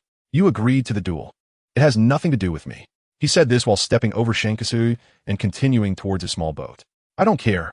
Shankusu followed closely beside him, insisting that he either stay or lower his voice to take him along. What? Yingyan furrowed his brow at him, noticing Shankusu urgently gesturing for silence, leading him to a suspicion. This fellow couldn't he possibly be planning to leave the New World too? Could he? Viawakur's suspicion was soon confirmed. Laji, using his bulk, blocked the small boat's path and shouted, Boss, you can't leave the New World either. You promised to handle the paperwork here. Don't just dump this on me. Baikoman echoed, You should stay in the New World too. Yisubu also stepped forward. I am the captain. Shankursu protested, hiding behind Yin, claiming he could go wherever he pleased. Rest assured, you can only stay here now. No one can save you. Baikoman exchanged a knowing glance with Yin, who, understanding, ignored Chavis tugging at his cloak and leisurely boarded his small boat to depart. Poor choices in friendships. Indeed, this is the consequence of poor choices in friendships. Shankursu sprawled on the ground, lamenting that he had intended to go Tabisitan with Yaka. Why did Yaka alone set off? Enough. Baikoman kicked him, stating, I have already informed you that you will remain in the New World, allowing him to go alone. How could Yakar believe your words? Shankursu protested, patting the sand in frustration. Because you trust me. He trusts me. Baikoman wore a villainous smile, urging him to handle the documents, as recent matters required his personal attention. Laji and Yasubu each dragged one of Shankusu's legs, completely disregarding that he was their captain. Alabasatan is a superpower in the first half of the Grand Line, with its capital being Ana. Currently, apart from the capital, other regions have not seen rain for 3 years. In the port city of Alavala, Yakavu leaped off the small boat, observing a town built within the desert. It appeared not as severely drought-stricken as the intelligence suggested. At least this port city was relatively lively and prosperous. Since he had arrived in Alabasutan, he might as well rest before seeking Kulul Kuadar. Yakalaisu had seldom visited the desert. He disliked the dry, scorching environment and the sensation of sand particles stirred by the wind. First, he would procure water and food, then head to the capital of Oisan. For if Lakur aimed to seize the throne of the country of Shao, he would surely be in the capital. Hey Namai, what are you doing? I almost spent 1,000 baili to live 1,000 years. Don't engage in unnecessary matters. Quickly find Ru Fei for me. Lu Fei? Upon hearing that familiar name in an unfamiliar place, his attention was instantly captured. He saw an orange-haired woman dressed as a dancer, violently dragging 2 individuals by their collars. Despite their desperate struggles, they could not break free. What a coincidence. Having just seen Lu Fei's bounty in the New World, he encounters his crew upon arriving in Azan. Moreover, looked curiously at the other side, where someone was trying to ensure others could see the tattoo belonging to the Bhagavad on his back. That fellow must be us. What brings him here? Shouldn't the 2nd Division commander be occupied with significant matters involving the Bai Hujahadze? Approaching Aisu, the latter immediately sent someone nearing and put away his brother's bounty, glancing over. You are Aisu? He asked, eyeing the cloaked figure warily. Yakalaisu lifted his hat's brim, revealing most of his face as he inquired, What brings you here? Yakalaisu. Adu was equally surprised to meet an acquaintance here. He smiled broadly and explained. Have you seen my brother Bounty? He set sail this year, and I came to see him. I, sir, continued. Dad agreed, and I intended to return to Fengshutsu. But due to some unexpected circumstances, I ended up here waiting. Yaka raised an eyebrow, recalling that when they departed, Atu was still a proud child who harbored a one-sided dislike for Lu Fei. He and T anticipated their relationship had blossomed so well. Have you found him? Yak Halaisu inquired. Not yet, but I heard that the restaurant owner over there has many connections. Perhaps he knows something about Lu Fei. If it concerns Lu Fei's whereabouts. Yakko glanced toward the suspected crew members, but when he looked over, they had already vanished. He quickly amended, then let us go check it out. I need to buy some things anyway. Wow, you have money. His eyes lit up. Great, I'm starving. Let us eat. I'll treat you. Yakko was generous with those he recognized, cherishing the connections he had forged after having once possessed nothing. In the restaurant, Yakko leisurely sipped his water, watching Atu stacked plates in front of him, eating at an astonishing pace, as if he possessed an insatiable appetite. This trait, indeed, seemed to be inherited from Fijie. After taking another sip of water, a thud echoed. With his fork still in hand, had buried his face deep in his fried rice. Falling asleep just like that. Sir, what has happened? The waiter rushed over in a panic, hesitating to approach for fear of bearing responsibility. Yakko glanced at him and kindly explained, he has fallen asleep. There is no need to worry. Huh? He is asleep? Who could accept such a reason? Falling asleep while eating is hardly something that can be attributed to a sleeping aid. Moreover, although these two arrived together, this fellow is dressed in a black cloak, completely concealed, and looks far from trustworthy. Who would dare to leave him here? As the crowd continued to swell, discussions arose regarding whether he had consumed some desert strawberries and succumbed to poisoning. Suddenly, Ace, under the watchful eyes of the onlookers, lifted his head from his meal, took a deep breath, and surprisingly dozed off again. He reached out to grab Yakalazy's cloak to wipe his face and resumed eating in a calm manner. Yakalazy glanced at the cloak now speckled with rice grains and remarked, "You truly possess remarkable audacity." Ace stiffened. He only realized what he had done after wiping his face. However, the deed was done, and he could only feign composure. "Well, you certainly wouldn't hit me, would you?" Ace chuckled and inquired. "Shanks isn't here, is he?" "No." "Then everything is fine." Ace sighed in relief, hurrying to finish his meal before producing a wanted poster and asking the owner, "Excuse me, have you seen the person on this poster? You are indeed bold to eat so brazenly in public." Pork asked the Ace, the second in command of the White Beard Pirates. At the entrance of the restaurant, a man with short silver hair appeared, clad in a coat emblazoned with the word justice, wearing goggles around his neck, and carrying an oddly shaped weapon. What a lively scene, Yakalazy mused, pondering if it was due to Crocodile's presence. What could such a renowned pirate be doing in this country? The man, with cigars clenched between his teeth, coldly questioned. Ace replied with a smile. "I'm looking for someone, my brother." The man clearly did not believe Ace's words. After all, anyone who learned of Ace's identity would assume he was up to no good. "Well, what do you want me to do?" Ace sighed and turned to Yakalazy. "I'll handle this."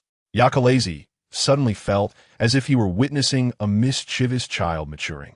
Nodding and stepping aside, the Navy man, having smoked excessively, glanced at Ace but did not recognize him, redirecting his attention back to Ace. "You shall be taken in." "No, I refuse." "Well, I'm currently searching for other pirates. To be honest, I have no interest in your bounty." "Then spare me." "That is not an option." The Navy officer clenched his fist, a cloud of smoke enveloping one arm. It turned out he was a devil fruit user. Yakalazy crossed his arms, his ears twitching. Rubber rocket. With a thunderous boom, not only the Navy officer but also Ace, seated at the table, were sent crashing outside the restaurant.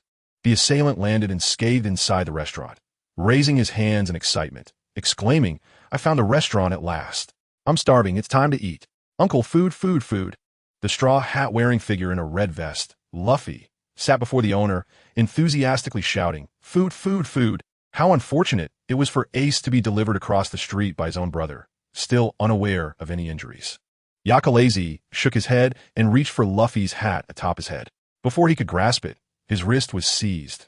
Luffy looked up, his carefree demeanor vanished. "Who are you? Don't touch that hat. Is it really that important?" Yakalazy inquired. "Of course." Luffy released his grip, pressing down on his hat while using his other hand to continue eating, "So please don't touch it." "Then how did those scratches appear on your hat?" Yakalazy noted the 3-stitch scratches on the straw hat. "Cough." Luffy sputtered, as if caught in wrongdoing, hastily raising his cup to wash down the food lodged in his throat. "This is Straw Hat Luffy." The Navy officer who had been thrown outside re-entered, fixating on the still devouring Luffy. You made it easy for me to find you, Straw Hat. Luffy's words were interrupted, and after a long moment of silence, he bolted. Realizing the Navy officer was the same one who had caused trouble in Road Town, and he was indeed a formidable adversary. After a prolonged silence, Luffy took off running, with the silver-haired Navy officer hot on his heels. Ace, who had been thrown through a hole, emerged, shouting, "Wait for me, Luffy. It's me," as he sprinted after them. "Here's the bill." Yakalazy handed over the money and also paid for the restaurant's repairs. By the time he stepped outside, the three figures had long vanished. Not in a hurry, Yakalazy bought himself enough water before following the scent toward the port. Back at the Going Merry, the Straw Hat crew, frantically packing their belongings, realized they were missing one person. Indeed, their captain Luffy, who had just been with them, had somehow wandered off again. "We must hide the ship somewhere before the Navy surrounds the port," Nami, the orange-haired navigator, patiently explained to Chopper. "I recall there should be a concealed harbor up ahead." Princess Vivi of Alabasta suggested softly. "Once the commotion dies down, we can search for Luffy," Sanji, the chef, added, folding his arms. Usopp squatted on the deck, complaining, "It's all that guy's fault that we're in this mess. What an unreliable captain." After expressing his frustration, Zoro suddenly noticed someone standing at the ship's bow. A figure cloaked in black, their face obscured. He squinted for a moment, then realized this was the sea. What normal person could stand on the surface of the water? Something's amiss. He defensively drew half of his sword, recalling having seen this individual with Luffy's brother, making it likely they were not an enemy. Sanji, having heard Zoro's voice, was the first to rush over, and he too spotted the person standing on the water. "How is this possible?" Nami exclaimed in astonishment. "I can't be seeing this wrong. Can I?" Usopp's legs had turned to jelly at the sight. Standing on water? Is this a monster? Yakalazy cast a glance at Usopp, and the currents beneath him surged, lifting him to the same height as the Going Merry. "Boarding." Usopp covered his face with his hands, his expression one of utter shock. "What do you want?" Zoro asked, just as he noticed Usopp and Nami had huddled behind him. "Simply boarding a pirate ship is not a wise choice." Sanji took a puff of smoke, slightly shielding himself. "Rest assured, I harbor no ill intentions." Yakalazy removed his hood, gazing at them as if they were facing a formidable foe. With white hair and wolf ears, his appearance was striking. Sanji gasped, fists clenched, his body trembling, and after a prolonged pause, he finally asked, "Are you a man?" Yakalazy was taken aback by the question, his expression growing cold as he retorted, "Is it so difficult to discern? How infuriating! Such a beautiful face belongs to a man." The golden-haired, curly-browed man seemed to have received devastating news, his demeanor darkening as he collapsed onto the deck, blood trickling from his mouth. "Whoa, Sanji is bleeding. Quickly, get a doctor." The diminutive raccoon dog panicked, shouting for a moment before realizing, I'm a doctor." "Ugh, utterly useless." Zoro shot a disdainful glance at Sanji. Instantly revitalized from his earlier despair, Sanji sprang to his feet. "Repeat that, green algae head." Nami, unable to tolerate the bickering any longer, "Deliver a punch to both of them, you two. With danger at hand, can we not engage in infighting? May I inquire if you are the esteemed acolyte of the red-haired pirates from the New World?" With a slight surge of courage, she stepped forward. She had seen Acolyte's bounty poster. With such unmistakable wolf ears and features, there could be no other. "The red-haired pirates?" Usopp's trembling body suddenly stilled. "Is that the ship of the renowned Shanks? You are indeed the son of Jesus Burgess?" Usopp bore a striking resemblance to his father, a detail Acolyte noticed upon their first meeting. "You truly recognize my father. I thought encountering someone familiar with Luffy would be surprising enough, yet here I am, meeting a member of my father's crew. Does that mean you are not our enemy?" Sanji remained reliable in moments of calm, but upon glancing at Acolyte's face again, he fell to his knees in despair. How infuriating! Why must he be a man? Foolish cook. Zoro instigated a quarrel. This time, even Nami refrained from intervening, resuming her calculating demeanor once she discerned Acolyte's lack of malice. "The red-haired pirates are said to be a formidable crew. They must be quite wealthy. If only I could extort a sum from them." Acolyte, my dear brother."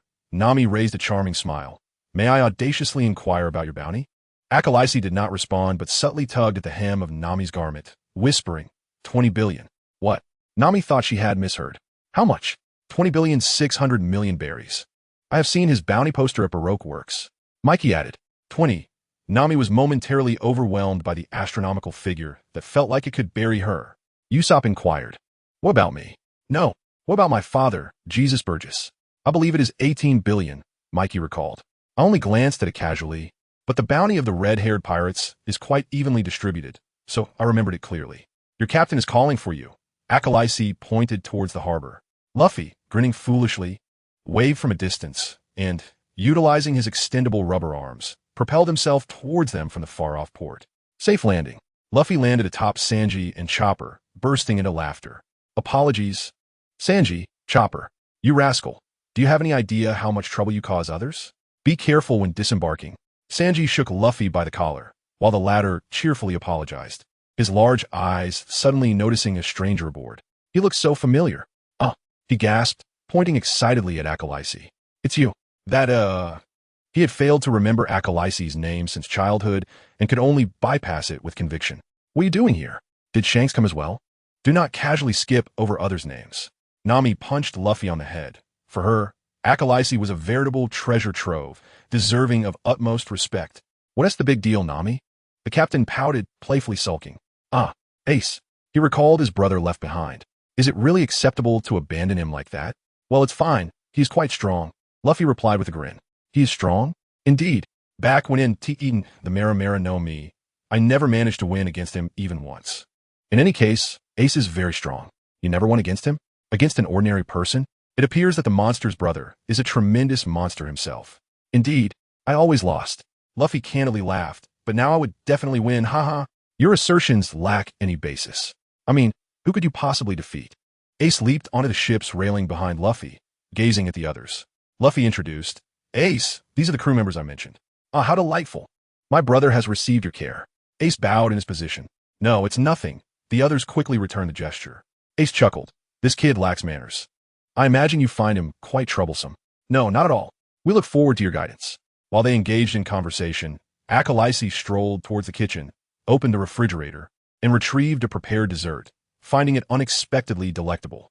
As he returned to the deck with the dessert, he overheard their remarks. It's quite surprising. I never expected Luffy's brother to be so well-mannered. It must be a trick. A person with such common sense cannot possibly be Luffy's brother. I thought he would be even more reckless than Luffy. He truly considers his brother. What a good person. Brothers are truly wonderful. The unpredictability of the sea is astonishing. How about it? Isn't it splendid? Luffy beamed at Ace. Ace nodded and raised a hand to greet Akalaisi, who had just emerged. Jo, Akalaisi. I knew you would come too. Huh, what you're holding? Sanji exclaimed, staring aghast at the dessert. That is the dessert I prepared for Mikey-chan and Nami-san. His gaze shifted upwards to Akalaisi, who was calmly holding a spoon, and he slumped down, surrendering. How infuriating. He is a man. Fine, you can eat it, go ahead. Fool. Zoro rebuked him once more. Sanji appeared to be in great distress. Mikey looked on with concern for Sanji. Nami, arms crossed, remarked, even though you are a formidable pirate and a friend of Luffy's, consuming our food on this ship requires compensation. Akalaisi tossed her a pouch of money. Inquiring, is this sufficient? Nami opened the pouch, glanced inside, and instantly embraced it with both hands, her voice resonating with joy. Akalaisi, dear brother, what else would you like? TSK, Zoro muttered, only to be met with a sharp glare from Nami. Remembering the force of that woman's fist, he swallowed the rest of his words.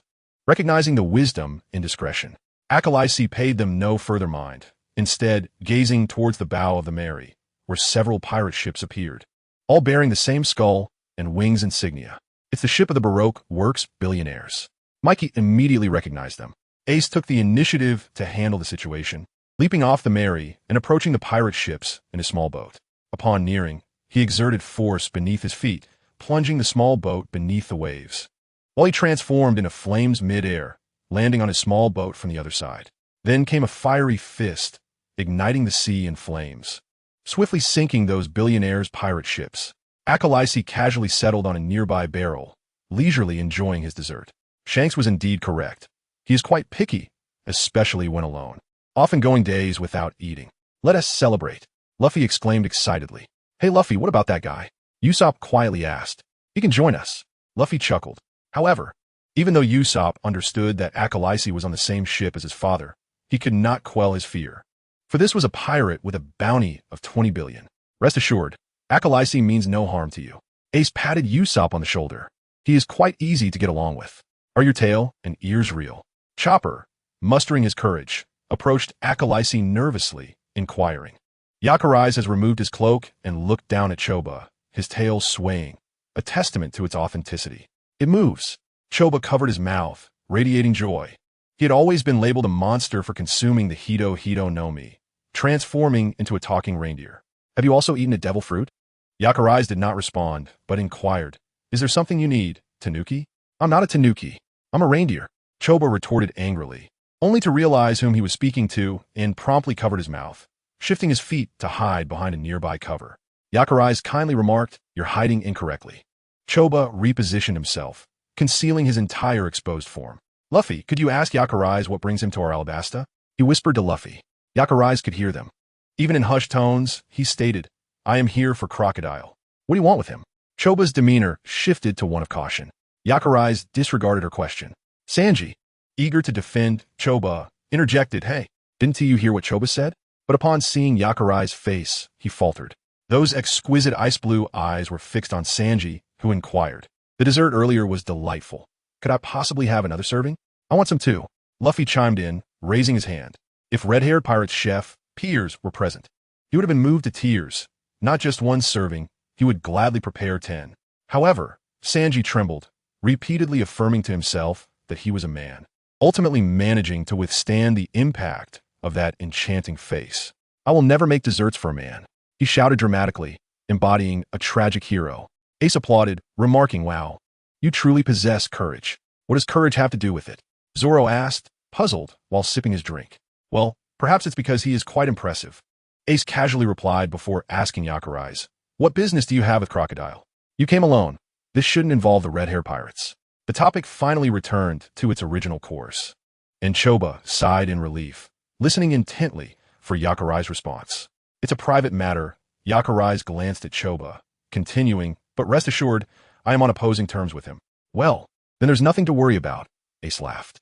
As for you, Ace, Yakarai's said, looking at him, spend another day with your brother before you head back. As the 2nd Division captain, you shouldn't be away for too long. Yeah, I know, Ace replied, lowering his hat, intending to stay a while longer to observe Luffy's crew. As an older brother, how could he not worry about his sibling? Yakarai's turned to Luffy. Now can you explain the story behind your hat? Ah, are you that strange fellow from the restaurant? Luffy realized, removing his hat to reveal 3 stitched scars on top, which are the work of Buggy the Clown. He claimed he used to be your companion. Is that true? It was Buggy? Yakarai's furrowed his brow and gestured, causing the hat in Luffy's hand to float into his own with a stream of water. It was indeed in this manner that he heard news of Buggy. Never mind. He no longer dwelled on it. Placing the hat back atop Luffy's head, take good care of it, or I will drown you and your brother in the sea. Hey, why include me? Ace exclaimed in surprise. Well, here's your dessert. Sanji grimaced as he presented a plate of sweets, turning his head away, refusing to look at Yakarai's face. This is the leftover from the lady's dessert. I didn't want to waste it. Sanji, what about mine? Luffy, Usopp, and Choba shouted excitedly. Yours is in the kitchen. Go get yourself. Sanji barked, then quickly changed his tone, twisting his body in an excited manner to Nami and Choba. Nami-san, Choba-chan, here are your special desserts. You don't need to worry about me, Yakarai's said, quietly enjoying a new serving of dessert. His tail hung naturally, swaying gently. Observing the lack of ferocity typical of a 2 billion bounty pirate, Zoro studied him for a moment before disregarding his actions, removing his shirt to begin his daily training. Each swing of the massive barbell stirred a gentle breeze, while Choba lay beneath, murmuring, how comfortable. During their journey, Choba requested a brief halt to send a letter back to the palace with Karoo. Those who did not disembark included Zoro, Ace, and Yakarai's. Yakarai's continued to savor the dessert, but he could hear the conversation around him. I've also heard about the warlord crocodile being in this country. Ace remarked to Zoro, how outrageous for a pirate to seek usurpation. Does he wish to anchor somewhere and settle down? Surely he doesn't intend to take the king's throne, he mused. There may be another conspiracy behind this coup, Ace concluded. Zoro cast a contemplative glance at Yakarai's, noting that if it were a conspiracy, Yakarai's appearance was indeed peculiar. Such a formidable individual, yet somehow connected to the captain, his brother, Usopp, and Buggy. Was this some sort of networking contest? He observed Yakarai's returning an empty plate to Sanji. That foolish cook drooling over women was one thing. But how could a man succumb to such charm? Damn it, I fell for it again. Sanji slapped his face, his gaze locking onto the women aboard. Ah, Nami-san, where's your dancer's outfit? Ah, Choba too. Choba responded, smiling. Because exposing skin in the desert can lead to sunburn. Why is this happening? Sanji lamented, rolling on the deck. Yakurais donned his cloak again, concealing himself. After subduing the coastal sea cow, the group arrived at El Mall, once the Green City, now a desolate ruin. Choba explained to everyone the events Alabasta had endured over the past 3 years due to Crocodile's use of dance powder to deceive the populace, inciting rebellion. Yakurais had already perused this information in the reports Beckman provided him. He felt little disturbance, yet Luffy's crew was incensed by Crocodile's actions. Yakurais was uncertain whether the sand crocodile was currently in the rebel-held Yuba or the king's capital. Hence he would follow Luffy and his crew, knowing their objectives aligned against Crocodile, and they would inevitably cross paths. Reaching Yuba required traversing the desert, where the sun blazed fiercely, and the scarcity of water elements caused Yakurais to frown. Ace remained largely silent, observing Luffy's crew to assess their suitability for his younger brother. As night fell, temperatures dropped sharply. While Yakurais rested against a rock wall, he heard footsteps approaching. Usopp cautiously approached, asking, Jesus Burgess often mentions you. Yakurais responded, You need not fear me. Really? He often mentions me. Usopp beamed at the affirmation. He merely wanted to inquire about this, but as he was about to leave, he suddenly remembered something and resolutely told Yakurais, If you encounter him upon your return, tell him I will become a brave warrior of the sea and meet him alongside Luffy. Very well, Yakurais nodded in agreement. As they finished setting up the tent, Yakalezi took the initiative to speak. I will keep watch tonight. Ah, with your watch, it seems I can enjoy a good night's sleep, Ace replied, stretching his limbs before being the first to enter the tent. Yay, time to sleep, Luffy exclaimed as he dashed in second, immediately snoring upon lying down. Usopp followed suit, entering without a care in the world. Zoro, feeling helpless, said, Let me take over. I can't let the guests keep watch. This swordsman was perhaps the most vigilant member of Luffy's pirate crew. Yakalezi nodded, indicating his indifference to how many would keep watch. Soon, the weary individuals fell into slumber, leaving only the sound of the gentle wind. Zoro, too, felt drowsy but stubbornly held onto his vigilance. Yakalezi suddenly inquired, Are those who wield swords truly so dependable? What? Zoro responded, puzzled. The swordsmen I have encountered have always been reliable. Roger, Rayleigh, Jabba, let's not even mention the older generation. Shanks is a master of the Western sword. Someone whose presence alone can ease any tension in the face of danger. He had grown accustomed to Shanks' company, and now that he was separated, he found it impossible to adapt as he had once done when operating alone. Zoro then asked, Do you know Mihawk? I do. Another surprise for Zoro. He hadn't expected Yakalezi to know even the famed Mihawk. Have you fought him? No, Yakalezi replied, as he was not a swordsman, and Mihawk was only interested in those who wielded blades. Zoro said nothing further, stifling a yawn as he returned to the tent. They had a journey ahead and needed to rest well. Chapter 168. The next morning, Desert Storm. Once the winds calmed, Yakalezi stated, I will take my leave now. Huh? You're not coming with us? Nami asked, her face falling. On one hand, she believed Yakalezi was undoubtedly wealthy, as he had been generous the previous day. Perhaps he could contribute more.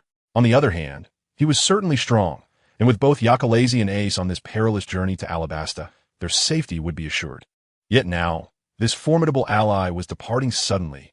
Ace was equally surprised. Did you not say your target was Crocodile? Traveling with Luffy, you would surely encounter him. I am pressed for time, Yakalezi replied, having come only to ensure Robin's safety and to check on the members of the red-haired pirates who had lost contact. He paused briefly before telling Ace, Remember my words. Ace furrowed his brow. He recalled that Yakalezi was not one to repeat himself. What do you mean? Is something going to happen to Dad? Yakalezi said nothing more and turned towards Yuba. After a moment of contemplation, Ace decided to return early, glancing apologetically at Luffy. Sorry, Luffy, but I must leave too. Is that so? Then goodbye, Luffy replied calmly. Here, take this, Ace said, tossing his life card to Luffy. Make sure to keep it with you. Luffy examined it for a moment, confused. Isn't this just a small piece of paper? This little piece of paper will bring us together again, Ace insisted. Don't want it? No, I want it, Luffy exclaimed. Haha, with such a mischievous little brother. I worry as an older brother. You must have a hard time managing him, but please take care of him. He bowed politely and then turned to Luffy, saying earnestly, When we meet again, it will be at the pinnacle of piracy. Luffy nodded with a smile. You must reach the summit. Ace took one last look at Luffy, his brother whom he had not seen in 3 years, yet still looked as he did in his youth. How could he not worry? This boy who had always followed him, often in tears and prone to being spoiled, would forever remain his little brother. After parting ways, Nami remained despondent, lamenting, "I feel like we lost out. 2 powerful free fighters just walked away. Good riddance." Sanji scoffed, unwilling to admit he had been bested by a man's appearance. Indeed, Nami and Vivi were far more pleasant to the eye. "Nami-san, Vivi-chan, would you like some water?" Zoro shot him a disdainful glance. Passing the water jug to Chopper behind him, "Chopper, want some?" Chopper, with his furry coat providing little relief from the heat, lay on the board, languidly replied, "No, thank you, Zoro." Usopp and Luffy walked together, Usopp saying weakly, "It's a pity we only saw Ace in action. Yakalazy must be even stronger." "He is indeed strong," Luffy replied, panting from the heat, his words slurred. "I remember Ace couldn't even resist him." "What? Ace couldn't resist him?" Usopp exclaimed in shock. Unfortunately, the others had already gravitated towards Sanji, playfully seeking food. Sanji disdainfully retorted, "Did you not just eat? If you want more, go ask Vivi." After they dispersed, Yakalazy's pace quickened significantly, and he soon arrived at Yuba. This city was already engulfed by yellow sands, appearing utterly deserted. "Wrong place," Yakalazy muttered as he unfolded the map of Alabasta. If Yuba was not the destination, he would head straight to Rain Base. "Who are you, and what brings you here?" A voice called out, and Yakalazy turned to see a frail old man, wielding a shovel but exuding no threat. He tucked away the map, disregarding the old man's question, and strode toward Rain Base. "Strange fellow," the old man sighed, pausing briefly before resuming his digging in the sand. After taming a massive desert lizard, Yakalazy finally had a means of transportation. Rain Base, the dream city of Alabasta, was the only place unscathed by drought and turmoil, serving as Crocodile's stronghold and home to the kingdom's largest casino, the Rain Banquet. As Yakalazy stepped into the city, he felt an abundance of water elements compared to other places. He approached the fountain outside the casino, placing his hand in the water. In the scorching, arid desert, the refreshing water felt like the only lifeline. Sighing in relief, Yakalazy was about to enter the casino for a stroke of luck when a slender hand suddenly emerged from the pool. It swiftly rose, pointing him in a direction before vanishing. Following the gesture, Yakalazy spotted a tall woman with black hair wearing a purple beach hat standing beside a building. As he looked over, she turned and walked away. Yakalazy trailed her into a secluded alley, where the woman smiled slyly. "What brings you here, Yakalazy?" Yakalazy removed his hat. "Shanks sent me to check on you. The person he dispatched to protect you has lost contact." The now 28-year-old Nico Robin was no longer the silent girl who had followed them. She was now the second-in-command of Baroque Works, a figure who instilled fear in many. Robin gazed at the man before her, time seemingly having left no trace on his face. She still remembered the overwhelming relief she felt when she learned he had survived. "You look quite fatigued," Robin said, her arms crossed, a rare softness in her gaze. "Did you not sleep well?" "I can rest well once I return," Yakalazy replied. Robin nodded, noting that he remained unchanged from before. She still recalled her stay at the inn in Zyangabedi-kun Islands, as long as that red-haired man did not return. Yakalazy remained perpetually on edge. "You need not worry about my affairs. I have my own plans," Robin remarked with a smile. "As for those few individuals, they have been rescued by me. However, they are not in the best condition. I fear that should they report back, it could alert Kello-Kedir. Hence I have refrained from letting them act." "Do you require me to eliminate him?" Yakalazy inquired. "No, he still needs me." "Very well. I shall not interfere with your endeavors." Yakalazy thought of the Straw Hat crew, who might arrive in a few days, led by Straw Hat Luffy, a person of great importance to Shanks. If they wished to venture into the New World in the future, they could do so aboard their ship. It had been over 2 weeks since Yakalazy last saw Robin, and he had finally returned to the New World.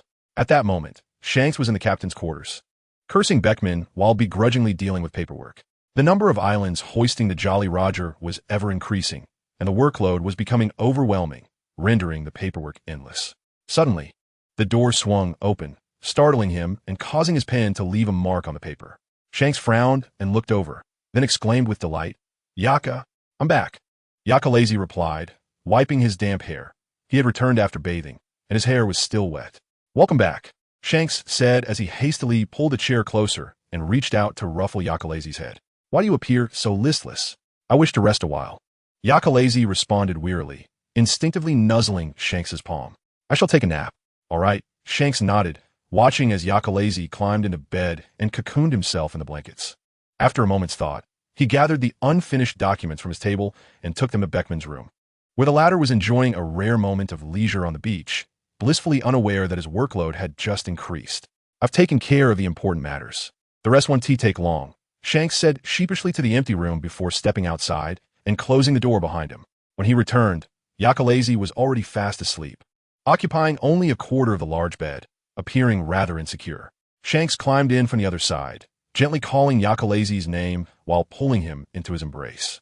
The familiar scent instantly soothed Yakalazi, allowing him to lower his guard against the danger surrounding him, and he no longer needed to listen carefully to the noisy environment. He was home. "Good night," Shanks murmured as he closed his eyes, dozing alongside Yakalazi. He slept soundly until he inadvertently rolled over, his hand landing on the cold, empty space beside him. Shanks snapped awake, sitting up in bed and immediately glancing at the adjacent spot, which was immaculate, as though no one had ever slept there. But hadn't Yakalazi returned yesterday? Was it all merely a dream? Rubbing his hair, Shanks stretched and exited the cabin, greeted by the sight of Yakalazi and Beckman on the deck. "Good morning." Shanks beamed widely. "Not too good," Beckman mocked.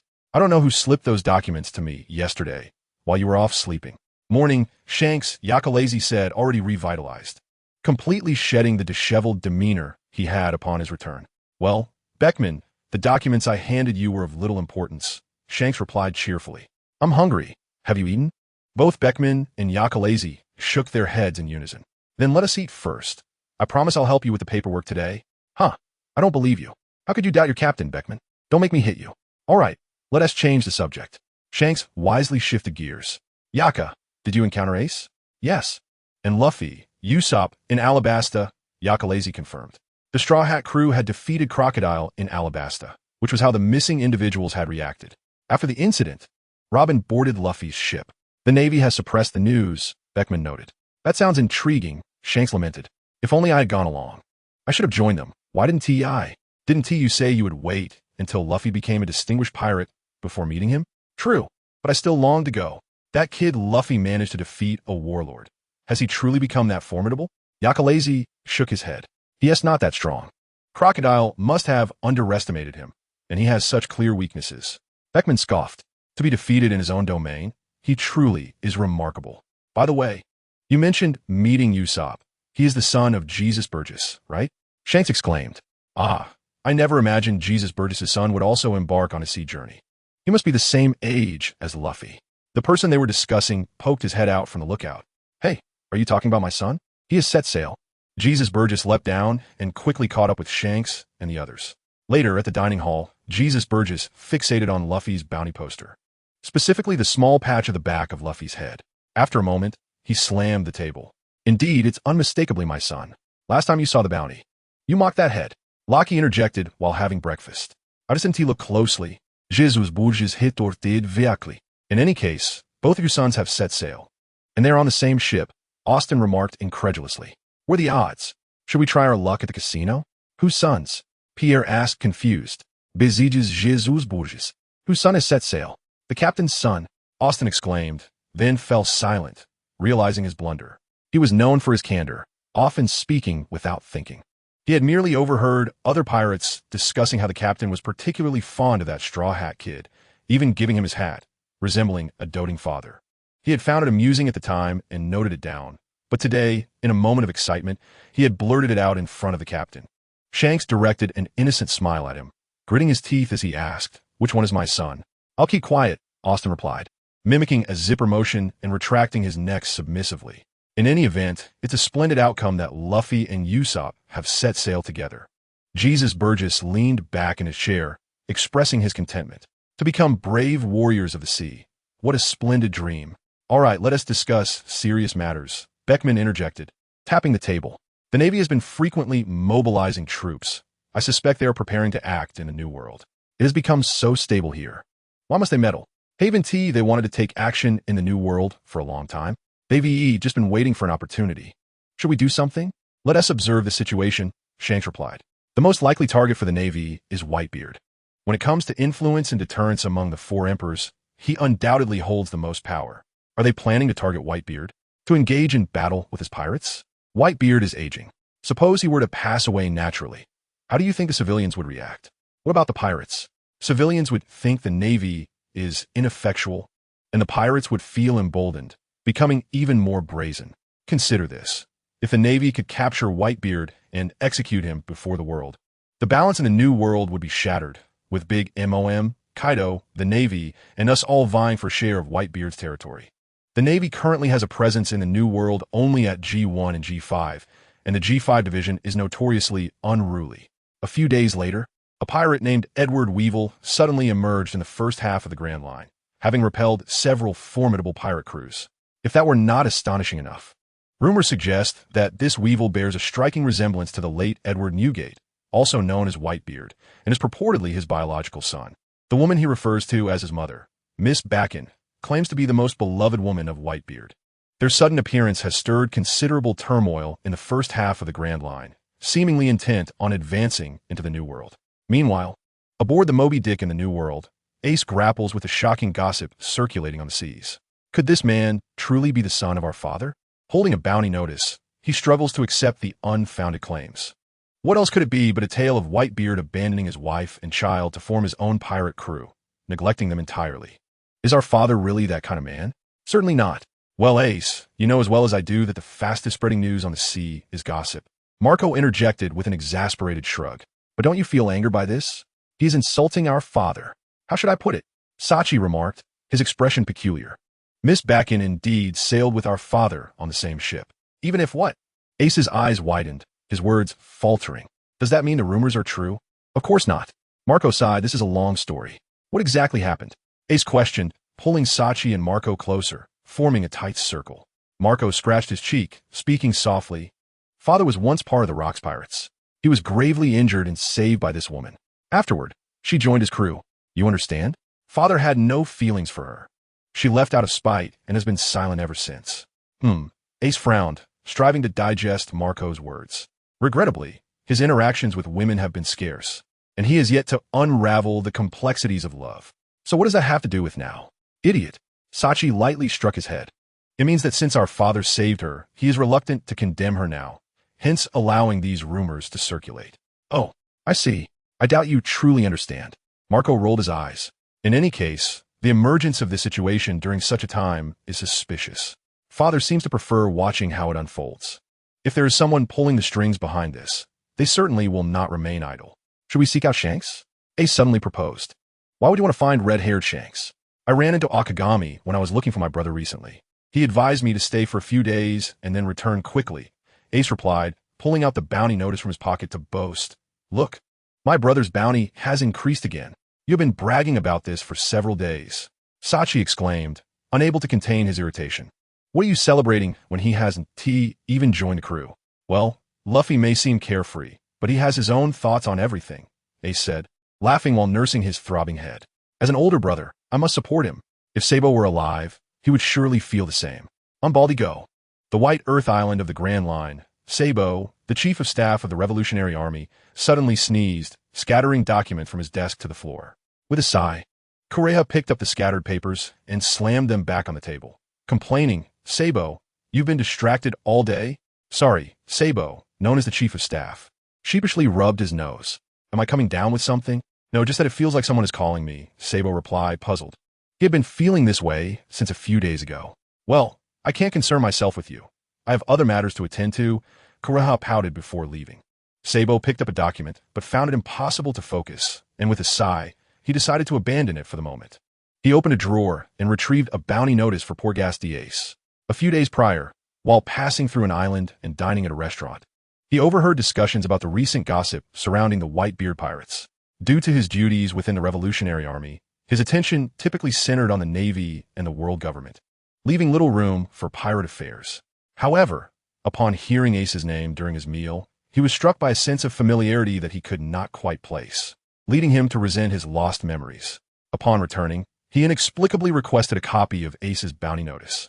Seeing the photograph further confirmed that he had once known him. As a child, he had been rescued by the leader of the Revolutionary Army at sea, but lost his memories. Whenever he attempted to recall his past, he was met with excruciating pain, causing him to nearly give up on rediscovering who he was. However, Ace's appearance rekindled his desire to explore their connection. Were they friends or foes? He resolved to investigate, even though contact between the Revolutionary Army and pirate crews was perilous. If he exercised caution, perhaps he could converse with the fiery Ace. Sabo steeled himself, returning the bounty notice to its place, and gazed at his outstretched right hand. Gradually, his hand became enveloped in dark smoke, and soon his entire body was shrouded in a cloud of black mist. This was the power of his devil fruit. Half a year prior, a fruit on his desk had inexplicably transformed into a purple devil fruit. At the time, overwhelmed by a document, he had not realized what he had consumed. After eating it, the power activated unexpectedly, drawing everything around him into a black hole.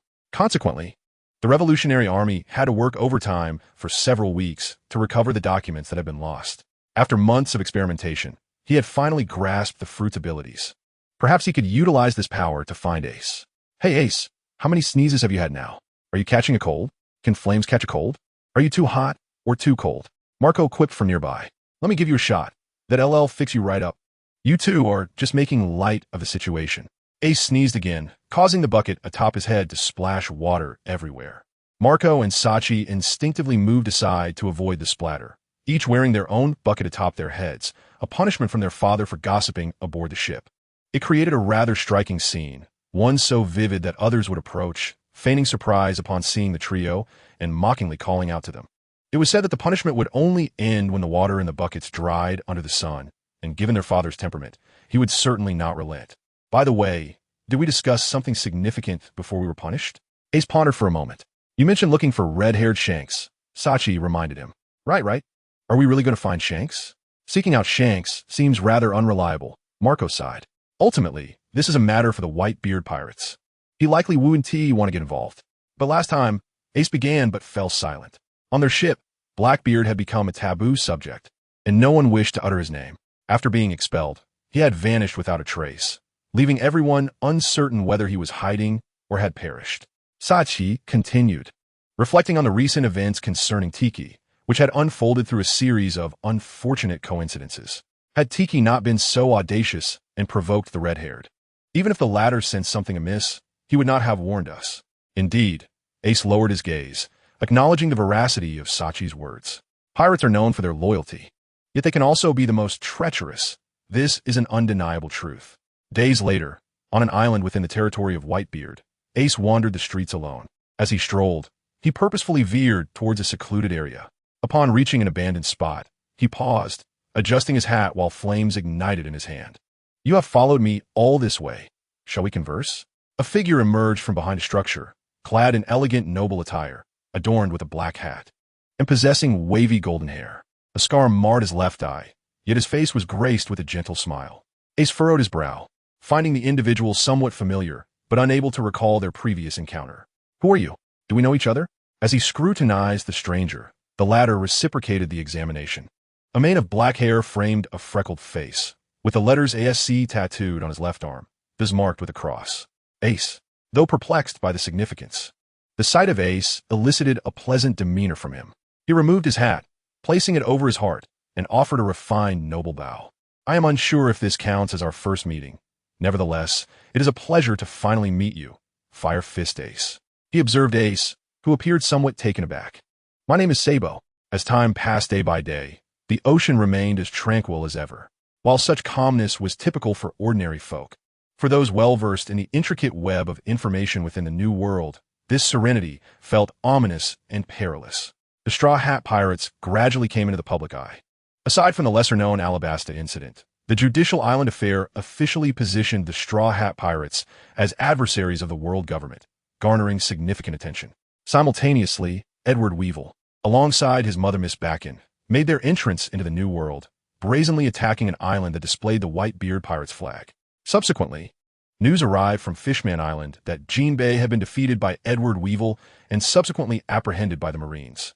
The Whitebeard Pirates could no longer feign ignorance. They were compelled to confront this audacious foe. It was customary for the 3rd, 4th, and 5th Divisions to mobilize together only when faced with formidable adversaries. Some speculated that Edward Weevil possessed strength akin to that of Whitebeard in his youth. Although many were skeptical, they could not afford to underestimate him, particularly given his long-standing association with Miss Backen, whom they had long regarded with disdain. When the candidates were finally chosen, those selected for the mission were elated, while the unselected faced disheartened glances. The battle soon commenced. Weevil, who claimed to be Whitebeard's biological son, proved to be formidable but lacked independent thought, solely obeying Miss Backen's commands. Ace and Sachi engaged him, while the captain of the 3rd Division led the remaining members to confront Weevil's crew. With Ace and Sachi joining forces, Weevil found himself retreating steadily. His prowess was commendable, yet he did not exhibit the legendary strength attributed to Whitebeard in his prime. "You shall pay for insulting my father." Ace transformed into flames, delivering a decisive strike to Weevil. "It hurts, Mom."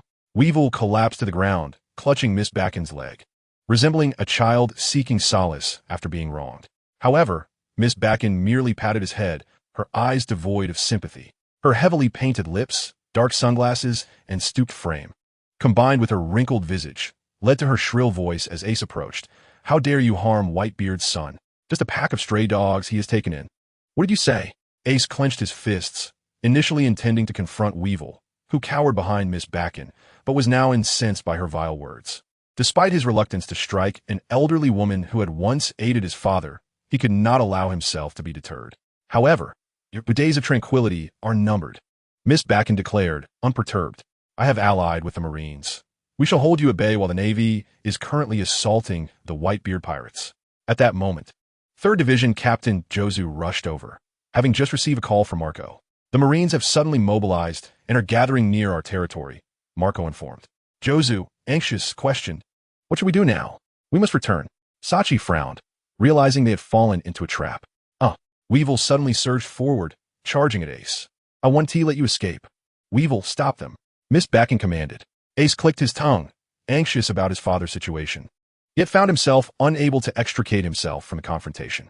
"Sachi, Jozu, you go ahead. I will take him to see father. Mom won't let you leave." Weevil lunged towards Sachi and Jozu, only to be intercepted by Ace's flames.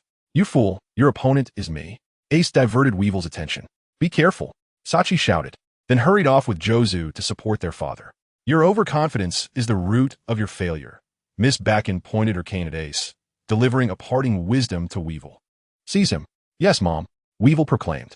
"For insulting my father, you shall pay the price." As fists collided, Ace's eyes widened in disbelief. The Marines, the Navy, led by Admirals Akiji and Kizu, had gathered offshore, their presence inciting trepidation. However, another admiral, Akainu, and Marco did not take this lightly. Marco recalled the 3 divisions dispatched and quickly contacted them via the transponder snail, sensing the Navy was likely targeting them, and that Ace and his companions might encounter an ambush. Yet, the Navy's actions were surprisingly restrained, circling the perimeter without launching an immediate assault. Then, as if receiving a signal, the Navy unexpectedly retreated. "What do they mean by this?" Bidas exclaimed. "Have a 2nd, 3rd, and 4th divisions returned?" Whitebeard inquired of Marco. "Father."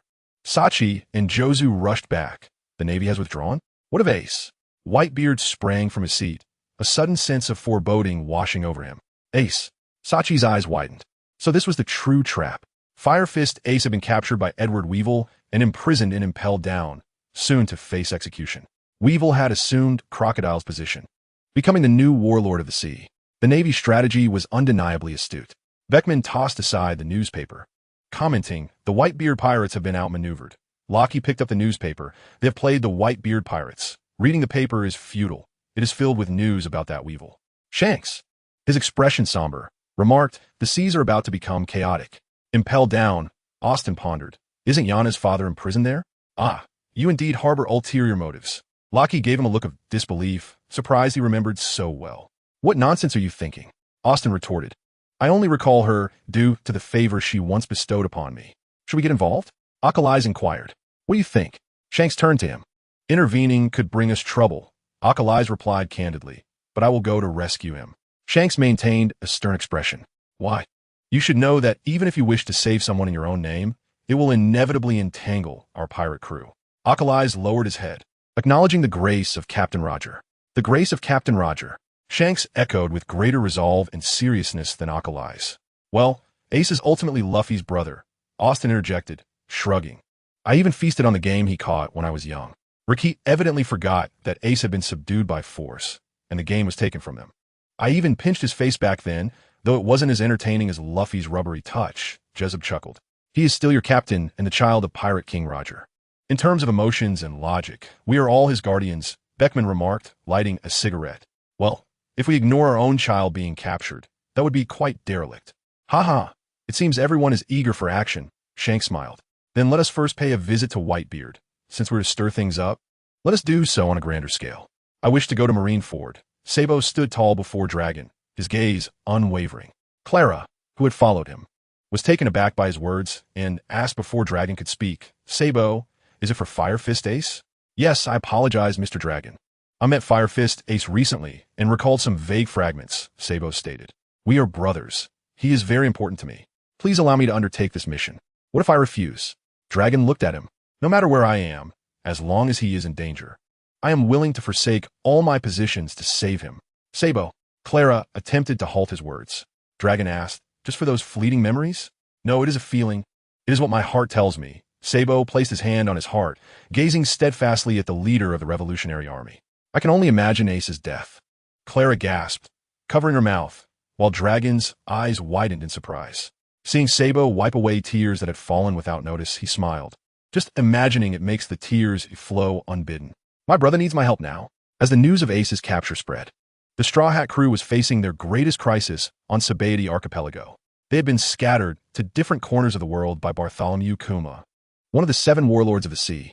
Luffy, meanwhile, encountered the world's most beautiful woman, Boa Hancock, in the Amazon Lily Kingdom, where he learned from Granny Nyan about the Navy's impending war with the Whitebeard pirates and the execution of his brother Ace. He took out the life paper sewn into a straw hat, once a large sheet of white paper, now burnt down a half. Granny Nyan had informed him about the function of the life paper. Looking at the burning paper, Luffy still found it hard to believe that such a strong brother would require rescue, which would only infuriate Ace.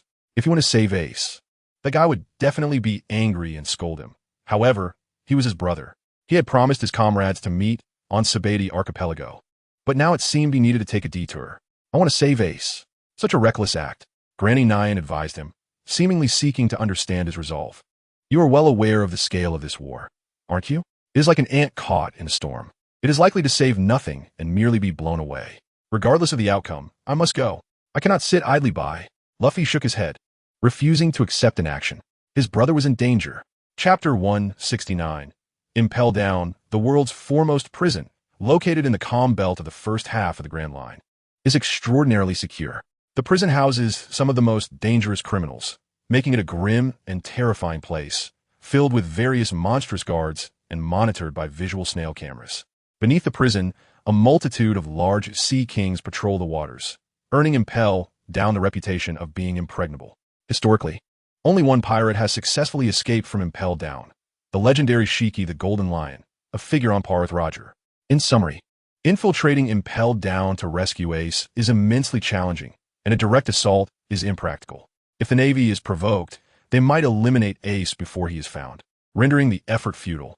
Therefore, the most opportune time for rescue must be during Ace's public execution at Marineford. I never expected that one day we could act in unison. Given the caution exercised among the 4 emperors, even a mere meeting would raise alarms. Yet they were secretly discussing the details of a grand operation at Marineford. The thought was exhilarating. Marco glanced around at those present. Neither Whitebeard nor Shanks was there, as these two needed to remain in the open to divert the Navy's attention. The remaining individuals were all officers of the 2 pirate crews, each commanding a bounty of at least several hundred million. Ha ha! A pleasant collaboration, Jezeb laughed heartily, patting Marco on the shoulder. Marco chuckled, having already expressed his gratitude. Now, representing the Whitebeard pirates, he wished to convey more. This sentiment was shared by others. We hope the red-haired pirates will remain in the shadows. This is also the old man's intention. After all, the Navy is targeting us. It would be advantageous for you to operate from the dark. It seems we cannot assist openly. Just as the door to their small hideout swung open, a shadow entered, followed by a figure. Beckman? Jezeb felt an ominous premonition and asked, is there another unexpected development? We have received new intelligence. Kaido of the Beasts is frequently mobilizing his forces, seemingly intending to involve himself in the Marineford affair. Among the 4 emperors, Kaido of the Beasts posed the greatest challenge. He is the user of the fish fruit, mythical Zoan type, with formidable strength, possessing unimaginable defense and vitality, often referred to as the strongest creature. Rumors also circulate that he is immortal. His temperament is volatile. He enjoys drinking and has a penchant for self-destruction, finding the world unbearably dull. Believing that destruction would be best, and seeks to initiate a war of the highest caliber. The impending Marineford incident is the perfect stage for such a grand conflict. He absolutely must not get involved.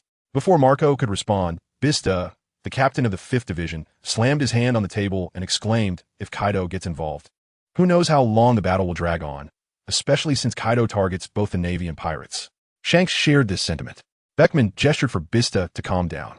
"We will intercept Kaido's pirate ship in the New World and ensure he does not interfere with your battle." "What about Big Mom? Is there any movement on her end?" Sachi asked. "She is watching with the intent to see us both suffer." Beckman shook his head. "In any case, her likelihood of joining the fray is low. We must keep our focus on Marineford and Kaido. Then it will be arduous for you to stop Kaido. We will undoubtedly rescue Ace," Marco stated earnestly. Indeed, Beckman paused momentarily before hastening to the door, pulling someone inside. Shanks remarked that dealing with Kaido did not require such a large contingent. They should bring along this Akaraisu, as his abilities were well suited for Marineford. Marco appeared somewhat taken aback, questioning whether this might be too extravagant. Was Beckman truly offering them the assistance of a red-haired Shanks? "No need to be anxious," Beckman chuckled, explaining ISNT Jinbei, also one of your targets for rescue. However, he cannot appear at Marineford and can only devise a plan within Impel Down. Akaraisu will go to save him. "Ah, I see. Rest assured. We shall swiftly deal with Kaido before heading to Marineford. It shouldn't take long. Kaido is a meticulous madman who will depart if he sees no advantage in staying." "Very well. We shall keep an eye on this. Seems we have picked up a hot potato," Marco remarked, glancing at the expressionless Akaraisu. Shanks, wouldn't he have any ulterior motives? Would he? Like demanding exorbitant compensation if a single hair of the white wolf is lost? Just as he pondered this, someone spoke up. "Hey, Akaraisu." Austin leaned back in his chair, legs crossed atop the table, beckoning Akaraisu with a wave. The latter cast a cold glance at him, but approached nonetheless. Austin held up a photograph depicting a teenage girl alongside a middle-aged man, the latter adorned with a conspicuous symbol of wealth upon his face. "This is a photo of Yana and her father. If you go to Impel Down, remember to rescue her father from the first level." "Oh," Akaraisu replied with indifference. Yet his swift action in taking the photo belied his demeanor. "You are quite agreeable," Austin remarked with a smirk. Yana mentioned that if you disagreed, she would have no choice but to bring up the matter of Fishman Island. "I remember," Akaraisu responded. He never forgot the kindnesses bestowed upon him. Yana had lent him money and a ship on Fishman Island, also sharing news of Shanks. He reciprocated genuine kindness with sincerity. If a person could be likened to a point, he had once been a solitary duck. Now, that point connected with others, forming an expansive network. He cherished his current life and relished forming connections with others. Their exchange did not escape the notice of the others. Marco narrowed his eyes, stepping back to stand alongside Sachi, murmuring, "I suddenly find Akaraisu rather obedient. He does seem quite docile." Sachi nodded. "Am I losing my mind?" "Perhaps. It is merely an illusion." They both silently concurred, seemingly sharing a moment of collective confusion. "You truly have something going on with that businesswoman," Riki scoffed at Austin. "I told you I don't."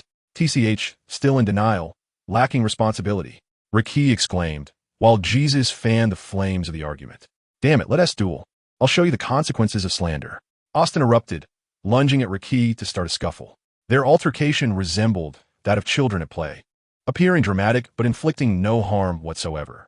The tense atmosphere that had been established dissipated instantaneously due to their antics. "Turns out you have such fools aboard your ship as well," Marco observed with a sympathetic glance toward Beckman. Beckman met his gaze, replying, "Indeed, not just a few, but quite a multitude."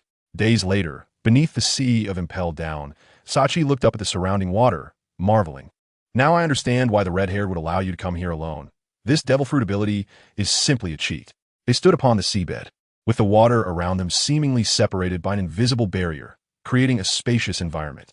Akaraisu attentively listened to the sounds from within the walls. Impel Down was constructed from the finest materials to prevent prisoners from escaping, thus offering excellent soundproofing. Sachi continued, "By the way, shouldn't you don some sort of disguise? After all, being associated with the red-haired pirates complicates matters."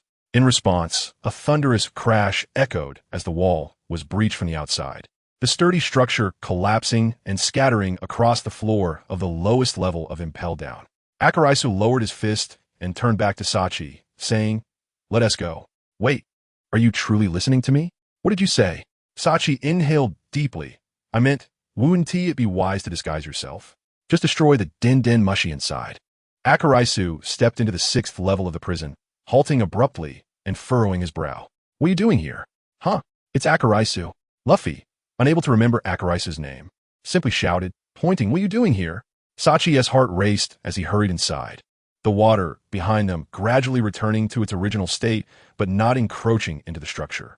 Facing them were 3 individuals, a boy in a straw hat, a tall figure with an enormous face and a voluminous, deep purple afro, and another with hair that was orange on one side and white on the other, matching the colors of his two-tone sweater, holding a glass of red wine.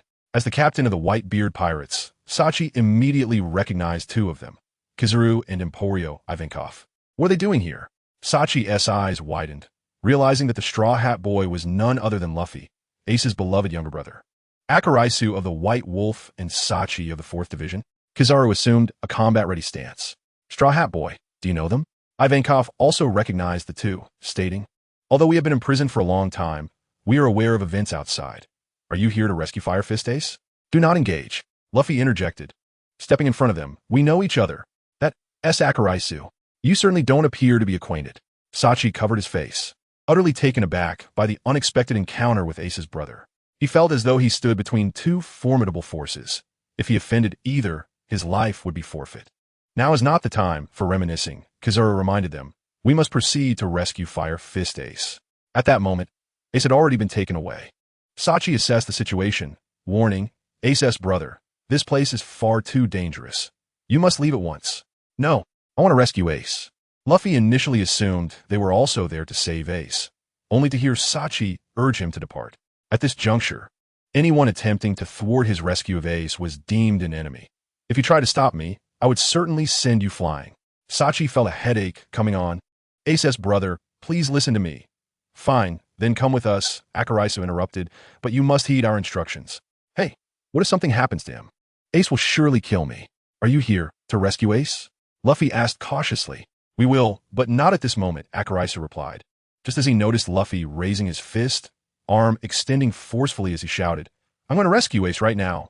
Akaraisu neither dodged nor evaded, allowing the water to envelop Luffy's body, binding him and floating him before Akaraisu. "Let me go! Let me go!" Luffy protested, his strength waning as he hung his head, yet continued to struggle. "Straw Hat Boy!" Ivankov extended his claws, but refrained from attacking immediately due to Luffy's presence. "Release him." Akaraisu gazed at the now destroyed Din Mushi. The Navy would certainly take further action upon witnessing the loss of surveillance. He remained silent, leaving Sachi no choice but to inform Ivankov and Lightning of the situation. Since these 2 were acting alongside Ace's brother, it was evident they were also intent on rescuing him. Thus, whether he disclosed the plan or not became inconsequential. Ivankov, suddenly enlightened, realized that if they were to locate Jinbei, this Navy officer might be of assistance. He released the Navy officer he had been carrying on his shoulder, asking, "Can you tell us where Jinbei is being held?" "I refuse." The unfortunate Navy guard, though frightened, stood his ground. "Oh dear, this is troublesome. Be a bit more honest with yourself." Ivankov's nails elongated once again as he declared, "Embryo of female hormone." His long claws sank deep into the man's body, yet withdrew without drawing blood. What followed was astonishing. The man struggled and gradually shrank in form, transforming into a woman before Sachi's bewildered gaze. "Ah, so this is the power of the devil fruit wielded by the Okama King." Ivankov. Akali's glanced over and then inquired, "Can she change back?" Of course." Ivankov struck a pose. "White Wolf Boy, would you like a turn?" Akalais nodded. "Hey, what are you planning to do, Akalais?" Sachi exclaimed in horror. "If anything happens to you, Shanks will kill me. We can destroy the surveillance and Impel Down, but not in Marineford." Akalais was resolute in his intentions, knowing only Shanks could dissuade him. Unfortunately, Shanks was currently engaged in combat with Kaido. "Are you not afraid I might kill you outright?" Ivankov possessed that capability and did not believe that their recent interaction had forged trust between them. "You lack the ability to do so," Akalais stated confidently, devoid of arrogance. And Ivankov was aware he could indeed accomplish it. "Jinbei is over there." The transformed guard had fully accepted her new identity, no longer resisting, but willingly indicating their direction. Ace. Luffy is still calling out for Ace. Sachi sighed and reassured him, little brother Ace, your brother often speaks of you. I understand your bond. Rest assured, we will definitely rescue your brother. Who are you, uncle? Luffy looked at him weakly. Uncle? Sachi appeared struck by lightning, since Ace referred to them as family. Luffy should address him as brother. You should call me brother. Why? I don't want to. If you call me brother, I will have Alkali's let you go. No. No. Their voices echoed within the 6th level of the prison, where the most heinous and infamous pirates were confined. As Alkali's passed by his cell, his steps faltered momentarily as he spotted Douglas, who was restrained with sea-stone handcuffs, glaring at them with malevolence. Such gazes were commonplace in every cell they passed. Douglas locked eyes with him, managing a cold smile as he uttered, I never expected to see another little white dog here. Filled with malice, Alkali's turned away, feeling fortunate to have changed genders. He was not familiar with Douglas during their time on the ship, as Douglas was obsessed with competing against Roger, but never won, eventually leaving the crew after losing at Sabaody Archipelago. Jinbei. Sachi drew his twin swords and sliced open the cell before them, exclaiming, You're safe. Sachi? Jinbei looked at them in astonishment. How did you end up here? Little brother Ace has already been taken away. It's a long story. We must leave this place at once. Dad and the others are heading to Marineford, and we need to hurry and assist them. Father and the others went to Marineford? Jinbei's shackles were severed by Sachi's blade, and upon hearing this news, he stood up from his cell. Yes, we plan to fight against the Navy headquarters there, Sachi stated. Since the Navy seeks fame, we shall ensure it is for infamy. I want to go too, Luffy shouted with all his might. Alkali's glanced at him, gently setting him down, and as the water receded, Luffy rapidly regained his vitality. I also want to go to the Navy headquarters to save Ace. Little brother Ace. Sachi pondered for a moment before yielding. All right, you can come with us. They were all family to Ace. It mattered not if they acted together. If a battle erupted, he would simply keep a closer watch on the child. Oh, what a worry. I truly am a good brother, Sachi mused, tousling his hair. Just as he was about to coax Luffy into calling him brother, Luffy suddenly collapsed face first onto the ground, fast asleep. As the surveillance was sabotaged, the defenses of the 6th level began to activate, and a thick green mist began to spread throughout the 6th level. The others covered their mouths and noses. Lightning pinched his nose and exchanged glances with Ivankov, dashing toward the source of the mist. Hey, why not let me out too? At that moment, from a nearby cell, Crocodile stood at the door, his shackles clinking with his movements. It's the Crocodile boy, Ivankov remarked, seemingly familiar with Crocodile. Crocodile clicked his tongue, his smile vanishing. Ivankov. Ivankov had Crocodile in a position where he had no cause for concern regarding any threats. Lightning sealed off the source of the gas and returned, stating, The elevator is blocked. We cannot get out. I can make a hole in the ceiling. Crocodile stepped out of the cell, probing his wrist. Luffy found him disagreeable. But Ivankov was right. They needed more strength to rescue Ace. Just go through that hole. There's a ship waiting outside to pick us up. Alkali's interjected as they discussed punching a hole up from the 6th level. Sachi nodded. There's a ship outside. It's faster this way. We are all devil fruit users. We cannot swim, Lightning remarked. My subordinates are still above. Since we're going to rescue Ace, the more, the merrier, Ivankov added. Damn it, little brother Ace, what do you think? Sachi asked Luffy. My friend is still up there.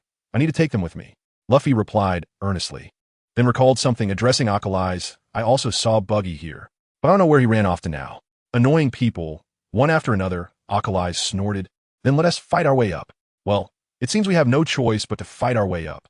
Sachi sighed, knowing he couldn't abandon Ace's brother and Shanks' crew. Jinbei was still an honest man, quietly asking Sachi, isn't this a bit rash? Who do you think you're trying to stop? Just 2 of them. Sachi's frustration was incomprehensible to Jinbei. Having decided to rescue Ace, they needed to keep the Navy busy. Ivankov rallied his subordinates to find keys, open the cell doors, and unleash the prisoners to create chaos. Meanwhile, Buggy was cornered by a group of Marines alongside Mr. 3 from Baroque Works, barely taking cover behind a wax sculpture made by Mr. 3. Damn it. When will those perverts leave? Baki lay on the ground, cursing inwardly. Was it truly the case that the illustrious Captain Baki would perish here? The stench from the Marticola was unbearable. It seemed as though there was no more movement. Mr. 3 cautiously approached the gap to take a look. The outside appeared desolate, as if the Marticola had indeed departed. Had they all fled? The 2 remained prone for a while longer, and This time there was genuinely no sound. Mr. 3 melted the wax, and Baki let out a sigh of relief. Huh, how could the great Baki perish here? He sprang to his feet, excitedly raising his hand. Locking eyes with Yakalai's. Silence ensued, a prolonged quietude. Baki blinked, and suddenly slapped Mr. 3 beside him. Does it hurt? Yes, why don't you hit yourself? Mr. 3 yelped in pain. Are you not dreaming? Are you that scoundrel Yakalai's sister? Or perhaps his younger sister? The woman before him bore an uncanny resemblance to Yakalai's. Her hair as white as snow, wolf ears erect, and a tail swaying behind her. Yakalai's pondered for a moment and replied earnestly, I am his sister. Who are you trying to fool? Baki immediately saw through the lie, his hand leaving his body to pat Yakalai's cheek several times, boasting, I would recognize you even if you turned to ash. Is that so? Yakalai's nodded, unfazed by Baki's antics. Well then, let us go outside. What about that fool Shanks? You once he get captured and impelled down, will you? Baki's boisterous nature escalated upon encountering Yakalai's. He had previously refrained from dealing with the guards here, but now that his little brother had arrived, he felt invincible. It's a long story, but we need to go to Marin Fander. Yakalai's informed him. Marin Fander, Naval Headquarters? Baki's eyes widened, his words tumbling over each other. You're going to the Naval Headquarters for what purpose? To save someone. Ha ha ha. Baki suddenly recalled an unfinished task. Fire Fist Ace, the son of Pirate King Roger. Fire, what did you say? Once he fully processed Yakalai's words, Baki immediately lost his composure. He grabbed Yakalai's collar, shaking him vigorously. Fire Fist Ace is the son of Captain Roger? ISNT he Whitebeard's son? Are you going? Yakalai's pried Baki's hand away, straightening his collar. If you're not going, then leave on your own. His tone noticeably softened, lacking the usual coldness. As he earnestly regarded Baki. Are you going, Baki? In that moment, it felt as though Shanks were questioning him. Damn it. You two are infuriating. Baki fumed, throwing a chaotic punch in frustration. Fine, I want to go. Yakalai's turned to ascend to the next level. Who said I wouldn't go? Baki shouted. Without Baki, can you manage? He caught up with Yakalai's, dragging the terrified Mr. 3 along, stating sternly, those who have died once should obediently hide behind Baki. Yakalai's remained silent. Baki, clearly accustomed to his silence, continued, by the way, why did you suddenly change genders? To conceal my true identity, I had Ivankov inject me with female hormones. Yakalai's replied seriously. What a lie. Baki patted his shoulder, exposing the truth. You're just curious, thinking I wouldn't know you? Learning from that fool Shanks. About the incident with the torn straw hat, I haven't settled the score with you yet. Huh, how did you know about that? I heard that an unprecedented incident occurred in Impel Down, with Monkey D. Luffy as the main perpetrator. The Navy responsible for escorting Ace stated, take a good look at this sky one last time. Ace gazed upwards, the sky a brilliant blue, the sun slightly blinding. Seagulls soaring above, and the sea breeze gently caressing his face. What a splendid day. He opened his weary eyes, reflecting that it was strange how, facing death, he felt an unusual calmness. In the 20 years of his life, he spent 17 years living in the forest of a small island, where there were Dating, Luffy, Sabo, Makino, and his grandfather. 1 year adrift at sea, he formed the Spade Pirates and encountered a group of comrades worth risking his life for. There was Gios, who aspired to write an extraordinary ocean adventure novel. Mihal, who dreamed of traversing the seas to reach children who could not receive an education. And Scar, who vowed to become the world's greatest information broker. Once shackled on the execution platform, there would be no turning back. In the last 2 years, he joined the Whitebeard Pirates, meeting his father and Marco, the family he had always yearned for, which he had truly obtained. Gazing at the sky, he wondered if there were any regrets. Perhaps it was not being able to protect Luffy, ensuring his safety, and not being able to tell his brother that Sabo was still alive. From now on, Sabo would have to protect Luffy. Sabo, don't spoil Luffy too much. You need to be strict sometimes. Thank you for taking care of me these past 2 years, old man. That man, was he also so calm when facing death? He was the freest and strongest person I knew, exploring the world solely driven by his love for the sea, his longing for freedom, and his curiosity about the truth of the world. He would always be my role model and guiding star. Roger was indeed an extraordinary man. What reasons are there? He ushered in a new era. It is somewhat amusing that he always spoke of his disdain for Roger, for that bloodline. Yet in his final moments, he still thought of him. This is Black Spider. Marin Fander, please prepare to open the gates. Meanwhile, Yakalais and Baki, still on the second underground level, encountered a minor obstacle. He raised his hand to stop Baki, who was about to continue his pirate antics, his voice stern. Baki, retreat. Do not command me, Baki shouted. But upon realizing the gravity of the situation, he obediently retreated as instructed, moving back more than just a few steps. Go for it, Yakal. Baki hid far away beside a prison cell, waving a small white flag crafted by Mr. 3 to cheer Yakalais on. Yakalais ignored him, instead focusing on the purple poisonous mist that spread from the corridor before him.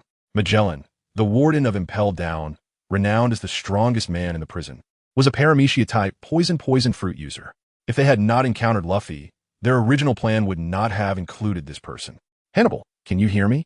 I am currently on the second underground level and have encountered an obstruction. Magellan spoke into the transponder snail. I have sealed off the exits on this level. Soon everyone will be immobilized. To swiftly resolve the battle, I have decided to release Shiryu. You all suppress the fourth underground level with all your might. I will hurry over as soon as possible. Magellan regarded the figure blocking his path. She did not belong to Impel Down and was not one of the faces he had seen on all the bounty posters. If he had to say, he thought of the red-haired pirate's White Wolf, Yakalais, but the individual before him was a woman. What is your relationship with the red-haired pirate's White Wolf? Magellan decided to inquire, though he did not expect her to respond. These questions could wait until after he captured her for interrogation. As the purple poisonous mist enveloped his feet, Yakalais understood that she had to resolve this quickly. Regardless of whether Shiryu was released or not, it did not matter. The fourth level housed Luffy, Ivankov, Jinbei, Crocodile, and Sachi. If they lost like this, then what was the point of trying to save Ace? He might as well send them all to the execution platform. When Magellan clashed with Akalaisi, Captain Buggy seized the opportunity to conceal himself. Idly waiting was not in his nature. He had to take action, for the toxins would swiftly annihilate them all. Captain Buggy, what shall we do? Captain Buggy, where can we escape? The exit is blocked, Captain Buggy. Even the liberated pirates, who were filled with hope for Buggy, were at a loss as to what to do. In a state of panic, he exclaimed, "Let Mr. 3 handle this." Mr. 3, misunderstanding Buggy's intent, assumed a knowing demeanor and used his abilities to seal off the passage ahead. The two combatants were thus isolated on the other side of the wax barrier. Buggy gaped. He had no such intention. But now he had to maintain appearances and pretend he had meant it all along. After all, Akalaisi would certainly emerge victorious. What about that woman over there, Captain? Are we just going to abandon her? The pirates were still somewhat concerned, as many believed she was under Buggy's command. Could it be that Captain Buggy was a traitor? Buggy swallowed nervously, unsure of how to explain the situation. Just then, a cacophony of footsteps echoed from the other end of the path. I am Vice Warden Domino. Pirates! Surrender. What? There are still enemies? Tears streamed down Buggy's face. He regretted not having Mr. 3 retract the wax.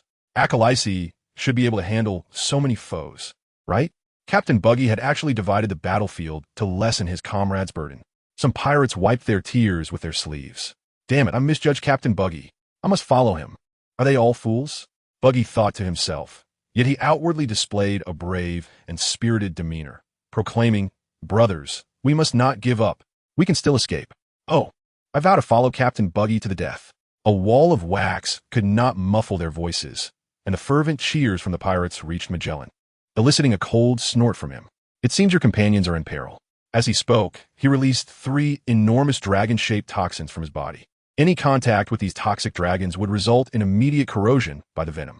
The 3 agile poison dragons darted in 3 different directions toward Akalaisi, who navigated through the toxic mist like a white lightning bolt, deftly avoiding all attacks by utilizing the walls for cover.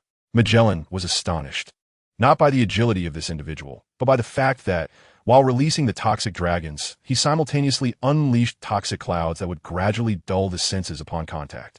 Yet, why did this person's movements show no sign of hesitation? Poison pufferfish.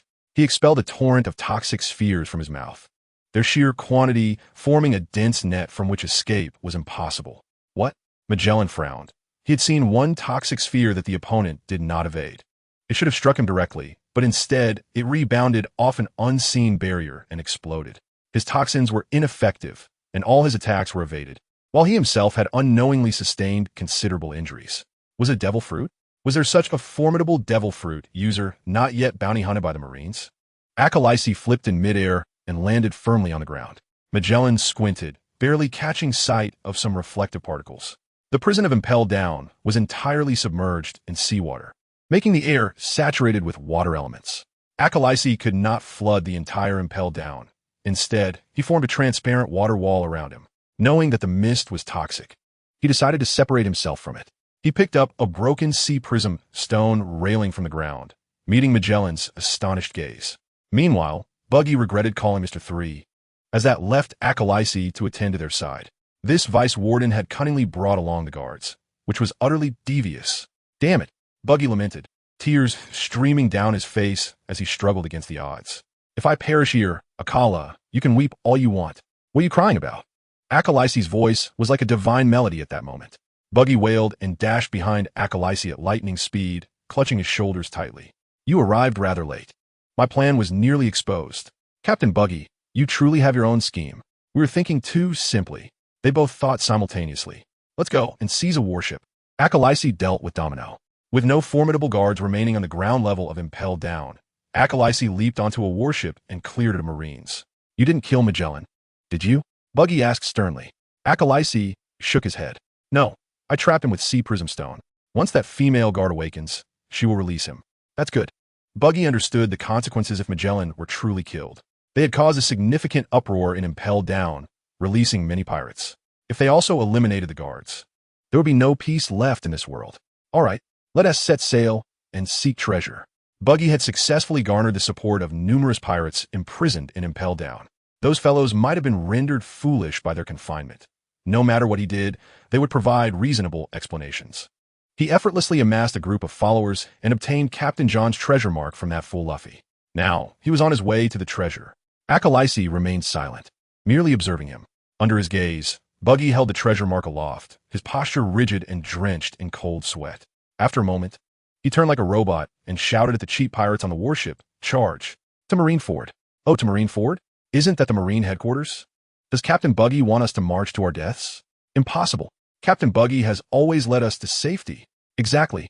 Captain Buggy must have a plan for going to Marineford.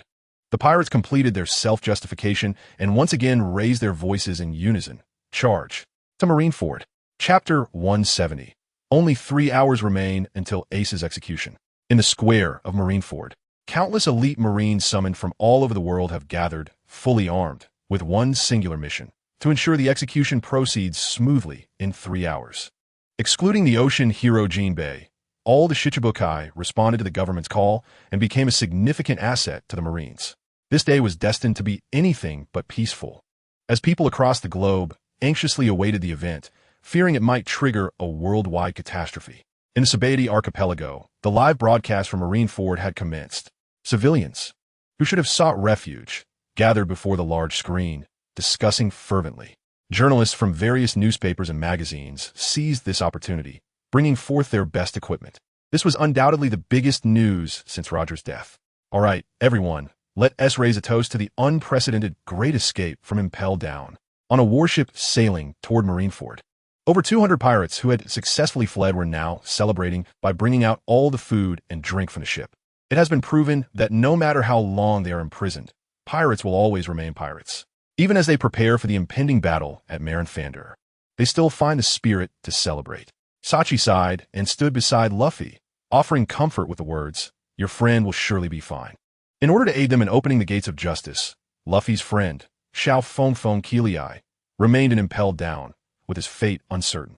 Luffy sniffled, for the first time not drawn to the festivities and food, but instead fixated on the direction of Impel Down, declaring, "Fallenfrom will forever be my friend."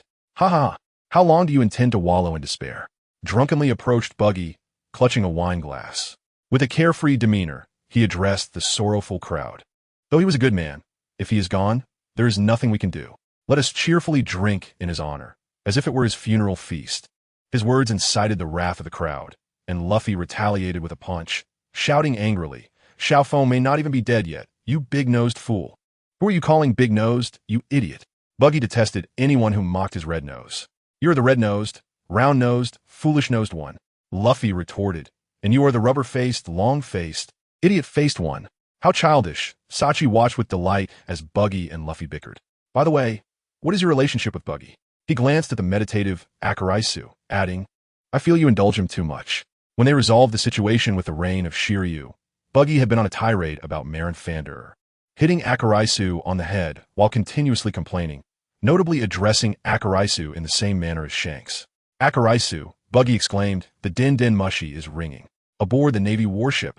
The internal Din Din Mushi was incessantly buzzing. I'm not deaf, and can't you answer it yourself? Buggy had no desire to pick up the call. Wanting to rescue the captain's son was one thing, but being remembered by the Navy was another. He simply wished to seek treasures discreetly, without becoming a prominent pirate. Hello, I'm Luffy. Luffy answered the phone directly, responding to the Navy with utmost seriousness, which elicited a chorus of ridicule from the pirates. Pirates shouldn't introduce themselves, right? Is this the time for self-introduction? This is the Navy headquarters. We have received reports from the impelled-down escort fleet regarding your ship being hijacked by escapees. According to internal surveillance, there are two main offenders, Pirate Monkey D, Luffy, and Pirate Clown Buggy. Buggy, Sachi, and the other pirates were astonished. Buggy appeared to be anything but formidable, yet he had surpassed the likes of Shichibukai Jinbei and Crocodile to become a principal culprit. We thought you were a nameless minor character, but it turns out you were a crew member of the Pirate King Joel D. Roger, and you are on familiar terms with the Yonko red-haired Shanks. I can't believe I forgot. Sachi slapped his forehead in frustration. He recalled that there were 3 apprentice crew members aboard the Pirate King's ship, and he had completely overlooked this blue-haired, red-nosed fellow. No wonder Akaraisu would indulge that guy. Sachi had previously held a misconception that since Shanks and Akaraisu had become great pirates, the 3rd apprentice would surely be famous as well. Yet Buggy had chosen a contrary path, remaining inconspicuous in the East Blue for years. Sachi had always assumed that Buggy was dead, so when he appeared, he never considered that possibility. What a well-kept secret. Time is running out, Akaraisu stated, referring to the time of Ace's execution. Before them, shrouded in mist, they could faintly see the Navy's gates of justice. Nearly 100,000 Navy personnel had gathered from around the world, with 50 warships surrounding the crescent-shaped bay and the entire island, while the shores were lined with countless heavy cannons. From the harbor, one could see that standing at the forefront of the Navy were the Shichibukai, Tyrant Kuma, Gecko Moria, Don Quixote da Flamingo, Dracula Mihawk, the Empress Hancock, and the one who captured Ace, Weevil. Guarding the execution platform were the 3 admirals, the strongest forces of the Navy, Akiji, Kizaru, and Akainu. Many were unaware of the true reasons behind this grand execution. It seemed overly excessive to mobilize such forces for the second-in-command of the Whitebeard pirates. Is it all right, Sengoku? I need to clarify everything. Marine Admiral Sengoku inquired of Carp beneath the execution platform. Draped in a justice cloak, Carp, usually so casual, spoke solemnly. Do as you wish. I'm going down. These simple words carried a weight far greater than any others. Sengoku ascended the execution platform and gestured for the executioners to clear the way. Ace, shackled with his hands behind his back, knelt on the platform, bearing the marks of unhealed wounds, looking quite disheveled. Sengoku held a Din Din Mushi to amplify his voice. Addressing the Navy below and the civilians watching the broadcast, there is something I must communicate to all of you regarding the significant implications of Port Gasti. Ace's death here today. As Carp listened to Sengoku's voice, the justice cloak on his back felt as if it bore 1,000 pounds, nearly suffocating him. Reputed as the hero of the Navy, Iron Fist Carp had never bowed his head or bent his back at any moment. Yet now he found himself lowered, unable to raise his gaze. Ace, his grandson, knelt above him, while Sengoku, his comrade, recited those grand yet coldly brutal words. It is not your fault, Carp. Vice Admiral Saru spoke softly. Ha. Carp managed to force out a few strained chuckles. Women can indeed be gentle at times. Ace, speak your father's name. My father is Whitebeard. No, that is incorrect. What do you mean incorrect? There is only Whitebeard, no one else. Based on the limited intelligence from CP, we searched the South Blue for any child who might have been born of that man, both newborns and those about to be born, along with their mothers. We conducted thorough investigations.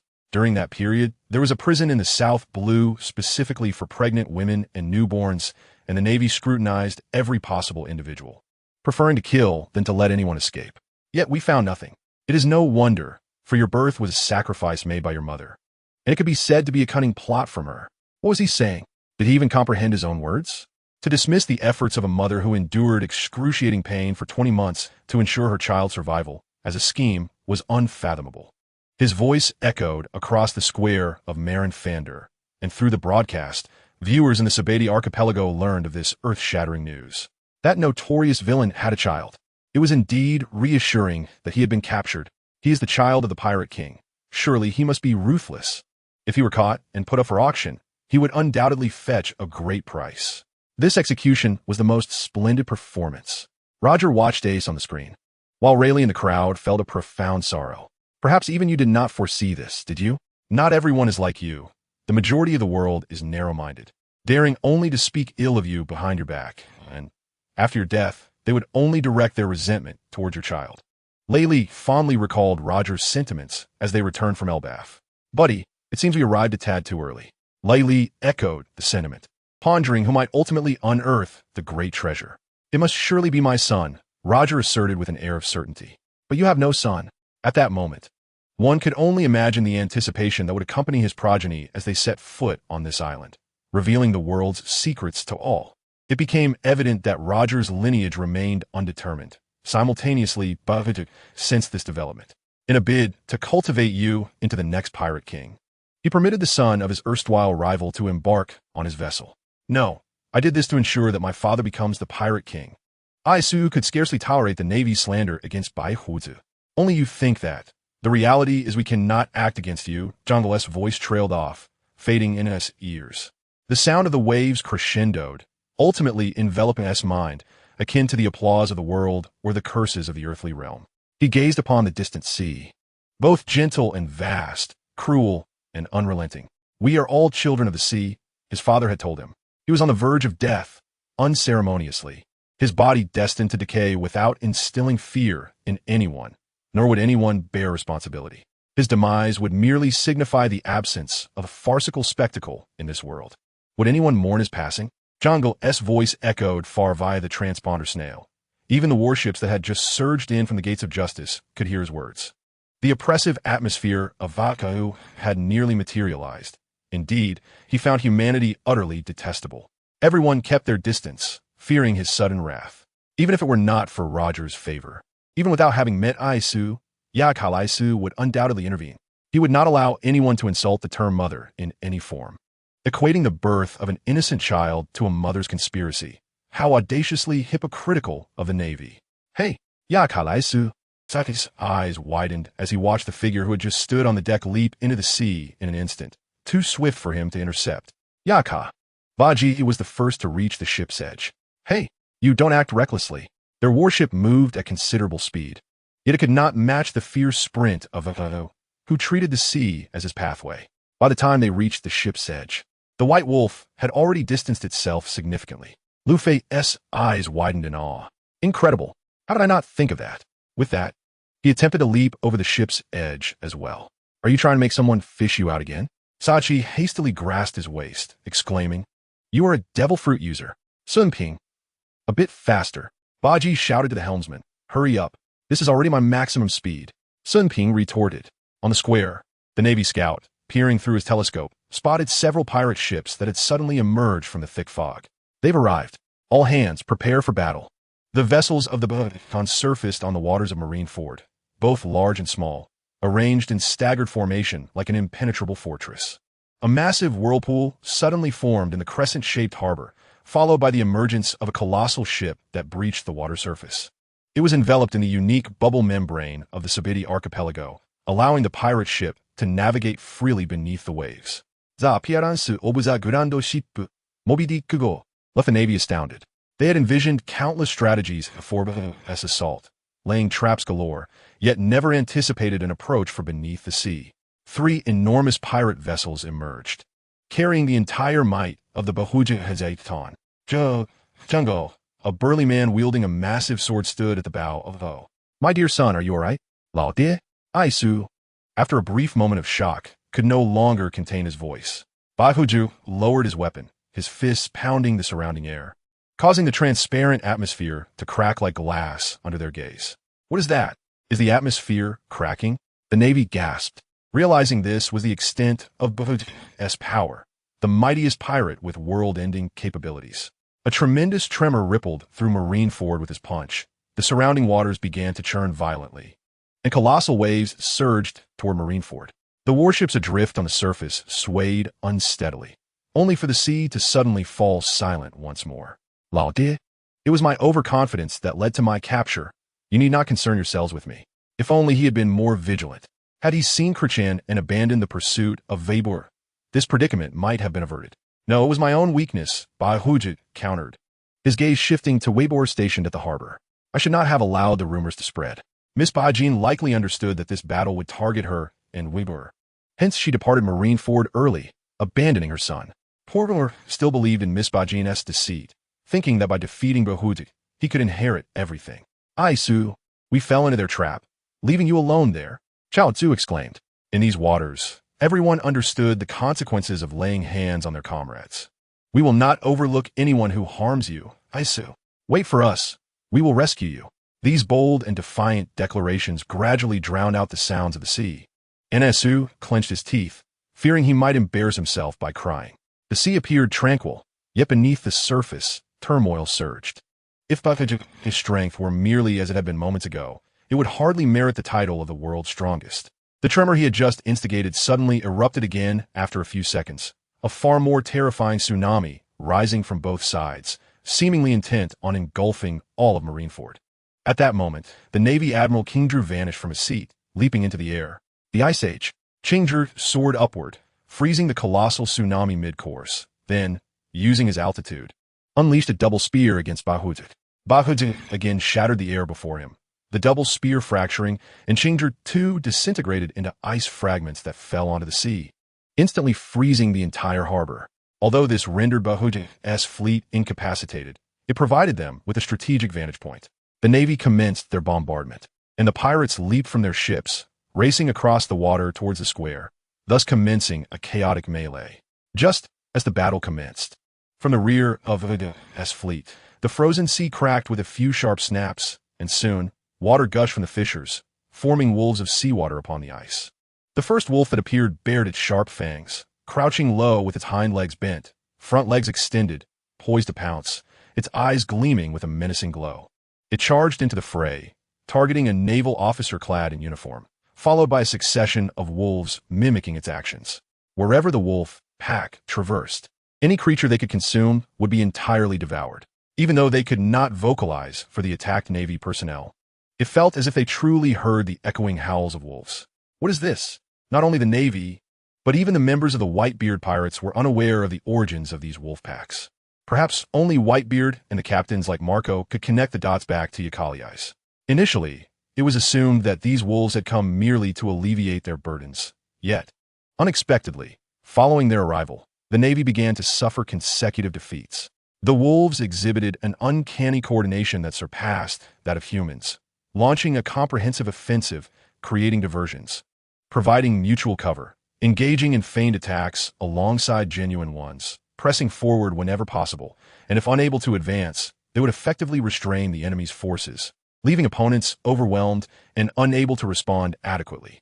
As the attention of the crowd was drawn to the wolf pack, a colossal wolf, significantly larger than its brethren, emerged from the icy cave, leaping over Whitebeard's fleet and landing in the plaza of Marinefando.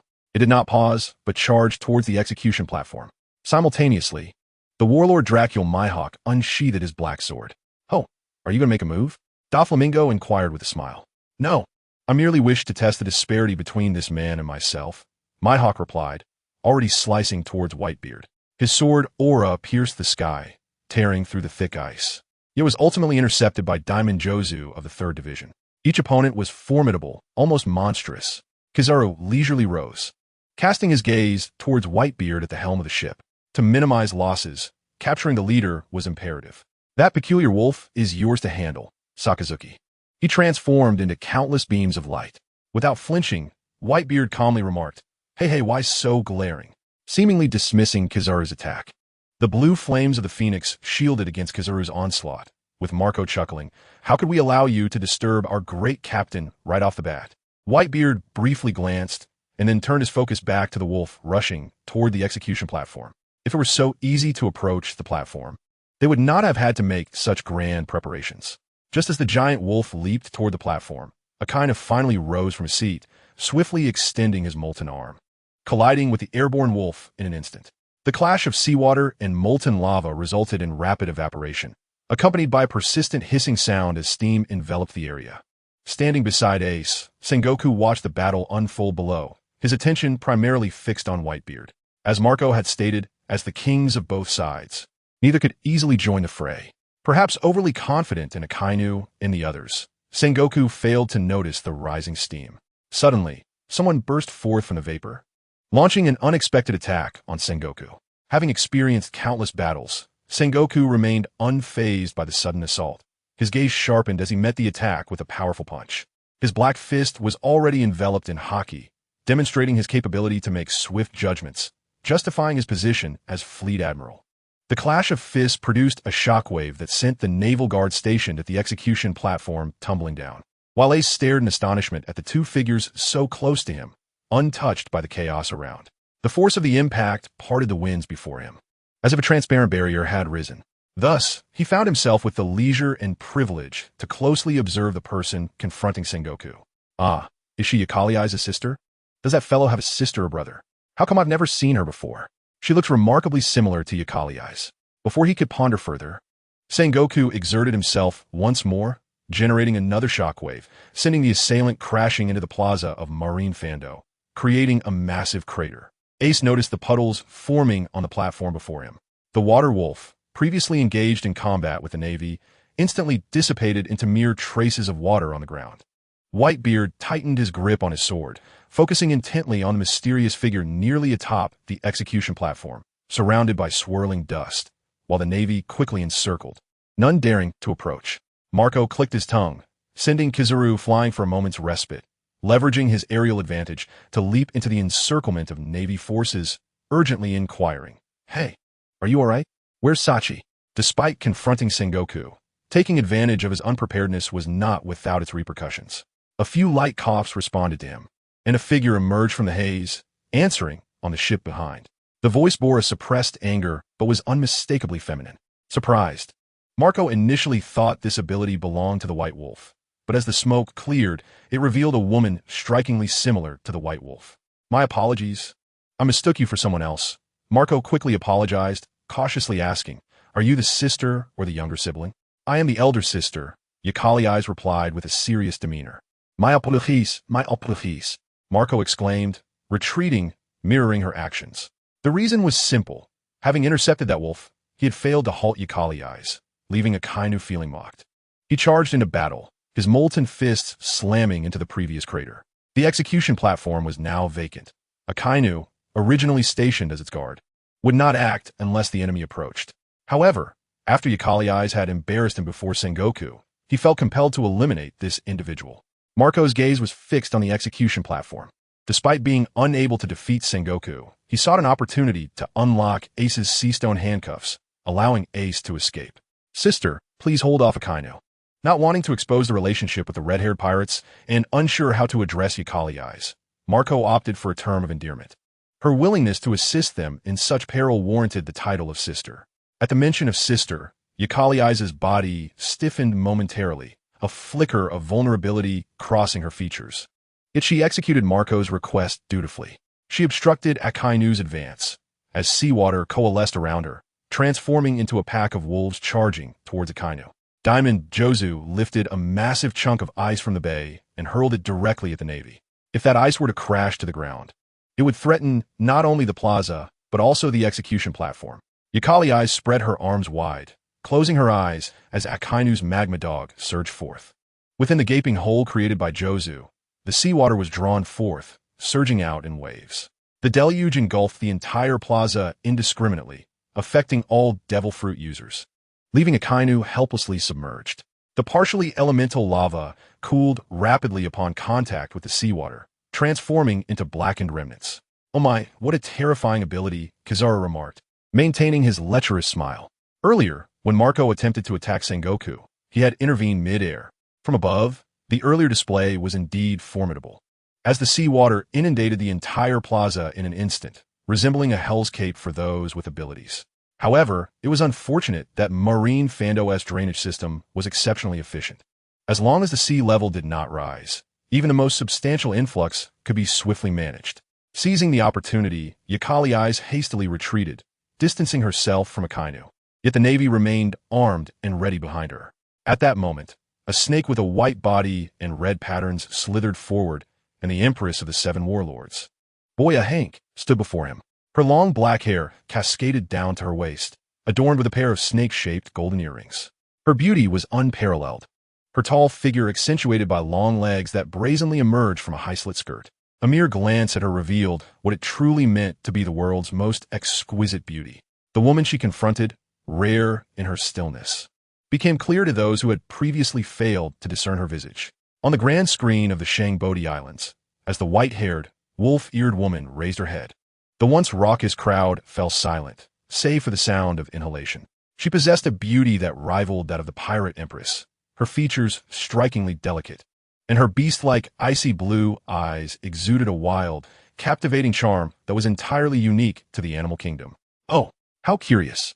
Rayleigh raised an eyebrow, for he did not believe there existed another Yacali Eyes in this world.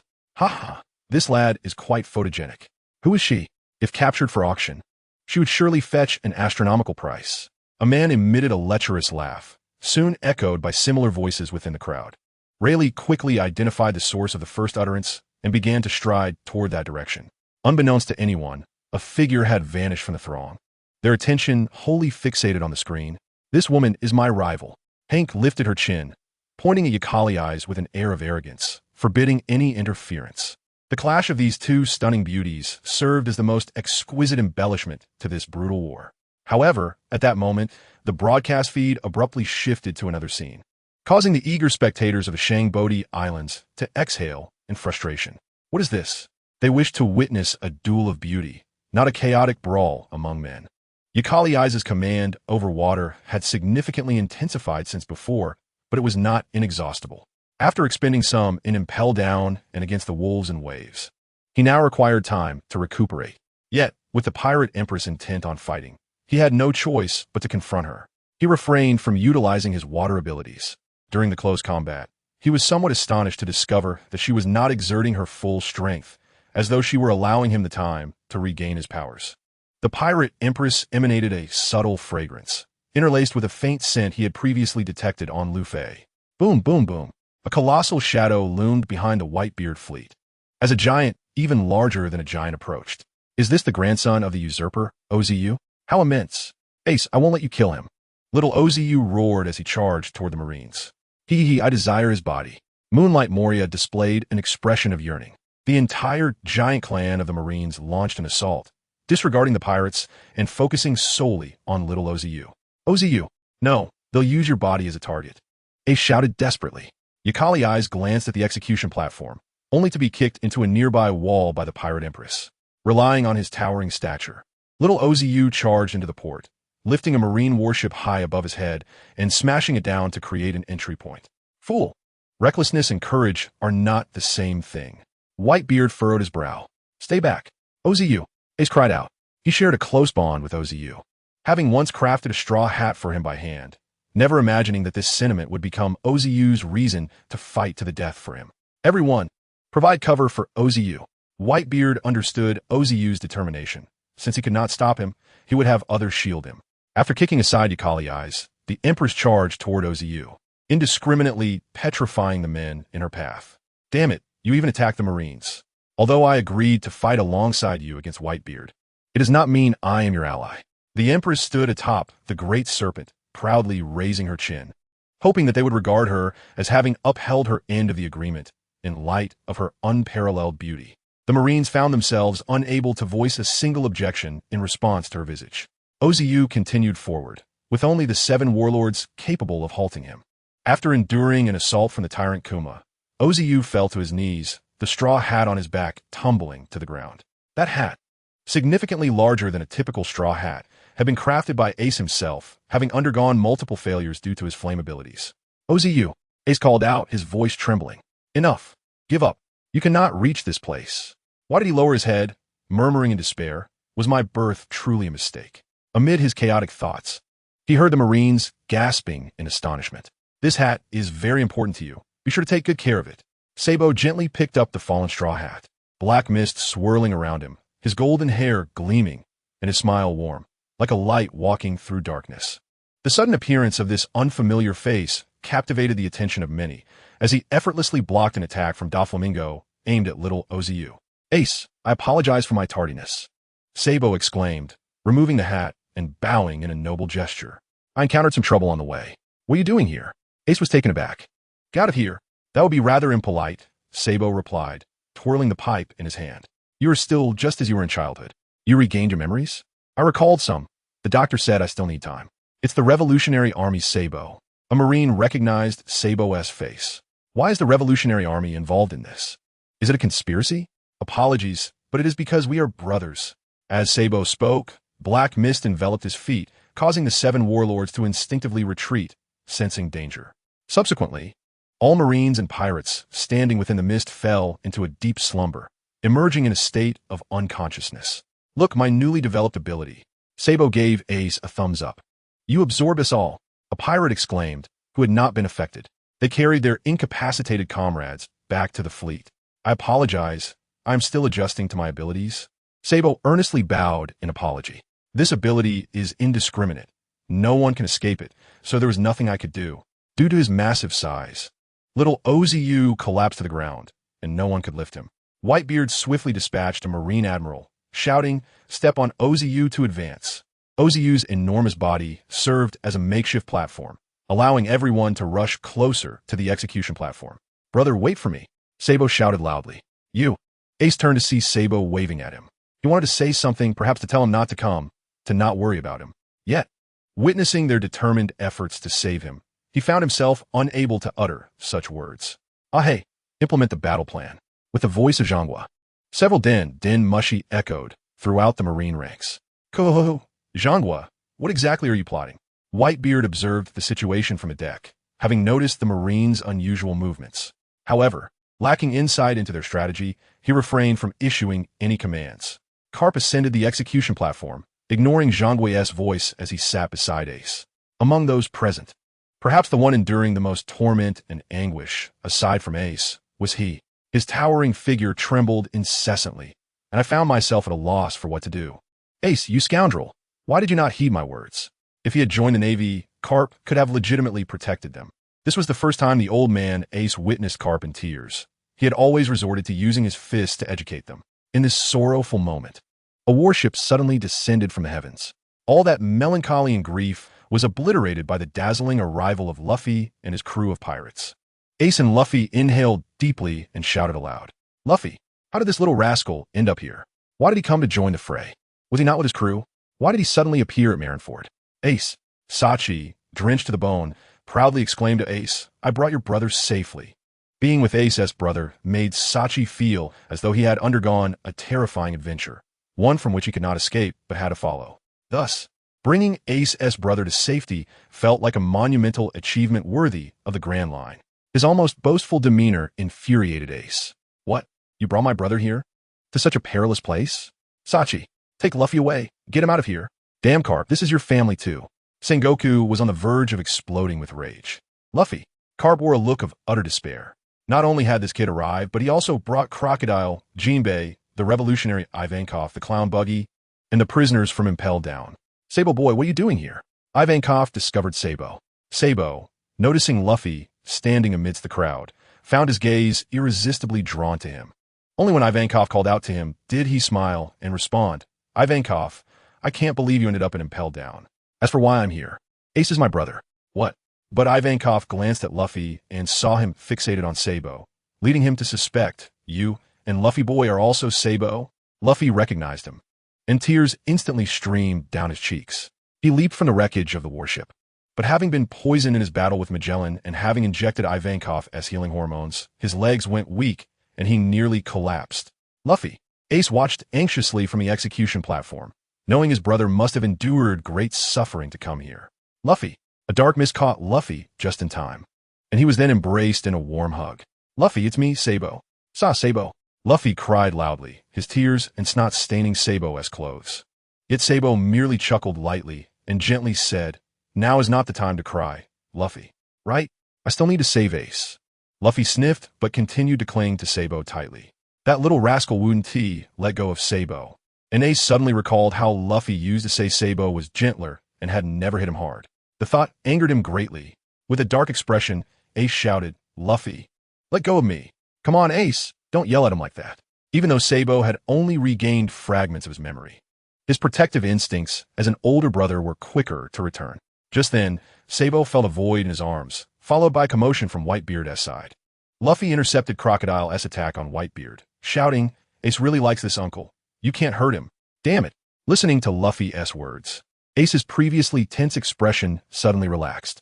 His brother was truly remarkable. Not bad. Ace's brother. Marco glanced back, offering his approval. At that moment, Sachi ran over, complaining, clearly. Ace was happy when his brother arrived, but now he's scolding me for bringing him. Ha, it's probably because he's too important, Marco chuckled. A brother who would go to such lengths for you. Wouldn't you worry? You're right, Sachi smiled and then asked, by the way, where's White Wolf? I haven't seen him. Huh? Isn't White Wolf with you? Marco asked, puzzled. I've only seen White Wolf's sister. Sachi stared at Marco. Marco stared back at Sachi. No way. Marco clung to a thread of hope. It's exactly as you think, Sachi nodded gravely. I even called him sister. Marco felt an urge to escape. He personally heard him admit he was White Wolf's sister. How could I know he looked so reliable? Yet he would joke like that. Sachi and Marco bickered, forgetting what they had originally wanted to ask. He actually wanted to inquire about Alkali's current whereabouts. Whitebeard, aware of the commotion behind him, turned to Luffy, who had his back to him, and asked, Kid, this straw hat looks quite similar to the one Shanks used to wear. Uncle, do you know Shanks? This was entrusted to me by Shanks, Luffy replied in astonishment. Whitebeard did not answer, but as Luffy turned to face him, he recalled how Ace often spoke of his brother, and the bounty poster of his beloved brother was practically plastered on the ship for everyone to see. You've come to save your brother, haven't you? Whitebeard intentionally probed Luffy's resolve. Of course, Luffy replied with determination. You know who the enemy is, right? Whitebeard swung his massive blade. Someone like you could end up losing your life. Blabbering. I don't need you to tell me that. I know very well. I want to become the Pirate King. Luffy spoke impulsively, completely unaware of the weight his words carried.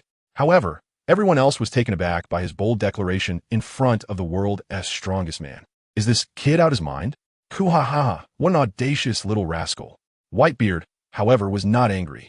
Don't hold me back, you snot-nosed brat. I have my own plans. I will save Ace. Chapter 171 Luffy's appearance not only brought reinforcements, but also alarming news. The Navy was likely to execute Ace ahead of schedule, as there was no need to adhere to a timetable when dealing with pirates. However, Whitebeard believed that, given Sengoku's cunning nature, he would not make the mistake of leaking information to them. Luffy had already charged towards the square with Sabo, while Ivankov faced off against Bartholomew Kuma, and Jinbei confronted Moria. Buggy, in a frenzy, looked around anxiously. The current battlefield was perilous. A moment's carelessness could lead to death. So where's Alkali's? He thought it best to follow him around and pick up the scraps, just like before. Damn it, this place is too dangerous. Buggy cried out in frustration, covering his face. The pirates following him out of Impel Down had a filter thick enough to miss his words, interpreting them in a completely different way. Oh, Captain Buggy, you said you would charge into the most dangerous place. My goodness, Captain Buggy, you are so brave. Truly worthy of being our captain. Buggy could not stand being praised, his face turning red with embarrassment. Ah, I am indeed that great. Oh, the great Captain Buggy. Hey, Rednose. The buoyant Baji, praised by pirates, was infuriated upon hearing someone call him red-nosed. He retorted angrily, warning the offender to be cautious or face dire consequences. Only after his outburst did he realize that the one who had insulted him was none other than Baihuzi. A wave of dread washed over him as he thought. I thought it was someone else. Aren't you just a kid from Roger's crew? Baihuzi remarked nostalgically. It's truly a surprise to see you alive. The admiration from his fellow pirates was palpable, as they felt a surge of emotion witnessing such an encounter. In disbelief, Baji thought, what are you all so moved about? This has nothing to do with you. With many prisoners in tow, Baihuzi questioned, Are you here to claim my head? To which the pirates responded affirmatively, albeit sheepishly admitting that it was the captain's line. Frustrated, Baji contemplated the situation, feeling overwhelmed, and shouted back, Long time no see. Prepare yourself. I don't mind if you want my head, but what will you do next?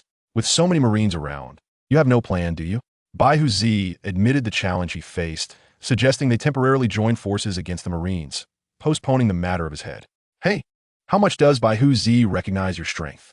They exclaimed, feeling a sense of equality in their alliance. Bolstered by Baihuzi's words and the encouragement from his fellow pirates, Baji momentarily forgetting his own limitations, confidently proclaimed, "If I truly put my mind to it, I can see myself becoming the king of the world. Defeating the Marines will be a piece of cake." "Very well, Bai Hu Zi, I shall ally with you," Ba Ji declared, completely losing his rationality. The pirates worshipped him, exclaiming, "Our great Captain Ba Ji." In the meantime, Accuracy, who had been disregarded by the illustrious Captain Ba Ji, was hidden within the walls of Marin Fander Square. Taking advantage of the moment provided by the kick from the Empress, he had managed to regain most of his abilities. With the strength of the wolf tribe, his previous injuries had nearly healed. The battlefield was chaotic, filled with a cacophony of sounds as Accuracy observed the unfolding conflict. Ivankov and Kuma were engaged in a fierce struggle, while Bai Hu Zi's crew divided their attacks against the warships on either flank. The Empress, fighting for her beloved Luffy, faced off against Smoker, while Sabo stood against Mihawk, and Luffy, now armed with the key to the shackles, charged towards the execution platform under the protection of his comrades. Almost there, sever all connections to the Den Den Mushi. If the world loses faith in the Marines, it will spell disaster. What unfolds next does not need to be broadcasted. In a few hours, I will announce our victory, he decided. The Navy hastened the execution time, cutting off communications with Sabaody Archipelago. Journalists erupted in outrage, yet they were powerless to intervene. At this moment, the pirates who had breached the harbor discovered they were once again surrounded by Marines, led by Warpeech Maru and his cohort of pacifists. If Bai Hu Zi had not previously ordered the division of the pirates, they would have been completely encircled by the Navy. The pacifist forces were not something ordinary pirates could withstand, and their involvement began to shift the tide of battle in favor of the Marines. Accuracy noted that Luffy was now very close to the execution platform, where Sengoku and Garp awaited. Even with the key, Luffy's efforts would be futile. The waters of the harbor surged forth again, transforming into an even larger pack of wolves that no longer charged towards the square but raced backward to impede the pacifists. The pacifists quickly locked onto their target, but their lasers merely passed through the water wolves, with the gaps refilling instantly. The wolves remained unscathed, while several pacifists were taken down. What on earth is this? Warpeech Maru pondered, gripping his massive axe. He had envisioned a grand entrance to surprise the pirates. But instead, the sudden appearance of the wolves had disrupted his plans. Manipulating the wolf pack, Accuracy rejoined the fray. Gai Huzi, who had initially intended to split his forces to confront the pacifists, chuckled and directed his great blade towards the execution platform. "Children, charge with all your might towards the execution platform." The pirates surged forward, while the Marines retreated under the command. "Return from whence you came." Kizaru materialized before Luffy, poised to kick him back towards the square. In that instant, Accuracy emerged, delivering a powerful kick to Kizaru's side. Enveloped in seawater, Kizaru was sent crashing into the wall of the square. "It's you," Luffy exclaimed with surprise. Grasping Luffy by the back of his collar, Accuracy declared, "I have your key. I can only hold Sengoku and Garp off for a few seconds." Before Luffy could process this information, Accuracy hurled him into the air. Fortunately, being a rubber man, Luffy's weight was negligible. Otherwise, the height of the execution platform would have made it impossible for him to ascend. Following closely, Accuracy dashed up the wooden structure of the platform. Garp felt a sudden tightness as water surged forth, binding his body. He could surely break free from such water, but did he truly want to? As a Marine Admiral, he could not show any leniency, even towards the grandson of a friend. Sengoku stepped forward, his fist raised to strike the airborne Luffy, but Accuracy intervened just in time, blocking Sengoku's attack. "Luffy!" Ace cried out, watching Luffy stumble onto the execution platform. He could not kneel. He had to act. He could not stand idly by while his brother fought for him. The two Marines tasked with the execution were taken aback when Ace, previously silent, suddenly erupted with energy. Although shackled by sea stone, he summoned all his strength to rise, knocking the two Marines aside, but he was unable to kneel. "Luffy! Garp!" Sengoku shouted during the fray. Garp's entire being trembled, and in the next moment, he broke free from the watery binds. The name of justice he bore did not allow him any personal feelings. "Ace!" Luffy cried, rushing to Ace's side. "I will unlock you right away." His trembling hands fumbled as he struggled to align the key with the lock, his anxiety causing tears to well in his eyes. Ace attempted to reassure him, but a shadow loomed before them. Lifting his fist, Garp's expression was twisted with rage, yet tears streamed down his face. Despite his sorrow, he raised his fist against them. Ace instinctively spoke, his voice barely above a whisper, as if it could be carried away by the wind. Yet, Garp heard it and trembled, stating with unwavering resolve, "Ace, Luffy, I shall personally deal with you." The sound of a crash echoed, not from a falling fist, but from Garp being kicked onto the square. Sabo, having reached a ceasefire agreement with Mihawk, appeared on the execution platform, standing firmly before Ace and Luffy, his expression resolute and determined.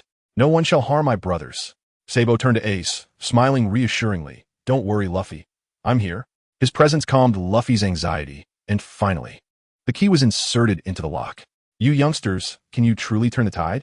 As the golden light burst forth, Jean Gua could no longer contain his fury, and the colossal golden Buddha statue unleashed a powerful shockwave. Yaka-Lei was struck at close range, sent crashing beneath the icy layers of the harbor, and the sea was instantly stained a deep crimson. However, Jean Gua was a moment too late. The shackles clattered to the ground as Ace, cradling Luffy in his left arm and embracing Sabo with his right, decisively leaped from the execution platform, narrowly evading another strike from Jean Gua. Behind them, the execution platform lay in ruins, engulfed in flames that roared to life in the square. This astonishing turn of events startled not only the pirates, but also left the unaware Navy in shock. At that moment, a figure emerged from behind Whitebeard. "Shaquado, are you all right?" "I lost contact with you earlier," Whitebeard said, glancing back to see the captain of the Wasp Spider Pirates, Shaquado. "Ah, I'm sorry to worry you, old man. I'm fine. It's just that my subordinates suffered heavy losses," Shaquado replied as he approached Whitebeard. "Well, I must join the fray as well. Let them pursue from behind." Whitebeard nodded. "Indeed, we are all immensely grateful to you. We would not hesitate to brave fire and water for the Whitebeard pirates." Shaquado slowly unsheathed his long sword. "Huh, Shaquado? What is he doing over there?" Marco, who was preparing to attack, suddenly turned upon seeing Shaquado beside Whitebeard, puzzled. However, what transpired next left him utterly astonished. Shaquado plunged his long sword directly into Whitebeard's unguarded chest. "You bastard, Shaquado! Do you know what you're doing? Why would you do this?" Marco flew over and firmly grasped the stunned Shaquado, who, after striking Whitebeard, appeared to be in disbelief. While Buggy could hardly believe that Whitebeard could be struck so easily, staring blankly in that direction. The sole live transmission they had managed to capture documented everything. "Whitebeard has been struck. It seems to be true. Whitebeard has been stabbed by the captain of his own crew." Journalists and citizens on Sabeti Archipelago began to discuss in astonishment. "Whitebeard has grown old," Rayleigh mused as he sipped his drink, watching the only screen broadcasting the event. "But Ace has already been rescued. My efforts to shield them were not in vain." "Shut up. Wasn't it you who forced my hand?" Shaquado retorted, though he did not resist. He raised his voice, declaring, "Stop the charade. The Whitebeard pirates have reached an agreement with the Navy, right? We are to exchange the heads of our 43 pirate crew captains for the safety of the Whitebeard pirates and Ace." Shaquado's words left everyone astonished. The captains of the 43 pirate crews began to doubt, even without evidence. Yet, Shaquado's statements made it clear that they were the ones surrounded, the targets of the so-called peacekeepers. Is this the Navy's true plan? Whitebeard laughed heartily, and despite his injury, he bore no animosity toward Shaquado, embracing him instead. "Though you are a foolish son, I still love you. But tell me, who led you astray?" "Akainu," Shaquado replied, bewildered. He claimed to oppose this war. "If I wound you, the Navy would release my subordinates." "I see. Jean Gua, you truly have not lost your touch. That was a splendid move," Whitebeard remarked with a smile. The surrounding pirates continued to argue, unwilling to believe that Whitebeard had indeed betrayed them. "To say that I betrayed my sons?" Whitebeard offered no further explanation, delivering a punch that shattered the tsunami frozen by Akiji, clearing a path for the pirates. "As pirates, we must determine for ourselves what to believe. Those unafraid of death, follow me." With that, Whitebeard leaped from his ship. The surrounding pirates responded, realizing that Shaquado, the fool, had been manipulated. They disregarded Shaquado and followed Whitebeard towards Marineford Square. "Take your positions. He is about to unleash his might," Jean was shouted as he observed Whitebeard spring into action. "Children, Ace has been rescued. Quickly cover their retreat to the ship." The flames and black mist continued to surge in the square. Although Ace and Sabo had not seen each other for a long time, their brotherly bond remained intact. They faced Akainu and Kizuru simultaneously, the battle between high-level fruit users rendering it impossible for outsiders to approach. Luffy utilized his fruit abilities to clear the area of Navy personnel. Sachi struggled against the thick ice, laboriously retrieving Yaka-Lei from the water. "Hey, Wake up, he urged, slapping Yaka Lacey's face. Marco, he exclaimed, but was taken aback, realizing that while he had gone to rescue Yaka Lacey, a battle had erupted, leaving the area deserted. Cough, cough. Yaka Lacey suddenly began to cough violently. Having sustained 2 broken ribs and internal injuries from Zhangguo's punch, blood mixed with fragments of his internal organs spilled forth. Can you hold on? Sachi gritted his teeth. I'll get you back to the ship. Yaka Lacey shook his head, propping himself up on the ice. Just minor injuries. I must go. Old man needs me. Sachi, concerned, noticed the wound on Whitebeard's chest, which heightened his anxiety. Once Sachi departed, Yaka Lacey coughed again, blood pooling beneath him. A warm black cloak draped over him. Apologies for my tardiness. Shanks's voice was deep and reliable as he steadied Yaka Lacey, wiping the blood from his mouth. He turned to the ship, calling out, Guerrera, I entrust Yaka to you. Understood, Captain. Guerrera jumped from the ship, rushing over with a medical kit. Upon seeing Yaka Lacey's condition, he frowned slightly, but quickly regained his composure, retrieving supplies from the kit. Let us bring this tedious war to an end. Shanks, with blood on his fingertips smeared across his face, spoke in a chilling tone, reminiscent of the oppressive atmosphere before storm. The others became unusually serious. Having spent so much time with Shanks, they could easily discern his mood. In the presence of the furious Shanks, no one dared to jest. They had just concluded their battle with Kaido and had rushed over without pause, still carrying the scent of battle and smoke. After they departed, Yaka Lacey coughed again as Guerrera produced a bag of red liquid. Drink this first, it will replenish your blood. Yaka Lacey glanced at him, took the bag, and bit it open to drink. You truly are Guerrera, he sighed, unable to scold him upon seeing Yaka Lacey's pitiful state. The Whitebeard pirates are the main force. Why push yourself so hard? Rayleigh transmitted the events from Marineford to Sabeti Archipelago via the Den Den Mushi, as Shanks and the others remained vigilant regarding the situation. When you took that punch from Zhangguo, we had just passed through the gates of justice, Guerrera informed. The captain was nearly frantic, urging us to hurry. At that moment, only a telephone worm remained on the side of Baki. The screen displayed the image of Yaka Lacey being struck away, and then it quickly returned to Baki's triumphant visage. Shanks, filled with rage, almost severed the telephone worm, but was ultimately restrained by Beckman. The captain summoned you not to recklessly endanger yourself. Speaking of which, why did you suddenly change gender? Guerrera chattered incessantly. If the captain hadn't insisted that it was you, we might have thought you had a sister. Oh, is that all I get after all I've said? Guerrera shouted in disbelief. How heartless can you be? Hurry up. Yaka Lacey shot him a glare. Guerrera shook his head vigorously as his subordinates continued to wrap bandages around Yaka Lacey. Do you still want to head to the battlefield? No. The captain is already here. You shouldn't join the fray. Yaka Lacey ripped his arm free, the bandages falling away with his movements. He stood up and solemnly declared, I will send that admiral flying. Guerrera, gathering his medical supplies, hurriedly followed Yaka Lacey, shouting, Let us negotiate. Pick any one of the 3 admirals to deal with. Let us not go after the admiral. Hey, don't rush off like that. Wait for me. Red-haired Shanks and his pirate crew made an unexpected appearance in the square of Marin Fander, catching everyone off guard. Even the members of the Whitebeard pirates displayed signs of astonishment. After all, Shanks and his crew were supposed to intercept Kaido. How could they arrive so swiftly and seemingly unscathed? The Navy had already initiated the encirclement, surrounding the entire port, cannons protruding from the walls. Yet they did not fire as per the predetermined plan. The battle had taken a delicate turn with the introduction of a third party, and Sengoku furrowed his brow, questioning Shanks' intentions. We are here to end the war. Shanks met Sengoku's gaze. A smear of blood marked his cheek, his hand gripping the hilt of his sword. He appeared like a freshly sharpened blade, gleaming ominously in the sunlight, radiating vitality. Sengoku recognized that this rapidly rising Yonko was perhaps the most formidable opponent to contend with. Yet the Navy had reached this juncture. He could not afford to yield.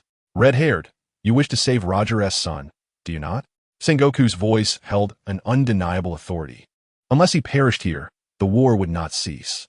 Upon hearing this, Ace clenched his fists, while Luffy shouted in fury, Old man, don't you dare lay a hand on my brother. Sabo chuckled derisively. The notion of paying one's father's debts is utterly absurd. The 3 stood back to back in the center of the square, forming the most stable of triangles, impervious to harm from any side. Sengoku's declaration seemed to signal the commencement of hostilities. Kizaru narrowed his eyes, his raised finger coalescing with golden light, followed by the sound of a gun being cocked. Beckman leveled his weapon at Kizaru's head, smoking a cigarette, and warned, "Don't act rashly, Kizaru." "Oh dear, how frightening." Kizaru smirked, the light from his finger dissipating. "Are you suggesting an alliance with Whitebeard?" Sengoku frowned. "The Navy's objective is merely to weaken our pirate forces under the guise of execution, making advances into the New World." Shanks shrugged, asserting that if the crisis aligns with our interests, forming an alliance with Whitebeard would pose no issue. "But the Navy? Are you truly willing to continue this confrontation? If we engage in battle, what remains of the elite Navy at Marinfander? Do you think there will be any left? Not to mention, advancing into the New World, you won't be able to maintain control over the 4 seas and the territories in the first half either." Sengoku fell silent. Shanks' words bore substantial weight. Indeed, this could very well be the most probable outcome of a conflict with Tuyanko. The 100,000 elite Navy. How many years would it take the headquarters to cultivate them? The financial and human resources they must bear. Now let us discuss the Revolutionary Army. Shanks chuckled. Sabo was momentarily taken aback, but upon hearing Shanks' subsequent remarks, his expression turned peculiar. The Revolutionary Army is dedicated to overthrowing the world government, and the Navy is its greatest weapon. If the Navy suffers heavy losses, they will surely seize the opportunity to promote revolutionary ideals, perhaps even executing plans to topple the world government in various nations as we speak. All too true, Sabo frowned. The Revolutionary Army is indeed negotiating secretly with the resistance of certain nations while the Navy withdraws. In some countries, people's lives are unbearably harsh. They not only pay taxes to the state, but also the celestial dragon's heavenly gold. Oppression breeds resistance. The Revolutionary Army fights for these people. "Luffy, is this your savior, Mr. Shanks?" Sabo inquired of Luffy. The latter clutched his straw hat tightly, his face flushed with anxiety. "Shanks, we agreed that when we meet again, you would return the hat." "Well, then there is nothing else to be done."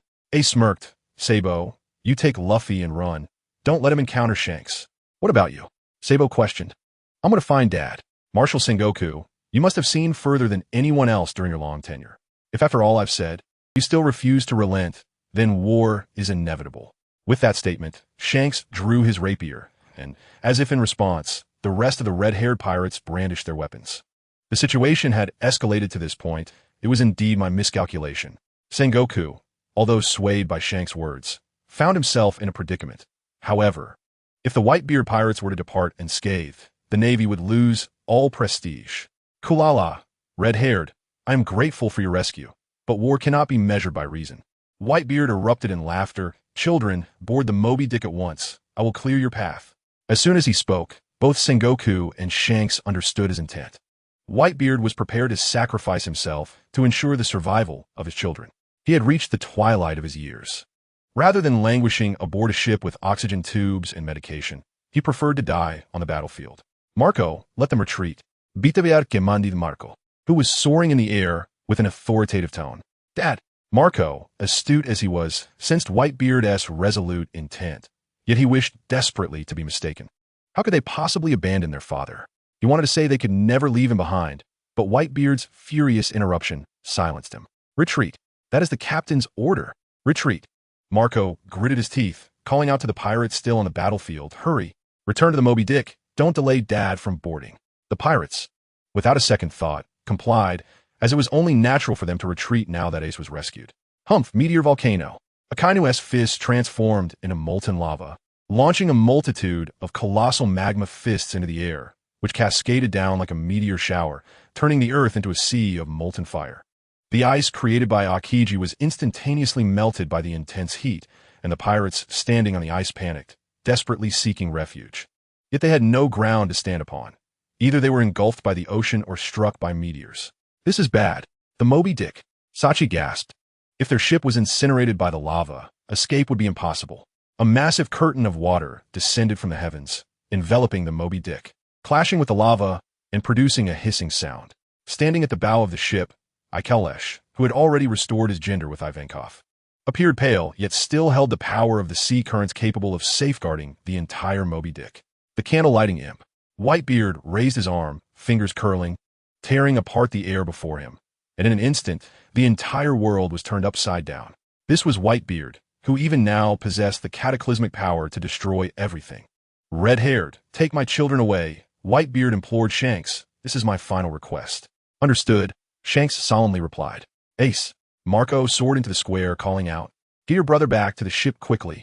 Ace exchanged a glance with Sabo, who then led Luffy away from the other side. Marco was momentarily puzzled. What's going on with them? Ace chuckled. Oh, they're trying to avoid Shanks. Is that so? Well then, Marco glanced back, seeing that the red-haired pirates had taken their place to confront the three admirals, which granted them the opportunity to retreat. Shanks! Buggy appeared from nowhere, immediately grabbing Shanks by the collar and berating him. I knew you'd show up. Oh, it's Buggy, Shanks feigned surprise, lamenting, it has indeed been a long time. What do you mean, long time no see? Buggy clapped his hands, having always found Shanks displeasing. Their mutual jabs had become customary. When Kalash and I charged in a battle for Ace, why didn't you say it had been a long time then? Oh, you have my apologies. Shanks chuckled lightly, sincerely expressing, I'm sorry for being late.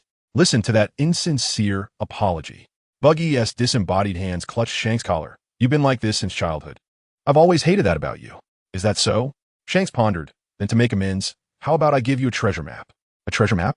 Buggy's interest was piqued, but he quickly recalled past experiences. No. You're definitely trying to fool me. There's no such treasure map. Ha! Believe it or not, it's your choice. Shanks shrugged. If you want it, you know all my important things are with Kalash. Damn it. Shanks, if you're deceiving me, I will definitely return a duel with you. Buggy turned and dashed toward Kalash. Shanks sighed in relief, thinking to himself that if Buggy occupied Kalash, then Kalash would be unable to fight. Kalash had just released the seawater and had no time to catch his breath before being intercepted by Buggy. Hey, Kalash, hand over the treasure map. Kalash didn't quite understand. That guy Shanks has already given the treasure map to me. You need to retrieve it quickly. You've been deceived, Kalash stated, disregarding the petrified Buggy, and leaped off the bow as they began their retreat.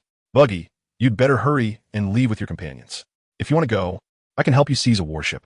His face was as pale as his hair, covered in blood and ash. Yet his eyes remained as calm as water while gazing at Buggy. Buggy froze, opened his mouth, and ultimately retorted, Do you think you're some kind of hero?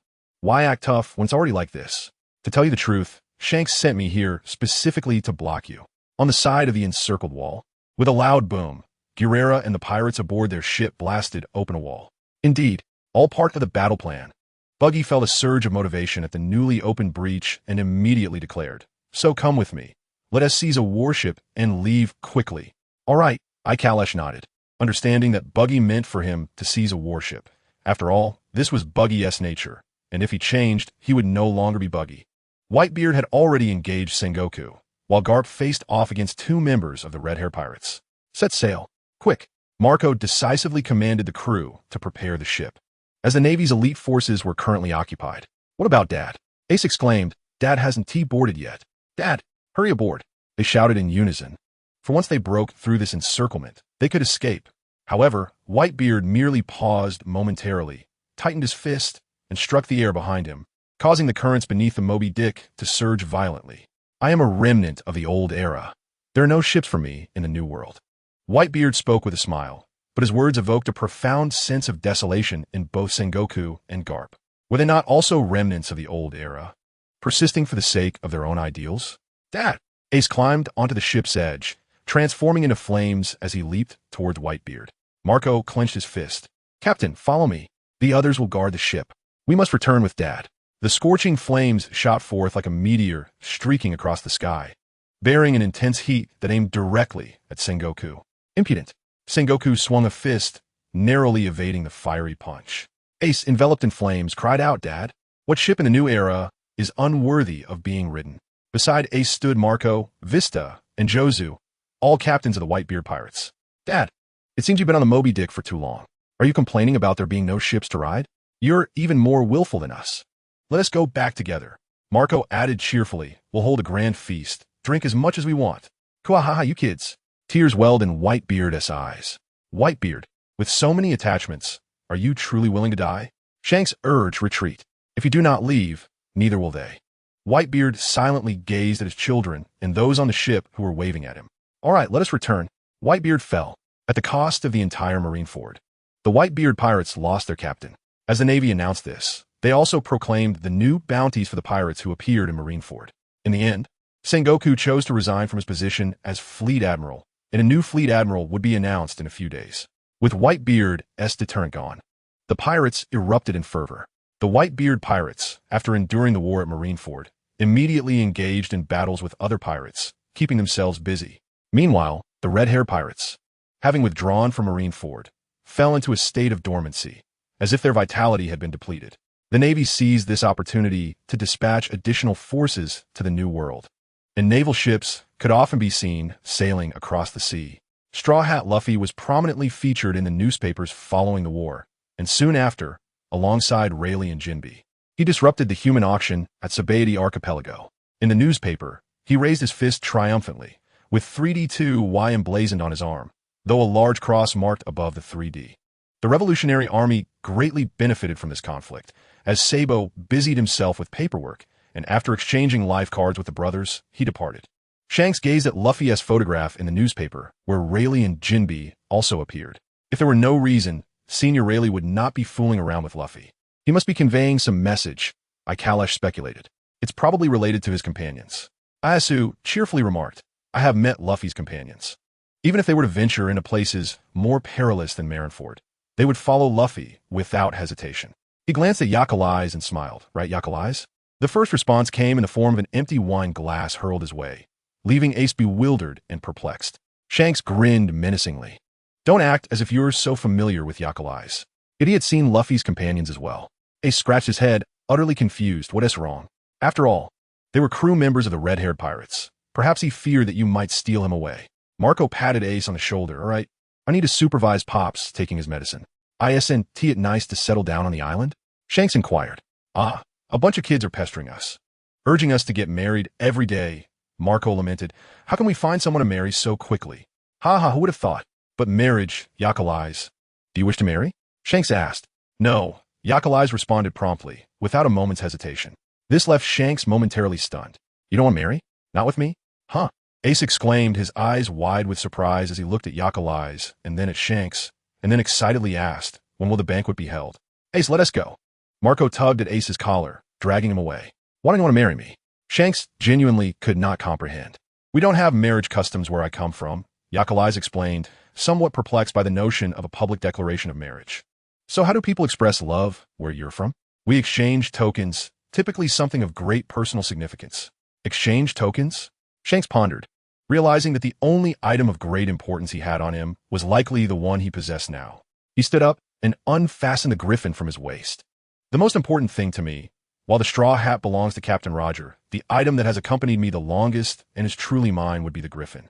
All right, Yakalai's accepted the heavy sword Shanks offered. Let us head back, he said, turning to leave. Shanks blinked, suddenly feeling aggrieved. Yakalai's, you haven't exchanged with me yet. Don't you like me? Don't you want to marry me? I already have, Yakalai's replied without turning back. Already have? Shanks hurried after him, snatching the griffin from Yakalai's grasp. I didn't see it.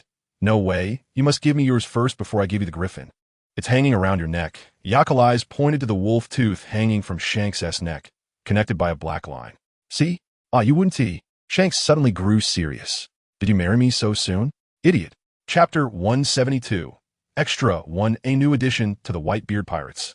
A small fellow with white hair and wolf ears appeared to possess considerable strength and an adorable, delicate appearance. Only the members of the Whitebeard Pirates knew that this little fellow had fallen from the sky, landing on the deck. When he first awoke, he was exceedingly wary, unable to comprehend speech or write. How to describe him? Like a humanoid beast.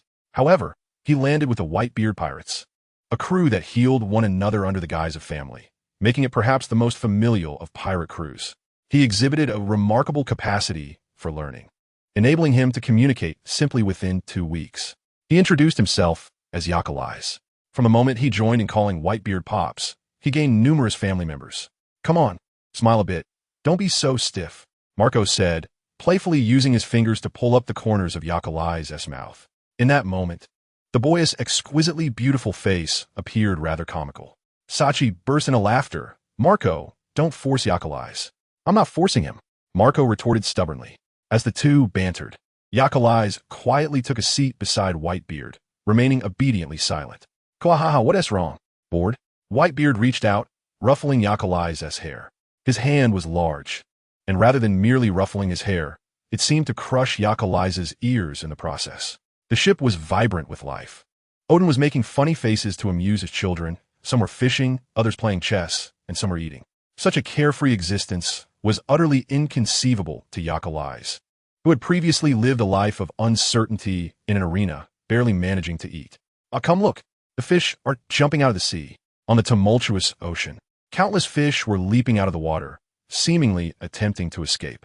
Everyone gathered at the edge of the ship to watch the spectacle. Whitebeard also stood at the ship's edge, intently observing the fish, at which point Odin pointed to a distant island. Say, it must be from that island, Whitebeard. Indeed. Whitebeard replied gravely. Is there a monster living there? Lakey chuckled. Marco, why don't you go take a look? Odin turned to Marco, whose arms had transformed into wings, hovering upside down in the air. No way, it wouldn't be interesting if I went. Marco cheerfully declined, pivoting to Yakalai's. Hey, Yakalai's, we're about to land on the first island. Yes, Yakalai's replied, realizing this would be the first island he would experience since boarding the ship. He glanced at Marco, unsure of what to say. Marco had grown accustomed to his reticence and turned to Pops. Pops, let us set sail. Yes, Whitebeard surveyed the eager crew, who awaited his command. Let us go ashore. As the ship approached the coast, those on board could see the beasts fleeing. Why would we go ashore in such danger? Yakalai's questioned, unable to fathom why these individuals were so eager. Isn't it human nature to seek safety and avoid danger? Marco paused and then grinned. Precisely because it's dangerous that we must go. Danger signifies that there are delightful things on the island. Odin, holding his son, chuckled as he patted Yakalai's on the head. Yakalai's was only around 12 years old, appearing fragile due to malnutrition, and among those on the ship. Aside from Odin's two children, he was likely the youngest. Even Marco and the others enjoyed showcasing their ages by tousling his hair. As the ship docked, Odin eagerly led the members of the second division ashore first. His movement was so swift and reckless that soon even the members of the division lost track of him. P.S. Like Roger, Whitebeard noted, his observation hockey extending over the entire island. Kuhahaha, I can't allow him to harm my family. Roger was a notorious pirate, renowned alongside Pops, and commanded a ship, though not as flamboyant as theirs. Marco explained to Yakalai's, if we encounter them, it's likely to lead to a fierce battle. Just keep your distance or stay with Lady Toki. Roger and his crew will not harm women and children, but if you engage in battle, it will be different. I can take on many. Yakalai's frowned at Marco. Yes, you can take on many, Marco nodded. Immunity advising caution. As the battle between Roger's crew and theirs was about to ignite, both sides were eager to seize the treasures and food of the other, recklessly competing on this deserted island. Yakalai's wielded wolf claw-like weapons affixed to the back of his hands, unassuming yet immensely powerful. He deliberately sought to demonstrate his strength to Marco, thus searching for a formidable opponent. Before he could make a move, a youth with a red nose suddenly charged at him with a dagger in hand, chanting die. The confrontation with Yakalai was evidently a deliberate act by Baki, who perceived his opponent as frail and easily intimidated. At the onset of battle, Yakalai stood still, appearing bewildered. He deftly evaded Baki's thrust and then lifted his leg, delivering a forceful knee strike to Baki's elbow joint. The latter winced in pain, losing grip of the dagger, and in his foolishness, attempted to sweep Yakalai off his feet without the weapon. Yakalai, possessing exceptional combat prowess, sent Baki's dagger flying and quickly performed a backward roll to dodge Baki's sweeping kick. Following this, he delivered a powerful kick to Baki's abdomen, sending him hurtling away. Marco had forgotten to inform him that once the pirate crews clashed, the objective was merely to incapacitate the opponent, as neither the Whitebeard pirates nor the Roger pirates would resort to lethal force against one another's crew. However, Yakalai was unaware of this. His ingrained habit was to eradicate threats completely, just as he prepared to strike Baki again. His attack was intercepted by a long sword that emerged from the side. Baki, are you all right? The red-haired youth pushed Yakalai back and positioned himself protectively in front of Baki. Cough, cough, what could possibly be wrong with me? Baki coughed a few times, feigning bravado. But you, Shanks, don't underestimate the situation. Understood. After this, Shanks coldly addressed Yakalai. Your opponent is me. Compared to Baki, Shanks displayed a much more solid foundation in combat. Yakalai's tentative attacks were effortlessly blocked, but that was merely the beginning. He parried Shanks' strikes, and when an opening presented itself, he aimed ruthlessly for Shanks' heart. Unfortunately, his wrist was seized mid-air by a man with golden hair and glasses, who chuckled, "I can't allow you to bully our crew." This man's strength rivaled that of Whitebeard, and he easily tossed Yakalazi aside. The battles occurred by day, with a truce at night. Yakalazi discerned that they were not intent on a life-or-death struggle. "My apologies, I forgot to mention this," Marco said, then boasted loudly. "I heard you almost took down one of the rookie crew members today. Quite impressive, you little rascal." Rouge. They are of similar age, and this time we have triumphed. Whitebeard grinned at Roger. "Don't get too cocky, Whitebeard. We simply haven't taken it seriously." Baki shouted angrily. Roger glared at Whitebeard. "Newgate, where did you find such a peculiar kid? A member of the Mink tribe? Ha ha, what is there to say? Regardless of their origins, here, they are all my children," Shanks remarked, slightly disheartened as he realized he was utterly outmatched by his peers. "Shanks," Rayleigh patted his head. "What is wrong? Feeling defeated?" "Rayleigh-senpai," Shanks replied, unwilling to yield. "If we were to compete again, I would definitely win. You perceive this as a competition, but for them, it is a fight for survival." Rayleigh chuckled, so there is no need to feel so dejected. It was uncertain where Whitebeard had found such a young prodigy, but it appeared promising, as both Shanks and Baki now had a common target to pursue.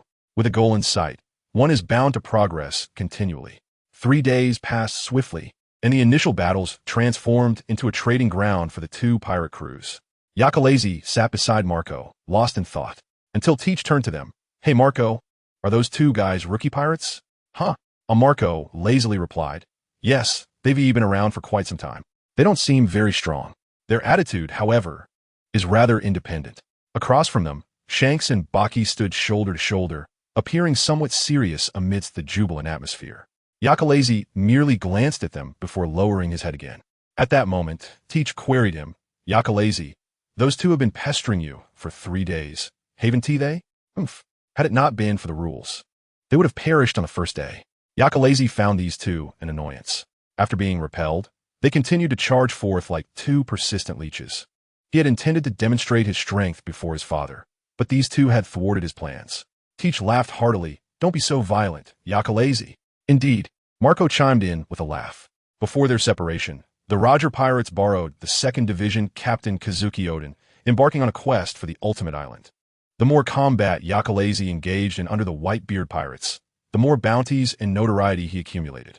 A year later, Roger ascended to the title of Pirate King and disbanded his crew. Another year passed, and Roger surrendered, facing execution at Logtown, heralding the dawn of the Great Pirate Era. All of this had little bearing on Yakalazi. His sole duty now was to deal with any outsiders daring to provoke the Whitebeard Pirates. Subsequently, the red-haired pirates suddenly rose to prominence in the first half of the Grand Line, with Captain Shanks hailed as the most formidable newcomer capable of challenging the current stable triad of emperors. Upon entering the New World, their momentum was indeed fierce. Yet their actions seemed to deliberately avoid Whitebeard's territory, until they could evade no longer. Yakalazi returned to Marco's 1st Division, who was tasked with quelling the red-haired pirate's audacity. "I wish to face him one-on-one." "Captain Marco," Shanks smiled, pointing at Yakalazi. "If you agree, regardless of the outcome, we shall depart from this island." "Why?" Marco was taken aback.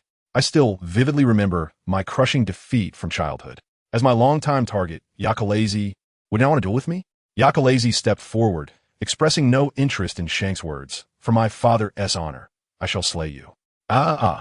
You really do know how to hurt someone's feelings." Shanks chuckled helplessly, instructing his crew to stand back. "What a troublesome fellow." Marco signaled his crew to clear ample space. Thus, the two commenced their battle. Shanks exhibited exceptional swordsmanship, enhanced by both armament and observation hockey, resulting in a stalemate for the time being. They fought for 4 consecutive days, culminating in Shanks' sword resting against Yakalazi's neck. The blade penetrated slightly, blood trickling down onto the ground. "Kill me. I am outmatched, and my father would not hold it against you."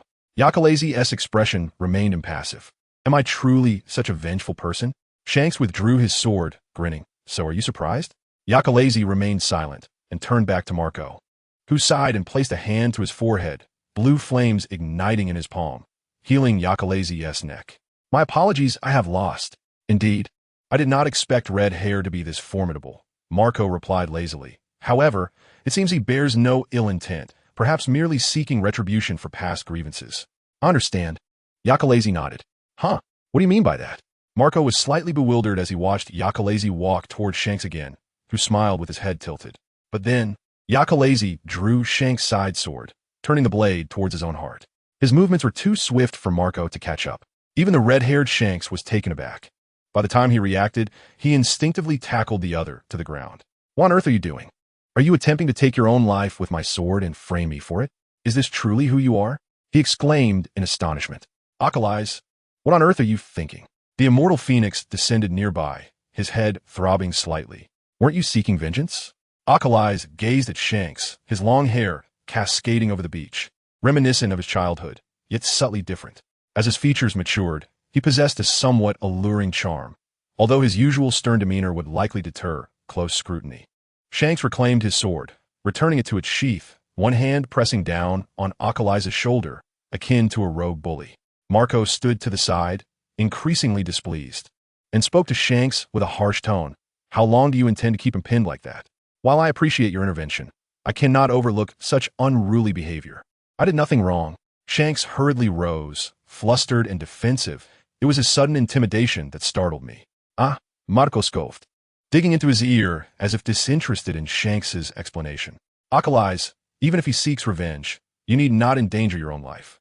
Regardless of how formidable the opponent, Dad will ultimately resolve it for you. Do you understand this now? Akalize silently stood up, and Marco brushed off the sand from his back. Shanks sighed. I was merely jesting. I had no intention of targeting your pirate crew. How about we hold a banquet? Do you enjoy banquets? He attempted to approach, but was blocked by Marco. Marco, I truly meant no harm to him. Shanks raised his hands in an innocent and aggrieved manner. We have no intentions toward you either, Marco replied to the red-haired captain. Dad asked me to convey that he never anticipated the child from back then would return to the New World. However, this realm is treacherous, and he is eager to see how far you can go. About the banquet, you may come find us after resolving your own troubles, Marco concluded, putting his arm around Akalize's shoulder as they departed. One could faintly hear him murmur to Akalize, you, day by day, think far too much for your age. I will definitely report this to Dad and ensure he gives you a proper lesson. Shanks stood rooted to the spot, watching as the ship of the Whitebeard pirates gradually drifted away. Captain, weren't we supposed to present a gift? Fool, they surely would not accept it. We agreed to hold a banquet after this. Why did they leave? Shanks, engaging with Whitebeard at this moment is still too perilous. The number of people they brought far exceeds ours. They left so readily only because you insisted on a one-on-one duel. I understand. Then stop dwelling on it. You resemble a foolish dog. Vice Captain, that's truly harsh. Exactly. Can you not empathize with the captain's feelings? A man heartbroken cannot withstand mockery. I am not dwelling on it, Shanks replied with a smile, though the gift still lay quietly in his pocket. Well, let's hold a banquet. Tomorrow we shall leave this island, and it is unlikely we will encounter anyone from Whitebeard in the near future. He cast another glance at Whitebeard's ship, which had already sailed far away. The crushing defeat he suffered in childhood against Buggy weighed heavily on his heart like a stone. It was the first time he had been utterly powerless against his peers. Years passed without seeing that feeling, yet it continued to bear down on him. On the seas, he could see his ever-increasing bounty posters and rising popularity. Yet now, returning to the New World, although he had defeated the opponent, he felt no joy. The other did not appear disheartened or resentful. He simply accepted this reality with an air of indifference. Shanks then realized that to this person, he was an inconsequential presence, perhaps even leaving behind a negative impression. The opponent would not, like him, strive to match his pace simply due to the outcome of a battle. Since it is all over, you should remove all those bounty posters from your room, Beckman remarked coldly, as if devoid of sentiment. Every time I see that wall filled with White Wolf's bounty posters, I find it rather peculiar. What is peculiar about it? Shanks replied, somewhat frustrated. Everything is peculiar. Are you starstruck? How childish. Beckman, your words are excessively heartless. I'm not starstruck. That was merely motivation. You've won. It is time to find a new source of motivation. You should put up Whitebeard's posters instead. I'll collect his bounty posters. Wait, why would I put up an old man's bounty poster? If you dare to take action against those bounty posters, I shall make you scrub the deck. Years passed again. In Fire Fist, Ace faced defeat against the Whitebeard pirates, ultimately joining them after numerous failed attempts to assassinate Whitebeard. Ace put on a grand fire show. Some pirates jeered. Hey, don't treat me like a circus act. Ace retorted, but his body ignited with flames. Akalize, douse him. Teach shouted. Water cascaded from above. and Ace immediately collapsed to the ground. What's going on? Why is seawater falling from the sky? Haha, it's Akalize's ability. Teach squatted beside Ace, pointing in one direction. That is Akalize, who possesses the exact opposite power of controlling water. Controlling water? Was that seawater just now? Ace perked up. Yes, indeed. Quite impressive, right? Dad has forbidden him from using this ability in front of others. Ah, but wouldn't that make him invincible? Indeed it would. Teach grinned, then shifted his tone. However, such a power is exceedingly rare, so if it were to be discovered, it would likely cause a significant uproar. Regardless, even without this ability, we remain the kings of the sea, so everyone agrees with Dad's suggestion. Understood. I see now. Ace nodded seriously. Rest assured I won't say a word. However, if you need anything while on the ship, just call for him. Don't be fooled by his icy demeanor. He is quite amiable. Really? That sounds interesting. Ace glanced at Akalize. May I go speak with him? Of course, feel free. Teach shrugged, but then complained. As expected, everyone wishes to approach Akalize. Unlike us. Haha, what nonsense are you spouting? Weren't you the one who brought him up? Ace chuckled heartily. Haha, I was only joking. Everyone likes Akalize, and of course I do too. Teach said, patting his chest and winking at Ace. Who wouldn't like a beautiful youth? Beautiful? Ace blinked and then quietly remarked to Teach. Indeed, when I first saw him, I even called him my sister. Wow, you are still alive? It seems he really likes you. Teach whispered back to Ace. Is that so? But I was inexplicably beaten by him. Once again, a deluge of icy seawater poured down, and Ace instantly collapsed. Teach likewise fell victim, drenched and resembling a drowned rat. Akalize, sometimes you can just pretend you didn't hear. Teach lamented, tugging at his clothing amidst the laughter of the surrounding pirates. I despise this ability. Aisu collapsed onto the ground, expressing his indignation, declaring that this was profoundly unfair to those with abilities. Indeed, Tiki readily concurred with him. With a glare, Arsu retorted, You are not even an ability user. Though I am not, it does not preclude me from empathizing with you, Tiki replied. A grave incident had transpired within the Baihu Zuhai Zaitan. Tiki, a member of the 2nd Division, had slain the captain of the 4th Division, Sachi, and seized a devil fruit, subsequently abducting the 1st Division's Akalize. Inside the cabin, there were no signs of a struggle. Pirates reminisced about the celebratory feast that night, recalling how Tiki and Sachi had returned to the cabin together, only for Tiki to later emerge and summon Akalize. Evidently, both had fallen victim in a state of complete vulnerability. As the captain of the 2nd Division, Asu volunteered to capture Tiki, but Bahuju sensed something amiss and was reluctant to allow Asu to proceed. Yet, driven by youthful fervor, Asu could not abide the insult to his father. The murder of a crew member and the abduction of Akalize, whose fate remained uncertain. He resolutely set sail alone. Subsequently, Hongfa Shankusu boarded to pay a visit, stating that Tiki was no ordinary adversary and imploring Bahuju to order Asu to return, assuring him that the pursuit of Tiki could be entrusted to them. However, Bai Huzu declined, deeming it a matter for their crew alone, making Shanku's intervention rather peculiar. The clash of crimson flames and dark waters ensued, and it, unable to withstand Tiki, was imprisoned in the naval stronghold Torijinchang. Shortly thereafter, during the execution at Marineford, Bahuju led his pirate crew to the scene, igniting a fierce battle between pirates and the navy. Akalize re-emerged amidst the chaos, indeed having been slain by Tiki, yet upon his death he returned to his own world, causing the illusion of his abduction. After experiencing certain events, he returned, albeit with a demeanor colder than before. His arrival invigorated the crew, prompting Bahuju to erupt in joyous laughter.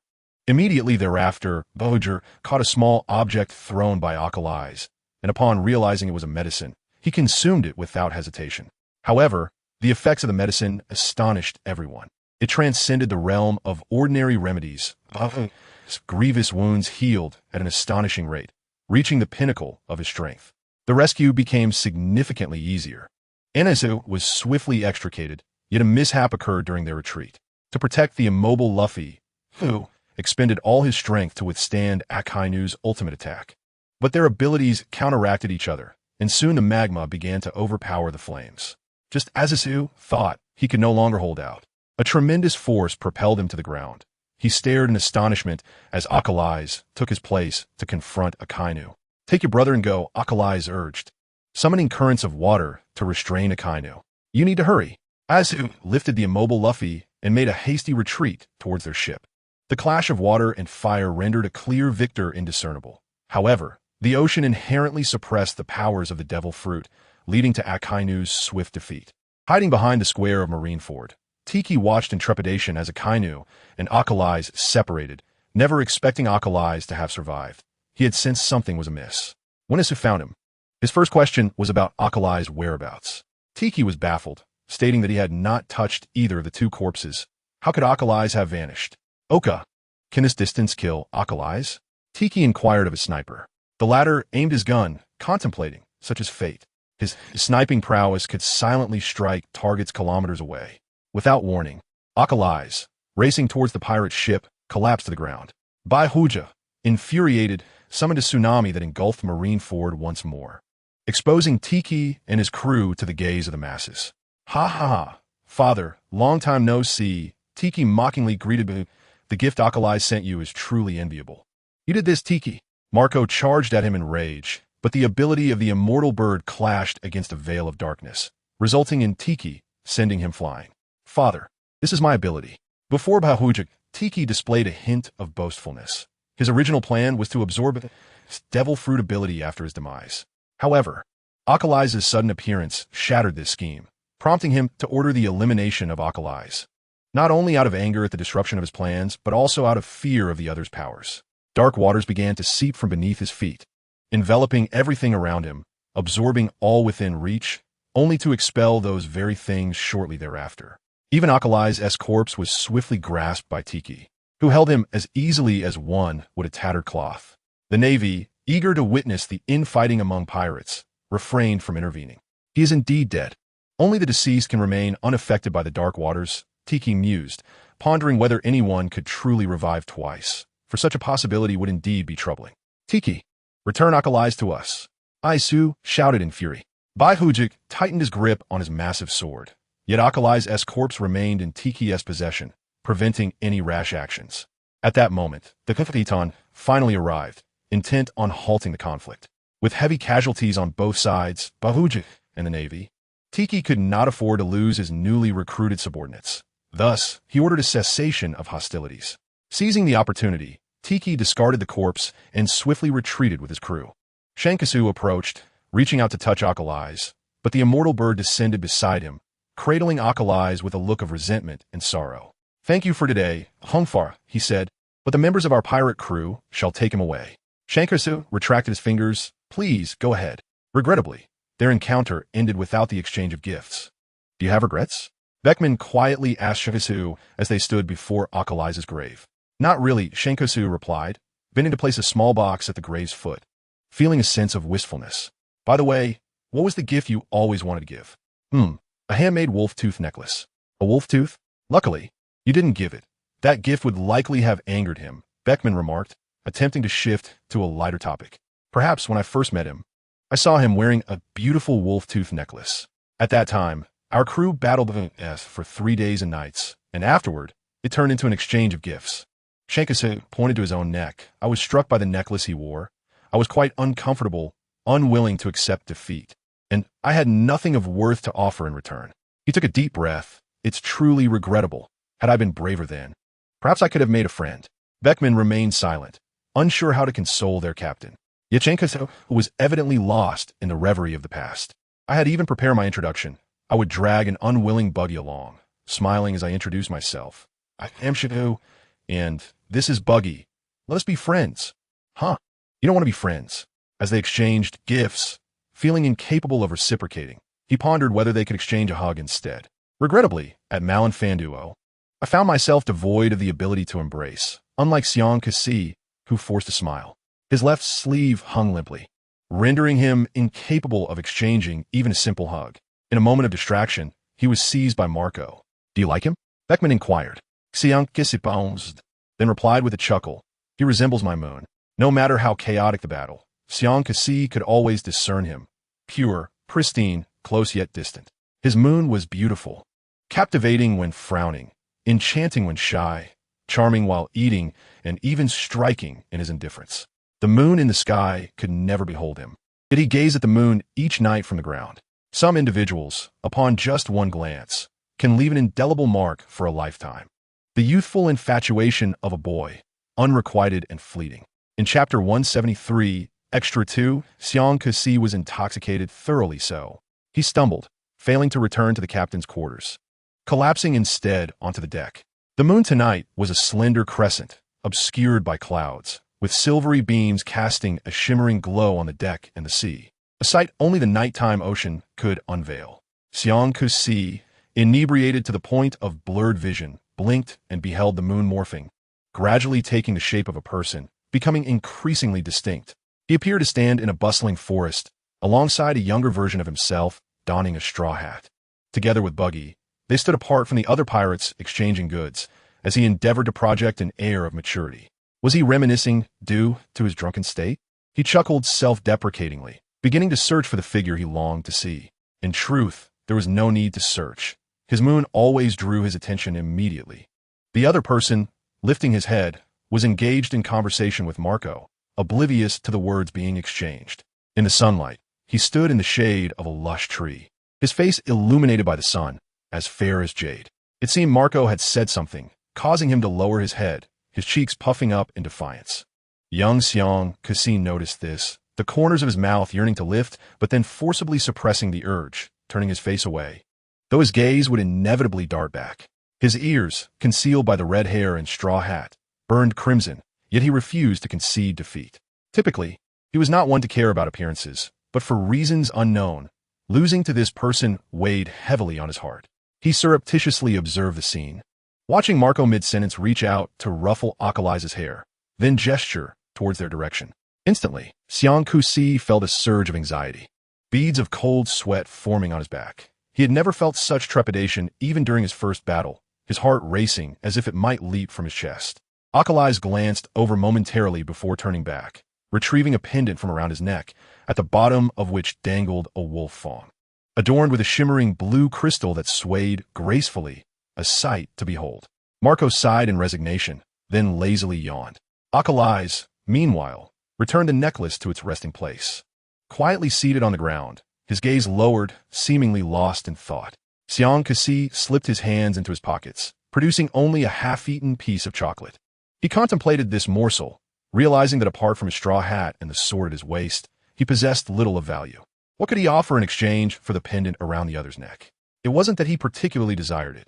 He merely wished to exchange gifts, hoping it might forge a friendship. At that moment, Buggy suddenly poked him in the arm, conspiratorially whispering, "Xiang Kasi, did you see that guy's pendant? That crystal looks quite valuable." Xiang Kasi blinked in surprise, instinctively glancing towards Akali's. The latter had raised his head, coldly regarding them, seemingly having overheard Buggy's hushed remark. "Do not be disliked." A warning bell rang in Xiang Kasi's mind as he frowned at Buggy, admonishing, "Stop looking. That fellow's belongings are not so easily taken." "Oomph. If I don't take it, I don't care. Who needs it anyway?" Buggy huffed, aware he couldn't overpower the other, resorting instead to verbal bravado. Xiang Kasi looked again, but Akali's had lowered his head once more, seemingly preoccupied with something on the ground. His face flushed in embarrassment, the fleeting courage he had mustered dissipating entirely. Perhaps another time. They were all pirates, and surely they would meet again. Alas, during this parting, they had not crossed paths even once. "Beckman, should we escort the captain back?" It was evident that he was quite inebriated. The captain lay sprawled on the deck, and the crew lowered their voices. Their leader seemed to be attempting to articulate something. The crew held their breath, gathering around Xiang Kasi, straining to catch the muddled words of their inebriated captain. After a while, Lockie quietly asked, "Who is Akali's?" "I don't know. I've never heard of him." Yusuf shook his head, intrigued. "Is he someone the captain has a crush on?" Beckman gently supplemented the two words Xiang Kasi had failed to utter, "Akali's." Upon hearing this name, the others fell silent. Akali's, a name belonging to the deceased, and also to the individuals depicted on the bounty posters plastered in the captain's quarters. The following day, Xiang Kasi awoke from his stupor, his head not only heavy, but also throbbing painfully. He exited the cabin, squinting against the sunlight. Captain, we were just about to call for you. How do you feel? Would you like some hangover soup? We can already see the outline of the island. We shall arrive shortly." The crew's raucous voices brought Xiang Kasi back to reality. He smiled, stretching widely, regaining his vitality. "Lads, set sail at full speed toward the next island." This was a bustling, vibrant island, alive with commerce, where naval ships, pirate vessels, and merchant ships all docked. This implied that pirates could roam freely, unbothered by patrolling naval officers. Some islands welcomed pirates, as they spent lavishly, making them the favored patrons of local merchants. Uncharacteristically, Xiang Kasi did not head to a tavern, but instead wandered around the island, reveling in its spirited atmosphere. His spirits lifted. As he strolled, he noticed a small building that seemed out of place amidst the surrounding structures. Nestled between 3- and 4-story edifices, a diminutive wooden shack, standing merely 1 story tall. The wooden door could accommodate only 1 person at a time, and a weathered sign hung above it, the inscriptions nearly faded. But faintly discernible were the characters for book and store. A bookstore, perhaps? Xiang Kusi tilted his head, curious about who might operate such a dilapidated establishment on such a bustling street, speculating that business must be poor. For reasons unknown, despite his aversion to reading, Xiang Kasi pushed open the door and bent to enter. A musty aroma of decaying wood greeted him, clearly a place that had not seen sunlight in ages. Near the entrance stood a counter, yet it was unattended. Further inside lay rows of bookshelves brimming with tomes. "Ah, customer. It has been ages since anyone graced this humble shop," an elderly voice suddenly echoed. Shankarsu blinked and looked around. "Down here," the voice echoed again. Only then did Shanka lower his gaze to see an elderly woman, leaning on a cane, who stood only up to his knees as she emerged from behind the counter. "Hello," he said politely, bowing slightly. "I apologize for not noticing you earlier." Not at all. You are a guest, and it is rare for anyone to see me here," the old woman replied, her face lighting up with a smile. "Feel free to browse. All the books here are about you." "About me?" Shang Kurisu was puzzled. "What do you mean?" "The books I have," she said, her age belied by her swift movements, as she pulled out a book from the bottom shelf and gestured for Shang Kurisu to take it. The book's cover was pure white, devoid of any title. Shang Kurisu glanced around and noticed that all the books on the shelves shared the same appearance. The moment you step into this bookstore, the empty shelves automatically generate books about you.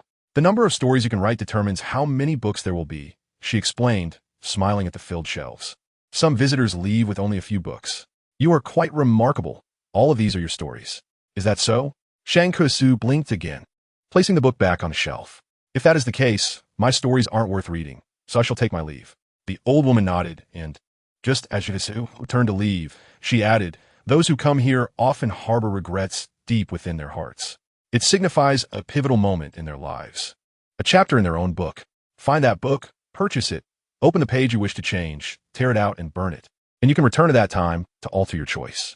Shang Kurisu halted, disbelief washing over him. "Change the past? Indeed, my bookstore exists for that purpose. Though only a few are fortunate enough to visit. Surely there must be a cost? No merchant would conduct a loss-making transaction." She shook her head. "Is it Bai Li?" "Not Bai Li," she replied again, raising her cane to point at Shanka's heart. "All I desire is a trivial emotion from within you, what people commonly refer to as love." "Love?" Shang Kurisu furrowed his brow. "That seems far too precious. Is it truly so valuable? I have conducted numerous transactions. Some were wealthy magnates who went bankrupt due to a single mistake. Others were men who lost everything due to a poor decision. And there are those elderly souls who regret their entire lives. They initially felt the same, yet ultimately made their decisions. I do not require much love. Merely a little, enough that it won't disrupt your life. Just that small amount is enough to change the moment you regret the most." Shang Kurisu remained silent, and the old woman did not rush him. It was a contemplative process for all who entered, yet invariably, they chose to engage in the transaction. The greater the number of books, the more love she absorbed. "Allow me to decline." Surprisingly, Shang Kurisu chose to refuse after a brief moment of contemplation. He pressed a hand to his heart and smiled. "I'm sorry. No matter how much I regret the past, I will not change it." "Why?" "Isn't it wonderful to change the past? It is tempting. If given another chance, I would surely. Yet that is already a matter of the past." Shang Kurisu took a deep breath. "If the terms were something else, I might indeed be swayed. But if you demand my love, I cannot comply. My love must remain intact. No one can take even a fraction of it." Shang Kurisu bowed to the old woman. "Thank you, but I have nothing to purchase, so I shall take my leave." A failed transaction, indeed. The old woman shook her head, incredulous, yet she understood that those who filled the shelves were not easily swayed. Just like that man who once stood here, similarly rejecting her offer, laughing heartily as he departed. It must have been she had lived so long she almost forgot. "Let me gift you something akin to what I offered that man." "Shang Kurisu, did you see the pendant around that fellow's neck? It looks quite valuable." Baji nudged Shang Kurisu's arm. whispering mysteriously. Shankursu appeared lost in thought, turning to look at Baji with a somewhat dazed expression. He stared at Baji for a moment. Hey, Shankursu, I'm asking you about serious matters here. Why are you staring? Oh, Baji. Shankursu snapped back to reality and suddenly asked, do you have anything valuable? Something suitable as a gift? Baji pondered for a moment, then reacted angrily, shouting, even if I did, I wouldn't give it to you. What are you thinking? Don't lay your hands on my treasures. Haha, I was just asking. Shankursu chuckled, his dark eyes sparkling. How about we go find that ya? What? No way. That guy looks like he wouldn't feed us. Hey, Shankursu, let go of me. Before Baji could finish, Shankursu had seized his arm and dragged him to the opposing pirate crew. Their loud voices caught the attention of those exchanging gifts, including Noja, Bahuja Kinakan, who were seated atop mushrooms, drinking. What are you two up to? Marukura lazily inquired, lifting an eyelid. Just making a friend. Shankursu replied with a grin, pulling Baji to stand before Yarazo. The latter had already raised his head, icy frost in his gaze. He was formidable enough to make anyone retreat, yet Shankursu was unfazed, even wearing a radiant and spirited smile. My name is Shankursu, and this is Baji. Let's be friends. Yaku's expression softened slightly, seemingly surprised that this individual, who had bested him several times over the past 3 days, would approach him for friendship. Baji was also taken aback, exclaiming, Shankursu, I'm not interested in that. Have you forgotten how he beat us? He broke free from Shankursu's grasp, defiantly pointing at Yaku. I'll tell you this. Next time, I will surely defeat you. Just wait and see. After his display of bravado, Baji, fearing a sudden attack, quickly fled. Shankursu remained standing, palms sweating with tension, seemingly awaiting an answer. Yakalaisu hesitated, and under the warm gaze of their peers, gently shook his head. Huh, you don't want to be friends? While everyone else is exchanging gifts, I have nothing to offer. How about we exchange a hug instead? Shankursu, undeterred, extended his arms as if genuinely proposing a hug. Give him a hug. The crew of the Wajithiton suddenly shouted. Hug him. Go, Shankursu. Let us exchange hugs. Exchange hugs. The crew erupted in excitement, egging on Shanka, whose ears turned crimson. How delightful. Bai Huzi chuckled, taking a sip of his drink. Ya Kalaisu, he called out. The latter looked up. Do as you wish. Whether to embrace or not, the choice is yours. Bai Huzi stated before turning away. Loja laughed. This is what children do. Even without extravagant gifts, they think of exchanging hugs. Now let's drink no gai tua. The two clinked their glasses together. Father also mentioned that one should follow their heart, Marco remarked with a smile, nudging his lips towards Yakalai's. This fellow couldn't keep his hand raised indefinitely. If he wanted a hug, he should convey his intentions clearly. Yakalai's hesitated for a moment before standing up slowly. Shank's eyes sparkled. If the other party intended to refuse, there was no need for him to rise. Thus, he stepped forward and embraced Yakalai's tightly around the waist. The latter's body instantly stiffened, his arms unsure of where to rest. This close-knit hug was indeed beyond Yakalai's expectations. I am delighted, Shanks breathed, the warmth of his words enveloping Yakalai's neck, causing the fair skin to flush visibly. We're friends now. The surrounding crowd erupted in cheers, seemingly more thrilled than if they had exchanged gifts. However, some appeared less than pleased, wearing expressions of melancholy. The members of the Roger Pirates seemed to dominate the joy, while the Whitebeard Pirates predominantly displayed despondence. It felt as if one S-pig had trespassed into another S-cabbage patch, invoking a sense of pride, while the other felt somewhat irked by the reverse scenario. Perhaps this encapsulated the sentiments of parents, watching their children forge friendships with others, a blend of pride and sorrow. How long are you going to hold on? Marco belonged to the less cheerful faction, particularly as Shanks showed no signs of releasing his grasp. Upon hearing this, Shanks reluctantly let go, his eyes shining like stars. Marco blinked, momentarily imagining Shanks with a jubilant tail wagging behind him. Spare him. Technically, Yakalai's is the true canine here. Yakalai's sighed in relief, lowering his head to straighten his crumpled shirt. Here, take this. Shanks produced a half-eaten chocolate from his pocket, which was certainly better than nothing. Observing the clear bite marks, Yakalai's shook his head, clearly a bit disdainful. Shanks appeared quite hurt, lowering his head as he broke off the bitten section and offered the remainder, looking pitifully earnest. It's really delicious. It's a specialty from the last island. This is the last piece. Give it a try. Why are you giving this to me? Yakalai's finally spoke, his voice as melodious as Shanks had imagined. ISNT at the last piece. I want to be friends with you, Shanks declared bluntly. Your name is Yakalai's, right? E.M. Shanks. Let's be friends. But I've hit you so many times. Yakalai's was perplexed, facing this unfamiliar situation and seeking help from Marco. The latter shrugged and smiled. You decide. Eat it. It's really super delicious. Shanks leaned in closer. Thank you. Yakalai's accepted the half piece of chocolate and took a bite under Shanks' watchful gaze. Indeed, it lived up to its reputation as a local delicacy. After a brief bitterness, a rich sweetness followed. If the Whitebeard pirates were his family, then this youth named Shanks was his first friend. As they parted, Shanks attempted to persuade Captain Roger to bring Yakalai's along, only to be met with Roger's hearty laughter as he ruffled Shanks' hair. Their time together was fleeting, lasting no more than a day. Shanks eagerly observed the din mushy in Odin's hands, which could connect to the Whitebeard pirates. It was specifically purchased for long-distance communication. Odin smiled and told him, if you want it, you can have it. Shanks thought he misheard and tilted his head in astonishment. You're giving it to me? Yes. I don't need it anyway. Although Whitey insists on frequent calls, I'm already on the ship and can't keep in touch all the time. Odin chuckled. Shanks lowered his head again. Then I can't contact you. It's all right. You're still a child. It's okay to want to reach out to friends. I'm already quite grown.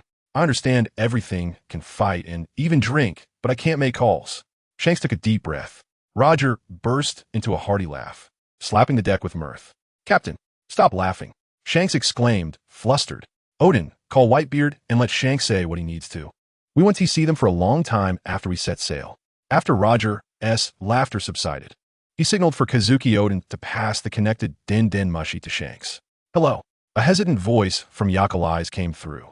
Shanks immediately tensed, and, after a long silence, Yakalai's queried, What's wrong? Is there no sound? It shouldn't have hung up yet. Is something the matter? Gathering his courage, Shanks spoke into the receiver. Yaka, we want to be in touch for a long time, so you mustn't forget me. When we meet again, I'll take you to eat delicious food. I'll definitely recognize you at first glance, so you must remember what I look like. My name is Shanks, don't forget. The din mushy remained silent for a while, and just as Shanks was on the verge of disappointment, a reply came through.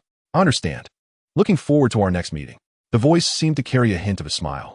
Shanks, covering his face, crouched down on the spot, his head feeling as though it might start steaming. Meanwhile, aboard the Moby Dick, Yakalai's returned the din mushy to Whitebeard. The usually aloof young man now wore a bright expression, his previously frozen gaze sparkling like stars. It suddenly felt as though his own cabbage had been trampled by a pig. Everyone clutched their hearts, collectively sighing in their minds. Following this, several years passed without a meeting. When Shanks returned to the New World, they were both in their early 20s. At 20, brimming with vitality and ambition. Encountering someone who stirred his heart, he held nothing back, heedless of consequences, charging headlong even into walls, yearning for a path to be taken without hesitation. Despite being engrossed in his plans, he still carved out time to wait in Whitebeard's territory for several days. A few days later, Marco from the 1st Division indeed brought Yakalai's along. Shanks shook off his fatigue, swiftly approaching, bypassing the stern-faced Marco to embrace Yakalai's tightly. Long time no see. He buried his face in the crook of Yakalai's neck, savoring the moment. Yaka, it's been ages. Yakalai's remained as he was, uncertain of where to place his hands, feeling Shanks' heartbeat against him. He could also feel the stubble grazing his neck, yielding a gentle tickle. He truly struggled to comprehend why Shanks was so fervent towards him. Despite years apart, he still seemed so familiar and close. Hey, we're still here. Marco tugged at Shanks' collar, trying to pry him away, his tone sharp. We're here to fight, not to have you hold on to us. Fight, you say? Shanks finally loosened his grip, but kept his hand resting on Yakalai's waist. I wish to have a one-on-one match with him, Captain Marco. If you agree, regardless of win or lose, we shall leave this island. You really are something, Marco remarked, looking at Yakalai's. Do you want to fight? I'm fine with it. Yakalai's replied calmly, neither asking Shanks to release his hand nor coldly refusing. The two engaged in battle for 4 consecutive days, ultimately culminating in Shanks' sword resting against Yakalai's neck, the blade pressing slightly into the skin. Blood trickling down the blade and pooling on the ground. I have lost. If you wish to kill me or inflict punishment, then please grant me one request. Zyankasi interrupted Yakalai's, retrieving a small box from his pocket. I would like to exchange it for the pendant around your neck. Do not push your luck too far, Zyankasi. Marco warned, tending to Yakalai's neck. Why do you desire this?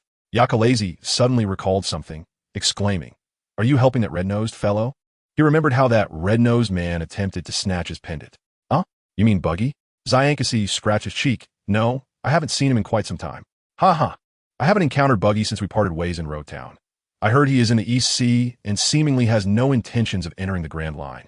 His gaze shifted to the side, with a frustrated Yusubu held up a piece of paper, while the others pointed eagerly at the words inscribed upon it. Get to the point. The paper boldly proclaimed. What point? Zyankasi was perplexed, yet he sensed the urgency of his crew, causing him to feel increasingly anxious. I. Zyankasi pondered, awkwardly suggesting. Do you wish to trade? Trade what? Just get it to him. Yusubu snatched the paper written by Beckman. Huh? But isn't this a barter? Zyankasi was taken aback, fearing he misunderstood the meaning and dared not move. Yakalazi glanced at Marco, whose lips twitched, clearly having seen the sign raised by Yusubu and the others.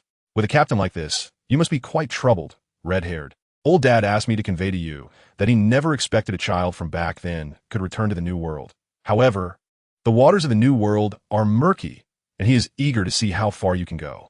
After Marco finished speaking, he beckoned to Yakalazi. Shall we go? Yakalazi? Do you want to buy something on the way back? What do you want to buy? Yakalazi obediently turned to leave. However, their path was hastily obstructed by members of the red-haired pirates. In their eagerness, several of them collided, appearing rather foolish. It seemed that among the entire pirate crew, there was only one clever person. Beckman stepped forward, seemingly embarrassed by their antics, and with a resigned tone suggested, Since we are here, why not sit down and chat? How about a feast? Yes, let us have a feast.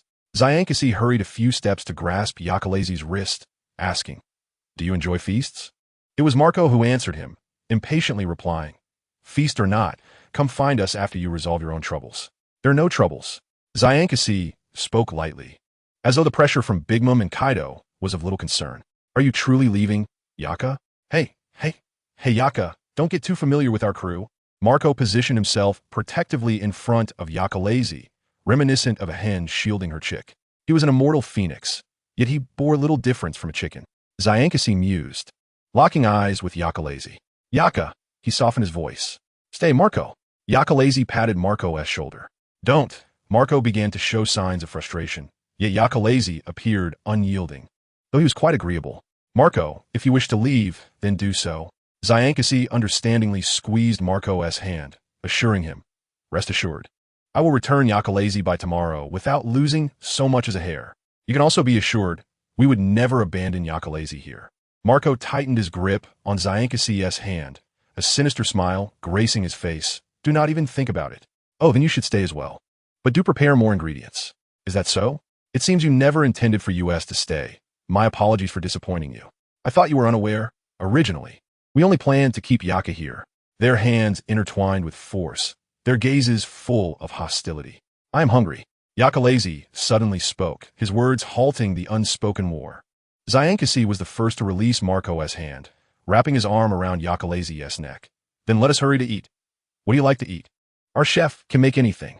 Marco shook his hand and called to the crew behind him. Come on, eat heartily. Let us outdo them. Yakalazi was not truly hungry. He merely remained out of curiosity regarding Zyankasi's keen interest in him. Is that pendant truly so desirable? Look, do you like it? Zyankasi pushed forth an ordinary small box. Inside lay a smoothly polished wolf thong, strung with black thread, utterly unremarkable. This is from the first island after we parted. I caught it myself, of course. I didn't kill it, just borrowed a tooth. Zyankasi scratched his cheek, carefully observing Yakalazi's expression. Do you want it? Do you truly desire it? Yakalazi produced his own necklace, stating, This necklace. Do not attempt to barter with me. This time, it was Beckman who raised the sign. Zyankasi hurriedly nodded. I had no intention of bartering. What? No, I merely wished to give you a gift. Zyankasi, slightly flustered, took the necklace and wound it around Yakalazi's wrist, saying, Wear it. This way, you can see it whenever you wish. After several wraps of the black string, he tied a firm knot, satisfied with his work, and then pulled out a small din-din mushi from his pocket. This too is for you. You can contact me anytime, whether for food or entertainment. Rather than saying the din-din mushi allows Yakalazi to reach out to Zyankasi, it would be more accurate to say Zyankasi would frequently call Yakalazi at regular intervals. The latter remained silent, listening to the incessant chatter from the other end, occasionally offering a sound or two in response. Yet Zyankasi never grew weary. Nearly every week, the din-din mushy would ring. However, for the past month, he had not made any calls. Yakalazi overheard others discussing how Big Mom and Kaido were joining forces against Zyankasi, predicting grim tidings for the red-hair pirates. He sat quietly in the room, observing the din-din mushy adorned with a miniature straw hat, peacefully slumbering. Soon, a small boat departed from the main ship of Moby Dick. The pig rooting for cabbage, it truly does exist. Saki gazed at the small boat, feeling a sense of wistfulness. Be quiet. Yakalazi is just too kind-hearted. Marco rejected Saki's remark. The red-haired pirates found themselves trapped on a deserted island, depleted of resources. Dozens of pirate ships bearing the flags of Big Mom and Kaido surrounded the island, leaving no means of escape. They refrained from landing, aware that engaging in close combat would lead to unnecessary casualties. Allowing them to starve or turn against one another was the best course. Zyankasi clutched his bleeding abdomen, his complexion pale, the veins in his neck bulging with an unusual purple hue. "How is the captain?" Yasubu entered the cave, his expression grave. "I have observed. The outside is completely sealed off, and our ship has been detained. We did not bring enough medicine. For now, we can only temporarily suppress the poison." Ship's Dr. Gira pounded the ground in frustration. Damn it, worrying is futile. Beckman, the calmest among them, knew that with Zyankasi unconscious, if he too were to panic, the pirate crew would be doomed. They were still cautious. If word got out about Zyankasi's state of unconsciousness, they would undoubtedly storm the island. Is there any other way? We cannot sit idly by. Shanks cannot afford to wait much longer. The toxin has already spread, and if the antidote is not administered soon, we can only watch how long he can endure it. His consciousness remains clear. Shanks hears every word they say and feels Giraira rolling up his sleeve to administer an injection. Yet, he wishes to respond, but his eyes refuse to open, and his mouth cannot utter a word. This time, his overconfidence and arrogance have led to the entire pirate crew's predicament. As someone pulls his clothing away from his shoulder, a brief pang of pain follows, and it feels as if his blood rushes toward that very spot. Yakals wipes the blood from his lips, brushes aside his hair, removes a pendant, and places it around Shank's neck. "How did you break through the encirclement?" Beckman is curious. They did not hear any sounds of battle. Yet the enemy appears here. Yakals offers no explanation, simply stating, "I came alone."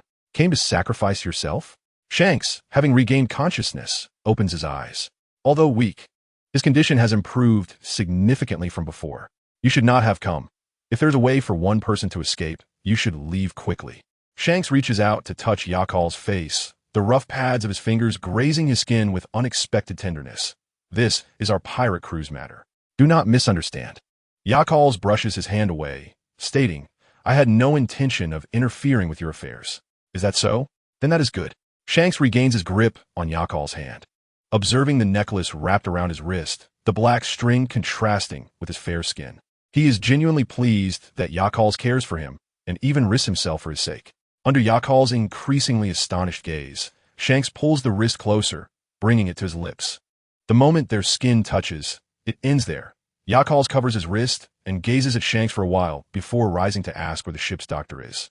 Shanks' breathing remains rapid, his heartbeat irregular.